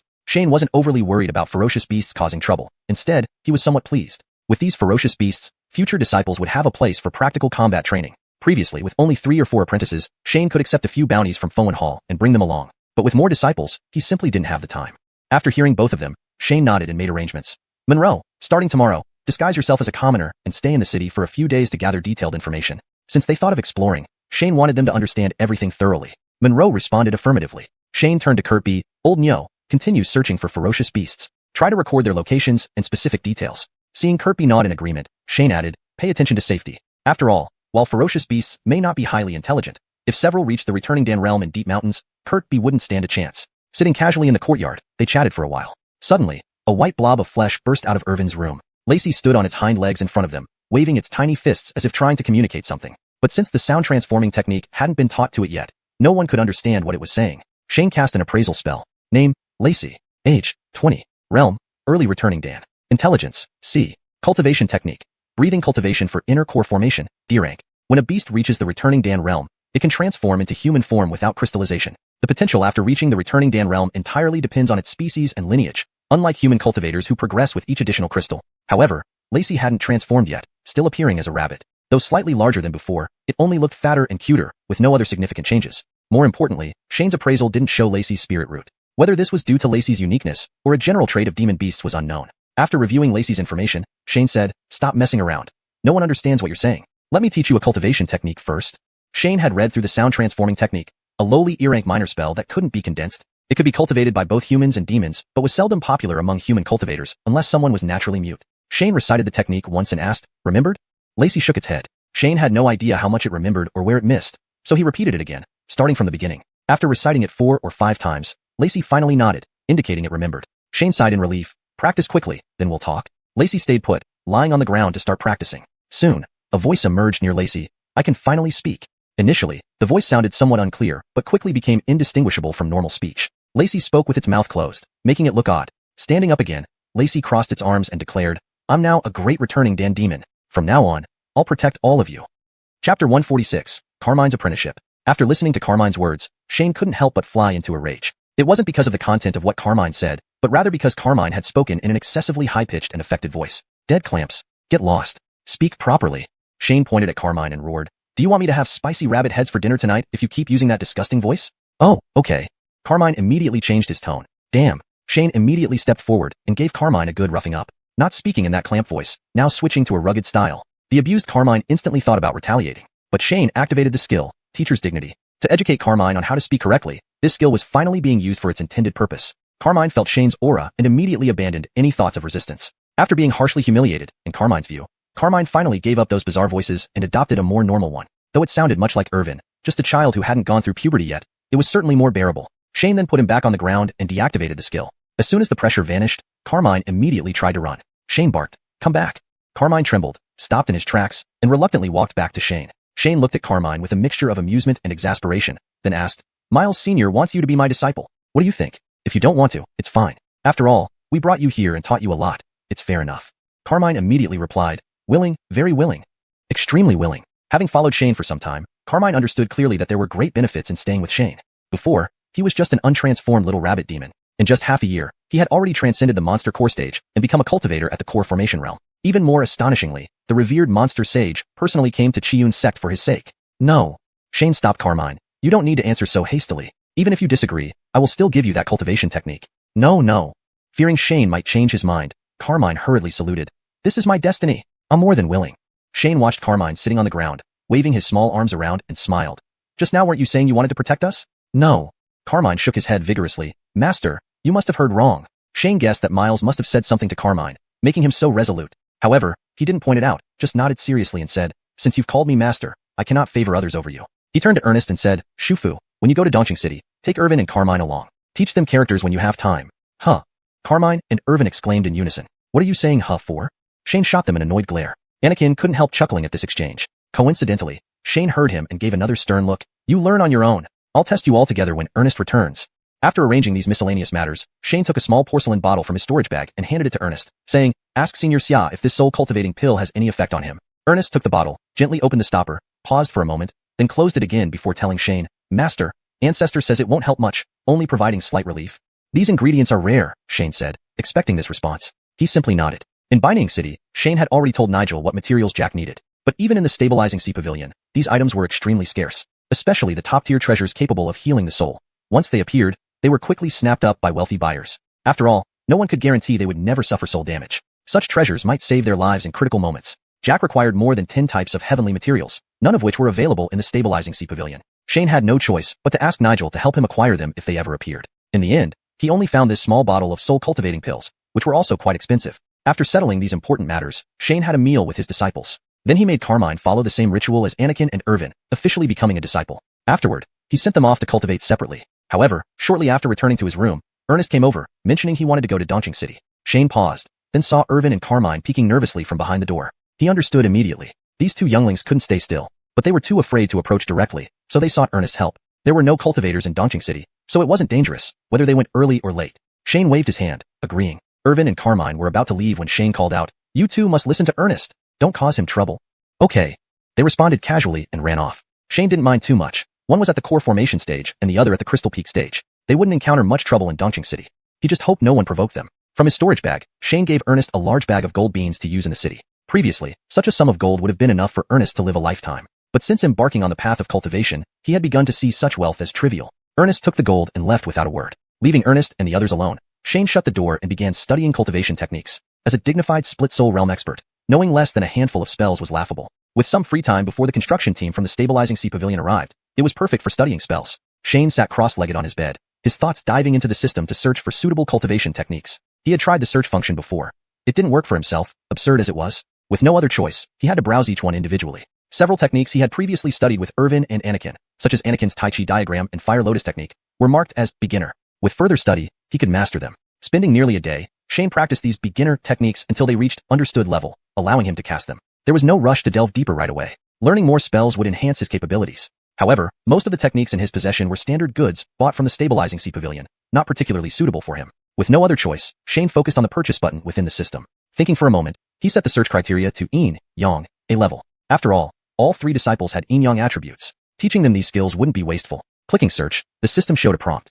Do you want to spend 1500 system points to buy the technique, Yin Yang engraving?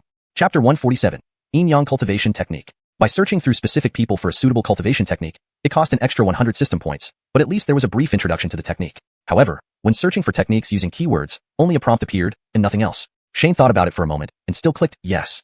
A cultivation technique appeared in the technique bar. Yin Yang inscription, grade A, Yin, Yang, ink, already refined. Shane wished he could rip the system apart and trample it on the ground. The strength of this technique was unknown, but adding the requirement of ink made it usable only by him. 1,500 system points. What a huge loss. Yet, since he had bought it, Shane started examining it through the system. Upon first glance, things were fine. After reading further, he wished even more that he could tear up the technique into pieces. Strong or not, it was indeed powerful. It was both offensive and defensive with endless variations, incredibly strong. But this technique had one requirement. The better the calligraphy, the stronger the power of the technique. What nonsense. Think about it, in my 2 lifetimes, I have used a writing brush less than 10 times. Previously, Shane was satisfied drawing blueprints with charcoal pencils and his body division realm's exceptional control over his body. But now, he had to write calligraphy? I see you're just making things hard for me, system. Shane cursed a few times, then saw the interface of the system faintly flicker, making the lottery button even brighter than before. What the hell? Is the system hinting at something? The suddenly more obvious behavior of the system felt very unfamiliar. With such clear hints, Shane didn't hesitate anymore and started clicking the lottery. Before, his lottery progress was far from upgrading, remaining at 16 out of 100. As he hadn't used the lottery function recently, he left it alone. Now he noticed his achievement points had turned into 2,005, increasing by 100 points compared to before. After searching for the prompts he had closed, Shane saw that Carmine breaking through the core formation realm awarded 1,000 system points, which was pretty good. Meanwhile, the achievement, One Disciple breaks through the core formation realm, gave 100 achievement points. No wonder. Seeing the unchanged lottery interface, Shane began to draw lots. If he was going to gamble, he might as well go big. He drew a continuous 84 draws at once. The system promised a C-grade item in every 10 consecutive draws, but whether higher grades were guaranteed, Shane wasn't sure. The 84 draws flashed by quickly. Before Shane could see what he had drawn, the lottery interface shimmered. The rudimentary interface improved, indicating an upgrade. The lottery button was still at 0 out of 100, but each draw now cost 100 achievement points. The probability distribution also changed. E grade 25%, D grade 40%, C grade 20%, B grade 10%, A grade 4%, S grade 1%. The note also changed to guarantee a B grade item in every 10 consecutive draws. Shane recalled the previous probabilities. The increase per level seemed reasonable. But if he wanted to upgrade to level 4 to ensure an S-grade item in every 10 consecutive draws, it would require 110,000 achievement points, an astronomical number. Given the reward from Carmine's breakthrough, it would mean educating 1,100 core formation disciples. That's absurd. Even combining all the sects in the entire northern region wouldn't have 1,000 core formation practitioners. Shane abandoned the unrealistic idea of ensuring an S-grade item in every 10 draws and turned his attention to the 84 items he had drawn. Most of the E-grade materials and techniques weren't even worth his attention, so he briefly glanced at them and collected them into the system. The rest he put into his storage bag, planning to use them to fill up the sect's warehouse later. Similarly, for C and D grades, he kept a few unique treasures like purple lightning pearl and clear soul bamboo, noting their potential importance in emergencies and storing them as well. Among the 84 draws, he managed to get 2 B-grade items. At a 4% probability, getting only these 2 out of 100 draws definitely felt manipulated. Shane criticized the system but looked at the 2 treasures. Both were materials, Tyne agate, B-grade, in attribute, and 9 Palaces spirit crystal, B-grade. Shane had never heard of Tyne agate and didn't know its purpose. However, the 9 Palaces spirit crystal was needed by Donovan for soul repair, so it was a worthwhile find. Yet, even so, the system's hint regarding the lottery remained unfulfilled. Shane gritted his teeth and clicked another 10 consecutive draws. 2 E-grade, 4 D-grade, 2 C-grade, 1 B-grade, and 1 A-grade. This time it matched the upgraded probabilities quite well. Ignoring the lower grade treasures, Shane focused on the A-grade item. Upon a glance, he immediately stopped complaining about the system. Yin Yang Pin, A-grade, Yin, Yang, ink. Note: when nurtured by divine consciousness, it can simulate the user's brain script. What the heck? Suddenly, the system showed some mercy. Although he didn't know how to write calligraphy, his memory contained plenty of famous inscriptions. Recalling as much as possible, most names he'd seen were blurry, but a few characters were deeply imprinted in his mind. Like, in the 9th year of Yonghe, even if he couldn't perfectly reproduce it in his mind, he could at least simulate 70 to 80% of it. Without wasting time on other items, Shane walked outside and further down the courtyard. It was already noon on the second day, and Andy and others had gone out to complete the tasks he had given them. Taking out the Yin Yang pin, he examined it. The pin looked no different from an ordinary writing brush, dull compared to Corbin's golden pin. The gray-black pin shaft was neither wood nor stone, made from an unknown material, smooth and warm to the touch. The tip was a small bundle of gleaming gray hairs, possibly from an unknown animal. Shane bit his finger and squeezed out a drop of blood, dabbing it on the pin shaft. A ripple of light spread across the pin, and Shane instantly felt a connection between his spirit and the pin, creating a sense of unity. After a brief thought, he understood how to use the Yin Yang pin. Summoning his divine consciousness, without leaving his body, it adhered to his arm, reaching toward the Yin Yang pin. Buzz. The moment his divine consciousness touched the pin trembled slightly. Shane thought of the character Yong, and infused spiritual energy into the pin. Lifting the brush, he gently pointed it forward. A black ink character appeared in front of the Yin Yang pin. Holding the pin, he pushed it forward. The character, Yong, flew straight towards a tree, silently disappearing without a sound. Shane picked up the Yin Yang pin and stepped closer to the tree, noticing a palm-sized Yong clearly etched into the trunk, leaving a Yong-shaped hole in the tree. Walking around the back of the tree, he saw a path of destroyed trees, and his face lit up with joy. A single character had penetrated at least 7 or 8 trees. This attack's power could rival a sword embryo. And he hadn't even mastered the Enyang inscription technique yet. The Enyang pin and this technique were undoubtedly a set.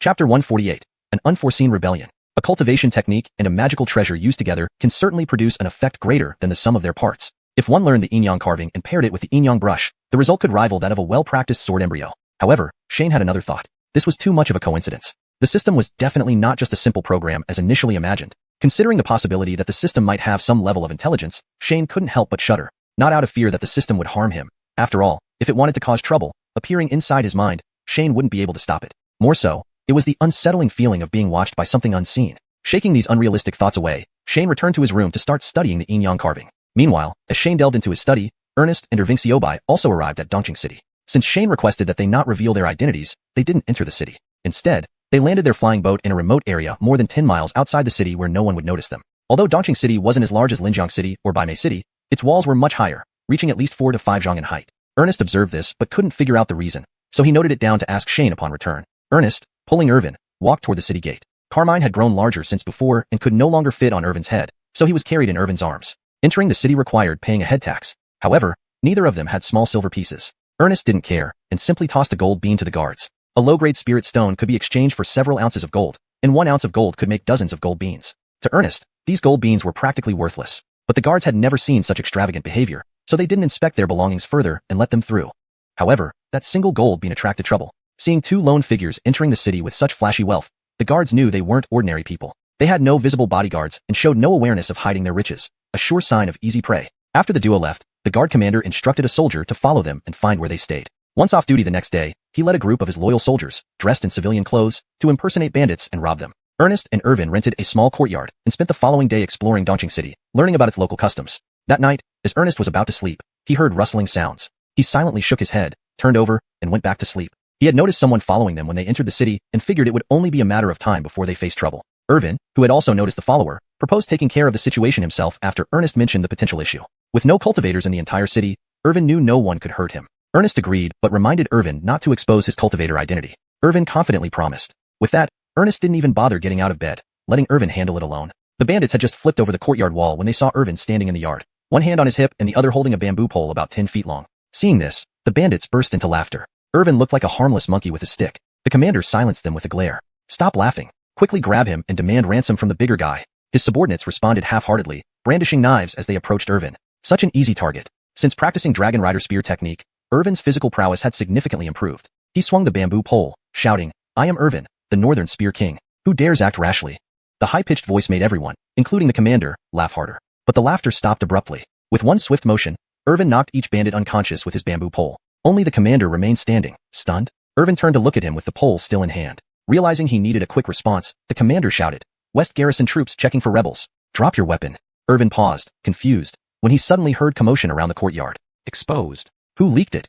Forget it. Attack. A cannon sounded, followed by cries of battle. The entire city soon fell into chaos. The commander stood frozen in shock. Damn, did I really summon a bunch of rebels with just one shout? Irvin scratched his head, asking, "Are you really here to arrest rebels?" The commander nearly collapsed. "No, I'm not. Stop making things up." Listening to the surrounding noises, there were at least 1,000 rebels. He wouldn't dare with 100 lives on the line. Just as they stared at each other in confusion, a group stormed into the courtyard. One of the leaders recognized the commander. "The West Gate Commander Jensen is here. Follow me," he yelled. Instantly, the crowd swarmed and killed Jensen. The henchman lying unconscious on the ground met the same fate. The leader wiped his blade, bowed to Irvin and said, "I am Daniel from Braden Family Village. May I know your name? Which military unit are you from?"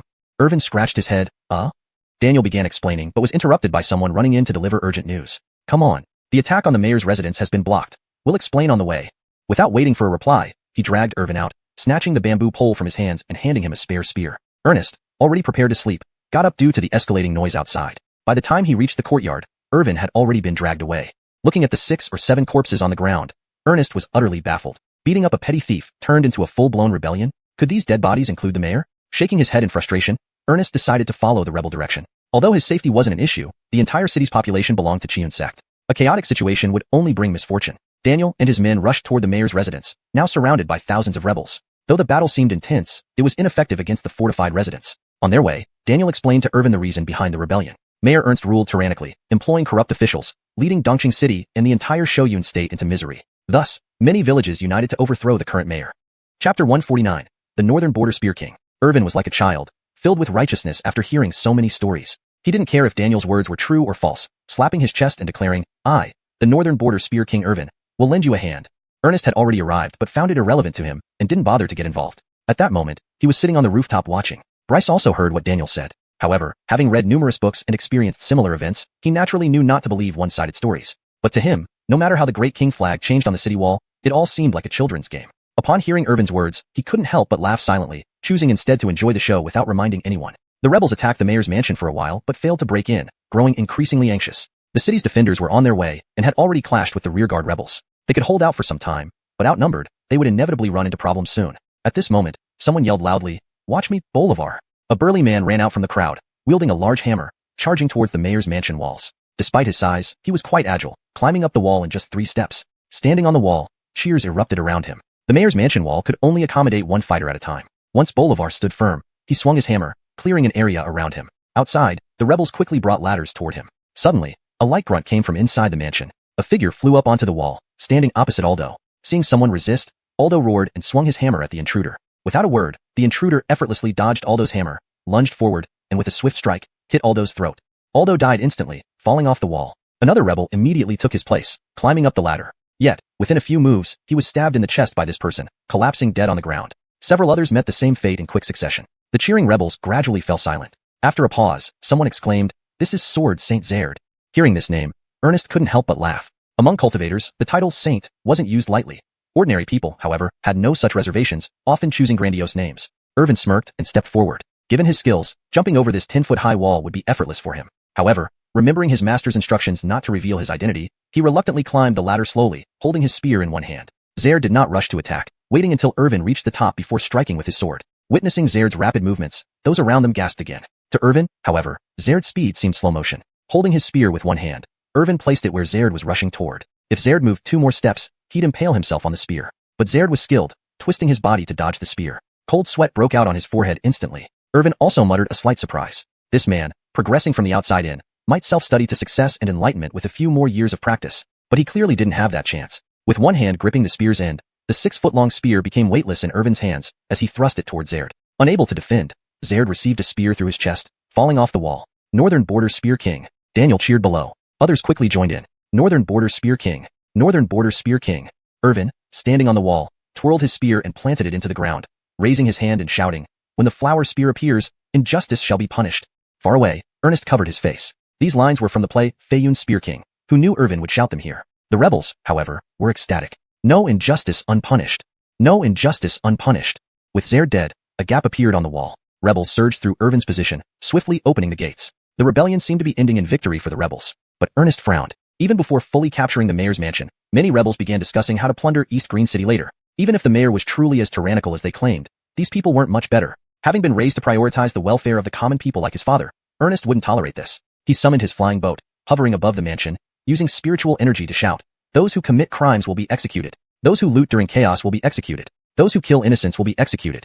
Irvin pouted, realizing there was no more fun to be had. He threw down his spear, summoned his own flying boat, and flew beside Ernest, asking, "Junior brother, Master said not to reveal our identities. In urgent situations, rules can be flexible." Ernest shook his head. "Master will understand." "Okay." Irvin nodded and similarly chanted, "Those who commit crimes will be executed. Those who loot during chaos will be executed. Those who kill innocents will be executed." As their voices rang out, both the defenders and rebels in the city froze, utterly silent. The immortal master had arrived. Some quick-witted individuals immediately discarded their weapons and knelt down. Seeing everyone stop, Ernest landed in the mansion courtyard, glanced around, and called out, "Mayor and rebel leader, step forward." Soon, a person emerged from the mansion, kneeling. "This humble servant, Ernst, mayor of East Green City, greets the immortal master." Ernest nodded. "Rise." Ernst stood up and saw 2 people emerge from the rebel side. They too kneeled to Ernest and Irvin. "This humble servant, Oren, Hagen, greets the immortal master." Before Ernest could speak, Ernst cursed, "Hagen, it's really you. I treated you well, yet you rebel." Hagen shot up from the ground, pointing at Ernst. "Ernst, you are cruel and unworthy. I must rebel against you." Seeing them about to argue, Ernest coughed twice. They stopped, embarrassed. Ernest sighed. Since he had halted the rebellion midstream, it was natural that he should now handle the aftermath. "Gather your troops." Ernest looked at them. "Tomorrow, I will judge the case." "Yes," they nodded reluctantly, knowing that with Ernest and Irvin present, even the entire city combined wouldn't be enough to challenge them. Ernest glanced around and finally spotted Daniel, motioning him over. "Daniel, come with me." Panic-stricken, Daniel shuffled forward, kneeling before Ernest and Irvin. "Holy crap. Earlier, I dragged an immortal master into rebelling with us? Quite the bold move." I wonder how long this neck can stay on my shoulders. Hashtag chapter 150. Seeking help from Shane. Ernest summoned the flying boat once again, pulling Irvin and Daniel as they took off into the air and returned to the courtyard. Several corpses lay on the ground, their blood still fresh. Ernest frowned, summoning a ball of flame that turned the bodies into ashes. He then caused a rain shower to cleanse the ground. Daniel was so astonished by Ernest's effortless control over the elements that his mouth gaped open. It wasn't until Ernest called out to him twice that he snapped back to reality. Speak up, Ernest said, staying in the courtyard. What about Ernst? Daniel dared not lie or deceive the immortal master with the same old story, so he recounted everything truthfully. Irvin listened for a while but soon found it boring and went back inside. Ernest heard Daniel's entire account. Indeed, Ernst had committed numerous crimes, but Hagen and Oren were no better. Hagen had been the chief advisor to the city lord's residence, while Oren was a wealthy merchant in Dongqing City. Though they held significant positions, they lacked military power. Eventually, they rallied the righteous rebellion against Ernst, secretly gathering support from dissatisfied lower-class citizens. Daniel, being one of these commoners and the liaison officer of Braden family village, was appointed leader of the nearby rebel forces. Under Oren and Hagen's assistance, the rebels infiltrated Dongqing City in small groups, planning to rise up the following evening. Coincidentally, the leaders were staying near Ernest and Irvin's residence. When they heard the dead soldier shout, they assumed they were exposed and immediately contacted everyone to begin the uprising. This led to the ensuing chaos. After hearing this, Ernest asked, one is a noble, the other a merchant. If you win, who will be the new city lord? Daniel scratched his head, stunned. We didn't think about that. Ernest nearly choked, pointing at Daniel and scolding him. Utter nonsense. You kill Ernst first, and then the various rebel factions fight over the position of city lord? Daniel remained silent, too intimidated to respond. Ernest continued, even if no one fights over the position, how do you plan to govern Dongqing City? How can you ensure the next city lord doesn't become another Ernst? Daniel lowered his head, wiping the sweat from his forehead, and tremulously replied, I haven't thought about that. Idiots. Ernest shook his head and waved a hand. If things continue like this, Ernst might as well remain city lord. It won't get any worse. Seeing Ernest's anger, Daniel knelt and kowtowed. Master, that's enough. Ernest waved his hand, using spiritual energy to lift Daniel up. You go back for now. I'll handle it tomorrow. Once Daniel left, Ernest set off in his flying boat towards Qian's sect. In truth, he had no idea how to resolve the situation, but he believed that his master would have a solution. Shane was studying the yin-yang engraving technique, which was far more complex than the other techniques he had learned before. The entire technique involved intricate changes, using different combinations of yin and yang characters for varied effects. Despite studying it all day, he was still just a beginner and couldn't even release a skill yet. Just as Shane was about to continue his studies, he heard a knock on the door. Come in. Shane got out of bed, stretching his limbs. Ernest pushed the door open and came inside. Shane blinked in surprise. Oh, did you figure out what's happening in Dongqing City? Not really. Ernest shook his head. There's trouble. Irvin caused trouble? Shane frowned, glancing outside to look for Irvin. No. Ernest waved his hands. It's not Irvin's fault. Although Irvin had triggered the issue, it wasn't his responsibility. Ernest recounted the entire situation, then smiled wryly at Shane. Master, I don't know what to do now. His impulse to stop the chaos had come naturally, but dealing with the aftermath was something he was unsure about. After all, he was just a teenage boy. Although he had read many books and knew some concepts, his father died before he could gain practical experience in such matters. Shane was taken aback after listening to Ernest. How did observing an ordinary city lead to so much trouble? But Dongqing City was close to Qian's sect, so Shane couldn't ignore it. In the future, they needed potential talents from Shua Lizen State to strengthen Qian's sect. Shane fell silent, deep in thought. He wondered if Ernest had done something wrong, but he wasn't upset. Instead, he pondered how to handle the situation. There isn't much time to waste, Shane finally said. I'll need to use this opportunity in Dongqing City to test my ideas. With that, he grinned widely. Workers, your dreaded KPIs are coming. Shane whispered his plan to Ernest, who was shocked beyond words. Holy shit, is that even possible? Can it work? This chapter showcases the complexities of managing a city, especially when dealing with the intersection of human greed and the influence of cultivators. Ernest's impulsive actions have brought unforeseen challenges, while Shane considers innovative ways to address them.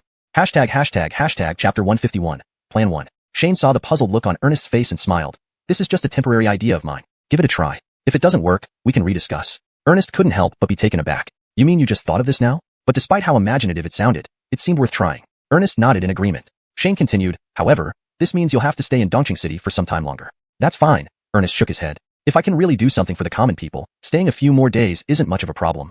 It's good that you think this way, Shane praised. Although we are cultivators, most of our support still comes from these ordinary people. The better they live, the more support we will receive. After saying this, Shane explained further to Ernest in detail. Whether it was tapping into spirit veins, cultivating spirit herbs, or providing potential disciples, naturally, the better their lives were, the greater the output would be. But in the northern regions, with hundreds of millions of commoners and only tens of thousands of cultivators, the ratio was too small, making the issue less obvious. Now, Shichi sect could truly control perhaps only Dongqing City and the surrounding million civilians. Naturally, every resource must be meticulously managed. Ernest listened to Shane's explanation and nodded. I have learned much, master. Shane waved his hand. You don't need to learn anything specific. I only have a general idea about these things. It's not meant as guidance. But I believe it will work. Ernest thought about Shane's idea and said excitedly, if it truly happens, then in the future, just from this city alone, we can find hundreds of new disciples. Let's give it a try for now, Shane replied cautiously, unsure if it would work. Yes, Ernest clasped his hands and bowed. I'll go ahead and implement it. Oh, and don't worry about Irvin for now. Let him play for a few days and come back later, Shane reminded him. Since he needed to sort out Dongqing City, educating Irvin had to be put on hold. After Ernest left, Shane lost interest in continuing to cultivate yin-yang carving. Instead, he walked to his desk and began writing. When Ernest returned to Dongqing City, it was still dark outside. Irvin and Carmine were still fast asleep, while Ernest was already wide awake, thinking about how to handle the situation in the city. As soon as the sky brightened, both the mayor and the former rebels were waiting anxiously at the city hall, awaiting the arrival of the immortal teacher. Ernest didn't keep them waiting long. With Irvin in tow, he descended from the sky on a flying boat, landing near the group and pointing at the main gate of the city hall. Open the gate. Ernest waved, and several guards pushed the gates open. Ernest nodded and instructed someone to bring a table and place it near the entrance of the city hall. He sat behind it with Irvin. Once settled, he gathered his spiritual energy and shouted, "Those who have grievances may come forward and seek justice." News of the immortal teacher arriving in Dongqing City last night, intent on helping the people, had spread throughout the entire city. Early in the morning, many people gathered around the city hall, ready to watch the spectacle. Upon hearing Ernest's shout, though it wasn't loud, the voice echoed through the entire city,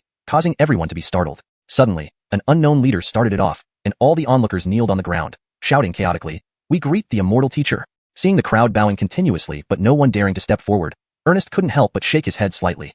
He scanned the crowd and spotted Daniel hiding among them, giving him a significant look. He then called out again loudly. Daniel was quick-witted enough to notice Ernest's expression. After a brief pause and hearing the call once more, he finally understood. He quickly stood up, stepped forward a few paces, approached the entrance, and knelt before Ernest. "Immortal teacher, I have a grievance." Ernest was relieved to see Daniel respond. Finally, it could begin. Shane had instructed the first step, to help the people seek justice by exposing some notorious cases as a warning. "What is your grievance? Speak up," Ernest said to Daniel. "I will ensure justice is served." Daniel prostrated himself once more before recounting his tale. After listening, Ernest turned to Irvin. "Irvin, go to Braydingy village and arrest Louis." Louis was the criminal Daniel had spoken of. "Yes." Irvin immediately summoned his flying boat and headed toward Braydingy village. That morning, Ernest leveraged Irvin's chivalrous dreams and asked him to help apprehend the criminal. Irvin readily agreed, and his performance was commendable. Picking up Louis, who appeared in his 40s and heavily built, Irvin arrived within half an hour, dropping the trembling man to the ground. Ernest did not mince words. "Louis, do you know what crime you've committed?" Shaken by being caught by a cultivator and hearing Ernest's roar, Louis panicked and stammered, "Immortal teacher, I don't understand." Ernest repeated each accusation against Louis and questioned, "Is this true?" In the eyes of the common people, an immortal teacher was omniscient and omnipotent. Louis didn't dare lie, remaining silent with an open mouth. From Louis's reaction, Ernest knew Daniel's story was largely true. Louis has intentionally murdered, raped women, and seized farmland. His crimes cannot be forgiven, Ernest declared coldly, turning to Irvin, "Death sentence." Irvin roared, summoning a stone spike and impaling Louis on the spot. The crowd gasped in shock. Ernest remained expressionless, summoning flames to burn Louis into ashes. With Louis punished, "You may go." Ernest dismissed Daniel with a wave, as if it were an insignificant matter. Then he announced again to the crowd, "Today, only matters within Dongqing City will be handled. Those with grievances may come forward." With an example set, people began stepping forward one by one to share their complaints. "Come here," Ernest randomly pointed at someone, instructing the rest, "One by one, take your time." For the whole day, Ernest dealt with various complaints and injustices. Given the rebellion in Dongqing City, these aristocrats were clearly not clean-handed. Ernest executed them mercilessly in front of the city hall. Even the ground stones were scorched into fragments by the flames he summoned. None of Ernst, Oren, and Hagen escaped. Both the guards and the rebels were practically wiped out by Ernest. The crowd, initially surprised, eventually became numb. Few people received a verdict of death sentence exempted, punishment unavoidable from Ernest. Chapter 152, Plan 2. Naturally, there were cunning individuals who wanted to use Ernest's hand to eliminate their rivals. However, the suppressive power of cultivators was practically a lethal weapon against ordinary people. There was no need for torture, they would soon confess on their own. Harsh measures were necessary in turbulent times, and those who defamed others naturally shared the same fate. After several incidents, no one dared to continue lying, and interrogations became much smoother. To Ernest's surprise, after a full day of interrogations, there were still some among the nobility who refused to be corrupted. About 1 or 2 out of 10 remained. But these people were currently hiding in the corners of the city lord's mansion, trembling with fear. Seeing that it was time, Ernest waved at the onlookers and asked them to disperse. After the crowd left, Ernest approached the remaining few nobles, glanced around slightly, and asked, "Who among you holds the highest office?" An elderly man in his 60s stepped forward, bowed, and said, "This old man is Jerry. I greet you, immortal master." Ernest nodded slightly as he saw the elderly man maintaining composure, and returned the bow. "What position did Mr. Liu hold previously?" "I was the principal of the city school," he replied humbly. Ernest paused and looked at the others. Jerry smiled bitterly. "Master, most of the remaining people have no official positions. They merely serve the city lord." "Mr. Liu, do you know if there are any capable individuals who were oppressed by corrupt officials?" Ernest inwardly shook his head. He originally planned to pick someone from this group to be the new city lord, but seeing their state, none seemed suitable. Jerry thought for a moment and said, "Nathaniel in the eastern part of the city and David in the southern part were both dismissed because they refused to collude with Ernst." Ernest turned to Irvin and said, "Irvin, bring these two back here, and be courteous." Irvin, who had been excited after arresting people all day, was quickly reminded by Ernest not to treat them as suspects. Oh, Irvin nodded and turned away. Soon, the two men were invited back by Irvin. They were apprehensive, having already heard of the chaos caused by the immortal master at the city lord's mansion today. Ernest greeted them with a bow. May I ask your names? Nathaniel replied with a light snort. If you're going to kill me, so be it, but accusing me of crimes, I will not accept. Ernest chuckled. Fine, then from now on, you will be the supervisor of this city. Supervisor? Nathaniel was taken aback. Ernest explained, you will oversee the positions of the city lord and others. With his straightforward manner of speaking, this role suited him well. Having explained, Ernest turned to the other person. David, right? You will be the new city lord. David and Nathaniel exchanged glances, looking bewildered. Was it really this hasty? David cleared his throat. Immortal master, shouldn't we think about it more? No need. Ernest waved his hand. While he didn't discriminate against ordinary people, he wouldn't spend too much time on trivial matters. Moreover, following his master's plan, it didn't matter who took charge. Turning to Jerry, Ernest said, you will continue as the principal. Jerry's expression dimmed, but he nodded obediently. Noticing his look, Ernest didn't explain further. Instead, he asked the rest, who understands criminal law? Who knows taxation? Several responded. Ernest assigned roles accordingly. You handle criminal law under the supervision of the overseer. You manage taxes under the city lord. Shane's second step was dividing the city lord's power into administrative and supervisory functions. Although Ernest wasn't an expert, he had learned enough from his father to know the necessary positions. After assigning the appointments, he asked Daniel to enter. Select personnel from the rebels and guards to reorganize the city's defense force to deal with bandits and thieves. After setting out the tasks, Ernest instructed, you now have 3 tasks. Confiscate properties of the corrupt, quickly review the remaining wrongful cases, and control the city situation. Once done, I'll arrange the next steps. Excited by their sudden promotions, they immediately agreed. If you can't solve something, come to me, Ernest added before leaving with Irvin. The city's chaos lasted another 2 or 3 days. As Daniel organized the defense force and Nathaniel reviewed the remaining cases, stability gradually returned. The new officials were busy and didn't cause any trouble, except for one incident where a large landowner, upon capture by Daniel's men, fled into the mountains with armed retainers. Irvin volunteered and brought them back within half a day, reinforcing the legend of the immortal master's omnipotence and easing David's work. About 5 days later, Dongqing City finally stabilized and resumed normal operations. Though Ernest didn't show himself, he observed their work secretly. Seeing no major issues despite their busyness, he was relieved. He then appeared in the city lord's mansion, convening the new ruling class. Asking about the city's situation, each reported back. Ernest nodded inwardly. Their reports matched his observations, indicating they were indeed working diligently. Realistically, he couldn't stay in Dongqing forever, and only when Xiuxian sect had more low-ranking disciples could he dispatch them to maintain order. After hearing their reports, Ernest pretended to think before nodding. How many literate people are there in Dongqing City? David, surprised by the question, turned to Jerry. Jerry replied, only a little over 1,000, less than 1,000. There used to be over 1,000, but after Ernest's actions, it was now less. Shaking his head, Ernest considered the city's population, roughly 100,000. Less than 1% literacy rate was unimpressive. Calculating, there should be 10,000 children aged 8 to 10. He declared, the next task, increase the number of literate people in the city to 10,000 within 3 months. Shane's third step was giving them a demanding task to keep them focused and away from idleness. Thus began the transformation of Dongqing City. Chapter 153, Grand Construction. Shane chose the task of improving literacy rates. After all, the other options lacked clear standards, and improving literacy would greatly benefit Xiuxian sect's future search for potential disciples. Jerry couldn't help but stiffen when he heard Ernest's words. The entire academy had only 2 or 3 people besides him who could possibly teach 10,000 students in 6 months, even if they risked their lives doing it. Immortal teacher. Jerry smiled bitterly and gonged his hands at Ernest. Isn't this a bit too demanding?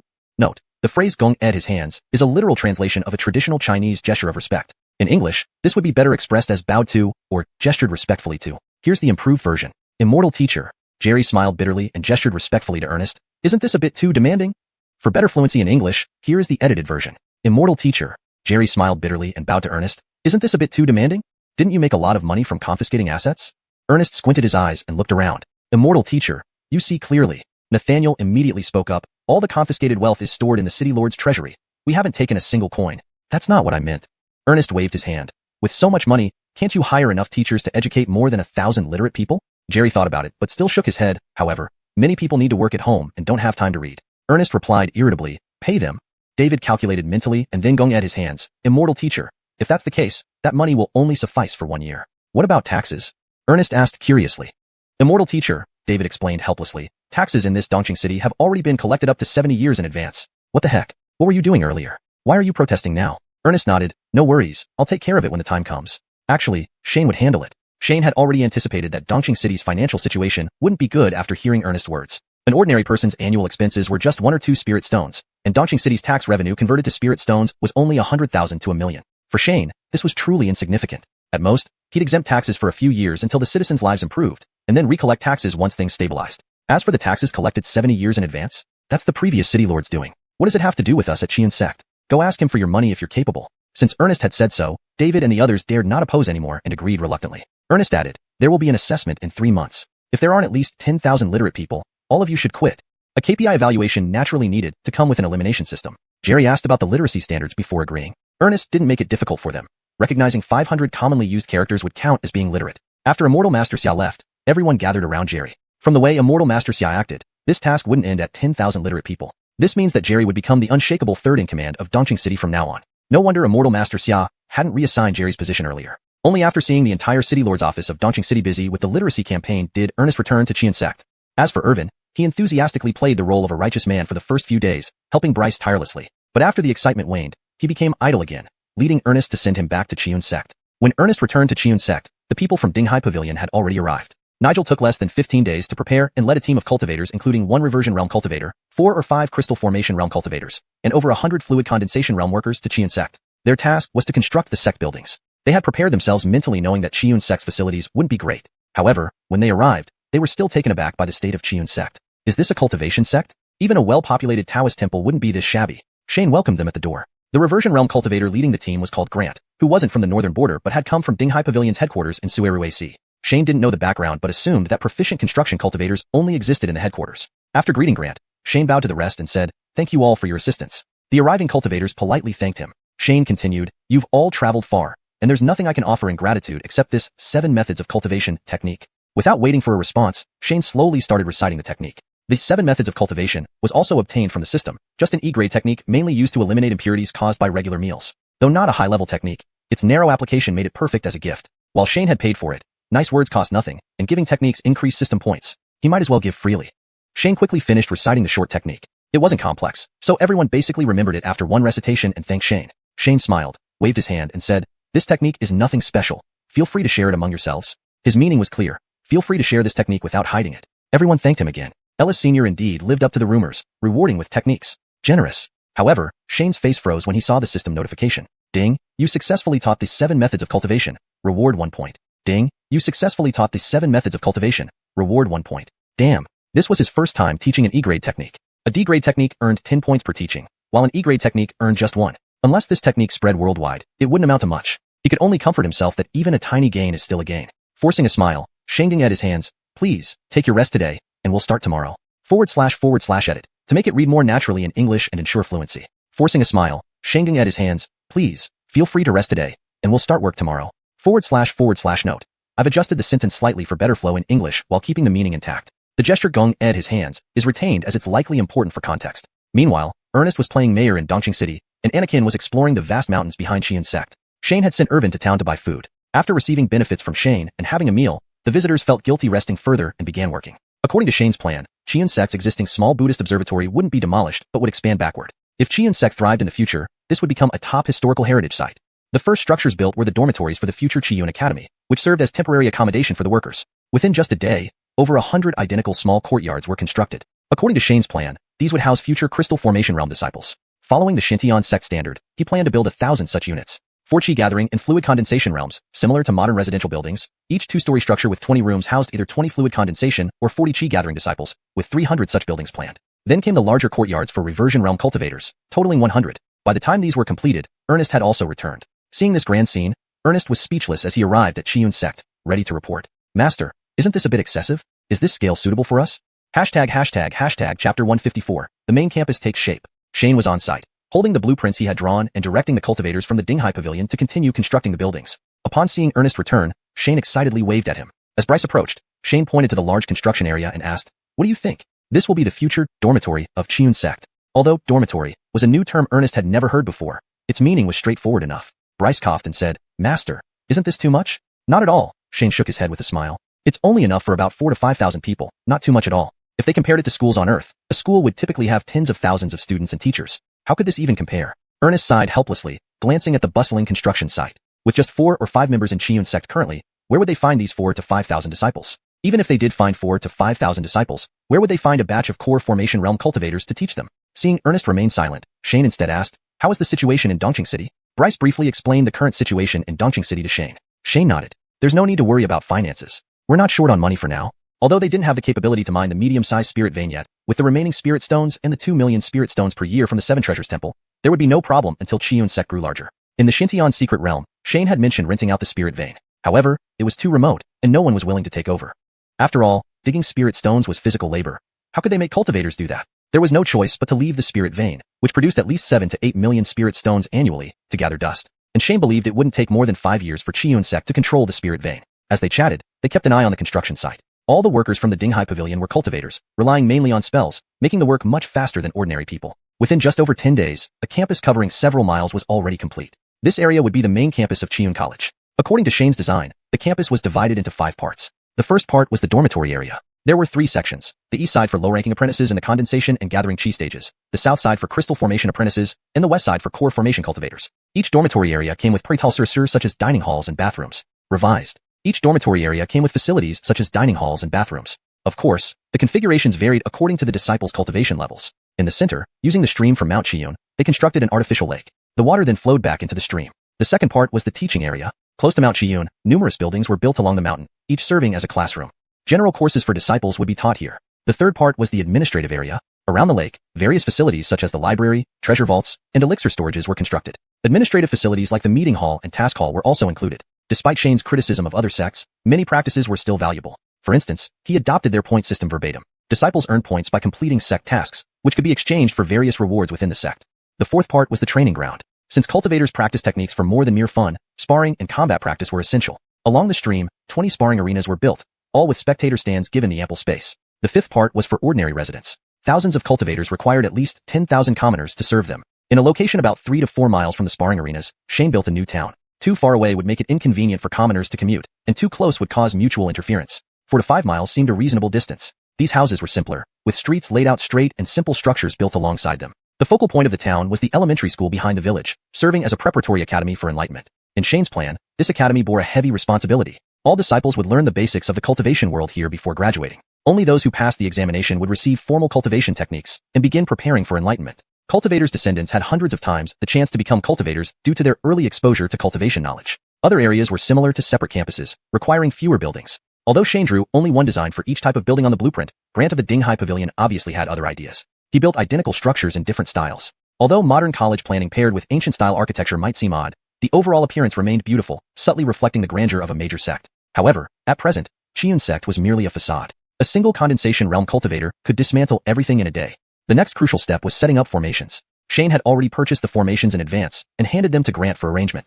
Professionals handled professional matters. Grant didn't refuse and began arranging the formations according to Shane's instructions. A gathering formation was set up on the island in the middle of the lake, enveloping the entire campus to enhance the spiritual energy density. Small defensive formations were set up in places like the library and warehouses, while the sparring arenas received medium-sized ones. After finishing these formations, Grant placed the final protective array, handing the last formation flag to Shane. Fade Ellis, you need to activate the array yourself. Once the array was set up, the central focus needed to be guided. As an outsider, Grant couldn't do this for him. Shane didn't hesitate, took the flag, and planted it in the ground. His divine sense left his body, sensing the spiritual energy fluctuations within the formation. Guiding the weaker currents, he sent them flying far away. After circling around once, Shane ultimately placed the formation's focal point back in the small temple of Xiuxian sect. With a hum, the entire array trembled lightly as a milky white light flashed and vanished. This was an A-grade protective array, the most expensive item among all. The size of the array could be adjusted as long as the spirit stones were supplied, continuously providing defense. Currently, with few members in Xiuxian sect, Shane adjusted the formation to cover only the area from the Xiuxian temple to the college, about 10 square miles, saving much spirit stone compared to the full scale.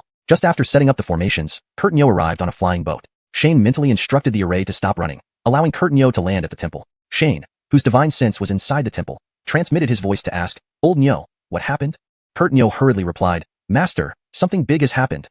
###Chapter 155, The Beast Tide arrives. Shane was able to send messages through sound, and Anakin naturally already knew this. Hearing the message now, he didn't bother searching for Shane but hurriedly said, Over 2,000 miles away, numerous ferocious beasts are gathering and heading our way. Stay calm. I'm coming over. Shane's divine consciousness reassured Anakin. Meanwhile, he took out a flying boat and told Ernest and Grant, Let's go. Anakin is back, and it seems like something has happened. The two of them followed Shane onto the flying boat. Within a few breaths, they had returned to the Taoist temple. Seeing Shane return, Anakin walked forward and said, Master, we need to prepare early. Shane looked at the anxious Anakin and said, Calm down, speak slowly. Anakin then recounted his experiences over the past few days. Following Shane's instructions, he had been searching for ferocious beasts in the mountains north of Xiuxian sect, investigating their realms and abilities. Initially, everything was normal. However, soon enough, he noticed that these beasts were becoming increasingly agitated, always looking towards the northwest as if worried about something. Ferocious beasts have a much stronger sixth sense than humans, clearly indicating that something significant had happened in the northwest. Puzzled, Anakin followed the mountain range to find the source causing the beast's anxiety. But before he could locate it, in the mountains over 2,000 miles away from Xiuxian sect, he found numerous ferocious beasts gathered and moving southeastward. He quickly counted and discovered that at least several thousand ferocious beasts had gathered. Although he wasn't sure what had happened, he knew that Xiuxian sect was right in their path. Anakin, unable to pay attention to the beasts anymore, hurriedly activated his flying boat and rushed back to report. After hearing Anakin's account, Shane's first reaction was 2 words: beast tide. But this term was something he only heard in his previous life. There were no records of beast tides on Xuanhuan continent. Shane frowned and asked, "Can you be certain that these ferocious beasts are heading here?" Anakin shook his head. "When I left, they were indeed coming this way, but I can't be sure now. I'll check." After confirming the direction, Shane summoned his flying sword and sped northwest. Within the time it takes to burn an incense stick, Shane reached the location mentioned by Anakin. To his shock, the number of ferocious beasts in the beast tide was not just several thousand. It likely exceeded tens of thousands. Ferocious beasts are essentially ordinary wild animals that, after being immersed in the world's essence for a long time, occasionally experience an awakening akin to enlightenment, transforming them from ordinary animals into ferocious beasts. Due to their enhanced physical prowess, these ferocious beasts are naturally more aggressive than regular animals. However, this very trait makes them extremely difficult to tame. Except for specialized sects like the 10,000 Beast Gate with unique cultivation techniques, other sects rarely have means to control ferocious beasts. But now, these varied and different realm ferocious beasts seem to be controlled, all surging southeastward together. If it were only several thousand, Shane, as a sole division realm cultivator, could handle it himself. But tens of thousands? Even if laid out for him to kill, it would take several days. Shane cursed inwardly. Damn it, you didn't come earlier or later, just when I finished repairing Xiuxian Academy? Shane turned around and flew back toward Xiuxian sect. Calculating the time, it would only be a few hours before the beast tide arrived at Xiuxian sect. Acting now would just waste time. Rushing back to arrange defenses was the priority. Shane returned shortly after leaving. Seeing his expression, everyone in the Taoist temple knew that Anakin's warning might be true. Grant approached Shane and asked, "Senior Ellis, is what fellow Taoist Nyo said true?" "It's likely so," Shane nodded and added, "Fellow Taoistly, call back all your subordinates." Then, Shane turned to Anakin and the others. "Go to Xiang town at the foot of the mountain. Bring as many people as you can." Though most residents at the foot of the mountain were ordinary people, Shane, who had once spent a humble period in Xiang town, couldn't bear to see them suffer. While the protective mountain array could extend for 100 miles, encompassing Xiang town, it would expose a vast area to attacks, possibly beyond its capacity. After all, maintaining the protective mountain array required top-grade spirit stones, which Shane had very few of. By the time Grant gathered everyone, almost half a day had passed. They had just completed one phase of work and were resting scattered around, costing Grant much time to gather over 100 people. Upon hearing about the impending ferocious beast attack, the cultivators initially did not believe it. Ferocious beasts usually lived deep in the mountains, and news of even single ferocious beasts attacking settlements was rare. Now, suddenly hearing about tens of thousands of ferocious beasts rushing in, how could they believe it? Shane ignored whether they believed it or not and said, "Feel free to leave. But based on my observations, the current speed of the ferocious beast rivals that of Essence Condensation Realm cultivators. Above Crystal Formation Realm, cultivators could ride flying boats and similar artifacts, making them much faster. Essence Condensation Realm cultivators could only rely on their legs, so they weren't particularly fast." Despite not fully believing it, all the cultivators stayed put. After all, the Crystal Formation Senior Disciples and the accompanying Pill Formation Realm Elders hadn't shown any intention of leaving. These Essence Condensation cultivators wouldn't get far if they tried to leave, so staying at Xiuxian sect was better. Shane spoke to the group but didn't explain further, focusing instead on adjusting the protective mountain array. The protective mountain array and other small and medium arrays were already activated and couldn't be shut down or moved. If not for these valuable arrays, Shane wouldn't stay here but would have already fled with everyone. Now he could only adjust the scope of the protective mountain array, relocating its core position. Shane moved the array's core from the Taoist temple to the lake center of the new Xiuxian sect, shrinking its coverage to a few miles, barely enclosing the new buildings. As for the old Taoist temple, he thought, old things must give way to new ones. After setting everything up, Anakin and Irvin had already brought the first batch of ordinary people to Xiuxian sect. Shane didn't ask Dingshai Pavilion for help. Most cultivators viewed ordinary people and ferocious beasts similarly, not part of their clan. He saw no reason to bother explaining and complicating things for himself. He instructed Anakin and the others to place the civilians far away from the cultivators and let these people find places to settle. Currently, the sect lacked everything except for housing. After settling this batch of people, Anakin and the others flew back to Xiang town again. Shane, after pondering, confirmed nothing was overlooked and flew to the small Buddha temple to pack up its belongings. There was no need to discern usefulness. Everything went straight into his storage bag. As for those dilapidated huts, despite having lived there for a long time and developed attachment, it wasn't a priority now. After some contemplation, Shane's gaze fell on the signboard above the main gate. The massive signboard stood out against the humble appearance of the small Buddha temple, clearly a relic from Xiuxian sect's glorious past. Shane didn't want to sever this lineage. He walked to the gate, lightly leapt up, and detached the signboard. But he clearly underestimated its weight, and upon removing it, he crashed to the ground with both the signboard and himself. Chapter 156, A Human Among the Beast Herd. Ellis landed with a slight thud and immediately leaped to his feet, looking around. Seeing no one nearby, he let out a sigh of relief. Though the fall was too insignificant to cause any injury, it certainly was embarrassing. Pretending as if nothing had happened, Ellis brushed off his sleeves nonchalantly before turning his attention to the plaque. He instantly noticed something different. Having entered and exited through this gate daily, he'd seen the plaque countless times and grown used to its presence. However, something felt off now. Observing the plaque more closely, he realized the abnormality. The entire plaque was black as ink and felt cold to the touch, obviously not made of wood. The 3 golden characters, xiuxian sect, weren't painted with gold lacquer or gilded either, but were instead composed of particles finer than sand. Ellis cast an appraisal skill on the plaque. Xiuxian sect, plaque, S-class. Ellis's face froze. What the hell? S-class? No matter how many times Ellis examined the plaque, he couldn't detect anything special about it. Several appraisal skills later, all results were the same. This wasn't the time for further investigation, so Ellis reached out to put the plaque away into his storage bag. To his surprise, the plaque wouldn't fit inside the bag. In the end, Ellis had no choice but to carry the plaque in his arms as he flew toward Xiuxian Academy. However, the plaque was much heavier than ordinary wooden plaques, forcing Ellis back to his initial stages of learning sword flight. He could only hover a few feet above the ground and landed crookedly within the academy. Grant had just finished settling the cultivators when he saw Ellis return carrying the plaque. Curious, Lee approached and asked, "Senior Ellis, what's this?" Ellis couldn't quite explain clearly, as he didn't know whether this plaque harbored any secrets of Xiuxian sect. So he mumbled, "The sect's plaque can't be stored in the storage bag." Lee didn't know how to respond to that, so he merely bowed in respect. "I'm impressed." At this moment, Ellis spotted a massive black creature approaching from afar. The top half of the creature stood over 10 feet tall, covered in black fur, while the bottom half consisted of human legs. At first glance, it looked like a giant meatball skewered on 2 toothpicks. Startled, Ellis thought the ferocious beasts had already attacked. Upon closer inspection, he found Anakin carrying a large black bear towards them. Ellis cast an appraisal skill on the black bear. Ancient black bear. Note, about to die. Anakin arrived in front of Ellis and tossed the ancient black bear onto the ground, stirring up dust. After the dust settled, he said to Ellis, "Master, this beast was attacking Xiuxian town earlier." Huh. This time, Ellis was genuinely surprised. He quickly asked, "What happened?" Xiuxian town was located south of Xiuxian sect. If it were under attack by ferocious beasts, those at Xiuxian sect should have witnessed it. "I don't know," Anakin shook his head, saying, "When we went to Xiuxian town for the 3rd time, we saw this guy attacking the town." "Only one." Ellis continued, "Which direction did it come from?" "Don't know." Anakin shook his head again, then turned to leave. "I'll ask the townspeople." Ellis stopped him. "Did you bring everyone back?" "Not yet." "Well, that's not urgent. Go back and bring everyone first," Ellis instructed Anakin. This matter could wait until they held back the beasts. After Anakin left, Ellis decided to check the northwest area where the herd of beasts might be. Ellis told Grant, who initially wanted to join him. However, Ellis declined, instructing Lee only to soothe the brought-along cultivators. Apart from Ellis, only 4 or 5 crystallization stage cultivators truly belonged to Dinghai Pavilion.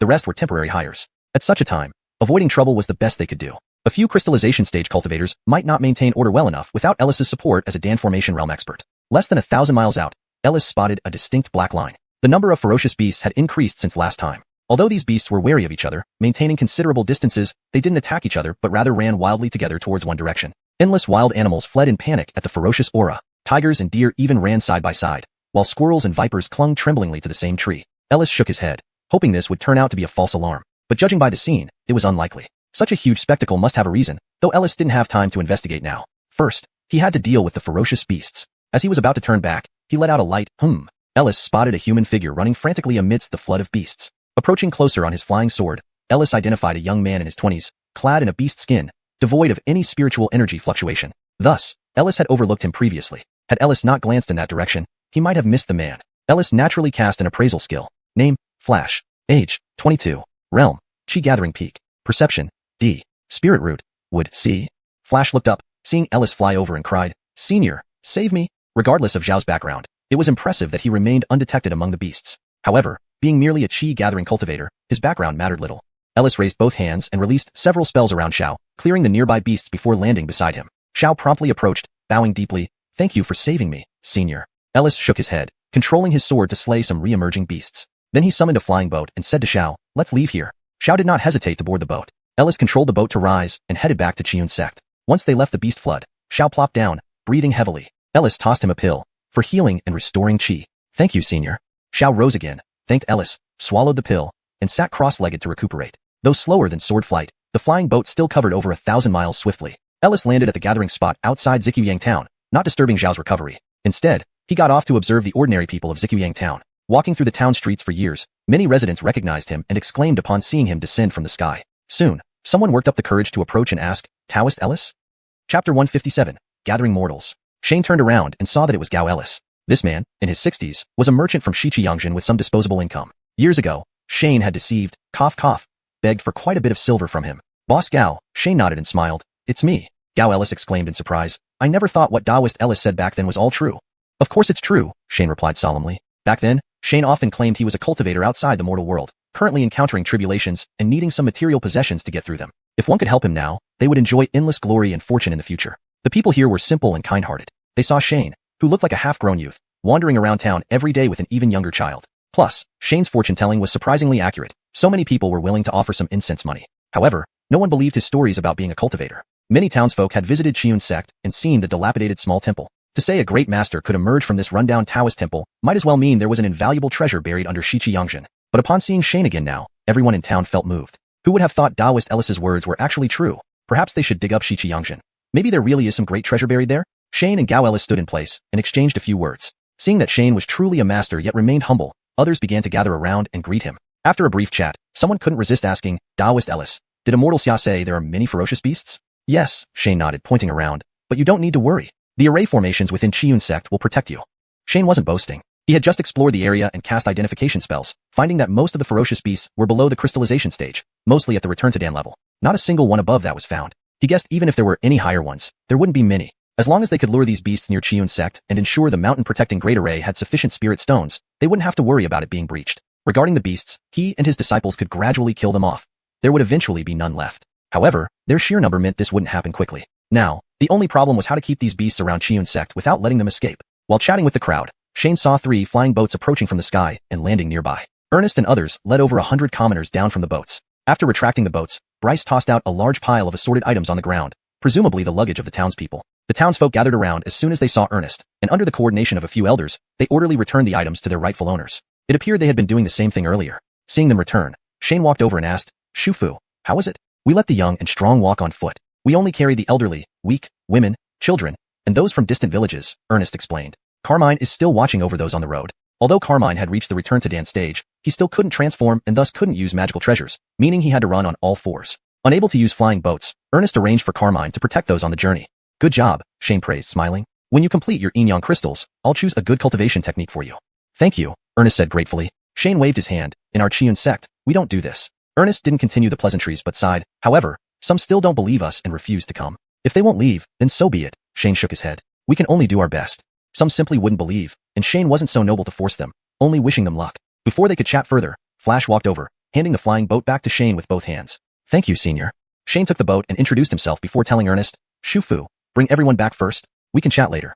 Ernest acknowledged and left. Shane then turned back to look at Flash more closely. Flash was bare-chested, the tiger skin he had worn previously somewhere else. His spiritual energy fluctuations were more noticeable than before. Shane casually glanced at him earlier but, with nothing pressing now, he cast another identification spell on Flash to assess his condition more thoroughly. Name, Flash. Age, 22. Cultivation level, late chi condensation. Insight, D+. Spirit roots, wood, B. Fire, C. Cultivation technique, Jiamu Decree, E rank. Shane's expression froze. What the heck? Didn't he remember Flash was at peak chi gathering just moments ago? This was the first time he'd seen anyone evade his identification spell. Noticing Shane's strange expression, Flash asked, Senior? Nothing, Shane recovered, smiling. I've never seen anyone evade my probing. Flash said humbly, Junior has a unique formula to conceal personal aura. He stopped short. Shane chuckled, shaking his head. I won't ask for any secret formulas. I didn't mean that. Flash scratched his head, unsure how to explain, and finally said, Please wait a moment, Senior. He ran off and soon returned carrying the tiger skin, explaining it to Shane. This tiger skin came from a common wild beast called the wasteland tiger, nothing special, used by Flash as a mattress. However, due to his frequent mountain expeditions collecting herbs, he often slept on it, leaving various medicinal juices on it over time. Flash accidentally discovered the skin could hide his presence from both ferocious beasts and cultivators, making it difficult for anyone to detect him while underneath it. Shane cast an identification spell on the skin. Stealth tiger skin, A rank. Note, conceals spiritual energy fluctuations, not detectable by those within 3 stages lower. What the heck?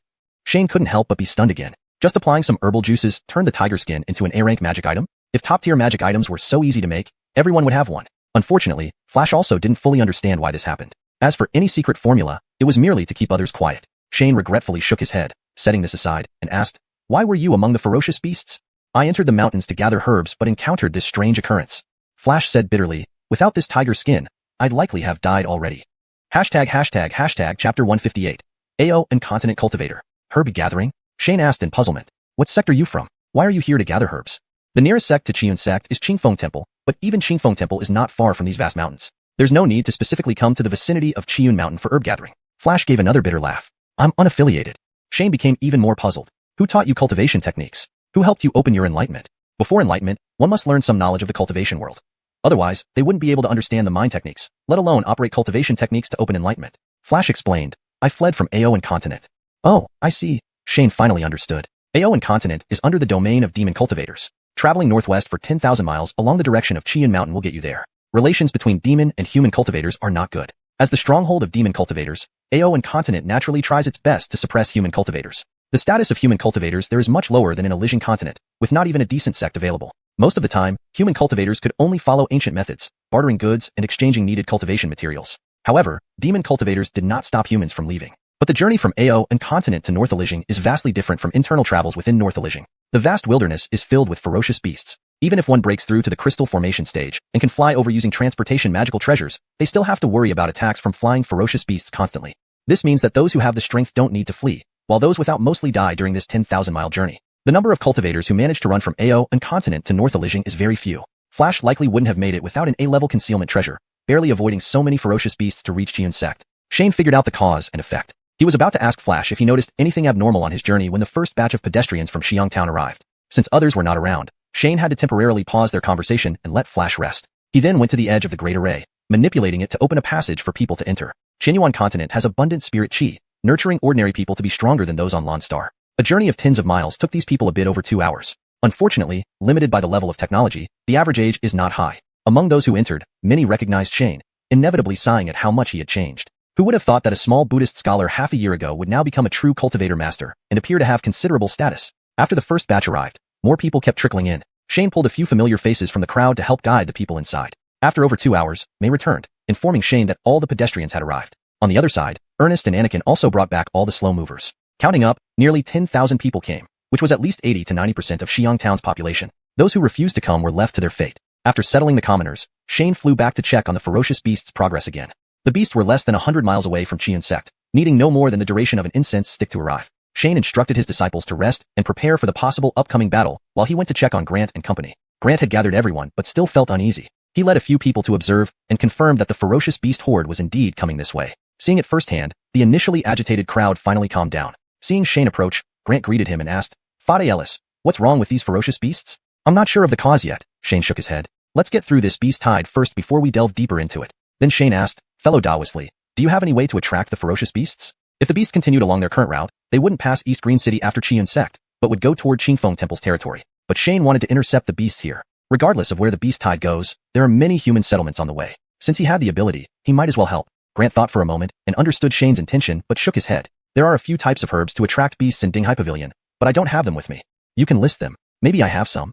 Grant had just delivered the ordered herbs to Shane, so when he said he didn't have them, it included this batch. However, Shane still had some items from the system's lottery, though he wasn't sure if any of them would work. Grant listed a few herbs, and Shane hadn't heard of any of them, shaking his head. Dinghai Pavilion rarely collects materials itself, so our knowledge on dealing with ferocious beasts is limited. Seeing Shane's disappointment, Grant consoled him. There are many ways to attract beasts. Fade Ellis should inquire further. Shane asked Grant to ask around among the Dinghai Pavilion members, and turned to find Flash, whom he had brought back. Being from Aeon continent, Flash would have had interactions with demon cultivators, and might know something useful. Shane went to Flash's room, and explained his intentions. Flash asked, "Senior, you want to hold the beast tide here?" Shane lightly exclaimed, "You know about beast tides?" "I've heard of them," Flash nodded. "Occasionally in Aeon continent, there are mass migrations of ferocious beasts, which isn't uncommon." Shane's heart leapt with joy, and he hurriedly asked, "Do you know of a way to attract them here?" "There is, actually. 3 low-tier herbs, white essence flower, dark spirit vine, and blue spirit fruit, are easy to find," Flash slowly continued. "But you need a heavenly treasure at the earth tier, Tying Carnelian." Shane was momentarily stunned. This Tying Carnelian seemed familiar. Suddenly he slapped his forehead. There had been something like this in a recent lottery draw. Shane searched through his storage bag and took out the Tying Carnelian, asking, "Is this it?" Flash looked at the object in Shane's hand. A grayish-green carnelian about fist-sized, with occasional gray ripples across its surface. Flash hadn't seen it before. Taking the carnelian from Shane, he examined it closely for a long time before hesitantly saying, "It should be, right? Is or isn't it?" "There's no should about it," Shane scolded. Flash froze. Struggling for a while, he explained to Shane, "Big shot, the Tying Carnelian is resin from an ancient Tying tree. Normally, discussions about it are in drips. Who the hell has ever seen a fist-sized piece? What qualifies a mere condensation stage cultivator like me to authenticate such a treasure?" Note: the translation aims to maintain the original tone and style while ensuring natural English readability and coherence with previous content. Paragraph structure and line breaks are preserved as in the original text. ####Chapter 159. Beast Attracting Herbs. Shane finally understood and summoned his sword embryo with a gesture, lightly slicing off a thumb-sized piece from the fist-sized Tying Carnelian. Then, he found several other herbs from his storage bag and handed them over to Flash, saying, "You should give it a try. Let's see if it works." Flash nervously took the Tying Carnelian. Holy cow, a fist-sized earth-grade treasure is worth a fortune. He just cut it like that? How extravagant. "Senior Ellis, I have only heard of this." Flash hurriedly explained, "I haven't tried it before, so I don't know if it will work. Just go ahead and try. Shane waved his hand. Whether it works or not, we have plenty of materials.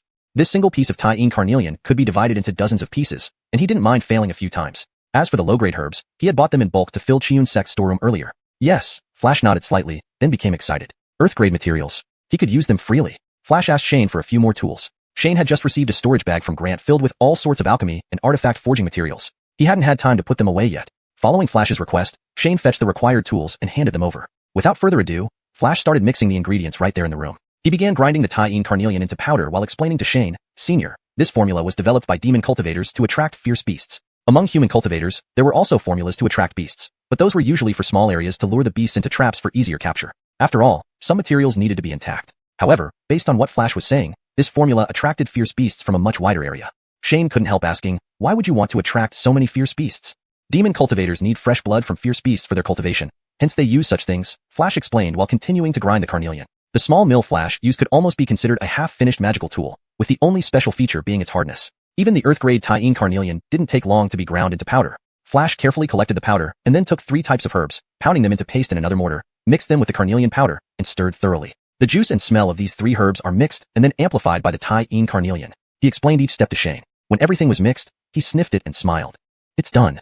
Shane sniffed as well but only detected a faint medicinal scent, nothing particularly unusual. Seeing Flash holding out the mortar, he asked, how do we use this? You can just place it somewhere, Flash continued explaining, or smear it on something. Shane took the mortar from Flash and nodded. Let me give it a try. Saying this, Shane carried the mortar, summoned his flying sword, and flew northwest. Not far from where he went, he could already see many black shadows moving rapidly across the sky. Fierce beasts were coming fast. Without dodging, he faced them head-on. Before he walked too far, Shane heard a sharp howl. A massive black bird with a wingspan of several dozen feet swooped down towards him. Shane nimbly avoided it and casually cast an identify spell. Purple ghost quail, D-rank fierce beast. A flying quail, and this big too. What a name. Shane inwardly mocked the name and switched the mortar to his left hand while summoning the yin-yang pin in his right. He pointed at the quail, sending a character ding, stop, from the pin tip.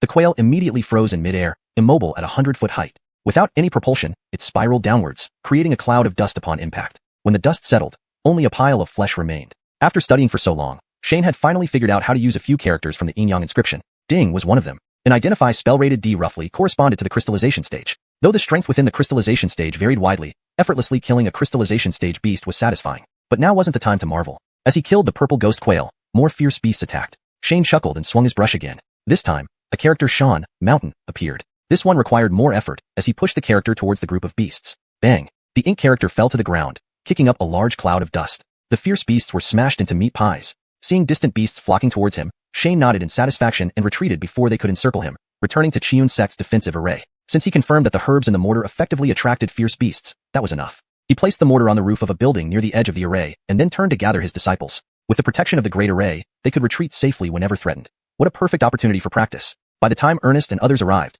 the swarm of beasts was also converging on Xiuxian's array. Thump, thump, thump. Many beasts, unaware of the array, rushed forward and collided with it. Immediately, a white light shield enveloped the entire sect. Such impacts barely affected the array, not even causing ripples.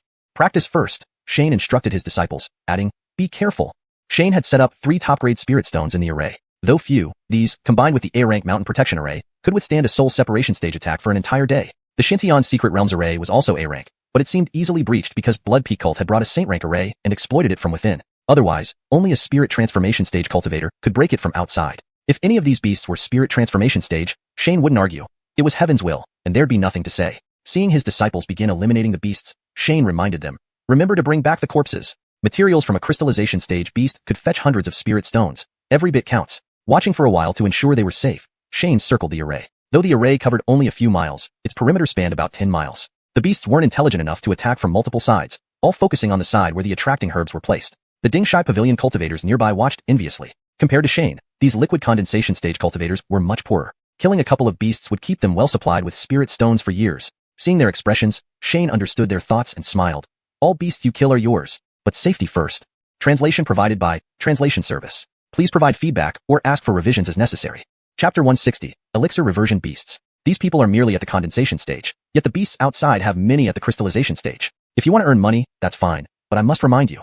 If you try to extort us from Xiuxian Sect later, I won't acknowledge it. Upon hearing Shane's words, the crowd from Ding Hai Pavilion exchanged glances. The timid one's Tholahuichir should be translated to ensure it reads naturally in English. Here's the corrected version. The timid ones retreated once more. Of course, There were those who believed that wealth and nobility come with risks. They gathered a few friends and prepared to go out in groups to slay the beasts. However, the few at the crystallization stage from Ding Hai Pavilion had much greater courage and were already steering their flying boats, charging out of the large formation. Grant stood not far from Shane, hands behind his back, observing the battle. Shane walked over and asked, "Brother Da Wesley, aren't you planning on giving it a try?" Grant shook his head and smiled. "Since I haven't seen any elixir reversion beasts yet, there's no need for now. Elixir reversion cultivators don't lack money, so they naturally wouldn't target these lower than crystallization beasts." Shane needed to operate the large array while also paying attention to whether any more advanced beasts appeared. These subcrystallization beasts, no matter how many, couldn't pose a real threat to the great array. A few disciples slowly killing them off would suffice. Shane summoned his sword embryo and placed it nearby, then plopped himself on the ground beside the array, watching the beasts while protecting his disciples. In fact, the practical combat experience of the disciples was even more abundant than Shane's. Several times when Shane noticed his disciples about to be surrounded, he wanted to help, but they had already retreated into the vicinity of the array. After resting for a bit inside, they'd find another spot to attack from outside the array.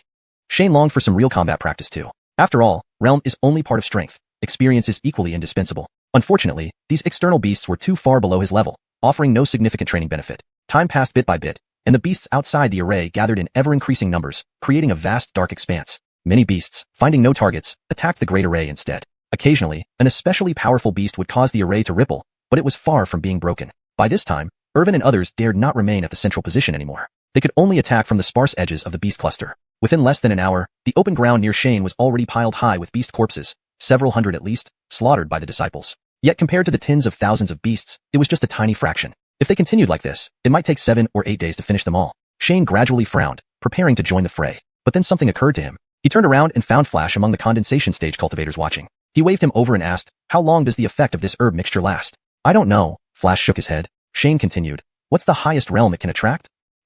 Flash shook his head again. "I still don't know."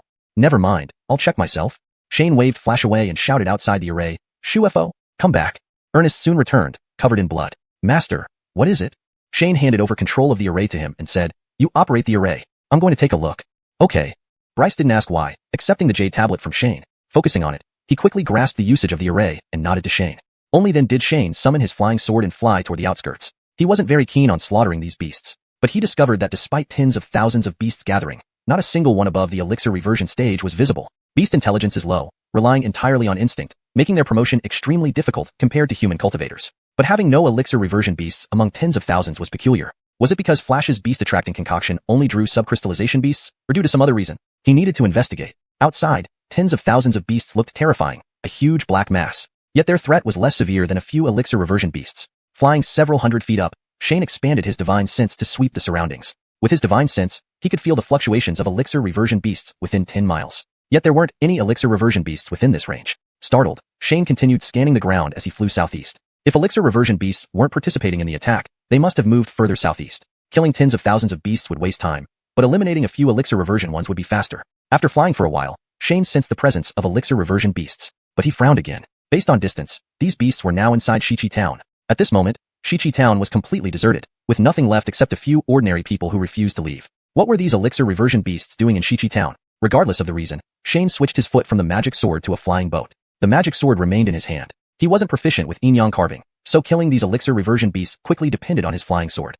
Covering dozens of miles took but a blink. Looking down, Shane saw Shichi Town had become a pile of ruins. Bloodstains, fresh, covered the ground, unclear if from humans or beasts. Above the ruins, four beasts occupied each corner, staring at each other. Shane didn't care what they were doing. Summoning his spirit command, he gently tossed his flying sword into the air. His spirit command drifted forward, encircling the flying sword, guiding it toward one of the beasts. Controlling the flying sword via spirit command was the ultimate form of sword cultivation. Once at the soul formation stage, the spirit command could sustainably exist outside the body, covering 1,000 miles instantly. Only then could one truly be called a sword cultivator. Currently, Shane wasn't quite at that level. His spirit command could extend up to dozens of miles and last 2 hours. Even so, his flying sword's lethality far surpassed Yuan's crystallization stage sword. As Shane multitasked, his main body floated on the flying boat, tossing appraisal spells at the beasts one by one. Fumo ape, sea level. White spirit leopard, sea level. Bishan bear, sea level. Black ghost ox, sea level. All four were sea level, equivalent to the elixir reversion stage. Out of tens of thousands, for elixir reversion beasts was still quite low but within normal limits. While checking the appraisal information, his spirit command directed the flying sword swiftly toward the nearest black ghost ox. The black ghost ox resembled a water buffalo but exceeded 5 fathoms in length, with 2 cow horns, one black, one white, shining like jade. Its forehooves were proportionally thicker and shorter compared to a regular water buffalo. The flying sword darted straight at the black ghost ox, emitting a sharp whine in the air. Sensing the impending kill, The black ghost ox barely managed to twist its neck, aligning its horn toward Shane's flying sword. Clang. The flying sword hit the ox's horn, producing a metallic clang. Shane's flying sword shot backward, requiring a strong tug from his spirit command to stabilize it. The black ghost ox, however, was forcefully thrown aside. Chapter 161. Soul-splitting demon cultivator. A tiny flying sword produced an effect as if it were a heavy hammer. Even Shane marveled at the power of the flying sword. Indeed, it lived up to its reputation as the strongest amongst cultivators at the same realm, the sword cultivator. However, the black demon ox, which had been knocked to the ground, struggled for a moment and then stood up again. Shane was startled to find that its horns were completely unscathed. Amidst his amazement, Shane did not hesitate. He instantly retracted the flying sword with his divine sense and thrust it forward again on this momentum. The black demon ox, still dazed from the heavy blow, saw the flying sword easily pierce through its neck. Muong. The black demon ox let out a shrill, piercing cry. Unmoved, Shane flicked his divine sense, causing the sword to spin gracefully and sever the massive ox head effortlessly. The bellowing of the black demon ox abruptly stopped. All this happened in the blink of an eye. The other beasts barely turned their heads before Shane killed the black demon ox. Roar. Several beasts let out screams, but only saw a floating flying sword without locating Shane. At this moment, Shane was riding a magic boat, hovering amidst clouds hundreds of feet high. It would be nearly impossible to find him just by eyesight. The intelligence of these beasts was indeed questionable. Seeing the black demon ox dead, the remaining beasts, unable to find their enemy, became uncontrollably agitated and started fighting each other. Shane's divine sense paused in surprise, ceasing further attacks. What was happening? They hadn't fought after traveling for thousands of miles, yet here they were, engaging in combat. Had they reached their destination? Shane had no time to investigate now. There were still thousands of fierce beasts around Xiuxian sect waiting for him. He could only contemplate these matters later when everything settled down. As three beasts battled each other, Shane did not hesitate to strike. While the demon-subduing ape was casting spells at the white spirit leopard and couldn't dodge, Shane's flying sword swiftly targeted the giant ape's heart. The sword pierced into the ape's chest and exited from the back, leaving a gaping hole as big as a bowl. The demon-subduing ape didn't even have time to scream before it died. After killing the demon-subduing ape, the sword did not stop. It elegantly spun in the air and cut towards the adjacent giant bear. The green immortal bear, initially lurking for opportunities, reacted immediately upon seeing the demon-subduing ape fall, shielding itself with layers of protective barriers. But a sword controlled by someone at the soul-splitting stage wasn't something a mere core formation beast could defend against. Swish! The flying sword pierced through the barriers like a hot knife through wax, penetrating them effortlessly, undeterred in speed, continuing towards the bear's head. In this critical moment, the giant bear opened its mouth and spewed out a stream of emerald water towards the flying sword. Shane, noticing the strange color, refrained from letting the flying sword make contact and maneuvered it away. Indeed, as Shane had expected, the green water spewed from the bear corroded the ground upon contact, emitting green smoke, rapidly eroding a thick layer of soil. Shane inwardly marveled.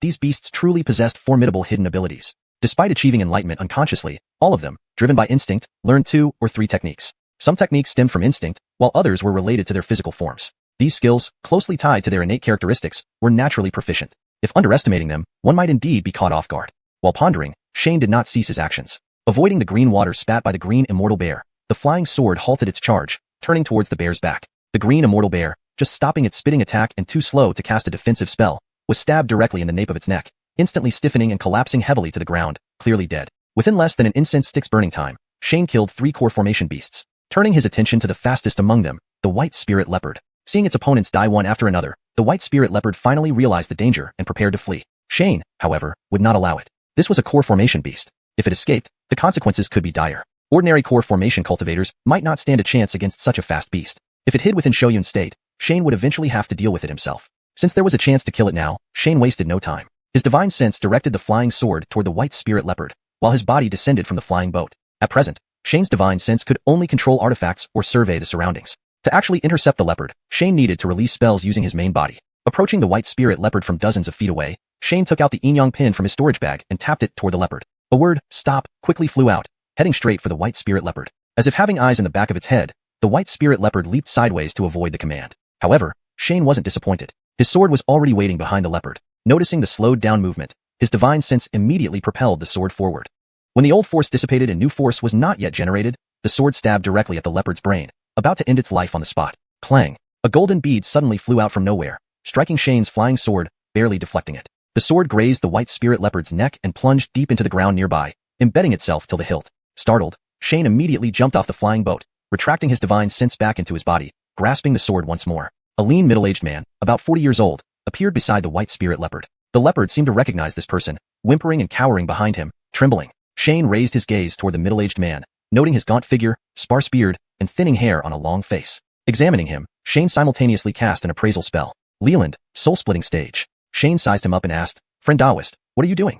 Leland stroked the few wisps of beard under his chin and smiled at Shane. Friend Taoist, can you spare this beast for my sake? Shane furrowed his brows, pondering the man's identity. After entering the core formation stage, his crystals returned to the Dantian, rendering appraisal spells ineffective. Currently, only the man's cultivation techniques and spiritual roots were visible. However, based on the golden bead that deflected his sword, Leland was undoubtedly a demon cultivator. Although they were both early-stage soul-splitting cultivators, Shane was not confident he could defeat him. After a moment of thought, Shane silently readied Teacher's authority and lifted his head to ask, Friend Taoist, these beasts attacked Xiuxian sect, committing unpardonable sins. Hashtag chapter 162, carnage on all sides. Despite Shane's heightened alertness, he absolutely could not show it. Leland lowered his hand from stroking his beard, turned to glance at the white spirit leopard hiding behind Shane, and then said to him, Why don't you friend take it in as a guardian spirit beast for your mountain? Shane was taken aback for a moment but shook his head. I don't know any contract spells. I happen to know one, let me give it to you. Leland chuckled. No need, Shane refused with another shake of his head. He wasn't the type to benefit from small favors. This demon cultivator offering help for no reason. It was hard to tell what his true intentions were. Leland sighed lightly and asked, Then how can we ensure this little creature is spared? Initially, Shane thought Leland might have been responsible for the animal surge, but upon reflection, it seemed unlikely. While Soul Division Realm cultivators are considered powerful, it would still be difficult for them to cause such a massive commotion. A Soul Division Realm cultivator wouldn't be able to rally tens of thousands of low-level cultivators or unintelligent beasts effectively, unless he had an artifact of saint rank. But after Shane cast several appraisal spells over him, there were no signs of any S-grade treasures. And there was no unusual sensation from his perception either. Most likely, he too was drawn here by the same force. Concluding this, Shane shook his head. Forget it, take it with you. Hearing Shane's words, Leland paused, then cupped his hands and thanked Shane. Thank you, fellow Taoist. With that, Leland grabbed the back of the white spirit leopard's neck, pulled out his flying sword, and soared into the sky. Shane waited at the spot for a while longer to confirm that Leland didn't return. He then shook his head, collected the dead beast's corpses into his storage bag, and flew back toward Xiuxian sect. His mission was to confirm where these core formation realm beasts went. Now that it was resolved, he had nothing else to do except deal with the lower-ranked beasts. Leland didn't care if he was a transformed demon or a transformed beast, but since he had taken human form, he couldn't act recklessly like a beast. He just didn't understand why these beasts suddenly caused such chaos, attracting a Soul Division Realm cultivator. Full of questions, Shane returned to Xiuxian sect. He hadn't been out long, only about a quarter of an hour. The pile of beast corpses already formed another mountain on the open ground. At this rate, it would still take several days to exterminate all these beasts. Shane didn't immediately join in. He first went to find Flash and handed over the entire piece of Tyene Jade, along with the 3 medicinal herbs, instructing him to replace them every 2 hours. Flash himself wasn't sure how long this beast-attracting formula would last. To play it safe, Shane decided to shorten the intervals. After arranging the matter of the beast-attracting herbs, Shane returned to the edge of the formation. Ernest stood with his hands behind his back, observing Irvin and Anakin, along with the Dinghai Pavilion cultivators, preparing to open the formation and let them in whenever needed. As Shane approached Ernest, who noticed him and was about to hand over the formation control, Shane waved off. Let me handle it. We shouldn't waste time. They had already spent a couple of hours practicing here. It was enough for now. These battles weren't life-threatening. They merely helped familiarize them with their spells. Real breakthroughs couldn't be achieved through such practice. There were still tens of thousands of beasts outside, and who knew if the beast-attracting drugs would become less effective over time.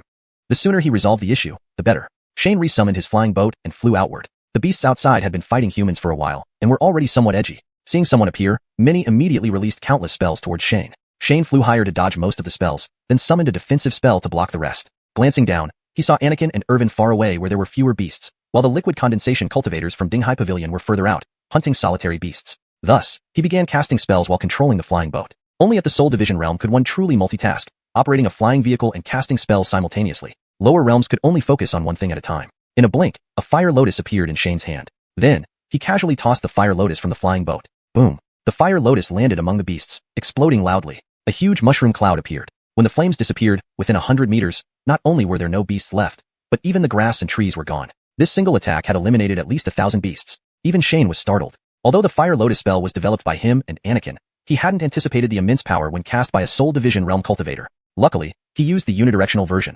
Otherwise, hitting the protective formation would have wasted spiritual stones. As for the Dinghai Pavilion cultivators watching inside the formation, they were stunned speechless. Soul Division realm strength was terrifying indeed. Shane scratched his head and flew farther away before daring to use large-scale attack spells again. Boom, boom. Each explosion made the liquid condensation cultivators numb with fear. Shane ignored their gazes, testing different spells one by one. So far, most of the spells he learned were only at a beginner level, not very proficient. But with the powerful spiritual energy and divine sense of a Soul Division realm cultivator, the same spells in his hands were far more formidable than those of his disciples. Irvin and Anakin watched Shane in action and stopped, standing beside the formation, cheering him on. Shane glanced at them, but his hands did not stop. He cast 7 or 8 spells in quick succession, turning the gathered beasts into fragments. In this short period, Shane killed over 3,000 to 4,000 beasts. Unfortunately, this opportunity only came once. The beasts were initially gathered by the beast-attracting drugs, but after Shane's spells, they scattered in terror. Though the beasts still stared at the formation's position, their attacks ceased abruptly. Shane tried 2 more area spells but found the killing efficiency low. So, he switched to using his flying sword. Even core formation realm beasts couldn't withstand his flying sword, let alone these low-rank ones. He sent out his divine consciousness, manipulating the flying sword in all directions. The speed was not much slower than using area spells. The heavy scent of blood spread everywhere, and the fear of death finally overcame the lure of the drugs. A beast roared, turned around, and fled. Like dominoes falling, the remaining beasts started scattering and fleeing. Translation note. Names and key terms have been translated phonetically according to Pinyin. Chapter 163. Clearing out the savage beasts. Shane saw the situation and poked his head out from the flying boat, waving at Irvin and the others while shouting, "Quickly! Quickly kill them! Once these beasts run away, it will be hard to find them again." Though they were low-rank savage beasts and not much of a threat to cultivators, to ordinary people, they represented catastrophic disasters. A single crystal formation stage savage beast could easily obliterate a city like Linjiang City. Hearing Shane's words, the group rushed out of the formation, pursuing and killing the fleeing beasts. Even the liquefaction stage cultivator, who had been watching idly, joined back into the fray. At this point, the savage beasts had become like headless flies, blindly running around in confusion. Now was the perfect time to take advantage of the situation, slay a few beasts for some extra money. This chase lasted over 10 hours before coming to an end. Despite having a soul separation realm Shane and a foundation establishment realm Grant assisting in driving the beasts away, several thousand still managed to escape the pursuit, scattering in all directions. However, Shane was already quite satisfied with the outcome. After all, if Flash hadn't conveniently known the formula for the beast-attracting medicine, these savage beasts wouldn't have gathered here. After the savage beasts dispersed, Shane went to check on the small Buddha temple. Though it had also been visited by the beasts, they had merely passed through, knocking down one building. Guarding within the large array of xiuxian sect for another day and night to confirm that the savage beasts were truly gone and no second wave was incoming, Shane then called the residents of Shichi town to help dispose of the tens of thousands of savage beast corpses left behind.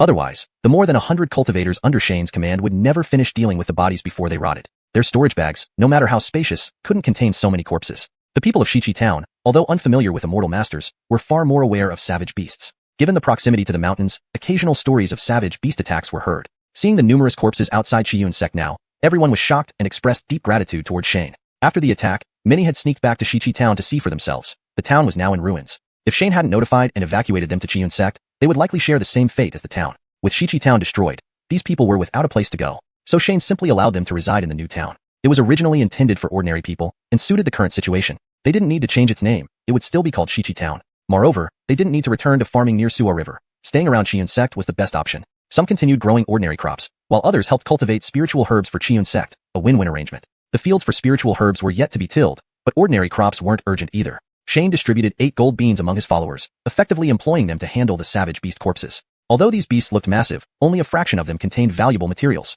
The rest resembled ordinary wild animals. Giving the excess meat and hides to the townspeople improved their living conditions. The cultivators from Dinghai Pavilion also reaped substantial rewards. More than 100 individuals combined had killed at least 1,000 beasts. Shane decided not to split the profits individually and gave Grant 200,000 spirit stones to distribute, averaging about 200 spirit stones per beast, a generous rate. With the benefits shared, the cultivators eagerly instructed the ordinary people of Shichi town on harvesting beast materials. Xiuxian sect might not need the materials immediately, but as a newly established sect, it was good to stock up. Shane estimated that, including the 3 foundation establishment stage beasts, just the materials alone were worth several million spirit stones. Sadly, his initial wide area spell had killed nearly half the beasts without leaving many corpses. This beast tide caused minimal impact aside from a few dozen liquefaction stage cultivators injured during the final pursuit by desperate beasts. Shane had warned everyone to accept their fates. Those who risked their lives for profit had only themselves to blame. As for the ordinary people, they were still inside xiuxian sect. Some young scouts sent by elderly leaders hadn't returned, so it was unclear how many remained alive in the town. The collection process took about 10 days. Everyone in xiuxian sect felt queasy whenever they heard the word meat, but they did manage to dry and store a lot of it for emergencies. After all, poor people rarely enjoyed such bountiful meals again. In the end, 4 or 5 full storage bags of materials were collected, enough for xiuxian sect for a while. Throughout this period, Shane patrolled around xiuxian sect, looking for stray beasts and guarding against Leland's potential return. He found a few stray beasts, but saw no sign of Leland. Finally clearing the area within 100 miles of xiuxian sect, Shane expanded the protective mountain barrier to encompass this region, ensuring the safety of the commoners. After handling the beast corpses, the cultivators from Dinghai Pavilion resumed construction, completing the remaining subsects. Establishing these attribute-based subsects was straightforward, building halls on unique locations and setting up stabilizing arrays. Trouble arose during the construction of the Research Institute, which required a special array to channel volcanic fire into the alchemy rooms. Shane's initially planned location lacked this feature, but eventually, Grant found a suitable spot within xiuxian sect's range to establish the institute. The institute wasn't placed in the main compound because Shane instinctively thought that research, especially involving magic, could involve explosions that would disturb students' cultivation. Roads were built between the subsects, a relatively simple task for cultivators compared to ordinary people. Due to the abundant rewards, they worked diligently. Seeing this, Shane asked them to cultivate several tens of thousands of acres of land nearby. Most were near Suo River's tributaries for the people of Shichi town to farm. The remaining land close to Qiun Sect's sparring arena would serve as spiritual herb fields, though these fields awaited irrigation from rare resources and couldn't be used yet. Previously self-sufficient farmers from Shichi Town transformed into hired workers for Shane. Chapter 164. An unconventional alchemist. Shane, however, offered a generous price and the protection of Qiun Sect. He also guaranteed that in the future, disciples of Qiun Sect would be prioritized from the people of Shichang Town. This arrangement left no one dissatisfied. Those who had businesses in town could continue operating as before, taverns stayed open, and butchers continued selling meat. Once everything was set on track, Dinghai Pavilion's mission was complete. There was still an additional 80,000 spirit stones to pay, slightly more than planned, but not by much. Shane didn't bother fussing over these small sums and generously paid the final installment. Thus, Grant and the rest of the Dinghai Pavilion members left again, leaving only the 5 master-disciple pairs within Qiun Sect, along with Flash. Flash had been assisting Shane and his companions during this period. Shane had a thought to keep this man within Qiun Sect. Regardless of his potential, he was at least the most knowledgeable person about the northern mountains and the region beyond them, Aoan continent. With the decision made, Shane summoned Flash and asked, Daoist Xiao, what are your plans for the future? Hearing Shane's question, Flash scratched his head and replied, Junior needs to go back and retrieve my belongings first. His hiding place was located over 1,000 miles northwest. If he went alone, it might take him 3 to 5 days, even without encountering any vicious beasts. I'll accompany you in a few days, Shane nodded and then continued. I mean, what are your plans after arriving in the northern border? I haven't thought about it, Flash shook his head. Why don't you stay with us at Qiun Sect? Shane said straightforwardly. Although we aren't numerous, we aren't a small sect. Shane's statement wasn't far off. Besides Lacey, who was nearly at the Foundation establishment stage, the others were all certain to break through to that stage eventually. Adding Shane himself, who was at the Soul Division realm, they were finally well established in the northern border. Shane explained the situation of Qiun Sect and the northern border openly to Flash. Since he wanted new disciples, there was no point in keeping secrets. After listening to Shane's explanation, Flash pondered for a while before nodding. All right. Shane waved his hand and told him the same as the others. Think it over tonight. Tomorrow, I will accompany you to retrieve your belongings, and we'll talk once you return. Flash responded affirmatively. Having arranged Flash's matters, Shane began organizing the other disciples. Cultivated land required tending. If left uncultivated, it would quickly revert to wilderness. The ordinary fields could be managed by the people of Shichang Town. However, the planned spirit fields needed disciples to water and transform them. Transforming 1 acre required thousands of spirit stones, so Shane bought only enough spirit liquid for 100 acres. For now, they'd plant ordinary crops and expand when funds allowed. Transforming spirit fields was a long-term process requiring continuous watering with diluted spirit liquid. Shane delegated this responsibility entirely to Anakin. Ernest was tasked with establishing a road connecting Qiun Sect to Dongqing City. As Qiun Sect grew, communication with Dongqing City would increase, making this road essential. It was better to complete it now rather than later. Irvin and Lacey were sent east and south to search for traces of vicious beasts. They were to focus on areas with higher human populations, ignoring the reclusive mountain regions. Both Irvin and Lacey, restless types, were perfect for this task. Frankly, clearing vicious beasts required skill, but the other tasks could be managed by any cultivator. But with so few people in Qiun Sect, everyone had to be utilized to their maximum potential. The next morning, before Shane could take Flash to retrieve his belongings, he was greeted by Hubert. It had been nearly a month since Shane returned from Linjiang City, and Hubert had finally completed the formalities to leave Qingfeng Abbey. Along with Eduardo, he brought the first batch of over 100 ordinary people to Qiun Sect. Shane asked Flash to wait a day while he handled Hubert's arrival. The 200-plus ordinary people brought by Hubert and Eduardo were settled in New Shichang Town. Their work would remain the same, just serving cultivators instead of ordinary people. Since Qiun Sect currently had few members, everyone lived and ate in the Foundation establishment courtyard. However, Shane made it clear to them that this was temporary. Although the number of people was small, the rules needed to be established early. The newcomers naturally agreed. After dealing with Hubert's group, another day passed. Shane finally took Flash to fly into the mountains and retrieve his belongings from a cave. Only then did he discover that Flash carried a portable alchemy furnace with him. Curious, Shane asked, "Do you know alchemy?" "Not really," Flash shook his head. "I can only create unranked pills by taking shortcuts." In Shane's system, unranked pills equated to E-grade. For a spirit condensation cultivator to produce E-grade pills was already quite impressive. After all, alchemy wasn't like brewing herbal tea, where you just throw everything into a pot. The spiritual herbs required precise control to combine their effective components. Any slight deviation could ruin the process. While Flash practiced a wood attribute cultivation technique, giving him a better understanding of medicinal properties compared to other cultivators, alchemy involved more than just herbs. It also required fire control. Shane couldn't decide whether to call Flash a genius or a madman. How had he managed to concoct pills like an alchemist? Understanding Flash's skill, Shane became excited. What did this signify? It was scientific thinking. To Shane, Flash was no longer just a spirit condensation cultivator, but a Newton of Xuanhuan continent. Qiun College needed such talent. While controlling the flying boat and chatting casually with Flash, Shane brainstormed how to harness this individual's abilities. The Research Institute of Qiun Sect was already built, including an alchemy room constructed in the traditional style. The ground-based fire array directed magma to the central alchemy furnace, controlled by the alchemist to refine the ingredients. Almost all alchemists possessed both fire and wood attributes to manage the flames and observe the herb transformation inside the furnace. Some rare alchemists also possessed metal or earth attributes for special pill formulas involving stones or metals. But now, with Flash, everything changed. Under Shane's guidance and Flash's practical skills, Qiun Sect's alchemy would embark on an unprecedented path. Chapter 165. Observing Eduardo. Unfortunately, this matter couldn't be rushed. Whether it was the teaching method at Xiuxian Academy determined by Shane, or the current alchemy method he had in mind, both were revolutionary and unprecedented. If they succeeded, it would shake the foundations of all cultivation sects. This was no laughing matter. Out of 100 Qimeng stage cultivators, it was uncertain if even one could successfully crystallize. Out of 1,000 crystallization stage cultivators, only one could become an alchemist. But what if Flash's method could be replicated? Most low-grade herbs were already being cultivated directly through spirit fields. If there were enough alchemists, low-grade pills would become as cheap as cabbage. Note, Qimeng should be translated as enlightenment or initiation stage to maintain consistency in cultivation terminology. Revised. Out of 100 initiation stage cultivators, it was uncertain if even one could successfully crystallize. Out of 1,000 crystallization stage cultivators, only one could become an alchemist. But what if Flash's method could be replicated? Most low-grade herbs were already being cultivated directly through spirit fields. If there were enough alchemists, low-grade pills would become as cheap as cabbage. As these thoughts raced through his mind, Shane was already flying back to Qiuxian's sect with Flash. Flash called out to him twice before Shane snapped back to reality. Shaking his head, he cast aside his thoughts and looked at Flash, asking, "Have you made up your mind? Do you want to stay at Qiuxian's sect?" Flash said solemnly, "Senior, I've decided." "Then call me sect leader, like Hubert and Eduardo." Shane nodded at Flash, inwardly sighing in relief. As long as he agreed to stay, everything else could be figured out later. Even if the simplified alchemist training plan couldn't be implemented, based on Flash's insight, he could still be trained into a true alchemist. Flash, unaware of Shane's thoughts, respectfully bowed to Shane, saying, "Flash pays respects to sect leader." Shane returned the bow and chuckled. "No need for such formalities in our sect." Flash nodded in agreement. He had spent over 10 days with Shane and his disciples, getting a feel for the style of Qiuxian sect. The disciples clearly respected Shane, but they also treated him casually without losing respect. It created an atmosphere that, while informal, felt warm and harmonious compared to other sects. After formally greeting each other, Shane patted his storage bag and pulled out a copy of Jiamu Decision, handing it to Flash with a smile.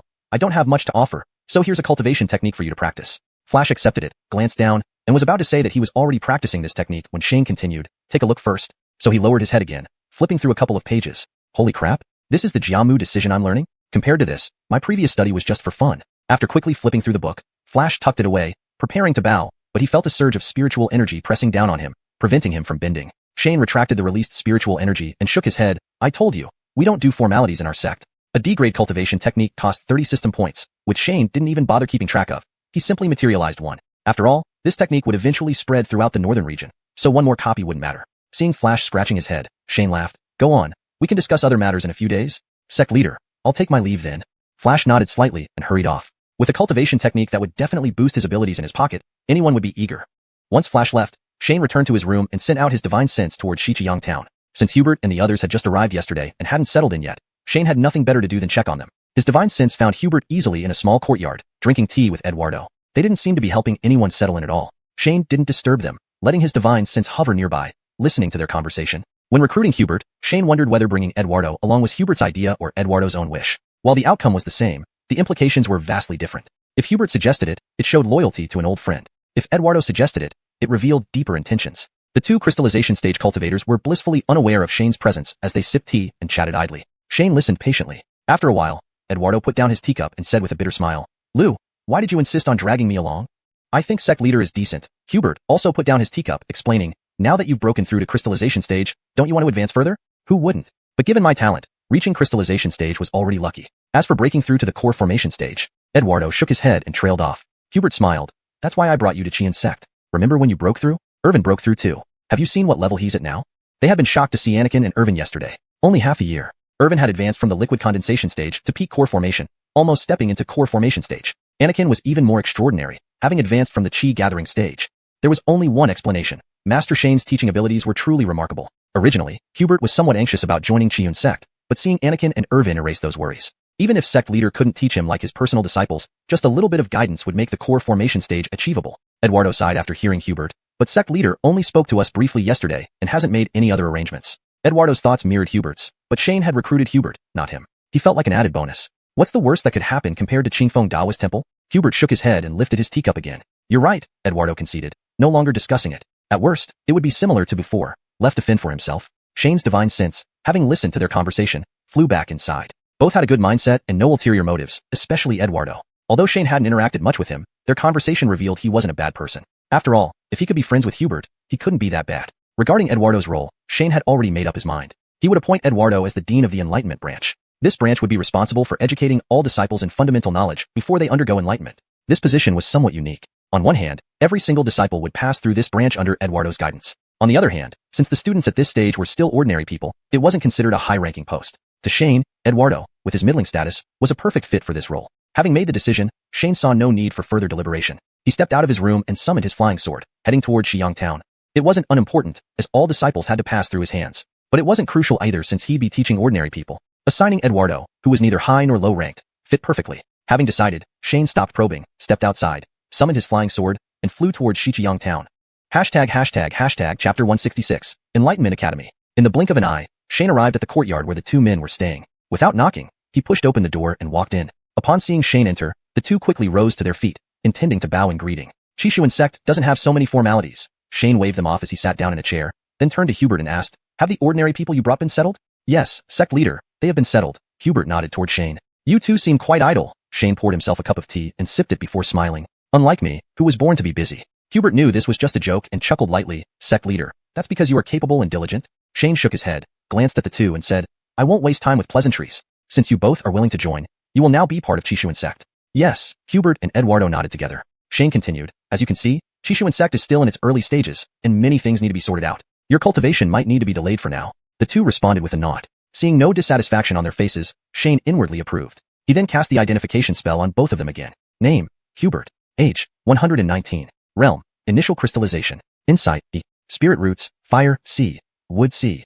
Crystallization element, fire. Cultivation techniques, Li Hua Ju, D rank. Kue Shui Ju, E rank. Name, Eduardo. Age, 110. Realm, initial crystallization. Insight, C+. Spirit roots, metal, C+. Water, E. Cultivation techniques, Kue Shui Ju, E rank. Gungjin Ju, E rank. Eduardo had slightly better insight and spirit roots than Hubert. If only the cultivation techniques he practiced during enlightenment matched his roots, he would have broken through to crystallization earlier.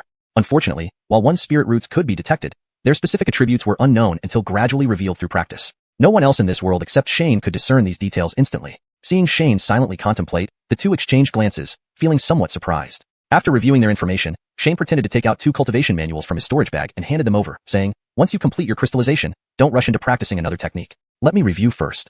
The system matched suitable techniques for core disciples like them, and Shane wouldn't hold back. He gave what was needed. They accepted the manuals and acknowledged his instructions. Shane added, "Share Kue Shui Ju between yourselves. I won't provide more copies." The 2 manuals were Kue Shui Ju and Gungjin Ju. Since Flash provided them, Shane would do the same. After ensuring they safely stored the manuals, Shane continued, "There's also work for you two to undertake." Giving them cultivation techniques came with responsibilities. "Sect leader, please instruct us," they responded. Having joined Xiuxian sect, they understood the need to contribute. "This task isn't complicated." Shane stood up and said, "Follow me." The Enlightenment Academy was within Xiang town, easily accessible by foot. Shane stepped inside, explaining as they walked, "This place is called the Enlightenment Academy." After elaborating on its function, the two were visibly stunned. Hubert questioned, "Sect leader, teach ordinary people such foundational knowledge about cultivation?" To cultivators or prospective ones, these basics were common knowledge, taught either to children of cultivators or those seen as promising disciples. For ordinary folk, this knowledge seemed out of reach. And Shane planned to share it so freely? So what? Shane waved it off. Anyone willing to study here for enlightenment will stay in Xiang town if they fail. There's little harm done. Realizing there was no arguing against Shane's reasoning, the two waited quietly for further instructions. Taking them on a brief tour of the academy, Shane said, "Eduardo, you will be the dean here." "Me?" Eduardo looked startled. "Not Hubert?" Shane shook his head. "Hubert has other assignments, but for now, he will assist you here." He then detailed the specifics of their tasks. Currently, the academy had no students, and their first job was to train teachers. Given the low literacy rate in the northern region, teaching common folk to read was the initial step to selecting disciples. According to Shane's plan, the academy required no additional cultivators besides the dean. Ordinary people would suffice, supported by a few rotating cultivators to aid Eduardo. This way, even when Eduardo focused on cultivation, the academy would run smoothly. Meanwhile, they could also serve as teachers, improving literacy among Xiang town's children and identifying potential talents. Even if they weren't exceptional, anyone capable of cultivation would help build Xiuxian sect's foundation. After assigning tasks, Shane took out a book from his storage bag and handed it to Eduardo. "Here's my textbook for the Enlightenment Academy. Review it and make adjustments if necessary." Upon receiving the handwritten book titled Essential Textbook for Xiuxian Sect, Beginner Level, Eduardo was impressed. Teaching literacy was straightforward and didn't require a specialized textbook. However, introducing basic cultivation knowledge necessitated this manual. Shane had been writing this after Ernest reported issues in Dongqing City. With increased literacy rates in Dongqing City, preparing the Enlightenment Academy made sense. This textbook was crucial. Shane combined records of Xiuxian Sect and theory of yin yang and 5 elements, omitting outdated content and selecting fundamental material for this beginner-level manual. More advanced levels would follow. This wasn't about hiding secrets but differentiating ranks post-breakthrough to maintain motivation. Flipping through the pages, Eduardo marveled at the comprehensive content. Damn, this is incredibly thorough. From enlightenment to liquidation stage, everything one needed to know was covered. Even Eduardo hadn't known all of it. Seeing Eduardo's reaction, Shane smiled. The combination of records of Xiuxian Sect and theory of yin yang and 5 elements ensured this comprehensive coverage. Chapter 167, Divine Artifact Phenomenon. Take it back and read it carefully.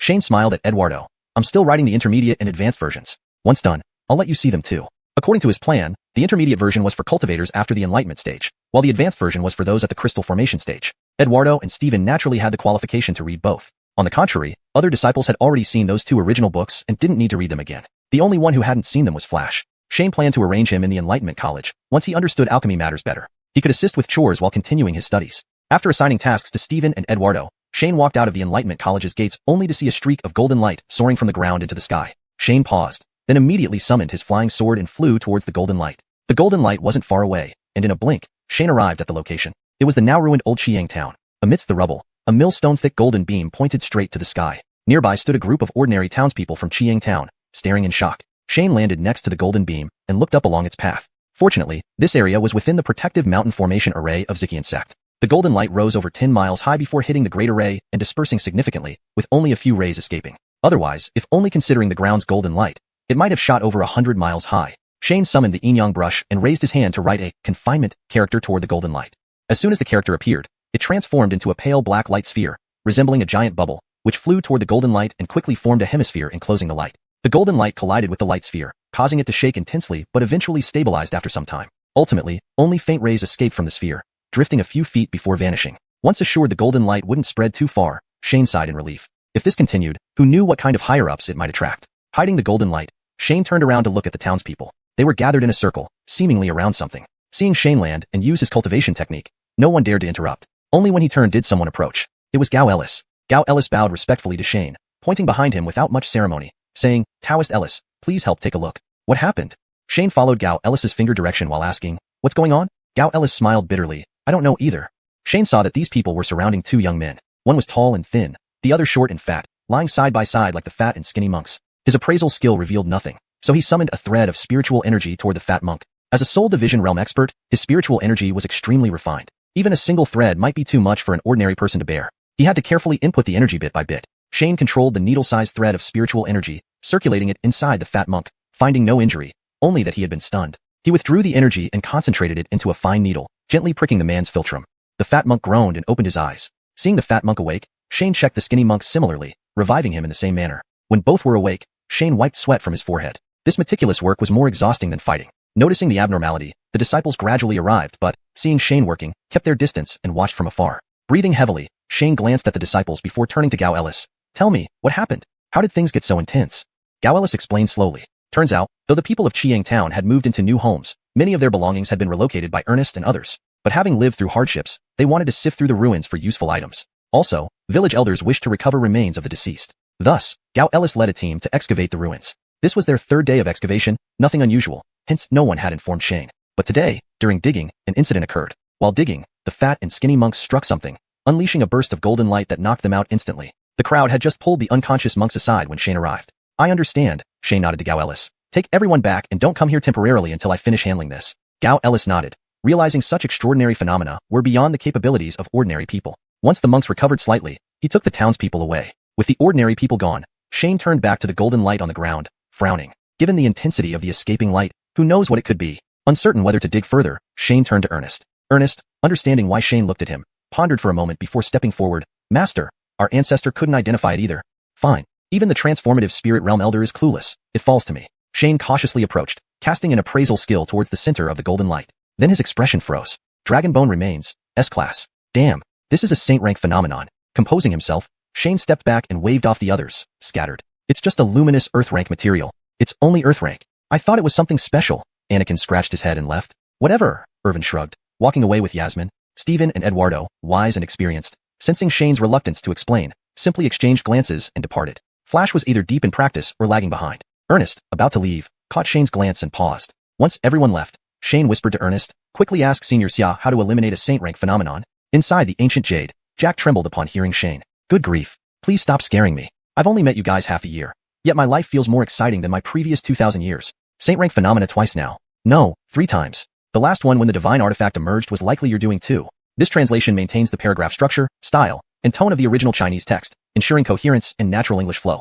Chapter 168, Concealment Spell. Ernest's reaction to the discovery of a sacred artifact was far less intense than Jack's. For one, being newly in the crystallization stage, he lacked an intuitive grasp of just how rare these artifacts were. Moreover, he had already witnessed so many incredible things from Shane that discovering a sacred artifact no longer seemed extraordinary. After calling out to Jack several times, Ernest managed to snap him back to reality and then explained everything to Shane. While Blood Mountain Sect previously only had the Mountain Guarding Array, Blood Transformation Array, as a sacred level array, even if they hadn't encountered it directly, the knowledge about sacred artifacts wasn't exactly a secret within the core formation realm. Concealing the aura of a sacred artifact isn't actually too complicated.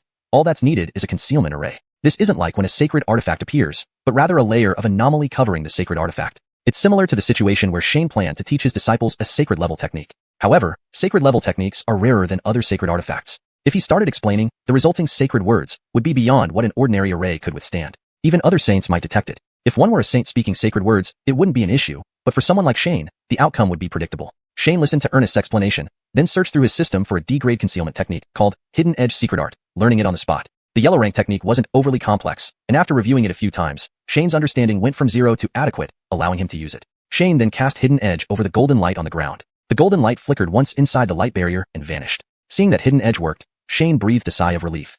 Such concealment techniques are generally used to hide significant fluctuations of spiritual energy, such as those from overly sharp magical swords or volatile xiuxian. Note: here it refers to unique or special flames. They ensure that these external emissions don't harm lower-ranking cultivators. The array in the alchemy room that attracts earthfire also incorporates elements of concealment techniques. He hadn't expected such techniques to work on a sacred artifact. For better flow and consistency in terminology, such concealment techniques are typically used to mask significant fluctuations of spiritual energy, like those from excessively sharp magic swords or volatile mystical flames. These techniques ensure that these external spiritual energy emissions do not harm lower-ranking cultivators. The array in the alchemy room that attracts earthfire also incorporates elements of concealment techniques. He hadn't anticipated that these techniques would be effective on a sacred artifact. However, Shane was thinking too much. The anomaly emitted by the sacred artifact, while dazzling, was essentially just a dispersion of spiritual energy. Once the golden light completely vanished, Shane waved his hand again, canceling the previous binding array. He then approached the rubble unearthed by the fat and thin monks. The two younger monks felt somewhat stunned. Told to dig through the rubble, they kept digging without stopping until they dug right through the floor of the original building.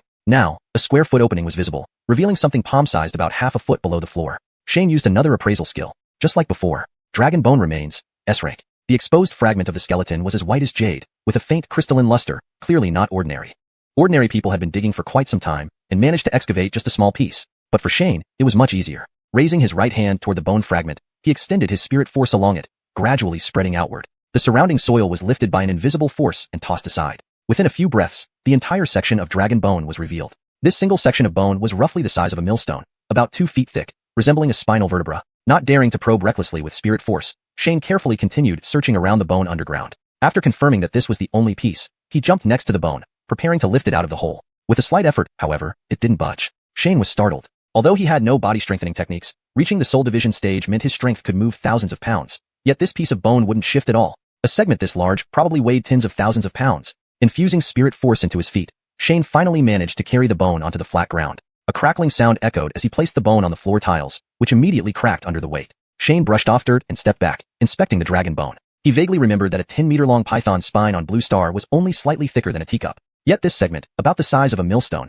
implied a dragon hundreds of meters long. More astonishingly, this small segment alone was already a sacred artifact. What realm would a living dragon be in? Turning to Ernest, Shane asked, "Do you have any knowledge about dragons, Senior Xia?" Ernest and Jack stood nearby, marveling as well. Hearing Shane's question, Ernest conferred briefly with Jack before replying, "Only heard legends, often fragmented details. It's even debatable whether such creatures ever existed." He then asked, "Master, what do you mean?" Shane hesitated, unsure how detailed to explain. He said ambiguously, "I suspect this thing is related to dragons." Ernest nodded. Ancestor Xia also said this fragment doesn't resemble any known creature. Shane shook his head. "Let's take it back and discuss further." He tried storing the item in a storage bag but found it impossible, just like the plaque from Qian sect. So he decided to carry it back slowly. Feeling like hired muscle again after becoming a soul division powerhouse, Shane walked forward, carrying a millstone-sized bone as white as jade on his back, while Ernest followed behind, erasing the footprints. Walking along, Shane wryly thought, "Thankfully this isn't green. Otherwise, he'd look like a ninja turtle." Shaking off these thoughts, Shane suddenly realized that the few Dan restoration beasts surrounding Qiang Town might be after this dragon bone. Beasts have far stronger senses than humans, and it wasn't surprising that these buried bones could be faintly detected. Lower-rank beasts were attracted by beast-attracting medicine, but more sensitive Dan restoration beasts focused on the more attractive sacred artifact. This explained why no Dan restoration beasts appeared during the siege of Qiun sect's protective arrays. Perhaps that demon cultivator Leland was also here for the dragon bone. But the bigger question remained. Why had the beast tide gathered for this direction? An underground sacred artifact wouldn't be enough to draw beasts over thousands of miles. Chapter 169. Preparing the ceremony. Shane was lost in thought as he carried the dragon bone back to Qiun sect. The warehouse had already been built, and naturally, the dragon bone was placed inside. Shane put down the dragon bone, brushed off the dust from his clothes, and glanced at the black plaque beside it, chuckling softly. Who would have thought that the first items to enter Xiuxian sect's newly built warehouse would be 2 S-grade relics? Since the plaque had been confirmed as an S-grade relic, it couldn't remain outside any longer. Mimicking its design, Shane made a larger one and hung it outside the sect, using the yin-yang pin to inscribe Xiuxian sect in large letters. Infused with spiritual power, the plaque of Xiuxian sect began shimmering like that of Xintian sect, looking far more impressive. As for the S-grade remains of the dragon bone, though also a relic, Shane still had no idea how to use it. He asked Donovan, but even he didn't know. Thus, this item, just like the plaque, remained an S-grade decoration. Including the yin-yang wuxing book which could not be recited aloud, Xiuxian sect now possessed 3 saint-tier treasures, yet none were usable. Thinking of the yin-yang wuxing book, Shane recalled Donovan mentioning a place where heavenly Tao fluctuations could be concealed. He turned to Ernest and said, "Ask Senior Xia about the location he mentioned earlier that can hide saintly words." Ernest explained, "Master, our ancestor said it's a small secret realm only open to those who have reached the inner alchemy realm." Shane scratched his head in frustration. Well, asking was futile. He thought it was dangerous and required reaching the inner alchemy realm to handle. Although he was at the Soul Division realm, none of his disciples had broken through yet. There was no need to seek out a specific place just for himself. Teaching disciples wasn't necessary either, so going there would be pointless. The Elysian continent had countless secret realms, each with unique entry requirements. Some allowed entry only at a certain level, others only below a certain level, while some had even more peculiar criteria, such as requiring a certain age or knowledge of a particular attribute. Places without many requirements and relatively safer were usually sect secret realms, accessible only by members. These were rare opportunities. Valuable ones often became trial grounds for sects, like the Dongguang secret realm, the best place for cultivators in the crystal formation stage in the northern regions. Most floated around aimlessly, seen by cultivators as sources of both danger and opportunity. Shane jokingly referred to them as dungeons. He nodded and didn't pursue the matter further. At least he needed to wait until a few disciples broke through before considering it. It wouldn't make sense to go every time someone reached the inner alchemy realm. The other disciples noticed Shane bringing back a huge treasure. Their curiosity piqued and gathered in the warehouse. Since the dragon bone was confirmed as a saint-tier relic without danger, Shane disclosed its details to them. Anakin and Irvin had seen Shane utter saintly words before and simply marveled at the discovery. However, Hubert, Eduardo, and Flash were utterly stunned. What? Saint-tier? Just digging casually near Xiuxian sect yielded a saint-tier item? Unbelievable. Seeing Irvin and company's reactions left them speechless. Saint-tier? That's all you've got? Scatter, scatter. After everyone had inspected the dragon bone, Shane waved them off. We don't know its use yet. There's nothing much to see. They reluctantly dispersed. Initially, anyone could enter the warehouse, but now that it held a saint-tier relic, he had to set access permissions. Better safe than sorry. Since he was setting up permissions anyway, Shane stayed to organize materials and herbs bought from Dinghai Pavilion, as well as those collected from beast corpses.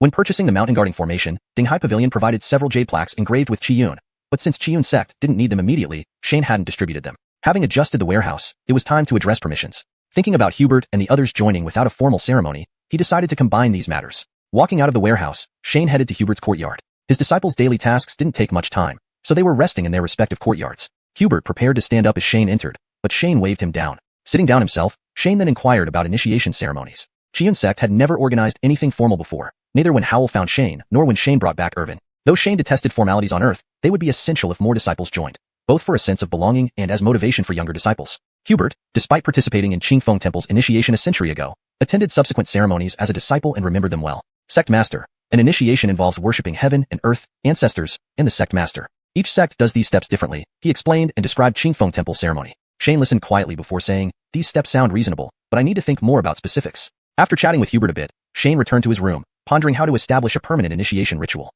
It seemed simple at first, but thinking deeply, Shane realized many issues. First was worshipping heaven and earth. Ordinary people worshiped them in reverence, but cultivators revered the great Tao between heaven and earth. To accomplish this, Shane needed to find a worthy path. Taking inspiration from Taoist teachings on earth, Shane decided to incorporate these elements into Xiuxian sect's worship. The sect was new, and if changes were needed later, they could be made. With fewer than 10 disciples, it was easy to adapt. Translation complete. The English text retains the original tone and structure, ensuring fluency and coherence with previous content.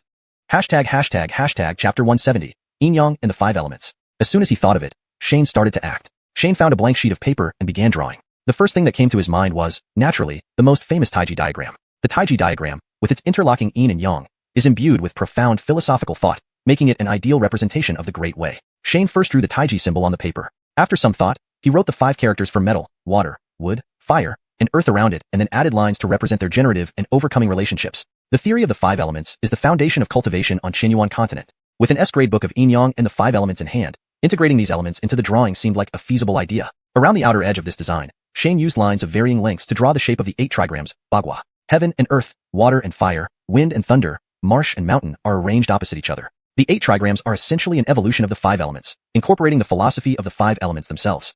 Shane looked at this odd mix, Taiji in the center, the 5 elements in the middle, and the 8 trigrams on the outer edge, and felt quite satisfied. After staring at it for a while, he held the drawing and walked out of the courtyard. At the entrance of Xiuxian sect, Shane had originally planned a sizable plaza. Following Aldinxian's suggestion, several large blank stone tablets were erected in the plaza. These stones were intended for future inscriptions of sect rules or important events. Now, Shane had just the right drawing to carve onto them. Since acquiring the yin-yang brush, Shane noticed his engraving and writing skills improved rapidly. This brush could not only materialize words from his mind, but also drawings.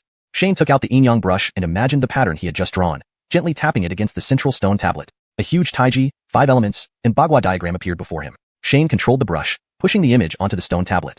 Crackling sounds echoed as the image flashed briefly on the stone tablet, but the intense light caused the stone to crumble under the strain. Shane froze momentarily. He knew the power of the brush and had minimized his spiritual energy output. Based on what just happened, the energy should have been sufficient to imprint the image without damaging the tablet. It seemed to hold initially, but then shattered after holding for a few moments. This suggested the problem might lie in the quality of the stone.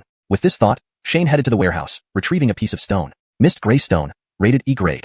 This type of stone is known for being relatively hard and large but lacks other notable features. It's commonly used for flooring in special rooms, such as alchemy and artifact refining chambers. Shane found a piece of mist gray stone about a square meter in size, stored it in his storage bag, and brought it to the plaza. Clearing away the debris, he sized up the new stone and summoned his flying sword to slice it into the required dimensions. Despite its hardness, the flying sword cut through it like butter. Once the stone was resized, Shane repositioned it in the plaza. The mist gray stone appeared dull and gray with white threads resembling mist, hence its name. Although the color contrast wasn't significant, it was still clear enough for engraving. After ensuring the stone was securely placed, Shane used the yin-yang brush again. This time, the intricate diagram was clearly imprinted on the stone. Waiting a few seconds, seeing no cracks forming, Shane nodded approvingly. Next, he infused the engraved lines with spiritual energy. Yin and yang energies flowed through the tip of the brush and landed on the Taiji symbol. As he tapped the eyes of the Taiji fish, the diagram trembled slightly, slowly beginning to rotate. The fact that it could operate independently meant it adhered to certain universal laws, thus beginning to absorb natural energy and function properly. Recalling Anakin and Irvin had previously created different versions of Taiji diagrams which operated successfully, Shane was somewhat surprised but not overly so. Continuing, Shane transferred spiritual energy into the 5 characters representing metal, water, wood, fire, and earth. Buzz. When all attributes were infused, the entire 5 elements diagram vibrated and began to operate as well. Shane stepped back and examined the completed diagram. Inside, the Taiji diagram's black and white colors were intertwined and rotating. In the middle, the colorful representations of metal, water, wood, fire, and earth flowed endlessly. Yet, despite both parts operating, they functioned independently, lacking any connection. After some contemplation, Shane carefully drew a line connecting the metal character to the Taiji diagram. Immediately, a wisp of yin-yang energy emerged from the Taiji, flowing towards the metal character, which brightened. Shane felt elated. His hypothesis seemed correct. The concept, 1 generates 2, refers to everything in the universe dividing into yin and yang. 2 generate 3, adds a mediating force between yin and yang, balancing opposing qualities without conflict. This third force entwines and extends to transform into various attributes, creating the myriad things. By guiding the Taiji's energy to metal, it naturally transformed into metal attributes. Confirming its effectiveness, Shane repeated this process for water, wood, fire, and earth. When the final stroke connected the earth character to the Taiji, a brilliant white light erupted. Crackling sounds echoed as the supposedly sturdy mist gray stone cracked and crumbled like the previous ordinary stone tablet. Far from being disheartened, Shane was delighted. If even non-graded materials couldn't withstand the intensity of this diagram, it must be far stronger than he anticipated. Excited, Shane returned to the warehouse to find more suitable materials. Searching through the items, he found something promising. Lynx musk bone, C grade. Chapter 171. The Heavenly Tribulation of a Magic Treasure. This was the tailbone of a beast called the Li Shu, a ferocious creature. This material didn't have any specific attributes but had an interesting characteristic. It could be molded into various shapes like soft clay. After being baked in fire, it became extremely hard. This pottery-like quality made it convenient for shaping. More importantly, the Li Shu was large in size. One Li Shu could provide nearly 7 to 8 feet long and as thick as a cup's body of Li Shu bone. In this recent wave of beast attacks, Shane and his team encountered at least 7 to 8 Li Shus, collecting hundreds of pounds of their bones in total. Although it wasn't enough to form a stone tablet, it was sufficient to mold a circular disc about 1 foot thick with a diameter of 10 feet. Shane collected the Li Shu bones and walked out of the warehouse onto the square. He began kneading the bones together into a disc shape, carefully adjusting its form. After finishing the molding, he took out the yin-yang pin and delicately sketched the patterns of yin-yang, the 5 elements, and the bagua onto the disc. Once satisfied with the design, Shane raised his hand and released a stream of fire essence from his palm, enveloping the clay-like disc in flames. He kept it burning for a full 15 minutes before stopping. The Li Shu bone, originally grayish-white, now shone pure white and smooth, resembling fine porcelain. Shane marveled at the wonders of materials in this world. However, his admiration did not halt his actions. Keeping the disc lying on the ground, he bent down and infused different parts of it with spiritual energy. Just like before, the yin-yang diagram and the 5 elements diagram functioned perfectly. Shane once again pulled out his yin-yang pin, connecting lines between the 2 diagrams. Buzz. As the final line was drawn, the disc emitted a clear resonance, and 7 colors rapidly rose towards the sky, forming a colorful cloud. However, this cloud instantly transformed into a dark gray thundercloud. Shane's expression stiffened. What the heck? A tribulation cloud. For a simple yin-yang and 5 elements diagram to trigger a heavenly tribulation, it must have reached the celestial rank? The formation of magical treasures and elixirs naturally attracts heavenly tribulations. However, even celestial ranked items don't always invoke such phenomena. Only rare or supreme grade celestial rank items can possibly attract them. Shane quickly leaped backward. Just like for cultivators, tribulations of treasure could only be endured by the item itself. External assistance from cultivators wouldn't help. Shane was unsure if a xian rank material would endure the tribulation of a celestial rank treasure. If it couldn't, he temporarily lacked appropriate materials. Crack. Soon, the thundercloud above condensed into a lightning bolt, striking directly at the disc. As the lightning approached, a burst of black and white light emerged from the disc, revealing a large taiji symbol floating 3 feet above it. The lightning struck the taiji symbol and seemed frozen in time, suspended over it. The taiji symbol slowly rotated, causing the lightning's brilliance to fade while its own black and white lights grew brighter, gradually overshadowing the lightning. Buzz. Another moment later, 5 beams of light shot up from the disc, encircling the taiji symbol. The 5 elements diagram also appeared around it. Between these colorful lights, spiritual energy flowed continuously. The glowing taiji symbol emitted thin gray threads connecting the 5 elements. As the spiritual energy followed from the taiji to the 5 elements, the colorful lights shimmered. The central lightning vanished within the multicolored glow. Thus, the entire taiji and 5 elements diagram absorbed and dissipated the lightning. Unlike the prolonged cultivation tribulations, treasure tribulations were limited to this single strike. As soon as the lightning hit, the overhead tribulation cloud dispersed. With the strange phenomenon vanishing, the square returned to calm. Shane cast an identification spell on the disc. Yin-yang and 5 elements disc, grade A. Note: through this disc, one can comprehend the theories of yin-yang and the 5 elements, improving surrounding spiritual energy, upgradable to the yin-yang and 8 trigrams disc. Although Shane expected it to be grade A, the information still astonished him. Just the yin-yang and 5 elements disc was already grade A and caused a tribulation. Incorporating the bagua with spiritual energy might result in a holy relic. However, Shane didn't plan to channel spiritual energy into the bagua just yet. First, he hadn't understood the nature of some trigrams, like mountain and marsh, and second, too many extraordinary events recently had made him cautious. Being noticed by saints and studied as a specimen wasn't desirable. While Shane observed the disc, disciples gathered in the square. Although the phenomenon lasted briefly, its magnitude alarmed everyone. They crowded around as Shane stood up. Ernest asked, "Master, what is this?" "A good thing I created," Shane laughed, pointing at the disc. "Our future worship altar." Irvin and Anakin, who knew all 7 attributes, recognized the disc immediately. Others like Hubert, Eduardo, and Flash were confused. Ernest, after asking, stared speechlessly at the yin-yang and 5 elements diagram. Shane, noticing Ernest's state, cast a focus spell on him and gestured for others to step aside. "Let's talk elsewhere." They moved to Flash's courtyard. Once settled, Hubert asked, "Patriarch, what was that earlier?" Shane explained the disc's function and smiled. "It's just a celestial rank artifact." Anakin and Irvin were accustomed to Shane's surprising creations, but Hubert froze.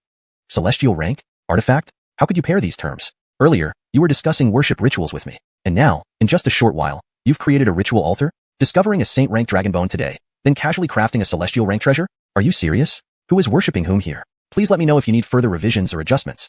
Hashtag chapter 172, completely stunned. Stephen cleared his throat and asked again, "Master, as you mentioned, this yin-yang 5 elements disc can help people comprehend the great Tao. If we place it in the plaza, wouldn't that be somewhat inappropriate?"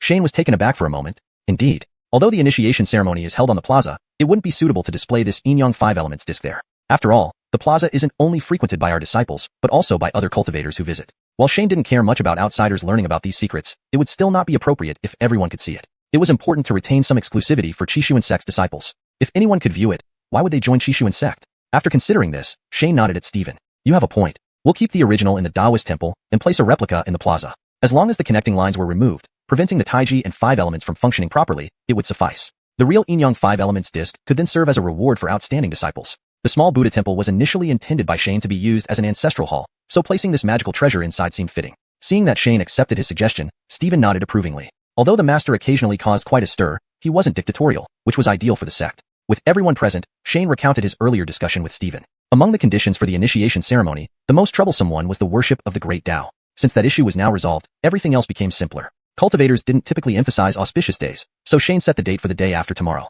Only Eduardo and Stephen had attended previous initiation ceremonies. Eduardo, as the dean of the Qimeng division, was busy preparing for its establishment, while Stephen was assisting him. Asterisk corrected for natural fluency and consistency asterisk. Only Eduardo and Stephen had experience with previous initiation ceremonies. Eduardo, as the dean of the Enlightenment division, was currently busy preparing for its establishment, while Stephen was there to assist.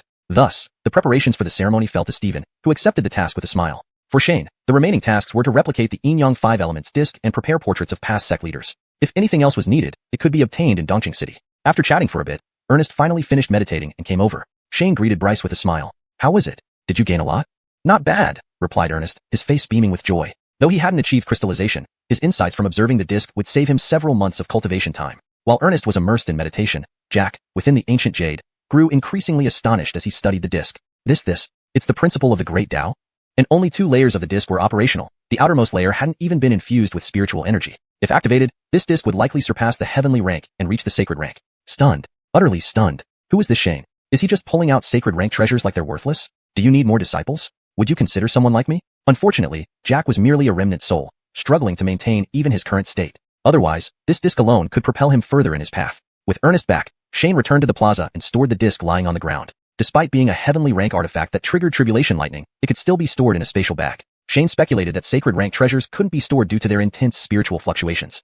The xiuxian sect's plaque must have been enchanted to conceal its presence. Having packed away the disc, Shane returned to his room. He decided to prepare everything needed for the initiation ceremony. The names of past sect leaders were recorded in the xiuxian sect annals, but when it came to D, Shane hesitated. Was the old Taoist master a former or current leader? After some deliberation, Shane chose former. If the old Taoist returned, he could be made into an honorary supreme leader. With the decision made, things became simpler. Shane sketched portraits of all past leaders, using D's likeness with slight modifications. Since only the names mattered, what they looked like was irrelevant. After finishing the portraits, Shane flew into the Xiuxian mountain to collect 2 stones of different colors. One was carved into a steel shape, the other into a disc. He recreated the yin yang 5 elements disc design and embedded it into the steel, setting it up in the plaza. The small Buddha temple hadn't been enchanted yet, so the disc couldn't be placed there immediately. However, since the disc improved surrounding spiritual energy, it was best to put it out sooner rather than later. Thus, Shane temporarily placed it in storage. No one except him could access the storage currently. After completing all tasks, Shane returned to his room to meditate. While he couldn't absorb spiritual energy, he could still study spells. The next evening, Stephen visited to discuss the next day's ceremony.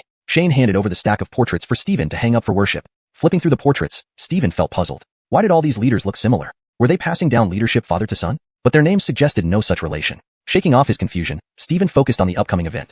On the morning of the 3rd day, Shane was woken by a knock at his door. Stepping outside, he saw several elderly women standing outside, looking bewildered. Though he recognized them as townspeople, their unexpected appearance confused him. Aunties, what brings you here? One woman rolled up her sleeves and smiled. Taoist Ellis, we're here to help you get ready for your hair and clothes. Shane blinked. What the hell? Needing help was fine, but why the elderly ladies? Where were the young, pretty girls?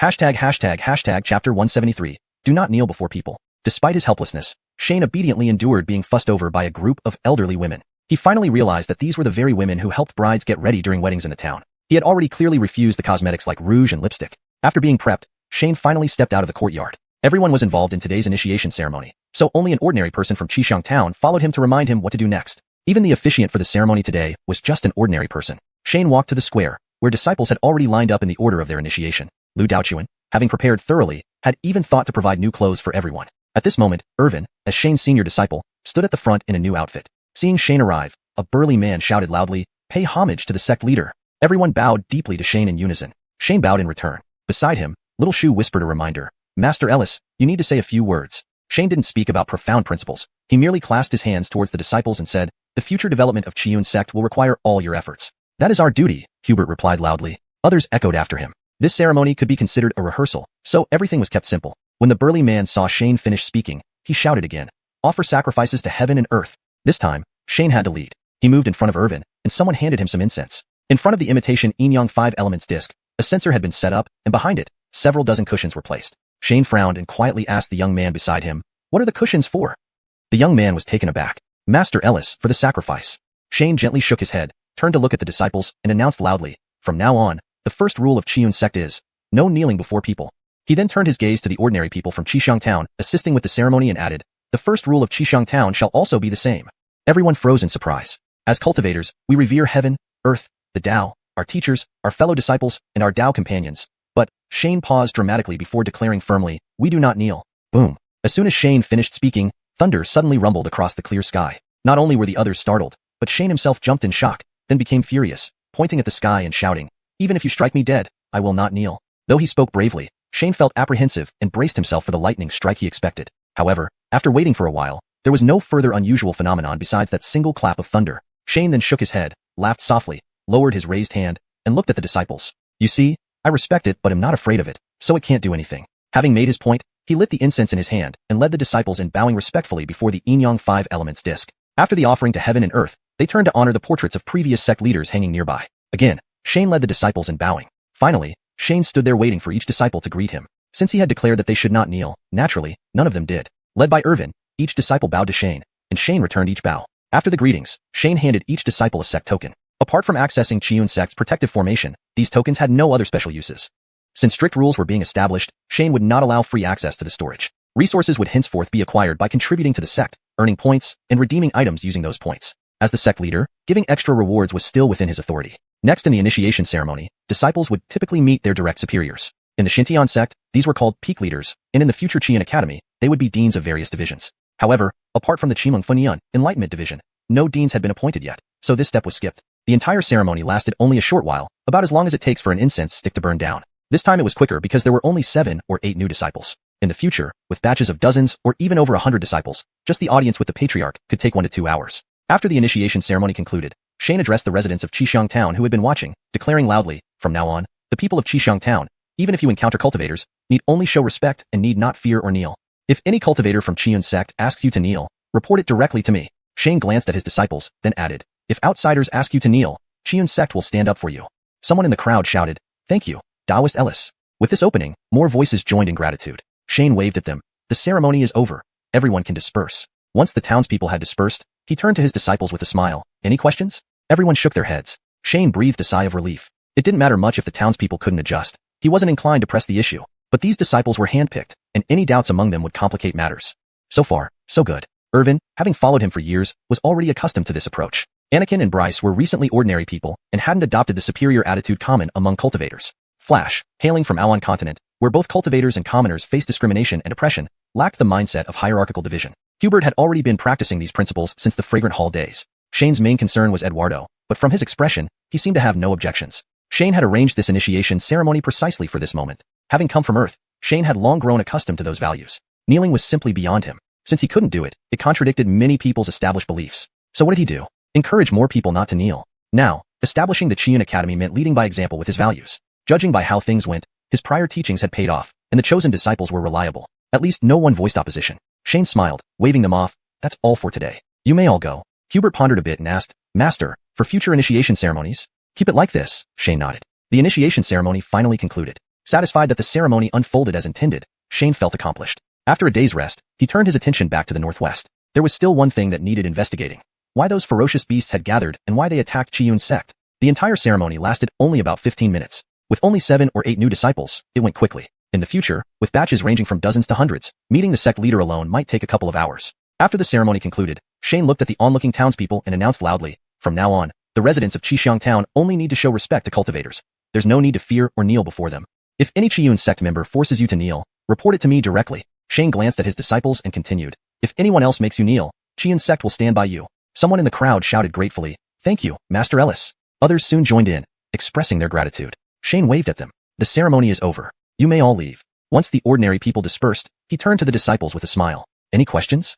They all shook their heads. Shane breathed a sigh of relief. Ordinary people could remain as they were, but the disciples, whom he had personally sought, needed to understand his values. If they disagreed, it would be problematic. Fortunately, it seemed fine now. Irvin, who had long accompanied him, was used to his ways. Elmwood and Ernest had recently been ordinary people and hadn't formed the high and mighty mindset common among cultivators. Flash came from Aorn continent, where both cultivators and ordinary humans were oppressed, and thus didn't have such hierarchical views. Hubert had already embraced these ideas in Winxiang workshop. Only Eduardo gave him some concern, but his expression showed no disagreement. Shane arranged this ceremony specifically for this moment. Coming from Blue Star, he was accustomed to different values, and the idea of kneeling was alien to him. To avoid conflicting with many people's beliefs, he encouraged more people to stand firm. Now establishing Qiuxian Academy, he wanted it to champion his values. From the looks of it, his previous teachings had paid off, and the chosen disciples were reliable. No one voiced opposition. Shane chuckled and gestured to them. "You're dismissed. The ceremony is over."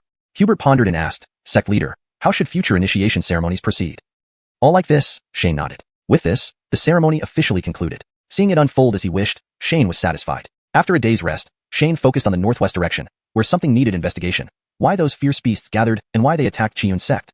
###Chapter 174. An unexpected encounter. The next morning, Shane gave some instructions to everyone, telling them to focus on their cultivation while not forgetting the tasks he had assigned. Then, he mounted his flying sword and flew toward the northwest. Anakin had discovered a gathering place of vicious beasts over 2,000 miles from Xiuxian sect, but when he saw them, they were already moving southeast. It was possible that wasn't where they had gathered originally. Shane first flew to the location Anakin mentioned before expanding his spiritual sense inch by inch in search. There was nothing unusual at this spot. Shane continued moving forward in an S-pattern route. His spiritual sense didn't have such a wide range, so he had to search this way, though it was much slower.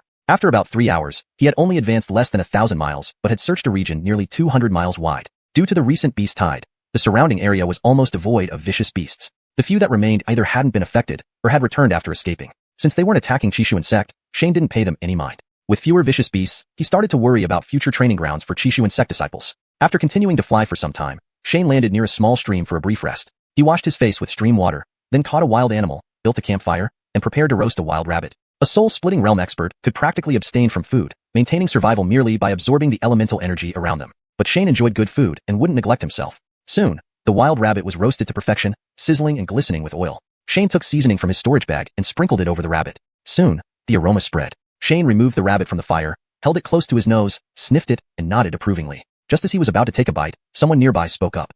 "Sir, you sure know how to enjoy yourself." Shane paused and looked up to see a snow-white leopard emerge from the woods. What the? A white spirit leopard. Indeed, Leland followed behind the leopard, hands clasped behind his back. Shane's demeanor remained calm, but inside he became more alert. Although he had just entered the soul-splitting realm, Leland managed to appear silently within half a mile of him. This Leland was definitely not simple. Shane kept his composure and smiled at Leland. This humble one enjoys a simple life. Life is short. One must have hobbies, Leland agreed, nodding and pulling out a small gourd. He shook it toward Shane, smiling. Let's trade? Shane discreetly used the appraisal skill on the gourd, which indicated it was a common item. Relieved, he tore off a hind leg and handed it to Leland. If you want it, here you go. Trade.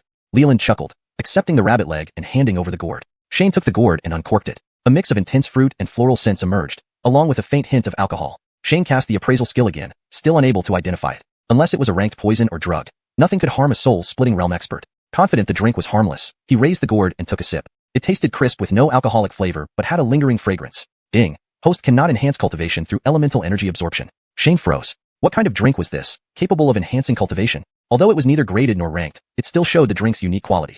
In his past life on Blue Star, Shane didn't like drinking or the drinking culture. However, this wine was truly delicious. He took another bite of rabbit and another sip. Sweet and clear. Indeed a fine wine, Shane praised. Leland took out another gourd and drank, while eating the meat. Hearing Shane's comment, he swallowed his mouthful of rabbit and said, "Your roasted meat isn't bad either." After a round of mutual compliments, they fell silent and ate quietly. Leland finished his rabbit leg quickly, washed his hands with a ball of water, and whistled. The white spirit leopard emerged from the bushes and stopped behind him. Leland glanced at the leopard and asked Shane, "Are you sure you don't want this leopard?" Shane shook his head. Fate plays its role. I fear Xiuxian sect has no such opportunity with this white spirit leopard. Leland sighed regretfully and said, "Since that's the case, let me give you some advice." Without waiting for Shane's response, he continued, 100 miles due north, in a valley. Having said that, Leland waved at the leopard and turned to leave. Shane watched until Leland was gone, then sighed in relief, sitting down again. With teacher's authority as his trump card, he wasn't really afraid of Leland. Still, avoiding conflict was best, especially since Leland likely had a powerful backing. After confirming Leland was gone, Shane washed his hands, put away the gourd, and headed towards the indicated direction. 100 miles was no distance for him. He arrived at a vast valley surrounded by mountains. Shane circled the valley, using his spiritual sense to investigate, but found nothing unusual. However, since Leland had pointed him here, he patiently began searching. After some time, he noticed a peculiar spot. A large tree lay fallen on the ground, clearly not natural. Judging by the freshness, it hadn't been long. Shane thoroughly examined the fallen tree and eventually found a man-made trace. A shallow pit about a foot deep, exuding faint fluctuations of elemental energy. The fluctuation was minimal, barely detectable without Leland's tip-off. Shane approached, inspecting the pit and casually casting an appraisal spell. Beast Summoning Array Remnants. Though he didn't know the purpose of the Beast Summoning Array, the name suggested he might have found half the reason for the vicious beast attack. The remaining half involved identifying who set the array and what their ultimate goal was. Hashtag Chapter 175. Everyone's status. At this point, Shane could not yet confirm whether the person who set up the magic array was targeting Xiuxian sect. After all, Xiuxian sect was located at the boundary between the vast mountains and the northern territory. Xiuxian sect might have simply been caught in the middle by coincidence. In the past, Xiuxian sect had only a few members and hadn't established itself as a true sect. Attacking such a small group would hardly require this level of sophistication. Even if these tens of thousands of ferocious beasts couldn't be stopped, with Shane's cultivation level, the few members of Xiuxian sect could easily escape from any ferocious beasts below the Foundation establishment realm. Spending several hours searching the valley thoroughly, Shane found no additional clues. It seemed that whoever set up the array had been cautious, carefully cleaning up after directing the ferocious beasts toward the southeast. Seeing no further leads, Shane didn't linger. He flew into the sky to observe the surrounding terrain, memorized the valley's location, and then headed back to Xiuxian sect. While on his way, he began to ponder Leland's identity. He was certain Leland was a demon cultivator. However, the appraisal technique did not specify whether he was a transformed demonic beast or a transformed ferocious beast. Although ferocious beasts were low in intelligence and advanced purely through instinct, they could naturally develop intellect under rare circumstances. Though extremely rare, the sheer number of ferocious beasts meant that transformed demon cultivators weren't too uncommon. After transformation, though still called demon cultivators, their relationship with demonic beasts was often strained. After all, demonic beasts could not practice cultivation techniques. They needed to rely on absorbing heavenly essence naturally or consuming precious materials to transform successfully. A more efficient method involved killing large numbers of ferocious beasts to absorb their rich spiritual energy. Naturally, transformed ferocious beasts wouldn't look favorably upon demonic beasts. Shane learned about these matters after meeting Carmine. Leland giving him this clue out of nowhere made him start thinking. Few human sects possessed methods to control ferocious beasts. Conversely, demon cultivators knew many similar spells. Since both demonic and ferocious beasts originated from wild animals, it was natural for demon cultivators to understand how to control ferocious beasts. Both groups among demon cultivators were potential suspects. Thus, determining whether Leland originated from ferocious or demonic beasts became crucial. He couldn't be an informer betraying his own faction, right? This valley was less than 4,000 miles from Qian's sect. Lost in thought, Shane flew for half an hour and returned to Qian's sect.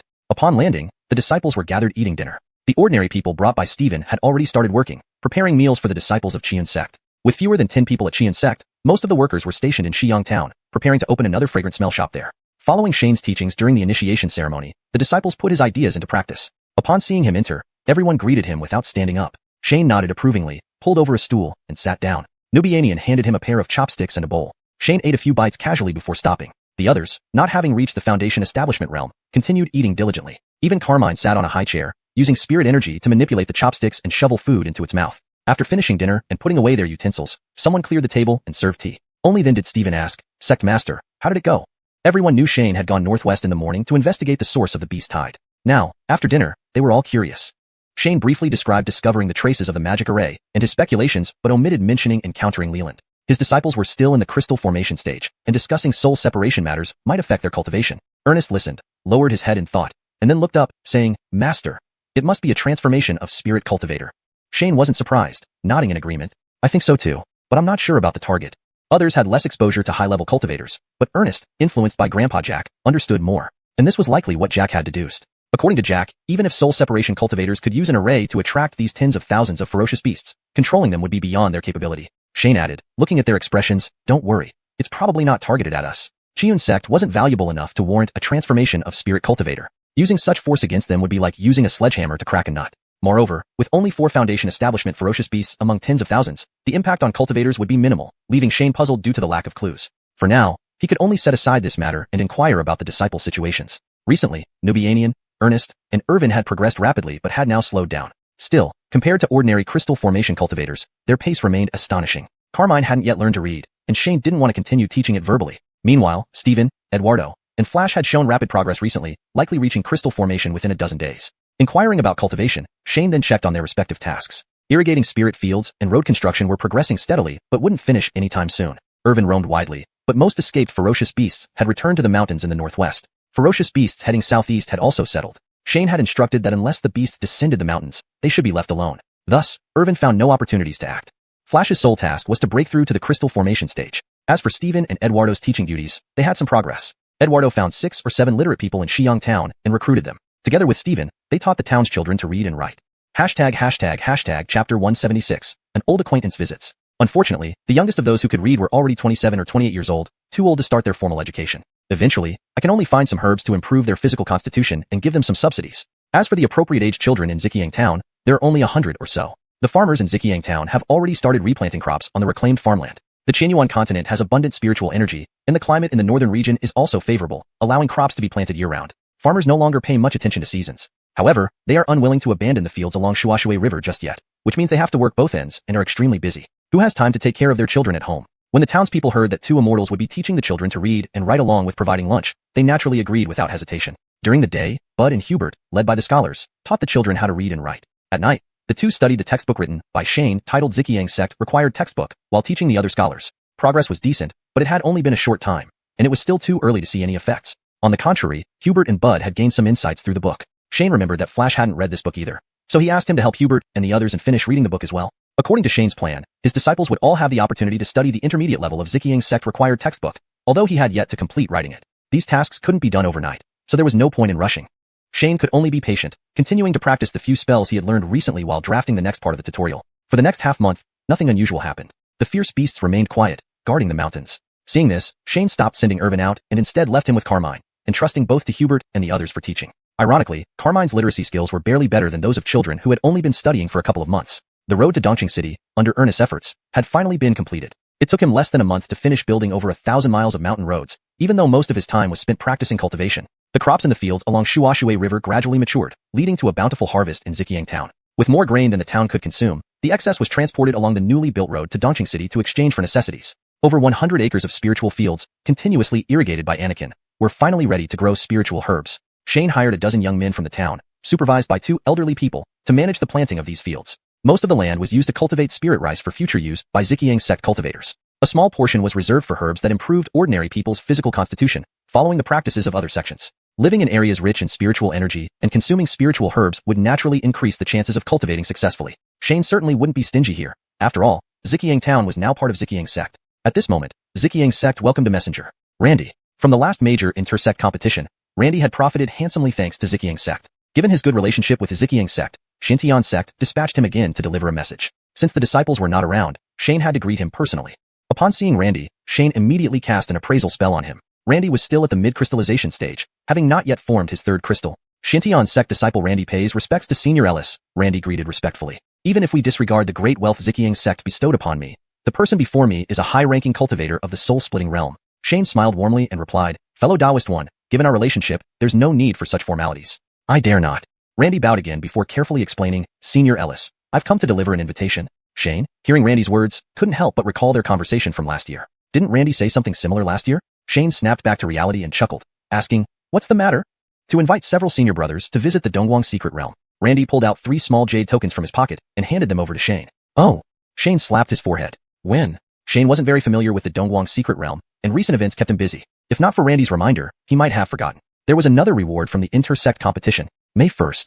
Randy explained. This time, preparation has taken longer. Shane nodded understandingly. The inter-sect competition began in early February and lasted nearly a month. After returning from the competition in late April, it was understandable that preparation would take longer this time due to Xintian sect's significant losses, which also affected other sects. Thank you, fellow Taoist one. Shane accepted the jade token from Randy and added, you can stay for a few days and go with us. When one gave a bitter smile. Senior Ellis, I must return to Xintian sect to report my mission and can't stay long. All right. Shane rummaged through his storage bag and pulled out a cultivation technique manual, handing it to Randy. Consider it a token of appreciation. Fellow Taoist one can also share it with others. Randy knew that Shane liked to gift cultivation techniques and didn't refuse, accepting it gratefully. Thank you, Senior Ellis. The technique Shane gifted was the same one he had previously taught the members of Dinghai Pavilion, costing only 1 system point, virtually negligible. Giving it as a thank you gift was much more prestigious than giving spirit stones. Shane and Randy chatted briefly outside the plaza, then Randy bid farewell and departed. Both tactfully avoided mentioning Xintian sect's losses. Randy activated his flying boat and headed back toward Xintian sect. Along the way, he flipped through the cultivation manual, feeling immense admiration. The first time he met Shane, Xiuxian sect had only 2 people, himself and Irvin. The sect was merely a tiny temple. But within less than a year, Xiuxian sect had grown into a vast and impressive organization. Although the number of disciples was limited, based on the performances of a few disciples during the inter-sect competition, the future prospects were limitless. Shane didn't rush. He waited until evening when the disciples returned for dinner before mentioning the matter. Previously, Xiuxian sect had no records of the Dongguang secret realm. Shane didn't know what it entailed. However, as a reward from the inter-sect competition, it should be significant. Hashtag chapter 177, secret realm entrance. Unfortunately, although Shane shamelessly signed up for the grand competition within the sect, only those at the crystallization stage could enter the Dongguang secret realm, so he naturally had no qualification. There were still 4 to 5 days left. Given Shane's speed, he could set off a day in advance without any rush. At this point, he merely wanted to inform the 3 of them ahead of time. They didn't even know what preparations were necessary. The few days passed by quickly. After briefing Farouk on continuing their previous tasks, Shane took Irvin and the others to the Dongguang secret realm. The Dongguang secret realm was not within the Xintian sect's territory but closer to the Xiuxian. However, no single one of the 3 major sects could solely control this secret realm. Thus, all 3 dispatched cultivators around the realm, jointly managing it. While it wasn't as splendid as each sect's own secret realms, there were many structures built nearby for cultivators to rest. When Shane and his group landed near the Dongguang secret realm, many cultivators had already gathered there. This time, the 3 major sects released 20 spots into the Dongguang secret realm, but reclaimed 17, leaving only 3 slots for Qian sect. As for the other 30 spots, while it was unknown how they were distributed among the 3 major sects, quite a few came from second-tier sections. Most of those gathered here were cultivators at the crystallization stage, preparing to enter the secret realm. Although each sect sent elders to ensure the safety of their talented disciples, these elders were generally at the foundation establishment stage. In contrast, Shane, at the soul division stage, stood out like a crane among chickens. Seeing Shane, the group of cultivators approached him respectfully. Junior greets Senior Ellis. Senior Ellis, hello? Almost everyone present had listened to Shane's 10 cultivation methods during the sect grand competition and had benefited greatly, hence showing deep respect for him now. Shane made a sweeping bow to return their greetings and smiled. Everyone, don't worry about me. The cultivators respectfully refused, but did not continue surrounding him, gradually dispersing. The 3 major sects administrators also greeted Shane. This time, Shane finally saw a fellow soul division cultivator, someone familiar. Allah from the Xiuxian sect. Allah was in charge of this Dongguang secret realm expedition. He specially came over to greet Shane and sent someone to guide the Qiun sect members to rest. Naturally, Shane reciprocated with another cultivation method as a token of thanks. Cultivation methods were priceless, extravagant. After waiting for half a day, everyone finally assembled inside a large hall. Actually, there weren't too many people, just 50 crystallization stage disciples and over a dozen foundation establishment stage elders, with only 2 soul division cultivators, Allah and Shane. Normally, a soul division cultivator dispatched by one of the 3 major sects would be enough to handle things smoothly. But who knew Shane would come personally? As a soul division cultivator, didn't you have your own matters to attend to? Why must you come along just for a few crystallization stage disciples? It wasn't like it was the grand competition that concerns the face of the entire sect. How can you be so idle? Despite grumbling inwardly, Allah dared not show it. Instead, he arranged an additional chair below his seat for Shane, while the other foundation establishment elders sat nearby. The remaining crystallization stage disciples stood in the center of the hall, waiting for instructions from Allah. Glancing at Shane, Allah cleared his throat and began addressing the crystallization stage disciples. Dongguang's secret realm is the best training ground in the entire northern region. You must seize this opportunity. Shane sat expressionless, ears perked up, listening intently. Qian sect had no records about the Dongguang secret realm, so naturally, they knew nothing about its benefits. But Allah mostly spoke about precautions without mentioning anything about the realm itself. Shane pursed his lips and exchanged glances with Ernest, who nodded slightly in understanding. Shane felt relieved. Thankfully, he had already briefed them to gather intelligence inside the realm for Qian sect's database. A sect's strength lay not only in cultivation methods and treasures, but also in valuable information. Shane knew this well, and had been collecting data since leaving Qian sect. He had filled several notebooks, though most were general. True secrets were rare, primarily revolving around the Blood Peak sect and the Blood Peak evil sect. But such matters couldn't be rushed. They formed part of a sect's heritage. Now that his disciples had a chance to enter the Dongguang secret realm, it was an excellent opportunity that shouldn't be missed. Allah finished discussing precautions and added, though it's a training ground, there are life-threatening risks. If anyone doesn't wish to enter, the 3 major sects will not force you.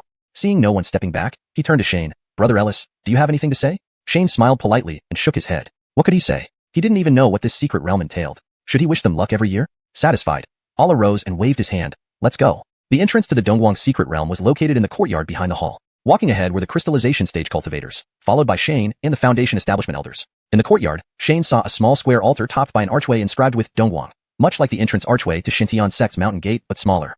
Allah stopped before the altar, flicking his fingers to release 4 spirit stones into the corners. Shane noticed they were top-grade spirit stones, more valuable than lower grades. Lower grade, mid-grade, and high-grade spirit stones were used as sources of spiritual energy or trade equivalents, cut artificially. 10,000 lower grade equals 100 mid-grade equals 1 high-grade. However, the spirit energy content difference was discounted by 20%, making 1 high-grade stone equivalent to 80 mid-grade or 6,400 lower-grade stones. Top-grade spirit stones were rarely used for cutting and trading. Their value varied, with the few Shane had containing about 70,000 times the energy of a lower-grade stone, yet worth nearly 200,000. So the 10 units of high-grade spirit energy cost 20 units price. The spirit stones thrown by Allah were larger, likely costing 500,000 each. Opening the secret realm required 2 million spirit stones, making Shane anticipate the possibilities of the realm. It might indeed yield substantial gains.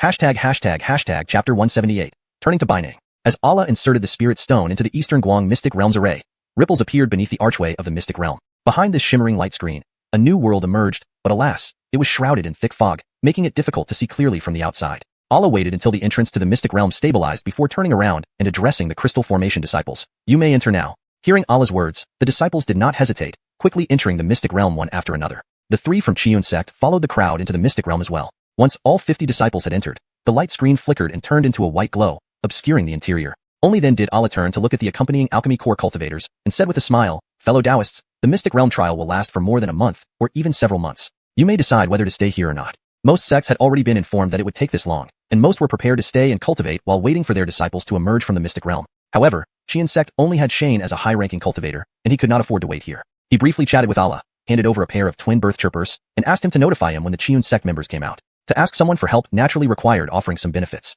An E-grade cultivation technique was too low for a soul division expert. After browsing through his system, Shane found a C-grade technique and presented it to Allah. It was an auxiliary type spell, useful for enhancing capabilities without directly boosting the power of the Xiuxian sect, perfect for a gift to a high-ranking cultivator. Allah smiled and accepted the technique, assuring Shane, with me here, rest assured.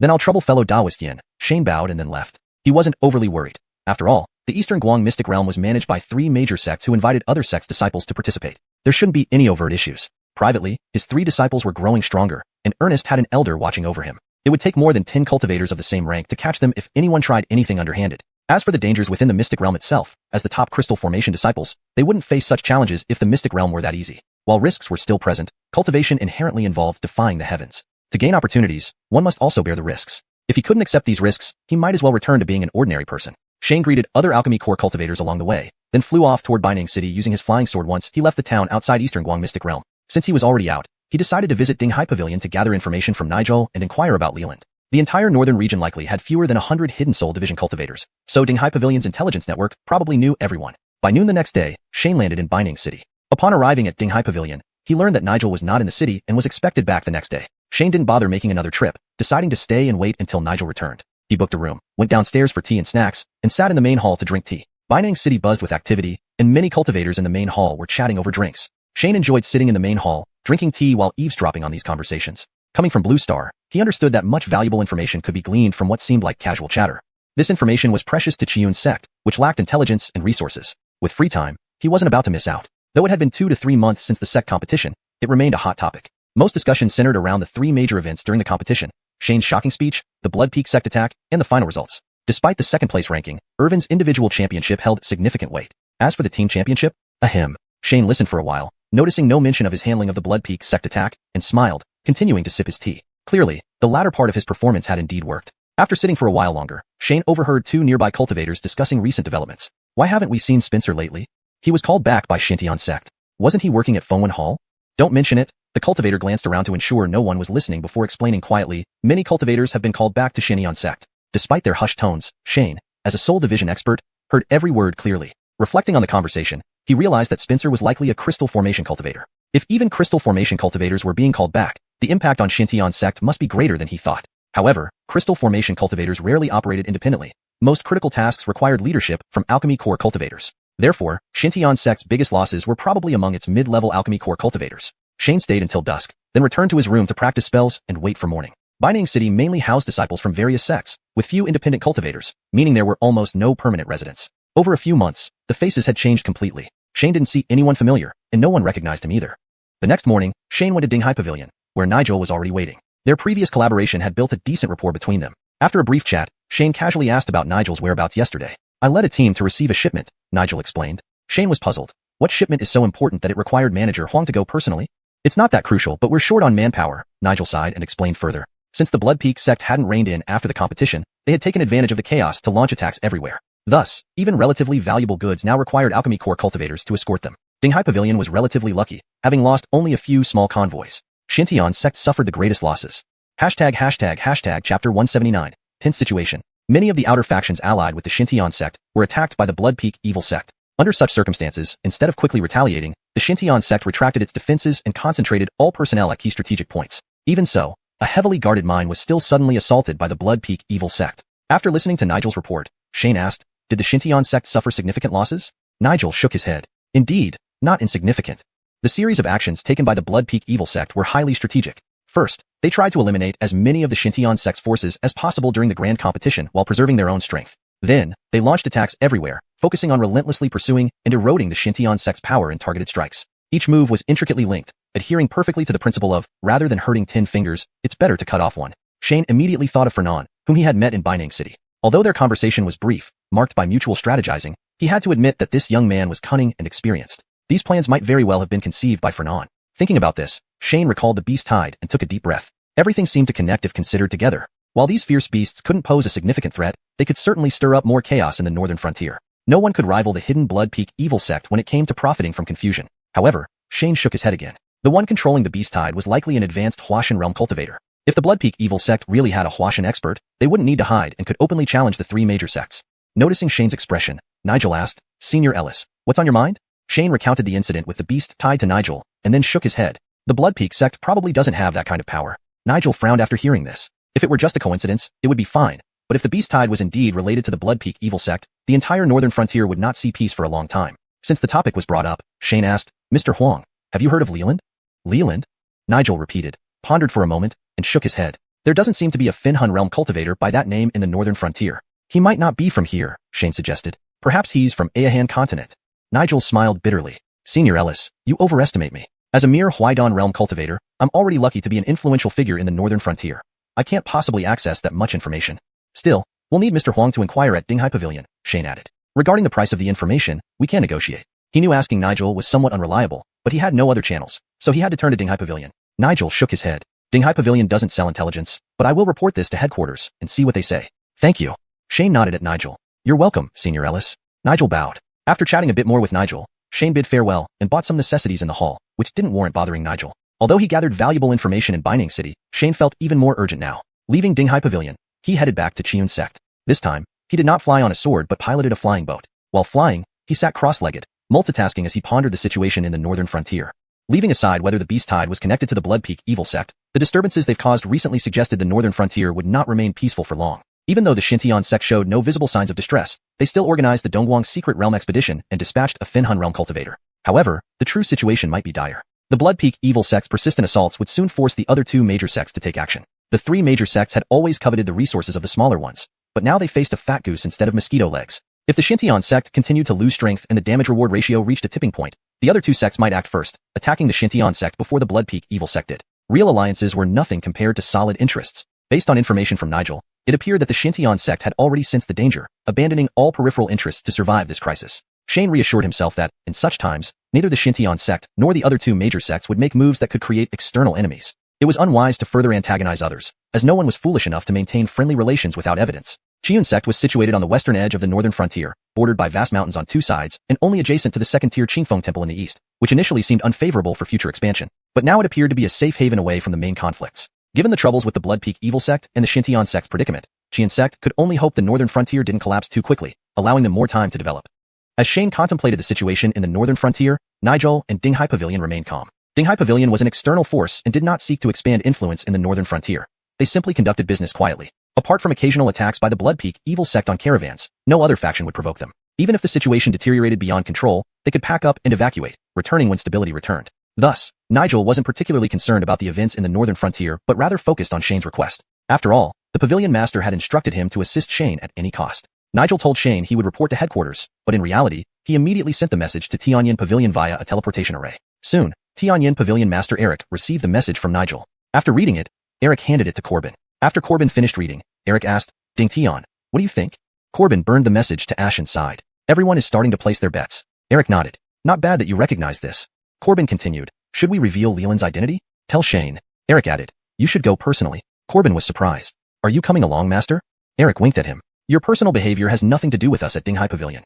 Chapter 180, Pinyin. Shane had just returned to Xiuxian sect and, instead of continuing to practice magic, he joined Blue and others, helping them educate the little children. Irvin and Anakin would likely be able to form their crystals and attempt to break through into the Huandan realm once they emerged from the Dongguang Secret Realm. Ernest was also not far off. Even if the three of them broke through into the Huandan realm one after another, along with Carmine, Xiuxian sect would still only have one Finhun cultivator and 4 Huandan cultivators, a meager force that would be insufficient in a true conflict. If the northern border truly descended into chaos, let alone seizing chestnuts from the fire, this small group might struggle even to protect themselves. Shane sighed. It was a matter of lacking talent. Huandan realm cultivators were the backbone of any sect and hard to poach. Even crystal formation stage cultivators were extremely difficult to recruit. Ultimately, it came down to these young children at the Qimeng Academy.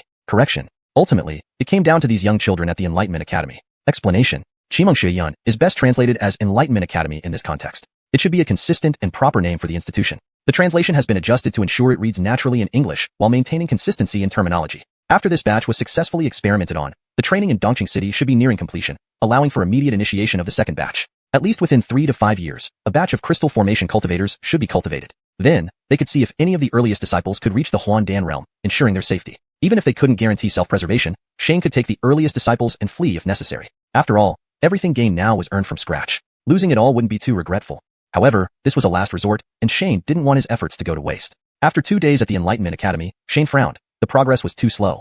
Stephen and Eduardo's method of teaching characters resembled ancient methods from Blue Star, memorizing a book similar to the 3-character classic before practicing each character individually. Noticing this issue, that evening, Shane halted the study of Xiuxian sect required textbooks, gathered everyone together, and introduced the powerful literacy tool, Pinyin. Unfortunately, the texts in advanced cultivation manuals contained spiritual energy and couldn't be simplified. Otherwise, he would have also created simplified characters. Seeing the crooked symbols Shane wrote, Stephen asked, "Sect Master, what are these?" "Pinyin," Shane chuckled, starting to explain. Once Shane finished explaining, everyone's eyes lit up. Learning Pinyin would mean many characters no longer required stroke-by-stroke teaching, significantly accelerating the process. Flipping through the papers in his hand, Stephen remarked, "This is ingenious. Sect Master, you truly have great talent." "I got lucky," Shane laughed, choosing not to delve deeper. This concept was too complex to explain, better to keep it simple. After everyone understood its significance, Shane began teaching them. The pronunciation of Han characters on Qi Elisen continent differed from Blue Star. Shane adjusted some initial and final sounds accordingly. Pinyin wasn't difficult. Several cultivators mastered it after just 2 sessions. Ordinary people took a bit longer, but grasped the core principles by nightfall. The rest was just a matter of memorization. Shane spent the whole night teaching Pinyin, unbeknownst to him that the entire Xiuxian continent's wise men were observing the northern border overnight. Another holy artifact had appeared in the northern region within months. Everyone was thoroughly stunned. Shane had no idea about the commotion he had caused. The next morning, Stephen and Eduardo enthusiastically paused the character recognition lessons and started teaching the children Pinyin. Teaching the children Pinyin would speed up subsequent learning. Shane had high hopes for this batch of children. Though the appraisal skill hadn't revealed any exceptional talents among them, he wasn't overly concerned. Those who could be enlightened would continue cultivating. Those who couldn't would become teachers, spreading knowledge to hundreds of students. Once the base grew large enough, talented disciples would naturally flow in. Meanwhile, Corbin was on his way to Xiuxian sect. Before reaching Xiuxian sect, he encountered Monty, a resident xuanhuan cultivator of the northern border. Greetings, Fademu. Monty bowed to Corbin while crushing a twin cicada charm. Seeing Monty, Corbin was surprised. Fade Sikong, why are you here? Monty laughed bitterly, shaking his head. To be honest, I don't know either. Corbin nodded without pressing further. When Monty crushed the twin cicada charm, he clearly called someone. Among the two remaining Fanhun elders in the northern border, though their realms were higher, they rarely involved themselves in secular matters. Since there was no one in Dingshage with a higher status than Monty, it must be an urgent message from headquarters. Only Nigel could command Monty. Sure enough, Nigel hurried over shortly, bowing to Corbin. Greetings, Mu. Fade Mu. Corbin waved his hand. Manager Huang, what's the matter? Nigel pulled out a letter and handed it to Corbin. The hall sent this letter, requesting me to deliver it to Fade Mu as soon as possible. Upon receiving the envelope and confirming its seal remained intact, Corbin nodded. Thank you, Manager Huang. Fade Mu is too kind. Nigel bowed again. We will take our leave. Corbin watched them leave. Only then did Nigel rejoin the group, wisely avoiding further questions. Yesterday morning, Nigel urgently gathered all Huandan cultivators at the shop and blocked Corbin's path, even mobilizing the two Fanhun cultivators. This left Baining City's Dingshage defenseless, indicating the importance of this mission. So significant was this task that none dared question it. Even Nigel knew little more than that he must deliver the letter regardless of cost. Although unaware of the turmoil at the northern border Dingshage, seeing Nigel blocking his path, Corbin knew it was serious. He stopped walking, found a quiet place to sit, and slowly opened the letter. Reading the letter left Corbin speechless. Northern border? Another holy artifact? Within less than 3 months? What kind of demon or devil was Shane? Even sages couldn't achieve this. Holy artifacts weren't mass-produced like vegetables, were they? Hashtag chapter 181. Ding Tian's visit. The last time a sacred artifact appeared, Eric naturally sensed it, and more deeply than others. Although there was no evidence, he had a vague idea that it was related to Shane. Matters concerning sacred artifacts involve the way of heaven and cannot be explained too clearly. But as Eric's personal disciple, Corbin could guess some things from his master's occasional hints. Now, seeing the message sent by Eric, Corbin was somewhat bewildered. Another sacred artifact appearing in the northern region? What is this about? Are they like leeks in the ground, growing back after each harvest? And why would someone who could produce a sacred artifact so easily have remained obscure until now? Corbin destroyed the letter and then flew towards Xiuxian's sect with mixed feelings. The variable mentioned by his master might be even more significant than he initially thought. When Corbin arrived at Xiuxian's sect, Shane was continuing to teach the children Pinyin. Hearing Corbin's voice, Shane was also taken aback. Why is he here? At this time, Xiuxian's sect had few visitors and no one specifically responsible for receptions. Corbin didn't seem to mind. After calling out, he stood outside the formation, waiting quietly. Shane flew to the side of the formation, tidied up his clothes, then deactivated the formation to let Corbin in. Upon first seeing Corbin, he instinctively used the appraisal skill. Though Corbin's realm hadn't advanced, the 100-word spectrum Shane had given him was now listed under his cultivation techniques, indicating he had learned it. Brother Ellis made me wait quite a bit, Corbin said, half chiding when Shane approached, but his smile showed no real annoyance. Sorry. Shane clasped his hands together and laughed. Xiuxian sect is short on people, so I'm afraid Brother Mu has to wait outside the formation. Corbin waved his hand. I said I wanted to join your Xiuxian sect, but you refused. Xiuxian sect can't support you. Shane shook his head, opened the flying boat, and gestured to Corbin to enter. As Corbin boarded the flying boat, he asked, what if I don't ask for money? Then I'd be even more hesitant. Shane chuckled. If you took over as the sect leader, I wouldn't know what to do. Corbin's talk about joining Xiuxian sect was taken lightly by Shane. Similarly, Shane's response was treated as a joke by Corbin. Take over the sect leader? You're joking. Unless my master came, there might be a chance. Both men brushed off each other's words as jokes and didn't dwell on them further. It only took a few moments to reach the entrance of Xiuxian sect. Previously, it was just a small Taoist temple without much attention to detail. Now, Xiuxian sect had established its framework and, like other sects, emphasized proper etiquette. The two landed before the plaque at Xiuxian sect's entrance and walked inside. Past the plaque lay the large square. Corbin stopped on the square and immediately noticed the replica, Yin Yang 5 Elements disc. He turned to Shane. Brother Ellis, what is this? Shane smiled. Something I created, embarrassing for Brother Mu to see. Shane had tried to downplay it to avoid drawing Corbin's attention. However, Corbin was already hypersensitive to anything Shane made and inspected it more closely after hearing this. At first glance, it seemed unremarkable, but the more he observed, the more peculiar it felt. Despite being a small, seemingly insignificant disc and definitely a replica, it faintly exuded a sense of the Tao. Looking around at the stone pillars, Corbin suddenly realized something wasn't right. Holy crap, could this be Xiuxian sect's Tao? Could the sacred artifact that appeared earlier be this Tao stone pillar? After observing for a while, Corbin turned to Shane. Brother Ellis, may I see the original stone tablet? Shane froze upon hearing this. He really did notice. Damn it. Just moments ago, he claimed it was his creation, and now he couldn't refuse easily. Shane thought for a moment, and decided there was no harm in getting on good terms with Corbin. So, he nodded but warned, Brother Moo, you can see it, but you must not spread word of it outside. Corbin paused, then solemnly replied, rest assured, Brother Ellis. He hadn't expected Shane to agree. The two walked deeper into the sect. Along the way, Shane briefly introduced the sect buildings. Though with less than 10 members, most facilities were not yet in use. Arriving at the warehouse door, Shane asked Corbin to wait as he retrieved the 5 Elements disc and brought it to his courtyard. Walking through Xiuxian sect, Corbin didn't notice any differences compared to other sections. They settled down, and Shane laughed. Our sect is humble, Brother Moo. Forgive me. Corbin shook his head. I heard Xiuxian sect was once just a small Buddhist temple. You've developed quite well in just 1 year. We still lack manpower, Shane sighed. Time has been too short. Corbin teased. Would you like some help from Dinghai Pavilion? Don't tease, Shane waved. I'd rather directly join Dinghai Pavilion. That's not impossible, Corbin laughed. Then you'd truly become my junior brother. Shane shook his head, no longer joking. Instead, he took out the roughly sized circular disc from his storage bag, placed it on the table and said, this is the disc? Seeing the Yin Yang 5 Elements disc, Corbin lost interest in joking. He stood up and looked at the disc intently. After some time, he sighed. Although the Yin Yang 5 Elements disc was rare, it wasn't of sacred grade. Honestly, the disc offered limited assistance. As the young lord of Tianduan Pavilion, Corbin had seen many similar artifacts. Observing for a while, Corbin regretfully shook his head. Brother Ellis, this disc seems incomplete. You flatter me, Brother Moo, Shane laughed bitterly. If I could complete it, I would be a sage. Corbin glanced at Shane, wanting to say something but held back, merely nodding. Indeed. 2. Already 2 sacred artifacts. You still say that? I'd love to ask how you managed 2 sacred artifacts if you're not a sage. They chatted a bit more before Shane inquired, Brother Moo, what brings you here specially? I'm here to bring you some intelligence, Corbin replied. Intelligence? Shane was puzzled. Corbin explained. Didn't you ask Nigel to investigate Leland's identity? Well, I happen to know, so I came. Translation provided strictly adheres to English-only instructions, maintains character names and pinyin accurately, preserves tone and style, ensures natural and fluent language without grammatical errors, and aligns logically with previous content while keeping the paragraph structure intact. Chapter 182. Information on the Demon Cultivators. Shane was even more puzzled by Corbin's words. What status do you, Corbin, have that a casual remark from Nigel can make you come all the way to Xiuxian sect? But he didn't speak out his thoughts. Instead, he asked, Senior Brother Moo knows about Leland? I indeed know quite a lot. Corbin nodded with a smile. Leland is a demon cultivator transformed from a savage beast, and also a great demon possessing a demon core. His strength must not be underestimated. Shane nodded, indicating for Corbin to continue. He had already guessed these things before, so they weren't surprising. Corbin didn't deliberately create suspense and continued explaining. The demon cultivators who transform from savage beasts have a loose organization. This organization has no name, and members seldom communicate with each other. After pondering for a while, Shane asked, how's the situation in Aoan continent?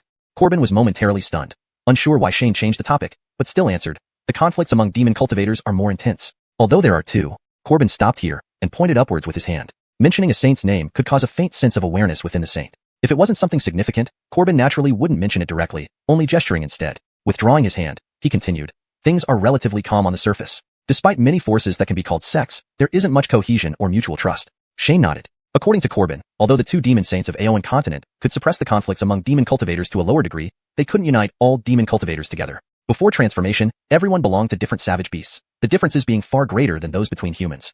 Thinking of how humans with different skin colors on Earth could quarrel, let alone demons from different races. Uniting such diverse races might not be achievable by just 1 or 2 saints. This made finding the core formation realm person, controlling the savage beasts, akin to looking for a needle in the ocean. Since Shane brought up the matter of Aoan continent again, he didn't hide from Corbin and told him about the beast-hide attacks previously. Only after listening did Corbin understand why Shane had asked. Although the letter sent by Nigel to Tianduan Pavilion mentioned this incident, it didn't explain it as clearly. Too little information, Corbin shook his head. I cannot deduce anything either. Shane didn't know much about the situation in Aoan continent before. Now, hearing how chaotic it was, he knew that simply relying on Leland wouldn't help him determine who was responsible. Therefore, he returned to the topic of Leland. What's the situation with Leland's organization? Corbin didn't hold back and continued. Dinghai Pavilion doesn't know much. Only that it's a very loose, mutual aid organization without any binding force. I see. Shane nodded. In short, it's a place where they cluster together for warmth and encouragement. Unable to organize properly indicated that demon cultivators transformed from savage beasts didn't trust each other. Seeing Shane understood from a few sentences, Corbin was quite satisfied. Talking to smart people was always easy. Shane thought for a moment and realized he had no more questions to ask. Thus, he bowed slightly to Corbin. Thank you, Senior Brother Moo. I have no more questions. While what Shane asked was not known to many people, it wasn't considered secret information. If one wanted to inquire, one could find answers. But if he continued asking, it might involve Dinghai Pavilion's intelligence network. Shane didn't want to get entangled deeply with Dinghai Pavilion. Seeing Shane didn't pursue further questions, Corbin admired him even more. Not only did he grasp things quickly, but he also understood propriety. Thinking of this, Corbin couldn't help but look at Shane again. Is this guy really only 18 years old? Shane didn't ask any further, so Corbin naturally wouldn't bring it up either. The two then chatted casually. After chatting for a while, Hubert and others returned. Hearing the noise outside the door, Shane smiled at Corbin. Senior brother Mu, join me for a simple meal. Let me introduce the newly joined sect disciples to you. Corbin wasn't a finicky person. Hearing Shane's invitation, he nodded and said, sure. Shane led Corbin out of the courtyard to the cafeteria. He first instructed the staff from Winshenfeng, preparing the food to make it more abundant since they had guests. Corbin stood in the cafeteria, curiously examining everything. On his way to Shane's courtyard, he noticed that Xiun sect's housing seemed different from other sections. Seeing the cafeteria now confirmed this impression. This guy does everything differently. Seated in the cafeteria, Corbin asked, little brother Ellis, your accommodation design in Xiun sect seems different from other sects? Yes, it is somewhat different, Shane explained briefly about Xiun sect's setup. When Corbin arrived, Shane had been contemplating whether to reveal some unique aspects of Xiun sect to him. After all, these things would eventually be exposed. And Dinghai Pavilion had a good relationship with Xiun sect. It would be an opportunity to gauge other sects' attitudes towards these matters, like probing the waters. However, he didn't dare reveal everything, only discussing part of Xiun sect's dormitory design. Initially, Corbin was merely curious, but as Shane spoke more, his expression grew increasingly serious. Such settings reduced the authority of high-level cultivators, yet for low-level cultivators, it strengthened their sense of belonging to the sect. After listening to Shane's explanation, Corbin said gravely, little brother Ellis, you need to understand that doing this will be seen as disrespectful and disliked by other sects. Shane breathed a sigh of relief upon hearing Corbin's tone. Although his tone wasn't friendly, there was no hint of blame. Shane lightly shook his head and explained, but this way, disciples only recognize the sect, avoiding factional issues within the sect. That's true, Corbin agreed with a nod, then shook his head, but relations with other sects might not be so harmonious.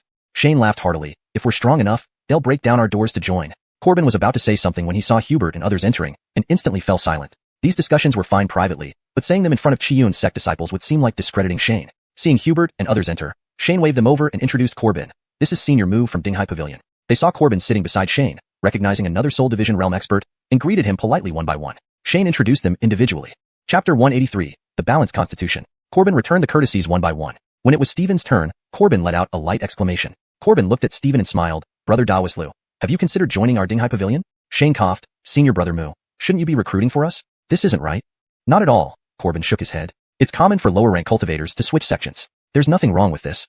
Before Shane could respond, Stephen bowed towards Corbin, Senior Mu, I might disappoint you, but I will stay in Xiun sect and nowhere else. Shane stood aside with a smile, silently amazed. What the hell? What did he notice? Corbin also felt surprised and regretful. Damn, balanced constitution. Where did this guy come from? Each harboring their own thoughts, they both glanced at Stephen. This made Stephen uneasy, and he looked up at Corbin with a bitter smile. Senior Mu, may I know what makes me special?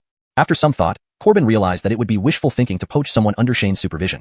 Shane likely knew about Stephen's uniqueness but didn't tell him. Better to create good karma here. After everyone was seated, Corbin asked, do you know about the balanced constitution, Brother Dawislu? Shane maintained an indifferent appearance, but listened intently. Balanced constitution? Stephen appeared puzzled. Corbin glanced sideways at Shane, noticing he wasn't surprised at all, realizing he indeed knew. So Corbin no longer held back and began explaining the balanced constitution to Stephen. Cultivators have spirit roots within them, divided into different attributes. Some possess unique constitutions, one of which is the balanced constitution. In this constitution, the spirit root contains all attributes. However, this results in a slower cultivation pace initially compared to ordinary cultivators. Ordinary cultivators only need to focus on enhancing specific attribute spirit roots, leading to faster progression. But for the balanced constitution, comprehensive enhancement is necessary. Yet after breaking through to the core formation stage, its cultivation speed becomes remarkably fast. And more importantly, as long as it breaks through to the core formation stage, the balanced constitution can steadily advance to the soul transformation stage. Hearing this, Shane sighed inwardly but kept his expression neutral, merely smiling at Corbin. Senior Brother Mu has exceptional discernment. Corbin gave Shane a wry look. I don't believe you missed it. I really didn't see it. Shane shook his head. Corbin, naturally, didn't believe him, nor did Stephen or Eduardo. If you hadn't noticed, why go to Lijiang City specifically to recruit a crystallization stage old man over 100 years old? Even if it came with extras like regular people, why bother? Corbin then looked at Lacey, shaking his head again. Another odd case. A core formation beast that hasn't transformed. Such freakish talent hasn't been seen for over a century. Corbin knew that Senior Danjia went to find his master, so naturally, Lacey was her doing. Plus, there was Irvin, whom he had met earlier. Why were all these strange beings in Xiun sect? Mu Dingtuan lightly shook his head and examined Flash and Eduardo closely. Could they also have unique qualities I didn't notice? He observed for a while but found nothing unusual, so he gave up. They sat for a moment, and soon the food arrived. Xiangfang, despite being bustling in Lijiang City, not only benefited from having a cultivator boss, but also served high-quality dishes that even caught Corbin's interest. After the meal, Stephen and others accompanied Corbin for a short while before taking their leave. Seeing their hurried manner, Corbin couldn't help but ask curiously, Junior Brother Ellis, what are they busy with? Teaching some children how to read. Shane smiled bitterly. With no one available, we're using our resources inefficiently. Upon hearing it was such a simple task, yet seeing their eager expressions, Corbin became even more curious. Can we take a look? Sure, Shane nodded and stood up. It wasn't a secret, so if Corbin wanted to see, he could show him. Flying to Chiang Town, Shane explained the Enlightenment Academy to Corbin. Given the context, it seems more appropriate to introduce Corbin into this sentence and provide a fuller explanation for the benefit of the reader who may not be familiar with the term xuanhuan. Here's an improved translation. Flying to Chiang Town, Shane took the opportunity to explain the purpose and function of the Enlightenment Academy to Corbin. Based on prior experience, he didn't say everyone could study here, only mentioned it for prospective disciples of Xiuxian sect. Teaching basic knowledge of the cultivation world was standard practice for beginners, and Corbin found no issue. Walking through the academy, they headed towards a classroom. Ordinary teachers had learned Hanyu Pinyin, making things easier for Stephen and company. Stopping at a random classroom door, they heard a teacher inside pronouncing, bo, pur, amo, fo. Struck by the strange pronunciation, Corbin turned to Shane for an explanation. Shane chuckled and briefly explained Hanyu Pinyin. Corbin froze in place. What the hell? A sacred artifact is emerging here? This is outrageous. Historical records note Songjia created characters, causing gods and spirits to weep, marking the first emergence of Holy Script. While Shane's creation wasn't as earth-shattering, it drastically reduced the difficulty of learning to write. Recognized as a divine manifestation seemed fitting. More critically, if literacy rates increased among commoners, it could genuinely boost the number of cultivators, a boon no sect would oppose. Though this divine object wouldn't increase Xiuxian sect's overall strength, it would gain enormous renown for Shane simply by creating Hanyu Pinyin. Seeing Corbin standing dumbfounded, Shane called to him. Corbin finally came to, bowing with a bitter smile. Junior brother Ellis, your efforts bless all living beings. I admire you. I didn't think that much. Shane shook his head, laughing. If senior brother Mu finds it useful, feel free to learn it. Seeing Shane's sincere expression, Corbin realized he hadn't grasped the significance of creating new holy scripture. Reluctantly, Corbin pulled Shane aside and whispered explanations. Shane blinked repeatedly, taken aback. What? Creating Hanyu Pinyin counts as holy scripture? Why no phenomena? And what's so holy about it? Amused by Shane's stunned look, Corbin said, Junior brother Ellis, solely with this holy script, you can become renowned across the entire Xuanhuan continent. Shane shook his head vigorously. I'm no sage. Becoming world famous sounds like a death sentence. Shane then squinted and smirked at Corbin. Daoist Mu. Would you want this chance to be world renowned? The text retains the structure and tone of the original while translating smoothly into English. It captures the essence and style, ensuring continuity with previous content. Chapter 184. Would a sage dare? After Corbin listened, he couldn't help but be intrigued. He looked up at the sky and immediately shook his head repeatedly. Are you kidding me? This is the word of a sage. One might wish for it, but who dares to impersonate a sage? That would invoke heavenly retribution. Seeing Corbin's reluctance, Shane sighed yet wouldn't give up. He suggested, what about your master? Although Corbin had never explicitly mentioned who his master was, Shane had made a pretty accurate guess. If Corbin dared not, he wondered if the sage would dare. Interestingly, Corbin found this suggestion quite appealing. He couldn't help but scrutinize Shane carefully again. Could this guy really be unmoved by such a grand temptation? Never had he seen a young man completely indifferent to becoming world-renowned. Actually, Shane wasn't entirely unmoved. Had he already become a sage at this moment, he might have been somewhat interested. But he was only in the Soul Division realm. The secrets he carried were too significant to risk attracting undue attention. Besides, buying an S-class cultivation method on the system cost only a few thousand points. There were still plenty of things like Hanyu Pinyin left on Earth. Creating artifacts shouldn't be difficult for him. Shane looked back at Corbin seriously, saying, Senior brother Mu, I'm sincere about this. Corbin shook his head. I fear even my master won't agree. It wasn't that he worried about backlash. Eric's strategy was to keep Dingshai Pavilion neutral and let Corbin improve relations with Xiuxian sect. However, accepting such a great favor would tie Dingshai Pavilion closely with Xiuxian sect. Introducing Hanyu Pinyin could subtly change the continent's power dynamics. If Dingshai Pavilion got directly involved, it would be a major influence on these dynamics. Shane didn't know about Corbin and Dingshai Pavilion's intentions but still urged, Senior brother Mu, you don't need to answer so hastily. Go ask your master first. Corbin nodded without refusing. Over the next few days, he stayed at Xiuxian sect, learned Hanyu Pinyin with Stephen and others, then bid farewell and left. As for recruiting Stephen, Corbin had long abandoned that idea. This guy could casually create artifacts. Dingshai Pavilion couldn't possibly compete financially with Xiuxian sect for disciples. After Corbin left, Shane refocused on writing the intermediate and advanced editions of the essential textbook of Xiuxian sect. The intermediate edition focused on the crystallization realm, while the advanced covered the return to Dan realm. Shane also planned to write a book on the soul division realm. But this wouldn't be an essential textbook anymore, rather, the advanced textbook of Xiuxian sect. For now, he could only think about it. He had finished the intermediate edition, which was much thicker than the thin, elementary version. The advanced edition would probably need multiple volumes, mainly because Shane despised classical Chinese, so he rewrote a lot into vernacular, making it thicker but clearer and more straightforward than classical Chinese. The three who went to Dongguang's secret realm had all read the Annals of Xiuxian sect and Yin Yang and Five Elements theory. Those who hadn't were in the sect. Shane gathered them, handed over the intermediate textbook to Stephen, and had them copy it. There were no printing or copying machines on Chi-Lysan continent, so books had to be copied manually, which was very troublesome. Shane thought he should introduce movable type printing eventually, but now wasn't the time to research such miscellaneous things. The northern region was unstable, and priority must be given to enhancing the disciples' realms. Education in Xiyang Town was progressing steadily. The advanced textbook wouldn't be completed anytime soon. With little else to do, Shane decided to visit Dongqing City.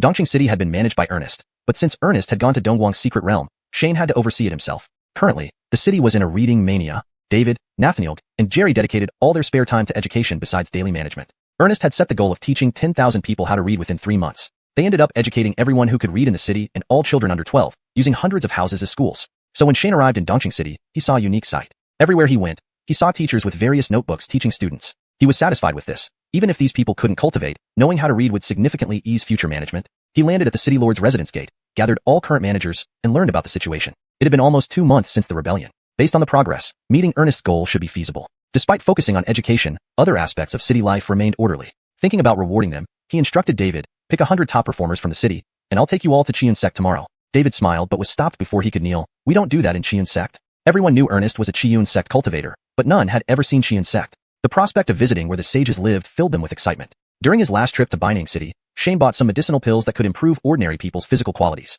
These pills were inexpensive, but few alchemists would bother refining them. Even emptying the entire pill shop, he only gathered a few hundred pills. When he returned from Xiuxian sect, he planned to reward these pills.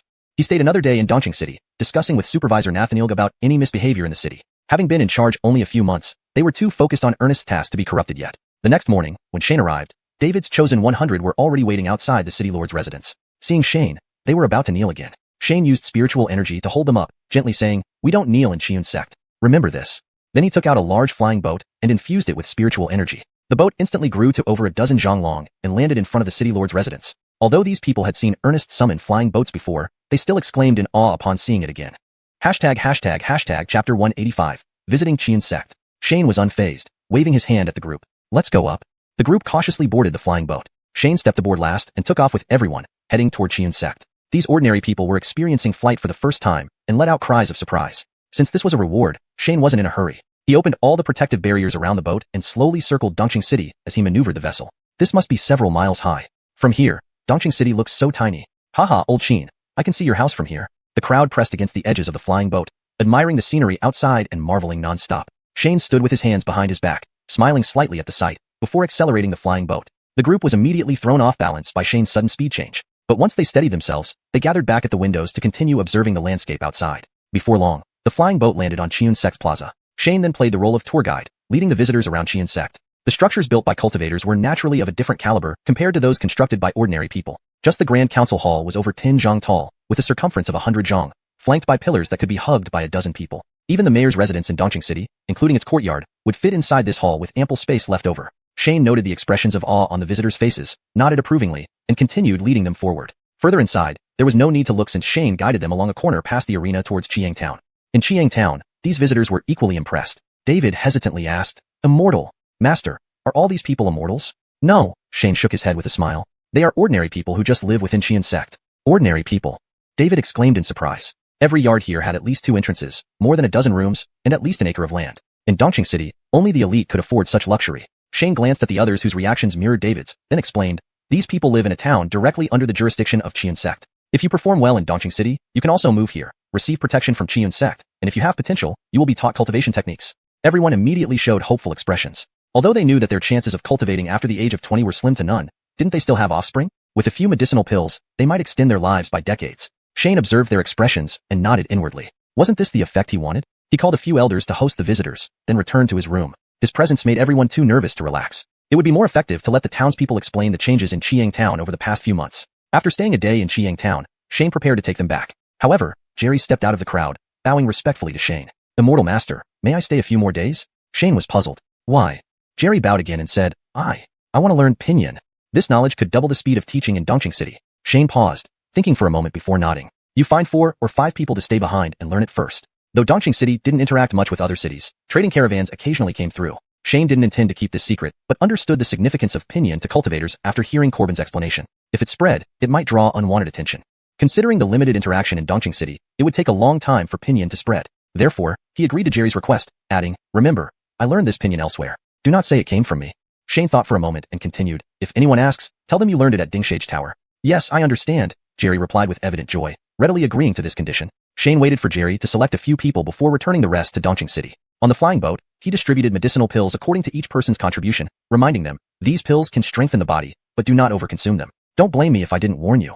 Especially for the city officials like David, who each received 7 or 8 pills, originally intended for family and friends. If they consumed all the pills themselves, it could result in fatal consequences. Some had indeed intended to do so but were now wary after Shane's warning, nodding in agreement. Shane offered further encouragement. Jerry and a few others spent a few days learning Pinyin at the Enlightenment Sub-Institute under Stephen, who then informed Shane. Shane returned to Dongqing City again, delivering more medicinal pills and reminders. With everything settled in Dongqing City, Shane became idle again. His current practice had reached a bottleneck, and without actual combat experience, it was hard to improve further. Mastery lay in depth, not quantity. Although the system had hundreds of spells, it was unnecessary to learn all of them. So, he turned his focus to continuing the writing of the Xiuxian sect advanced curriculum. A month later, it was June. The advanced curriculum remained unfinished, but he had to pause. Ernest and others were still in Dongguang Mystic Realm, but Stephen and his companions had reached a cultivation bottleneck, unable to absorb more spiritual energy despite struggling to break through.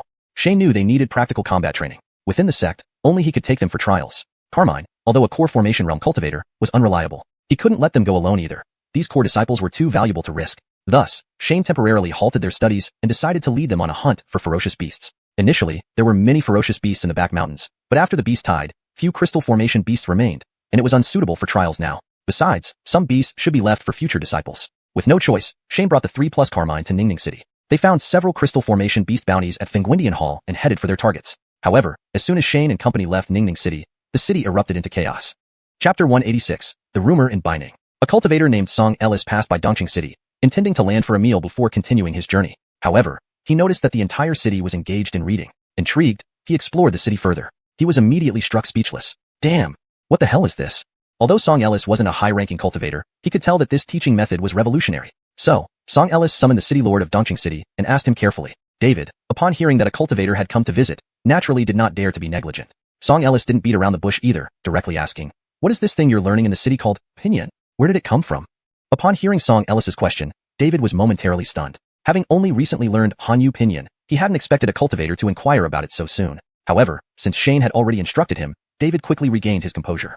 Hanyu Pinyin, David explained first, then respectfully continued, "Immortal Master, this comes from Dinghai Pavilion."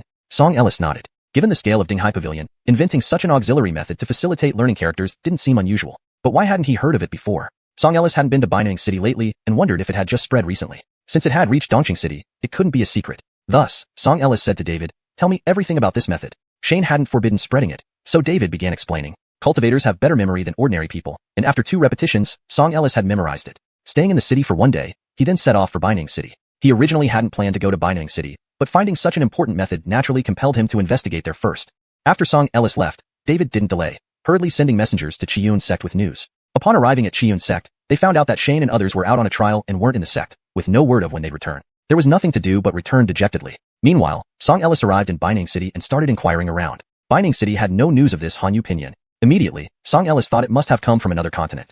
After all, the northern branch of Dinghai Pavilion was only a subsidiary. But after some thought, Song Ellis became indignant. If it originated from Dinghai Pavilion, why wasn't it known in the north? With a strong sense of justice, Song Ellis began spreading Hanyu Pinyin in the city, stating it came from Dinghai Pavilion. Soon, this news reached Nigel's ears. Upon hearing the news, Nigel was initially bewildered. As a lower-rank cultivator might not know, Nigel, being a core disciple of Dinghai Pavilion, would certainly be aware. This was divine language. When did the Pavilion Master create new divine language? Regaining his senses, Nigel didn't hesitate, immediately relaying the information back to Tianjian Pavilion. Corbin had already returned to Tianjian Pavilion and was discussing with Eric whether to bet on Shane. Though Eric was already a sage, the allure of inventing divine language was too tempting. It wasn't just a matter of being remembered in history. As long as anyone used Hanyu Pinyin, it would be linked to him. Yet, staking everything on Shane seemed risky. As the head of Tianjian Pavilion, Eric saw more than other sages, knowing that even with Dinghai Pavilion's involvement, the outcome was uncertain. Eric remained undecided. At that moment, someone knocked on the door. Both of them paused. Corbin stood up, opened the door, and a guard respectfully handed over a letter. "Young Pavilion Master, this is from the north." Corbin accepted the letter, nodding at the guard, then asked, "What level?"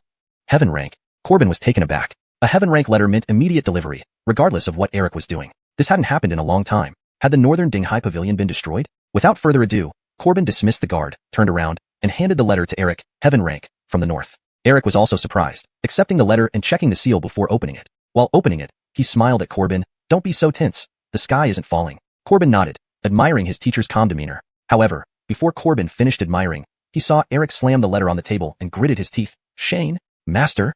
Corbin asked. Eric handed the letter to Corbin. Upon reading it, Corbin froze. "Damn, what is this guy trying to do?" After getting angry, Eric suddenly laughed. "This actually simplifies things for us." Corbin thought for a moment, understanding Eric's thoughts, and smiled similarly. "True." Eric turned to Corbin. "Go respond to Nigel. Neither affirm nor deny?" Corbin winked at Eric. Eric turned away without saying a word. Fine. Though Eric hadn't spoken, Corbin knew. Saying these words didn't matter, but a sage saying it made all the difference. Shaking his head, Corbin left the small building of Tianjian Pavilion, heading toward the transmission array. Thinking of Shane again, he shook his head once more. Shane had not only resolved his teacher's concerns, but also made Dinghai Pavilion owe him a huge favor. Did he guess the sage's concerns? Did he know where the problem lay? Could he predict all this? Can he calculate everything? What kind of freak is this guy? Corbin truly wanted to dissect Shane to study how his brain worked. As Nigel was about to leave the room with the transmission array, light flashed and a letter appeared. Walking over, he found it was just a note. It read only 4 words. Let it be. Nigel was momentarily stunned. Does this mean he should ignore it? Walking out with his hands behind his back, he told the nearby guard, recall everyone we sent out. The guard was taken aback. They had only been sent out for less than a quarter hour, and now they were being recalled? But he dared not ask, only replying, yes. Over the next few days, with Dinghai Pavilion making no statement to dispel rumors, speculation in Binding City grew stronger. Shane, along with several disciples, had wandered through the mountains, slaying a few fierce beasts, solidifying their internal spiritual energy. Unfortunately, breaking through was still just out of reach. Returning to Binding City, Shane barely settled down before freezing in place. What was going on? How did Hanyu Pinyin get here in just a few days? Did he just time travel? Chapter 187.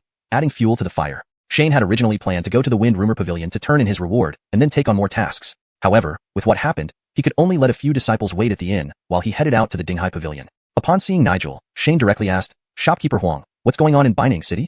Nigel shook his head. I don't know. Shane was taken aback and continued to ask, is Pinyin coming from the Dinghai Pavilion? Nigel kept shaking his head. I don't know. Shane pondered for a moment, nodded, and then bowed to Nigel. I understand, thank you. Elwood's expression stiffened. What did I say? How do you understand? What are you up to? Nigel didn't know the details, so of course, he couldn't comprehend. But Shane could deduce much from these two, I don't knows. Since the rumor that Pinyin came from the Dinghai Pavilion started in Dongqing City, it must have been spread by someone there. Who exactly spread it wasn't important. What mattered was that the Dinghai Pavilion hadn't released any opposition statements. Even though they didn't know Corbin's master's name, it was evident this sage played a deep game. This was a classic, neither confirm nor deny strategy. Having thought through the cause and effect, Shane wasn't angry but rather delighted. Finally, this hot potato was passed on. Shane beamed and bowed to Nigel again. Thank you, Dinghai Pavilion, for bringing great benefit to the world and its countless living beings. Nigel instinctively returned the bow, though he was inwardly puzzled. Even if it is truly a great act of virtue, why are you so happy? Can you even represent the broad masses? Ignoring Nigel's bewilderment, Shane bid farewell and left. Back at the inn, Shane decided to further fuel this rumor. He called Hubert and Bud over and gave them instructions.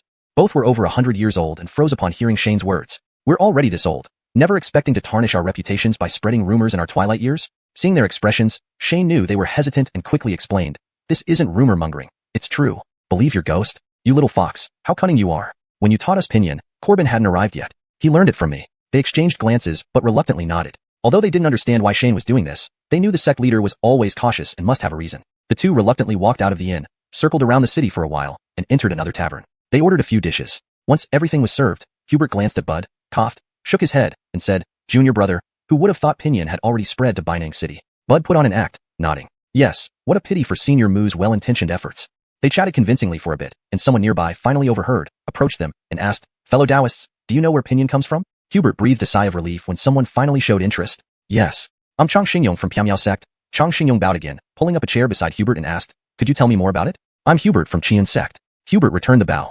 Pinyin was told to Qian sect by Senior Corbin of the Dinghai Pavilion. For us to test it out first. Unexpectedly it leaked out. Chang Xingyong was surprised. Test what? Senior Moo said this method was just created, uncertain of its effectiveness. Qian sect manages few ordinary people, so we were asked to test it first, Hubert explained calmly. Chang Xingyong asked a few more questions before thanking them and leaving.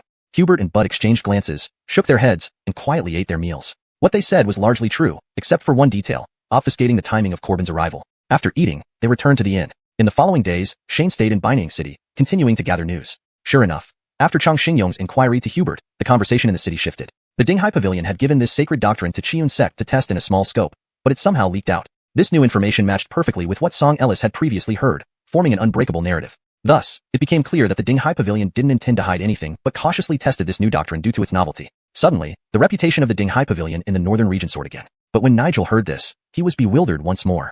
So, that's how it is. No wonder a few casual words made Shane understand right away. Previously, public sentiment wasn't favorable towards the Dinghai Pavilion, blaming it for withholding the sacred doctrine from the northern region. But now things were different. Qian sect cultivators vouched for it, and the facts aligned perfectly. Corbin and Shane's good relationship wasn't a secret in the north. Thus, it was understandable that Corbin entrusted Shane to conduct the initial testing. It turned out the doctrine hadn't reached the northern region not because it was withheld, but because it hadn't spread widely yet, not to mention other regions. Who would have thought their tiny northern area would get the first taste of it? After receiving this news, Nigel specially thanked Shane for clearing the name of the Dinghai Pavilion. Shane inwardly smiled, but accepted Nigel's gratitude on the surface. Before preparing to leave with his disciples, Shane remembered another matter. After explaining 10 cultivation techniques to tens of thousands of cultivators during the last major competition, the system points almost stopped rising. After reaching the soul-splitting realm, He had around 45,000 points left, which increased by a few tens of thousands to stop at approximately 80,000. Realizing the system points hadn't moved, Shane understood that he hadn't mentioned whether the techniques could be disseminated. Though it was a sign of respect for Shane, it wasn't something he needed. He taught the techniques for the sake of system points. So, before leaving, he found Nigel again, handed him the 10 materialized techniques, and asked him to help sell them. After hearing Shane's request, Nigel took the techniques from him and asked, "Senior Ellis, what price do you want to set?" Shane, unsure of the market rate and not aiming to make money, simply said, "Sell them at 30% of the market rate." Nigel was stunned. 30%? How will you make money? Hashtag chapter 188, charity sale. Nigel could not help but say, "Senior Ellis, if we only charge 30% of the price, after deducting Dinghai Pavilion's costs, there will be barely any profit." Shane waved his hand and put on a solemn expression. Dinghai Pavilion is willing to test the sacred words in the northern frontier, and as a member of this region, I, Shane, can do little else but follow Dinghai Pavilion's example by contributing something for the cultivators here. Upon hearing Shane's grand words, Nigel hesitated, thinking for a moment before nodding. If that's the case, then Dinghai Pavilion will also only charge cost price. Many thanks, Manager Huang. Shane cupped his hands towards Nigel and continued, "Calculate it however you wish, but I have one condition. Please state your terms, senior." Nigel nodded. As a businessman, Nigel knew very well that selling a yellow rank cultivation technique at this price, coupled with its advertising effect, would bring significant benefits to Dinghai Pavilion. Even if it meant losing money, Dinghai Pavilion would seriously consider it, let alone just a single condition. Shane saw Nigel agree and then said, "All 10 cultivation techniques can be freely spread by anyone." Nigel was momentarily taken aback upon hearing this. Is he playing with me? Freely spread? What's the point of selling them then? Seeing Nigel's puzzled expression, Shane inwardly smiled. "Manager Huang, I'm doing this for the cultivators of the northern frontier." Shane maintained a benevolent demeanor. "Dinghai Pavilion is willing to place the sacred words here. My contribution of a few cultivation techniques is nothing compared to that." Nigel replied with an affirmation. After all, when Shane previously lectured on cultivation techniques in front of thousands, he had already offended enough sections. Selling them further wouldn't widen the impact anymore. Anyway, following the Pavilion Master's strategy, helping out was part of the plan. Although Nigel didn't fully understand what the cunning fox had in mind, he doubted Shane was truly doing this for the cultivators of the northern frontier. Nonetheless, Nigel kept his suspicions hidden and wore an expression of deep gratitude. "Thank you, Senior Ellis, for your great kindness and righteousness. It's the least I can do." Shane shook his head slowly. "Compared to what Dinghai Pavilion has done, this is trivial." The two exchanged praises and discussed the details, finally settling the matter. In the end, each of the 10 yellow rank cultivation techniques was priced at 150 spirit stones. This was less than 20% of the original value, far below the initially proposed 30%. Though they were yellow rank techniques that anyone could copy, organizing and managing their distribution still required substantial manpower, costing around 50 spirit stones per technique. The more sold, the lower the average cost would be. The remaining 100 spirit stones profit would be split 64 between Shane and Dinghai Pavilion. However, since Shane agreed that they could be freely copied and spread, the sales volume for these 10 techniques wasn't expected to be high. Nigel aimed to attract customers with this gimmick, while Shane hoped these techniques would earn him more system points. So neither cared much about the small profits from the techniques themselves. In fact, after the techniques went on sale, most cultivators thanked Shane for his contribution. Although copying was allowed, given the low price, many still preferred buying authentic copies from Dinghai Pavilion. Lower-tier cultivators bought what they needed individually, while higher-tier cultivators purchased entire sets. Ultimately, this arrangement proved unexpectedly profitable for both Nigel and Shane. Leaving that aside for now, Shane stayed in Binding City for a few more days after finalizing the business with Nigel. The sale of the techniques wouldn't begin immediately. Meanwhile, the city's cultivators no longer associated the sacred words with Xiuxian sect, allowing Shane to leave with his disciples to continue hunting fierce beasts without worry. No further disturbances occurred. Hubert and Bud successfully condensed new crystals, while Flash also broke through to the crystal formation stage. Satisfied, Shane returned to Xiuxian sect with his disciples. Upon arrival, he did not forget to help them choose cultivation techniques. Staying within the sect for a few days until their realm stabilized, Shane summoned each disciple separately, using the system to search for suitable heart methods. However, the system consistently suggested the 5 Elements Classic. Well, that cost 150 system points. But Shane suspected why. After all, the 5 Elements Classic was a heaven rank heart method and the foundational 5 Elements heart method, making it the best choice for almost anyone without an inherent deficiency in the 5 elements. This time, Shane didn't hastily teach them the techniques, but sent them to the small Buddha temple to learn on their own. The small Buddha temple was now equipped with an array formation, serving as Xiuxian sect's ancestral hall. Both the 5 Elements Classic and the Yin-Yang Classic, along with the Yin-Yang 5 Elements disc, were placed in the same room, left to the disciples' self-study. Shane provided minimal interference, giving each a day to learn whatever they could. This became a significant incentive for Xiuxian sect's future disciples, but for this first batch, they could ask if they failed to grasp the material. Special circumstances required special treatment. Ultimately, all 3 disciples chose the 5 Elements Classic. With the assistance of the Yin-Yang 5 Elements disc, even if they didn't fully comprehend it, they managed to memorize it and could contemplate it further over time. Seeing that this approach worked reasonably well, Shane refrained from providing detailed explanations. Once the 3 mastered the 5 Elements Classic, Hubert and Bud returned to Xiuxian Town to continue teaching the children. Although regular teachers could manage the lessons now that everything was running smoothly, being the first batch, Shane paid close attention. The two naturally couldn't afford to be negligent and stayed in Xiuxian Town daily. With the widespread adoption of Pinyin, the children's learning speed significantly improved, with many reaching the level of recognizing 500 characters. Consequently, Shane raised the standards, aiming to teach them reading and writing skills. By then, the teacher should also have completed the Qiun sect required textbook, primary level, ensuring a smooth transition to convert these children into probationary disciples of the Enlightenment Division. Once this first batch of disciples matured or didn't succeed in Enlightenment, the Enlightenment Division would have accumulated sufficient experience to select and teach a second batch from Dongqing City. This process would create a virtuous cycle. Leveraging the system, Shane was confident he could develop Qiun sect into a major sect comparable to the three great sects within a decade. Unfortunately, the seemingly stable situation in the northern frontier might not last much longer. Nevertheless, cultivating disciples was a long-term effort that required steady progress. While Shane steadily promoted Qiun sect's development, within the Blood Mountain Evil sect, another scene unfolded. Chapter 189 Guidance for Lacey. Inside the Blood Peak sect's secret realm, Fernand sat in his room, listening to reports from his subordinates. Hall Master Zhuang, the Profound Heaven sect has significantly reduced its sphere of influence. Our recent offensives haven't been as effective as before. I've already considered that. Fernand placed the book on the table and said calmly, withdraw all our people and give them some rest for a while. The subordinate nodded in agreement. After a pause, Fernand asked, has Qiun sect made any significant moves recently? The subordinate hesitated for a moment before answering. Apart from sending disciples to the Dongguang secret realm, Shane hasn't taken any notable actions. Although puzzled by Hall Master Zhuang's concern over the small Qiun sect, he did not withhold any information. Dongguang's secret realm. Fernand nodded lightly and then asked, have any of our people entered it? The Dongguang secret realm is highly unique. Blood puppets cannot enter, and the disciples we recruited did not receive entry quotas. The subordinate smiled bitterly and bowed. I ask for your forgiveness, Hall Master. Fernand waved his hand. There was no expectation anyway, so I won't blame you. Seeing that Fernand wasn't angry, the subordinate breathed a sigh of relief and continued, Hall Master. Recently the Dingshai Pavilion has spread a technique called Hanyu Pinyin, which is reportedly holy words. Fernand frowned and asked, holy words? Dingshai Pavilion? Do you have any records? The subordinate had prepared for this, handing over the written record of Hanyu Pinyin to Fernand. Fernand took the book and began flipping through it. The subordinate stood silently without further comment. After a moment, Fernand looked up and said, it is indeed holy words. Spread this method within the Blood Peak secret realm as well. The subordinate nodded in agreement. But Fernand asked again, from Dingshai Pavilion? Not from Shane? It said that Corbin of Dingshai Pavilion taught Shane, who piloted it within the Qiun sect boundaries, and it leaked out accidentally. Hearing Fernand's question, the subordinate paused briefly before honestly explaining, no one claimed it was from Shane. Understood, Fernand nodded, waving the subordinate away.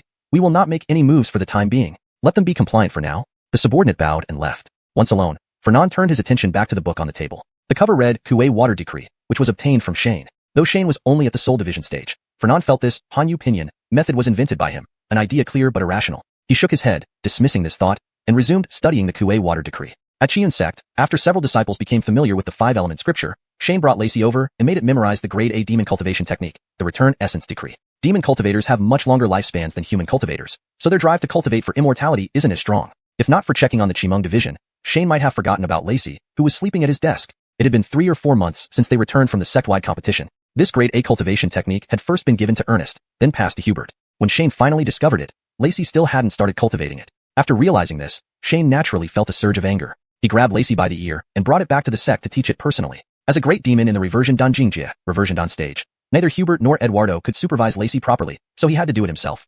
Master, I just broke through to the Reversion Dan stage, and my realm is unstable. Can we skip this for now? In these past few months, while doing nothing else, Lacey had practiced its voice modulation until it no longer had that strange tone. But hearing Lacey's formal excuse, Shane couldn't help but laugh and cry. After months, it was still talking about an unstable realm? Trying to fool who? Shane pulled Lacey over for a good scolding, then placed the book on the table, forcing its head down to study diligently. Lacey, under the direct instruction of the demon sage Chanyu, dared not act rashly and began learning the Return Essence Decree honestly. In fact, its claim about the unstable realm turned out to be an excuse. Initially, Lacey was a bit lazy, but soon it was engrossed in the Return Essence Decree and forgot all about slacking off. Good heavens! What kind of divine cultivation method was this? It was completely tailored for great demons like Lacey who were in the Reversion Dan stage, but hadn't yet transformed into human form. Normally, demon cultivators at the Inner Dan stage would have their demon core fall into their Dantian upon successful transformation, becoming a special crystal. But because Lacey had broken through to the Reversion Dan stage without transforming, it lacked a Dantian. So the demon core remained in its brain, having nowhere else to go. The Return Essence Decree taught Lacey how to control the demon core, moving it around inside its body and utilizing the immense spiritual power within to further enhance its physical strength. Upon learning this technique, Lacey estimated that once it broke through to the soul-splitting stage and successfully transformed, its body would become twice as strong. As a demon, Lacey's body was already extraordinarily tough. Doubling that strength was almost unimaginable. No wonder the great sage Chanyu had insisted he become its master. Where had he found such an extraordinary technique? Thinking of this, and glancing at Shane standing nearby, Lacey involuntarily shivered. Although Shane was only at the soul-splitting stage, anyone who could find such a technique would be beyond formidable. Even if Lacey itself reached the soul-splitting stage, it wouldn't dare to oppose him. Deep and unfathomable. Unaware of Lacey's chaotic thoughts, Shane merely supervised it closely. Seeing Lacey truly immersed in the technique, he nodded and sat beside it, explaining any parts it didn't understand. Despite some stumbles, with Shane's guidance, Lacey managed to memorize the entire Return Essence Decree in one day. Shane made Lacey recite it to ensure there were no omissions before letting it leave. Although Lacey was the disciple with the highest realm, it hadn't transformed into human form yet, and its beast nature hadn't fully faded. Fighting was fine, but expecting anything else was unrealistic. If it could cultivate diligently and not cause trouble, that was more than enough. After arranging matters for Lacey, Shane turned his attention to Flash's courtyard. Flash had been diligently helping Hubert and others teach the disciples, so Shane allowed him to learn the 5-element scripture at Little Buddha Temple along with 2 others. Now, with a stable realm, the training in the 5-element scripture was progressing systematically. Shane then began considering another aspect of Flash, his talent for alchemy. It had been 3 to 4 months since the sect competition, yet Lacey still hadn't started practicing the advanced cultivation method Shane handed to Ernest and Hubert. Realizing this, Shane couldn't help feeling furious. Pulling Lacey by the ear, he personally returned it to the sect and began tutoring it directly. Master, I just broke through to the core refinement stage. My realm is unstable. Can we skip it for now?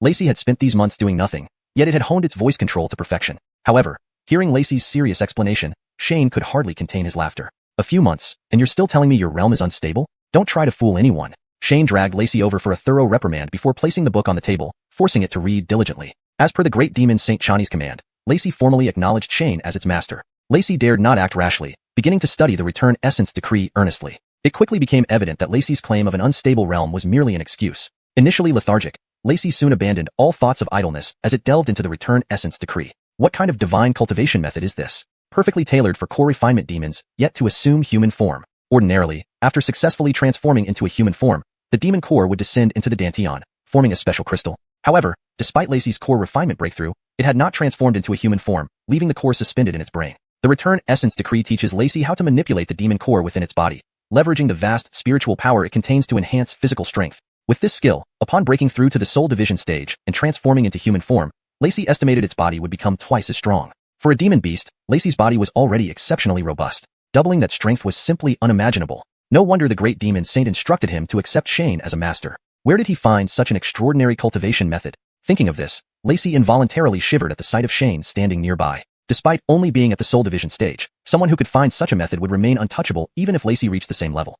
Mysterious and unfathomable. Unaware of Lacey's scattered thoughts, Shane focused on supervising its study. Confirming Lacey's immersion in the cultivation method, he nodded and sat beside it, helping clarify any difficult points. Though Lacey stumbled over parts initially, with Shane's guidance, it managed to memorize the entire Return Essence Decree in a day. Having recited it back without omissions, Lacey was finally allowed to leave. Despite being the disciple with the highest cultivation level, Lacey hadn't yet assumed human form, so its beast nature hadn't fully subsided. It could handle fights, but expecting anything else was wishful thinking. As long as it cultivated diligently and stayed out of trouble, it was enough. With Lacey settled, Shane turned his attention to Flash's courtyard. Flash had been diligently assisting Hubert in teaching disciples, which Shane noticed. Hence, he sent Flash along with others to practice the 5-element scripture at Small Buddha Pavilion. Now that Flash's cultivation was stable, and the 5-element scripture training progressed orderly, Shane considered another aspect of Flash's potential, his alchemy talent.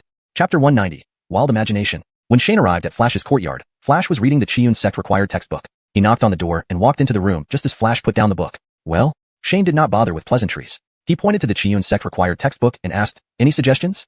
Although Shane had finished writing it, he hadn't finalized the draft. He had given it to a few people to read so they could provide feedback. Flash chuckled bitterly. "Sect leader, I never had the opportunity to know this content before. Honestly, I don't know how to improve it." Alistair and Eduardo could give some suggestions, but Flash really didn't have that capability. Human cultivators in Aoanjo held low status and didn't have such a systematic primer for themselves. Most of the common knowledge in the cultivation world came from scattered pieces of information. Take your time.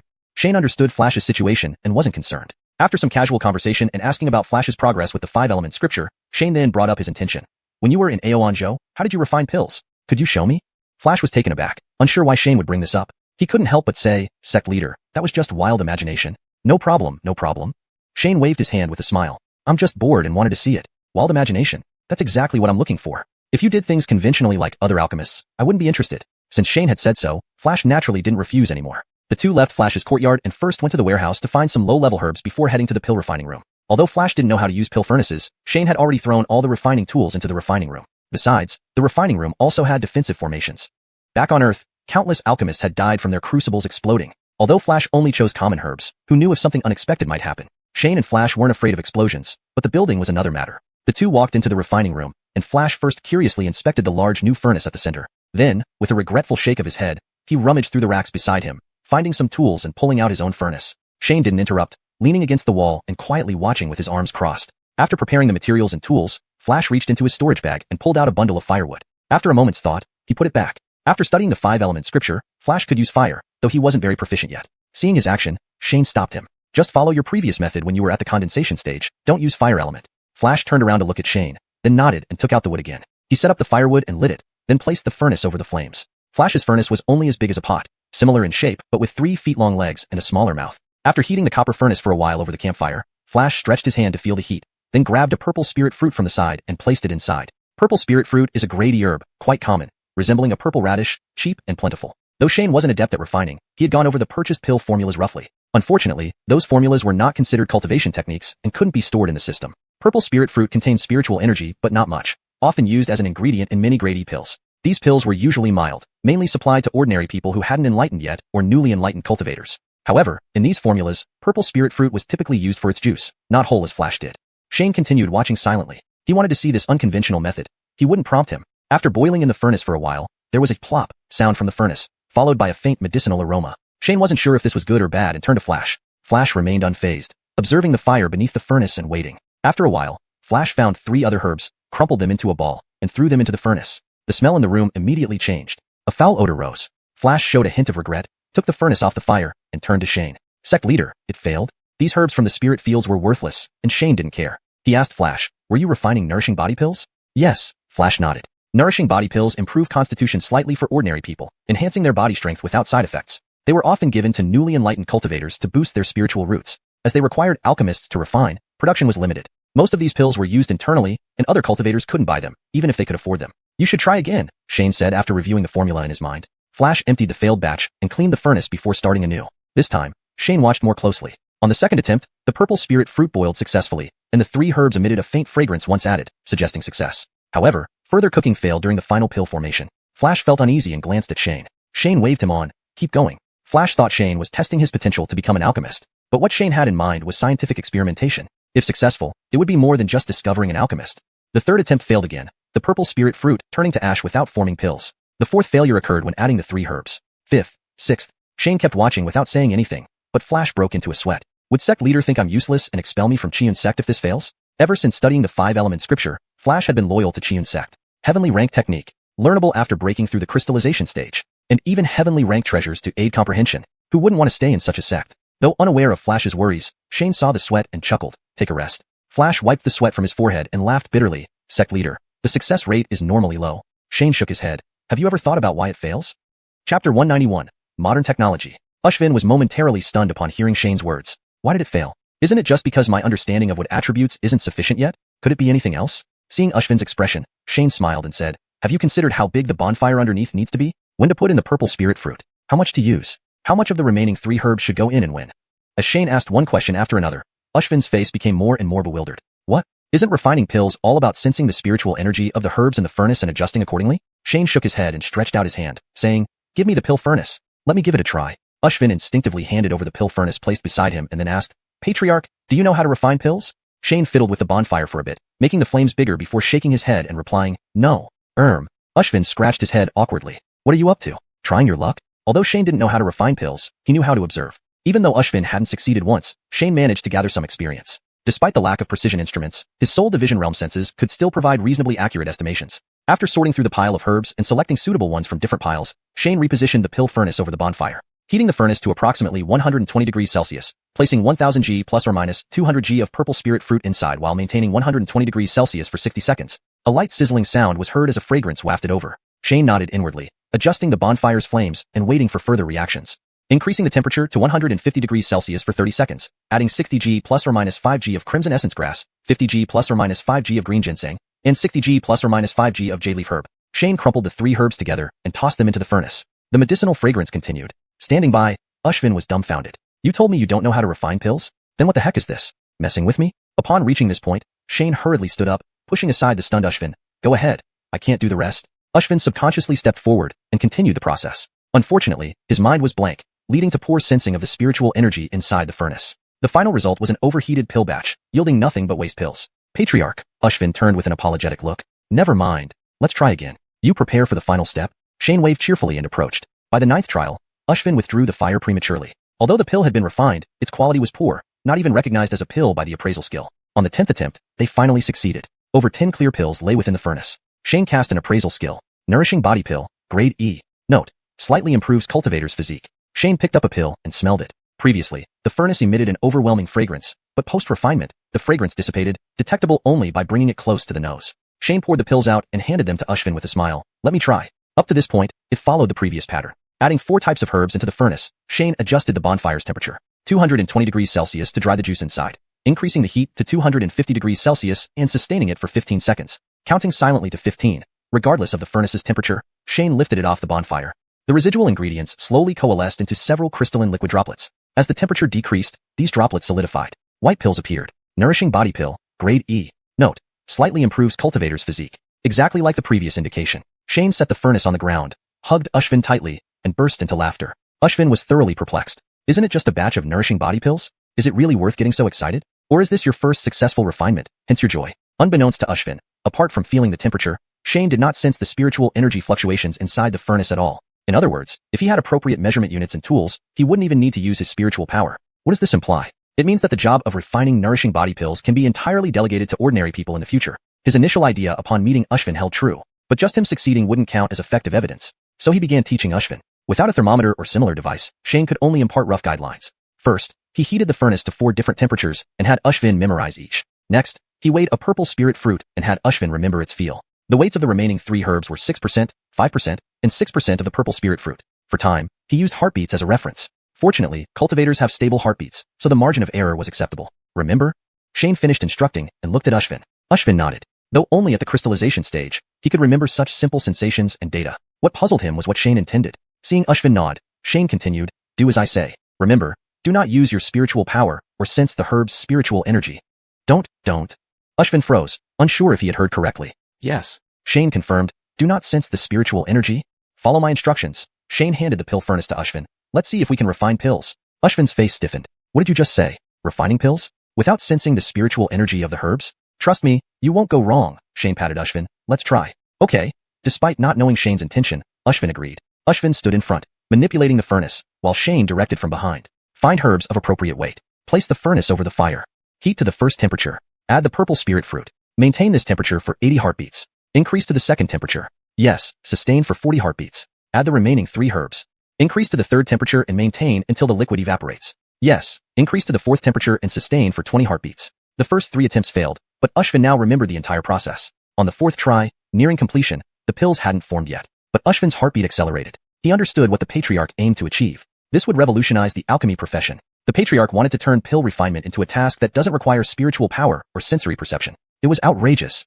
Hashtag chapter 192. Heart-stirring. Although his heart was racing, Flash had already gauged the approximate time and no longer needed to count heartbeats. Flash stood beside the pill furnace, instinctively wiping his hands on his clothes twice. After estimating the time, he swiftly reached out and removed the furnace from the fire. The fragrance of medicinal herbs gradually dissipated, revealing over a dozen pills inside the furnace. Nourishing body pill, grade E. Note: slightly enhances a cultivator's constitution. No issues. Shane glanced at the appraisal information and looked at Flash. "You didn't feel anything, right?"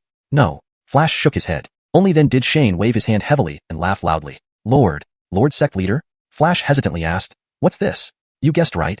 Shane chuckled for a while before answering. From now on, nourishing body pills no longer need alchemists. Though he had anticipated this, Flash was still overwhelmed with excitement upon hearing Shane's words. The sect leader had accomplished a monumental feat that would shake the entire cultivation world, and it was done with his help. Seeing Flash's expression, Shane quickly reminded him, this mustn't be disclosed. If word got out, the 3 major sects might handle it calmly, but the alchemist guilds would likely come after Shane. Why did alchemists maintain their exalted status? Wasn't it because of the severe shortage of elixirs? Xuanhuan continent, vast and sparsely populated, contained countless remote areas where rare medicinal herbs grew in abundance. But most of these herbs couldn't be consumed directly. They needed to be refined into pills. Thus, despite being precious, these herbs were difficult to utilize effectively, and the price gap between raw herbs and refined pills was substantial. Alchemists and organizations like the alchemist guilds profited immensely from this disparity. But what if ordinary cultivators could refine pills? Elixirs wouldn't become as cheap as cabbage, but they would definitely be much more affordable than before. Although Flash wasn't very familiar with the northern border situation, having lived in Xuanhuan continent for so many years, he understood the stakes involved. Thinking about this, he couldn't help but grow serious, nodding solemnly at Shane. Sect leader, I understand. That's good. Shane nodded. He didn't elaborate further. Flash came from Xuanhuan continent, where the power struggles were even bloodier than in the north. Shane trusted that Flash knew the gravity of the situation. They each conducted another trial run, confirming there were no issues. Then they cleaned up and walked out of the refining room with several dozen nourishing body pills. Flash could refine 2 other types of pills, but they weren't immediately necessary. Since Shane lacked measuring tools, only those with strong divine senses like Flash could currently refine pills. Once the tools were available, Flash could research and improve the process independently. If every matter required Shane's supervision, what was the point of establishing this research institute? As they left the refining room, Shane casually handed several dozen nourishing body pills to Steven. Give them as rewards to the teachers. If the students perform well, you can distribute them. Shane waved dismissively. The ingredients for nourishing body pills could all be grown in spirit fields. Thanks to abundant spiritual energy and nutrients, the herbs yielded over 1,000 pounds per acre annually. The purple spirit fruit, resembling radishes, could yield tens of thousands of pounds. If all these ingredients were refined into pills, there would be tens of thousands of pills. Each pill's cost would be at most 1 spirit stone, yet it could sell for 30 spirit stones, highlighting the immense profit margin. Even at such high prices, the demand for nourishing body pills exceeded supply across both the northern border and Xuanhuan continent. Very few alchemists were willing to waste time refining such basic pills when higher-grade pills offered even greater profits. Though not abundant, nourishing body pills were still known to Steven. Upon receiving the bottle from Shane, he couldn't help but ask, "Sect leader, is this?" These people hadn't even become disciples of Xiuxian sect yet, and the sect leader was already giving out pills? 30 spirit stones, though not a large sum, was enough for an average family to live comfortably for a year. Don't worry, take them as rewards. There will be more later, Shane smiled gently. Steven glanced at Flash by Shane's side. Could Flash be an alchemist? Surely the sect leader couldn't be refining pills too? In this competitive world, everyone seemed to be encroaching on others' livelihoods. Shane observed the teachers diligently teaching the children how to read and write, which led him to another idea. Should they start teaching mathematics? After all, recruitment for alchemists required knowledge of quantitative measures, which couldn't be learned last minute. Shane shook his head. The introduction of pinyin had been deemed holy language by the heavens. If Arabic numerals and mathematical symbols were similarly labeled as holy language, things could get complicated. Better to wait and see. Let the saints have a rest. Bidding farewell to Steven and Flash, Shane returned to his room and decided to capitalize on this momentum by standardizing measurements. Shane vaguely remembered the 7 international standard units from Earth, but couldn't recall exactly what they were. However, he knew length, time, mass, and temperature were included. Given that communication between cities in the north was limited and cultivators rarely used standardized units, various regions had differing measurements. Shane decided to start with Xiang Town, unifying the measurement system. A li was a universally recognized unit of length, approximately 500 meters. Being at the soul separation stage didn't grant the precision needed beyond that. However, since li was widely accepted, it didn't need to be overly precise. He defined 1 li as 500 meters. Following this, he established that 1 cubic decimeter of water weighed 1,000 grams, aligning with Xiang Town's measurement of weight. Thus, 1 gene pound equaled 1,000 grams. A day had 12 hours, each hour 4 quarters, making 1 quarter 30 minutes. Instead of defining an hour, he set 1 hour as 120 minutes, with 60 seconds in a minute. For temperature, ice water mixtures were 0 degrees Celsius, and boiling water was 100 degrees Celsius. Shane scribbled on paper, quickly defining these standards. With no one to critique his choices, everything was up to Shane's discretion. Having finalized the standards, Shane searched the warehouse for reliable materials to create standardized rulers, weights, and thermometers. He planned to pilot these standards in Xiang Town first. If successful, he would extend them to Dongqing City. Once everyone adapted, not just refining pills but other advanced technologies from Earth could be explored. The modernization of Xuanhuan continent rested on me. Ellis E. Newton E. Chio. Chapter 193. The Eastern Guang Secret Realm. In the following days, Shane searched through the warehouse for suitable materials. The length and weight were relatively easy to deal with. Among the alchemy materials, there were plenty of robust options that just needed Shane's decision. However, the thermometer was a tricky business. Not because the materials were inadequate, but rather too perfect. After a thorough search, Shane struggled to find anything suitable for the exterior of a thermometer. Everything had innate heat insulation properties. With no other choice, he turned away from the warehouse and glanced at the ground near the door. He figured it was time to make glass. Although Shane hadn't majored in sciences back on Blue Star, he remembered that glass was made by heating sand. Given his current soul separation stage powers, he could summon flames reaching temperatures of 2 to 3,000 degrees Celsius. He wasn't sure about the exact temperature required to make glass, but it should be enough. So, he flew forward and scooped up a large lump of sand from the Shua River. Standing by the riverbank, he expelled spiritual energy, enveloping the pile of sand and stone. Gradually, the sand transformed into liquid form. Shane then split off a strand of spiritual energy to shape a small thumb-sized blob of liquid into a cylindrical tube. As the temperature dropped, the tube slowly solidified. However, Shane frowned. It was more like liili, a translucent glass-like substance, rather than transparent glass. This wouldn't allow for clear observation of the liquid levels inside. After pondering for a long time and realizing he couldn't recall how to create transparent glass, he reluctantly abandoned the effort and tossed the blob of liili back into the Shua River.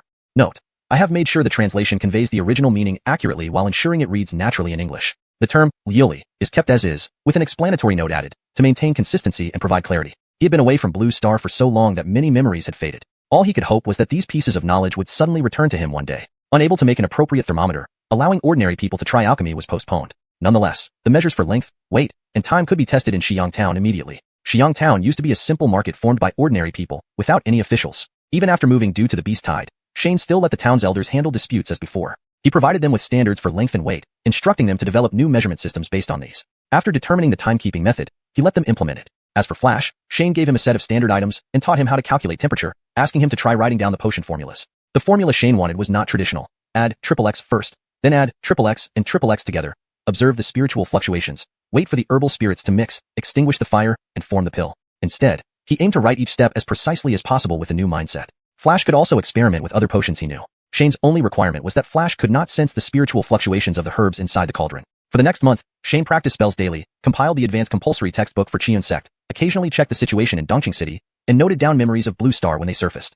Although it seemed complicated, it wasn't overly busy. Stephen and Eduardo continued studying the 5-element scripture, while teaching the children of Xiang Town. Everything was calm. Flash was focusing on potion making, achieving around 80 to 90% success with nourishing body pills, and gradually forming a formula. But with other potions, he struggled. Sensing the spiritual fluctuations within the cauldron gave him a success rate of around 10%, but without sensing, he never succeeded. Although he managed to refine hundreds of nourishing body pills, selling them would still mean a loss of over 1,000 spirit stones. Despite this, Flash felt apologetic, but Shane wasn't worried and encouraged him to keep trying without concern for costs. After all, Flash was Xiuxian Academy's first researcher, and funding was no issue. Such groundbreaking research wouldn't yield immediate results, which was normal. Shane originally thought of assigning the thermometer project to Flash, but reconsidered since Flash knew nothing about concepts like thermal expansion or heat conduction. Life seemed ordinary, yet Shane had vague worries. Irvin and his companions had been in the Eastern Guang secret realm for over 3 months. At this moment, Albie, Irvin, and Anakin didn't share Shane's concerns, enjoying their time in the instance of the Eastern Guang secret realm. Irvin sat on a large rock, dangling his feet, idly swinging them. He turned to Albie, Xia Jr. brother. We've been in here for 3 months, right? Over 3 months. Albie shook his head and laughed. Missing home? Yeah. Irvin nodded openly. When will Ñoño come out? He should be almost done, Albie replied. Once he's ready, we can leave. All right.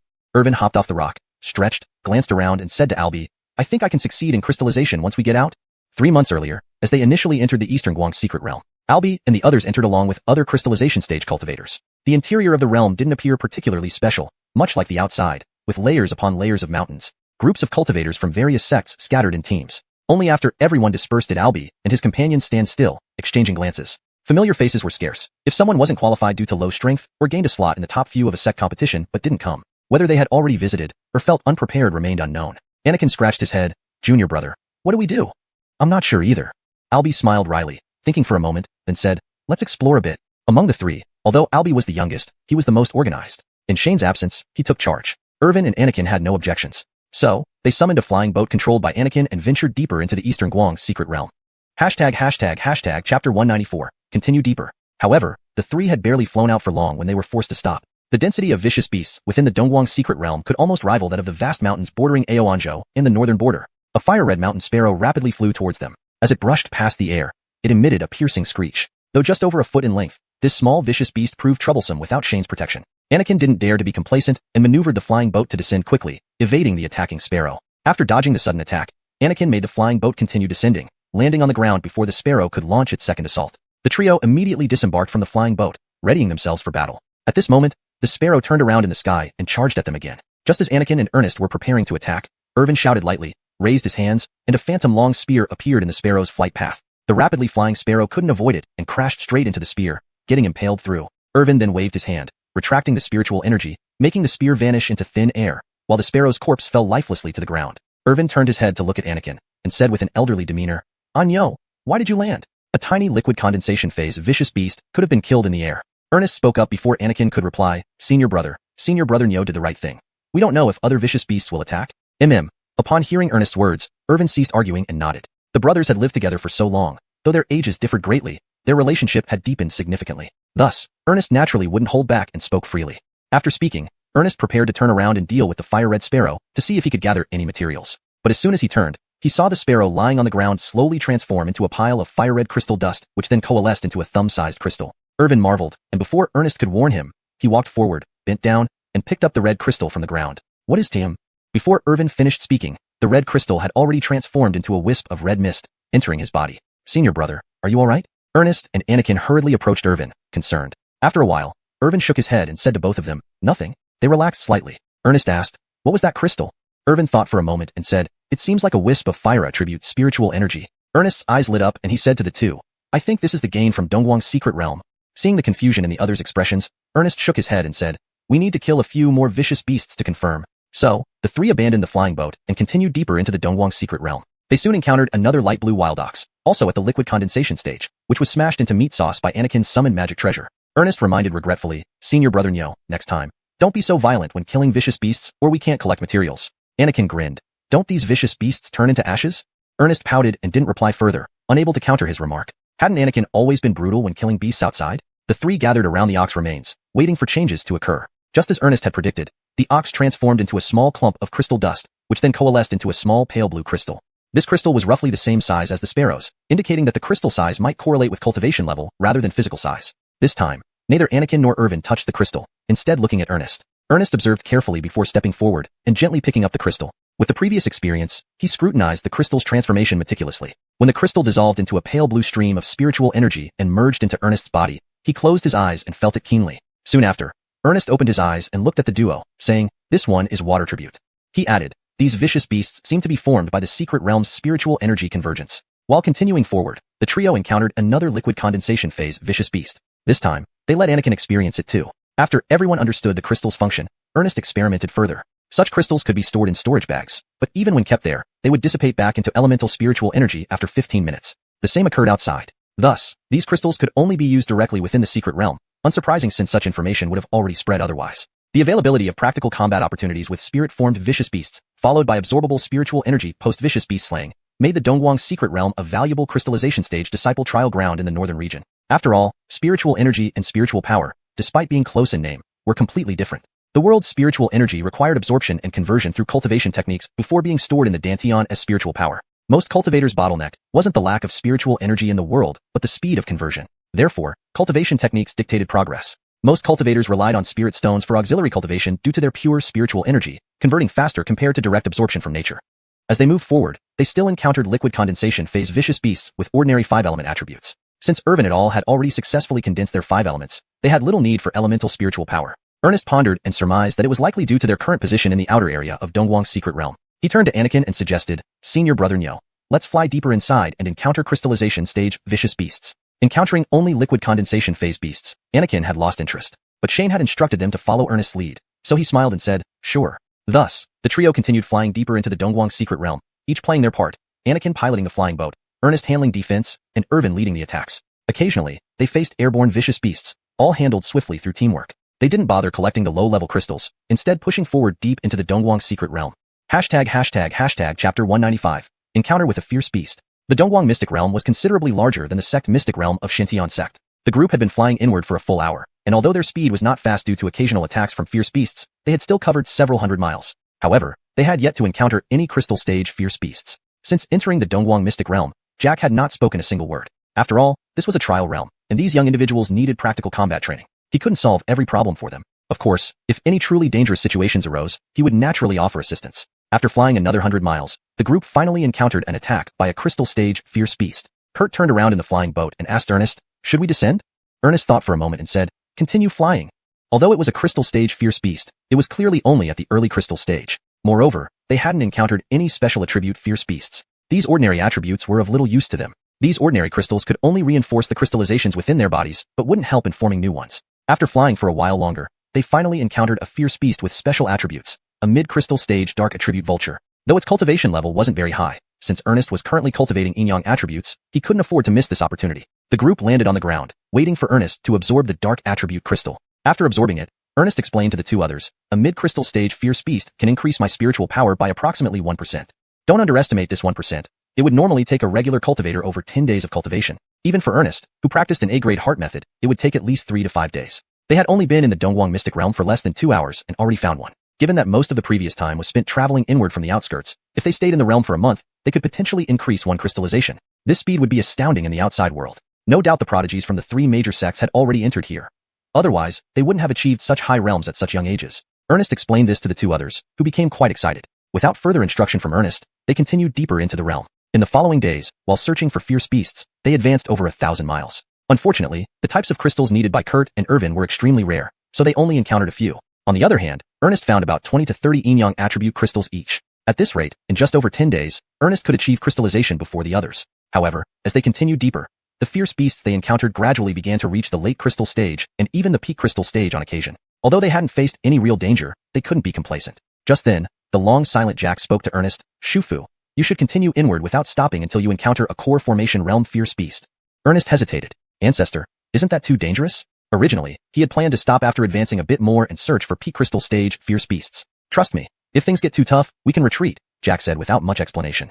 Ernest didn't ask further. With Jack confined to the ancient jade, he had no reason to endanger them. Ernest continued leading Irvin and Kurt deeper. Unaware of the conversation between Ernest and Jack, Irvin and Kurt assumed everything was proceeding as usual. After another 4 days, the surrounding fierce beasts were almost entirely at the peak crystal stage, thousands of miles away from the entrance of the Dongguang mystic realm. Their pace slowed down significantly. Peak crystal fierce beasts weren't their match, but being too relaxed might lead to unexpected setbacks. At this point, both Irvin and Kurt noticed Ernest hadn't stopped and asked, "Junior brother, where are you leading us?" Ernest pointed deeper into the realm and replied, "Our ancestor told us to go further inside." "Ah," Kurt responded, having heard it was Jack's order, and didn't ask further. Just as they were about to proceed, they heard a roar in the distance. They exchanged glances and cautiously approached. Having fought hundreds of fierce beasts, the trio moved in perfect harmony, spreading out slightly to avoid being hit simultaneously by the beast's spells. As they neared the beast, they heard heavy breathing. "Early core formation realm, be cautious. We should be able to handle it," Jack reminded again. Although he was only a remnant soul, his senses were far stronger than the youngsters. Upon hearing this, Ernest felt a chill and quickly warned Irvin and Kurt,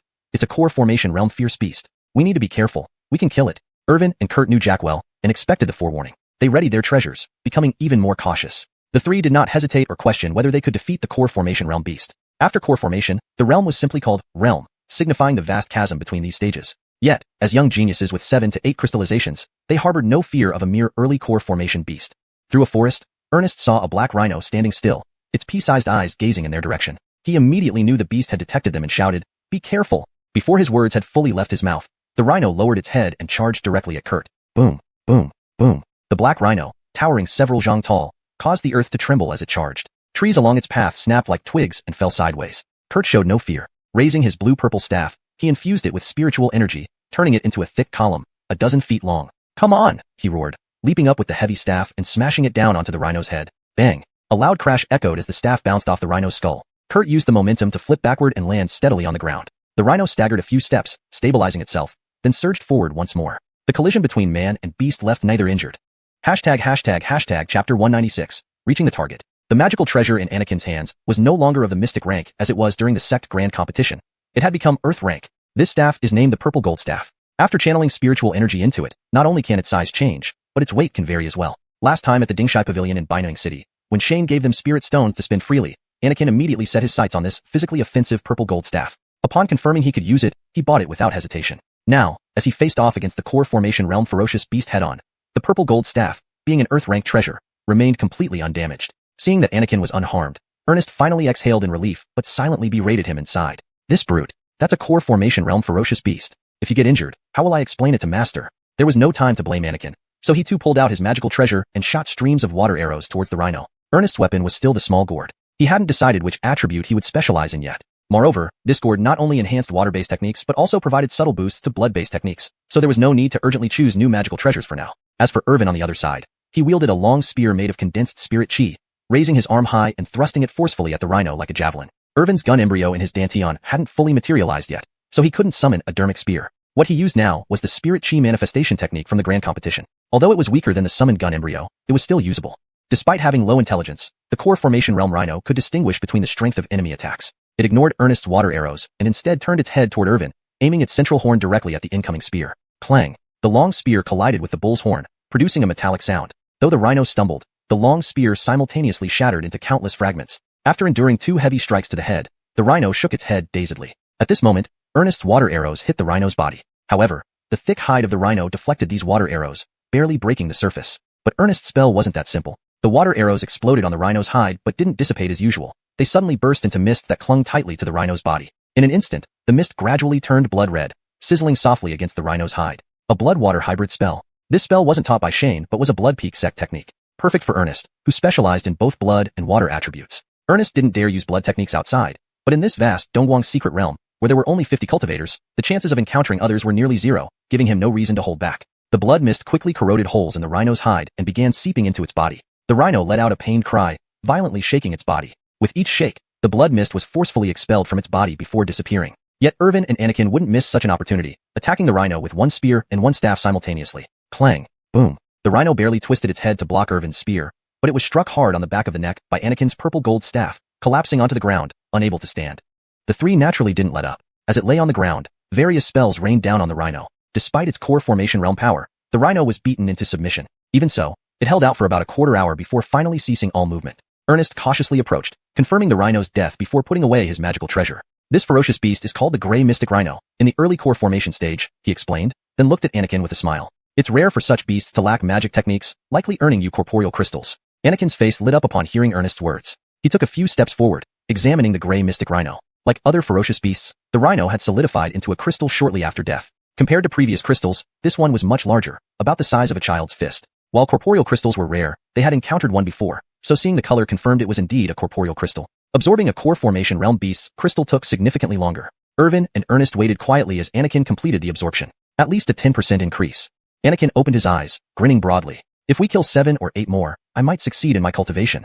Ernest couldn't help but laugh. Even if we find that many corporeal beasts, can we defeat them? Yeah. Anakin scratched his head, asking, where do we go next? Ernest lifted his head, identifying their direction, then pointed.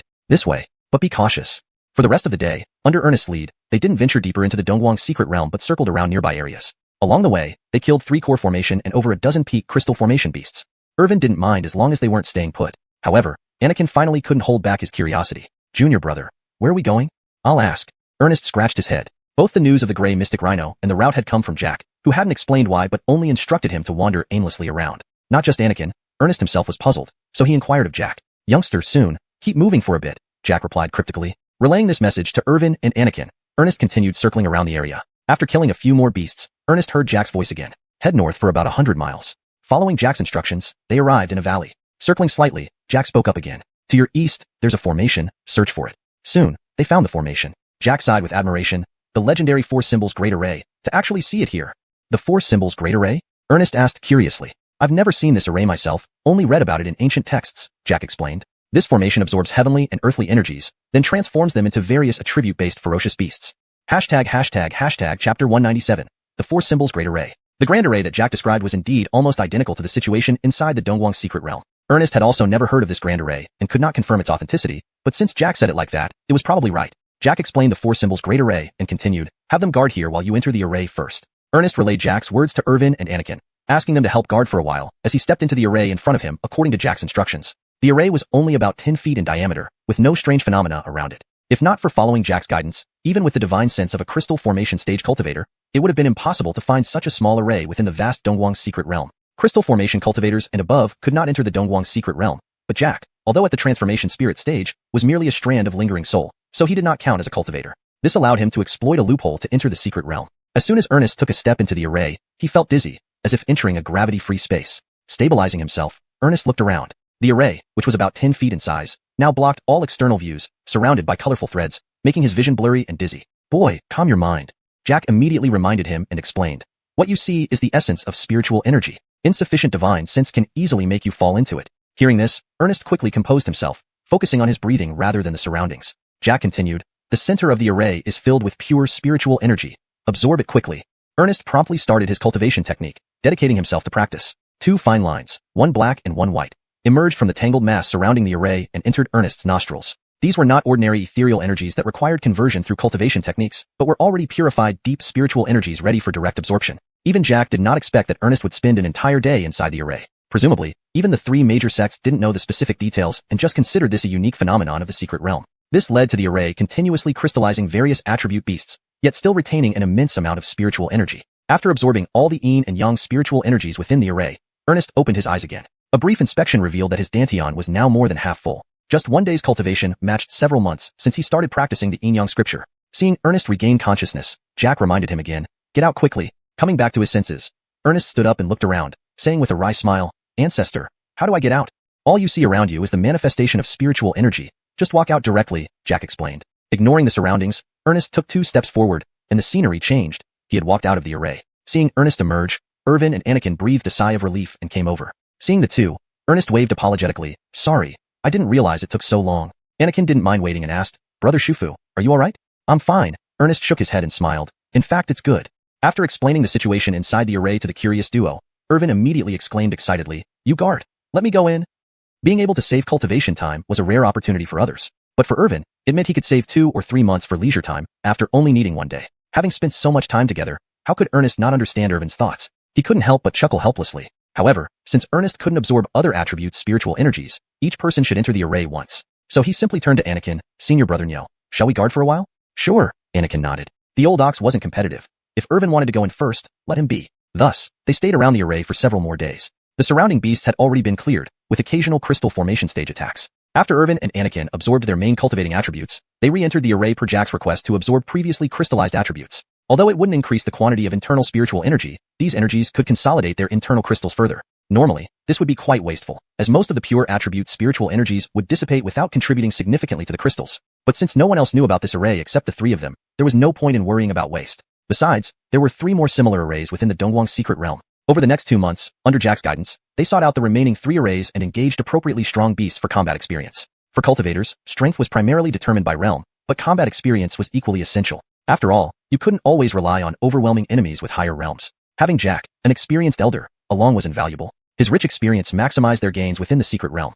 By the time they found the 4th array, 3 months had passed. When Anakin finally emerged from the array, all 3 of their dantians were fully filled with spiritual energy, and their crystallized attributes were incredibly consolidated. Due to the restrictions of the Dongguang secret realm, they couldn't complete their crystallization process here and would have to wait until they left. If they had simply hunted mid-late stage crystal formation beasts outside the realm to collect various crystals, it might have taken them a month or less to absorb enough spiritual energies for crystallization. However, doing so would not make their crystals as robust, nor would they gain the same level of combat experience. Indeed, the northern region's best cultivation place lived up to its reputation. These 3 months had been a rewarding journey, and they had obtained an important clue. The reason Dongguang's secret realm became a trial holy land was due to a 4 symbols grand array, which had little to do with the realm itself. Since it was an array, it must have been artificially set up. In other words, what is now known as the Dongguang secret realm was once specially created by a sect to train crystal formation disciples.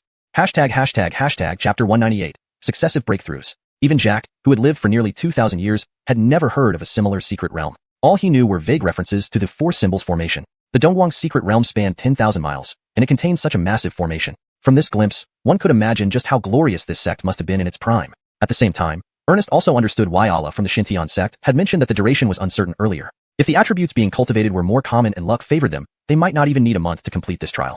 Due to the special circumstances of the Dongguang secret realm, only crystal stage cultivators could enter, and no new crystals could be formed inside. Therefore, once enough spiritual energy was accumulated, there was no need to stay any longer. According to Jack's explanation, the secret realm supported at least 500 crystal stage cultivators annually. With sufficient spirit stones invested into the 4 symbols formation, this number could be doubled. The annual limit of 50 cultivators was likely self-imposed by the 3 major sections. They dared not waste resources excessively due to the unknown origins of these strange beasts. Keeping the number within a certain range also allowed them better control over their disciples. Some of these speculations Ernest could deduce on his own, while others required Jack's guidance. As a direct descendant of Jack, he received much help from his ancestor. However, these discussions between Ernest and Jack were kept private. Irvin was too young to be involved, and Anakin disliked complicated matters. The trio proceeded along the path towards the exit of the Dongguang secret realm, traveling over 1,000 miles beyond the activity range of the core formation beasts. They then took flight in separate directions toward the entrance. As they got closer to the entrance, the strength of the beasts decreased, allowing them to fly faster. It took only a day to cover several thousand miles. When the 3 returned to the entrance, it had already been over 3 months since they entered. No one else was in sight, but Allah had previously instructed them to leave directly. They stowed their flying boats, checked for any omissions, and stepped out of the secret realm. Allah sat meditating in a room outside the secret realm, his face showing signs of exhaustion. The Xiuxian sect had suffered heavy losses in the grand contest. After the protective mountain array was breached, the Blood Peak evil sect immediately targeted the core formation cultivators. Following this, the Blood Peak evil sect seemed to focus solely on the Xiuxian sect, sparing the other 2 major sections. Realizing the crisis, the Xiuxian sect tightened their defense around critical resource points. Only strongholds protected by Celestial Array could withstand sudden attacks by the soul separation stage cultivators from the Blood Peak evil sect. As long as these strategic points remained intact, the Xiuxian sect could recover within decades. However, this would widen the gap with the other 2 sects, which was unavoidable during such times. Over the centuries, the dominance among the 3 major sects had shifted back and forth, but they still stood equally powerful. While Allah was lost in thought, he sensed a fluctuation at the secret realm's entrance. He stood up, walked out of his room, and headed towards the entrance. Though he was a soul separation expert and didn't need to greet mere crystal stage juniors, he felt obliged to check if anyone had emerged. Ernest and the others saw Allah approaching as they exited the secret realm. "Greetings, Senior Yin," Ernest greeted respectfully after stepping forward. In Qiun sect, formalities weren't so stringent, but respect for senior experts was essential when away from home. Their current strength hadn't yet reached a point where they could dismiss such etiquette. Allah glanced at the 3 and nodded slightly. "It seems you've all done well." "Thank you, Senior Yin, for giving us this opportunity," Ernest replied with a smile. Allah, who had benefited from Shane, remained polite. "This is your own fortune," he said before crushing a twin cicada charm in his hand. "Stay here for a few days until Sect Master Ellis comes to retrieve you." "Yes, sir," Ernest bowed again. As they chatted, Anakin stood by with a red face. Allah looked at him and said, "Go form your crystal quickly, don't damage the place." Anakin immediately bowed and flew off to an uninhabited area. Allah had seen many disciples crystallize immediately upon leaving the Dongguang secret realm and wasn't surprised. Ernest and Irvin wouldn't let Anakin break through alone. They bid farewell to Allah and followed Anakin. After flying over 100 miles, Anakin found an isolated spot and began gathering surrounding elemental essence for crystallization. Shortly after, Ernest and Irvin landed nearby to guard him. Halfway through Anakin's crystallization process, Irvin turned to Ernest, embarrassed. "Senior brother, I also want to crystallize." Ernest waved him forward. "You go ahead. I'll watch over you." Actually, Ernest could also form a crystal, but with Anakin and Irvin breaking through, he had to guard them first. Fortunately, an elder had taught him a trick to temporarily suppress his abundant spiritual energy. After briefly instructing the group, Allah stopped worrying about their subsequent activities. Soon after returning to his room, he sensed intense spiritual fluctuations to the northeast. This was the phenomenon accompanying crystallization, which wasn't uncommon near the Dongguang's secret realm. More crystallizations soon followed, one after another, catching Allah's attention. Unexpectedly, the three from Xiuxian sect had such profound understanding of their attributes that they broke through successively right after exiting. Within half an hour, the crystallization phenomena gradually faded. But then, a much stronger spiritual fluctuation came from the same direction. Allah couldn't sit still, stepping out to gaze toward the northeast. It was the core formation heavenly tribulation, to crystallize and then immediately advance to core formation, drawing the heavenly tribulation. This was astonishing. This indicated not only deep comprehension of various attributes, but also considerable knowledge of the core formation stage. All three participated in the grand contest, meaning even Anakin, if he was the one breaking through, would still be a pre-30s core formation cultivator, an achievement reserved for the most talented disciples in the major sects. Thinking of the three belonging to Xiuxian sect made Allah sigh. Shane, a soul separation expert, had participated in the grand contest. What kind of monstrous talent was this? What he didn't expect was that the one undergoing the core formation heavenly tribulation was not the oldest Anakin, but the youngest Irvin. Chapter 199, Continuous Breakthrough. Irvin had been with Shane the longest, even learning to read initially using the Xiuxian sect chronicles, in the treatise on Yin-Yang and Five Elements. Though these books did not involve specific cultivation techniques, they were already proven to be among the most top-tier enlightenment books for cultivators in the northern frontier. It was just unclear if one of should be added or not. Because of this, Irvin was actually the one who understood the knowledge of cultivation the deepest out of the three. Only because Irvin, like Carmine, still carried a touch of innocence and loved to play too much, he did not stand out as much. Taking advantage of the anomaly during the crystallization process, Irvin immediately felt the loosening of the film surrounding his dantian. Thus, he immediately controlled the 9 crystals within him, starting to strike at this layer of film. If the 9 crystals could break through this layer of film and return to the dantian, it would complete the returning pill process, successfully breaking through to the returning pill realm. However, due to condensing 9 crystals, the film around the dantian felt almost penetrable yet incredibly tough. After numerous attempts, he couldn't successfully break through. Finally, Irvin manipulated the newly condensed spear embryo, changing its shape from a round medicinal pill to a small inch-long spear. Led by the small spear, the other crystals circled around it, collectively controlling the spear toward the dantian. This time, under the powerful attack of the spear embryo, the dantian finally broke through successfully. Once the 9 crystals entered the dantian, they began to operate according to certain rules, similar to what Shane had seen in the star chart during his breakthrough. At the same time, a thundercloud also condensed in the sky. The returning pill celestial tribulation appeared. Only by enduring the returning pill celestial tribulation could one truly become a returning pill realm cultivator. For other crystal formation realm cultivators, the returning pill celestial tribulation might indeed be a true tribulation. But for Irvin, who possessed 9 crystals, including the top-tier spear embryo, it was merely going through the motions. After Anakin successfully condensed his crystals, Ernest asked him to help guard while he took this opportunity to rapidly condense his own crystals. However, just as Ernest finished condensing 2 yin-yang crystals without stabilizing his realm, he felt an even more massive fluctuation of spiritual energy nearby. Turning around, he knew this was the returning pill celestial tribulation. Therefore, he pulled Anakin once again to begin protecting Irvin. Wave after wave of lightning struck down, but Irvin merely stood there holding a long spear, unmoving. If others saw this, they would probably think he had given up. However, the lightning striking the long spear sent streams of electric light into his body, causing only slight tremors, but no further harm. Irvin maintained this posture throughout the entire tribulation, then closed his eyes, feeling the changes brought by the returning pill realm. Ernest stood beside him, marveling. Due to Donovan's guidance, he also understood the returning pill celestial tribulation well. People who could pass through the celestial tribulation so easily were rare. At that moment, Ernest didn't know whether it was this 9-year-old eldest brother who was too powerful or if their master who taught them cultivation techniques was beyond imagination. While lost in thought, Anakin standing next to him nervously spoke. "Junior brother, I feel like I'm about to break through." Ernest was startled and quickly moved away from Anakin. This guy often acted recklessly. Who knew if he'd immediately draw the heavenly tribulation, trapping Ernest within it as well. Ernest ran to Irvin's side, helping protect him while watching Anakin from afar. Anakin sat on the ground, attempting to guide the crystals back into his dantian. Just then, Irvin came back to his senses and saw Ernest standing beside him, pouting and complaining. "Junior brother, this tribulation is too unbearable. I never want to experience it again." Ernest looked at Irvin with mixed feelings. "You won't have the chance again." As they chatted, they watched Anakin sitting far away on the ground. Without the attacking power of Irvin's spear embryo, breaking through the dantian was naturally much harder. But thanks to the toughness of the crystals within him, success was still possible. After nearly half a day, a thundercloud quickly condensed above him, bringing another returning pill celestial tribulation. Seeing Anakin finally succeed in attracting the tribulation, Ernest was secretly happy for him. After condensing the crystals, Ernest also felt the looseness around his dantian. If he chose to break through now, he had at least a 90% chance of success. However, both Donovan and Shane had told him that more crystals meant greater potential post-breakthrough. Condensing 4 crystals and becoming a crystal formation peak cultivator allowed one to attempt returning to the Danteon to break through to returning pill. But promising disciples wouldn't do this. Although 8 crystals breaking through to returning pill was considered exceptional in the northern frontier, Ernest was only 15 or 16 and had no need to rush. 9 crystals were the limit before the final breakthrough. Unspoken as it was, he didn't want to lose to his senior brothers. He also looked forward to his master, giving him new heart techniques upon returning to Xiuxian sect. Further away at the entrance of Dongguang's secret realm, Allah, who had just returned to his room, once again felt the fluctuations of the celestial tribulation. Enough is enough. What kind of monsters are in Xiuxian sect? After coming out of Dongguang's secret realm, many instantly condensed crystals and broke through to returning pill. But he'd never heard of 2 sect members doing this simultaneously. Moreover, even Ernest, with the fewest crystals, already had 5. Condensing 1 more made it 6 crystals for returning pill. Not to mention Anakin with 7 and Irvin with 8.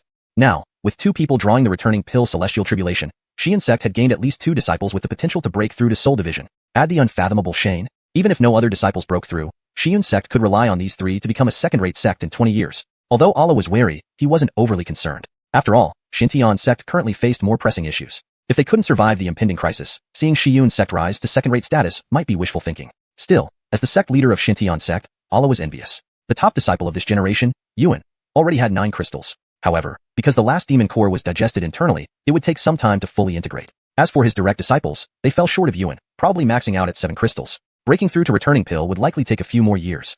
Chapter 200, Sudden Attack. The Xintian sect was currently facing a bottleneck at the returning pill realm, causing significant internal dilemmas. While there were many crystal formation disciples who had already gathered 4 crystals and could theoretically advance to the returning pill realm, pushing them all to break through would lead to a potential shortage of elders capable of advancing further to the soul division realm. After all, those with only 4 crystals had limited potential and virtually no chance of breaking through to the soul division realm. This dilemma sparked intense debates within the sect about whether to focus on the present or consider the future. Ultimately, they reached a compromise.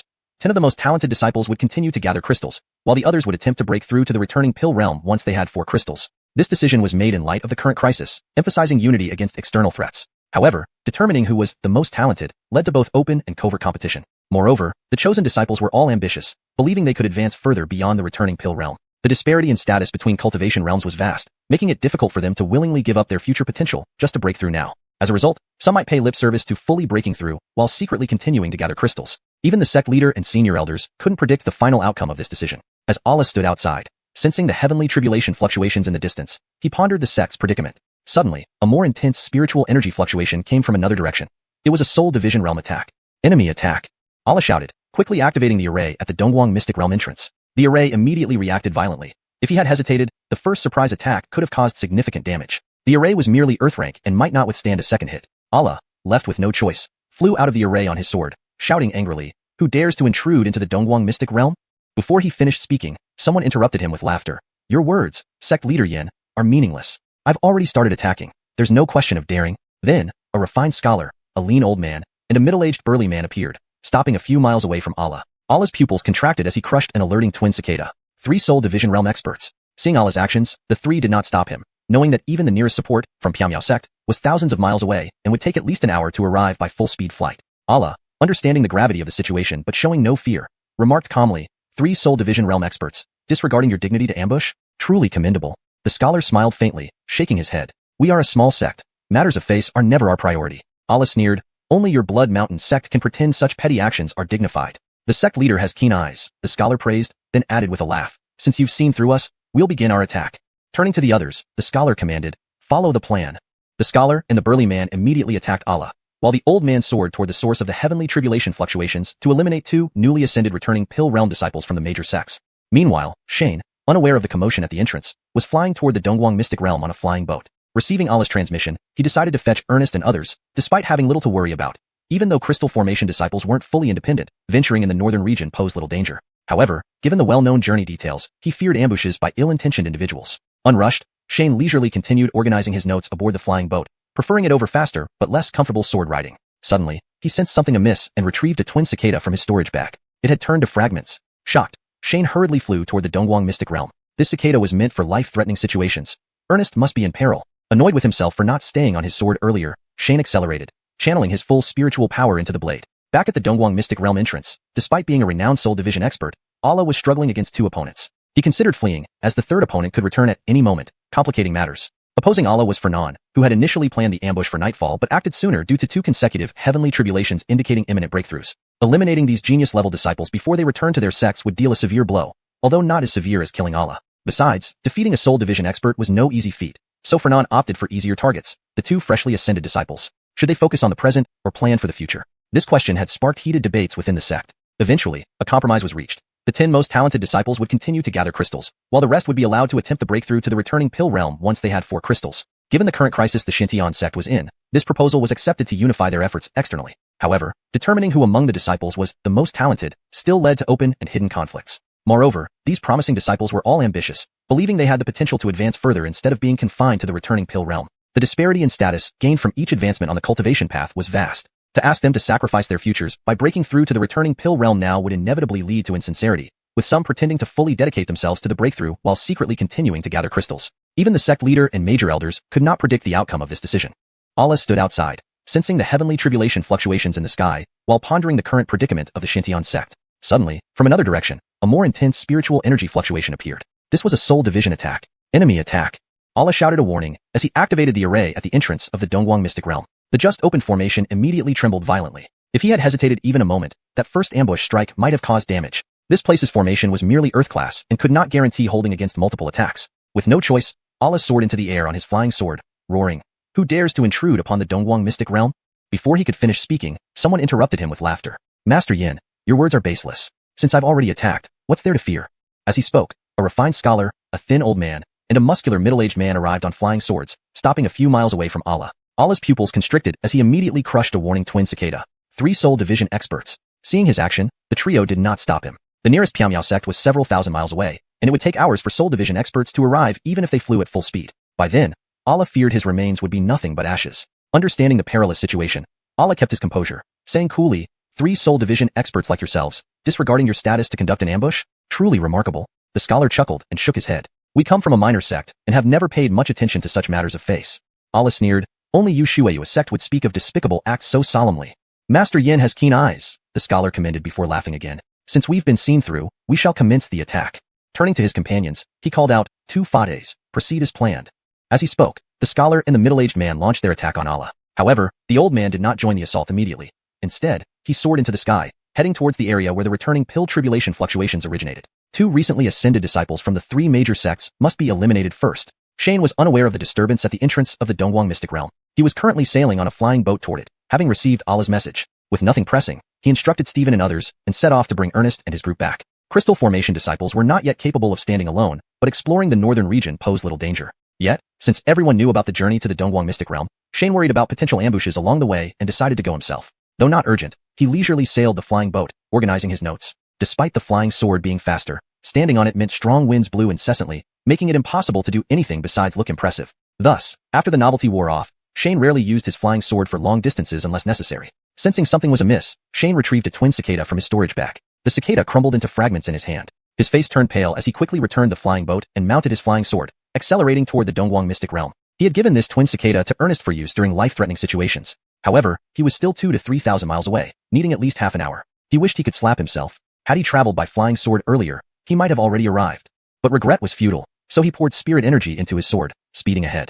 Meanwhile, despite being a renowned soul division expert, Allah was outnumbered by the 2 attackers. He debated whether to retreat. Though he was safe for now, the other soul division expert could return anytime, making escape far more difficult later. His opponents included Fernand. Initially, Fernand and 2 other hall masters planned to attack at night. But the consecutive returning pill tribulation fluctuations made them uneasy. Anyone emerging from the Dongguang mystic realm and breaking through to the returning pill realm was undoubtedly a genius. Killing them here would deal a severe blow to the 3 major sects, perhaps not as significant as killing Allah but still considerable. Moreover, killing soul division experts was no easy task. Even if they all attacked together, they might not successfully detain him with his survival skills. Thus, Fernand decided to have himself and Gio engage Allah while the other hall master, Adlai, eliminated the 2 newly ascended returning pill disciples. They lacked confidence in capturing Allah but were certain about intercepting the 2 juniors from any major sect. Chapter 201. Struggling to resist. Although the 3 major sects had reorganized their internal structures after the last major intersect competition, how could they possibly eliminate all the Blood Mountain sect spies completely? Fernand and the Blood Mountain sect have been lying low, waiting for just such an opportunity. When most disciples who entered the Dongguang secret realm have returned, and Donnie is at his most relaxed as the guard, they would launch a surprise attack. Ideally, if they could kill Donnie and weaken the Xiuxian sect again, it would be best. Even if he manages to escape, it would cost him significantly. Afterward, they would destroy the entrance to the Dongguang secret realm. Little did they know that they would also encounter 2 geniuses who had recently advanced to the half-dance stage, an unexpected bonus. If these were disciples of the Xiuxian sect, it would be perfect. Even if not, The death of two geniuses from any sect would be pinned on Donnie just for the sake of face. Since he was responsible for the trial in the Dongguang secret realm, safety was his responsibility too. Regardless of compensation or accountability, to calm the emotions within the sect, Donnie would be blamed. Fernand thought clearly, but it seemed there was a slight miscalculation in the plan. Adlai has been gone for a quarter hour now, and hasn't returned yet? At this moment, Fernand wasn't concerned, assuming the genius disciples must have life-saving treasures given by their elders. He composed himself and focused on Donnie. There was still a considerable amount of time left in the hour, so there was no need to rush. Instead, he had to watch out for Donnie suddenly escaping. On the other side, Irvin and Ernest were observing Anakin's half-Dan tribulation. Anakin's last two crystals were of the body cultivator type. His physical prowess now rivaled that of half-Dan level fierce beasts. A simple half-Dan tribulation couldn't even scratch him. Anakin remained seated cross-legged on the ground, not bothering to move as he waited for the tribulation to strike his head. He even had the leisure to speak. Senior brother Liu, junior brother, the tribulation will elevate my physical strength even further. How wonderful. Irvin echoed Anakin's enthusiasm. Bryce, however, shook his head. According to what Ancestor Xia said, body cultivators from Lingwu, continent to the north, couldn't form crystals of other attributes. But Anakin not only formed body cultivator crystals, but could also cast spells. What kind of monster had the master cultivated? Thinking about this, Bryce turned to look at Irvin beside him. In front of a half-Dan cultivator at age 9, Anakin didn't seem so special after all. While Bryce was lost in thought, he suddenly heard Jack shout softly, "Little Shu, be careful. A Soul Division Realm cultivator is coming." Bryce was startled and immediately pulled Irvin, who was excitedly looking on. "Senior brother, be careful, there might be enemies." As soon as he finished speaking, an old man landed a few dozen feet in front of them. Adlai, acting on Fernand's instructions, didn't even bother talking and cast a spell directly at them. Irvin snorted lightly and rapidly cast defensive spells one after another with his hands. Inside the ancient jade, Jack shouted urgently, "It's not enough." Ernest had just crushed the twin cicadas to alert Shane and was alert. Hearing Jack's warning, he instantly added more defenses in front of Irvin's spells. Boom. The spells struck their defenses, causing a massive explosion. When the dust cleared, both let out stifled groans, blood trickling from their noses and mouths. Although the defensive spells held off the attack, the aftermath left them quite injured. Adlai was somewhat surprised and made a light sound of puzzlement. My full strength attack was actually blocked by two juniors? Not far away, Anakin, ignoring the continuous lightning strikes, roared and charged towards Adlai. Adlai immediately retreated. The lightning tribulation affected a radius of hundreds of feet. Who dared enter besides the subject? Its power was linked to the person enduring it. Unprepared, Adlai couldn't bear to share the tribulation with Anakin and had to dodge. At this point, running seemed to be his only option. Even stopping to mount a flying sword risked catching some lightning. Irvin and Ernest dared not interfere either, watching the bizarre scene unfold from afar. An old man fleeing while a man blackened by lightning chased after him. Above the man, a huge dark cloud followed, occasionally striking him with bolts, making him twitch involuntarily. What should have been a perilous situation under attack by Soul Division Realm experts was comically turned around by Anakin alone. Sadly, his tribulation was almost over, and soon the clouds began to dissipate. Once the thunderclouds passed, Adlai turned angrily, shouting, "Hamilton, if I let you die so easily, my surname will be written upside down." Being chased around by a junior, without even time to summon a flight talisman was a humiliating experience. Anakin grinned, revealing white teeth on his blackened face. Before Adlai finished speaking, he took out the purple gold staff and swung it heavily at Adlai. "Waste." Adlai snorted, waving his hands and unleashing a pale yellow flame toward Anakin. Anakin, having studied fire for so long with Shane, knew the lighter the color, the higher the temperature. However, he didn't dodge but poured spiritual energy into the purple gold staff. In an instant, it expanded to several feet thick. Snap! The massive purple gold staff struck the flames, causing sparks to fly and exploding the flames outward. Adlai was slightly taken aback. He hadn't expected a newly advanced half-Dan cultivator to counter his attack. But for Adlai, the situation was not concerning. Stepping back to evade Anakin's staff, he summoned his flying sword and threw it into the air. With both hands extended forward, he cast a spell. Another flame jet flew from Adlai's hand toward Anakin. Meanwhile, the flying sword in the sky drew an arc in midair, blocking Anakin's retreat. Soul Division Realm and half-Dan Realm cultivators differed little in spirit energy but varied greatly in understanding of various attributes. What truly set them apart was the ability to handle multiple tasks simultaneously. Just as Anakin prepared to endure using his injuries, he heard a voice behind him. "Junior brother, block in front." Without hesitation, Irvin thrust his long spear at the flying sword behind Anakin. Short but strong, Irvin looked like he was being dragged forward by the spear. To Adlai, it was a shock. A spear cultivator. The muscular man who appeared to be a body cultivator already surprised him. Now another spear cultivator showed up. Who exactly were these people? This translation adheres to your instructions by ensuring fluency, accuracy, and coherence with the previous content while maintaining the original tone and paragraph structure. Chapter 202, Desperate Times. Despite his shock, Adlai, as a Soul Division Realm expert, would only need to expend a little more effort to deal with these youngsters, no matter how gifted they were. Ernest, a mere crystal formation realm cultivator, could offer no assistance and could only watch helplessly from the sidelines. At first, Irvin and Anakin managed to hold their own against Adlai by relying on their body cultivation and spear cultivation prowess. However, once Adlai started to take them seriously, the two immediately found themselves in peril. Seeing this, Irvin immediately shouted to Anakin, "Junior brother, I'll attack from Yin while you attack from Yang." Without waiting for a response, Irvin waved his hands, producing a semicircle before him. Anakin, hearing Irvin's words, also shouted in anger as another semicircle flew out and merged with Irvin's. A black and a white semicircle slowly rotated and intertwined in the air. This was something they had devised during their playful practice sessions in the Dongguang's secret realm. Their heart methods were almost identical, and they had both learned the same Taiji diagram from Shane, making them of the same origin. During one chance encounter in the Dongguang's secret realm, when they simultaneously unleashed the Taiji diagrams, they discovered that their diagrams combined into one. In boredom, they wondered how they could release the Taiji diagrams simultaneously to enhance their power. After several attempts, they realized that if each of them used different attributes, forming one complete Taiji diagram, it would naturally fuse the two together. Thus, this Taiji diagram came into existence. It was merely a joint spell, like many others in the northern region. However, whether it was due to the nature of the Taiji or their abilities, this particular Taiji proved exceptionally effective, far surpassing ordinary joint spells. So, they experimented a few times. They never imagined that they would have to use it in actual combat just days after learning it. Adlei's attacks were all deflected by this Taiji diagram, causing him to observe carefully and exclaim, "Xiuxian sect?" The Taiji diagram used by Irvin and Anakin during the sect competition had already spread throughout the northern region. This Taiji almost became synonymous with Xiuxian sect. These people are actually disciples of Xiuxian sect? But at this moment, it didn't matter which sect they belonged to. They must be killed. Being delayed by 2 alchemy pill condensation realm juniors, Adlai was filled with rage. Seeing that ordinary spells couldn't breach the Taiji diagram, he growled, "Very well. Let me show you just how large the gap is between the Soul Division realm and the alchemy pill condensation realm." Adlai's hands continuously moved, causing the sky to fill with growing spiritual energy fluctuations. In Ernest's mind, Jack muttered, Heaven rank attack spells cannot even be learned unless one has reached the Soul Division realm." Though Irvin and Anakin's Taiji diagram was often mistaken for a heaven rank technique during the sect competition, it was merely benefiting from the advantages of their heart methods. Being of the same origin, its power was naturally greater. But in Shane's system, this Taiji diagram was merely a B-rank spell. Now, a true heaven rank spell, unleashed by Adlai, created a heaven-shaking aura even before its release. Seeing this, Ernest immediately asked Jack, "Ancestor, is there any way out?" "There might be," Jack sighed, "but afterward, you may not be able to cultivate anymore." As a deity transformation realm expert, Jack had myriad ways to deal with Adlai, but as a lingering soul fragment without any spiritual energy to gather, all those plans were but fantasies. Hearing this, Ernest gritted his teeth. "I'm about to die anyway. Who cares if I can cultivate or not?" Jack silently sighed. He was incredibly satisfied with this junior's talent and temperament. Having a master like Shane, whose strength was unknown, Ernest's future potential was unimaginable. However, considering the current situation, having fought for so long, yet receiving no sign from Allah, meant either that Allah was being detained, or that he was behind this incident. Regardless, they shouldn't count on reinforcements anytime soon. If they didn't fight now, they might lose the opportunity forever. With that thought, Jack stopped considering Ernest's future and shouted, "Open your mind." Jack's lingering soul entered Ernest's consciousness through his body. Ernest immediately felt his body become uncontrollable. He tried hard to suppress the desire to regain control, retreating his soul to a corner of his consciousness, relinquishing control completely to Jack. At this moment, if Jack wanted to possess the body, Ernest would be powerless to resist. But at such a time, other thoughts mattered little. He would die anyway. Meanwhile, Adlai's spell had been released. The surrounding spiritual energy transformed into a golden giant bird, charging towards the Taiji diagram. On closer inspection, the giant bird had a faint third leg, an image of a 3-legged golden crow. Unfortunately, the form of this crow wasn't lively, and the third leg was barely visible. Otherwise, a technique that could manifest a 3-legged golden crow would undoubtedly be a saint rank. The golden crow charged straight towards the Taiji diagram. A 10-zhang-winged giant bird clashed with the 10-zhang-wide Taiji diagram, becoming entangled instantly. The speed of the golden crow slowed down, but the Taiji diagram also fell into disarray.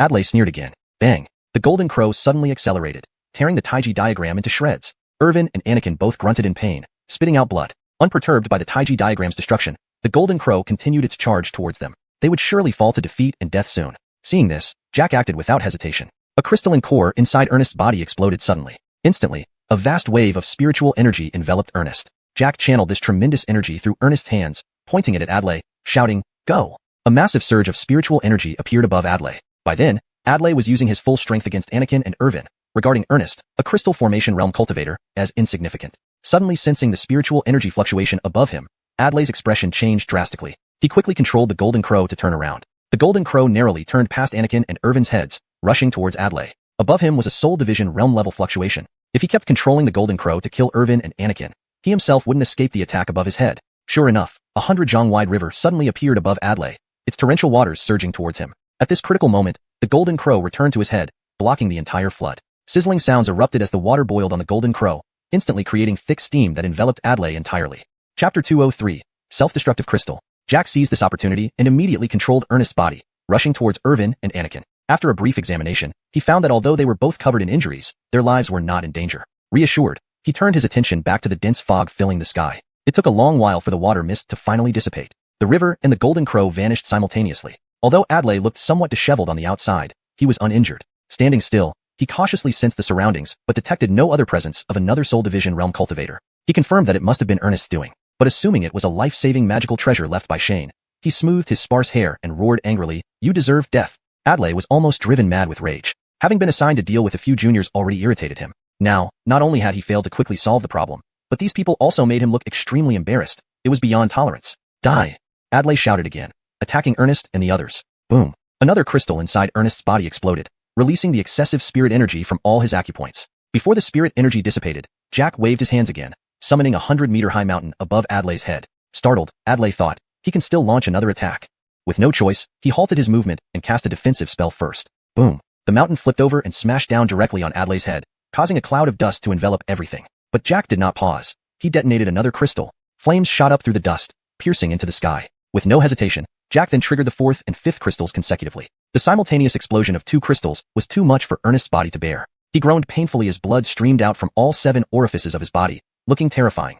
Yet Jack remained undisturbed, clapping his hands together before reopening them. A 10-meter-long bow appeared in front of him, with a golden arrow set upon it. This was a combined spell. Jack stretched the bow like drawing a full moon, then lightly released his fingers. Swoosh! The golden arrow left the bow, shooting toward Adlai with the speed of lightning. Boom! As if pouring hot oil into boiling flames, the firelight exploded fiercely within the cloud of dust, scattering it entirely. Standing beside, Irvin and Anakin showed expressions of joy. They could tell that Ernest's attacks were all at the Soul Division level despite being only Transformation Realm cultivators themselves. However, Jack's expression remained solemn. His sensing ability from the Soul Division realm still functioned. Although the explosions hadn't subsided yet, he already sensed the spiritual fluctuations amidst them and warned, "Be careful. He's not dead." Though the voice came from Ernest's mouth, it was old and weak. Recognizing Jack's voice, Irvin and Anakin instantly responded and prepared carefully. Soon, the explosions faded away, and Adlai reappeared. No longer composed, his clothes hung on his body in tatters, covered with wounds of various sizes. Yet such injuries were far from fatal to a Soul Division cultivator. Adlai glanced at the 3 and laughed coldly. "Fernan told me to be cautious about Qian's sect. Now I somewhat believe him. Even so, do you have any last cards left?" Adlai's laughter grew colder. "Ultimately, won't you still die?" Jack sneered. "Who said I don't have any more tricks?" Adlai paused upon hearing Ernest's voice. Before he could react, Jack detonated 2 more crystals. Yin and Yang. A massive Taiji diagram appeared above Adlai's head, rapidly shrinking down to a mere 10 meters. Seeing the small Taiji diagram, Adlai became grim. Spellcasting wasn't about size. The smaller one could compress greater power into lesser space.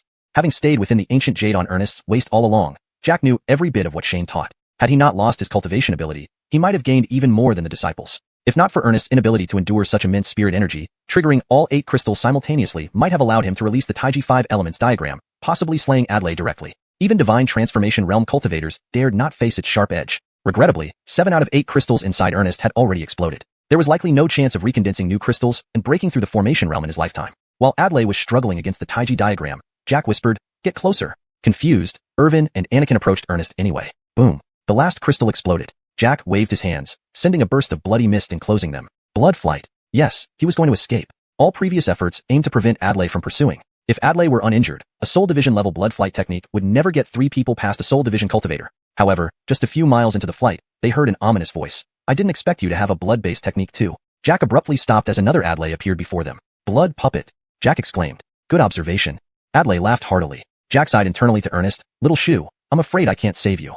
The blood puppet in front was not an inferior creation using foreign blood, but a genuine, top-notch blood puppet of the Blood Peak sect. Though only formation realm, it would delay them enough until the original Adlai caught up after dealing with the Taiji diagram. Against them alone, it wouldn't stand a chance. Smiling wryly, Jack added, "Your current state probably makes death preferable." Ernest chuckled inside. "Too bad my ancestors and the 2 seniors will join me." "Maybe not," Jack said. "If they flee, a formation realm blood puppet won't be able to stop them." Ernest's eyes lit up. "Tell them to go quickly." "You'll have to die with me though," Jack joked, turning to look at Irvin and Anakin. "Kids, run now. You're still in time." Their telepathic conversation concluded in an instant. Unaware of this internal communication, Irvin and Anakin shook their heads continuously. "Fools," Jack cursed, but they refused again. Just as Jack was about to speak, a voice boomed nearby like thunder. "Wretch, daring to injure my disciple, come here and die."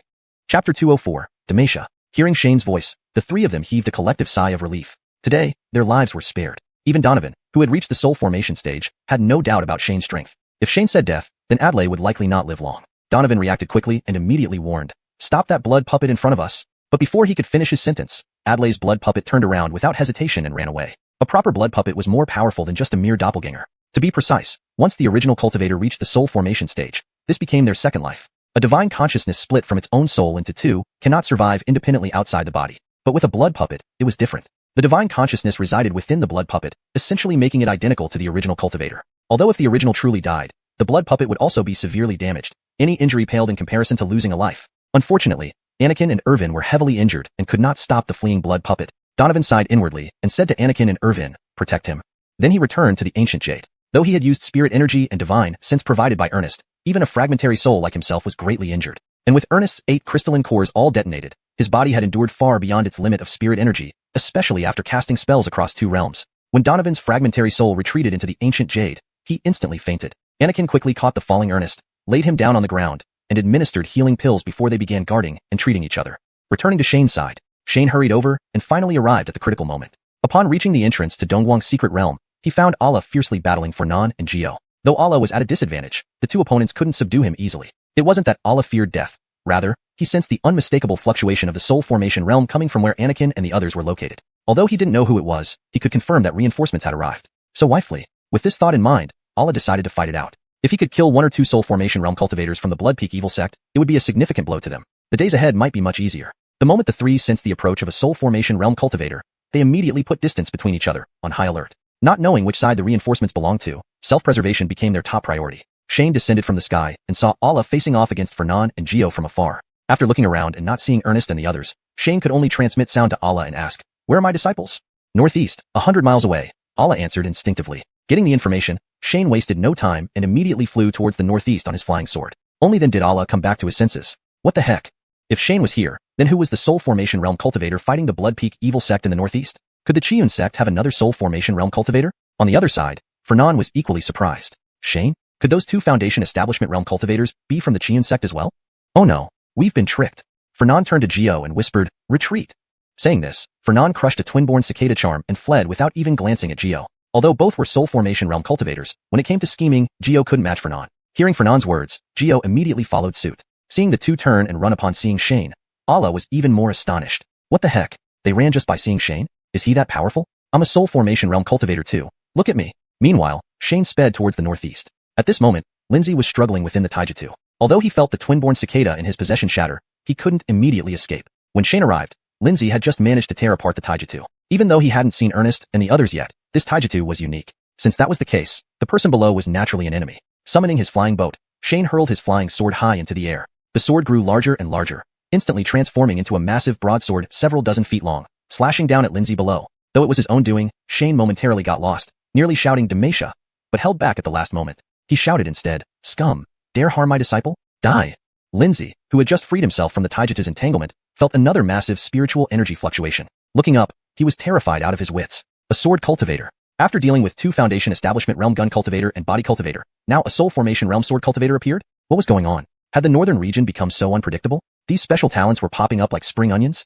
There was no time to ponder. He immediately released defensive spells. But could he really block Shane's sword? This included physical laws. Why else would he make the sword so large? It wasn't for hiding in bushes. The giant sword, carrying gravity and acceleration controlled by Shane, became faster and faster, producing a thunderous roar before even reaching Lindsay. Boom! Several layers of spells at the front shattered into pieces before they could even touch the giant sword. Shane secretly recorded the speed of the giant sword. This was his first time breaking the sound barrier. For a soul formation realm expert to break the sound barrier was extremely challenging, indicating that the physical laws of the Chi-A-Lycan continent might differ greatly from Earth's. Without further ado, the giant sword struck Lindsay's shield heavily. Crack!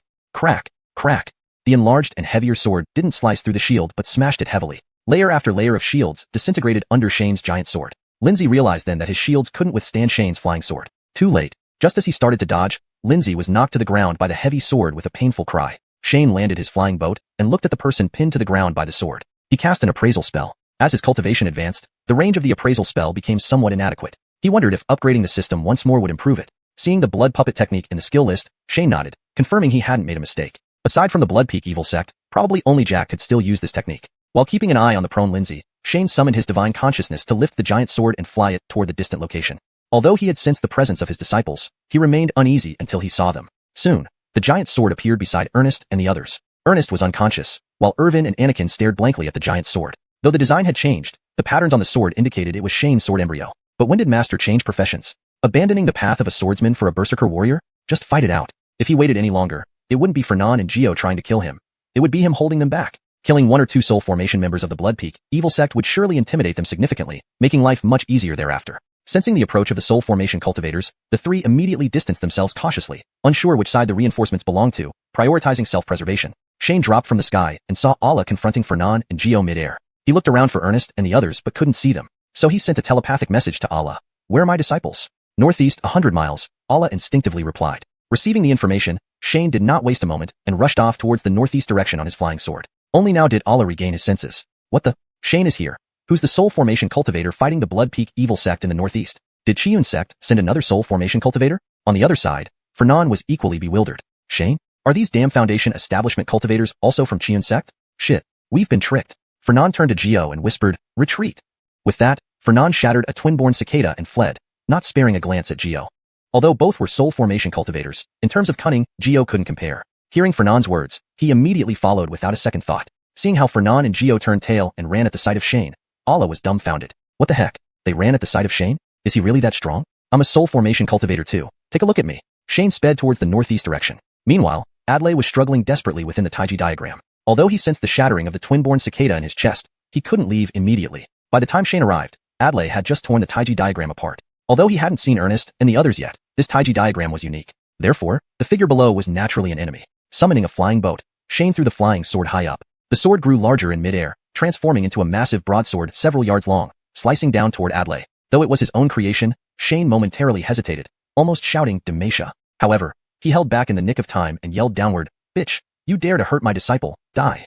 Adlai, having just freed himself from the Taiji diagram, felt another wave of overwhelming spiritual energy. Looking up, he was terrified. A sword cultivator. Having just encountered two gun cultivators and body cultivators at the Foundation establishment stage, now there was a sword cultivator at the soul formation stage? What's going on? When did the northern border become so unpredictable? Are these special talents sprouting like weeds? Without time to contemplate, he immediately cast defensive spells. But Shane's sword was not easily blocked. It included physical laws. Why else would he make the sword so large? Not for hiding in bushes. The giant sword, carrying gravity and Shane's controlled acceleration, moved faster and faster, emitting a loud boom even before reaching Adlai. Bang! Several defensive spells ahead of Adlai shattered into pieces without even touching the large sword. Shane mentally noted the speed of the large sword.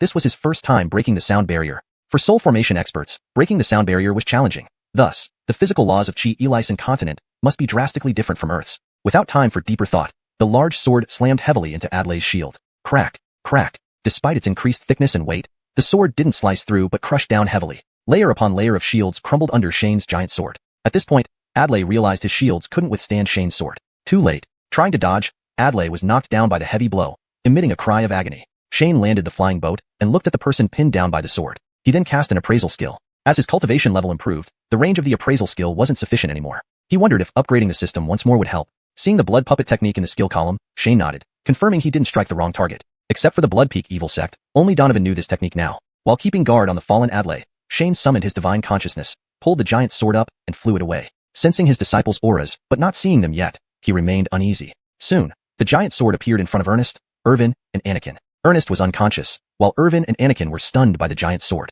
Though its appearance changed, the pattern revealed it was still Shane's sword prototype. But when did Master switch professions? Abandoning the sword cultivator path for the berserker path? Hashtag chapter 205, decisive self-detonation. Shane's divine sense noticed the two men were dazed and felt a bit strange, so he couldn't help but send a mental message to Anakin asking, "What are you staring at?" Anakin snapped back to his senses and scratched his head. "No, nothing." Shane didn't have time to ask more. He just inquired, "Are there any more enemies?" "There's one more blood puppet at the returning dance stage." Anakin pointed in a direction. It ran that way.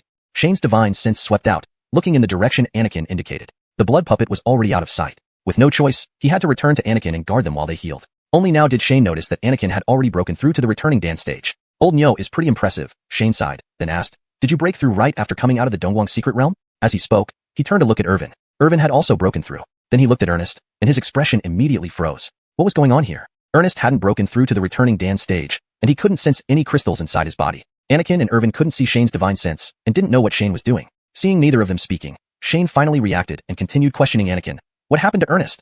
Although Anakin didn't know the specifics, he was clear that Jack had controlled Ernest's body and burst forth with the power of the soul-splitting stage. After hearing this, Shane was enraged. He told Anakin, "Heal well," and then shifted his attention elsewhere. Seeing Shane's longsword floating in midair without speaking, Anakin didn't dare say much either. He sat down again and silently focused on healing himself. Having broken through to the returning dance stage, Anakin could naturally perceive the state of Ernest's internal crystals.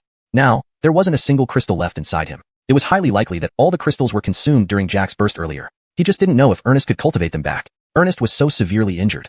his master would probably go berserk. It wouldn't be wise to provoke him now. Though Shane didn't know if Ernest's crystals could recover, he saw that Ernest was willing to risk losing them to intervene. It seemed the situation must have been very dire. Filled with rage, he unleashed it entirely on Adlai. At this moment, Adlai no longer had his previous composure. Currently lying on the ground, his entire left arm was pressed into the soil by the giant's sword, only a small part near his shoulder visible. If he hadn't dodged quickly enough, his head might have been blown apart like a watermelon. After the strike, as Shane's divine sense rode away with the flying sword, Adlai remained still, calculating how to escape. He was quite heavily injured. Facing off directly wouldn't be a match for Shane. However, seeing Ernest's condition infuriated Shane, who had no intention of listening to explanations. He took out the yin-yang pin from his storage bag. A flick of the pin, and the character Trap appeared before Adlai. Feeling the spiritual energy fluctuations while lying on the ground, Adlai was instantly alarmed. Boss, you're at the soul-splitting stage. Can't we talk first before fighting? Adlai naturally wouldn't wait for death. A torrent of spiritual energy surged within him, preparing to transform into a spell. But at this moment, an even greater pressure surged towards Adlai, forcibly suppressing the spell he was halfway through casting. Seeing Adlai move, Shane immediately used teacher's dignity. Hit me and want to fight back? Dream on. Adlai slumped back into the pit, swearing inwardly. What the hell? A soul-splitting cultivator? You said you were at the soul-splitting stage, not the essence transformation stage. You damn cheater. Under Shane's oppressive aura, Adlai barely lifted his head and saw a spell flying towards him. Sensing it was a capture-type spell, he didn't hesitate and began to mobilize all his spiritual energy. Boom. A massive explosion rang out. Amidst the colossal explosion, blood and bone fragments surged towards Shane. Flying backward, Shane was somewhat stunned. Do all soul-splitting cultivators now disregard their lives? Willing to self-detonate just like that? Retreating several miles away, he narrowly avoided the explosion. A soul-splitting stage attack could cover hundreds of feet, and the self-detonation's power was even more unimaginable. If Shane hadn't reacted quickly, and had that protective spell in front of him to slightly block the explosion, he might have been injured as well. Once the explosion passed, Shane confirmed that Adlai was dead and approached once more. Where Adlai had been, a huge pit over 100 feet deep and spanning several hundred feet appeared. For a mile around the pit, all the flowers, grass, and trees were reduced to ashes. Even further out, trees over 10 miles wide were flattened in the direction of the explosion. Although just a mid-stage soul-splitting cultivator, the force of the self-detonation could compare to an all-out attack from an essence transformation cultivator. Shane speculated whether there was some secret technique in the blood peak sex cultivation methods that enhanced the power of self-detonation. Since Adlai was already dead, Shane had nowhere to vent his additional anger, sighing inwardly as he walked towards Ernest and the others. Not long after, Allah also approached where Shane and the others were. Earlier, the three soul-splitting cultivators fought for nearly half an hour near the entrance of the Dongguang's secret realm, turning the Earth stage array protecting the entrance into ashes. Even the entrance protected by the array became a ruin. An elder from a second-rate sect, still stationed there, also suffered some injuries due to the battle. Without the support of the fixed array, the entrance to the Dongguang's secret realm disappeared from the continent. There was both good news and bad news. The bad news was that it was unknown when the Dongguang's secret realm would reappear. Maybe tomorrow, maybe in a dozen years. Or it might never appear again. The good news was that there were still a few disciples inside the Dongguang's secret realm. When the Dongguang's secret realm reconnects with the Xuanhuan continent, they can come out and reveal its location, avoiding the three major sects searching blindly. Observing the area, confirming that there was no value in staying longer, Allah approached Shane and the others. With the battle over, he thanked Shane properly. If Shane hadn't arrived in time, the outcome would have been uncertain. Considering the timing, Shane must have set out immediately upon receiving his message to appear at this crucial moment. Allah couldn't help but shake his head. Why would a sect leader have so much free time? Don't you have your own matters to attend to? Though he secretly criticized, when landing, Allah put on a serious face and saluted Shane. Thank you for your assistance, Taoist Ellis. There's no need for such formality, Shane waved it off, pointing to his disciples still healing beside him. I merely happened to be here at the right time. After speaking, Shane didn't stay any longer, summoning a flying boat for Anakin and the others to board. Saluting Allah, he said, Taoistian, I take my leave. Ignoring Allah's reaction, Shane soared into the sky with the flying boat and vanished into the horizon. Chapter 206, Severe Injuries. Allah shook his head helplessly again. This fellow was so wary of the Xintian sect. Allah stood in place for a while before the support from Piao sect arrived late. This time, 3 Soul Division realm cultivators came, led by one named Ashlyn, a senior elder of the Piao sect. After inspecting the entrance to the Dongguang secret realm, they finally spotted Allah's figure. Just as they landed, Ashlyn frowned and asked, Senior Brother Yen, what's this? Seeing Ashlyn's expression, Allah knew what she was thinking and shook his head. Junior Sister Guan, I came here after the battle. Ashlyn relaxed slightly upon hearing that Allah did not desert during the battle, but she couldn't help asking, what happened? Blood Mountain evil sects for Non, Geo, and Lindsay attacked. Allah explained briefly, then pointed to the large pit before him, adding, Lindsay self-destructed. Although the 3 major sects had limited intelligence on the Blood Mountain evil sect, they were at least aware of the Soul Division realm cultivators within it. Even without seeing them personally, their cultivation techniques and age could be used to infer the identities of these individuals accurately. Upon hearing this, Ashlyn's expression stiffened. Are you kidding? Do you think I don't know your capabilities? Even fighting 2 of them would be a challenge. Fighting 3 and successfully killing 1? Seeing Ashlyn's disbelieving look, Allah was also somewhat annoyed. However, he thought it inappropriate to start a conflict with the Piao sect at that moment, so he carefully explained, Fateh Ellis from Qian sect was also present. Ashlyn was taken aback upon hearing this. That makes much more sense. Bullshit. Was Shane really that strong? Even if Allah managed to hold off 2, could he have forced another to self-destruct in a one-on-one battle?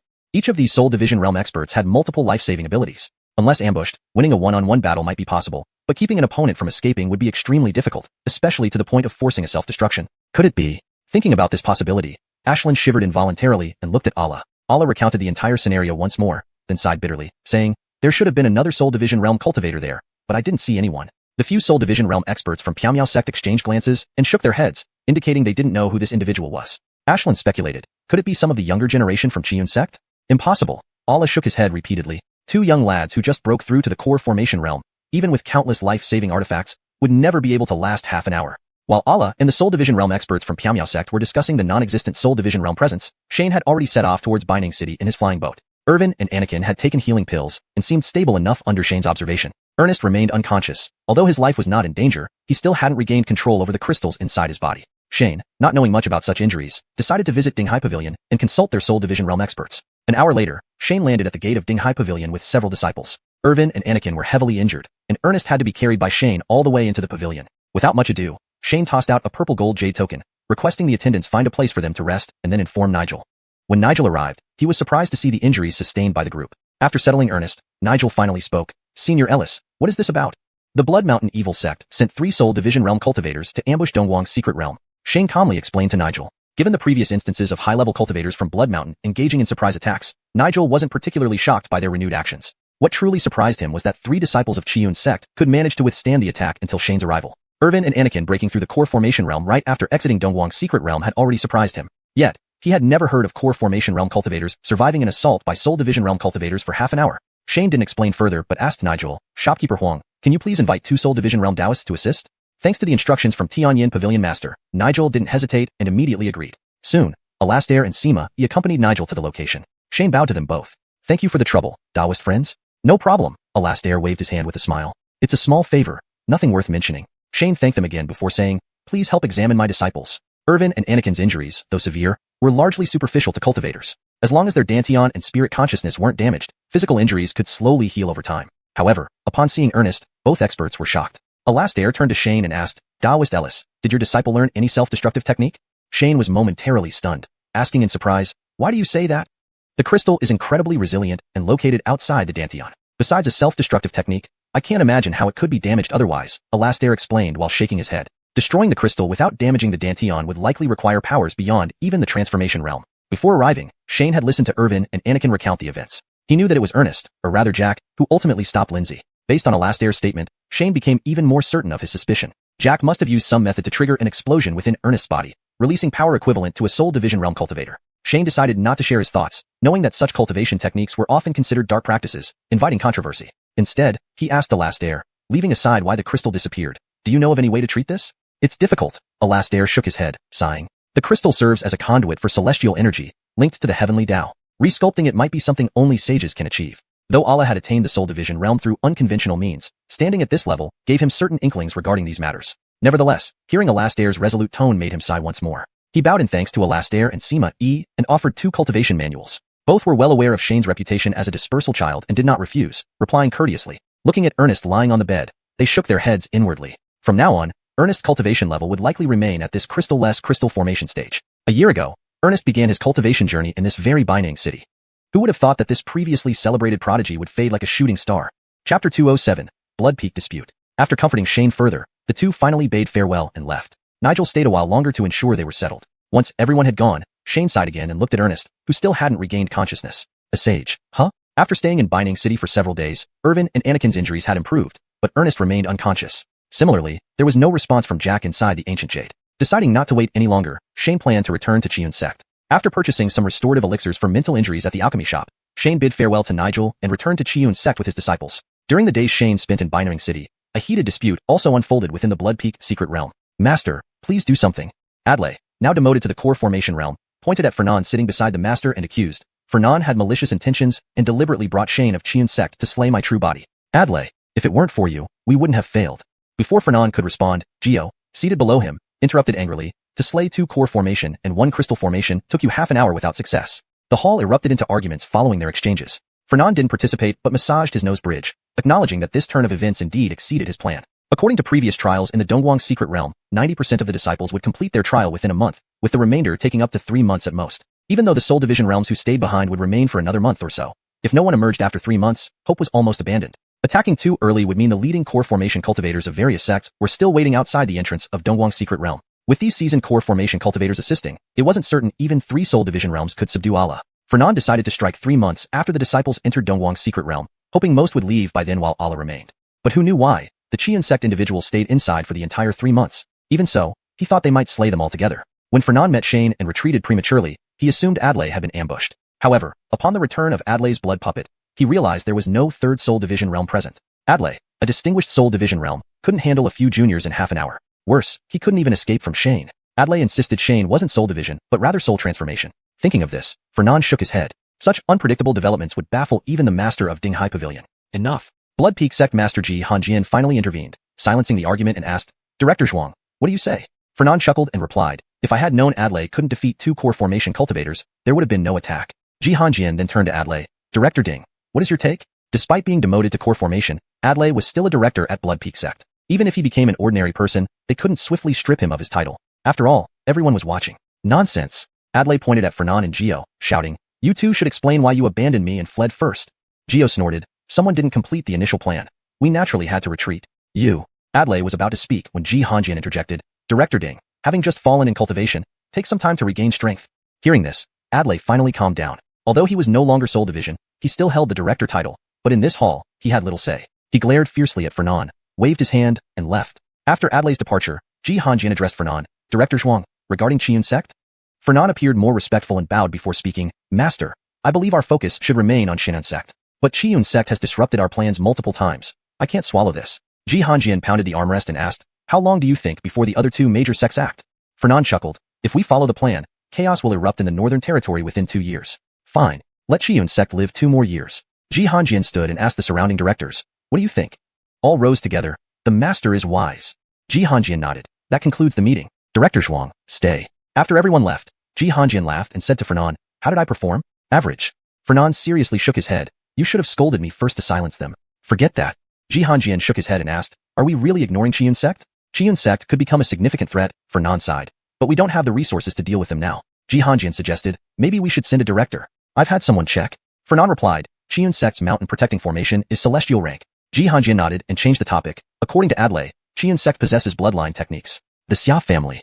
Fernan chuckled mockingly, just survivors clinging to life. I worry they know some past secrets. Ji Hanjian reminded. No problem. Fernan waved it off. Adlai claimed he advanced 2 realms, showcasing Soul Division power. Even if he survived, he won't advance further. He's inconsequential. That's reassuring. Ji Hanjian nodded, ending the conversation. Fernan bowed. I'll take my leave. Ji Hanjian nodded, and Fernan departed. An outsider listening would be hard-pressed to determine which was the master between the 2. Meanwhile, Shane had already returned to Qian sect with his disciples. Due to Ernest's prolonged unconsciousness, Qian sect's atmosphere was somber. Even Irvin and Anakin's recent breakthrough to core formation didn't warrant celebration. No one expected such mishaps during what should have been a safe Dongguang secret realm trial. Only after over 10 days did Ernest finally regain consciousness. ####Chapter 208. Ernest awakens. Recently, other disciples had been taking turns to care for Ernest. Just as Ernest opened his eyes and was still dazed, he heard Irvin shouting loudly, Master, awake! Awake! In the blink of an eye, Ernest's room was filled with people. Except for Stephen and Bud who were in Chiang Town, everyone else gathered around. Seeing everyone's concerned expressions, Ernest felt a warmth in his heart. He nodded at everyone and called out, Master, how do you feel? Shane asked while sensing Ernest's body and casting an appraisal spell. Name Ernest. Age *16. Realm Crystal Peak. Insight A. Spirit roots blood A. Water A. Crystals none. Cultivation techniques wuxia scripture. Elements A grade. Yin Yang scripture Yin Yang A grade. Apart from the crystals section being changed to none, Ernest's information remained unchanged. Shane's senses confirmed the same findings. Not bad. Ernest shook his head, feeling the condition inside his body before nodding to Shane. Over the past few days, various healing pills had not stopped working on him. Apart from the slower recovery of his mental awareness, all other injuries had long healed. After chattering among themselves in Ernest's room for some time and expressing their concerns, Shane finally dismissed everyone. Once only he and Ernest remained, Shane, seeing Ernest in good spirits, said, Tell me what happened back then. Ernest focused his mind and recounted everything from entering the Dongguang secret realm onward. Many parts of the story Shane had already heard from Irvin and Anakin, but he listened silently without interrupting. Only when Ernest mentioned that the entire Dongguang secret realm appeared due to a large formation did Shane show some astonishment. Such a powerful array could only be a Saint rank one, and to use a Saint rank array merely for disciple trials. Just imagining this revealed how glorious this sect once was. However, Shane had no interest in delving into ancient mysteries, especially with such limited clues. He continued asking, What happened after you came out? Why did you encounter Blood Mountain sect members? Ernest shook his head. I don't know. After speaking, Ernest slowly explained the subsequent events to Shane, confirming many of Shane's earlier speculations.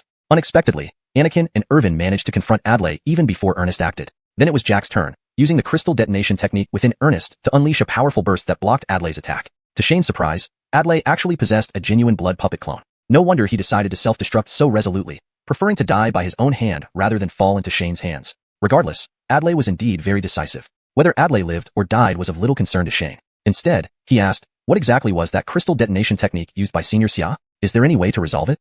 I don't know what technique it is, Ernest scratched his head, sighing. But even my ancestor has no solution. After waking up, Ernest tried calling out to Jack several times without response. Although Ernest didn't know the exact technique, he had discussed it with Jack beforehand. They both agreed it was unrecoverable. Shane sighed upon hearing this, offering comfort. Don't worry.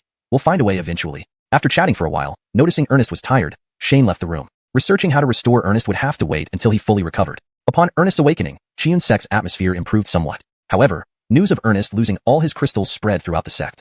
Despite this, Ernest remained cheerful, assisting others daily. He understood clearly, meeting Shane and embarking on the path of cultivation was an unexpected joy. With this, he avenged his greatest grudge and gained unimaginable status. Even though he couldn't continue cultivating now, it was still incomparably better than before. Even if Ernest wasn't bothered, everyone talked cautiously about realms, afraid to upset him. Days passed like this until Jack also recovered. As a remnant soul, Jack had suffered heavily from manipulating Ernest's body, performing so many soul-splitting realm techniques. Now, he spoke weakly, almost breathlessly. Seeing Ernest recovering well and Jack awake, Shane decided to discuss Ernest's situation again.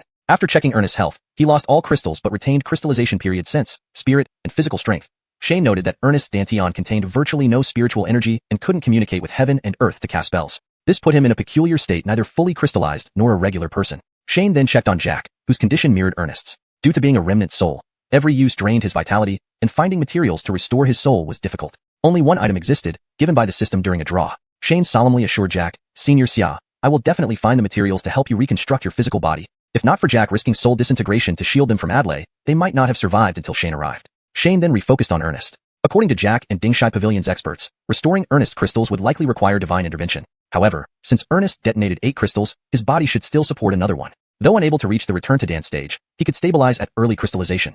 Thinking over this, Shane used the search function on Ernest. The system suggested, **Ernest, recommended technique, Dharmic Prajna Sutra, A grade, ***. The name alone indicated it was a Buddhist scripture. After demon cultivation, spear cultivation, and body cultivation, was Xiuxian sect about to welcome a Buddhist cultivator?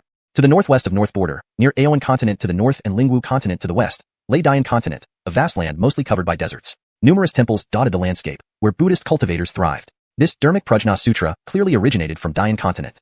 Chapter 209. Become a monk? Given his previous experience, Shane knew that the cultivation techniques found by the system were always the most suitable. He naturally chose to proceed. Would you like to spend 2,400 system points to purchase the Daffenborjing? Yet another A-grade technique priced comparably to an S-grade one. Without hesitation, Shane confirmed. A flash of white light, and the technique appeared in Shane's system. He quickly flipped through it, and was instantly filled with joy. The system never fails. Indeed, Daffenborjing is a Buddhist cultivation technique, but there's an even more surprising prerequisite. Scattering all cultivated essence crystals. Firstly, condensing the essence into crystals, then dispersing them entirely. Only then can one begin cultivating this technique. This prerequisite is even more outrageous than, to practice this art, you must first castrate yourself. Would anyone be willing to practice such a technique? After all, even castration wouldn't impact one's original strength at all. But for Ernest right now, this couldn't be more fitting. The toughest step, dispersing all essences, had already been completed. All that was left was continued cultivation. Unfortunately, it's a Buddhist cultivation method. Shane glanced at Ernest, immediately picturing a serene little monk with a peaceful expression, bowing his hands and greeting, Amen. Thinking of this, he couldn't help shivering involuntarily. From now on, would Xiuxian sect not change its name to Xiuxian Temple? Seeing Shane remain silent, Ernest understood he was examining his body and didn't dare to disturb him. But when he saw Shane's strange expression, he couldn't help but ask, Master? Shane shook his head, dismissing those scattered thoughts, and then looked at Ernest, asking, I have a Buddhist cultivation technique here. Do you want to consider it? Ernest was initially stunned, then somewhat embarrassed, asked, Master, does that mean becoming a monk? It should no need. Shane scratched his head uncertainly. Seeing Shane's indecision, Ernest hesitated and asked, Then, can I still get married? Shane looked at Ernest with a mix of amusement and exasperation. I thought you were worried about your image. Turns out you're worried about finding a girl. You don't understand. As they say, if there are no women in your heart, wielding a sword comes naturally. However, Shane did not voice these thoughts aloud. After all, it was his personal opinion, and he couldn't force it on his disciple. You can. Shane nodded firmly. This could be confirmed. From the scraps of information from Dian continent, Shane knew that some monks on Xuanhuan continent could marry. This indicated that the doctrine did not prohibit marriage. It wasn't that he feared what Dian continent's cultivators might say, but rather he worried that Ernest might truly believe in these doctrines as he practiced. And then he turned from a Buddhist practitioner into a true monk. Hearing Shane's confirmation, Ernest finally made up his mind and nodded, "Learn." Upon Ernest's agreement, Shane materialized a copy of Dafan Borjing and handed it to him. Bang, bang. At this moment, in the vast deserts of Dian continent, the bells of 800 temples rang simultaneously. Shane had no idea of the commotion far away on Dian continent. Meanwhile, Ernest was immersed in shock. What is this? A technique that requires scattering all my essence crystals before cultivation? This is incredibly fitting for my current situation. In the ancient jade, Jack had already prepared to rest. Noticing Ernest's condition and becoming curious, asked, "Shufu, what technique did Shane give you?" Hearing Jack's question, Ernest snapped back to reality and said excitedly, "Ancestor, it's a cultivation method." He then briefly explained the content of Dafan Borjing to Jack. Initially, Jack didn't think much of it. He was well aware that after self-destructing the essence crystals, further cultivation or recondensing was impossible. Otherwise, he would have told Ernest earlier. But as Ernest continued explaining, Jack grew increasingly astonished. By the time Ernest finished, Jack was dumbfounded. Damn, is there really such a technique in the world? Shane, what kind of devil are you? If not knowing Shane was under 20 years old, he might have thought Shane had specifically written this technique just for Ernest. Not just outrageous, it was unbelievable. Even sages couldn't do that. After Ernest finished explaining, he delved deep into Dafan Borjing, not even waiting for Jack's response. The more he read, the more he appreciated the profundity of this technique. So extraordinary, so imaginative. Honestly, if Ernest had seen this technique before his crystals disappeared, he would have dismissed it outright as too advanced, telling people to disperse their essences before cultivation. Who would fall for such nonsense? But now, it fit his condition perfectly. Ernest couldn't help but start practicing as he read. Seeing Ernest begin to cultivate, Shane gently shook his head, cast a focus spell on him, and left the room. Seeing Ernest's expression, he knew the technique indeed worked. Solving Ernest's problem, Shane finally felt relieved. Previously, with Ernest's condition unclear, everyone had cautiously avoided pushing Irvin and Anakin's breakthroughs. They didn't want to overly stimulate Ernest. Now that Ernest's problem was resolved, Shane began thinking about Irvin and Anakin's next steps after breaking through to the Dan Return realm.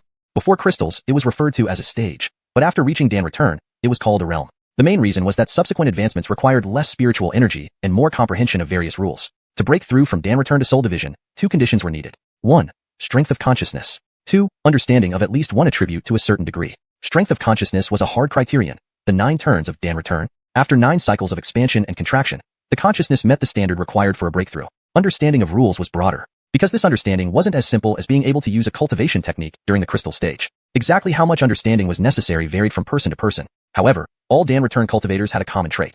They specialized in 2 to 3 attributes to deepen their understanding. As for other attributes, they weren't abandoned, but gradually became supplementary. Now, having just broken through to Dan Return, Anakin and Irvin hadn't decided which attributes to specialize in. Naturally, Shane had to discuss it with them. When Shane found them, both were slightly dejected due to Ernest's situation. But hearing that there was hope for Ernest's recovery, they quickly cheered up. Comforting them, Shane then asked, "Both of you are now at the Dan Return realm. What are your plans moving forward?" They both knew quite a bit about the Dan Return realm, so Shane didn't explain extensively. Pointing at Anakin, he said, "Old Nyo, you go first." Hashtag chapter 210. Lacey goes missing. Anakin scratched his head. "I'll just continue practicing physical cultivation. Lance cultivation, Lance cultivation." Before Anakin could finish speaking, Irvin interjected, "I want to become the Northern Frontier Lance King." Shane listened to their words and warned them seriously, "You must think carefully. With such special attributes, I can't teach you much.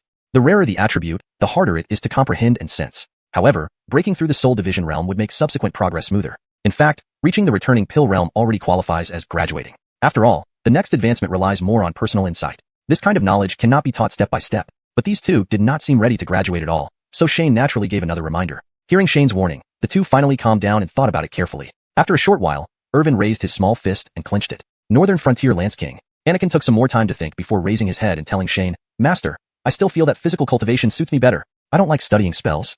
"Fine," he asked in vain. Shane shook his head but didn't say anything more. After all, both of them were still young and had plenty of time to try and make mistakes. The path beyond the Returning Pill realm ultimately has to be walked alone. Thinking of this, Shane nodded and said to the two, "My list of cultivation techniques has been updated again. If you need anything, come find me." These two were the earliest disciples to follow him, and Shane had genuinely done everything possible for them. They had also lived up to Shane's teachings, breaking through to the Returning Pill realm in just over a year. Among all the disciples, they were the strongest. Well, except for Lacey. Thinking of Lacey, Shane patted his head and turned to ask Anakin, "Where's Lacey? Why haven't I seen him around these past couple of days?" Anakin was taken aback by Shane's question and shook his head after thinking for a while. Shane then looked at Irvin. Irvin scratched his head, thought for a long time, and then shook his head. "I haven't seen it since I came back."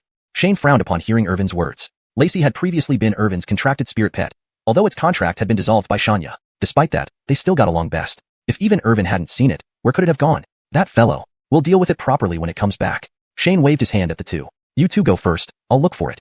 Shane searched throughout the grand array of the sect and also inquired around in Xiang town, but no one had seen Lacey. Currently, Xiun sect had set up soul lamps, following the example of other sects. However, there were only a few people here, always bumping into each other, so no one paid attention to the soul lamps. Shane went to Xiaohui Temple to check the soul lamp and saw that Lacey's lamp flickered erratically, as if it might go out at any moment. This situation indicated either entering a secret realm, weakening the connection with the soul lamp, or sustaining severe injuries. Shane was shocked by this sight. While he had been in the Dongguang's secret realm for a few days, Hubert and Eduardo had been busy teaching students in Qiang Town, while Ushvin spent every day in the alchemy room. The residents of Qiang Town did not wander around. After Shane returned, his focus had been on Monroe due to the incident, and he hadn't noticed Lacey. Additionally, Lacey enjoyed running around everywhere, so no one realized it had gone missing. Who knew that within just a few days, Lacey had gotten into trouble? Shane immediately mobilized everyone to start searching. Even if he couldn't find Lacey within Xian's sect, at least he could gather some clues. Unfortunately, after searching for an entire day, there wasn't even a clue, let alone a single rabbit fur. Helpless, Shane returned to Lacey's room, hoping to find something forgotten. After Lacey became his disciple, it naturally had to be given a house according to the rules. Shane stood in Lacey's room and surveyed everything. All items were neatly arranged, barely moved. Periodically, people from Qiang Town arranged for cleaning. But since Lacey retained its animal instincts, it didn't like sleeping peacefully inside. Thus, its room was as clean as if no one lived there. Shane circled around and found nothing. He decided to search thoroughly through the entire room. Finally, in the middle of the neatly folded bedding in the cabinet, he found a small note. Master, I found someone sneaking, Chong Chong crossed out, around spying, so I want to catch them. The corrected translation maintains the original meaning while ensuring it reads more naturally in English. It also preserves the detail of the crossed-out words, which adds authenticity to the translated text. The handwriting was messy, full of corrections, and mixed with pinyin. Fortunately, Shane was not a Chinese teacher. Otherwise, just seeing this note might have caused him to suffer a cerebral hemorrhage on the spot. Although Shane didn't suffer a cerebral hemorrhage, he was quite annoyed. Lacey was stupid, but at least it knew to write a note. But why the hell did it hide the note in the cabinet? Besides, it wasn't like it was the only one left in Xiu's sect. Did it really need to leave a note? The only good news was that they now had some idea of its whereabouts. Before the soul formation realm, cultivators had no effective way to continuously track someone. Only rudimentary tracking techniques existed. Shane didn't neglect these skills either. To perform the tracking spell, one needed an item containing the target's aura, which the paper note provided. Shane held the note in one hand and gestured with the other. A green arrow about an inch long appeared in the air, spinning briefly before pointing northwest, wavering without completely stopping. This tracking spell worked better with greater realms disparity between the tracker and the target. Since Shane and Lacey only differed by one realm, though successful, it could only provide a rough direction. However, it was just enough. Because the note mentioned someone spying, to be safe, Shane didn't call others along. He simply informed them and then flew alone in the northwest direction in his flying boat. Shane continuously infused spiritual power into the small arrow, following its indicated direction. Flying for thousands of miles, the arrow still pointed northwest. Going further would mean leaving the northern frontier's borders and entering the vast mountains spanning tens of thousands of miles towards Xiuxian continent. This area was filled with ferocious beasts. Why did Lacey run here? After pondering for a while, Shane bought a new search-type cultivation technique from the system and started learning it right away. This minor spell was simple, and Shane quickly figured out how to use it. He then employed another tracking spell, still pointing northwest. Lacey hadn't assumed human form yet, and its internal spiritual energy differed from human cultivators, so it couldn't use human cultivation treasures. To cover thousands of miles on four legs would take at least a day, but according to the note, it had chased after someone. Suppressing his astonishment, Shane plunged into the vast wilderness, heading in the direction indicated by the arrow. Chapter 211.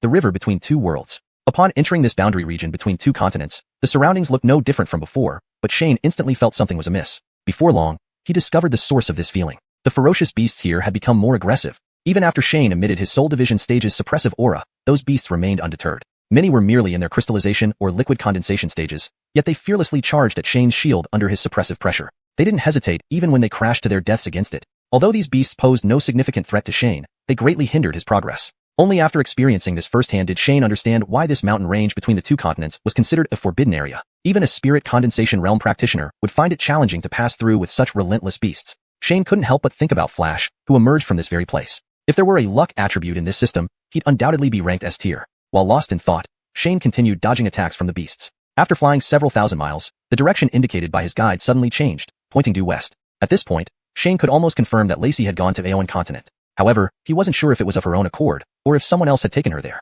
Xiuxian continent was larger than Isekai continent as a whole, not to mention the small northern territory of Isekai. Finding Lacey wouldn't be a quick task. Since Xiu's sect still needed arrangements, Shane couldn't immediately start searching. After some contemplation, he decided to proceed another few thousand miles and turn back if he found nothing. He would wait until everything at Xiu's sect was settled before attempting again. However, after flying only a little over 1,000 miles, Shane saw a vast river ahead. This river was at least dozens of miles wide, seemingly endless. Flash had mentioned that the most challenging part of his journey was crossing a great river. It must have been this one. Shane guided his flying boat higher up and glanced along both ends of the river. The entire course of the river was astonishingly straight, as if drawn with a ruler. Staring at the river, Shane was left in shock. Was this nature's work or man-made? Just as Shane was examining the river, a voice suddenly came from behind him. This river is called the River Between Two Worlds. Startled, Shane turned around and cast Teacher's Dignity. Greer stood calmly in midair, her tone unshaken. That spell is interesting. Seeing that the usually unstoppable teacher's dignity had no effect on her, Shane quickly retracted the skill and invited Greer onto his boat. She took 2 steps in the air, moving effortlessly, covering 100 feet in an instant before boarding Shane's flying boat. Shane bowed respectfully. Greetings, senior. This river is called the river between 2 worlds, said Greer, walking forward while gazing at the mighty river outside the boat, with her back turned to Shane. It stretches 10,000 miles, connecting 2 oceans to the north and south without any bends. Many ignorant people believe it connects 2 worlds, hence its name. Greer, clad in tight-fitting clothes, revealed her exquisite figure. Yet Shane dared not look, for fear of offending her. For goodness sake, she's a sage. One snap of her finger and I'm dead. Best not to provoke her. After finishing, Shane promptly played along. So, this river is man-made? Interesting. Greer turned to look at Shane. You know about this river? Shane shook his head. How could I? But a river this straight doesn't seem natural. You're observant. Greer nodded, explaining, according to legend, this river was created by a sage 10,000 years ago. A sage can achieve this level? Shane exclaimed, then quickly added, fearing offense. The power of a sage, truly terrifying. You don't need to explain. Greer waved her hand. Even I, and a few others like me, can't do this. Even you can't. Shane frowned. Above a sage? I don't know, Greer replied. Even I only hear tales. Why tell me all this? Shane asked curiously. As a mere soul division realm, shouldn't I not know these things? A mere soul division realm? Greer emphasized the words, mere, and laughed. Her smile momentarily made the mountains bow. Shane stared, snapping back to reality immediately. Oh, he coughed, lowering his head. Damn, don't kill me to cover your tracks. Greer paused, surprised by his swift recovery. A mere soul division realm? She repeated. One who can produce saint-level powers. Isn't mere too understated? Seeing Greer remain calm, Shane finally exhaled. But hearing her words, he shuddered inwardly, forcing a humble response. I don't understand what you mean, senior. If you don't understand, that's fine. Greer turned back to the river. You can't go to Aowen continent now, return. But Lacey. Greer waved her hand, cutting him off. All fine, Lacey. Don't go to Aowen continent, or any other continent, until you reach the sage realm.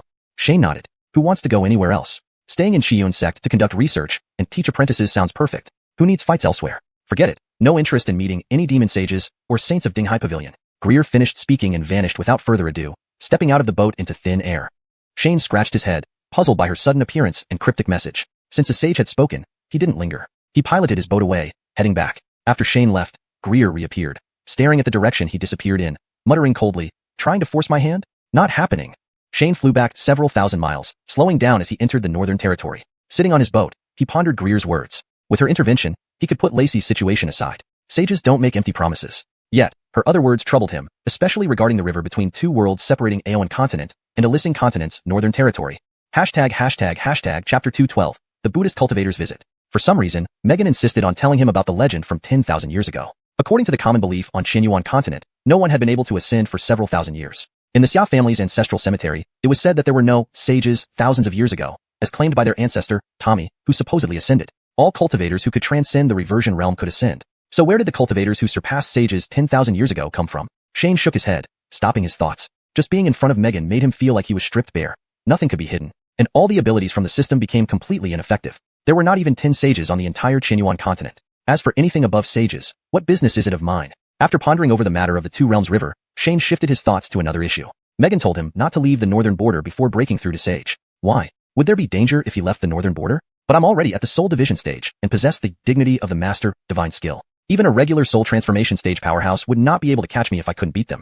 Could it be that? Shane involuntarily shivered, not daring to continue his train of thought. Damn, I'm just a provisional patriarch of a small sect. Why keep watching me? While thinking, Shane flew back to Xiuxian's sect. Everyone gathered around upon seeing him return, asking about Yasmin. Given the involvement of sages, Shane couldn't say much and simply told them that Yasmin encountered an opportunity and wouldn't return for now. However, once the disciples left, Shane slapped his forehead. After all the roundabout inquiries, they still had no clue about the spy lurking in Xiuxian's sect. It was all because Megan was too imposing that he forgot to ask. The days at Xiuxian's sect continued as usual. Shane visited the little Buddha temple every day to check on Yasmin's soul lamp. Despite its dimness, it burned steadily, which gradually put Shane at ease.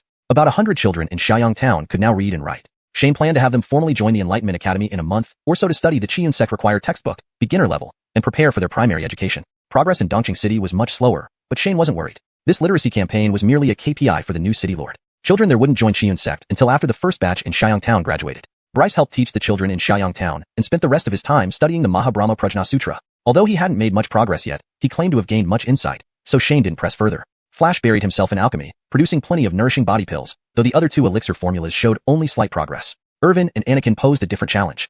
One specialized in spear cultivation, and the other in physical cultivation. Currently, Shane had no suitable tasks for them. Teaching kids certainly wasn't an option. After much consideration, Shane realized he didn't have any capable disciples who could shoulder significant responsibilities. Despite having many branches, none of the branch directors except for the Enlightenment branch had been chosen. Stephen's balanced constitution would allow him to excel in any attribute, but he was still in the crystallization stage and couldn't be rushed. Shane had conducted several experiments with glass blowing, but always failed to produce transparent glass. Without being able to cultivate, Shane mostly researched spells each day, becoming increasingly idle. After selling the 10 cultivation methods at Dinghai Pavilion, system points began increasing again, reaching 100,000 points. However, breaking through to the soul transformation stage required 1 million points, still far away. Time passed until July, marking a year since he obtained his first cultivation method. Xiuxian sect had grown from a small temple to 7 gourd warriors. Taoist Lo Hongzhi remained missing. Until August, when the calm days finally stirred. Someone came to visit. At first, Shane thought it might be Nigel or someone from Dinghai Pavilion. After all, Xiuxian sect had no other friendly sects besides Dinghai Pavilion. But when Anakin led the visitor inside, Shane froze. What the heck? A little monk? Name, Bobby. Age, 22.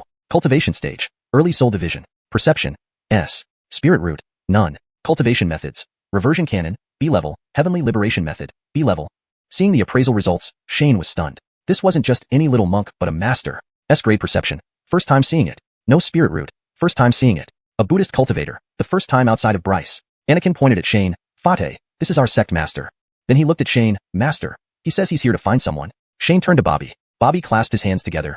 This humble monk, Bobby, greets you, layperson. Shane examined Bobby and returned the greeting. Ba, greetings, little master.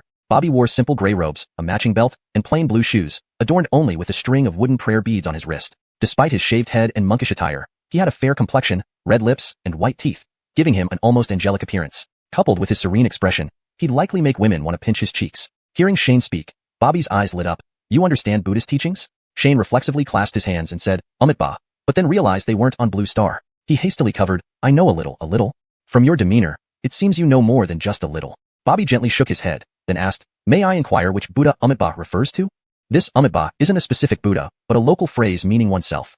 Shane replied half-heartedly. Unexpectedly, Bobby deeply considered this, then bowed respectfully. Your few words have enlightened this humble monk. He then mimicked Shane, saying, Ba. Shane inwardly groaned but maintained a smile. Well said. This misunderstanding deepened. Unaware of Shane's thoughts, Bobby continued respectfully, your profound understanding of Buddhism explains why the Buddha's son appeared within Xiuxian sect. Shane stared blankly. What on earth? Translation notes. I've used pinyin names correctly. Maintained the paragraph structure and style of the original text. Kept the natural flow and fluency in English.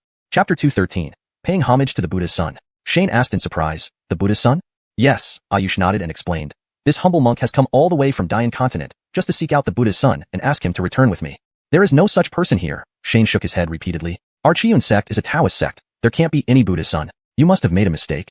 Ayush responded solemnly. Sir, the Buddha's son appears according to karmic connections. His previous background is irrelevant. But really, there isn't anyone like that in our Xiuxian sect. Shane shook his head. Could you allow me to enter and observe? Ayush bowed politely to Shane. Though the little monk appeared gentle and refined, he was at the soul division realm. Shane couldn't afford to be too impolite and gestured with his hand. Master, please follow me. Even if there really were a Buddha's son, you can't snatch them in broad daylight. They walked along the entrance plaza of Xiuxian sect toward the dormitories. Shane originally planned to lead him to his own courtyard, exchange pleasantries briefly, and then politely show him out. But halfway there, Ayush seemed to sense something and abruptly left Shane behind, rushing forward. Shane had no choice but to keep up. Ayush headed straight for a small courtyard and pushed the door open. Ernest was in the yard, engrossed in reading a book when he saw his master entering with a little bald monk. Just as Ernest stood up, he saw the young monk step forward and kneel down, prostrating himself completely before him. This humble monk Ayush greets the Buddha's son. Ernest's body stiffened as he looked over at Shane. Not only Ernest, even Shane who was following behind Ayush was taken aback. What the hell? Gave Ernest a Buddhist scripture. He read it for a month, and now he's the Buddha's son? In your Dayan continent, is the title of Buddha's son not worth much? Shane stood behind Ayush and coughed lightly. Ernest finally came to his senses and quickly helped Ayush up. Master, I am not worthy of such respect. Upon seeing Ernest, Ayush lost his earlier composure, his handsome face turning bright red as he said excitedly, Buddha's son, please return with me to Dayan continent. Ernest was stunned and looked back at Shane. Shane, helpless, said to Ayush, Master, shouldn't we discuss this inside? Oh.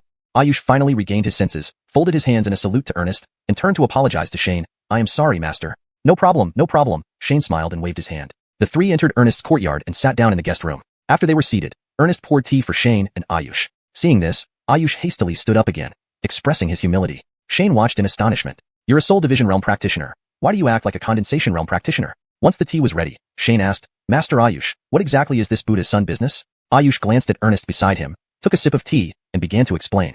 Although Dayan continent is filled with yellow sand and sparsely populated, Buddhism thrives there. This is because every few hundred or thousand years, a high-ranking monk would appear to elucidate Buddhist teachings. Before achieving fame, these monks are referred to as Buddha's sons. Shane listened, puzzled, and couldn't help but interject, "Master, isn't this a bit too hasty? Before they become famous, you know for sure that the Buddha's son will definitely become a great monk and promote Buddhism? How could I believe that?" "Sir, the title of Buddha's son is not determined by humans." Ayush shook his head and continued. "Whenever a Buddha's son appears in the world, 800 temples in Dayan continent all display unusual phenomena." Shane frowned. "But isn't this too frivolous? For 10,000 years, 27 Buddha's sons have appeared in Dayan continent, without a single error." Ayush looked at Ernest. "You are the 28th. Heaven's way?" The only thing Shane could think of was the elusive Tao laws. "This humble monk does not know," Ayush replied while looking at Ernest. "Buddha's son, please return with me to Dayan continent." "No," Ernest shook his head. "I belong to Xiuxian sect." "So be it." Ayush nodded. Shane stared in disbelief at Ayush. "Wait, let me get this straight. You crossed thousands of miles to find a supposedly crucial Buddha's son. Then, after he says no, you just give up? Are all Buddhists so casual?" Shane drank his tea subconsciously, watching Ayush. From his expression, there wasn't a hint of disappointment. Isn't it supposed to be Ernest continuously rejecting Ayush, who begs persistently until he finally loses his temper and tries to take him by force? Otherwise, where would my opportunity to shine come from? I'm the protagonist here. While Shane was ruminating, Ayush put down his teacup, stood up, and adjusted his clothes. Just as Shane thought Ayush was preparing to make a move, the little monk suddenly prostrated himself before Ernest again. "Disciple Ayush greets master." "Spit." Shane couldn't hold back, spitting out his mouthful of tea. "What is happening? Messing around?" Ernest was stunned and reached out to pull Ayush up, but Ayush was determined to remain on his knees. With Ernest's crystal formation cultivation level, he was powerless against him. Seeing that he couldn't help Ayush up, Ernest stepped aside, unwilling to accept the bow, and asked awkwardly, "Master, what is going on?" "Since I joined Lingwu Temple, no one has been willing to take me as a disciple," Ayush explained from his position on the ground. "Chan Master Binshin told me that the Buddha's son was about to be born, and I was destined to be his disciple. Now he teaches me Buddhism on behalf of the Buddha's son." Ernest and Shane were both taken aback. Too damn casual. How can these monks act so freely? Ernest shook his head. "I'm merely a crystal formation cultivator. How can I dare to accept a master like you as my disciple?" "Disciple seeks enlightenment wholeheartedly. Cultivation is merely a byproduct," Ayush replied firmly. "If the Buddha's son feels my cultivation level is too high, it can be easily resolved." With that, Ayush changed from kneeling to sitting cross-legged, placed his hands in a mudra, and was about to dissipate his powers. "Stop!" Shane shouted immediately. "What the hell? Crazy. A soul division practitioner in his early 20s, on par with Corbin. So the Chan Master Binshin he mentioned might well be a sage. Impressive. I don't want anything to do with a sage. What are all of you planning?" There was no time to ponder, and Shane rushed forward to pull Ayush up. "Master, calm down. Coming here and immediately wanting to pay homage to him as a master is something no one can accept right away." "You're right," Ayush thought for a moment and relaxed, allowing Shane to help him up. He then turned to thank Shane. He then asked, "Sir, could I stay here for a few days? To persuade the Buddha's son?" Shane nodded helplessly. He had no choice. If he refused, who knows what more extreme actions this little crazy monk might take. Chapter 214, 20-word Gatha. In the following days, Shane definitely dared not go anywhere, just staying with this little madman. And the little madman followed Ernest everywhere he went. Wherever Ernest went, he went too, running around like a little novice serving his master. If Bobby were merely a little novice, Shane wouldn't mind having an additional disciple's disciple. But damn it, this guy is at the soul division realm. With no other choice, Shane had to entrust the purple gold jade talisman to Anakin, asking him to secretly visit Dinghai Pavilion. To invite Renee Dam, to invite Corbin. A person taught by a saint could only be resolved by the saint's disciple. Not only was Shane uncomfortable, but Ernest also felt uneasy all over. He, being just a crystallization period cultivator, what virtue did he have that would make a soul division realm big shot wait on him hand and foot? The three of them ate together again, and once more, it was Bobby who voluntarily tidied up afterward. Ernest waited helplessly until Bobby cleaned up the dishes, then bitterly laughed. "Master, I am really only in the crystallization period. Buddhist disciples practice differently from ordinary people." "Master, you needn't worry," Bobby shook his head. "But right now, I can't even cultivate." After being doggedly followed for several days by Bobby, Ernest couldn't help feeling irritated as he angrily said, "How can I be called a Buddhist prince if I can't cultivate?" "Don't worry, master," Bobby explained solemnly. "The path of Buddhist princes lies in the word affinity. Once the right moment comes, one will soar to greatness immediately." Ernest opened his mouth but was speechless, finally only sighing deeply. He had said similar things many times, but Bobby remained unmoved.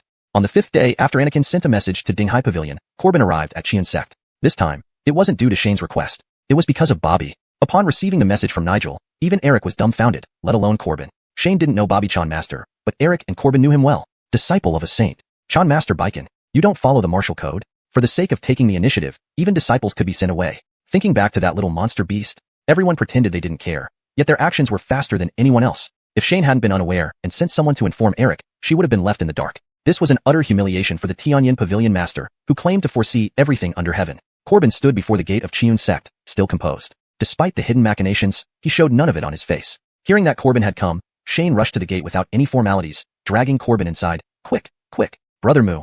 I'm almost driven crazy by this little monk. I rely on you.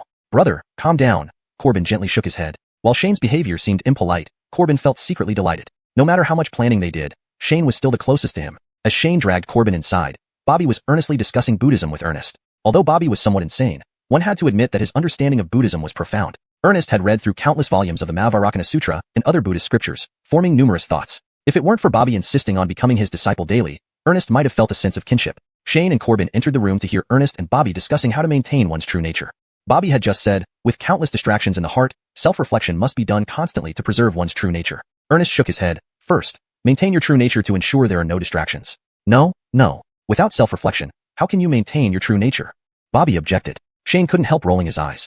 This was why he disliked Buddhist cultivators. All empty talk. What good is it? I'll tell you, once I become a saint, even my fart will smell sweet. Empty words, devoid of substance. Shane sneered through his nose at Ernest, reciting. Originally there is not a single thing, where can dust arise? Initially, he only recited it out of irritation, intending to scold Ernest and subtly mock Bobby. But unexpectedly, both Ernest and Bobby suddenly changed expressions, falling silent and closing their eyes in contemplation. Even Corbin turned to look at Shane with surprise. Previously, it was thought that Chan Master Baiken sent Bobby to Xiuxian sect purely for strategic reasons. Now it seemed Shane was also quite proficient in Buddhism, so Bobby appearing here was understandable. Ernest and Bobby sat facing each other, silent. Seeing they seemed to have gained some insight, Shane cast focus spell on them. Knowing they wouldn't recover soon, Shane sighed and turned to Corbin. Senior brother, let's sit for a while. Corbin nodded, not feeling offended, smiling as he pulled a stool next to Shane. They sipped tea, watching Ernest and Bobby. After some time, Bobby opened his eyes, stood up, and bowed deeply to Shane. Thank you, Mr. Ellis. Your words enlightened me greatly. Shane waved his hand helplessly. His casual remark actually enlightened him. Ridiculous. But even more absurd was to follow. After another while, Ernest opened his eyes, glanced at everyone, and silently hurried out the door. Shane followed and found Ernest sprinting into the distance. With his crystals lost, Ernest now struggled to pilot a flying boat. Shane scratched his head, looking at Corbin and Bobby. Shall we go see? Seeing Ernest's state, he seemed to be preparing to break through. Shane was quite anxious but didn't want to leave them behind, so he took them along. Before he finished speaking, Corbin prepared a flying boat and invited them. Shall we go? Shane and Bobby stepped onto the flying boat, and Corbin piloted it slowly behind Ernest. Ernest ran until outside Xiuxian sect's protective barrier and stopped. Shane and the others stood 100 feet away, quietly watching Ernest. 3 Soul Division realm cultivators guarding a crystallization period breakthrough.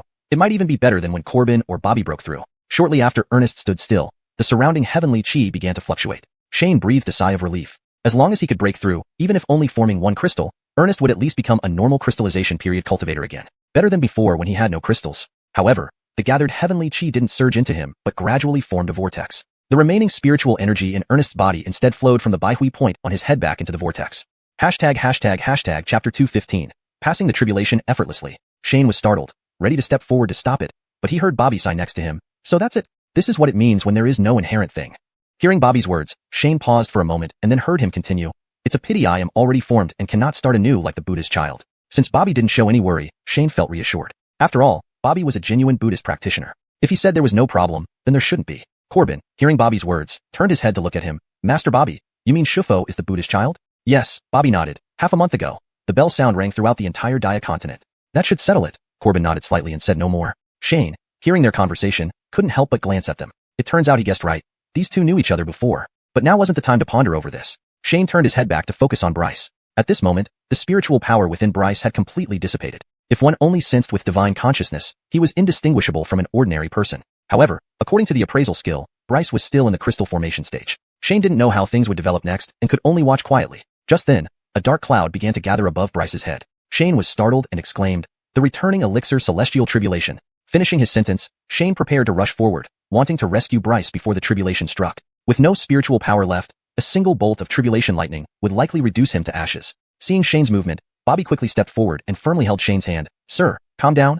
Shane shook off Bobby's hand but was already too late. A thick bolt of lightning fell from the thunderclouds, striking directly at Bryce. Finish. Shane stopped rushing forward and stood there watching. However, the lightning stopped 3 inches above Bryce's head. Bang! The celestial tribulation suddenly exploded, scattering in all directions. Yet Bryce, standing directly beneath it, remained unaffected. Buddhist tribulation bolts continued to fall, but Bryce stood calmly in place, eyes closed, smiling serenely. There is no dust if nothing exists originally. Bobby clapped his hands and laughed. Truly worthy of being the Buddha's child. Shane, seeing the tribulation failing to affect Bryce, was relieved but frowned as he looked at Bobby. But this way, the tribulation won't help him either, right? Bobby shook his head, chuckling softly. The Buddha's child is not bound by external things. What use is the slight assistance of tribulation?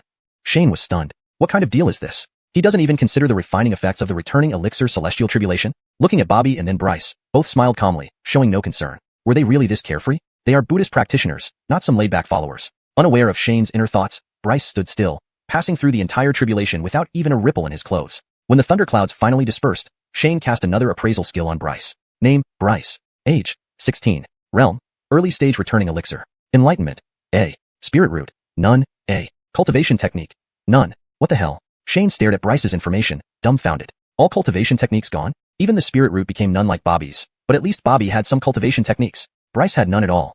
Why were Buddhist practitioners so strange? After a while, Bryce opened his eyes, straightened his undisturbed clothes, and noticed Shane and others standing nearby. Bryce walked over and bowed to them politely. Let's go back first. Shane waved, taking out a flying boat, and the four of them returned to Bryce's room. In terms of divine consciousness detection, Bryce indeed became an early-stage returning elixir cultivator. However, the string of knowns in the appraisal skills information still made Shane incredulous. Examining Bryce carefully, Shane couldn't help but ask, Shufo, your cultivation techniques?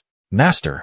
Bryce nodded slightly towards Shane, explaining calmly, those cultivation techniques are unsuitable for me now, so I let them all dissipate. Relieved that Bryce was fine, Shane thought basic cultivation techniques could easily be obtained from his system. Even if they weren't specifically for Buddhist practitioners, buying a few wouldn't be an issue compared to the points needed for upgrading. Dissipated even your cultivation techniques? Bobby sighed admiringly. The Buddhist child has surpassed my expectations. All due to Master's enlightenment. Bryce thanked Bobby respectfully. The venerable Master truly excels in Buddhism. Bobby nodded approvingly. Just as Shane was about to retort, Corbin interjected in surprise. Grandmaster? I have taken the Buddhist child as my master, Bobby explained seriously. One's teacher's teacher is naturally a grandmaster. Hey! Shane hurried to stop Bobby. Shufo hasn't agreed to take you as a disciple, don't make it up. Bobby shook his head and said no more. But Corbin was dumbfounded, stammering, Bobby, aren't you Lingwu Temple's disciple? Venerable Master Beeching merely represented the Buddhist child in accepting disciples, Bobby replied. From the day I joined Lingwu Temple, I was a disciple of the Buddhist child. Corbin looked shocked. 20 years ago?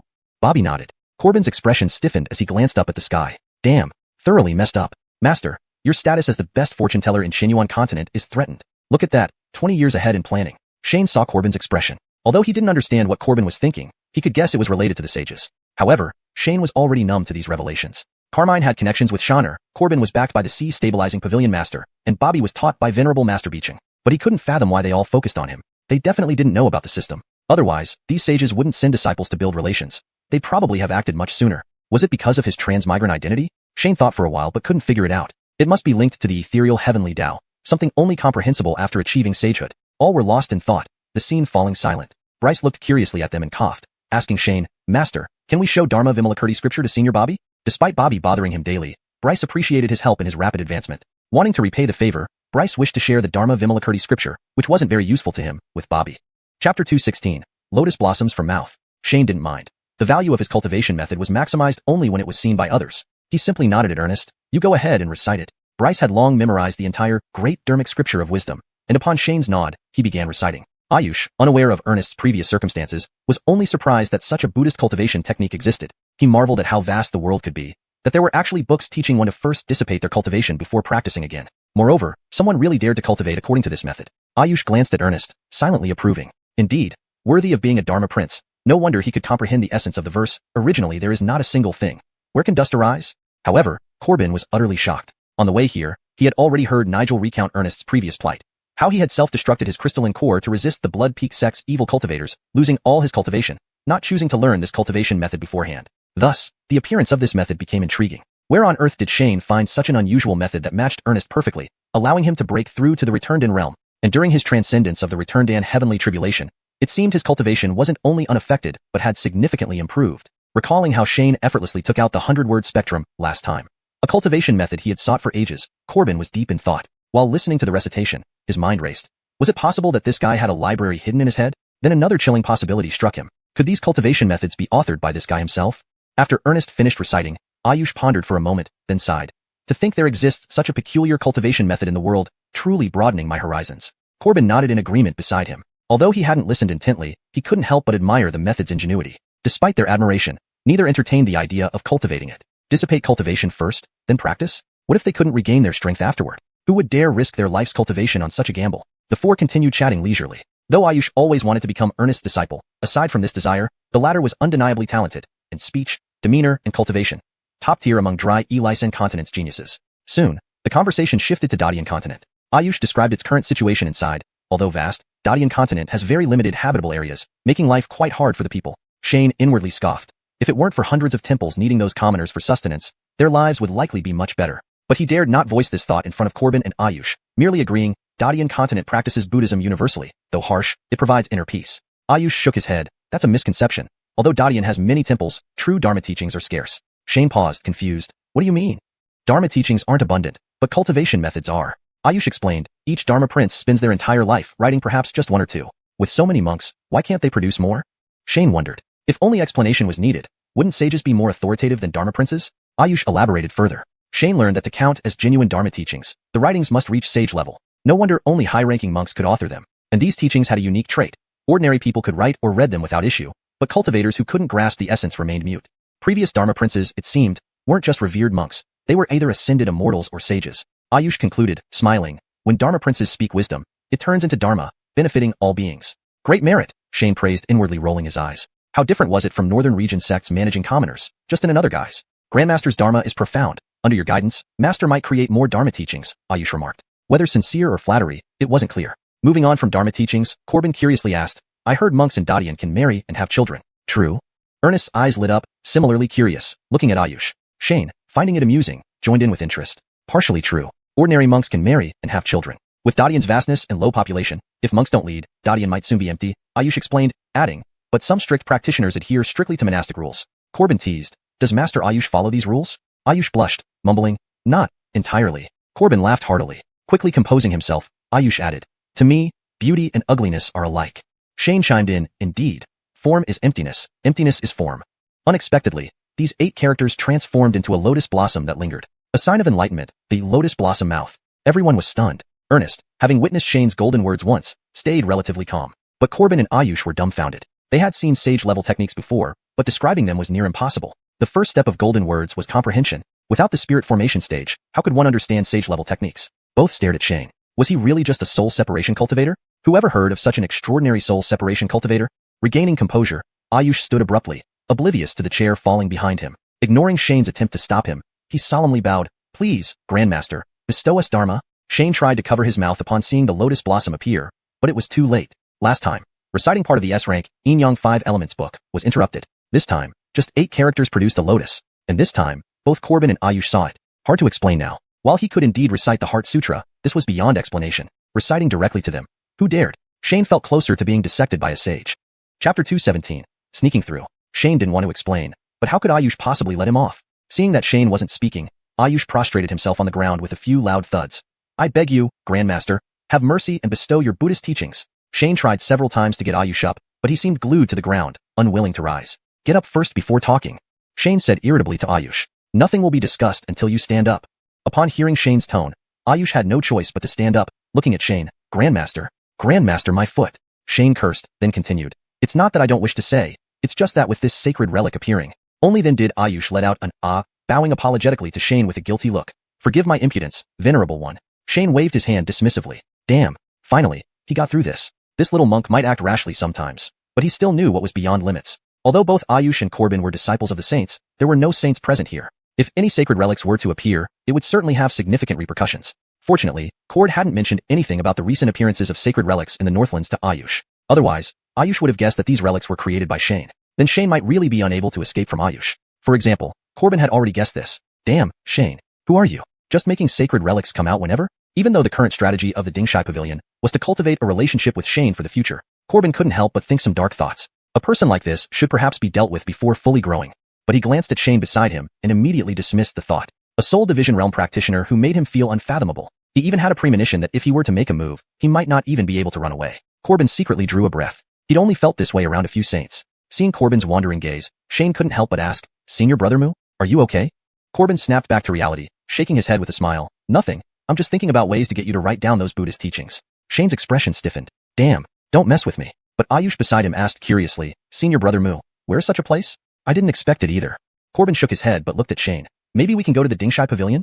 Ayush chuckled and shook his head. Senior Brother Mu, don't joke. Running to the Dingshai Pavilion aside from safety issues, just the appearance of sacred relics would significantly boost its prestige. How could someone from Lingwu Temple do something like this? But who knew that Shane clapped his hands beside them? This idea sounds feasible. When do we go?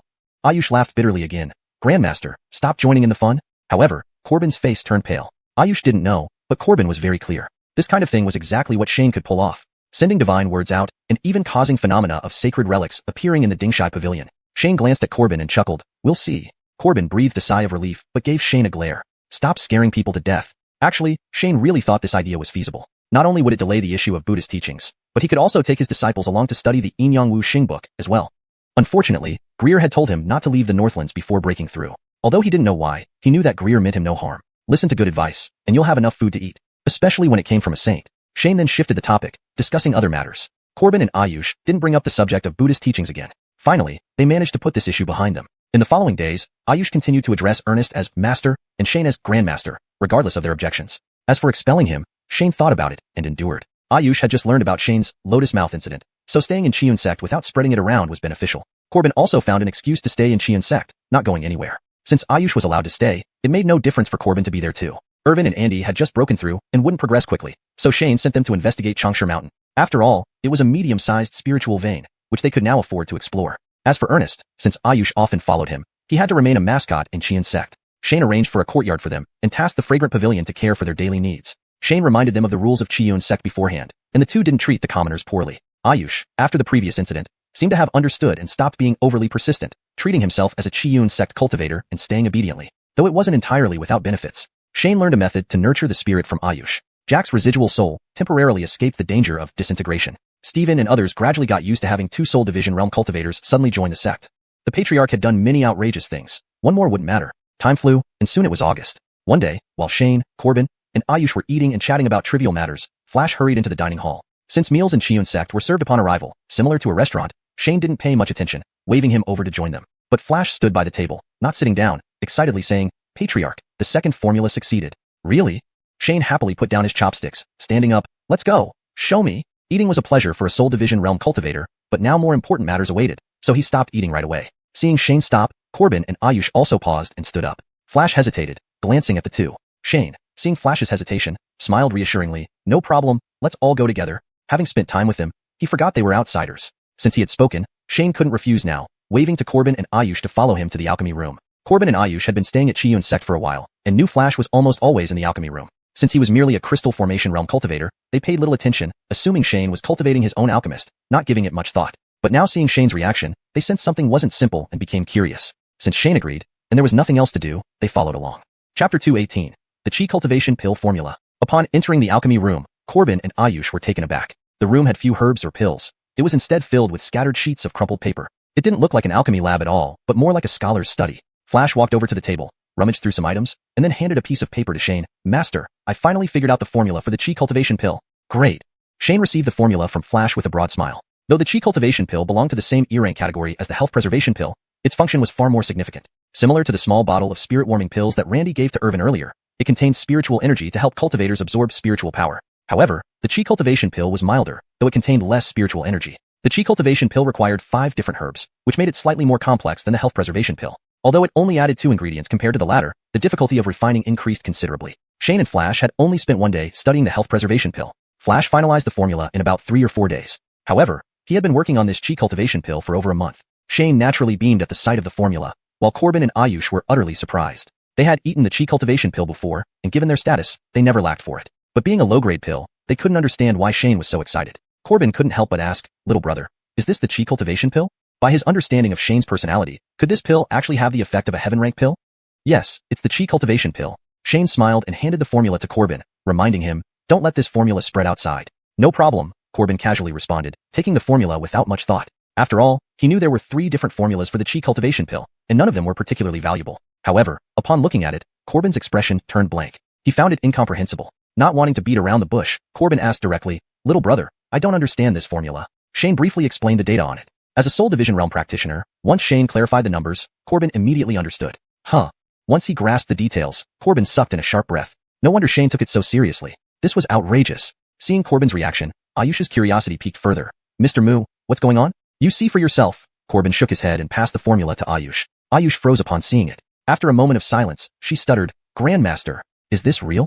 Shane was quite satisfied with their reactions and motioned toward Flash. Ask him. Under the gaze of 2 Soul Division practitioners, Flash felt nervous, but, emboldened by his own research, firmly replied, Senior, it's genuine. Should we try?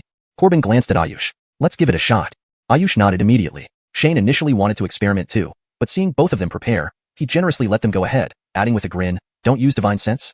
After failing 4 or 5 times, Ayush quickly got a handle on the parameters and successfully refined a batch of chi cultivation pills. Trying again yielded the same success. "I'll do it." Seeing it work, Corbin rolled up his sleeves and approached the alchemy setup. After 4 or 5 attempts, he also succeeded in refining the pill. Only then did they realize the formula was real. "Little brother," Corbin looked at Shane hesitantly. "Ordinary people?" "Not quite yet," Shane shook his head regretfully. "The parameters are not precise enough, especially concerning temperature." Corbin and Ayush exchanged glances. Despite Shane's words, the shock on their faces couldn't be concealed. No wonder Shane didn't want them to tell anyone. If this news leaked out, no one would be safe, not even Dingshai Pavilion or Lingwu Temple. This seemingly unranked formula effectively broke down the barrier between ordinary humans and cultivators. Though it was just a small step, it might lead to enormous consequences. Regret set in. If they had known this, they wouldn't have come. Curiosity killed the cat. Seeing their expressions, Shane grinned. "How do you feel?" "How indeed?" Corbin rubbed his face hard and said seriously to Shane, "Little brother, do you know what this formula means?" "I know," Shane replied, grinning wider at Corbin's solemnity. At first, he hadn't realized it, but when bringing the two into the alchemy room, he saw an opportunity. A chance to drag both Lingwu Temple and Dingshai Pavilion into this. Shane pulled another formula from his storage bag and handed it to Corbin, adding, "We're also planning to research the 5 elements pill." Glancing at it, Corbin passed it to Ayush. He now understood. Shane intended to drag Dingshai Pavilion into this mess. But since they had already seen the first formula, it was too late to pull back. Corbin chuckled bitterly. "Little brother, that's not fair play." Shane laughed heartily. "I didn't force you here." Corbin and Ayush froze simultaneously. "Damn, you're shameless. We knew you were bold, but this is beyond anything we imagined." Both had been confident, thinking they could handle any secrets. After all, they each had a sage backing them up. But who knew that boldness had limits? Even a sage couldn't cover this. Ayush returned the formula to Shane and asked, "Sir, are you planning to?" "Yes," Shane smiled and asked Ayush, "What if we add the 5 elements pill to health preservation pill and chi cultivation pill?" The 5 elements pill was also an unranked pill, enhancing a cultivator's perception of the 5 elements. Neither Ayush nor Corbin dared answer. If these 3 pills were mass-produced, even an average person could potentially reach the peak liquid condensation stage. Yet, these pills were incredibly valuable. Using them to cultivate ordinary people seemed impossible. But now, Xuanhuan continent wasn't an era of spirit depletion where cultivation resources were scarce. With abundant spiritual energy, the raw materials for these pills could be cultivated almost endlessly, similar to farming grains. If the pills could be refined at will, they exchanged looks, and the word variable flashed in both their minds simultaneously.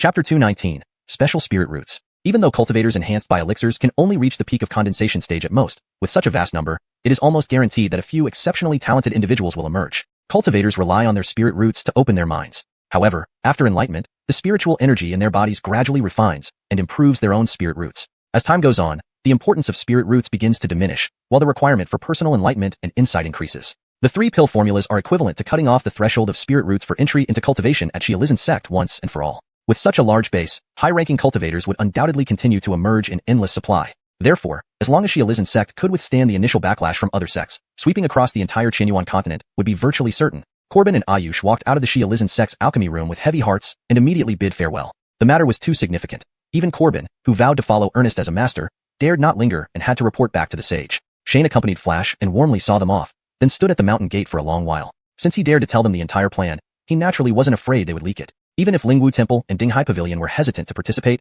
they would have to keep silent and watch how things unfolded. Now that they knew about the formulas, it would be impossible for them to stand against xiuxian sect. Even if the sage commanded it, no one else could believe or dare to believe otherwise. The only way to suppress this variable would be to eliminate everyone who might know about it, including the sage.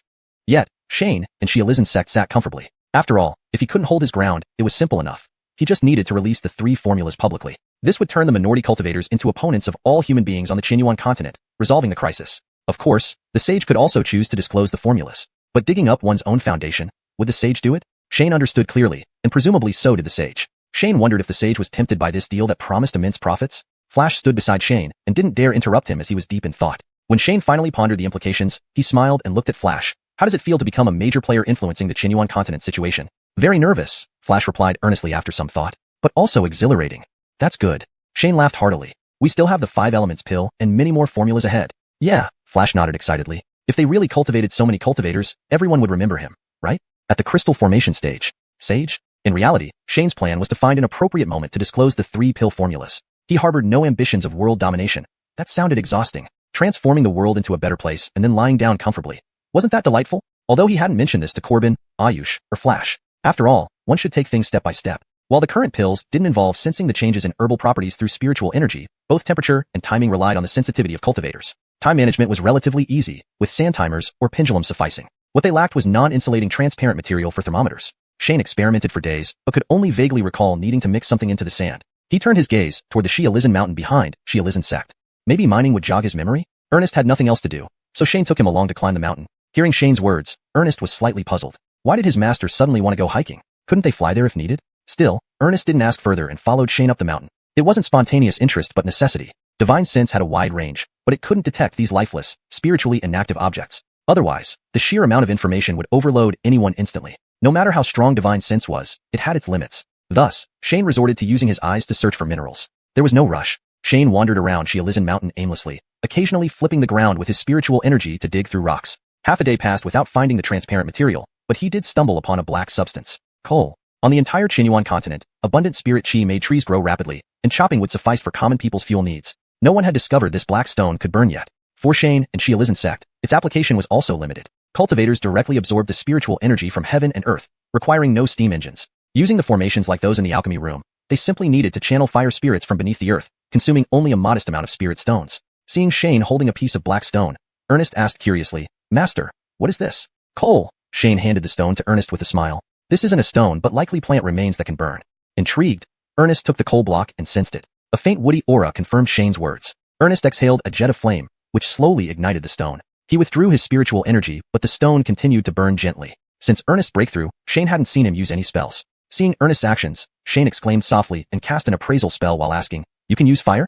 Ernest's attributes remained unchanged. No spirit root, no cultivation technique. Without a fire cultivation technique and having triggered his previous fire crystal, he logically shouldn't be able to use fire. "Yes," Ernest nodded, summoned a small water ball, doused the coal, and tossed it aside. "It seems I can use any attribute now." Speaking, Ernest extended his right hand, summoning and dispelling a sapling in quick succession. Then he tried several different attributes, all of which worked flawlessly. Shane scratched his head, recast appraisal spell, and observed closely. Finally, he noticed an A after Ernest's spirit root's none. That meant Ernest didn't lack a spirit root. Rather, his spirit root was named none. Chapter 220. The Tao that can be spoken. According to Ernest's explanation, his spiritual root named Wu, void, seemed capable of utilizing any attribute. Shane extended his hand, gathering a small drop of ink in his palm, and looked up at Ernest. "Want to try this?" Ernest sensed it for a moment, then similarly condensed a drop of ink. Though the spiritual power within the ink drop was less refined than Shane's, it was indeed genuine ink attribute. Shane reabsorbed the ink drop and summoned a small sword. This time Ernest took a longer while observing, but he still managed to summon the small sword. Shane clicked his tongue and put away the sword. This Wu-type spiritual root was just extraordinary. Even rare attributes like ink and sword could be converted. In other words, Ernest could transcend the soul division realm by learning and comprehending any attribute. Shane had an even more outrageous speculation. Perhaps this Wu-type spiritual root itself was also an attribute. And by understanding this attribute to transcend the soul division realm, its future achievements would certainly not be inferior to Irvin and Anakin, perhaps even surpass them. Given Ernest's greater potential, Shane was naturally delighted. After all, he had previously self-destructed his crystal to protect others and was unable to advance further. Shane shared his speculation with Ernest. "Our ancestor made similar speculations," Ernest explained. "It can convert into any attribute, which might be another attribute." A line from an ancient text flashed through Shane's mind, the Tao that can be spoken, nameless, at the beginning of heaven and earth. However, after the incident of his eloquent speech, he didn't dare casually recite famous passages from earth, merely nodding, "I agree. And this attribute is definitely not simple. You should meditate on it well." Ernest laughed. If Master says so, it must be far from simple. Shane only remembered the opening lines of this ancient text, and it would take some effort to recall the rest. Moreover, this couldn't be written down, making it troublesome. Shane shook his head, patted Ernest's shoulder, and smiled wryly. "I don't understand this attribute either. I'm afraid I won't be much help." After all, Shane had never even heard of such a Wu attribute, and since he didn't possess it, he couldn't give much advice. Ernest chuckled softly and shook his head. "Master has bestowed upon me boundless grace. How can I rely on you for everything?" Nonetheless, Shane continued, following the ancient text and his own interpretation. "The Tao that can be told is not the eternal Tao. The name that can be named is not the eternal name. At the beginning of heaven and earth, all things were nameless.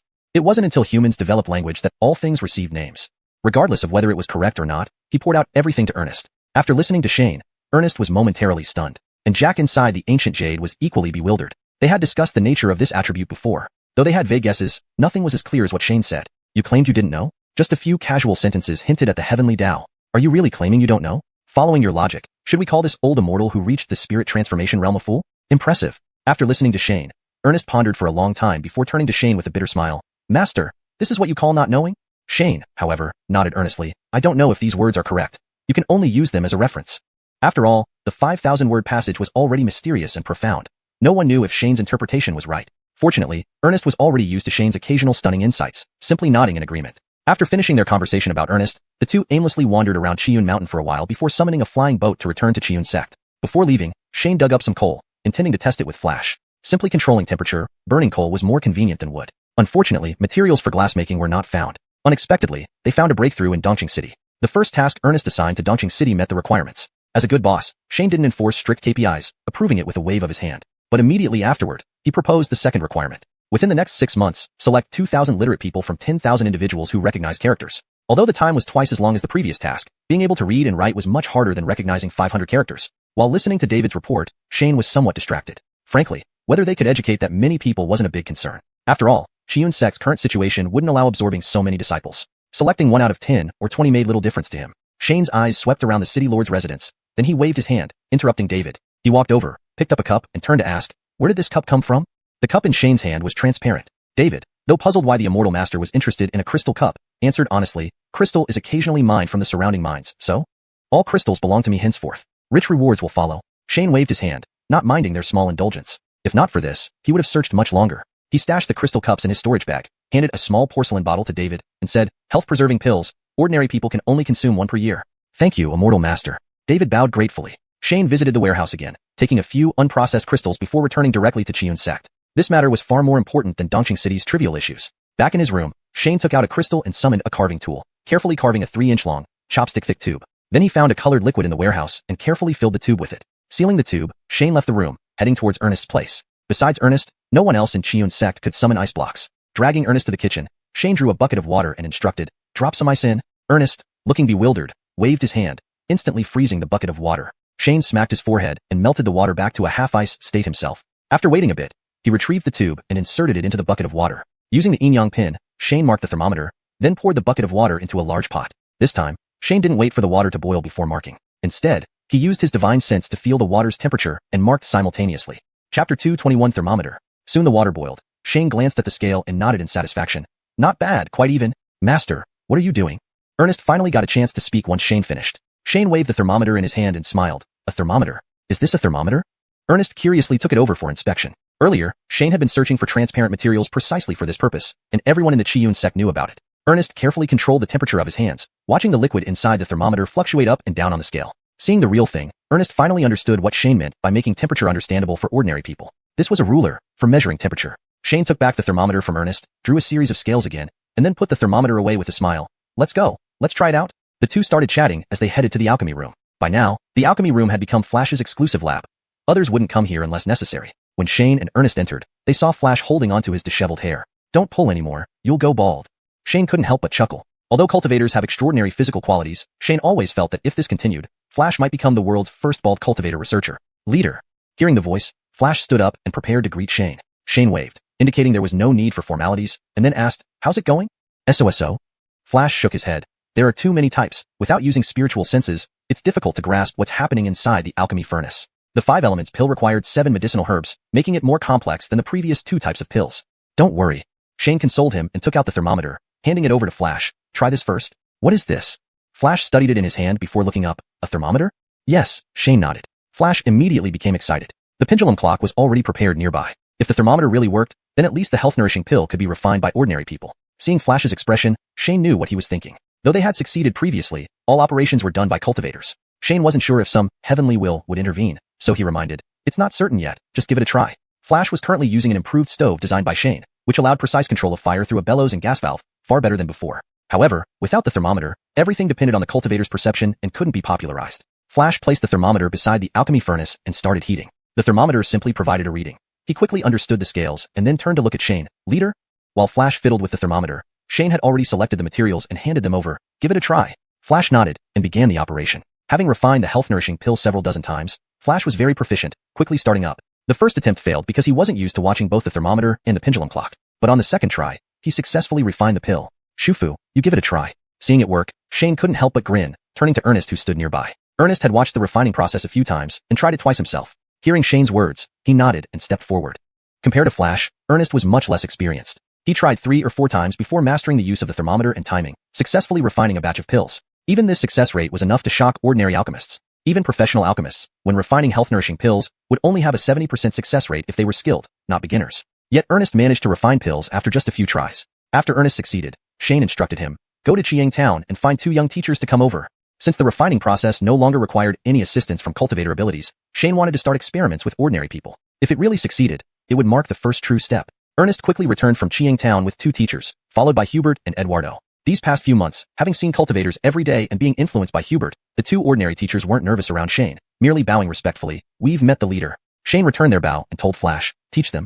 In terms of alchemy, Flash was far more specialized than Shane, so it made sense to have him handle it. On their way, they also learned a little from Ernest. Hearing that they would be trying alchemy themselves, they were full of curiosity. Without delay, Flash led them forward. The method for refining health-nourishing pills wasn't complicated. They memorized it after hearing it twice. Then Flash explained the usage of various tools. Once they had remembered everything, Flash stepped back with folded arms, intending not to offer further guidance. Shane's plan was for ordinary people to complete the alchemy independently. Knowing the leader's plan, Flash naturally didn't interfere. The 2 teachers exchanged glances, nodding at each other. One held the formula while the other started selecting the herbs. Herbs were weighed on a scale, alchemy done on the stove, temperature measured with the thermometer, and time kept by the pendulum clock. Shane stood aside, watching quietly with folded arms. He knew both teachers well, both under 40, though they had missed the age to start cultivation. They diligently taught students in Qiang Town. Naturally, they earned several health-nourishing pills each. Most of the disciples in the Qiuxian sect no longer needed the pills Flash refined. Except for a small portion sent to Dongqing City, most were distributed to the teachers and students in Qiang Town. And since these people couldn't consume too many pills, 3 to 4/10 of the town residents had benefited from the health-nourishing pills. Though one of the cheapest kinds of pills, they were still incredibly valuable for ordinary people. Clearly too cautious, the 2 teachers concentrated but appeared overly nervous. Shane lightly shook his head. Sure enough, not long after, the first attempt failed, causing them both to sweat profusely from tension. The 2 teachers looked at Shane apologetically. Don't rush, take your time. Shane waved his hand to show he didn't mind and turned to have Hubert bring some tea. Hubert, though not refusing, hurried over, clearly not wanting to miss this critical moment. However, he worried unnecessarily. Their next attempts also failed, but Shane wasn't at all anxious, instead turning to the onlookers and saying, let's go outside. Leave Flash here. Too many observers would likely make them uneasy. Hashtag chapter 222, Mortal Alchemy. If something happens, I'll call you. What's the rush? Shane turned around, spreading his arms to usher everyone out. I'll just periodically send my divine sense over there to check on the situation. Hearing this from Shane, the group didn't have much to say and ran off to the nearest courtyard, belonging to Flash, to have tea. Sure enough, after Shane and the others left, the 2 people's movements became noticeably more relaxed. Although they were sitting there drinking tea, hardly anyone spoke. Clearly, all their attention was focused on the alchemy room. Shane frequently sent his divine sense over to monitor their progress with the alchemy. Compared to Flash, their pace was obviously much slower. It wasn't until more than 2 hours later that they completed the first addition of ingredients. However, after finishing the first batch of elixirs, the 2 seemed to have found their method and their actions gradually sped up. They worked together efficiently, one focusing on timing to add the herbs while the other monitored the temperature, adjusting the fire as needed. Seeing that they had settled into a steady rhythm and were about to succeed, Shane stood up and led the crowd back to the alchemy room. The 2 teachers, now fully engrossed in monitoring the parameters, didn't notice the intrusion. At that moment, 2 other types of elixirs were already placed inside the furnace, waiting for the final step to form the pills. Unfortunately, their coordination still lacked practice, and they forgot to prepare the heat-resistant pads in advance, leading to a delay in removing the alchemy furnace from the fire. Everyone sighed collectively. The 2, however, were oblivious and exchanged a glance. One more time. Sure. This time, they finally succeeded. A batch of body-nourishing pills was thus refined. Shane cast an appraisal spell. Body-nourishing pill, grade E. Note: slightly enhances the constitution of cultivators. Exactly the same. Seeing this, Shane silently clenched his fist. Success. Just as he was about to approach them, he felt someone tugging at him. Turning around, Shane saw Ernest discreetly pulling at his clothes. Seeing Shane looking at him, Bryce opened his mouth and silently spelled out a word, holy object. Shane was instantly stunned. What? How could this thing be related to a holy object? Meanwhile, in Lingwu Temple in the northwest, Burl recited Umitba, turning to look at Bobby standing beside him. Shane has succeeded. Though mentally prepared, Bobby was still surprised upon hearing this from Burl. So fast? Burl slightly shook his head, not dwelling on the speed but instead asked Bobby, what do you think? Bobby knew what Burl was referring to but didn't answer immediately, taking some time to think before responding, Master, I don't think it's necessary. Why not? Burl asked curiously. I can handle it myself, Bobby explained. It seems a bit early since if Lingwu Temple steps in, it represents the entire Dian continent. You're wise to consider that, Burl nodded, but then shook his head. But I've decided to fully support Qian sect. Whoa.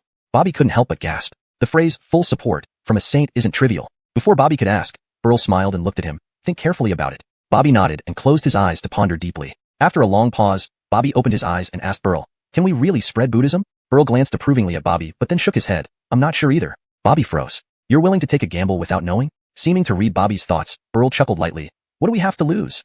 Bobby nodded. True. In 10,000 years, although great progress has been made with nearly 800 temples, not a single step has been taken outside Dian continent. If there's a chance, why not try? Even if it fails, we can simply retreat back to Dian continent, right? I understand, Bobby nodded respectfully toward Burl. Seeing Bobby come to a conclusion, Burl continued, what about the Buddha's disciple? Wisdom and capability are both top-notch, Bobby praised generously. Since Shane can speak eloquently, his disciple should be exceptional too. Burl nodded and continued. Stay at Xian sect and follow the Buddha's disciple with peace of mind. That had always been Bobby's goal, so he naturally nodded in agreement. Although I said full support, it's not happening right now, Burl clarified. Xiun sect hasn't built its momentum yet. Lingwu Temple won't make a move for now. Bobby nodded again. Meanwhile, in Dinghai Pavilion, Eric and Corbin had their own conversation. Eric stood atop the small tower of Tinyan Pavilion, hands behind his back, gazing toward the northwest. Corbin stood nearby, watching helplessly. Eric had been standing for half a day without saying a word, and as his disciple, Corbin naturally had no choice but to accompany him patiently. After staring for a long time, Eric turned and walked back into the tower. Corbin quickly followed. Once back inside, Eric sat down, brewed a cup of tea, and finally spoke slowly. Shane's plan has taken the first step. Corbin, who had long been accustomed to Shane's shocking feats, wasn't surprised at all, merely nodding and ing in response. Eric teased, you don't seem surprised at all. Corbin laughed bitterly. Master, this guy has created countless holy objects by now. I'm already numb. Eric burst out laughing. That's true. Corbin looked at Eric helplessly. Master, what should we do? Mix it coolly. Eric shot a displeased glance at him. What, are you thinking of switching to Qian sect? No. Corbin waved his hands frantically, quickly standing up. Sit down properly. Eric glared at him again. Corbin obediently sat back down. Eric shook his head. This disciple is too serious. He can't even handle a joke. It's boring. Corbin cautiously asked, Master, about Lingwu Temple. Lingwu Temple will definitely intervene, Eric stated confidently. Corbin was taken aback. So precise? They've nothing to lose and aren't afraid to act. They don't need to calculate. Eric read his mind again. Oh, Corbin scratched his head helplessly. But finally, he understood Eric's intentions. Lingwu Temple, confined to Dian continent, would certainly aim to expand. But Dinghai Pavilion had already expanded across the entire Xuanhuan continent, with hundreds of branches. Unless they could open a shop in the upper realm, there's no place left to expand. Dinghai Pavilion mainly does business and doesn't rely on believers for sustenance. Thought it through? Eric glanced at Corbin. Corbin nodded. Nothing much going on in the pavilion lately. You might as well go stay at Qian sect. Eric waved him off. Chapter 223, Visiting Professor. Shane naturally had no way of knowing about the conversations between the two sages and their disciples, one in the east and one in the west. At this moment, he was still in a daze. No matter how long he thought, he couldn't understand how an ungraded health-preserving pill could possibly be related to a holy artifact. The people around him didn't notice Shane's expression. Whether it was Flash, Steven, or Eduardo, while their judgment of the situation might not have been as accurate as Shane's, they were very clear on what it meant for ordinary people to be able to refine pills. At that moment, several people were gathered around the two teachers, discussing with great enthusiasm. Only Ernest stood beside Shane. Without moving forward, his face solemn. Although he also knew the benefits of the pills, he was even more aware of what the emergence of another holy artifact meant for Qian sect. It was too conspicuous. The last time the pinyin of Chinese characters appeared, Ernest was still inside the Dongguang secret realm, but later he also heard about the rumor of the holy words. Due to Jack's existence, Shane didn't hide many things from Ernest. Just over a month had passed, and there was another unusual occurrence indicating the emergence of a holy artifact. While cultivators at the soul formation stage could not feel it as clearly as sages, at least the soul formation cultivators in the northern border should be able to vaguely sense that multiple holy artifacts had appeared in the northern border within a short period. Especially among the three major sects, which knew each other well, none would think it was something cooked up by another. From the start of the inter-sect competition, the most conspicuous sects in the northern border were undoubtedly Qiun sect and Blood Peak Evil sect. Blood Peak Evil sect didn't have such capability. Otherwise, it wouldn't be hiding all the time. As for Qiun sect, it inevitably drew attention from those who were watching closely. After discussing with Jack and thinking through the events leading up to this, Ernest couldn't help but feel a bit worried. Standing next to him, Shane wasn't paying much attention to the northern border situation.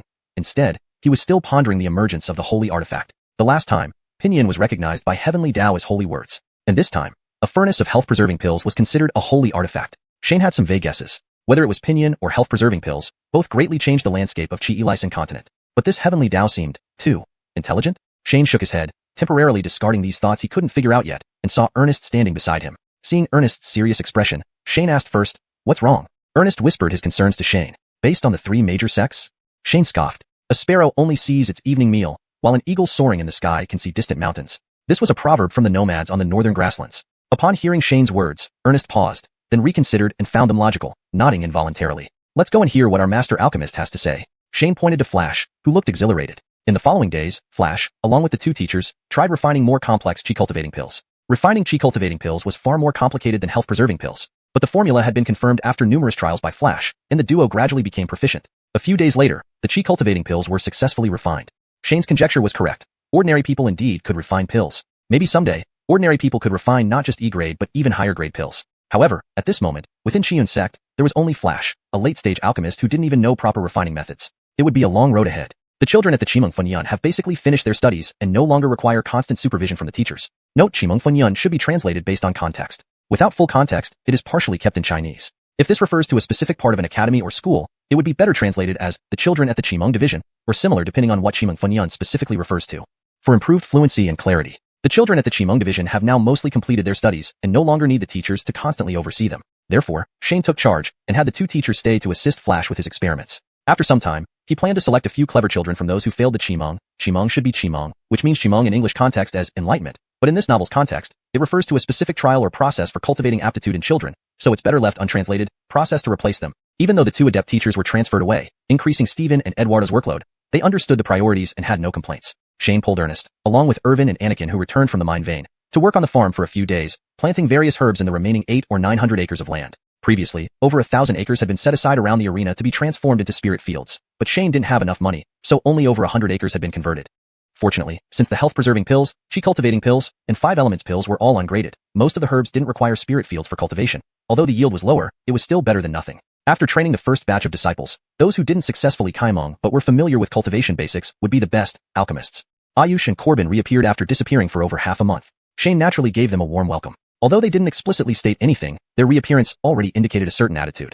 Ayush continued calling him Senior Grandmaster, while Corbin called him Junior Brother warmly. With their support, Shane reciprocated by hiring them as visiting professors at Xiuxian sect. Both had never seen the Yin Yang scripture and 5-element scripture at Little Buddha Temple, so Shane generously waved his hand, welcome bonus. Money was not an option, so he could only gift some cultivation techniques to show his appreciation.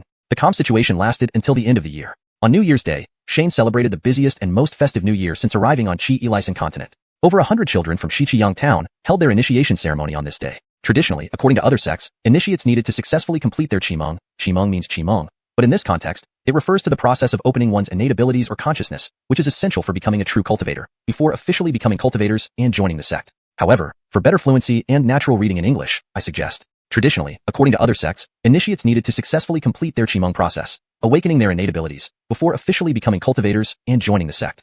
Or even more naturally, traditionally, according to other sects, initiates had to awaken their innate abilities before officially becoming cultivators and joining the sect. But Shane didn't think so. Those who failed could either transfer to the Qimeng division to become teachers or join Flash's Alchemy Research Institute to refine pills. Improved version. Those who didn't succeed could either transfer to the Qimeng division to become teachers or join Flash's Alchemy Research Institute to refine pills. For better fluency and consistency, it should be. Those who did not succeed could either transfer to the Qimeng division to become teachers or join Flash's Alchemy Research Institute to refine pills. To maintain style and ensure natural reading in English, the final edited version is. Those who did not succeed could either transfer to the Qimeng division to serve as teachers or join Flash's Alchemy Research Institute to refine pills. Note, Qimeng can be replaced with its English equivalent if it has been introduced earlier in the text for clarity. In a sense, it wasn't spitting. They learned something. By staying in Xiuxian sect based on their merit, they should be treated as members of Xiuxian sect. Otherwise, why would he teach so many people at any cost? If he didn't let them join the sect, Shane wouldn't feel at ease. The children respectfully bowed to the Yin Yang 5 elements disc and the successive generations of sect leaders' portraits, which looked alike. Then they lined up and bowed to Shane one by one. Ayush and Corbin sat on either side of Shane, while Ernest stood behind him. Shane returned their bows while handing out sect badges and using identification spells. Each time he finished giving out a badge, Shane would turn and whisper something to Ernest. Ernest recorded everything with pen and paper.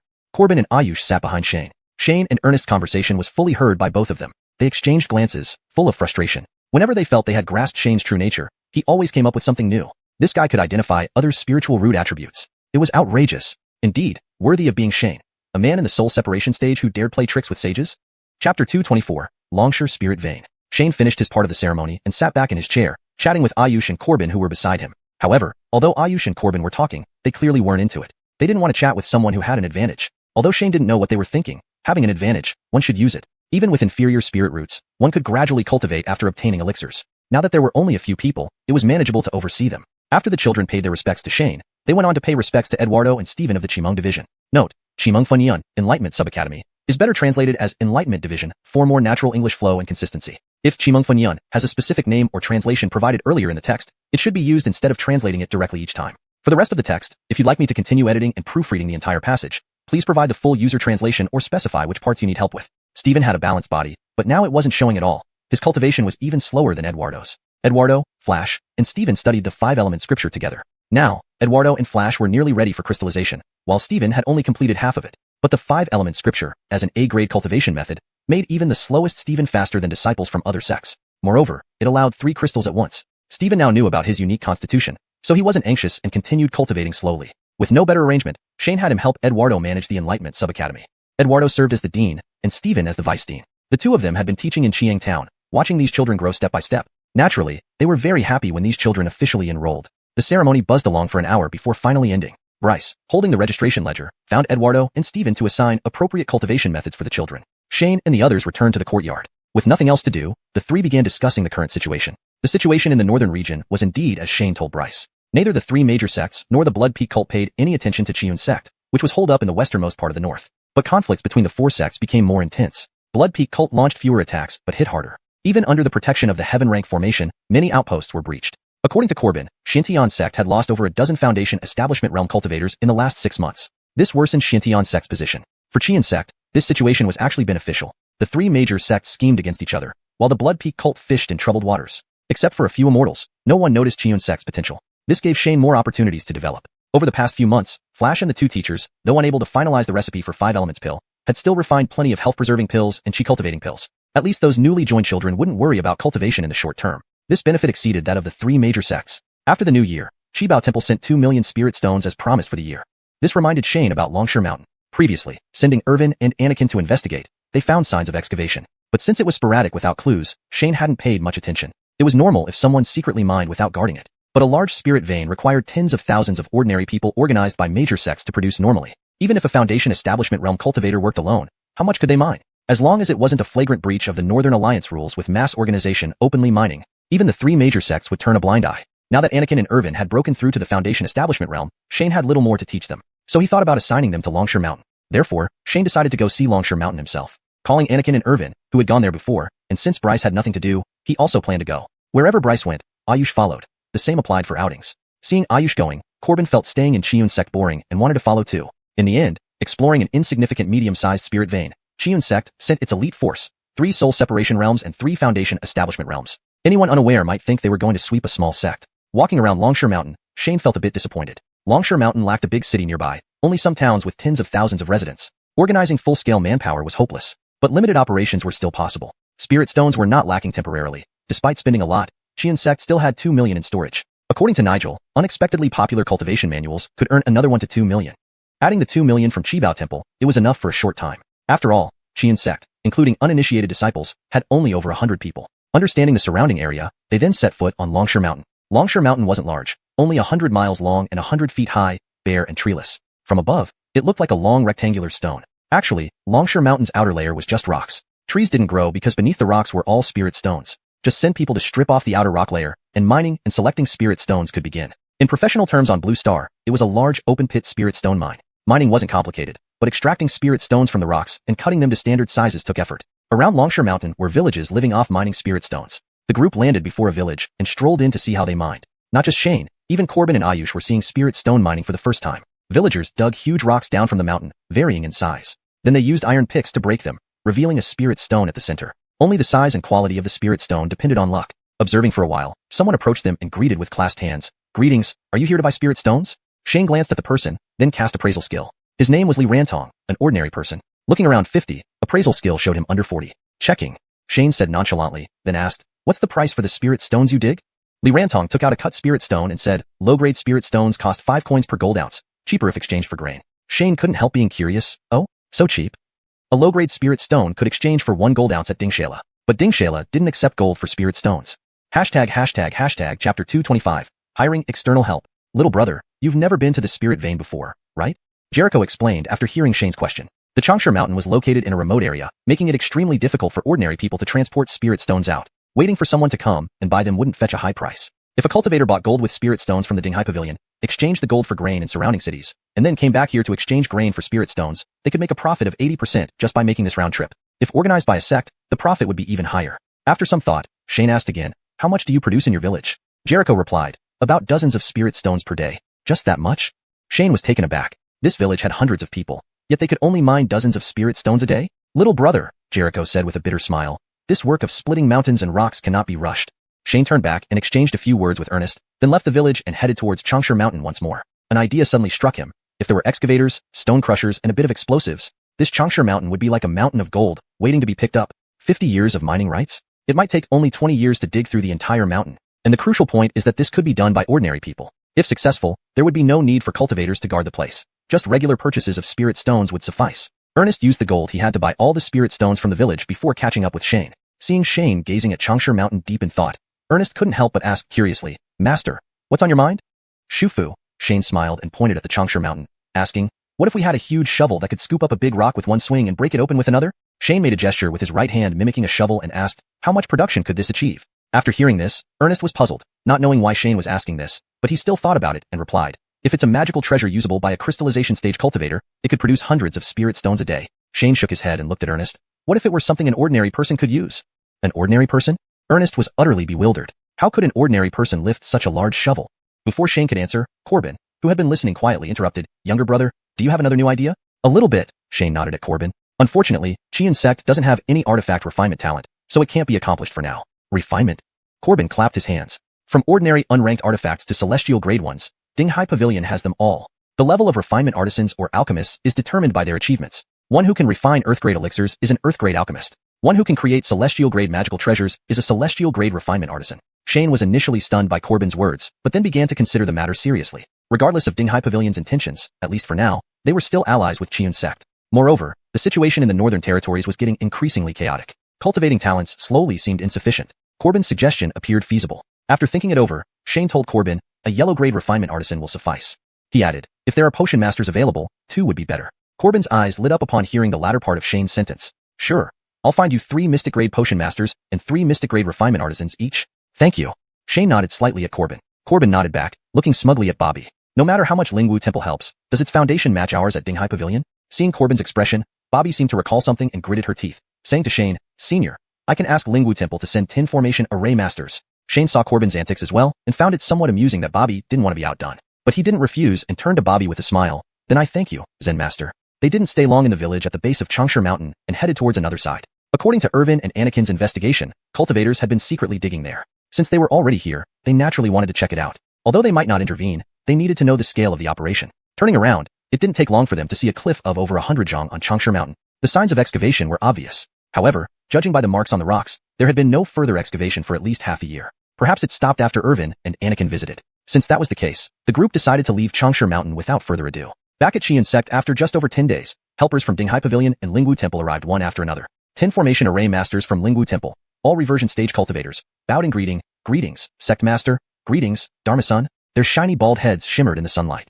Shane politely welcomed them and let them rest first. Meanwhile, Dinghai Pavilion also sent 10 people, seemingly provoked by Bobby's words, 5 refinement artisans and 5 potion masters, led by 2 earth-grade cultivators. One must understand that an earth-grade refinement artisan holds a position equivalent to a soul divider grandmaster. Shane did not dare to be negligent. After expressing his gratitude, he arranged for everyone to settle in properly. After letting them rest for a few days, Shane gathered Flash and the 20 technical experts for a meeting. With these people now on board, many of his creative ideas could finally be put into action. With so many people, it wasn't practical to hold the meeting in someone's courtyard. Taking this opportunity, Shane opened the conference room in the main hall of Xiuxian sect. Initially, everyone looked around curiously at the facilities of Xiuxian sect, but as Shane started speaking, all eyes widened and stared at him. The room fell silent. "Damn, brother, you're my true brother. Don't mess with us. We're just working class folks. We don't dare engage in rebellious activities." Corbin and Bobby, having seen countless quirky moves by Shane before, were among the first to regain their composure. "Brother, you intend to?" Corbin stammered. "Yes." Shane patted the table in front of him and smiled. "To thoroughly research all cultivator techniques and disseminate them to ordinary people. Given the current situation of Xiuxian sect, standing firm required unconventional methods. Potion masters would study various elixirs and formulas to allow ordinary people to refine medicine. Formation array masters would research how to use formations to extract spiritual energy from spirit stones. Refinement artisans would devise ways for ordinary people without divine senses to control magical treasures. Chapter 226, 20% dry shares. Bobby frowned and cautiously reminded, "This matter might." Before Bobby could finish, Shane waved his hand to cut him off, retorting, "With those 2 pill formulas alone, do you think they would let you go?" Bobby was momentarily speechless. What Shane said was true. Even without the current discussions, just those 2 formulas already put them in opposition to major sects. Braxton, on the other hand, after calming down and giving it some thought, became rather excited. The stabilizing pavilion is a business enterprise. The market difference between ordinary people and cultivators was enormous. Just in the northern territory where they were now, there were billions of ordinary people compared to only hundreds of thousands of cultivators, a ratio of at least 1,000 to 1. If these vast numbers of ordinary people could also become clients of the stabilizing pavilion, Braxton's breathing quickened as he rushed out, ignoring the others' curious looks. After a while, Braxton burst back in and shouted towards Shane, "Junior brother, if you can succeed, the stabilizing pavilion will give you 20% dry shares." Whoa. Upon hearing this, everyone present, including the 10 members from the stabilizing pavilion, sucked in a sharp breath. 20% dry shares. Given the size of the stabilizing pavilion, these shares alone could elevate the Xiuxian sect to a position even more powerful than the 3 major sects. Feeling it was still not enough, Braxton added, "The stabilizing pavilion will be perpetual allies with the Xiuxian sect." Braxton had gone to consult his master. Such a significant decision was beyond his authority as a sage's disciple. He used precious sound-transmitting jade tokens to contact Eric. Upon hearing Braxton's proposal, Eric decisively agreed to cede 20% dry shares. If Shane's innovative idea succeeded, the stabilizing pavilion's profits would at least double. The 2% share would at most bring in 4% profit, but compared to such huge returns, it was negligible. Still, Eric shrewdly included the clause, if successful. This wasn't risky investment. It was a no-lose deal. Shane understood the stabilizing pavilion's intention after hearing Braxton. He inwardly sighed. No wonder they are merchants. Their instincts are so keen. Shaking his head, Shane smiled. Senior brother, don't rush. Let's talk about this later. It's far from certain right now. You tell me what you need.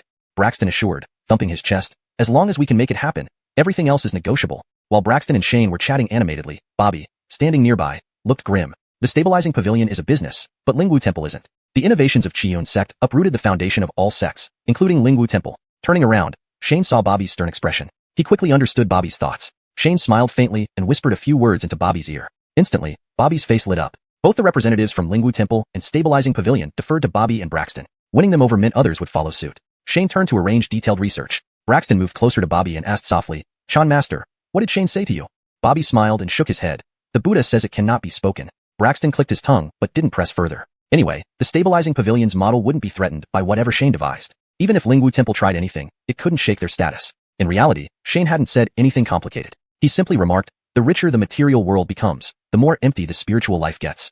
Though vague, Bobby immediately understood. This matched the current situation in Dian Continent. Richer people offered more substantial support to temples. Understanding more wouldn't necessarily diminish respect for monks, which wasn't Shane's concern. Shane divided the 20 people into 3 or 4 groups to study various topics. Though he himself only had basic knowledge, the success depended on their research. Inside Qian sect, high-tech research was booming. Meanwhile, unrest grew in the northern territory. A critical mineral region near Xintian sect was attacked by Piaomiao sect. Piaomiao sect quickly issued a statement claiming the attack was orchestrated by Blood Mountain sect infiltrators and had nothing to do with them. Xintian sect seemed to accept this explanation, asking other sects to enhance infiltration detection. Though both sects tried to suppress the incident, anyone could see that the alliance among the 3 major sects was precarious. However, this undercurrent hadn't yet reached Qiun sect. At that moment, Shane was happily examining a small box. This shoebox-sized item was bluntly named Energy Box by Shane. Its sole function was to convert the spirit stone's energy within into usable spirit power, without any cultivator's intervention. On the side of the energy box, a small dial adjusted output speed, reaching speeds comparable to peak condensing liquid stage. Shane hadn't expected the formation masters and alchemy artisans to develop the core mechanism in just over a month. Truly top-tier talent from the leading sects. Sitting in the conference room, Shane felt transported back to Earth working on projects. Braxton took the small box, inspecting it thoroughly and turning the dial. A surge of spirit power emerged from the front of the box. Did it work? Braxton sensed the spirit power, then turned to look at Shane. Without answering, Shane asked the lead alchemy artisan, what's the material cost of this box? After some quick mental math, the artisan replied, 3,000 spirit stones. So cheap? Braxton exclaimed in surprise. Shane wished he could smack some sense into Braxton.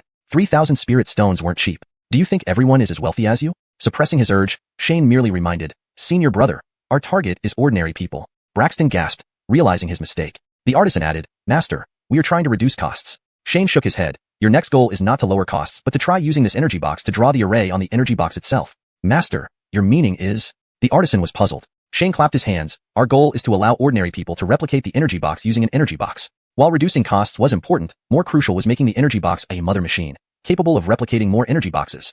Chapter 227, Constructing Railways. In simple terms, an array involves channeling spiritual energy into a liquid capable of storing it while simultaneously using this liquid to draw a certain pattern. The simplest example would be using cinnabar to draw a fire talisman, which essentially is a rudimentary fire array. The only difference is that patterns on the ground are called arrays, while those on paper are called talismans. When the array masters heard Shane's words, they were once again stunned. Ordinary people drawing arrays? They had heard about the misfortunes of the alchemists during their journey here. Now, not only were the alchemists in trouble, but so were the array masters at risk of losing their jobs. Did Shane intend to snatch food from every trade? Seeing the puzzled looks on the bald heads of the array masters, Shane knew what they were thinking and chuckled lightly. From now on, you will evolve from draftsmen into more advanced designers. Isn't that great? Though unfamiliar with these terms, their meanings were straightforward enough. After some thought, everyone grasped Shane's meaning. Shane explained his thoughts and plans to the research team, focusing on the energy boxes, instructing them to manufacture the boxes while continuing their studies. This side made significant progress, whereas the other team faced a bottleneck. Their task was to transform parts requiring divine sense into something controllable by ordinary people. The leader of this group was named Eben, the foremost among Lingwu Temple's 10 array masters. Inspired by Shane's designer speech, Eben eagerly explained, Master, although we can convert human thoughts into divine senses, commoners seem unable to sustain it. So, we are trying to lower the power of the array? Shane massaged his temples. Due to their preconceptions, they had been pondering how to convert ordinary human thoughts into divine senses. Initially, Shane didn't pay much attention, but now he realized their line of thinking. He wasn't sure if this approach would succeed, as his knowledge from Blue Star was insufficient to aid them. Raising his hand to interrupt Eben, Shane suggested after a moment of thought, why don't we change our mindset? These people admired Shane's imaginative ideas, and upon hearing him say this, Eben asked, Master, what do you mean? Shane pulled out a piece of white paper from his storage bag and spread it on the table. As he drew, he said, how about considering a method where ordinary people can directly input their thoughts via buttons? He sketched something resembling a game controller and pointed at it. This button moves forward, this one moves backward. As Shane explained, all the bald-headed array masters crowded around. Despite being assigned to different teams, they often gathered to discuss problems. Knowing the difficulty Eben faced, they fell into deep thought upon hearing Shane's idea. An unsolvable problem casually bypassed? After stunning the array masters into silence, Shane ceased discussing array issues and instructed them to return and consider the situation further. Until the two groups produced viable equipment, ordinary people wouldn't be able to use magical treasures for now. Each team had an artificer assisting with materials, and the remaining 3 were put to work on another ingenious device, trains. Having resolved the two teams' issues, Shane sent the train team to check the progress. Others followed, equally curious. For cultivators, flying boats were popular due to their speed and reliance on personal spiritual energy rather than spirit stones, cheap and fast. But for lower-level cultivators and ordinary people, enjoying the benefits of cultivation through flying boats was impractical. Without calculating the actual consumption, Shane knew that flying boats required far more energy than trains. Moreover, building railways in Xuanhuan continent had an advantage. The cultivators, excavating mountains and bridging rivers were mere spells for cultivators. Take earnest construction of the road from Xiang town to Dongqing city, spanning thousands of miles in just over 10 days, even while spending most of his time cultivating at Xian sect. At this rate, a condensed liquid stage cultivator could construct 30 to 50 miles per day. The cost would not exceed 2 spirit stones per mile, possibly less with iron tracks. The entire path from Xiang town to Dongqing city could be built for under 10,000 spirit stones, practically free. Naturally, Shane promoted this vigorously. A trial railway had already been built from Xiun sect's mountain gate to Xiang town, along with 2 experimental locomotives. Despite not knowing why Master called it a train, it was no crucial issue. For now, the trains required spiritual energy input from cultivators to run continuously, pending completion by the other teams. The train team leader was named Ellis, adept at refining flying boats, chosen by Shane as the head. As they walked, he explained, Master, the train is ready for use. Satisfied, Shane nodded. What's the load capacity? Whatever weight the tracks can support. Ellis boasted proudly. Ah. Shane scratched his head and clarified quickly, I meant, the most economical load capacity? Economical? Ellis looked baffled. Shane face-bombed. Apparently, these craftsmen never considered economy, only results. Price mattered little, as long as the effect was good. Forrest had been silently noting Shane's words. Even before practical implementation, these innovative ideas were valuable assets for Dinghai Pavilion. Interjecting before Shane, Forrest explained to Ellis, Master means, the maximum load achievable with the least spiritual energy. Ah, Ellis responded sheepishly. I haven't thought about it. Shane waved it off as no big deal.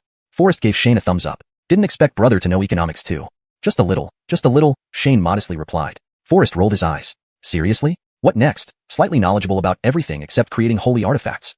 Chapter 228, Completion of the Branch Academy. Shane did not notice Corbin's resentful gaze. After seeing Brett, he decided not to mention the matter again and instead smiled at him. Let's go check how it runs. Walking to the entrance of Xiun sect's mountain gate, they descended the stairs and saw a shimmering silver railway stretching from the foot of the mountain into the distance. Shane could not remember the width of the tracks but decided on 2 meters. The most important thing was setting a standard, and as the initiator, he had the final say. They walked up to the railway, where Brett retrieved a wheeled flying boat over 10 feet tall from his storage bag. At first, Brett designed it similarly to a flying boat, requiring the infusion of spiritual energy to return to its normal size. It was Shane who reminded him that this item was for ordinary people, leading Brett to cancel that design. Similarly, the train was initially designed as an open carriage. Shane was speechless once more. An elderly alchemy master wouldn't mind the wind, but for ordinary people traveling at hundreds of kilometers per hour, it would be like being flayed alive. But these people had never considered ordinary people throughout their lives, so changing their mindset wasn't going to happen overnight. Shane didn't criticize them too harshly. Brett placed the train steadily on the tracks and attached several similarly styled carriages before leading everyone into the locomotive one by one. After boarding, none of the group showed any signs of curiosity, as everything inside mirrored the interior of a flying boat. Brett paid no attention to their expressions and did not even walk to the front. He simply infused spiritual energy remotely while smiling at everyone. Let's go. The train instantly started with a burst of speed, causing it to bounce on the tracks due to its rapid acceleration. Being cultivators, everyone quickly stabilized themselves. Shane sighed inwardly. This kind of acceleration would certainly injure ordinary people. Looks like an operation manual is needed. Within moments, the dozen miles were covered. Brett kept infusing spiritual energy but controlled the train, changing the direction of spiritual output. Another series of screeching noises brought the train to a stop just outside Xiang town. Residents of Xiang town were already accustomed to the constant back and forth of flying boats. Upon seeing the train arrive, they barely even glanced out of their windows. Everyone's attention was focused on the Enlightenment Branch Academy. Since the establishment of the academy, it had become the center of attention, especially on significant days like today when the final group of children were to be granted cultivation techniques. Their success and enlightenment would be determined within the next couple of days. Over the past months, Shane had been heavily invested in research and didn't involve himself much with the disciples' affairs. Fortunately, Hubert and Eduardo had taken their duties seriously. Eduardo had successfully crystallized, now possessing 5 crystals. When Shane offered to teach him more mental techniques, Eduardo declined. aware that his body could likely only handle up to 5 crystals before reaching his peak in the core formation stage. After trying to persuade him twice, Shane respected his decision, recognizing that each individual's path was their own choice. Hubert was also approaching a bottleneck and was expected to break through soon. Under Shane's instructions, both he and Eduardo distributed cultivation techniques to the children who had passed the assessments and sent them to separate meditation rooms to attempt their breakthroughs. Of the first batch of 30 children who passed the assessment 2 months ago, 15 succeeded in their enlightenment on the first day. Over the following days, 4 or 5 more managed to succeed. In the subsequent 2 months, all remaining children were given cultivation techniques, leading to the final outcome where out of 103 children from the Enlightenment Branch Academy, 57 succeeded in their enlightenment. Shane had planned for the learning period at the Enlightenment Branch Academy to last half a year. With it being late June, almost everyone had completed their assessments ahead of schedule. Those who succeeded in enlightenment would naturally join Xiuxian sect to continue their cultivation training. Those who failed were either retained at the Enlightenment Branch Academy or sent to Flash as alchemy apprentices to assist in repetitive tasks while continuing their studies, leaving cultivation up to their own efforts. Upon arriving in Xiang town by train, Shane heard about these updates from Eduardo. He felt satisfied, particularly knowing how significantly this success rate exceeded expectations. The 50% success rate for enlightenment among unselected children surpassed even the heirs of major sections. While unexpected by outsiders, this result was partly due to the monthly consumption of body-nourishing pills, which greatly improved the children's physical constitutions, something that might have been deemed wasteful in other sects but was commonplace in Xiuxian sect because of its abundant resources. The body-nourishing pills were not free. 6 pills cost 50 spirit stones, payable through 3 months of service if successful or 2 years if unsuccessful, adding pressure to encourage diligence. Moving forward, all items would need to be exchanged through labor. Shane also acquired nearly 1,000 different cultivation techniques using his system points, bringing the total stock in storage to 1,500. Looking toward future steps, after the graduation of the Xiang town children, Shane turned his focus to Dongqing City. Given its larger population, pre-selection exams were necessary to identify suitable candidates for the limited spaces available in the Enlightenment Branch Academy. Shane drafted an exam paper himself. The children initially assumed it would resemble tests for selecting city managers, focusing on essays and strategies. However, upon receiving the actual paper, they were baffled. Fill in the blanks with appropriate words in the paragraph below.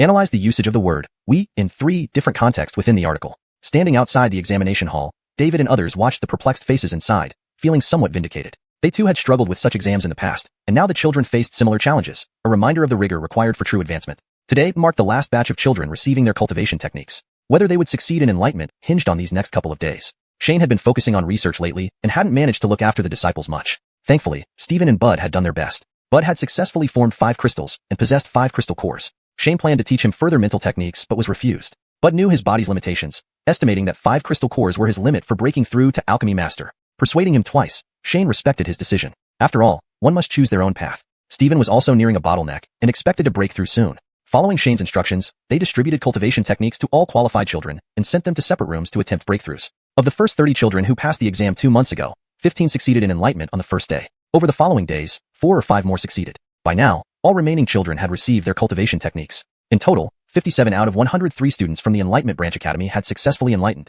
According to Shane's plan, the duration of studies at the Enlightenment Branch Academy was 6 months. Since it was late June and everyone had passed their evaluations, the successful ones naturally entered Xiuxian sect for further training. The rest were either retained at the academy or sent to Flash to become alchemy apprentices, assisting in repetitive tasks while continuing their studies. Cultivation was left to individual effort, but anyone who could eventually enlighten would be welcomed by Xiuxian sect. Upon arriving in Xiang town via train, Shane learned about the situation. Listening to Bud's report, Shane felt satisfied. As for Bud and Stephen, they were delighted. A success rate of 50% for enlightenment was extraordinary. Even the offspring of the 3 major sects didn't have such high success rates. And this was for unselected children. However, the result was not unexpected. These children took a nourishing pill every month for 6 months to improve their constitutions. Such extravagance in other sects would have labeled them wasteful, but in Xiuxian sect, nourishing pills were abundant. While seemingly free, the pills were actually sold to the children. 6 nourishing pills cost 50 spirit stones. If a child successfully broke through, they owed 3 months of free work.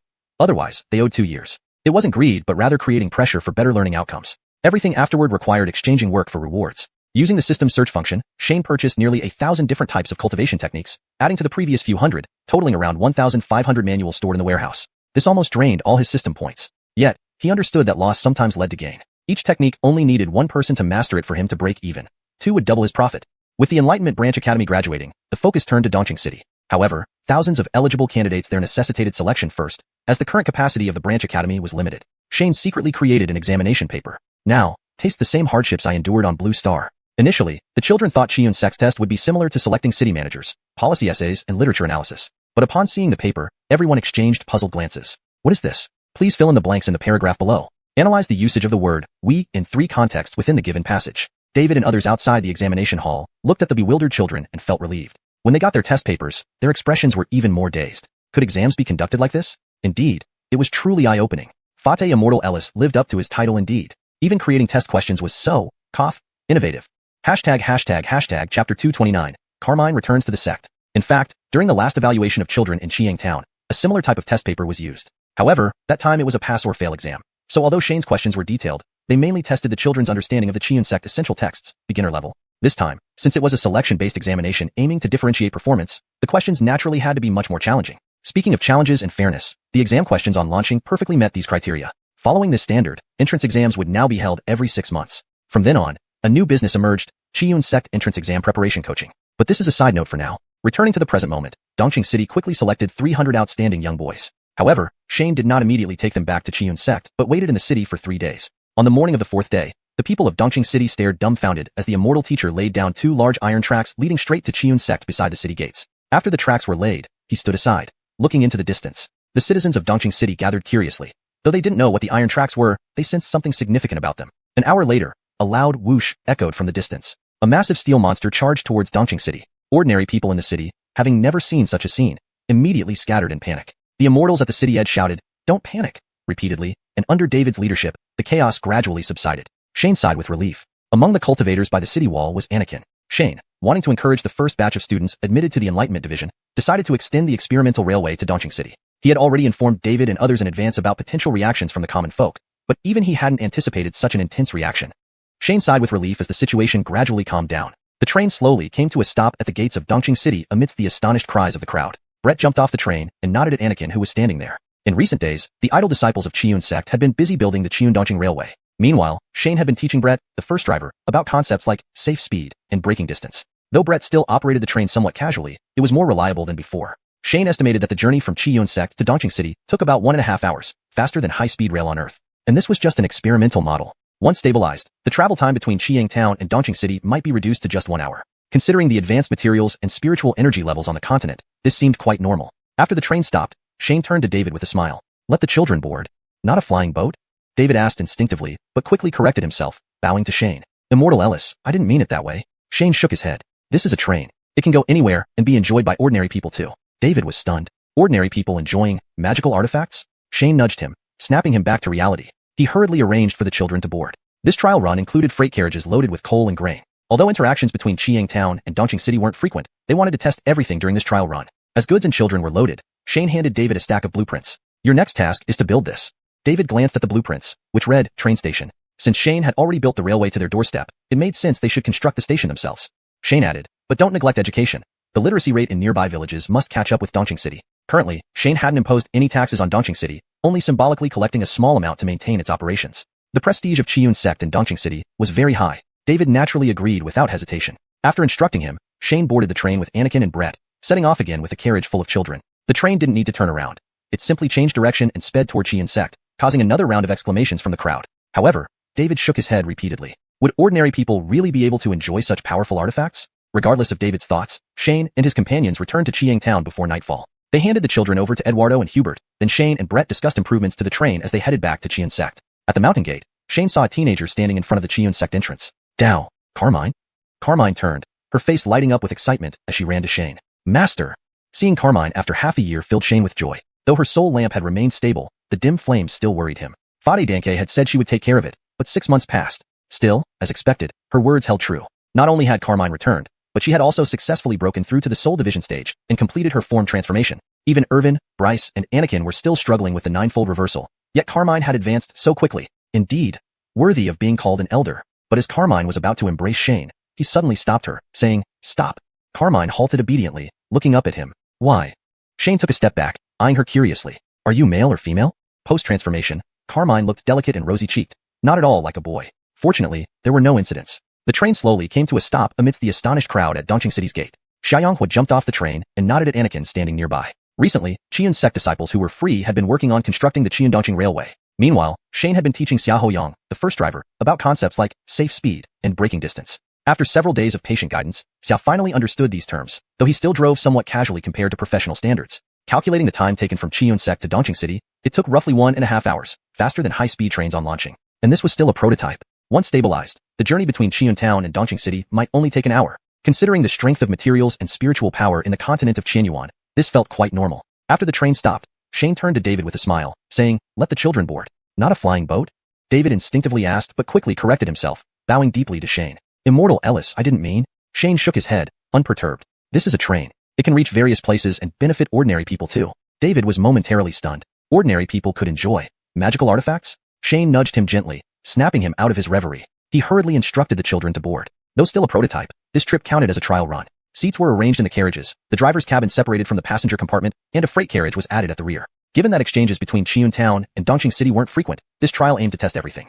Shane dug up a truckload of coal from the mountain and loaded it into the freight compartment. David organized workers to unload the black stones, cleaned the cargo box slightly, and replaced it with a load of grain. Shane considered that loading containers might be necessary to improve efficiency. Once all the goods and children were loaded, Shane handed over a stack of blueprints to David. Your next KPI, task, is to construct this. Looking at the blueprint, which read, train station, David understood. With the railway reaching their doorstep, building a station made sense. Shane continued, but don't neglect education. The literacy rate in surrounding villages should catch up with Dongqing City. Currently, Shane had not imposed any taxes on Dongqing City, and David only collected minimal revenue to sustain operations. Xiuxian sect enjoyed high prestige among the locals. David had no objections to Shane's instructions and agreed. With everything settled, Shane boarded the train with Anakin and Xiaohuan, restarting the journey with the children. The train didn't turn around. Instead, the rear became the front, rushing back towards Xiuxian sect. The people of Dongqing City exclaimed in amazement once again. However, David shook his head. Such artifacts should remain a distant marvel. How could ordinary people truly benefit? Regardless of David's thoughts, Shane and company arrived back in Xiuxian Town before dusk. He handed the 300 children over to Eduardo and Hubert. Meanwhile, Shane discussed improvements for the train while heading back to Xiuxian sect. At the mountain gate, Shane saw a teenager standing at the entrance. Casting an identification spell, he called out, Daoist Xiao, Carmine? Hearing her name, Carmine turned, excitement evident on her face as she ran towards Shane. Master!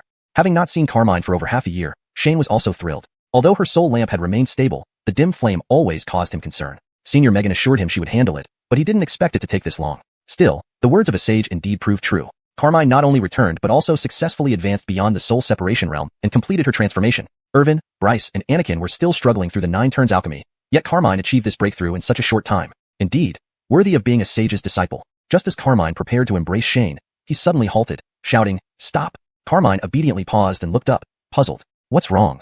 Shane stepped back and gazed at Carmine. Exactly. Are you male or female? Post-transformation, Carmine looked delicate and rosy-cheeked, anything but masculine.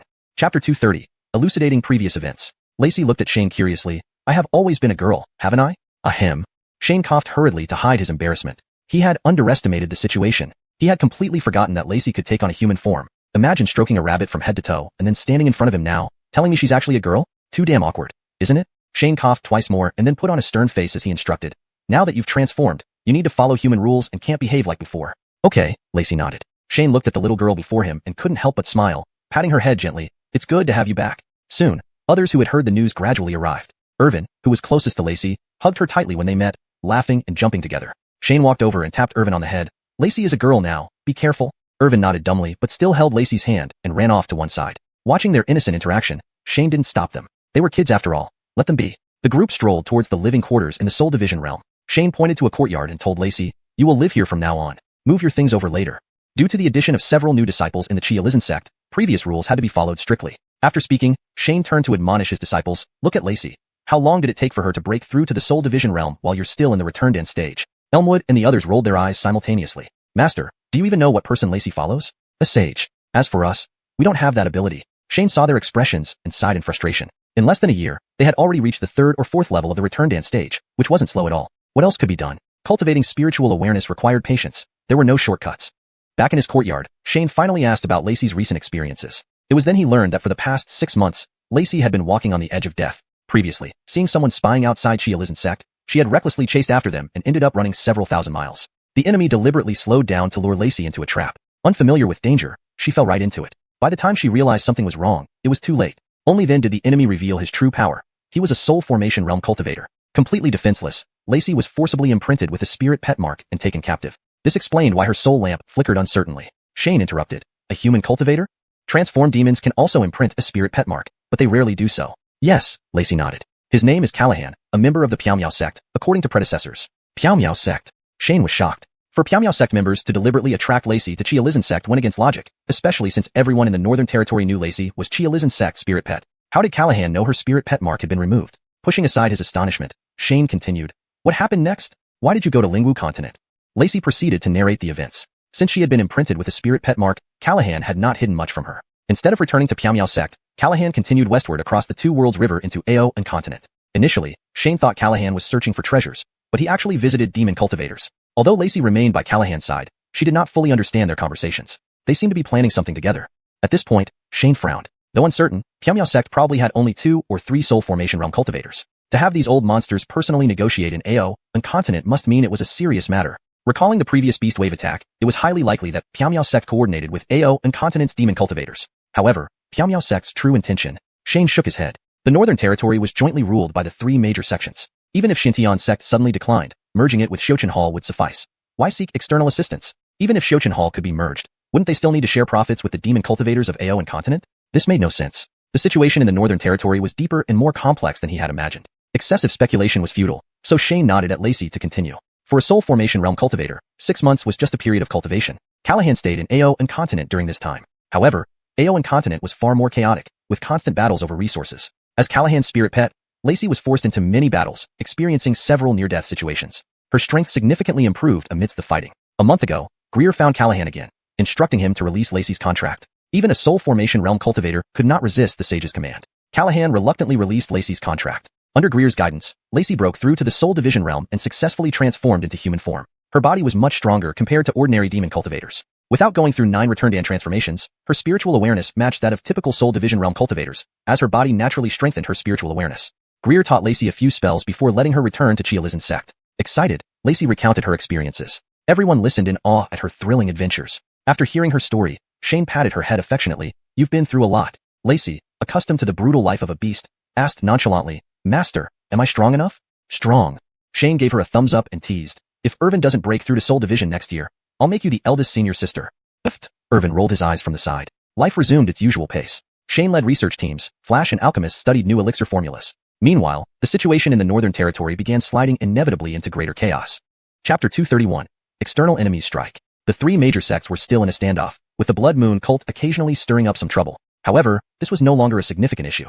Second-tier sects had begun to lose their patience. If chaos truly erupted in the future, these second-tier sects would need to ensure their own survival as well. After all, sealing off the entrance to the sect's secret realm, like the Blood Moon cult did, was not a viable long-term strategy. A sect's continuous growth was tied to resources. A small secret realm could not sustain the operations of an entire sect. Unless they turned into evil cults and continuously raided everywhere, they only had one other path: swallowing smaller sects to amass a large amount of resources in a short time, and then abandoning their peripheral disciples to become self-sufficient. More than 10 second-tier sects acted almost as if they had coordinated with each other, swallowing all the smaller sects that had previously relied on them. The 3 major sects watched coldly from the side without issuing any warnings. Even if these second-tier sects merged, they would still be unable to match the 3 major sects, ultimately ending up under control again. Smaller sects faced the same lack of resistance against second-tier sects as second-tier sects did against the major ones. They either got swallowed or eliminated. There was no third way. Shane and the members of Xiuxian sect were busy, unaware of the outside world's changes. Only when Nigel visited Xiuxian sect with 2 division soul cultivators did Shane realize how dire the situation in the northern region had become. Skirmishes were about to break out. The Pill Shop and Ding Shahi Pavilion, who were only doing business in the northern region, naturally withdrew. Surprisingly, Ding Shahi Pavilion retreated to Xiuxian sect. Hearing that Corbin became a distinguished professor at Xiuxian sect, Nigel quickly adapted, deciding to stay and even securing a distinguished associate professor position for himself.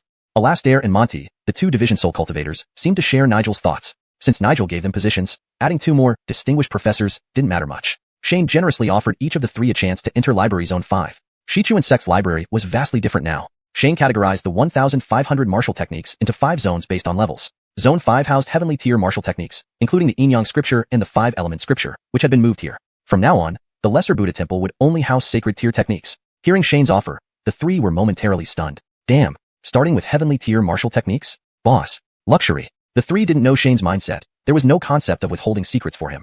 If you could master it, he'd even give you 2 more. Each person could enter zones corresponding to or below their level, while higher level zones had entry limits. Those artifact masters, alchemists, and formation experts had already been rewarded multiple entries by Shane for various reasons. As for the 7 core disciples, they could enter freely. Even new disciples had a chance to enter higher zones every 3 months. With generous rewards, everyone at Xiuxian sect worked enthusiastically. Even 20 distinguished researchers asked if Xiuxian sect needed more disciples, mentioning friends who could join. Naturally, Shane agreed. Thus, the number of Elixir Foundation realm researchers broke 30, along with Irvin and others, making a total of 36 Elixir Foundation cultivators in Xiuxian sect.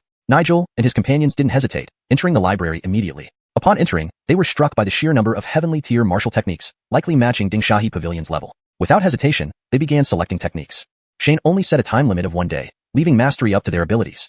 However, all 3 knew the saying too much too soon carefully choosing techniques suited to them before starting to study. Before the time ended, Nigel closed his book and meditated. When he opened his eyes again, Alastair and Monty stood guard beside him. Thank you, senior brothers. Nigel bowed gratefully. Just call me Brother Pei. Alastair smiled lightly. Monty also laughed. Congratulations, Brother Huang. Though the illusionary tribulation was perilous, it made little noise. Nigel silently advanced to Division Soul Realm, filled with immense gratitude. Once just a minor official in Dingshahi Pavilion, reaching Division Soul Realm might have taken years more. Meeting Shane changed everything. They waited until Nigel stabilized before leaving the library. Upon hearing about Nigel's breakthrough, Shane congratulated him, smiling internally. He gained system points whenever disciples used his techniques to break through. Advancing to Division Soul granted 1,000 system points per disciple. However, advancing to Transformation Spirit Realm required approximately 1 million system points, or 1,000 Division Soul disciples. Impossible. Ultimately, gaining system points heavily depended on teaching techniques. Not long after Nigel's breakthrough, Qingsheng Daoist Temple finally set its sights on Xiuxian sect. Despite Xiuxian sect's brilliance during the sect competition, its strength surpassed other small sects only marginally. Brilliant disciples were still just disciples, and only Shane reached Division Soul Realm. The Daoist master of Qingsheng Temple took this seriously, sending half of its combat power, 3 Division Soul cultivators led by 22 Elixir Foundation cultivators. But they were dumbfounded. 7 Division Souls and 36 Elixir Foundations? Without hesitation, the leading Qingsheng Temple Division Soul cultivator surrendered immediately. F***K. Master, this is what you call taking it seriously? Sending us to our deaths? This sudden surrender left Xiuxian sect members baffled. Fight? Why aren't they fighting? Days spent on research, heads bursting. Finally, something happens, and you don't even start? Shane, equally helpless, looked to Corbin. Brother, what should we do? I don't know, Corbin shrugged. Nigel chimed in, whispering, Lord Sect Leader, hold them hostage for ransom from Qingsheng Temple. Shane's eyes lit up. How much? Nigel considered and replied, about 100,000 spirit stones per division soul. Tisage. Shane rolled his eyes. Is that it? Hearing Shane's tone, Nigel felt helpless. Major sects earned around 1 billion spirit stones annually, with only 500 million left for cultivators after operational costs, averaging 1,000 per cultivator. Considering 100,000 spirit stones for a division soul, was that too little? However, Shane thought of another point. Looking at Nigel, according to you, are these second-tier sects planning to abandon lower-rank cultivators? Translation note. For names and terms, I've used pinyin for consistency, e.g., Shane, Xiuxian sect. Ensured natural English phrasing and coherent storyline. Maintained paragraph structure and line breaks as in the original text. Chapter 232, Exchange of Hostages. Nigel was taken aback. Patriarch, you're thinking of? Shane nodded. If Qingfeng Monastery doesn't want the disciples from those small sects, we can take them all. We are in desperate need of people. Given the current situation in the northern border region, it was almost inevitable that the 3 major sects would eventually clash. The secondary sects would undoubtedly take advantage of the chaos. While it was another matter whether Qiuan sect intended to participate or not, with only dozens of people at present, even self-preservation seemed challenging. Shouldn't be a problem, right? Nigel asked after hearing Shane's explanation, though he still seemed unsure. After all, low-rank cultivators were the most important resource for each sect, though they were also the first to be abandoned when necessary. Let's ask. Shane stepped forward and scanned the crowd. Who's the leader? Why have you come to cause trouble at Qiuan sect? The group of cultivators from Qingfeng Monastery initially showed a bit of hostility, but quickly surrendered upon witnessing the strength of Qiuan sect. Shane almost felt embarrassed to directly accuse them of attacking Qiuan sect. I am Jerson, meeting you, Patriarch Ellis. Jerson sighed in relief upon hearing Shane refer to the event as causing trouble. This indicated that Shane did not wish to escalate things further, leaving room for negotiation. If Shane had used the word attack, there would be nothing left to discuss. They would have to fight to break through and prepare for an all-out war back home. Jerson, is it? Shane glanced at the man before him and cut straight to the point. I'll be straightforward. How much are you willing to pay for their release? Jerson was momentarily stunned by Shane's directness. Wasn't he supposed to offer a sum as compensation from Qingfeng Monastery? Then they could politely negotiate until reaching a suitable price? Cough, cough. Jerson cleared his throat. Patriarch Ellis, Qingfeng Monastery can offer approximately. He paused, looking back at his group before continuing. 6 million. The offer from Jerson was slightly more generous than what Nigel had mentioned. However, Shane shook his head and began counting on his fingers. 1 million per soul division stage, 100,000 per core formation, 10,000 per crystal formation, and 1,000 per fluid condensation, right? Despite not understanding why Shane included the crystal formation and fluid condensation stages, Jerson couldn't help but nod. Shane clapped his hands and pointed casually at the crowd behind Jerson. All right, go back and tell your abbot to exchange 600 crystal formation cultivators for these people. The Qingfeng Monastery group collectively froze. Not to mention that Qingfeng Monastery didn't have 600 crystal formation cultivators. Even if it did, how could they give them up and expect to continue functioning? Shane smiled slyly. Look, since you've absorbed the Luyang Hall and Zhuyao sect, you must be wary of using those people, right? Hand them over to me, just as you quoted. Zachariah, who was singled out by Shane, was a core formation cultivator who had barely broken through at over 100 years old, with little hope of advancing further to soul division. Upon hearing Shane's words, Zachariah awkwardly looked at Jerson. Luyang Hall and Zhuyao sect were minor sects, led by soul division cultivators with 2 or 3 core formation members each. If they bundled them all up as per Shane's calculations, it indeed totaled close to 6 million. Still, Jerson couldn't make such a decision. This is a godsend. Seeing Zachariah hesitate, Shane turned back to Jerson. Go back and explain to your abbot. This is the best chance to rid yourselves of these burdens. They were already held captive, Although their lives weren't in immediate danger, how could Shane let them go without extracting a significant cost? Unless they chose to forcibly resist and risk losing half their force in a breakout attempt, which would be far more costly than several million spirit stones. Unable to refuse, Jerson reluctantly nodded to Zachariah. Zachariah understood the situation and bowed respectfully to both Shane and Jerson before departing on his flying sword. Naturally, Shane saw no reason to stop him. Once Zachariah was gone, Shane turned to Jerson and extended his hand. Daoistu, shall we rest inside for a while? Shane arranged several courtyards near his residence for them to stay temporarily. Their meals wouldn't be neglected either. They would be well fed. Qian sect's Soul Division cultivators resided nearby, so there was no fear of any mischief. Qingfeng Monastery was about 6,000 to 7,000 miles away, and a core formation cultivator could make a round trip within a day. However, it wasn't until the third day that Zachariah finally returned. What's more, he didn't come alone this time but with over a dozen flying boats. To Shane's surprise, Qingfeng Monastery had indeed sent over cultivators from Luyang Hall and Zhuyao sect. Even more surprisingly, nearly half of the high-ranking cultivators from both sects, 1 soul division and 3 core formation, were also present. Without hesitation, Shane asked Jerson and Zachariah to count the heads. That's less than 4 million, isn't it? Zachariah glanced awkwardly at Jerson before turning to Shane. Brother Ellis, Qingfeng Monastery has also prepared 2 million spirit stones. As agreed, with a 20% increase. Not a single stone less, Shane sniffed, giving both men a cold look. Are you treating this like some misunderstanding just because I'm being polite? Resigned, Zachariah handed over a bag to Shane. True to his word, Shane meticulously counted the contents. 2,475,670 spirit stones. Perfect. His expression softened into a smile as he turned to Jerson. Brother Du, this was all a misunderstanding. You are truly too kind. He then glared at Ernest, who had accompanied him. Shufu, aren't you going to escort our guests out? Yes. Ernest replied helplessly and turned back. As the Qingfeng Monastery members emerged, Shane warmly bid them farewell at the gate, waving until they disappeared from sight. Chapter 233, Working for 3 years. The members of the Xiuxian Hall and the 9 Radiant sect were now temporarily resting in a conference room. When Shane entered, everyone was anxiously waiting. The head of the Xiuxian Hall, along with 4 other Dan completion elders, did not strongly oppose being absorbed by the Clear Wind Temple due to their good relationship. However, the 9 Radiant sect was different. Once a second-rate sect, it had declined over time because of certain changes. Its current leader refused to be merged into the Clear Wind Temple. Since the leader disagreed, his few Dan completion disciples naturally shared the same sentiment. During their stay at the Clear Wind Temple, they were practically under house arrest. Therefore, when they heard that the Qiuxian sect wanted to exchange hostages, the Clear Wind Temple agreed to let them come. As for lower-ranking disciples, both sects had some. However, Shane was currently unaware of the identities of these low-rank cultivators. He simply greeted the leader of the 9 Radiant sect, Henri, with a respectful gesture and smiled. I admire you greatly, Leader Liu. It's indeed an honor to meet you. Hearing that Shane knew his name, Henri felt a sense of pride internally but remained modest on the surface, replying, Nonsense, Daoist Ellis has been quite prominent recently. In reality, Shane didn't know this person's name. It was the appraisal technique that informed him. Knowing the name revealed that this was the leader of the 9 Radiant sect. After all, there were only so many sects in the entire northern region, and remembering key figures wasn't difficult. Leader Liu, what are your plans moving forward? Shane asked without much small talk, adding, if the 9 Radiant sect wishes to leave, you may do so now. Shane was surprised to see Henri arrive. His main targets were primarily the disciples below the crystallization stage. After all, those above Dan completion mostly cultivated independently, having a low dependence on the sect, while the sect relied on them instead. Although the Qiuxian sect had more cultivation techniques than other sects, it wasn't enough to ensure their loyalty. Those below the crystallization stage were different, especially those with slim chances of advancing to Dan completion. If they could break through with the help of the Qiuxian sect, it would be like being reborn, ensuring their loyalty. Like Bud Ludao and others, though originally from the Clear Wind Temple, they broke through the crystallization stage and had the potential for further advancement thanks to Shane's guidance. Thus, they were fiercely loyal to Shane and the Qiuxian sect, and Shane trusted them with important tasks. Conversely, the few high-rank cultivators from the 9 Radiant sect, while powerful, made Shane less confident. Therefore, he was indifferent about the high-rank cultivators' decisions. However, hearing Shane's words, the people from the 9 Radiant sect were momentarily stunned. So generous? Regardless, we're still at the soul formation and Dan completion stages. Even if we just go through the motions, we're still a deterrent. Henri suddenly felt disrespected and asked, Daoist Ellis really doesn't need our help? Shane thought seriously before nodding, nope. Cough. Henri was caught off guard, angrily waving his sleeve and saying, farewell. Wait. Shane stopped Henri. Do you intend to renege? Henri turned to look at Shane. Shane shook his head. You were redeemed with money. If you wish to leave, you need to return my payment. Since Henri agreed to come, he naturally understood the situation. Hearing Shane's words, he couldn't find a reason to argue. But with the 9 Radiant sect already absorbed by the Clear Wind Temple, how could they possibly repay millions of spirit stones? Henri looked at Shane helplessly, suspecting that Shane was doing this on purpose, but still said helplessly, Master Ellis, I have no money. Can we? No money?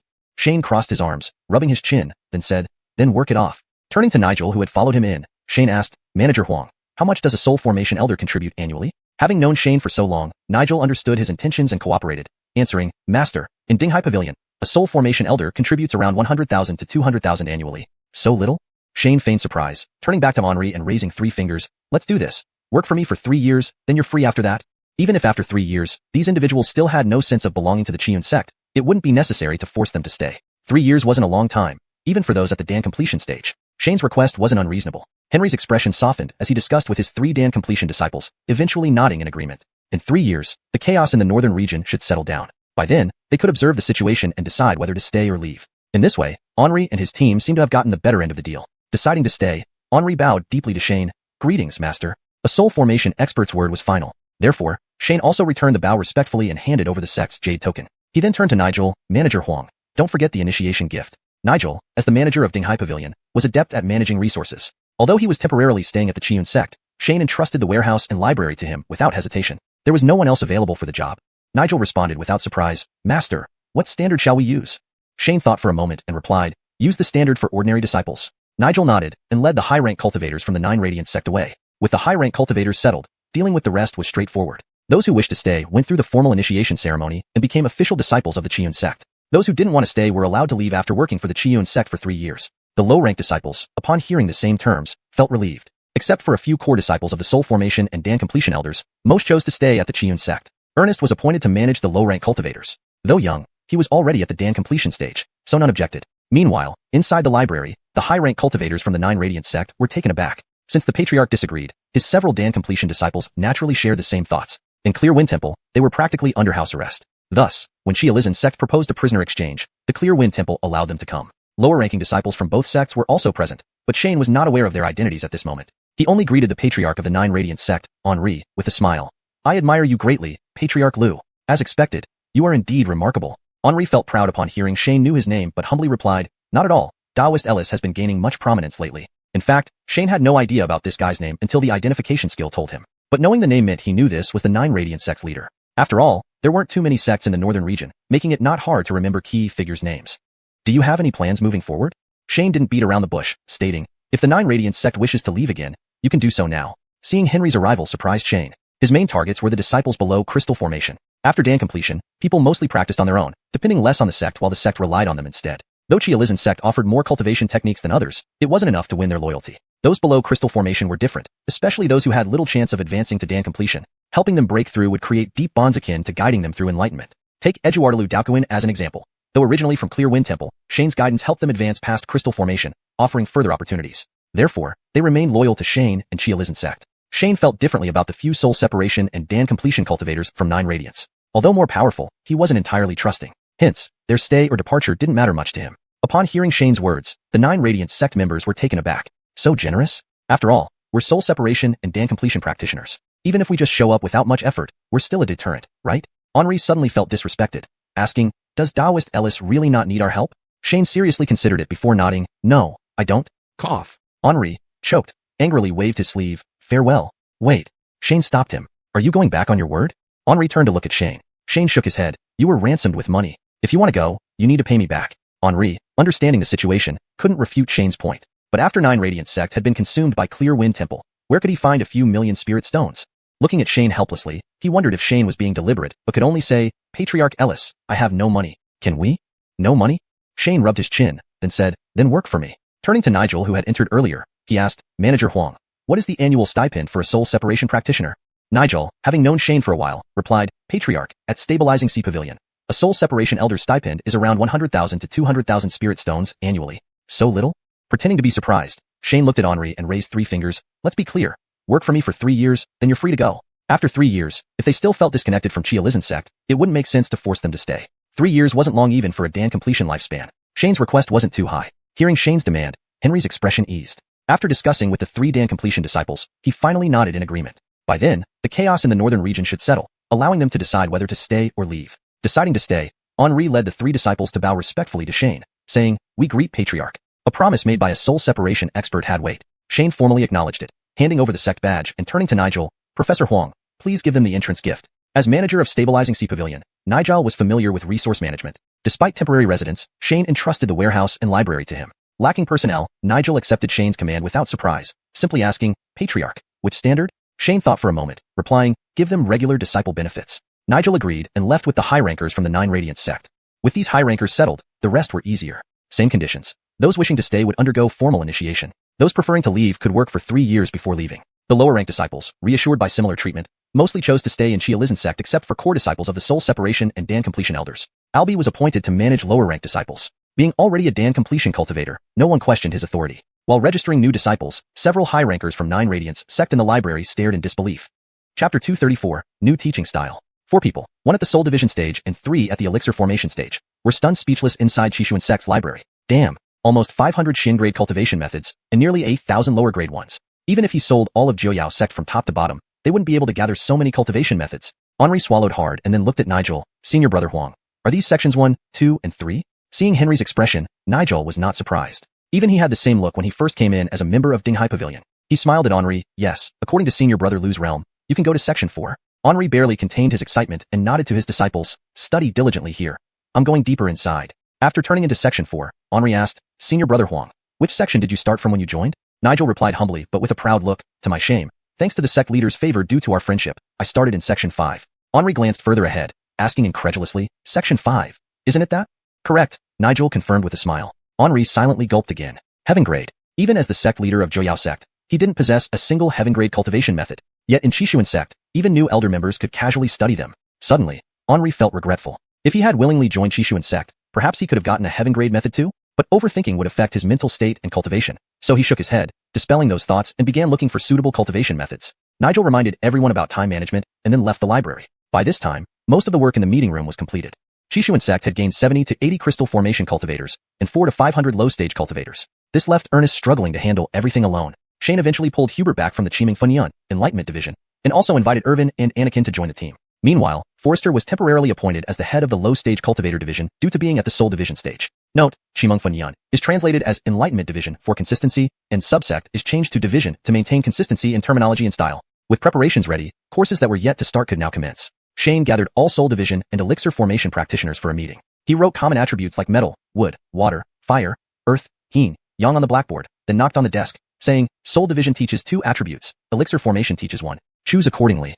Those who knew Shane's theories took it calmly, but the rest exchanged bewildered looks. Shane had no choice but to explain his system of teaching by attribute, rather than the traditional master-apprentice style. Listening to him, everyone was dumbstruck. What the hell was this? How could Shane keep coming up with such shocking ideas? Corbin hid behind everyone else, covering his face in despair. When he heard Shane explain dormitory arrangements, he sensed this might happen. But hearing it from Shane himself still felt unexpected. In this mode, teaching might not be as meticulous as imparting knowledge to apprentices. However, it had an obvious advantage. The number of students taught at once was significantly higher. Thus, it relied on students' self-study. In this assembly line approach, even if the success rate is lower compared to traditional methods, sheer numbers could make up for it.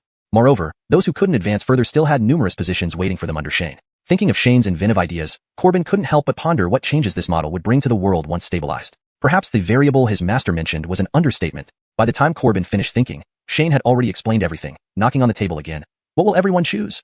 Seeing everyone silent, Corbin raised his hand, smiling. I'll take yin yang. Lotus Shi, not wanting to be outdone, added, I'll take yang and fire. With leaders making their choices, others followed suit quickly. Shane wrote down each person's name next to their chosen attributes, adjusting quantities slightly after discussing with a few individuals. Finally, he arranged the teaching schedule. Next, Shane selected some to serve as deans for each attribute subsect, responsible mainly for coordinating among teachers. The next day, Xiuxian sect's low-stage disciples found a large timetable posted on the college square, causing an uproar throughout the sect. Classes by Soul Division and Elixir Formation experts. 2 classes per month for Soul Division, and 1 class every 10 days for Elixir Formation, and everyone could attend. Which sect had such an open-minded approach? Better sects occasionally held lectures by their leaders, while others relied mostly on self-study. Having great masters teach diligently was a privilege for inner and core disciples only. As sect leader, Shane led by example, choosing 2 subjects, water and fire. During his first class, Shane entered the lecture hall, only to find more than 100 seats packed full, even the aisles crowded. More startlingly, all the Soul Division and Elixir Formation practitioners sat up front. Unprepared for this scenario, Shane thought. It's the 5th day since classes started. Initially, classrooms were packed with curious attendees. However, most eventually gave up trying to attend every lecture because the content pertained to pre-crystal formation knowledge, useful only if one possessed corresponding crystal cores. Seeing so many people, Shane scrapped his prepared lesson and waved over Ernest. Whispering something in his ear, Ernest left as Shane walked to the podium and grinned. Since so many are watching, let me try something different. Please bear with me.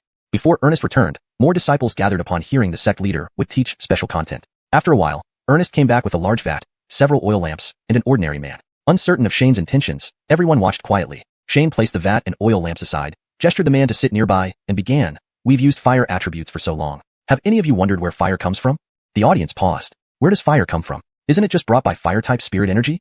Chapter 235. Why? Shane didn't leave everyone in suspense but continued, let's start with an experiment. He lit the oil lamp and placed it inside a large vat, then smiled at the crowd. Everyone, pay attention to the oil lamp. Though the vat wasn't transparent, none of the people present were ordinary. Through their senses, they could feel that the oil lamp was burning brightly inside. However, not long after, the oil lamp sputtered and went out. Shane took the oil lamp out of the vat, revealing that there was still plenty of oil left in the lamp, and the wick was still long enough. Logically, the oil lamp shouldn't have gone out inside the vat. Everyone looked puzzled. Was it blown out by the wind? How could there be wind inside a vat? The vat contains water, which overcomes fire, so the flame went out? Nonsense, it should have gone out much earlier if that were the case. Hearing the discussions below, Shane smiled faintly, lifted the vat, shook it, relit the oil lamp, and repeated the experiment. Just as before, after burning for a while, the oil lamp extinguished itself. Only then did Shane call up an ordinary person to repeat the experiment beside him. The result was exactly the same when performed by an ordinary person. After completing the demonstration, Shane let the ordinary person go. Have you ever thought? Shane spread his fingers in the air and waved his hand before asking, that within this invisible air, there might be something that supports combustion? Perhaps our fire elemental spiritual energy is actually a mixture? Shane lit the oil lamp again and held it up. Then he raised his hand, summoning a small ball of water around the oil lamp. After a while, the oil lamp inside the water ball went out just like it did in the vat. This time, he infused spiritual energy into the oil lamp through his hand, causing it to suddenly reignite, burning even brighter than before. As Shane continuously infused more spiritual energy, the flame inside the water ball burned vigorously without weakening. Upon finishing the demonstration, Shane withdrew his spiritual energy, set the oil lamp aside, and turned to look at everyone. Ladies and gentlemen, this was merely a small experiment. But when using spiritual energy, have any of you ever pondered why? Why does fire burn? Why does water freeze? Why do rocks always fall downwards? Why do we need spiritual energy to fly? With each question posed by Shane, everyone fell into deep contemplation. Indeed, why? After a while, Shane slowly spoke. Ladies and gentlemen, today I haven't taught you anything new. I only hope to provide a new perspective. The cultivation techniques we learn may be newly created, yet fundamentally they are not different from those used 10,000 years ago. Why? Earth, metal, water, fire, and would have been in operation for 10,000 years. But why do we still use them today? Is it because the theory established by our ancestors 10,000 years ago is too perfect? Or is it because we haven't asked enough why? Shane tapped the table lightly as he continued. Of course, what I propose is just another possibility.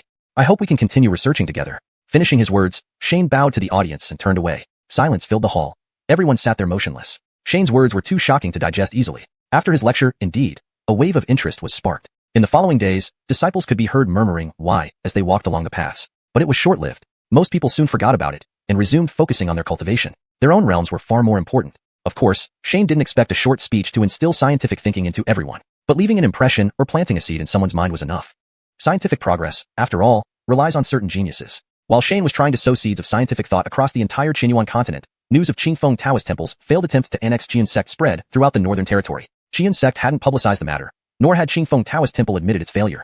But eventually, the news spread. The remaining dozen or so second-tier sects in the north suddenly realized how much Qiyun sect had grown in such a short time. Normally, the three major sects would lead these second-tier sects to suppress Qiyun sect in secret. But the current situation in the north meant no major sect had the time to target them. Although the three major sects engaged in countless covert struggles, on the surface, everything appeared peaceful. Even after smaller sects were absorbed, they jointly issued a statement affirming unity and peace among northern territory's righteous sects. Beyond the insincere statement, the major sects made no moves, confirming the impending changes in the north. The three major sects could afford to wait, but the second-tier sects had no choice. They were all well aware that if they couldn't accumulate more power, they would be the first to die when caught between the conflicts of the three major sects. It started with Huolong sect's cultivators suddenly attacking a patch of spirit fields on Qingxiao Peak. This was the first time second-tier sects took direct action against each other. However, Huolong sect was still cautious and didn't harm anyone, only robbing the herbs stored on Qingxiao Peak. Yet, this act was like pouring cold water into hot oil, immediately setting off chaos in the north. Second-tier sects began attacking each other, stealing resources, leading to constant incidents.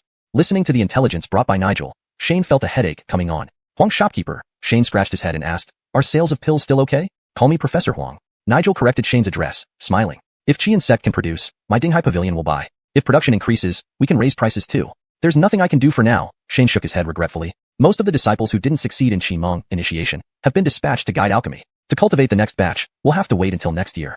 Revision. There's nothing I can do for now, Shane shook his head regretfully. Most of the disciples who didn't succeed in initiation have been dispatched to guide alchemy. We'll have to wait until next year to cultivate the next batch. Next year then, Nigel nodded. Shane looked curiously at Nigel. Aren't you worried at all? Worried about what? Nigel seemed surprised. The situation in the north. Chapter 236, Long Spears and Cannons. North Border. Nigel chuckled, shaking his head. Patriarch, you always tell us to broaden our horizons, yet you yourself keep focusing on this north border. Considering the population of Xiuxian sect, including some important ordinary people, there are no more than 10,000 individuals. If the situation truly becomes uncontrollable, 100 or 2 flying boats would be enough to evacuate everyone at once. Such a small number of people could easily find refuge on any island in the Shuiyu Sea, let alone in the vast southern territory of Elysian continent. Seeing the expression on Nigel's face, Shane knew what he was thinking and shook his head helplessly. Xiuxian sect originated from the north border. If it's not absolutely necessary, we should stay here. Nigel nodded without saying much. After all, Shane was the patriarch of Xiuxian sect, and it wasn't appropriate for him to argue. Whether it was Nigel, Corbin, Alastair, or Monty, they had all received a strict order from the pavilion master. If the situation became unbearable, they were to persuade Shane to leave. If he refused, they were even ordered to carry him and the core disciples away by force. Shane's mind held the key to stirring up storms across the entire Xiuxian continent, while Xiuxian sect was merely a byproduct. However, Nigel didn't think Shane was someone who would foolishly die with the sect. When push came to shove, he probably wouldn't need to be reminded. Shane paused for a moment before asking Nigel, Professor Huang, does Dinghai Pavilion still have those low-grade herbs? Nigel smiled bitterly. Where could we get low-grade herbs? They're all purchased temporarily. After all, Dinghai Pavilion wasn't a wholesaler and wouldn't engage in low-grade herb business. So let's not consider expanding production then, Shane said, shaking his head at Nigel before turning to the group of Fun Soul Realm cultivators. Let's go see how the research team is doing. The Fun Soul Realm members were having an upper-level intelligence exchange meeting, while the High Dan Realm researchers were also holding a research exchange meeting. These meetings took place every 10 days and were combined afterward to plan the next 10 days' activities. Although most of the time nothing significant happened, everyone found listening to the researchers discuss their work enlightening, so no one complained about wasted time. As Shane and others entered, Eben and Zoran were debating but didn't stop upon seeing them enter. Shane was used to it and sat quietly at the back, listening attentively. By now, Eben's remote control was a success, and Zoran's train could be driven by ordinary people. Shane hadn't assigned them new tasks, but let them continue exploring these concepts independently. Unfortunately, energy cores could still only be crafted by alchemy masters, so the first team was still focused on solving this issue. Both Eben and Zoran's teams had similar thoughts. If quasi-artifacts like flying boats could be used by ordinary people, why couldn't real artifacts? However, their approaches differed. Eben explored remote control possibilities for artifacts, while Zoran considered simplifying artifact creation. Neither had succeeded yet, but both believed their paths were correct, leading to an unresolved debate. Understanding their disagreement, Shane had an idea and gently coughed. Eben and Zoran turned around, glaring when they saw someone interrupting. However, upon recognizing Shane raising his hand, they immediately ceased and bowed respectfully. Patriarch.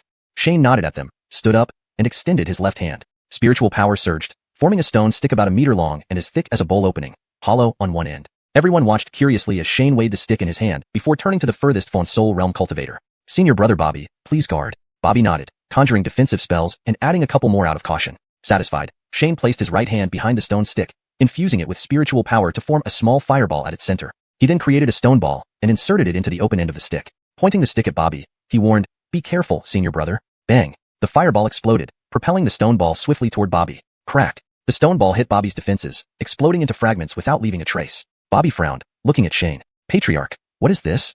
Rough estimate of the power? Shane asked, smiling and canceling his spell. Bobby followed suit, pondering before replying, peak gathering chi or early stage condensing liquid. I'm not sure. It was too low tier to make a difference to him. Shane nodded in satisfaction, recreating the stone stick and stone ball. Without responding to Bobby, he looked at Eben and Zoran. If this were completed with just a small fireball, what do you think?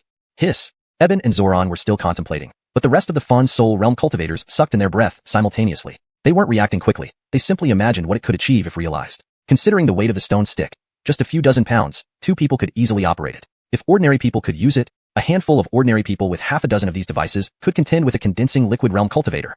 Holy crap. Shane wasn't just aiming to reform the sect's foundation. He was revolutionizing everything. Currently, major cities with populations in the millions were managed by just 2 or 3 condensing liquid realm cultivators. If this weapon spread, even 200 or 300 such cultivators might struggle to maintain control. Finally regaining composure, Eben excitedly said, Patriarch, I can do it. Please assign me. Zoran, slightly slower, quickly added, I can too. Shane pointed at Eben. Eben, you take this. Don't worry about the weight. Focus on portability and power. Disappointed, Zoran listened until Shane continued, you, Zoran, will handle something similar. Zoran blinked, confused. Patriarch? Summoning a large pipe over a meter high and as thick as a barrel, Shane explained, these larger ones are called cannons. They can be mounted on wheels or city walls. He then shrunk the pipe to nearly a meter long and addressed Zoran again. You need to develop smaller versions, as convenient as possible, something an individual can carry and use freely, called guns.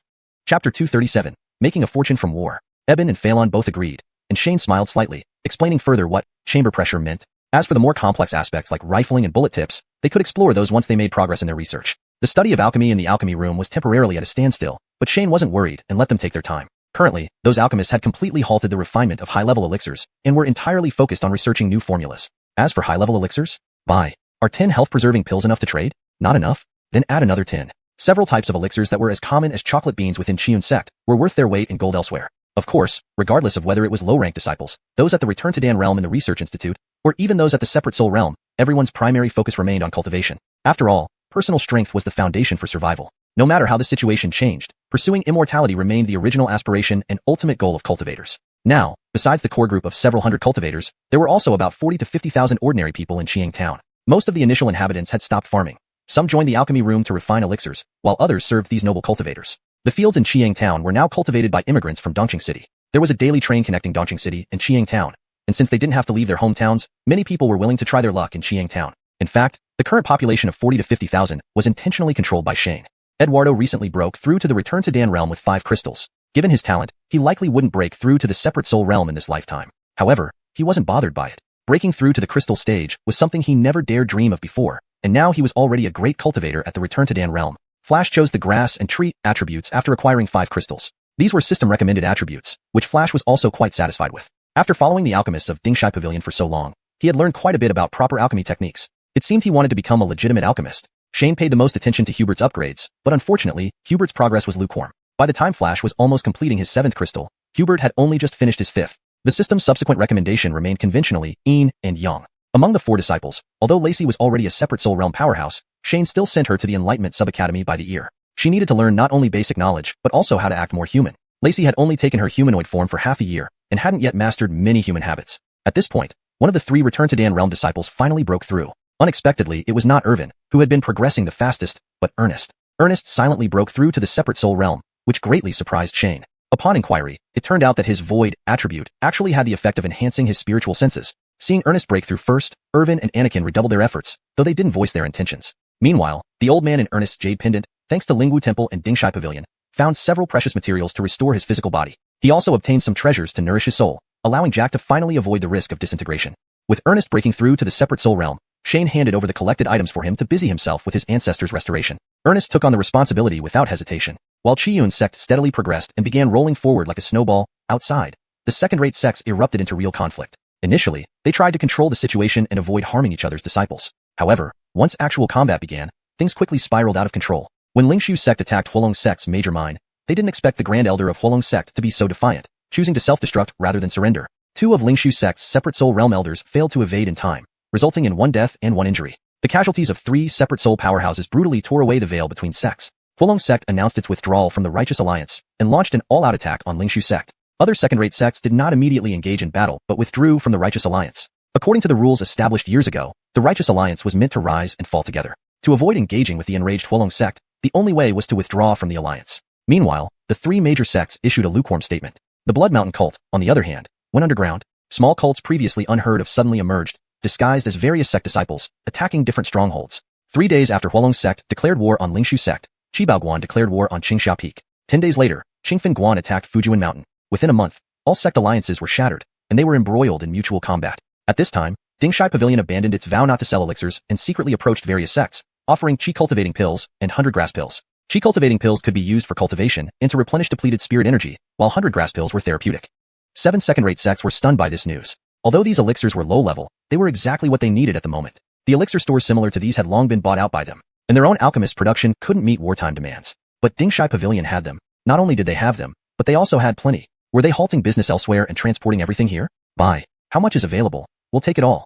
The representatives sent by Dingshai Pavilion naturally disagreed. Want that much? Not possible. Limited supply. Upon hearing the report, Nigel couldn't help but grin widely. Indeed, as sect leader Ellis said, when was the best time to make a fortune? Of course, during war. Initially, Nigel had received Qiyun sect's elixirs and intended to transport them back to Dingshai Pavilion, but Shane stopped him. Shane mysteriously told Nigel, for health-preserving pills and 5 elements pills, it's fine, but I suggest you stockpile the qi-cultivating pills instead of shipping them. Why?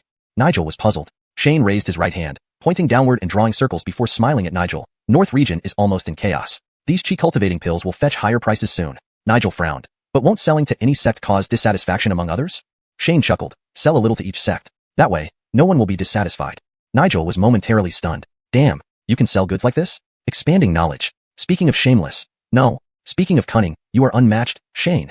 Hashtag chapter 238. Secret Realm Transmission. After successfully peddling the pills across various sects, Nigel did not return to Qiyun sect but headed straight for the headquarters of Dinghai Pavilion. No matter what, he was still the manager of the northern branch, and now that he had advanced to the separated soul realm, it was only proper to report back. Moreover, Shane had handed him a major challenge. Shane had dumped over 30 to 40 cultivation manuals for Nigel to sell on his behalf. Among them were more than 10 profound rank cultivation methods which, although not profound spells, were highly practical. As for the yellow rank heart methods, Shane had produced over a dozen types of attributes. Due to Qiyun sect's special status within Dinghai Pavilion, Nigel managed to meet with Eric directly. Although this wasn't their first meeting, Nigel was still visibly excited. After calming himself slightly, he respectfully placed the manuals on the table and conveyed Shane's intentions to the pavilion master. Eric merely glanced over his shoulder and then spoke to Nigel, "Handle it as before." As Shane put it, "This is win-win?"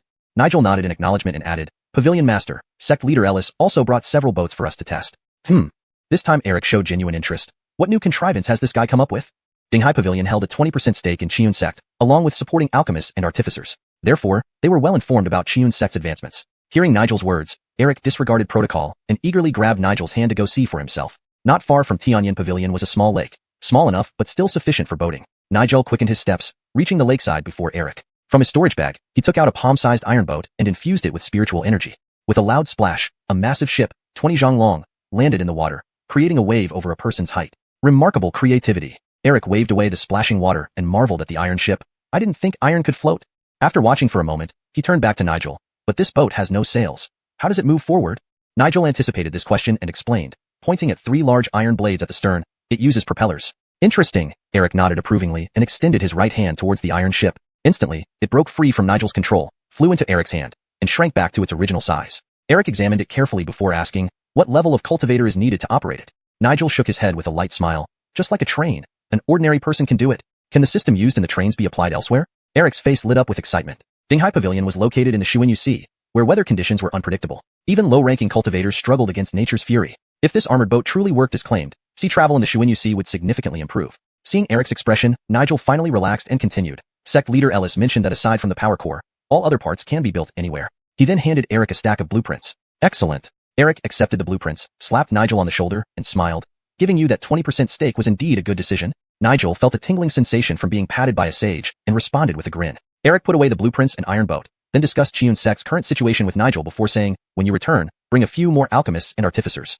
Nigel promptly bowed and left. Once Nigel departed, Eric gazed northwest, slowly shaking his head and murmuring, "Unfortunately, I cannot visit the northern region, otherwise, I'd love to see what makes this guy tick." Meanwhile, while Nigel was selecting alchemists and artificers, Shane was quietly leading several disciples out of Xiuxian sect. Earlier, Jack had mentioned knowing the location of a secret realm where they could use divine words without interference. Initially, they planned to wait, but with the sudden unrest in the northern region, it was imperative to quickly enhance the disciples' abilities. They couldn't afford to wait any longer. They could only hope that the books materialized would be useful and transportable. According to Jack, this secret realm was small and had poor spiritual energy density, making it nearly worthless for development. It had been drifting in the northern region, unnoticed, for over 1,000 years. Despite this, Shane and company remained cautious. Albie hovered on her flying sword, explaining to Shane, as our ancestor described, this secret realm should now be in the far north, not far from Lingwu continent. "Let's go then." Shane waved at his disciples. Even the slowest progressing disciples, Kurt and Luby, had reached the late core formation stage. Flying individually would be faster than using a boat.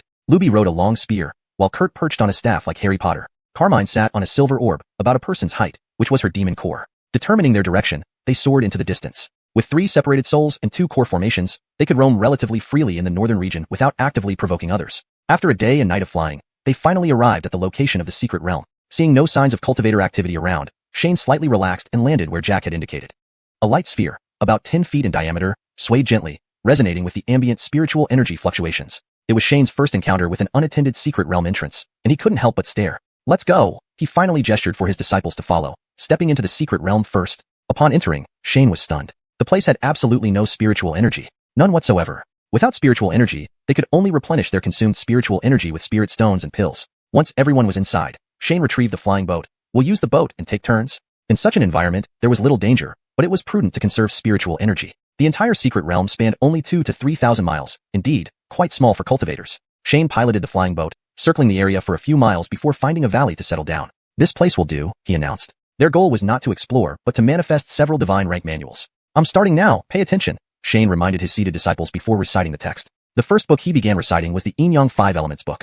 Chapter 239, handwritten saint rank. As before, each word Shane recited was followed by a small fragment of gold emerging from his mouth. These fragments slowly transformed into golden characters and then gradually dissipated. However, the rate of dissipation could not keep up with the speed at which Shane spoke. More and more golden characters gathered around him, floating like a cluster of golden butterflies encircling him. But the disciples did not have time to marvel at this spectacle. They kept their eyes closed, listening intently to Shane's words. Even Lacey and Irvin, the children, were fully focused without a trace of playfulness. This was the saint rank. Shane recited Yin Yang Wu Xing book for a full hour. When he finished, he opened his eyes and saw his disciples deep in thought with their eyes closed. Satisfied, he nodded slightly and refocused on the system.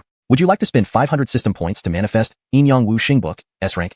Shane hesitated not a moment and clicked, yes. The cheapest Saint rank technique required 2,000 points, but this one would cost 5,000 if purchased, making it one of the better ones in the S rank category. After he confirmed, a golden book appeared in his hand. Shane tried to store it in his item bag, as with other S rank treasures, but it remained unstorable. He cast a concealment spell on the book, and its faint golden glow gradually faded. Relieved, he noted that unless someone came near him, they wouldn't notice it. Seeing that he could carry it out, his mind began racing again. Since he was here, he might as well get more. Seeing that the others were still immersed in cultivation, Shane cast concentration spells on them before turning back to retrieve a new notebook from his item bag. He switched to the Inyang brush and began writing. Xuanhuan Bodhisattva, practicing profound prajnaparamita. He had memorized this heart sutra previously, so writing it down was not difficult. Each stroke of the brush emitted a flash of golden light before landing on paper. It was still saint words. Unfortunately, ordinary paper seemed unable to withstand saint words. After just 8 characters, the notebook disintegrated into fragments. Shane pursed his lips and pulled out a piece of beast hide from his bag. He had planned this beforehand and was prepared. This was the hide of a Xian-grade ferocious beast, the red spirit deer, capable of withstanding high levels of spiritual energy and suitable for writing. Shane lifted his brush again and continued writing on the deer hide. This time, it held up to the test. After finishing the Heart Sutra, the deer hide turned from light red to light gold. Shane quickly cast another concealment spell to cover the golden glow. After placing the Heart Sutra aside, he retrieved another piece of beast hide and resumed writing. The Tao that can be spoken is not the eternal Tao. Unfortunately, he only remembered the opening section. But when he wrote, each stroke was accompanied by bursts of golden light. This too was a saint rank. When he finished what he remembered, the entire sheet of deer hide flashed golden and turned light gold. After casting concealment, Shane used an appraisal spell. Tao Te Ching, excerpt, S rank. An excerpt was S rank? Startled, Shane checked the system and found 2 notifications. Chime, obtaining an S rank technique rewards 10,000 system points. Chime, obtaining an S rank technique rewards 10,000 system points. Both passages were classified as S rank techniques, so Shane naturally opened the techniques menu. Heart Sutra, Mental Energy Method, S rank. Tao Te Ching excerpt, Tao Technique, S rank, refinable. Upon seeing the notification, Shane felt a surge of excitement. Would you like to spend 5,000 system points to refine the Tao Te Ching excerpt? Yes. A burst of golden light hit the system, transforming the incomplete symbol into a complete one. Tao Te Ching, Tao Technique, SS rank. Shane stared at the notification, momentarily stunned. What the heck? There's a rank above S? This time, he dared not materialize the Tao Te Ching. It was far too dangerous. If it appeared, even saints might intervene. Setting the excerpt aside, Shane began using the system search function to purchase 3 or 4 saint rank techniques. Since he had made the trip, it would be a waste not to take more. Picking a few techniques, he moved on to research other things. If Chinese phonetics could be saint rank, who knew what else on earth could become saint rank? With nothing else to do, he started experimenting on paper. He discovered Arabic numerals. Donovan couldn't cultivate and listen passively, but recovered quickly since he couldn't immediately practice. When he regained consciousness and looked at Shane, he paused. What are these? 7 or 8 technique books lay casually beside Shane, who was still engrossed in writing. Digits shimmered with golden light as they landed on the deer hide. Donovan didn't understand it, but knew it was saint words. Mind-blowing. Absolutely mind-blowing. Donovan had spent considerable time with Shane, considering himself familiar with him. Yet, he had no idea this guy could still surprise him. Writing saint rank on the spot? What kind of ordinary realm cultivator does this? No ordinary realm should be this outrageous, right? Even saint rank wasn't this extreme. Shane finished writing the Arabic numerals. Although it was saint rank, it didn't produce a saint rank technique book like Chinese phonetics. The deer hide also didn't turn light gold like the others. Satisfied, Shane nodded. If it became a holy artifact, he couldn't spread it easily.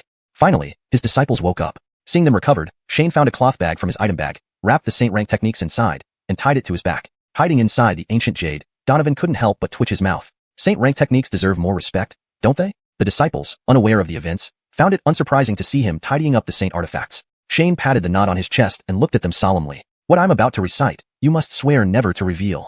Seeing Shane's serious expression, the disciples stiffened and bowed in agreement. Reassured, Shane explained, it's not about its value, but spreading it could cause widespread chaos. After explaining, Shane called out softly, listen carefully.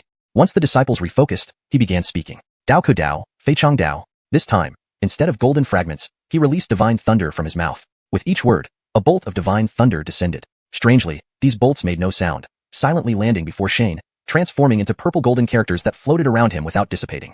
Chapter 240, Special Secret Realm. The disciples were all startled by this strange phenomenon. Listen carefully. Shane performed 2 tasks at once, reciting the Tao Te Ching while simultaneously sending his mental command to the group. Everyone was surprised and hurriedly focused their minds to listen intently. Since it could cause such a shocking anomaly, even Master wouldn't dare to chant it a second time. When Shane finished chanting, thousands of palm-sized purple golden characters slowly floated up to form the shape of the Tai Chi Bagua over his head. Shane looked up at the sky, feeling a great shock in his heart. The Inyang Wuxing Bagua disc that he had been unable to complete finally made sense to him now. If he wished, he could immediately perfect the Inyang Wuxing disc upon returning. Unfortunately, he didn't have the materials with him. Otherwise, completing it here and then taking it back would be much safer. This time, the disciples did not fall into deep thought but followed Shane's gaze to look at the sky together. This text was too profound. They could only memorize it forcefully and comprehend it gradually when they returned home. Fortunately, they were already at the returning Dan realm, and remembering several thousand words was manageable. The anomaly above their heads persisted for nearly an hour before gradually dissipating. Shane tightened his backpack and said to them, "Let's go." Just as he summoned the flying boat, Shane let out a soft exclamation. Over 100 miles away, a group of people were heading this way. They had already investigated when landing earlier, and there were no signs of human habitation nearby. These people must have been drawn by the continuous anomalies. Shane didn't care much, since they were prepared to leave anyway. But just as they stepped onto the flying boat, another exclamation escaped his lips. "We're rich, we're rich." Shane steered the flying boat, rising 10 miles above the ground, flying towards the crowd. "Master?" Ernest couldn't help but feel curious. "Did you discover something?" Shane pointed excitedly towards the crowd. "Look what they're holding." Though they were still dozens of miles away, Bryce, being in the Division Soul realm, could see clearly. Following Shane's gaze, Ernest also exclaimed softly, "Is this a gun?" "That's right." Shane turned to smile at Bryce. "There's no spiritual energy in this secret realm, so they've taken a completely different path." Even though they only held outdated muzzle-loading muskets, Shane knew they were on the right path. This time, they struck it rich. Shane didn't disturb the ordinary people below, but continued to fly in the direction they came from. After traveling another 100 miles, they saw a small town. The town looked entirely different from Xuanhuan continent, but thrilled Shane. "What is this?" "This is the seed of the first industrial revolution." Flying around the city outskirts, Shane didn't reveal himself, but took everyone back to the entrance of the secret realm. The entrance of the secret realm was only a dozen feet wide, surrounded by mountains. Without cultivators, it wouldn't be easy for the people inside the realm to discover this entrance. Shane glanced at the few disciples, gently patted his backpack, and instructed, "Be careful." All the disciples nodded and became more alert. After all, Shane wasn't sure if the 7 or 8 Saint-grade cultivation methods on his back would cause any anomalies after leaving. Walking cautiously out of the secret realm, they found no abnormalities around, allowing them to relax a little. It wasn't until more than a day later, when they returned to Xiuxian sect, did they finally drop their guard. Shane put all the cultivation methods into the little Buddha temple, and then went to find Flash along with Ernest. He handed a set of magical treasures that could control the entrance of the secret realm to Ernest, and gave both of them some instructions. When Flash heard about their discovery of a secret realm, he was initially excited, but upon learning it had no spiritual energy, he felt puzzled. "Sect leader, what use do we have for a secret realm without spiritual energy?" Flash asked Shane, unable to contain his curiosity. "Don't underestimate this secret realm," Shane explained seriously. "Its importance lies not in its spiritual energy but in the people inside." "People?" Flash was even more confused. Without spiritual energy, cultivators cannot be produced. The people inside might even be less advanced than the average person on the continent. Why did the sect leader value them so much? Shane had to explain further. Flash finally understood. Most of the things Shane wanted them to research were simplified versions for ordinary people to use. Apart from incorporating a special, spiritual power, everything else was actually based on ordinary technology. In this case, the people in the secret realm could indeed be very helpful for their research. Ernest also finally understood Shane's intentions. Seeing both of them understand, Shane smiled at them. "You two take this secret realm near Xiuxian sect. As for interacting with these ordinary people, I'll leave it to Flash." Both agreed. After the duo left, Shane was about to find Nigel when he appeared before him. Nigel had only returned a few days ago. Hearing that Shane had come back, he hurried to meet him. "Sect leader, Pavilion Master is very satisfied with the ironclad ships." Nigel eagerly told Shane as soon as he entered. "On my return trip, I recruited 4 alchemy artists and 3 elixir masters." "That's good." Shane nodded without surprise. "Let's set that aside for now." Seeing Nigel wanted to say more, Shane waved his hand and told him, "Do you still have any arrays to stabilize the entrance of a secret realm?" "Oh." Nigel raised an eyebrow. "Has sect leader found a suitable sect secret realm?" "Not quite." Shane shook his head, chuckling lightly. "But it's more important than a sect secret realm." Afterward, Shane explained again to Nigel what he had told Flash. Nigel hadn't been involved in the research, so he wasn't deeply moved, merely nodding. "Most goods have already been transported to the southern part of Elishan Prefecture. If sect leader needs it, I'll make a trip." "Thank you, Professor Huang."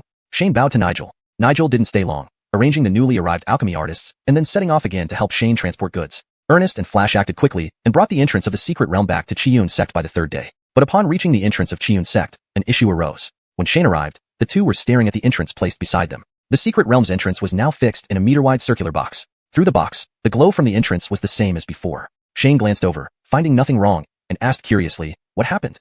Ernest shook his head helplessly, pointing at the box on the ground. "I don't know why, but we can't bring this thing in." "Can't bring it in?" Shane was stunned. Ernest shrugged, lifted the box, and tried to carry it towards the Xiuxian sect direction. But after only a few steps, it seemed like the box was blocked by an invisible force, preventing it from moving further. Chapter 241. Elischu Secret Realm. What's going on here? Shane was equally puzzled, taking the round box from Ernest's hands and attempting to move forward. However, the box remained firmly stationary. Shane tried moving it left and right with no issues. It simply wouldn't move forward. He held the box up and walked along the invisible wall that encircled Xiuxian sect, but after almost circling half of it, he still couldn't get any closer. "Strange," muttered Shane, handing the box back to Ernest. "I'll go ask the others."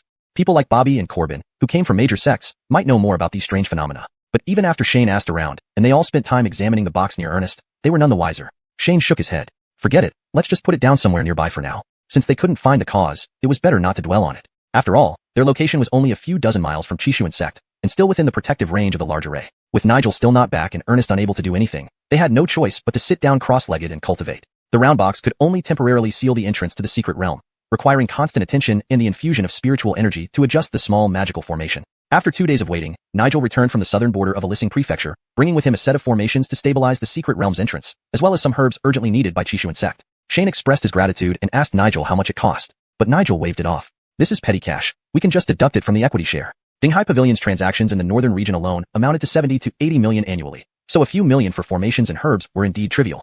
Shane didn't mind either, and nodded to Nigel. Trouble you, Professor Huang, to stabilize the secret realm while you're at it. After all, xiuxian sect and Dinghai Pavilion were now tied together through mutual interests, so Shane felt no hesitation in delegating tasks to them. No problem. Nigel responded, then asked, what should we call this secret realm? Shane thought for a moment. Let's call it a Lisenchu. Fine by me, Nigel replied politely. Nigel called several formation masters for assistance, and within a few days, the Lisenchu secret realm was stabilized a few dozen miles away from xiuxian sect. As for contacting the inhabitants inside, that was left to Flash. Building trust with these people wouldn't happen overnight, but there was no rush. However, despite xiuxian sect's flourishing, peace in the northern region was disrupted. Seven Treasure Temple and Lingshu sect jointly attacked Xiaoyang sect's secret realm. Caught by surprise, Xiaoyang sect failed to destroy the entrance formations before being breached. Although their heaven rank formation resisted for quite some time, Seven Treasure Temple and Lingshu sect deployed almost all their forces, including over 10 Soul Division experts. They broke through the formation and surrounded the 5 Soul Division defenders left behind. In the end, 2 of the 5 died, and 2 were injured, forcing Xiaoyang sect to surrender. The other 2 Soul Division members who were out on missions immediately vanished upon learning of the situation. Thus, Xiaoyang sect became the first second-tier sect to fall. Thankfully, although the various sects fought fiercely, they refrained from excessive bloodshed. The remaining cultivators of Xiaoyang sect were free to choose whether to stay or leave. Such a significant event couldn't be hidden. 3 days after the battle, xiuxian sect received the news. They knew that 7 Treasure Temple took over Xiaoyang sect's secret realm, though details of the spoils were unknown. Xiaoyang sect's demise escalated tensions further. Xiuxian sect wasn't ignored either. Many shadowy figures were spotted near Xiuxian sect's vicinity. However, after the Qingfeng Temple incident, everyone knew that Xiuxian sect was formidable, requiring at least 2 or 3 sects working together to take them down. Moreover, Xiuxian sect's rise was too recent and offered little profit, so most avoided getting involved. As long as Xiuxian sect stayed neutral, these sects would not target them. Shane, naturally, enjoyed making silent profits, instructing everyone to focus on cultivation and not worry about the surrounding shadows. Even Dongqing City stopped sending cultivators, using ordinary messengers to relay messages. Since the railway was operational, it was convenient for commoners to travel. Xiuxian sect's small Buddhist temple now housed several treasures. Shane rewarded key disciples, including Stephen, Eduardo, Flash, Corbin, Bobby, Nigel, and some researchers, with visits to the temple. Lower-level cultivators felt little impact. For them, heaven rank and saint rank were distant concepts. But when Soul Division cultivators entered the temple, they froze in astonishment. 7 or 8 scrolls lay on the table, emitting a faint golden glow. Saint rank. Xiuxian sect truly possessed saint rank treasures. Not just 1 or 2, but 7 or 8. Beside the scrolls were the Yin Yang 5 elements disc and a grinding stone-sized material, with Xiuxian sect's plaque hanging overhead. These items, alongside the saint rank techniques, were undoubtedly of equal value. Damn, not even Tianyuan Pavilion or Lingwu Temple had this many saint rank treasures. Such wealth. This is what true power looks like. After the initial shock, everyone refocused on the saint rank techniques. There was only 1 day to study them, so no time could be wasted. Those who entered the secret realm with Shane all chose to seclude themselves in deep meditation, understanding the tremendous opportunity that must not be squandered. It was July now, marking 2 full years since Irvin's enlightenment. Seeing the bustling activity in Xiuxian sect, Shane felt quite sentimental. Back then, Xiuxian sect consisted of only him and Irvin, living in a small, dilapidated temple. But where did you go, old Taoist? With his thoughts concluded, Shane picked up the Yin Yang 5 elements disc and re-entered Lisenchu's secret realm. Flash had already initiated preliminary contact with the natives inside and helped establish railroads between major cities. Researchers marveled at the advanced technology within the secret realm. Many ideas previously conceived found practical validation there. Despite limitations in materials and spiritual energy leading to crude designs, the researchers lacked not skill but creativity. The synergy between both parties accelerated Xiuxian sect's research progress significantly. Chapter 242. Refining a Holy Artifact. Even the coal mines on Qiyun Mountain began to be mined. This material isn't useful for cultivators, but serves as an excellent fuel for ordinary people. Compared to firewood, coal can better control temperature and burns for a longer time. It is perfectly suitable for refining pills for ordinary people. And Shane's initially envisioned excavator finally came into use here. Except that the control system was somewhat off. Shane personally saw ordinary people sitting in the excavator, holding video game controllers. Leaving those details aside, after Shane entered Lisenchu's secret realm, he followed the map provided by Flash and flew to an uninhabited place. Only then did he take out the Yin Yang 5 elements disc from his storage bag to complete the final step. Qian represents heaven, Kuren represents earth, Zhen represents thunder, Sun represents wind, Qin represents water, Li represents fire, Zhen represents mountain, and Dui represents marsh. Previously, Shane didn't clearly understand what heaven and earth meant in the Bagua, or how the water and fire in the Bagua differed from those in the 5 elements. However, after seeing the anomaly from the last Dao De Jing recitation, Shane finally understood. These were not strict attributes, but rather corresponding relationships. There must be earth where there is heaven, water where there is fire. Shane placed the yin-yang 5 elements disc on the ground, raised the yin-yang pin in his hand, and simultaneously tapped the qian and kuren trigrams. Spirit energy spurted out from the yin-yang pin and split into two streams. The two streams of spirit energy resembled yin and yang attributes, but Shane knew these were actually the clear and turbid energies. The spirit energy faintly appeared on the trigram and then vanished. But compared to other trigrams, the qian and kuren trigrams suddenly seemed animated. Shane waited a few seconds and, seeing that the two trigrams indeed stabilized as he had expected, nodded with satisfaction. He then turned his attention to the xian and dui trigrams. Following the same procedure, Shane paired them up and lit up the remaining 6 trigrams. When all 8 trigrams were fully lit, the yin-yang 5 elements disc suddenly emitted a golden light and began to operate. The operation method was exactly the same as when he explained the Dao De Jing. Click, click, click. However, it only operated for a few seconds before a series of crisp sounds were heard, and the disc shattered into countless pieces, scattering all over the ground. The anomaly overhead disappeared simultaneously. Shane clicked his tongue. As expected, this C-grade Link's bone couldn't withstand the power of the holy level. Although he had guessed as much, seeing the yin-yang 5 elements disc break still left him somewhat disappointed. For the moment, Shane couldn't think of more suitable materials. Scratching his head, an idea flashed through Shane's mind. Dragon bone remains. Although he wasn't sure if this dragon bone had any other uses, currently, it seemed to be the most suitable thing. Let's do it. Shane turned around and brought out the dragon bone from the small Buddha pavilion. Seeing him carrying out a holy tier dragon bone, Anakin, who happened to pass by, felt curious. Shane dropped the dragon bone with a thud and waved at Anakin. Old Nyo, come help if you're not busy. Such good physical cultivation labor should not be wasted. Anakin didn't hesitate, picked up the dragon bone, and asked, Master, where are we going? A List secret realm. Oh. Though he didn't disturb anyone else, Anakin carrying a large piece of crystal clear material through Xiuxian sect still drew a crowd. Even newcomers to Xiuxian sect wouldn't be unaware of the several division soul realm grandmasters within the sect. But Professor Nyo, why don't you store it in your storage bag? Or is this part of physical cultivation? People who had been to the small Buddha pavilion naturally knew the origin of this dragon bone and quickly gathered around. Feeling helpless, Shane explained again. Upon hearing this, everyone offered to go together. Shane tried to dissuade them twice, but they refused to leave. In the end, he could only let them stay. Anakin was hardworking, running from the small Buddha pavilion to the entrance of a Listen secret realm in less than an incense stick's worth of time. Entering the secret realm, they didn't need to go elsewhere, just the entrance. After all, carrying this thing over 1,000 miles would be too much for Nyo.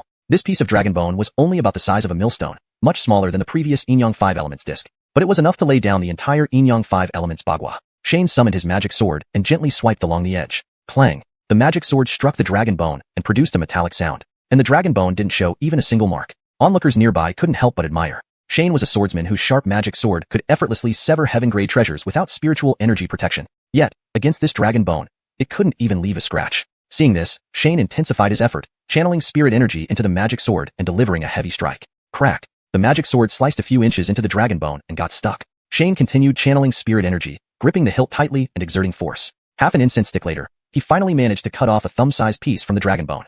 Seeing this, Shane couldn't help but sigh. To carve out the yin-yang 5 elements bagua, 15 diagrams, it would take an entire day. But now, the sharpest thing available in Xiuxian sect was his magic sword. There was no other way, just keep cutting. Shane worked diligently while the spectators, realizing it would take some time, gradually dispersed. Seeing them leave, he secretly cursed. These ungrateful ones, not even staying to keep me company. Since there was no spiritual energy in a Listen secret realm, Shane had to carve for a while, then run out of the secret realm to recover in Xiuxian sect. Working intermittently like this, by the morning of the 3rd day, Shane finally completed the carvings. When he finished, a crowd of onlookers reappeared. Seeing these rubberneckers return, Shane nearly rolled his eyes to the top of his head. But since he couldn't drive them away, what could he do? Just continue working. Shane leisurely exited the secret realm, pretending to recover his spirit energy before returning. Seeing him act like a child, the crowd giggled silently. Shane sat cross-legged beside the dragon bone, adjusted his spirit energy, and opened his eyes, raising the yin-yang pin and pointing at the dragon bone. Yin-yang emerges. 5 elements appear. Bagua manifests. This time, without even needing to carve lines between the attributes, the whole diagram began operating on its own.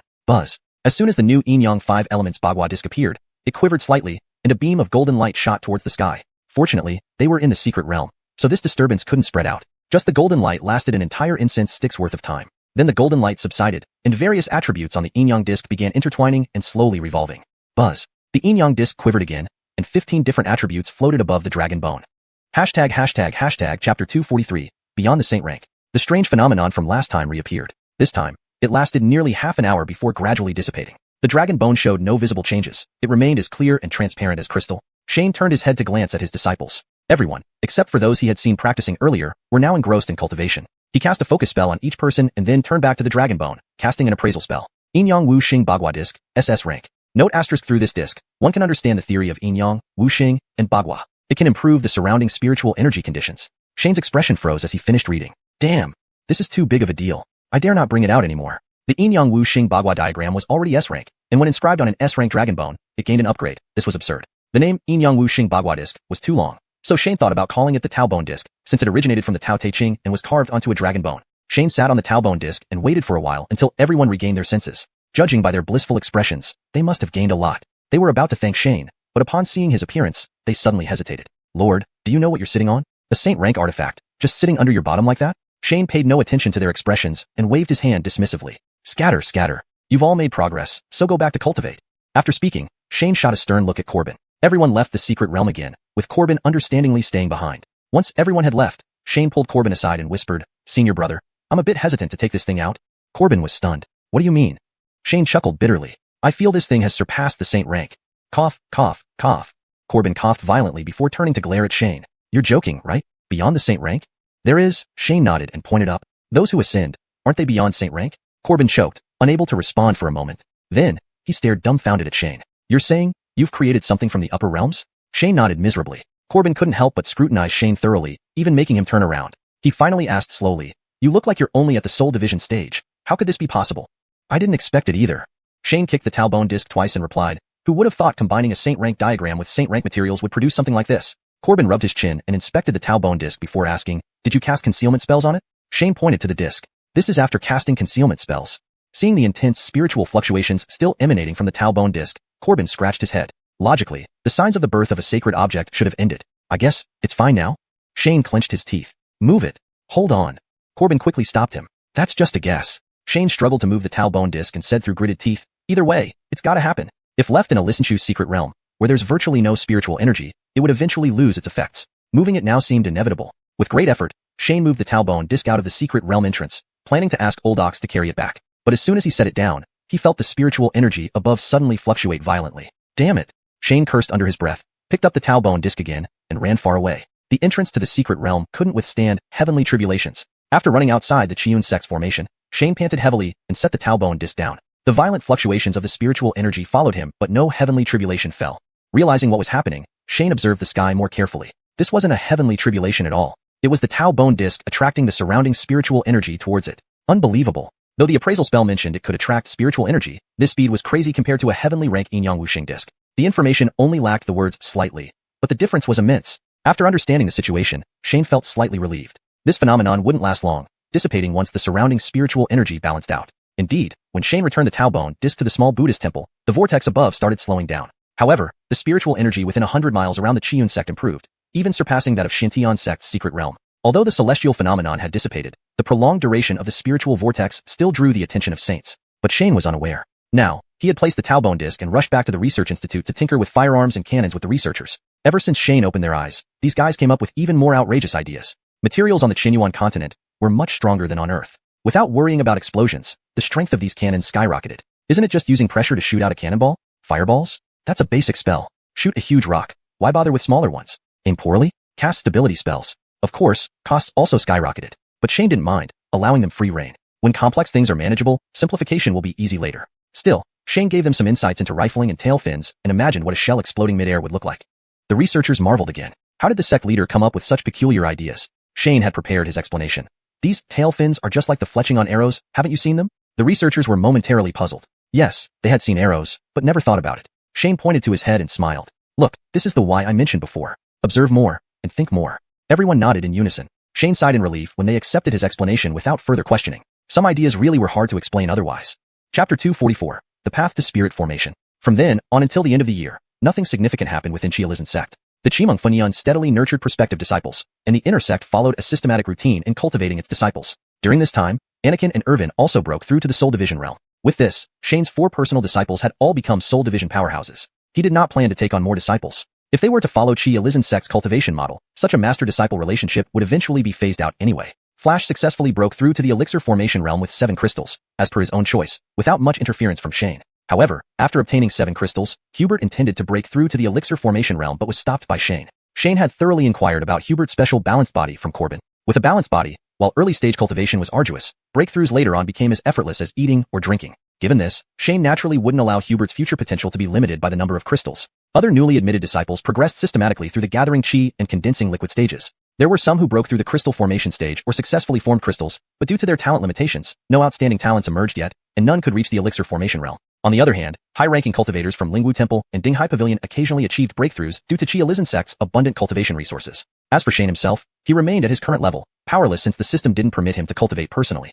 Now, Qia Lizhen sect was far from its initial days with only a handful of members. Excluding guest lecturers like Lotus Supreme Corbin, there were 5 Soul Division cultivators. Including everyone, Qia Lizhen sect now boasted 11 Soul Division cultivators, over 50 Elixir Formation cultivators, and more than 100 Crystal Formation cultivators. In terms of high-level cultivators, Qia Lizhen sect only lacked 1 or 2 nascent soul powerhouses to match the 3 major sects. Meanwhile, the rivalry among second-tier sects finally concluded. 7 Treasures Daoist Shrine and Lingshu sect merged with remaining second-tier sects through various tactics, growing into formidable entities rivaling the 3 major sections. However, this rapid expansion was superficial and prone to internal instability. Both sects paused their expansion, wary of the 3 major sects while consolidating internally. Currently, apart from hidden evil cultivators, only 6 sects remained in the northern region. Qia Lizhen sect advanced to the finals through a series of misunderstandings with Qingfeng Shrine and an increasing number of Soul Division cultivators. Although it rivaled the major sects in terms of elite strength, Shane knew that without any nascent soul cultivators, everything was but an illusion. Relying on masterly dignity was merely a temporary measure and not sustainable. Moreover, given the disturbance caused by the Daobone Disc, nascent soul cultivators in the northern region couldn't have missed it. Someone might already be plotting against Qia Lizhen sect. Thus, Shane visited Nigel's courtyard with Ernest again. Professor Huang, Shane clasped his hands and smiled bitterly. Have you made any progress with the materials I asked you to find? Nigel shook his head helplessly. Patriarch, finding those few materials before was lucky.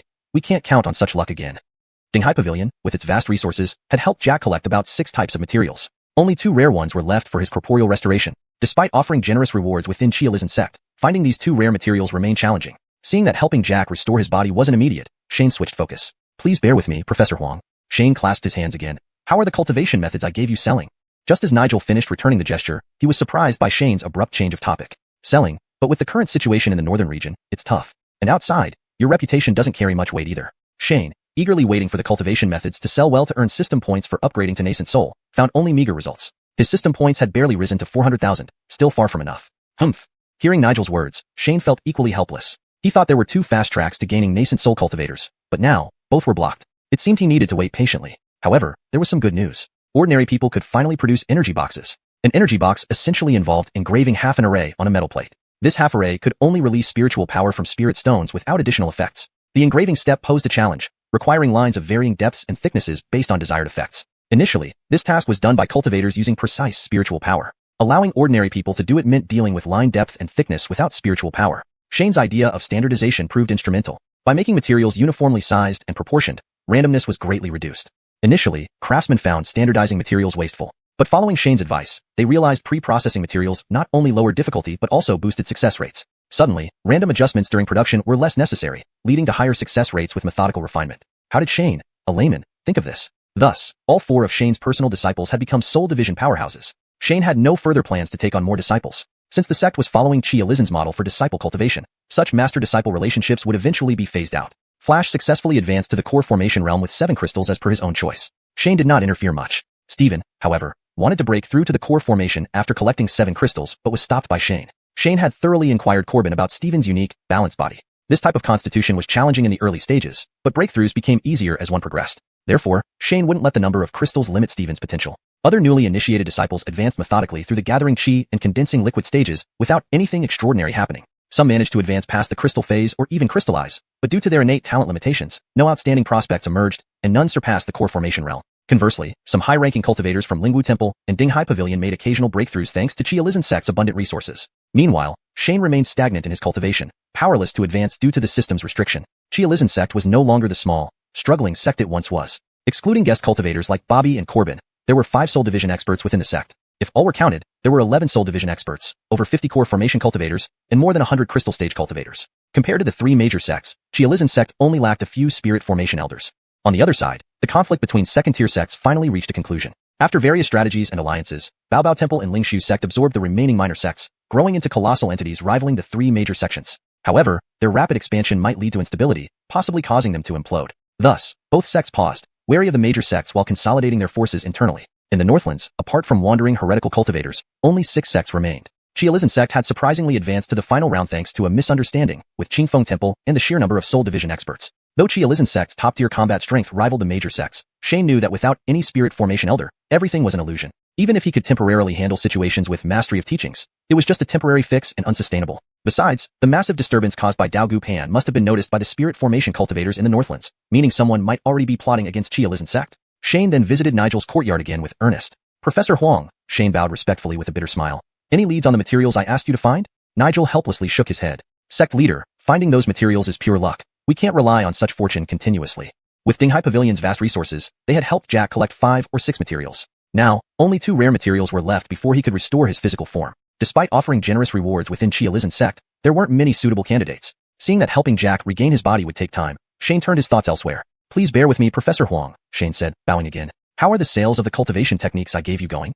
Taken aback by the sudden shift in topic, Nigel responded, sales are ongoing, but given the current state of the Northlands, it's difficult, and your reputation doesn't carry much weight outside the region.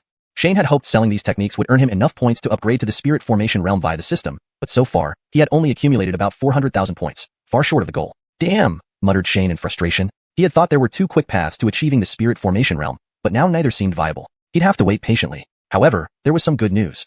Energy boxes could now be produced by ordinary people. An energy box, in essence, involved inscribing half an array on a metal plate to release spiritual energy from spirit stones. This inscription process, which required precise lines of varying depth and thickness, posed the main challenge, delaying research for half a year. It took Shane's idea of standardization, using uniformly prepared materials, to overcome this obstacle. Upon implementing this, the researchers found that pre-processing materials not only simplified the refinement process but also increased success rates. Shane, an outsider, had inadvertently provided a brilliant solution. The translation maintains the original structure and style, ensuring fluency and coherence with previous content.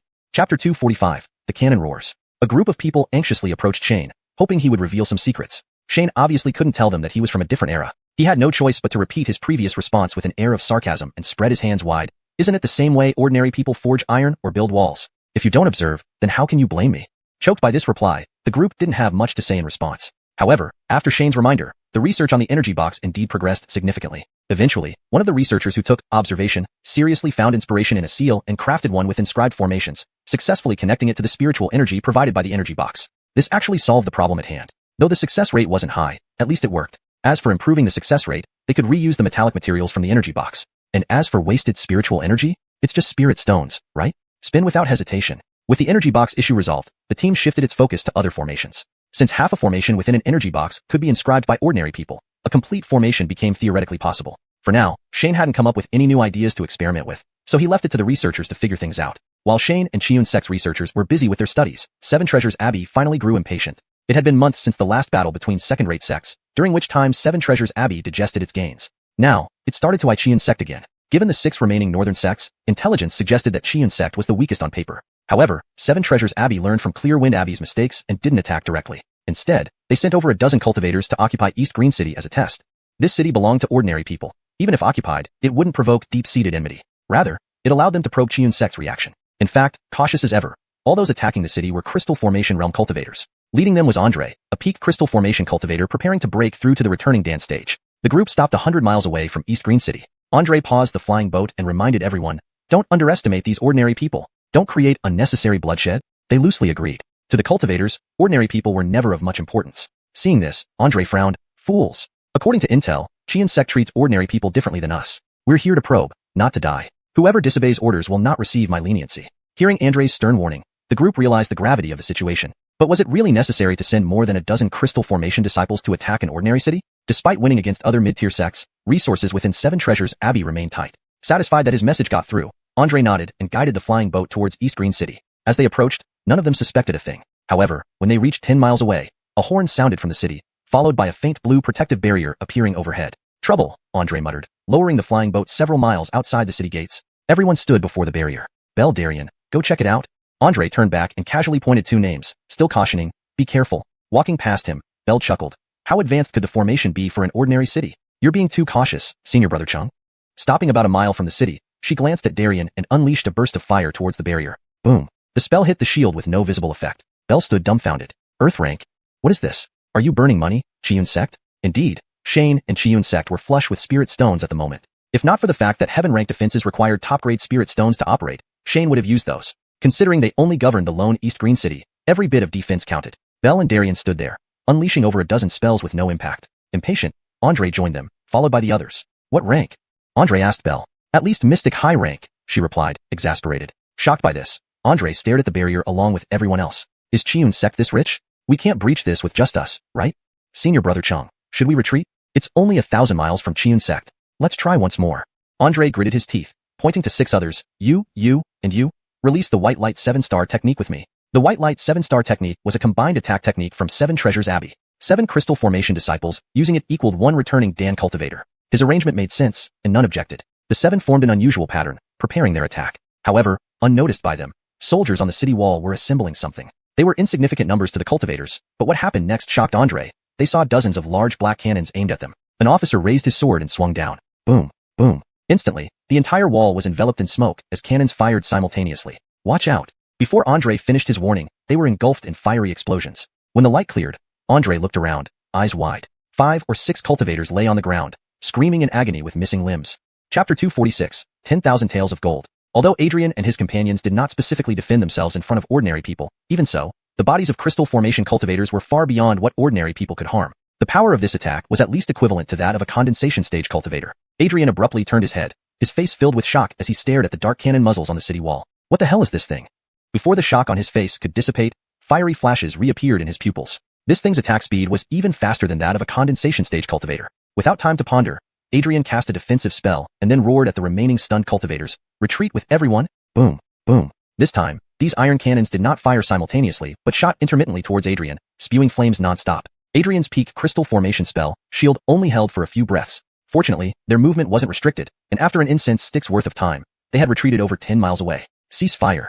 Seeing the opponents leave the range, Daniel issued orders to the gunners beside him. Some soldiers were too excited and only stopped firing after Daniel shouted several times. After stopping, the soldiers were all momentarily stunned. Did we drive back the immortal master? After a pause, they snapped out of it and couldn't help but cheer. Daniel wiped the sweat from his forehead unnoticed. The sect leader was right. Ordinary people could indeed repel cultivators using these things called cannons. Daniel raised the telescope in his hand and looked towards the direction where the cultivators retreated. They have withdrawn. Seeing them already casting flying boats to retreat, he breathed a sigh of relief and turned to ask the deputy general beside him, "Have you informed Xiuxian sect's train? Has it departed?" The deputy general nodded after wiping his sweat. When we left, the mayor arranged for the train to depart. It should be underway by now. Daniel nodded and put away his telescope. By the time Shane received the message and arrived with Bryce and Anakin, it was almost 2 hours later. Dongqing City didn't have any cultivators, nor did it have communication tools, relying solely on trains. However, no matter how fast the train was, traveling to Xiuxian sect would take over an hour. During this time, Dongqing City's defense array remained active, and the artillerymen on the walls kept vigil. Only when Shane arrived did Daniel feel completely relieved. "Greetings, sect leader Ellis." Daniel gave a military salute. These high-ranking officials in Dongqing City had been trained for over a year and no longer kneeled instinctively upon seeing immortal masters. Shane nodded. "How's the situation?" "These cannons are formidable." Daniel laughed upon hearing Shane's words. Even cultivators were caught off guard. "This time we took advantage of their unfamiliarity." Shane shook his head. "It won't be so easy next time. Even if they know, I am confident we can hold for 2 hours." Daniel said proudly. Shane waved his hand, avoiding further discussion. After all, Daniel didn't know the levels of cultivators. If even one of the Return to Dan realm had come, they might not have been able to hold. A Return to Dan realm expert wouldn't likely stoop to attack a city of ordinary people. They'd lose face. Shane pointed to the telescope hanging from Daniel's waist. "Does this work well?" "It works great." Daniel praised enthusiastically. "Really well. Without this warning device, there would have been many casualties." Shane nodded approvingly. Thanks to the Foggy Cloud's secret realm, the glass recipe had finally been found. With the ability to make glass, supplying thermometers for alchemists and telescopes was merely a small task. With cultivators' external aid, crafting impurity-free glass wasn't difficult. Still, Shane had only refined dozens of telescopes, mostly leaving them in Dongqing City, while a few went into the secret realm. Only one set remained in Xiuxian sect for display. A cultivator's spiritual sense, in terms of both detection range and precision, far surpassed such primitive telescopes. While talking, David climbed up the city wall, panting. David had been handling tasks at the mayor's office and rushed over upon learning of Shane's arrival. Shane waved him off. "Don't worry about it. Just go tally up the expenses. I care about that." David, having just climbed the wall, was sent away again without catching his breath. Taking this opportunity, Shane asked the soldiers still on alert about the enemy situation. Unfortunately, ordinary people couldn't discern the realms of cultivators and could only give a rough estimate. But with a brief estimation, Shane concluded that it must have been a dozen crystal formation cultivators. Any lower, and they wouldn't have left intact. Any higher, and Dongqing City wouldn't have held. Still, this was probably the largest scale attack on a city of ordinary people in northern history. Under normal circumstances, how could crystal formation cultivators besiege a city? After over an hour, David handed the tally over to Shane, who read it with a throbbing temple. 42 cannons consumed over 500,000 spirit stones. This didn't count the 2 damaged cannons. And operating the defense array for 2 hours, resisting spells, cost nearly 100,000 spirit stones. In just a blink, they spent close to 500,000 spirit stones. This wasn't warfare. It was burning money. Thankfully, Shane had plenty of funds. Controlling several million citizens around Dongqing City, with even a fraction working for Xiuxian sect's production lines, daily revenue easily reached hundreds of thousands. Shane briefly instructed, and then withdrew with his 2 disciples. This attack seemed like a probing mission. And as expected, the attackers were undoubtedly the closest sect, the Seven Treasures Temple. Now, all sects were wary of each other. Why would anyone detour to attack Xiuxian's sect? Shane guessed correctly. Adrian returned to the Seven Treasures Temple with several wounded and immediately caused a stir. Was Xiuxian's sect crazy? Heavy defenses on the city? Upon hearing Adrian's explanation, the abbot and elders of Seven Treasures Temple fell into a stunned silence. Not a single cultivator saw. Ordinary people drove them off. Chapter 247. Southern Advance of the Body Cultivators. A magical treasure that ordinary people could use, and even one that could injure a crystal formation stage cultivator? This news was more outrageous than having a soul separation realm guardian in Dongqing City. If it weren't for knowing Castor's steady character, these people would have almost believed he was sent by Xiuxian's sect to spread rumors. The cautious elders of Qibao Temple immediately dismissed the idea of attacking Xiuxian's sect. Revenge? After fighting until now, any sect with poor judgment had already become history. Besides, attacking Dongqing City with its Earth-rank protective shell was difficult enough. Even those previously unseen magical treasures alone were enough to give anyone a headache. Who knew if they truly only had so many? As for high-stage cultivators, they were so precious they wished they could be split into two. Only someone kicked in the head by a donkey would send them to attack an ordinary city. With some respite, Xiuxian's sect and Shane received another piece of good news. Ernest told Shane that they received information from Dinghai Pavilion about discovering clues to the Dark Spirit Gum. It was in Lingwu Continent, not far from the northern region, just over 10,000 miles from Xiuxian's sect. This was one of the remaining 2 types of rare herbs needed for Jack to restore his physical body. Since they found it, there was no reason not to search for it. However, Shane still needed to remain at Xiuxian's sect and couldn't go himself. After some thought, he decided to let Anakin accompany Ernest on the journey. Not many people knew about this information, so it was unlikely anyone would compete with them. Although Lingwu Continent had more powerful cultivators compared to the northern region, with 2 soul separation realm cultivators, their safety should be secure. Plus, Anakin being a body cultivator could pretend to be a local when necessary.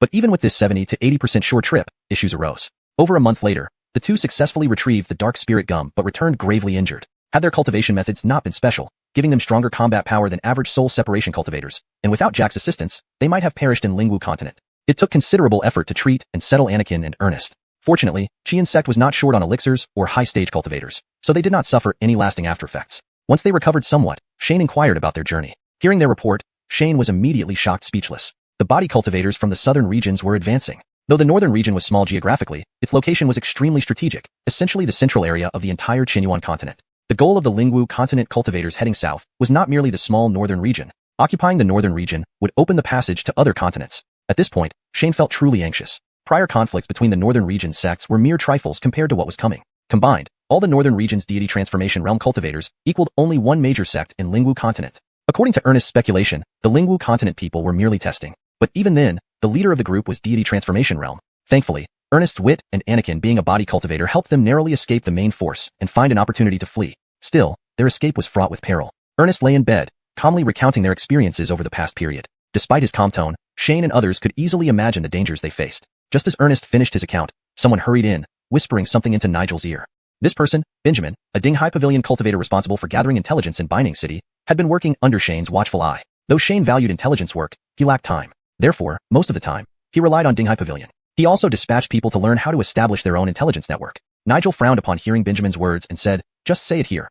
We're all trusted individuals." Benjamin glanced around and nodded before saying, "Xintian sect is launching a massive offensive against Lingshu sect." Everyone exchanged looks. The 3 major sects finally couldn't resist and began their moves. After describing the Xintian sect situation, Benjamin continued, "There's an unconfirmed report that a suspected body cultivator appeared in Xintian sect's forces." Likely true, Shane mused aloud, asking, "But why?"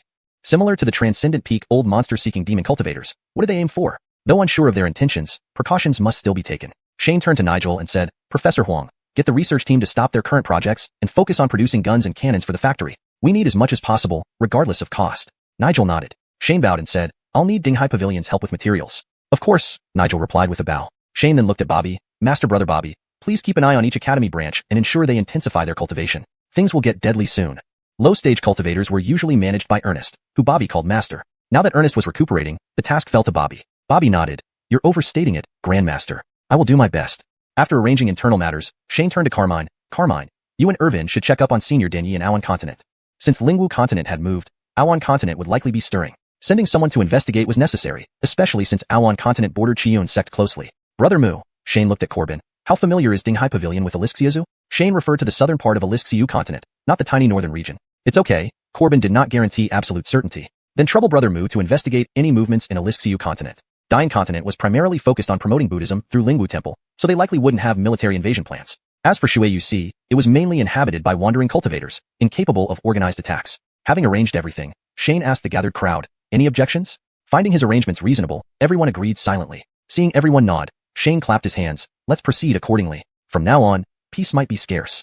Prior conflicts within the northern region didn't raise much alarm, but now, with Lingwu continent's actions known, everyone's mood changed. Before, soul separation realm cultivators could still escape if they wanted. But with all the continents getting involved, even soul separation cultivators would doubt surviving.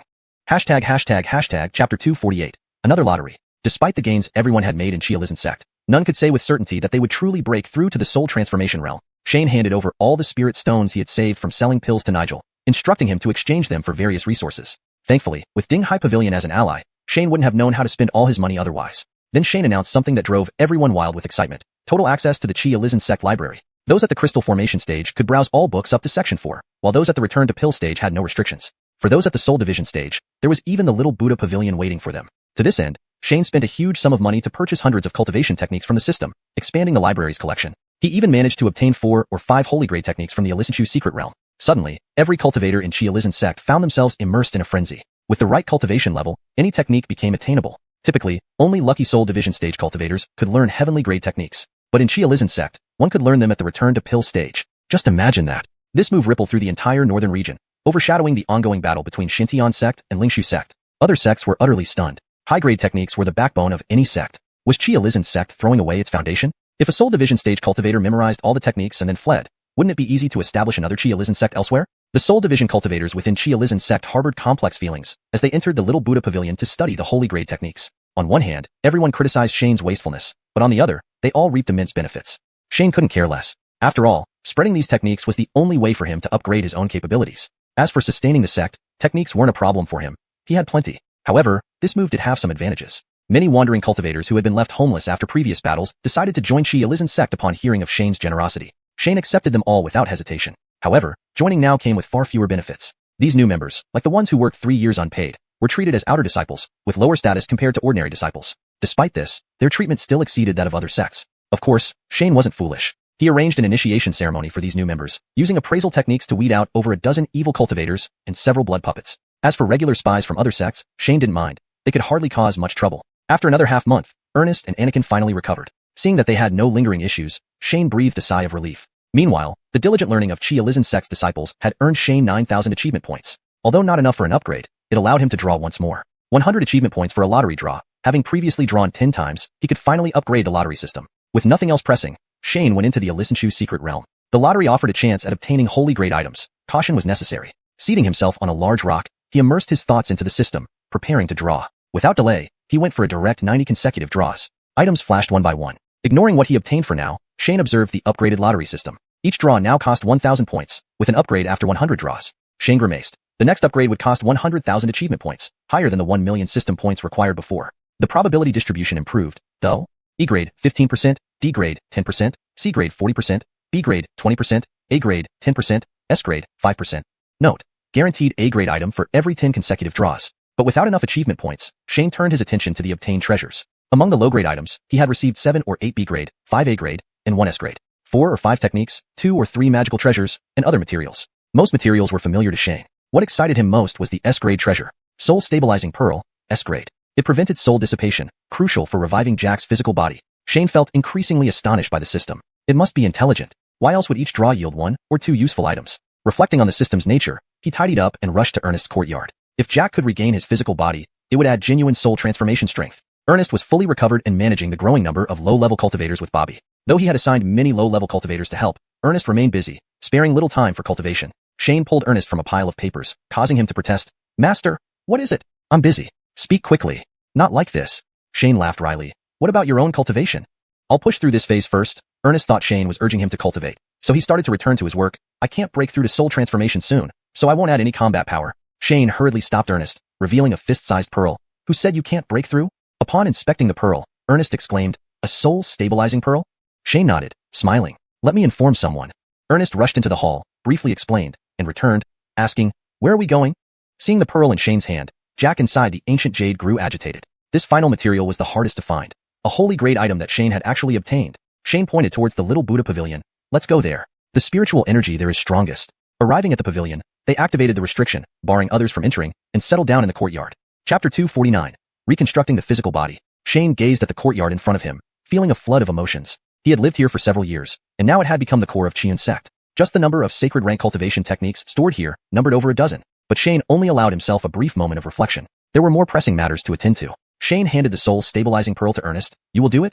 Ernest didn't hesitate, accepting the soul-stabilizing pearl and nodding firmly. I will. Having spent so much time with Donovan, Ernest was already very familiar with the steps of reconstructing the physical body and received real-time guidance from Donovan. Naturally, he felt no need to back down. Ernest laid out various materials from his storage bag neatly in front of him before asking Shane, Master, shall I start? Begin, Shane nodded. Summoning his Dharma sword from his dantian, I'll guard you. Ernest closed his eyes, adjusted his breathing, and began manipulating the materials. Soon, a sphere over a meter tall appeared in front of him. With a flick of his finger, a thumb-sized blood bead flew from his hand into the sphere, which then turned blood red. Just as Ernest prepared for the next step, Shane interjected, Wait. Startled, Ernest looked up at Shane curiously. Shane pulled out a small crystal the size of a pinky from his robe, asking, Ask Senior Xia if this is useful. In his hand was the small segment of bone cut from the dragon's skeleton during their last encounter. Too small to have a special use, Shane kept it for its smooth, jade-like feel. On a whim, he tied it with a string and used it as a trinket. Being familiar with the reconstruction process, Shane thought it might enhance the outcome, given its higher quality compared to other listed materials. He hesitated, not wanting to act rashly, preferring to consult Donovan first. Ernest focused and communicated briefly with Donovan before nodding. We can try it. Shane undid the string and gently tossed the tiny piece of dragon bone into the blood-red sphere. Ernest promptly started refining it with spiritual energy. Unexpectedly, this single step took longer than all previous combined. The blood-red sphere turned transparent again, emitting a faint rainbow glow. When the dragon bone finally liquefied completely, Ernest wiped his non-existent sweat and exclaimed excitedly, It works! That's great! Shane sighed in relief. The materials collected with so much effort would be hard to replace if wasted. After confirming, Ernest resumed focusing on the sphere, shaping it into a human form and applying dark spirit glue. A hissing sound filled the air as the glue reacted but held firm. Completing this task, he released control, letting the new body fall without disintegrating. Done! Ernest breathed a sigh of relief, smiling at Shane. The body is ready. Shane observed the new body, thinking aloud. Did you really have to make it look so good? How could the old man Donovan possibly look that distinguished? Not willing to admit he hadn't seen an elderly soul, Shane entertained the mischievous idea that even if Ernest had created a female body, Donovan would likely have had to accept it. Choosing to keep this to himself, Shane let Ernest recover his spent spiritual energy. Then, holding up the soul-stabilizing pearl, Ernest announced, Master, final step. Be cautious, Shane warned. Ernest nodded seriously, tossing the ancient jade towards the body. Donovan's soul emerged immediately, aiming to merge with the body. However, an invisible barrier prevented him from doing so. Reacting quickly, Ernest extended the soul-stabilizing pearl, releasing a grayish-white mist that stabilized the soul. Again, Donovan commanded. Several attempts later, with no success, Ernest, visibly sweating and gripping the now grape-sized soul-stabilizing pearl, urged, Ancestor, the pearl won't hold long. Let's try one more. Donovan grunted lightly. What heaven offers, we must seize or suffer the consequences. No second chances. Opening his mouth, the remaining part of the soul-stabilizing pearl flew into Donovan's soul. The soul chewed it down, and the last trace of energy enveloped Donovan. Floating above the body, Donovan muttered something, shrinking from regular size to about a meter tall. Turning to Shane, he said with a smile, Fate Ellis, regardless of the outcome, I am grateful. Then he lunged at the body. A sharp crack echoed as Donovan's soul shattered into countless pieces. For a moment, Shane thought it was over. Yet, the shattered soul transformed into a cloud of smoke rushing into the body's forehead. Within seconds, the smoke was absorbed. Shane and Ernest waited anxiously for half an hour, unsure of the outcome. Finally, the body opened its eyes. Shane cast another appraisal skill. Name, Donovan. Age, 1611. Realm, deity transformation. Success. Ernest hurried forward, feeding the soul-soothing pill to Donovan, who swallowed it subconsciously. After a short rest, Donovan got up, looking at Shane. Where are we? Confused, Shane paused, wondering if there was some memory loss. Ancestor, are you all right? Ernest asked hesitantly. Donovan laughed heartily. Just messing with you. Stunned, Shane sent a fireball at Donovan. Hell, old pervert. But the fireball harmlessly veered around Donovan, leaving no trace. Chapter 250. The great battle is imminent. Seeing the situation, Shane couldn't help but be taken aback once again. What the hell? Is the soul formation realm this powerful? Although it was just a small fireball from the condensation stage, to have no effect whatsoever is utterly absurd. Even Jack himself was stunned and couldn't help but lift his hands to take a look. Ernest, also at the soul division realm, saw that Jack had effortlessly dodged the fireball and couldn't resist asking, Ancestor, you're this strong? But Jack only gave a bitter smile in response. This has nothing to do with me. It's this body that's too powerful. After speaking, Jack turned to look at Shane. That tiny piece of dragon bone made all the difference. Shane couldn't help but wonder what would have happened if he had dismantled half of the Dao bone plate and thrown it in. After all, for the Dao bone plate, the dragon bone was merely a medium, and it didn't need to be so thick. With Ernest's help, Jack got dressed. Looking at Shane's expression, as if seeing through his thoughts, he smiled and said, It's my fortune. Don't think too much. Shane nodded subconsciously. Cultivation inherently relied on destiny and opportunity, sometimes coinciding perfectly. If Shane hadn't brought that small piece of dragon bone, they wouldn't have achieved such results. Jack stood up and carefully straightened his clothes before solemnly bowing to Shane. Thank you, sect leader, for your assistance. If there are any commands, I will not hesitate to comply. Shane returned the bow politely. Fadesia, don't overthink it. Your presence here is the greatest help. Since Jack had just regained his physical body, he still wasn't fully accustomed to it, so Shane didn't say much more, only letting him rest first. A few days later, Jack finally completely mastered his new body. The integration of spirit and body was the most critical aspect of breaking through to the soul formation realm. Now that Jack had gained a new body, he naturally fell back to the initial stage of the soul formation realm. However, as a late-stage soul formation expert, recultivating now was simply following a routine. Moreover, xiuxian sect paid no mind to whether he was at the early or peak stage of soul formation. As long as he was in the soul formation realm, he was a treasure to the sect. A few days later, Shane introduced Jack to everyone at the senior management meeting. As a soul formation expert, his treatment could not be low. Shane directly appointed Jack as vice sect leader. Upon seeing Jack, everyone secretly marveled. Judging by how Jack looked, it seemed he had a deep connection with Shane. While the sect leader wandered aimlessly within the sect every day without leaving, where did this great deity come from? Jack greeted everyone with a smile, and then floated away. Previously, Shane had built some grottos halfway up the mountain for the soul formation experts. However, they remained uninhabited even though someone cleaned them. Jack chose to live with the soul division realm cultivators instead of residing there. Shane let him be. Regarding work, Jack rejected everything. He even declined involvement in major sect matters. After all, recovering his strength was the best way to assist xiuxian sect. Having listened to so many of Shane's lectures, Jack was confident he could recover his strength and even improve within a year. When Shane reviewed the system, he found that Jack's rebirth had been counted towards his credits. He received 10,000 system points. Well, I just need to cultivate 100 soul formation experts to break through. Pretty good. What nonsense. This system is ridiculous. To break through to soul formation requires cultivating 1,000 soul division experts. Who can do that? Shane grumbled inwardly and shifted his attention back to the sect meeting. Yasmin and Irvin were still away, while Corbin had already gone to Elysian Continent and returned. Shane naturally asked about the situation on Elysian Continent. Corbin responded gravely, the major sects on Elysian Continent haven't made any moves yet, but apparently, they've dismissed a batch of disciples. Dismissed? Shane was puzzled for a moment before realizing. They came to the northern region? Where did they join? Corbin glanced appreciatively at Shane before answering, Zakindian, Dust Cleansing Hall. Elysian Continent went to Dust Cleansing Hall, demon cultivators joined Piaomiao sect, and Menghuang people allied with Xintian sect, Shane remarked sarcastically. Everyone's finding external support. No shame. Hearing this, everyone lowered their heads and coughed to hide their embarrassment. Sect leader, won't you look around? Half the people in this hall are outsiders. Array masters from Dian Continent waiting. Artifact masters from Swiri UC busy. 2 continents serving you. Isn't that a lot of good fortune? And you're still talking about others? But nobody dared to say it out loud. After all, scolding their own sect leader for having no shame seemed equally shameless. Meanwhile, during Jack's recovery, the conflict between Xintian sect and Lingshu sect escalated to a fever pitch. Lingshu sect managed to match Xintian sect's force composition by merging several smaller sects, barely holding off Xintian sect's attacks. However, this was under the condition that Xintian sect did not mobilize its resident soul formation elder. Everyone at xiuxian sect agreed that Lingshu sect still had no chance of winning.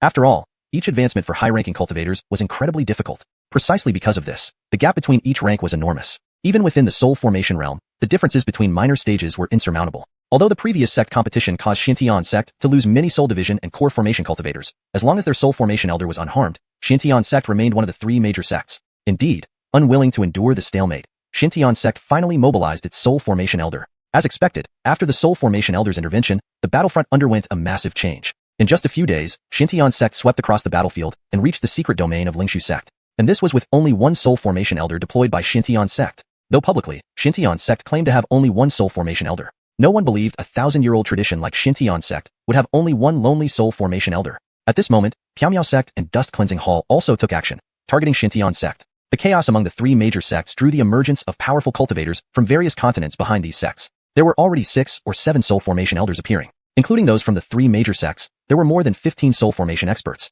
Qibao Temple strangely stayed out of the conflict, trembling in fear on the sidelines.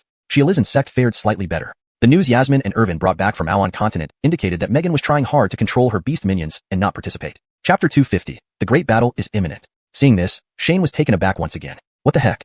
Is a soul formation realm cultivator really this strong? Even though it was just a small fireball from the condensation stage, to remain untouched by even a leaf seems too absurd. Even Jack himself was stunned and couldn't help but look at his own hands. Ernest, also at the soul apportionment realm, seeing Jack dodge the fireball effortlessly, couldn't help but ask, Ancestor, you're this powerful? But Jack replied with a bitter smile, this has nothing to do with me. It's just that this body is too strong.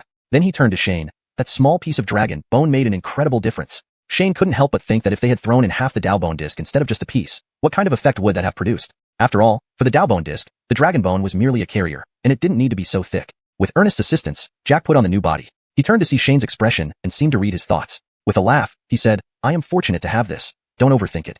Shane nodded instinctively. Cultivation was always about opportunities and coincidences like these. If it weren't for that small piece of dragon bone, they wouldn't have achieved such results. Standing up, Jack carefully straightened his clothes before bowing deeply to Shane. Thank you, sect leader, for your assistance. Should there be any task, I will not hesitate to undertake it. Shane returned the bow respectfully. Fade, please don't worry. Your presence here is the greatest help. Since Jack had just reshaped his body, he wasn't fully adapted yet. Shane didn't say much more, but told him to rest. It took several days before Jack completely mastered his new body. For a soul formation realm breakthrough, the synergy between one's divine sense and physical body was the most critical aspect. Now that Jack had obtained a new body, he had naturally regressed back to the early soul formation stage. However, as an advanced soul formation realm expert, this recultivation was just routine for him. Moreover, xiuxian sect didn't care whether he was in the initial or peak soul formation stage. Any soul formation realm cultivator was their sect's treasure. A few days later, during a high-level meeting, Shane introduced Jack to everyone. As a soul formation realm expert, his treatment would naturally be top-notch. Shane directly assigned him the position of deputy sect leader. Upon seeing Jack, everyone marveled inwardly. Judging from his appearance, it seemed that his relationship with Shane was quite close. The sect master hadn't left the sect, yet somehow brought such a formidable cultivator. Jack greeted everyone with a smile, and then floated away. Previously, Shane had built some cave dwellings on the hillside as residences for the soul formation realm elders, but no one had ever lived there. Although it was maintained, it lacked any vitality. Jack preferred living with other soul apportionment cultivators, and Shane let him be. Regarding duties, Jack declined everything. He didn't even want to participate in important sect matters. To him, recovering his strength was the best way to aid xiuxian sect. Having attended so many of Shane's lectures, Jack was confident he could not only recover but also advance further within a year. When Shane checked the system, he found out that Jack's reshaping of his body counted towards his achievements. It granted him 10,000 system points. Teaching 100 soul formation realm cultivators would mean breaking through. A ridiculous proposition. This system was outrageous. After silently complaining, Shane refocused on the sect meeting. Forrester and Irvin hadn't returned yet, but Corbin had gone to Xiuxian continent and come back. Shane naturally asked about the situation on Xiuxian continent. Corbin looked grave. The major sects on Xiuxian continent haven't moved yet, but they have reportedly dismissed a batch of disciples. Dismissed? Shane paused, then realized, to the northern border? Where did they join? Corbin gave Shane an approving glance. Xiuxian Hall. The sects from Xiuxian continent sought out Xiuxian Hall, while demon cultivators aligned with Piamiao sect, and Monghuang people backed Xintian sect, Shane remarked sarcastically. Everyone's finding outside help. Shameless. Hearing this, the others immediately coughed to hide their embarrassment. The sect master was talking nonsense. Half the people in the hall were from outside. Array masters from Dian continent and alchemists from Suayuc serving him. That's no small fortune. And he had the nerve to criticize others? However, no one dared voice this sentiment. Criticizing their sect master for being shameless seemed equally shameful. During Jack's recovery, the conflict between Xintian sect and Lingshu sect escalated. Lingshu sect, bolstered by the merger of over a dozen sects, barely matched Xintian sect, holding them off temporarily. However, this balance rested on Xintian sect not deploying their soul formation realm elders who guarded the sect. xiuxian sect concluded that Lingshu sect still had no chance of winning. High-tier cultivators faced enormous challenges advancing each level, creating insurmountable gaps between levels. Especially at the soul formation realm, the differences between substages were almost unbridgeable. Despite losses among the soul apportionment and pill formation realms during the previous major event, as long as Xintian sect's soul formation realm elders remained intact, they stayed one of the three major sects. Sure enough, Xintian sect grew tired of the stalemate. Their soul formation realm elder finally acted. Predictably, the tide changed drastically after the soul formation realm entered the fray. Within days, Xintian sect overwhelmed Lingshu sect and reached their secret realm entrance. This happened with only one soul formation realm elder deployed. No one believed the 1,000-year-old Xintian sect only had one soul formation realm elder. At this moment, Piamiao sect and Xiuxian Hall also joined the fray, targeting Xintian sect. Chaos erupted among the three major sects, and hidden powerhouses from various continents emerged. Just the soul formation realm elders numbered 6 or 7. Adding the three major sects' own soul formation realm cultivators, over 15 soul formation realm experts gathered. Qibao Temple strangely avoided the conflict, hiding trembling in the corner. xiuxian sect fared slightly better. According to news from Aoan continent brought by Forrester and Irvin, Megan had controlled his beast minions to stay out of it. Hashtag chapter 251. Blood Peak makes its move. Precisely because of this, only a small portion of the demon cultivators who arrived in the northern territory ultimately joined the fray. However, Danielle did not have the extra resources to send reinforcements to Xiuxian sect. On the contrary, when Lingwu Temple and Dinghai Pavilion saw the deteriorating situation, each sent 2 nascent soul realm cultivators. Though these 4 were all at the early nascent soul stage, it was enough to keep Xiuxian sect from being at a disadvantage in terms of nascent soul numbers. Shane naturally reciprocated by providing Dinghai Pavilion with plenty of newly developed technologies. As for Lingwu Temple, he temporarily pacified them with a copy of the Heart Sutra. However, Shane had clearly underestimated the weight of the Heart Sutra among Buddhist cultivators. Thanks to Bryce's reputation as a Buddhist son, and the recently transmitted Heart Sutra to Dian continent, quite a few Buddhist cultivators spontaneously came to Xiuxian sect to protect the new Holy Land. Shane accepted them all, assigning them to Xiuxian sect and urging them to quickly go to the library to learn techniques. However, Bryce found himself overwhelmed. Wherever he went, a group of bald heads, big and small, surrounded him, calling him Buddhist son, and pleading for him to impart some teachings. Using the various unconventional theories he learned from Shane, along with his studies on the SS grade Tao Te Ching and his insights into his own void, spiritual root, Bryce managed to command respect from the monks. Still, it wasn't practical for a crowd to constantly surround Bryce, so Shane had a large temple built next to Xiuxian sect. The Qiyun College School of Buddhism officially opened. Bryce was named dean, while Ayush became the administrator in charge of the monks. Shane quietly gave them 4 or 5 philosophical topics to debate. To his surprise, these debates turned out well, keeping the monks occupied in discussions about concepts like self, ego, superego, whether the mind moves or the wind does, and whether Shane's flying boat is still the same boat. The debates escalated, drawing in even other cultivators, and eventually nascent soul realm experts who couldn't resist joining in. The Buddhist school resembled a bustling marketplace every day, full of heated arguments. Fortunately, the participants maintained some restraint and refrained from physical altercations. These people either practiced cultivation or debated. They didn't handle any practical matters. Whoever Lord Sect Master says we should cut down, that's who will cut down. Leave everything else to me. The daily operations of Qiyun Sect still depended on the initial core disciples, plus somewhat reliable individuals like Nigel. But Shane simply had no time to manage this idle group. As long as they didn't cause trouble, it was fine. Because the situation had changed again. After remaining hidden for a long time, Blood Peak Sect suddenly made its move. Their targets were clear, not meddling in the ongoing chaos between the 3 major sects but attacking Qibao Abbey directly. Shane put down his report and looked at Nigel helplessly. Professor Huang, when did Blood Peak Sect gain so many Soul Division Realm cultivators? Nigel shrugged. I don't know.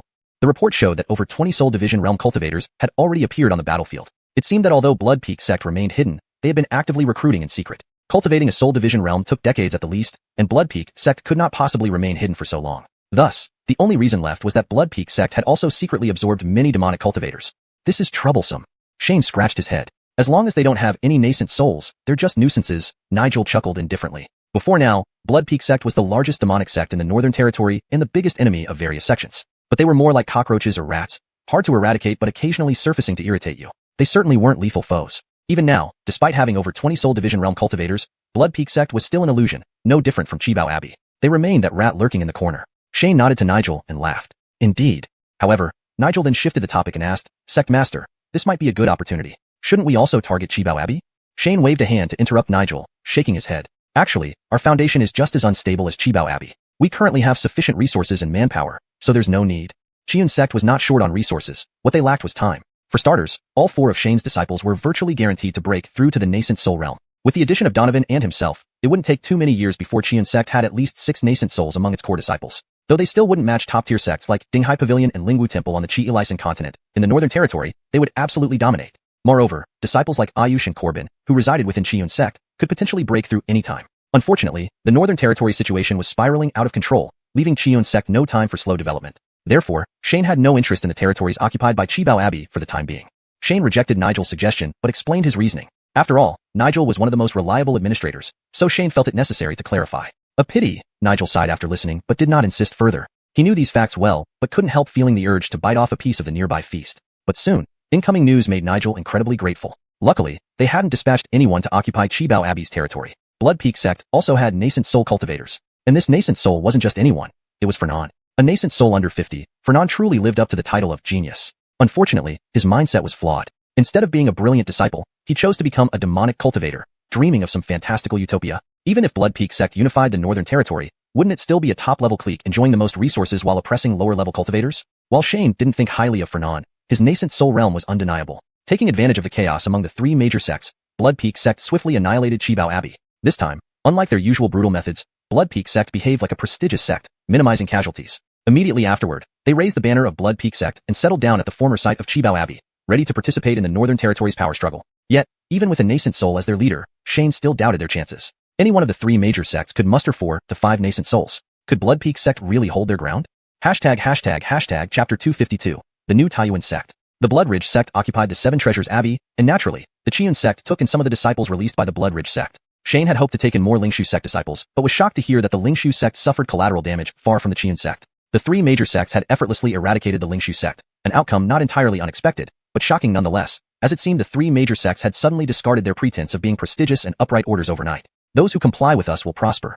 Those who defy us will perish. Lingshu Sect disciples never anticipated such actions from the 3 major sects and continued to behave as they did before, hoping to leave on their own accord. All Lingshu Sect disciples were left with one choice: join them or face dire consequences. Overnight, rivers of blood flowed within the Lingshu Sect. The entire northern region was stunned by this massacre. In comparison, the recently emerged Blood Ridge Sect appeared somewhat more like a proper and reputable sect. Shane scratched his head, unable to comprehend why the 3 major sects would act this way. A small Lingshu sect could hardly pose any real threat to them with only a handful of disciples released. There could only be one possible explanation. The 3 major sects were no longer the original reputable and upright orders, but had been infiltrated and taken over by someone else. While listening to Benjamin's briefing, Shane couldn't help but glance at Ayush and Corbin, who sat idly beside him. He wasn't a child and knew better than to naively believe two major sects would send so many people simply to aid him. If it weren't for Jack presiding over the Xiuxian sect and the occasional innovations he introduced, making the two major sects see value in the Xiuxian sect situation might not be much better either.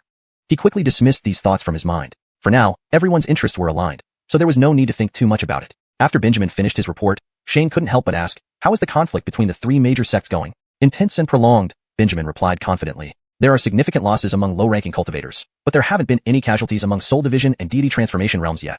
What about the Blood Ridge sect? They've been quiet for now, Benjamin said after flipping through his notebook. However, their governance of ordinary cities seems better than that of the Seven Treasures Abbey and is well respected by commoners.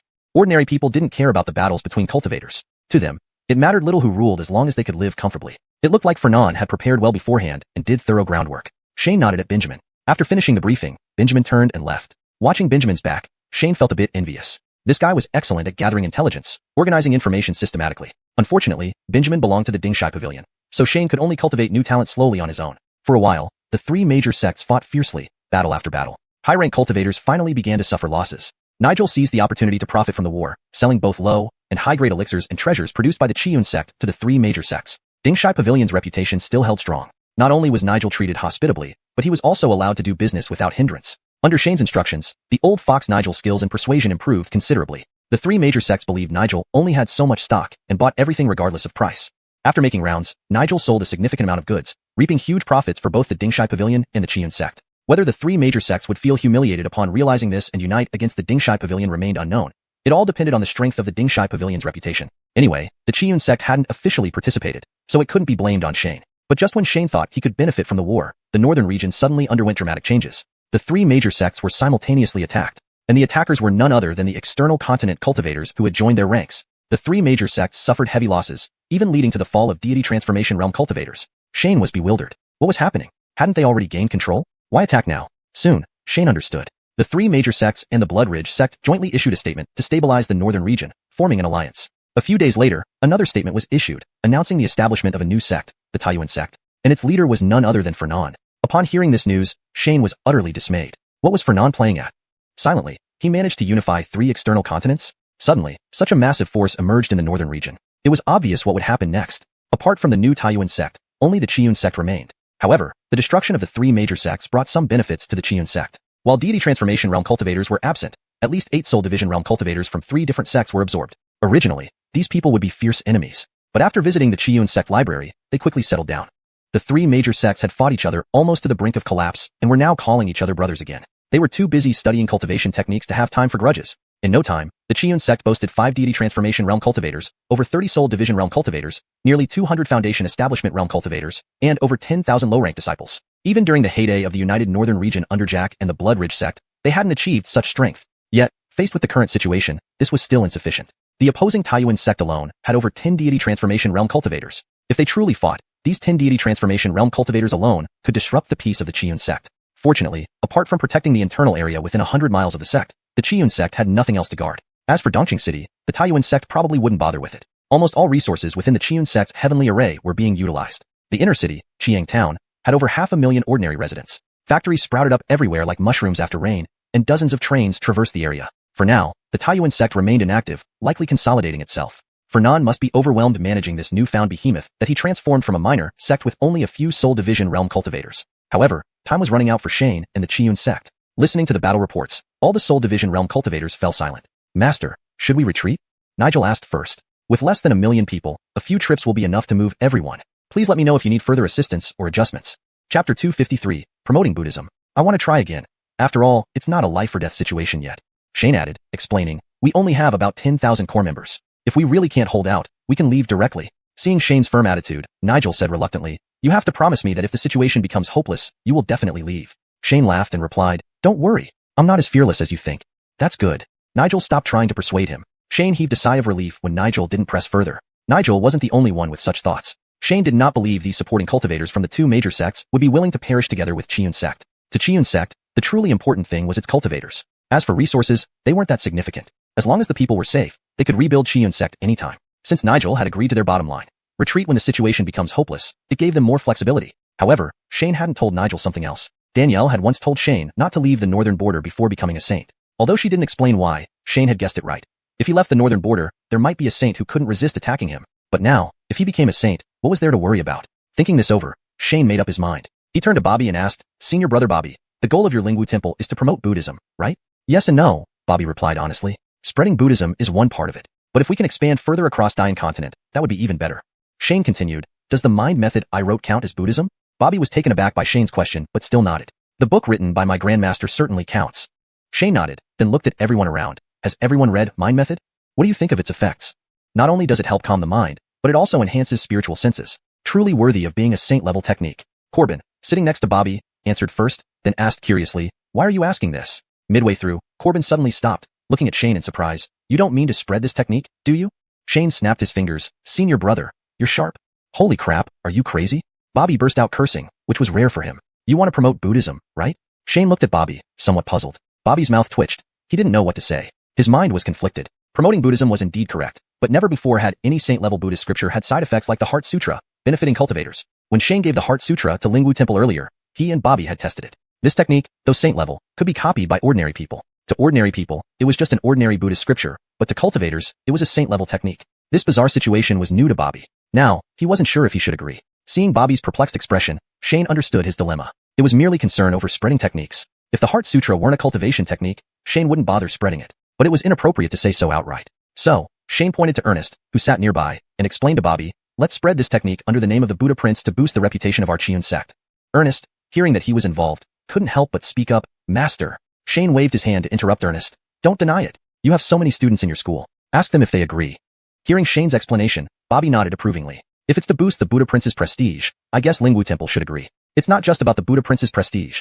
Xiuxian sect will also gain popularity. Shane didn't hide his thoughts and looked at Corbin. "Other continents' cultivators who benefit from it will remember Xiuxian sect well. Even Taiyuan sect will be hesitant to attack us, won't they?" Corbin nodded. If that's the case, it might work. The worst case scenario was that if Taiyuan sect attacked, Xiuxian sect would surrender, and they wouldn't stop them from leaving. Corbin thought he understood Shane's plan. It's a pity for a saint-level technique. A saint-level technique could become the legacy of a sect. Seeing Bobby and Corbin agree, others naturally had no objections. In reality, although Xiuxian sect had 5 transcendent realm cultivators, the 3 of them were the real decision-makers. Having made the decision, Shane instructed Eduardo, "You and Steven tell the xuanhuan students to pause their classes and focus on copying the scriptures." Note: for better fluency, having decided is changed to having made the decision, and having decided, Shane instructed, is modified to connect more smoothly in English. Also, for consistency, xuanhuan should remain untranslated as it appears to be a proper noun. For improved fluency and natural reading in English, here's the fully edited segment. Having made the decision, Shane instructed Eduardo, "You and Steven tell the Enlightenment branch students to pause their classes and focus on copying the scriptures." After making the arrangements, Shane turned to Nigel, "Professor Huang, we need the Dinghai Pavilion channels." Soon, the entire Qinyuan continent was stunned by a short, saint-level Buddhist scripture. Allegedly, this Buddhist scripture was written by the Buddha Prince Ernest, who was staying at Xiuxian sect. The mere subconscious realm Ernest, after writing the scripture, spat out 3 liters of blood and nearly expired on the spot. Moreover, out of compassion for the world, the Buddha Prince argued for 3 days and nights with the sect leader until he finally convinced him to give this technique to the world for free. What's more, unlike previous Buddhist scriptures, this one actually enhanced spiritual senses. What is true virtue? This is it. Xiuxian sect became the center of attention, and the name of Buddha Prince Ernest echoed throughout Qinyuan continent. The previously unnoticed and war-ravaged northern border began drawing attention due to the Buddhist scripture incident. Cultivators suddenly discovered that Xiuxian sect, which had never acted before, was now cornered. Every day, seeing reports from Dinghai Pavilion, Ernest felt helpless. But Shane, looking at the system daily, couldn't stop smiling. "Beep, you have successfully taught the Heart Sutra. Reward 300 system points." "Beep, you have successfully taught the Heart Sutra. Reward 300 system points." Teaching an S-grade technique rewarded 300 system points. Remember, advancing a disciple to the subconscious realm rewarded only 1,000 points. Indeed, teaching techniques was the fastest way to earn points. Moreover, due to the spread of the Heart Sutra, dozens of other techniques Shane had previously released started spreading too. In just a month, Shane's system points broke through 1 million, more than he had accumulated over several years combined. Had he known this earlier, he should have sold the S-grade technique sooner. Chapter 254, Breakthrough to Deity Transformation. However, such thoughts were just fleeting imaginations. Shane knew very well that had it not been for the coercion by Taiyuan sect, and the fact that this was a Buddhist scripture, there was no way anyone from Qiuxian sect would allow him to spread a saint-level cultivation technique. Without their help, it was impossible for Shane to promote a cultivation method on his own. After calculating his system points, he felt it was enough. Seizing the moment before Taiyuan sect could recover, he quickly sought a breakthrough. Flying hundreds of miles deep into Qiuxian Mountain, Shane found a spot to sit cross-legged and delve into the system for an upgrade. Would you like to spend 100,000 system points to upgrade the system? With over 10 million system points at hand, he extravagantly clicked yes, without hesitation. The system interface shimmered, appearing more refined than ever. The breakthrough button also turned a vibrant color, indicating it was ready for use. Please enter the system points for upgrading. Current realm 0/100, 000. Indeed, it was 100,000 system points. Shane wasn't naive enough to think this little could suffice for a breakthrough. With a smirk, he inputted the 100,000 points. This process followed the old routine, as when he had advanced to core formation. Upon confirming, Shane instantly felt his divine sense swell slightly. He then summoned the divine sense out of his body. Previously, the divine sense resembled a thin thread as thick as an arm and a meter long. Now, it appeared as thick as a barrel and reached human height. As expected, the breakthrough button transformed into reshape. Would you like to reshape your divine sense? Requires 100,000 system points. Another 100,000 points. Shane naturally clicked, yes. A hum resonated as the divine sense trembled lightly, gradually condensing from mist into a spherical shape. Vaguely visible on the sphere were facial features. Advancing from spirit division to deity transformation involved gradually solidifying one's divine sense until it became an intangible replica of oneself. Shane didn't examine the large head closely but continued clicking system buttons. Another 100,000 system points brought about the appearance of a Buddhist divine aura beneath the large head, standing like a sprout. Continuing the consolidation, this time limbs formed within the divine sense. Then came the arms and legs. After 4 rounds of upgrades and reshaping, Shane's divine sense finally matured. 2 figures, one tangible, one intangible, sat facing each other. Shane gazed at the identical spirit body, finding it somewhat surreal. His estimation was right. Just advancing from initial spirit division to peak spirit division, excluding upgrade costs, had already cost 800,000 points. Unfazed, he pressed the breakthrough button again. With S-grade heart methods steadily providing system points, extravagance was justified. Breakthrough to deity transformation requires 500,000 system points. Confirm? Confirm. At the click, the divine sense surged back into Shane's body but didn't return to his consciousness. Instead, it overlapped within his corporeal form. Shane suddenly experienced everything through double senses, hearing, sight, touch, all duplicated. Immersed in this bizarre sensation, within seconds, a flash of white light crossed his vision. Opening his eyes, he found himself in a bustling city with traffic roaring around him. For a moment, he thought he had returned to his pre-transmigration days 10 years ago. Testing the flow of spiritual energy inside his body confirmed everything remained unimpeded. He chuckled. Is this the heart demon tribulation? A voice called behind him, Shane. Shoulders slumping, Shane turned and froze. Facing him, waving, was a couple. Stammering, Shane muttered, Dad, Mom. But a split second later, gritting his teeth, he rushed forward, punching them to the ground. He used no spells, no extraordinary strength, just kept striking the two on the ground relentlessly. Why do I still remember your faces? Abandoning me silently at an orphanage door. How amusing must that have been? Do you know how I lived these years? What right do you have to appear in my heart demon tribulation? Punch after punch rained down, blood splattering everywhere. The crowd immediately erupted in screams. Minutes later, the two on the ground were unrecognizable. Shane stood up, laughing hysterically. Then spiritual energy burst from his body, enveloping the surroundings in flames. The entire city engulfed in fire. Shane stood at the center, appearing demonic. In an instant, the city turned to ruins. Lowering his head, looking at the spots where his parents once lay, he muttered, Thank you for reminding me that I had parents. Turning to the ruined city, he added, Let me show you the city as I've envisioned it. Waving his hands, ancient-style buildings rose from the ruins. Crowds filled the streets, dressed in modern attire, yet all bowed their heads, examining ancient jade pieces. Small as palms, the jades emitted various lights, displaying information. Sky boats soared overhead, while between them, cultivators flew swords, hands clasped behind their backs. Further away, silent trains rolled towards the horizon. Farmers operated various machinery in the surrounding fields. Among them, some manipulated shoebox-sized devices, summoning rain clouds to irrigate the fields below. Shane nodded in satisfaction, chuckling. Whether it's technology or cultivation, if done selfishly, what kind of world would this be? As soon as he finished speaking, all visions vanished, and he returned to Xiuxian Mountain. Several deity transformation realm elders sensed the disturbance and rushed toward Shane. Anyone breaking through to deity transformation near Xiuxian sect deserved inspection. Upon seeing it was Shane, they relaxed. But then reality hit them. What the heck? Isn't he only at initial spirit division? How did he suddenly advance to deity transformation? The most composed, naturally, was Donovan. Shocking events, after all, become habitual. Internally lamenting Shane's monstrous nature, he told the others, It seems our sect leader is experiencing the heart demon tribulation. Let us guard him. No sooner had he spoken than a flash of fire encircled Shane, reducing the surrounding forest to ashes within moments. Seeing such a reaction from Shane, Donovan couldn't help but feel something akin to awe. Judging by the intensity of his heart demon tribulation, who would believe this man was barely in his 20s? Hashtag chapter 255, peak deity transformation. Jack had originally thought that Shane, being merely in his 20s, would easily break through the heart demon tribulation. Who would have thought it would cause such a commotion? It seemed Shane's experiences were not simple either. However, Jack naturally had no intention of prying into others' privacy. He simply flew a bit higher to avoid the flames below. Such a massive disturbance was even felt by those at the soul separation realm. Around Shane, it instantly turned into a bustling market. At this moment, Shane had just returned from his imagined world and noticed the situation around him. But he didn't get up.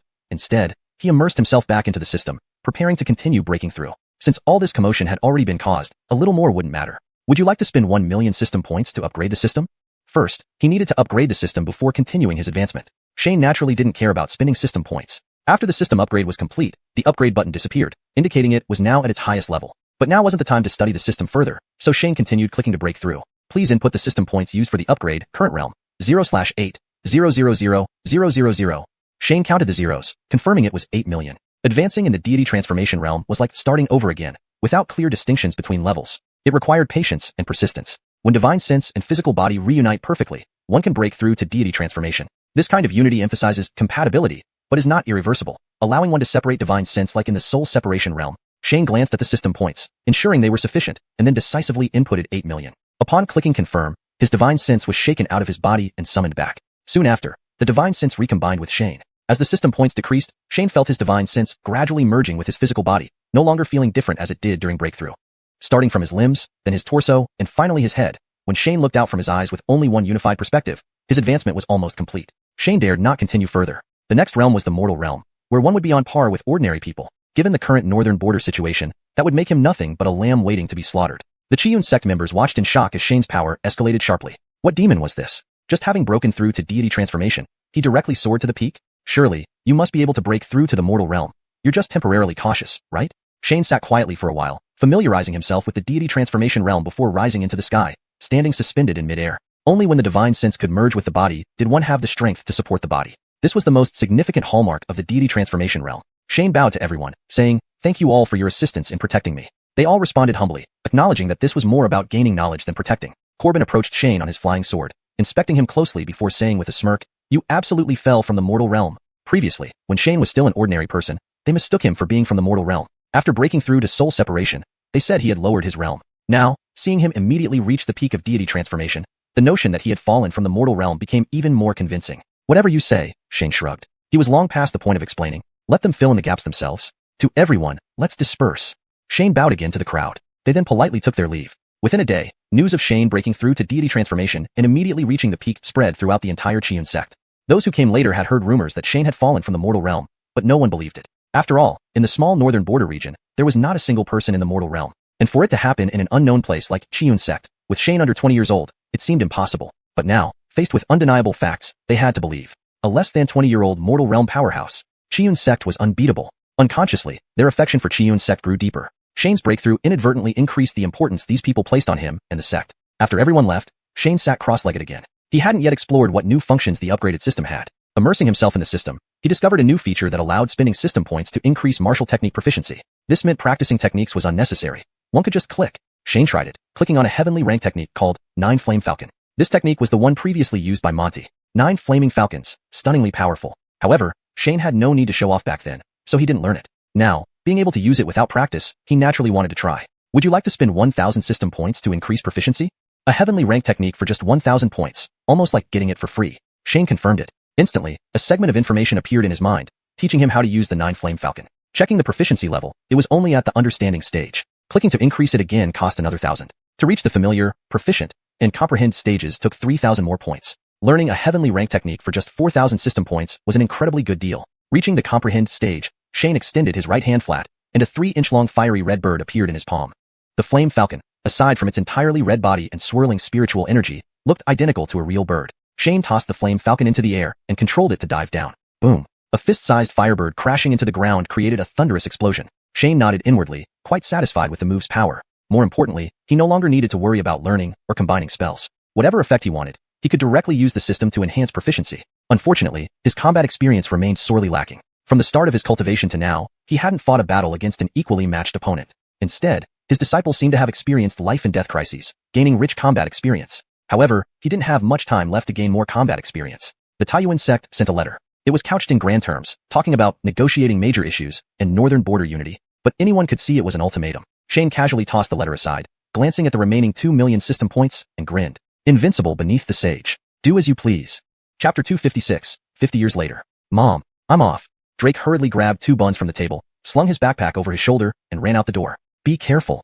A head emerged from behind the door, shouting after Drake. Drake waved and dashed out of the house. It was the first day of school. He couldn't afford to be late. He walked along the road while munching on the buns, soon reaching a small bus stop crowded with numerous bus routes listed on it. At the bottom was a xuanhuan, learned character, indicating that this was also a school bus stop. The teachers at the Enlightenment Division were known for being strict. Unlike elementary school teachers, they meticulously tracked performance throughout the year. If tardiness led to poor examination results and failure to pass the Qimeng exam, he would have to wait another year. But by then, he'd be over 12 years old. While still eligible for Qimeng, it would make joining Qian Academy nearly impossible, instead relegating him to other academies. For someone who grew up in Dongqing City, this would be a laughingstock among neighbors. It was said that the current Xiuxian Academy's president, Shane, once stood against the entire Taiyuan sect with just Dongqing City. Note, Qimeng should be translated as Enlightenment Exam or Enlightenment Initiation to maintain consistency and clarity in English. Revised passage. The teachers at the Enlightenment Division were known for being strict. Unlike elementary school teachers, they meticulously tracked performance throughout the year. If tardiness led to poor examination results and failure to pass the Enlightenment Initiation, he would have to wait another year. By then, he'd be over 12 years old. While still eligible for the Enlightenment Initiation, it would make joining Xiuxian Academy nearly impossible, instead relegating him to other academies. For someone who grew up in Dongqing City, this would be a laughingstock among neighbors. It was said that the current Xiuxian Academy's president, Shane, once stood against the entire Taiyuan sect with just Dongqing City. Soon, a flying boat descended from the sky, landing next to the station. Drake quickly boarded, tugging his bag with him. Uncle Yanni. Drake waved at the driver. Drake, Uncle Yanni nodded, smiling at him. Starting today, you'll be studying at Enlightenment Division. Don't embarrass us Dongqing City residents. Don't worry, Uncle Yanni. Drake nodded. Uncle Yanni glanced at Drake, walking towards the back and silently approved. Had he not missed the entrance age for Xiuxian Academy back then, he might now be a cultivator too. Still, working in Xiuxian Academy's factories had allowed him to save enough money for a flying boat license. Providing for his family wasn't a problem. If not for the reforms brought about by Xiuxian Academy, once called Xiuxian Sect, he'd still be farming. These kids are indeed fortunate times. As Uncle Yanni thought, he maneuvered the flying boat skyward. Drake greeted Uncle Yanni and sat down, recalling the curriculum at the Enlightenment Division. Chinese, math, and physics were covered in elementary school, so he should keep up. However, chemistry was new this year. He wondered what it entailed. Students in Xiang City within Xiuxian Academy had been piloting these courses for 2 years. They were probably far more familiar. Luckily, he wouldn't be tested alongside them. Clasping his fists, Drake vowed to pass the Enlightenment Division exams and join Xiuxian Academy within the year. Inside Xiuxian Academy, Shane sat idly at a meeting. Over decades, Xiuxian Academy had cultivated many talents, gradually closing the human resources gap. His presence was merely for reassurance. Back during the battle with Taiyuan Sect, Xiuxian Sect secured an incredible victory, one not even worth retelling. With countless cultivation techniques and backed by teachers' dignity, 10 soul transformation realm experts couldn't match Shane. This guarantee of invincibility enabled Xiuxian Sect to counterattack and gradually dismantle Taiyuan Sect. Despite unclear reasons for Fernan uniting Taiyuan Sect, their constant losses led to disintegration. Shane didn't give Fernan a chance for tricks and eventually found Blood Peak Sect stronghold, avenging the two principal sect. Rewards from two principal sect meant little to him anymore, but fulfilled his early promise. This great victory ushered in a decade of peace for free development. Unified under North Province, Shane could now implement his grand plans. Railways sprawled like spider webs, and factories rose amid them. Innovations from Xiuxian Research Institute became reality. Cultivators ceased being lofty immortals, becoming respected guides for ordinary people. For those unwilling to stay, Shane honored his promise, letting them leave. However, North Province had no soil for sects. Xiuxian Academy filled it all. People set up new style academies like Shane did, receiving support rather than suppression from him. As North Province developed, other continents realized how much Xiuxian Sect had grown from such a small province. Naturally, there was rivalry. Yet they discovered that North Province, despite lacking high-ranking cultivators, could withstand attacks from major continents. And then, a sage appeared in Xiuxian Sect, ending any contest. Reluctantly, other forces conceded defeat. Defeated sects began researching Xiuxian Sect's model, leading to the gradual extinction of traditional sect systems. After decades, Xiuxian Academy became the most powerful force on Xuanhuan continent. Only Lingwu Academy and Dinghai Pavilion came close. Xiuxian Academy surpassed Lingwu Temple and Dinghai Pavilion simply because it now boasted 5 sages. Shane's 4 disciples plus Hubert, collectively known as the 5 sages of Xiuxian. Surprisingly, Hubert was the first to break through. True to his balanced constitution, he spent over a century reaching crystal formation and about a decade to elixir creation realm. He took only 2 years from elixir creation to soul separation and half a year from soul separation to soul transformation. The transition from soul transformation to reversion took 3 months, and surpassing the mortal tribulation to reach sagehood took just 1 night. Hubert's balanced constitution became renowned across Xuanhuan continent. Meanwhile, the 4 disciples steadily advanced, spending 30 to 40 years from soul separation to sagehood, an already terrifying speed. Shane himself stayed at reversion for decades. North Province alone now had millions of cultivators, all practicing techniques created by Shane. The Xiuxian library held over 10,000 books, with Shane mastering over 1,000 spells. System points were practically useless. Yet breaking through reversion showed no system prompt whatsoever. Chapter 257. The Face of an Old Acquaintance. Breaking through to the reversion stage, in essence, is quite simple. It's about settling all past causes and effects, repaying kindness with kindness, enmity with retribution, and fulfilling any promises made. Of course, it's not that absolute. It also depends on the cultivator's understanding of the Tao. Shane followed traditional methods to attempt the breakthrough but found he had no chance at all. Regardless of whether events from his time on Blue Star counted, just the fact that he couldn't locate the old Taoist monk Bradley left him at a complete loss. Over the years, despite Xiuxian Academy's greatly increased strength and their exhaustive search across the entire Xuanhuan continent, they found no trace of the old monk. It was as if Bradley had never existed. Since there was no other way, Shane could only remain at the reversion stage for now. Thankfully, his safety was guaranteed. Even though he was now considered an ordinary person, no one dared to lay a hand on him. Dean. Shane's thoughts had wandered elsewhere when he suddenly heard someone calling him, jolting him back to reality. Shane looked to the side. Dean, the Enlightenment branch in Dongqing City is holding its opening ceremony today. Should we go check it out? The translation provided is mostly accurate, but can be refined for fluency and naturalness in English. Dean, the Enlightenment branch in Dongqing City is having its opening ceremony today. Should we go take a look? Why not? Shane nodded. Not having broken through to become a sage, and with no new cultivation techniques to learn, Shane was rather bored. Since there was an event nearby, why not attend? After finishing the routine meeting, Shane flew towards Dongqing City with Eduardo. While taking a train was much more comfortable than flying on a celestial boat, most cultivators preferred speed and chose to fly themselves. Eduardo, as the head of the Enlightenment branch managing dozens of smaller branches in the northern region, was originally very busy and didn't plan to go. But since Shane unexpectedly wanted to visit Dongqing City today, Eduardo naturally had to accompany him. Upon arriving in Dongqing City, naturally, there was quite a commotion at the local Enlightenment branch. Though Eduardo was merely at the core formation stage with little hope of breaking through to the Soul Division stage, overseeing so many pre-cultivators made him a well-known figure within Xiuxian Academy. And Shane himself was a legend. Shane, having seen such scenes before, felt at ease and greeted everyone with a smile. After delivering a few encouraging words at the opening ceremony, he returned to the lounge. The dean of the Dongqing City Enlightenment branch then asked, "President, would you like to see this year's incoming students?" Having come this far, Shane naturally wouldn't put on airs and accompanied the crowd to the auditorium. There are over 500 new students this year, with more than 300 from Dongqing City, the dean explained quietly beside him. Though only half might succeed in enlightenment, and most would only reach the liquid condensation stage, these students were still highly sought after by factories both within the Qiun sect and Dinghai Pavilion. Those who successfully enlightened and joined Qiun Academy were welcomed everywhere as honored guests. Shane's innovative ideas had already been conveyed through textbooks to these students, making them valuable assets for various industries. Shane nodded approvingly at the dean. "Thank you for your hard work. If not for President Ellis, we wouldn't have such good times," the Dongqing branch dean replied politely. Shane's arrival naturally excited the students below, including Drake, the pioneer of the new era, described in the textbooks, sitting right in front of him. There was no reason not to be excited. The branch dean explained the rules of entry and encouraged the students further before continuing. "Everyone may disperse. Those whose names I call will stay." He began calling out names, selecting the top performers from the entrance exams. Drake murmured under his breath, 20. His exam result this year was exactly 20th. Drake. Here. Drake stood up, responding loudly. After finishing reading the names, the branch dean told the others, "All others may leave." Just as Drake expected, the 20 remaining students lined up in front of Shane. The branch dean smiled at Shane. "These are this year's top-performing students." Shane naturally stepped forward, exchanging a few words with each student and offering encouragement. But as he reached Drake, he was taken aback. Shane took a deep breath before smiling. "What's your name?" "President. My name is Drake." Drake replied loudly, "Like bend and flexible and grain and rice." Laughter spread among the audience. Shane chuckled. "Relax, I won't eat you." "Yes." Drake quickly raised his head. "Are you from Dongqing City?" "Yes, my grandfather was among the first artillery operators." Drake said proudly. "Oh." Shane smiled. "A veteran. What about your father?" "My father works at the Qiun medicine factory in Dongqing." Drake answered honestly. "He graduated from Qiun Academy back then." Shane nodded, estimating that Drake's father must be a cultivator who failed to break through the crystallization stage and was thus sent to manage various factories. Chatting a bit, Drake followed the other student representatives out. They buzzed with excitement. Seeing President Ellis and talking to him alone was enough to make them standout figures in the Enlightenment branch. Drake. A teacher with a branch emblem stopped them. Drake paused, looking at the teacher. "Teacher, what do you need?" The teacher gestured Drake to follow. The others, although puzzled, said nothing. The teacher led Drake around until they reached a small building. "The dean, I've brought Drake," the teacher announced upon entering the room, where Shane, Eduardo, and the Dongqing branch dean were drinking tea. "Thank you." The branch dean nodded at the teacher, who then left. Drake wasn't sure what to do next. "Come." Shane put down his teacup and gestured to Drake. "Sit down." Drake nervously sat and Shane continued. "I have an idea. You can discuss it with your parents." Looking at the nervous Drake, Shane asked, "Would you be willing to be my disciple?" Drake gaped at Shane. "Don't worry, think it over with your family," Shane added. Drake shook his head vigorously. "No need. I'm willing." What joke was this? For out of the 5 Qiun saints were Shane's disciples, and the last one was personally taught by him. There was no need to hesitate. However, Shane didn't immediately agree. He insisted, "Still, discuss it with your family. If you agree, come to Qiun Academy the morning after tomorrow." Without giving Drake another chance to speak, Shane turned to Eduardo. "Shall we go?"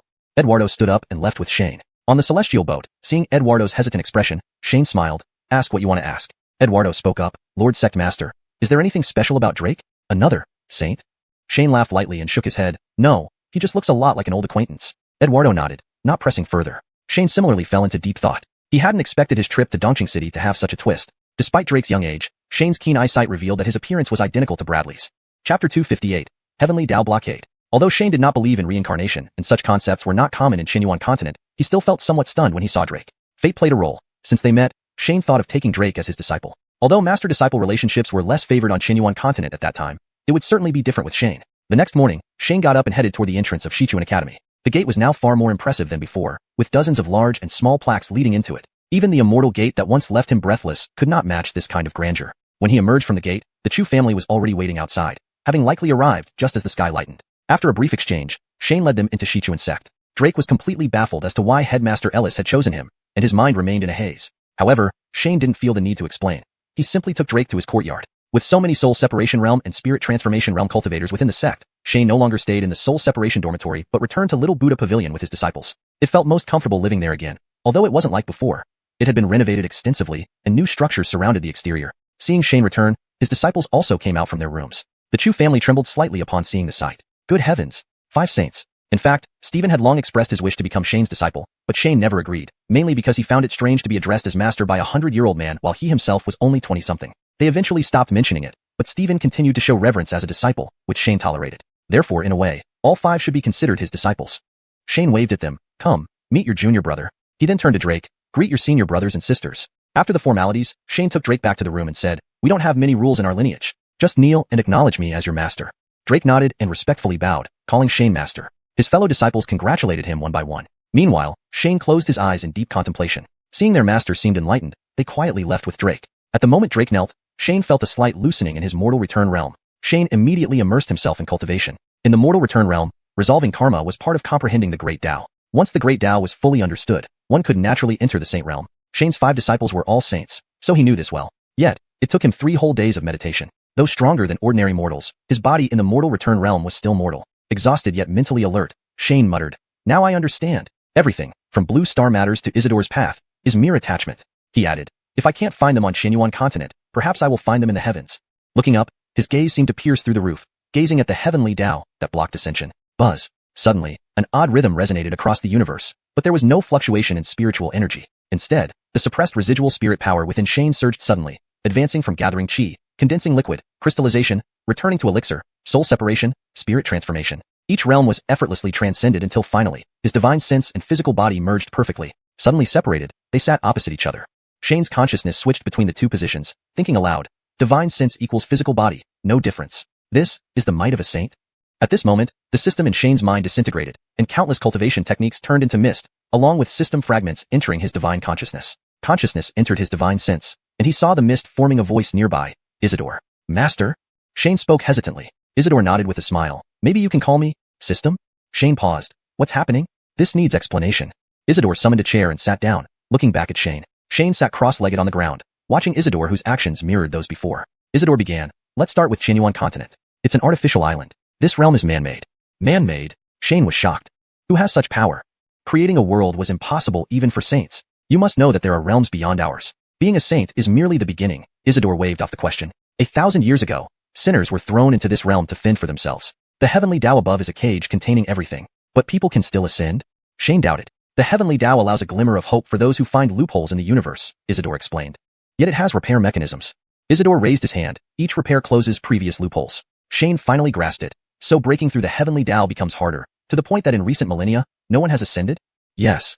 Satisfied, Isidore lowered his hand. But after 10,000 years, the heavenly Tao will cease repairs, and this world can finally gain freedom. Why do you know this so clearly? Shane looked hard at Isidore. Could you be?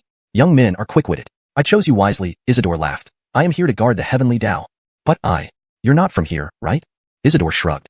Out there are countless worlds. Who cares which one you're from? So, maybe I can go back? Shane felt excited. Who knows? Isidore asked rhetorically, is Xuanhuan continent not good enough? Shane nodded, almost forgetting he was from another world. Living decades on Xuanhuan continent, he had nearly forgotten his past life. The system had probably observed his thoughts long ago. Isidore added, but from now on, I cannot help you. Breaking through my blockade is up to you. Shane stood up and respectfully bowed to Isidore. Thank you, master. Without Isidore, Shane might not even be alive today, let alone transform Xuanhuan continent this way. One day, we may meet again. Isidore waved goodbye, dissipating into green smoke. Shane opened his eyes and saw someone standing before him. Greetings, Senior Megan. Shane quickly stood up and greeted Megan.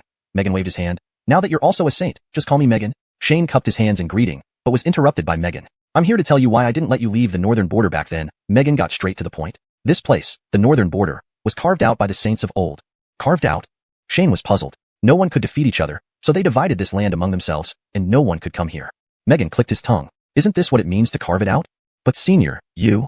Shane looked at Megan, curious. I practiced on my own, and it had nothing to do with any oath. Naturally, none of those old fellows dared come and manage me. Megan's simple words carried an unparalleled dominance. After so much time, Shane had already made some guesses. The saints of Xiuxian sect had long traversed the entirety of Xuanhuan continent, exchanging with all sorts of saints, yet no saint ever visited Xiuxian sect. There had to be a plausible reason for this. Seeing that Megan was voluntarily explaining, Shane expressed his gratitude. Don't just thank me. Let's get practical. Megan waved his hand and directly asked, you should have some understanding of the heavenly Tao. Tell me about it. Shane was momentarily stunned. The northern border has never produced a saint. Do you think we haven't guessed? Megan chuckled lightly. The day a saint emerges from the northern border is the day the heavenly Tao changes. Who would believe you don't know anything about it? Shane helplessly touched his nose, recounting part of his conversation with Isidore to Megan. Self-repair? No wonder. Megan nodded. So, breaking through the saint realm will allow ascension. Perhaps. Shane wasn't certain. I see. Megan waved at Shane, and his figure vanished. A saint's divine sense could traverse tens of thousands of miles in an instant, making visiting xiuxian sect not at all difficult. After Megan left, Shane's disciples re-entered the room, congratulating him on reaching the saint realm while indirectly inquiring about the purpose of Megan's visit. Shane recounted his conversations with Isidore and Megan, sharing appropriate details with them. Hearing about the secrets of ascension, even though they were already saints, everyone was still amazed. Since their future path was now clear, there was no need for excessive contemplation. Diligent cultivation would suffice. Time passed. Another century flew by like the shifting of the seas and fields. Though the system had disappeared, Shane was thoroughly familiar with the tens of thousands of cultivation techniques within it. With the SS-grade Tao Te Ching, his understanding of the heavenly Tao was extraordinary. His 5 saint disciples had already transcended ahead of him. Those who had good relations with stabilizing Sea Pavilion and Lingwu Temple also benefited from receiving complete copies of the Tao Te Ching. Within a short century, more than 10 individuals had successfully ascended. Shane could also ascend anytime, but he was waiting for the right moment. Although Drake's talent was inferior to his other disciples, under Shane's meticulous guidance, he still reached the saint realm at the age of 143. Familiar faces on Xuanhuan continent either returned to dust or had ascended. Other than Xiuxian Academy, there wasn't much else worth lingering over. With Drake ready, Shane could leave Xiuxian Academy without worry. After leaving the Tao Te Ching to Drake, Shane prepared for ascension. In the middle of the night, undisturbed, Shane took a step into the sky. He stretched out his hand and lightly traced the sky, revealing a faint golden light. Shane widened the rift to more than a man's width, then stepped into the golden light with a slight sneer. Seemed like breaking through the heavenly Tao wasn't as hard as imagined. Wonder how my disciples are faring outside. My life of leisure depends on you guys. End of the story.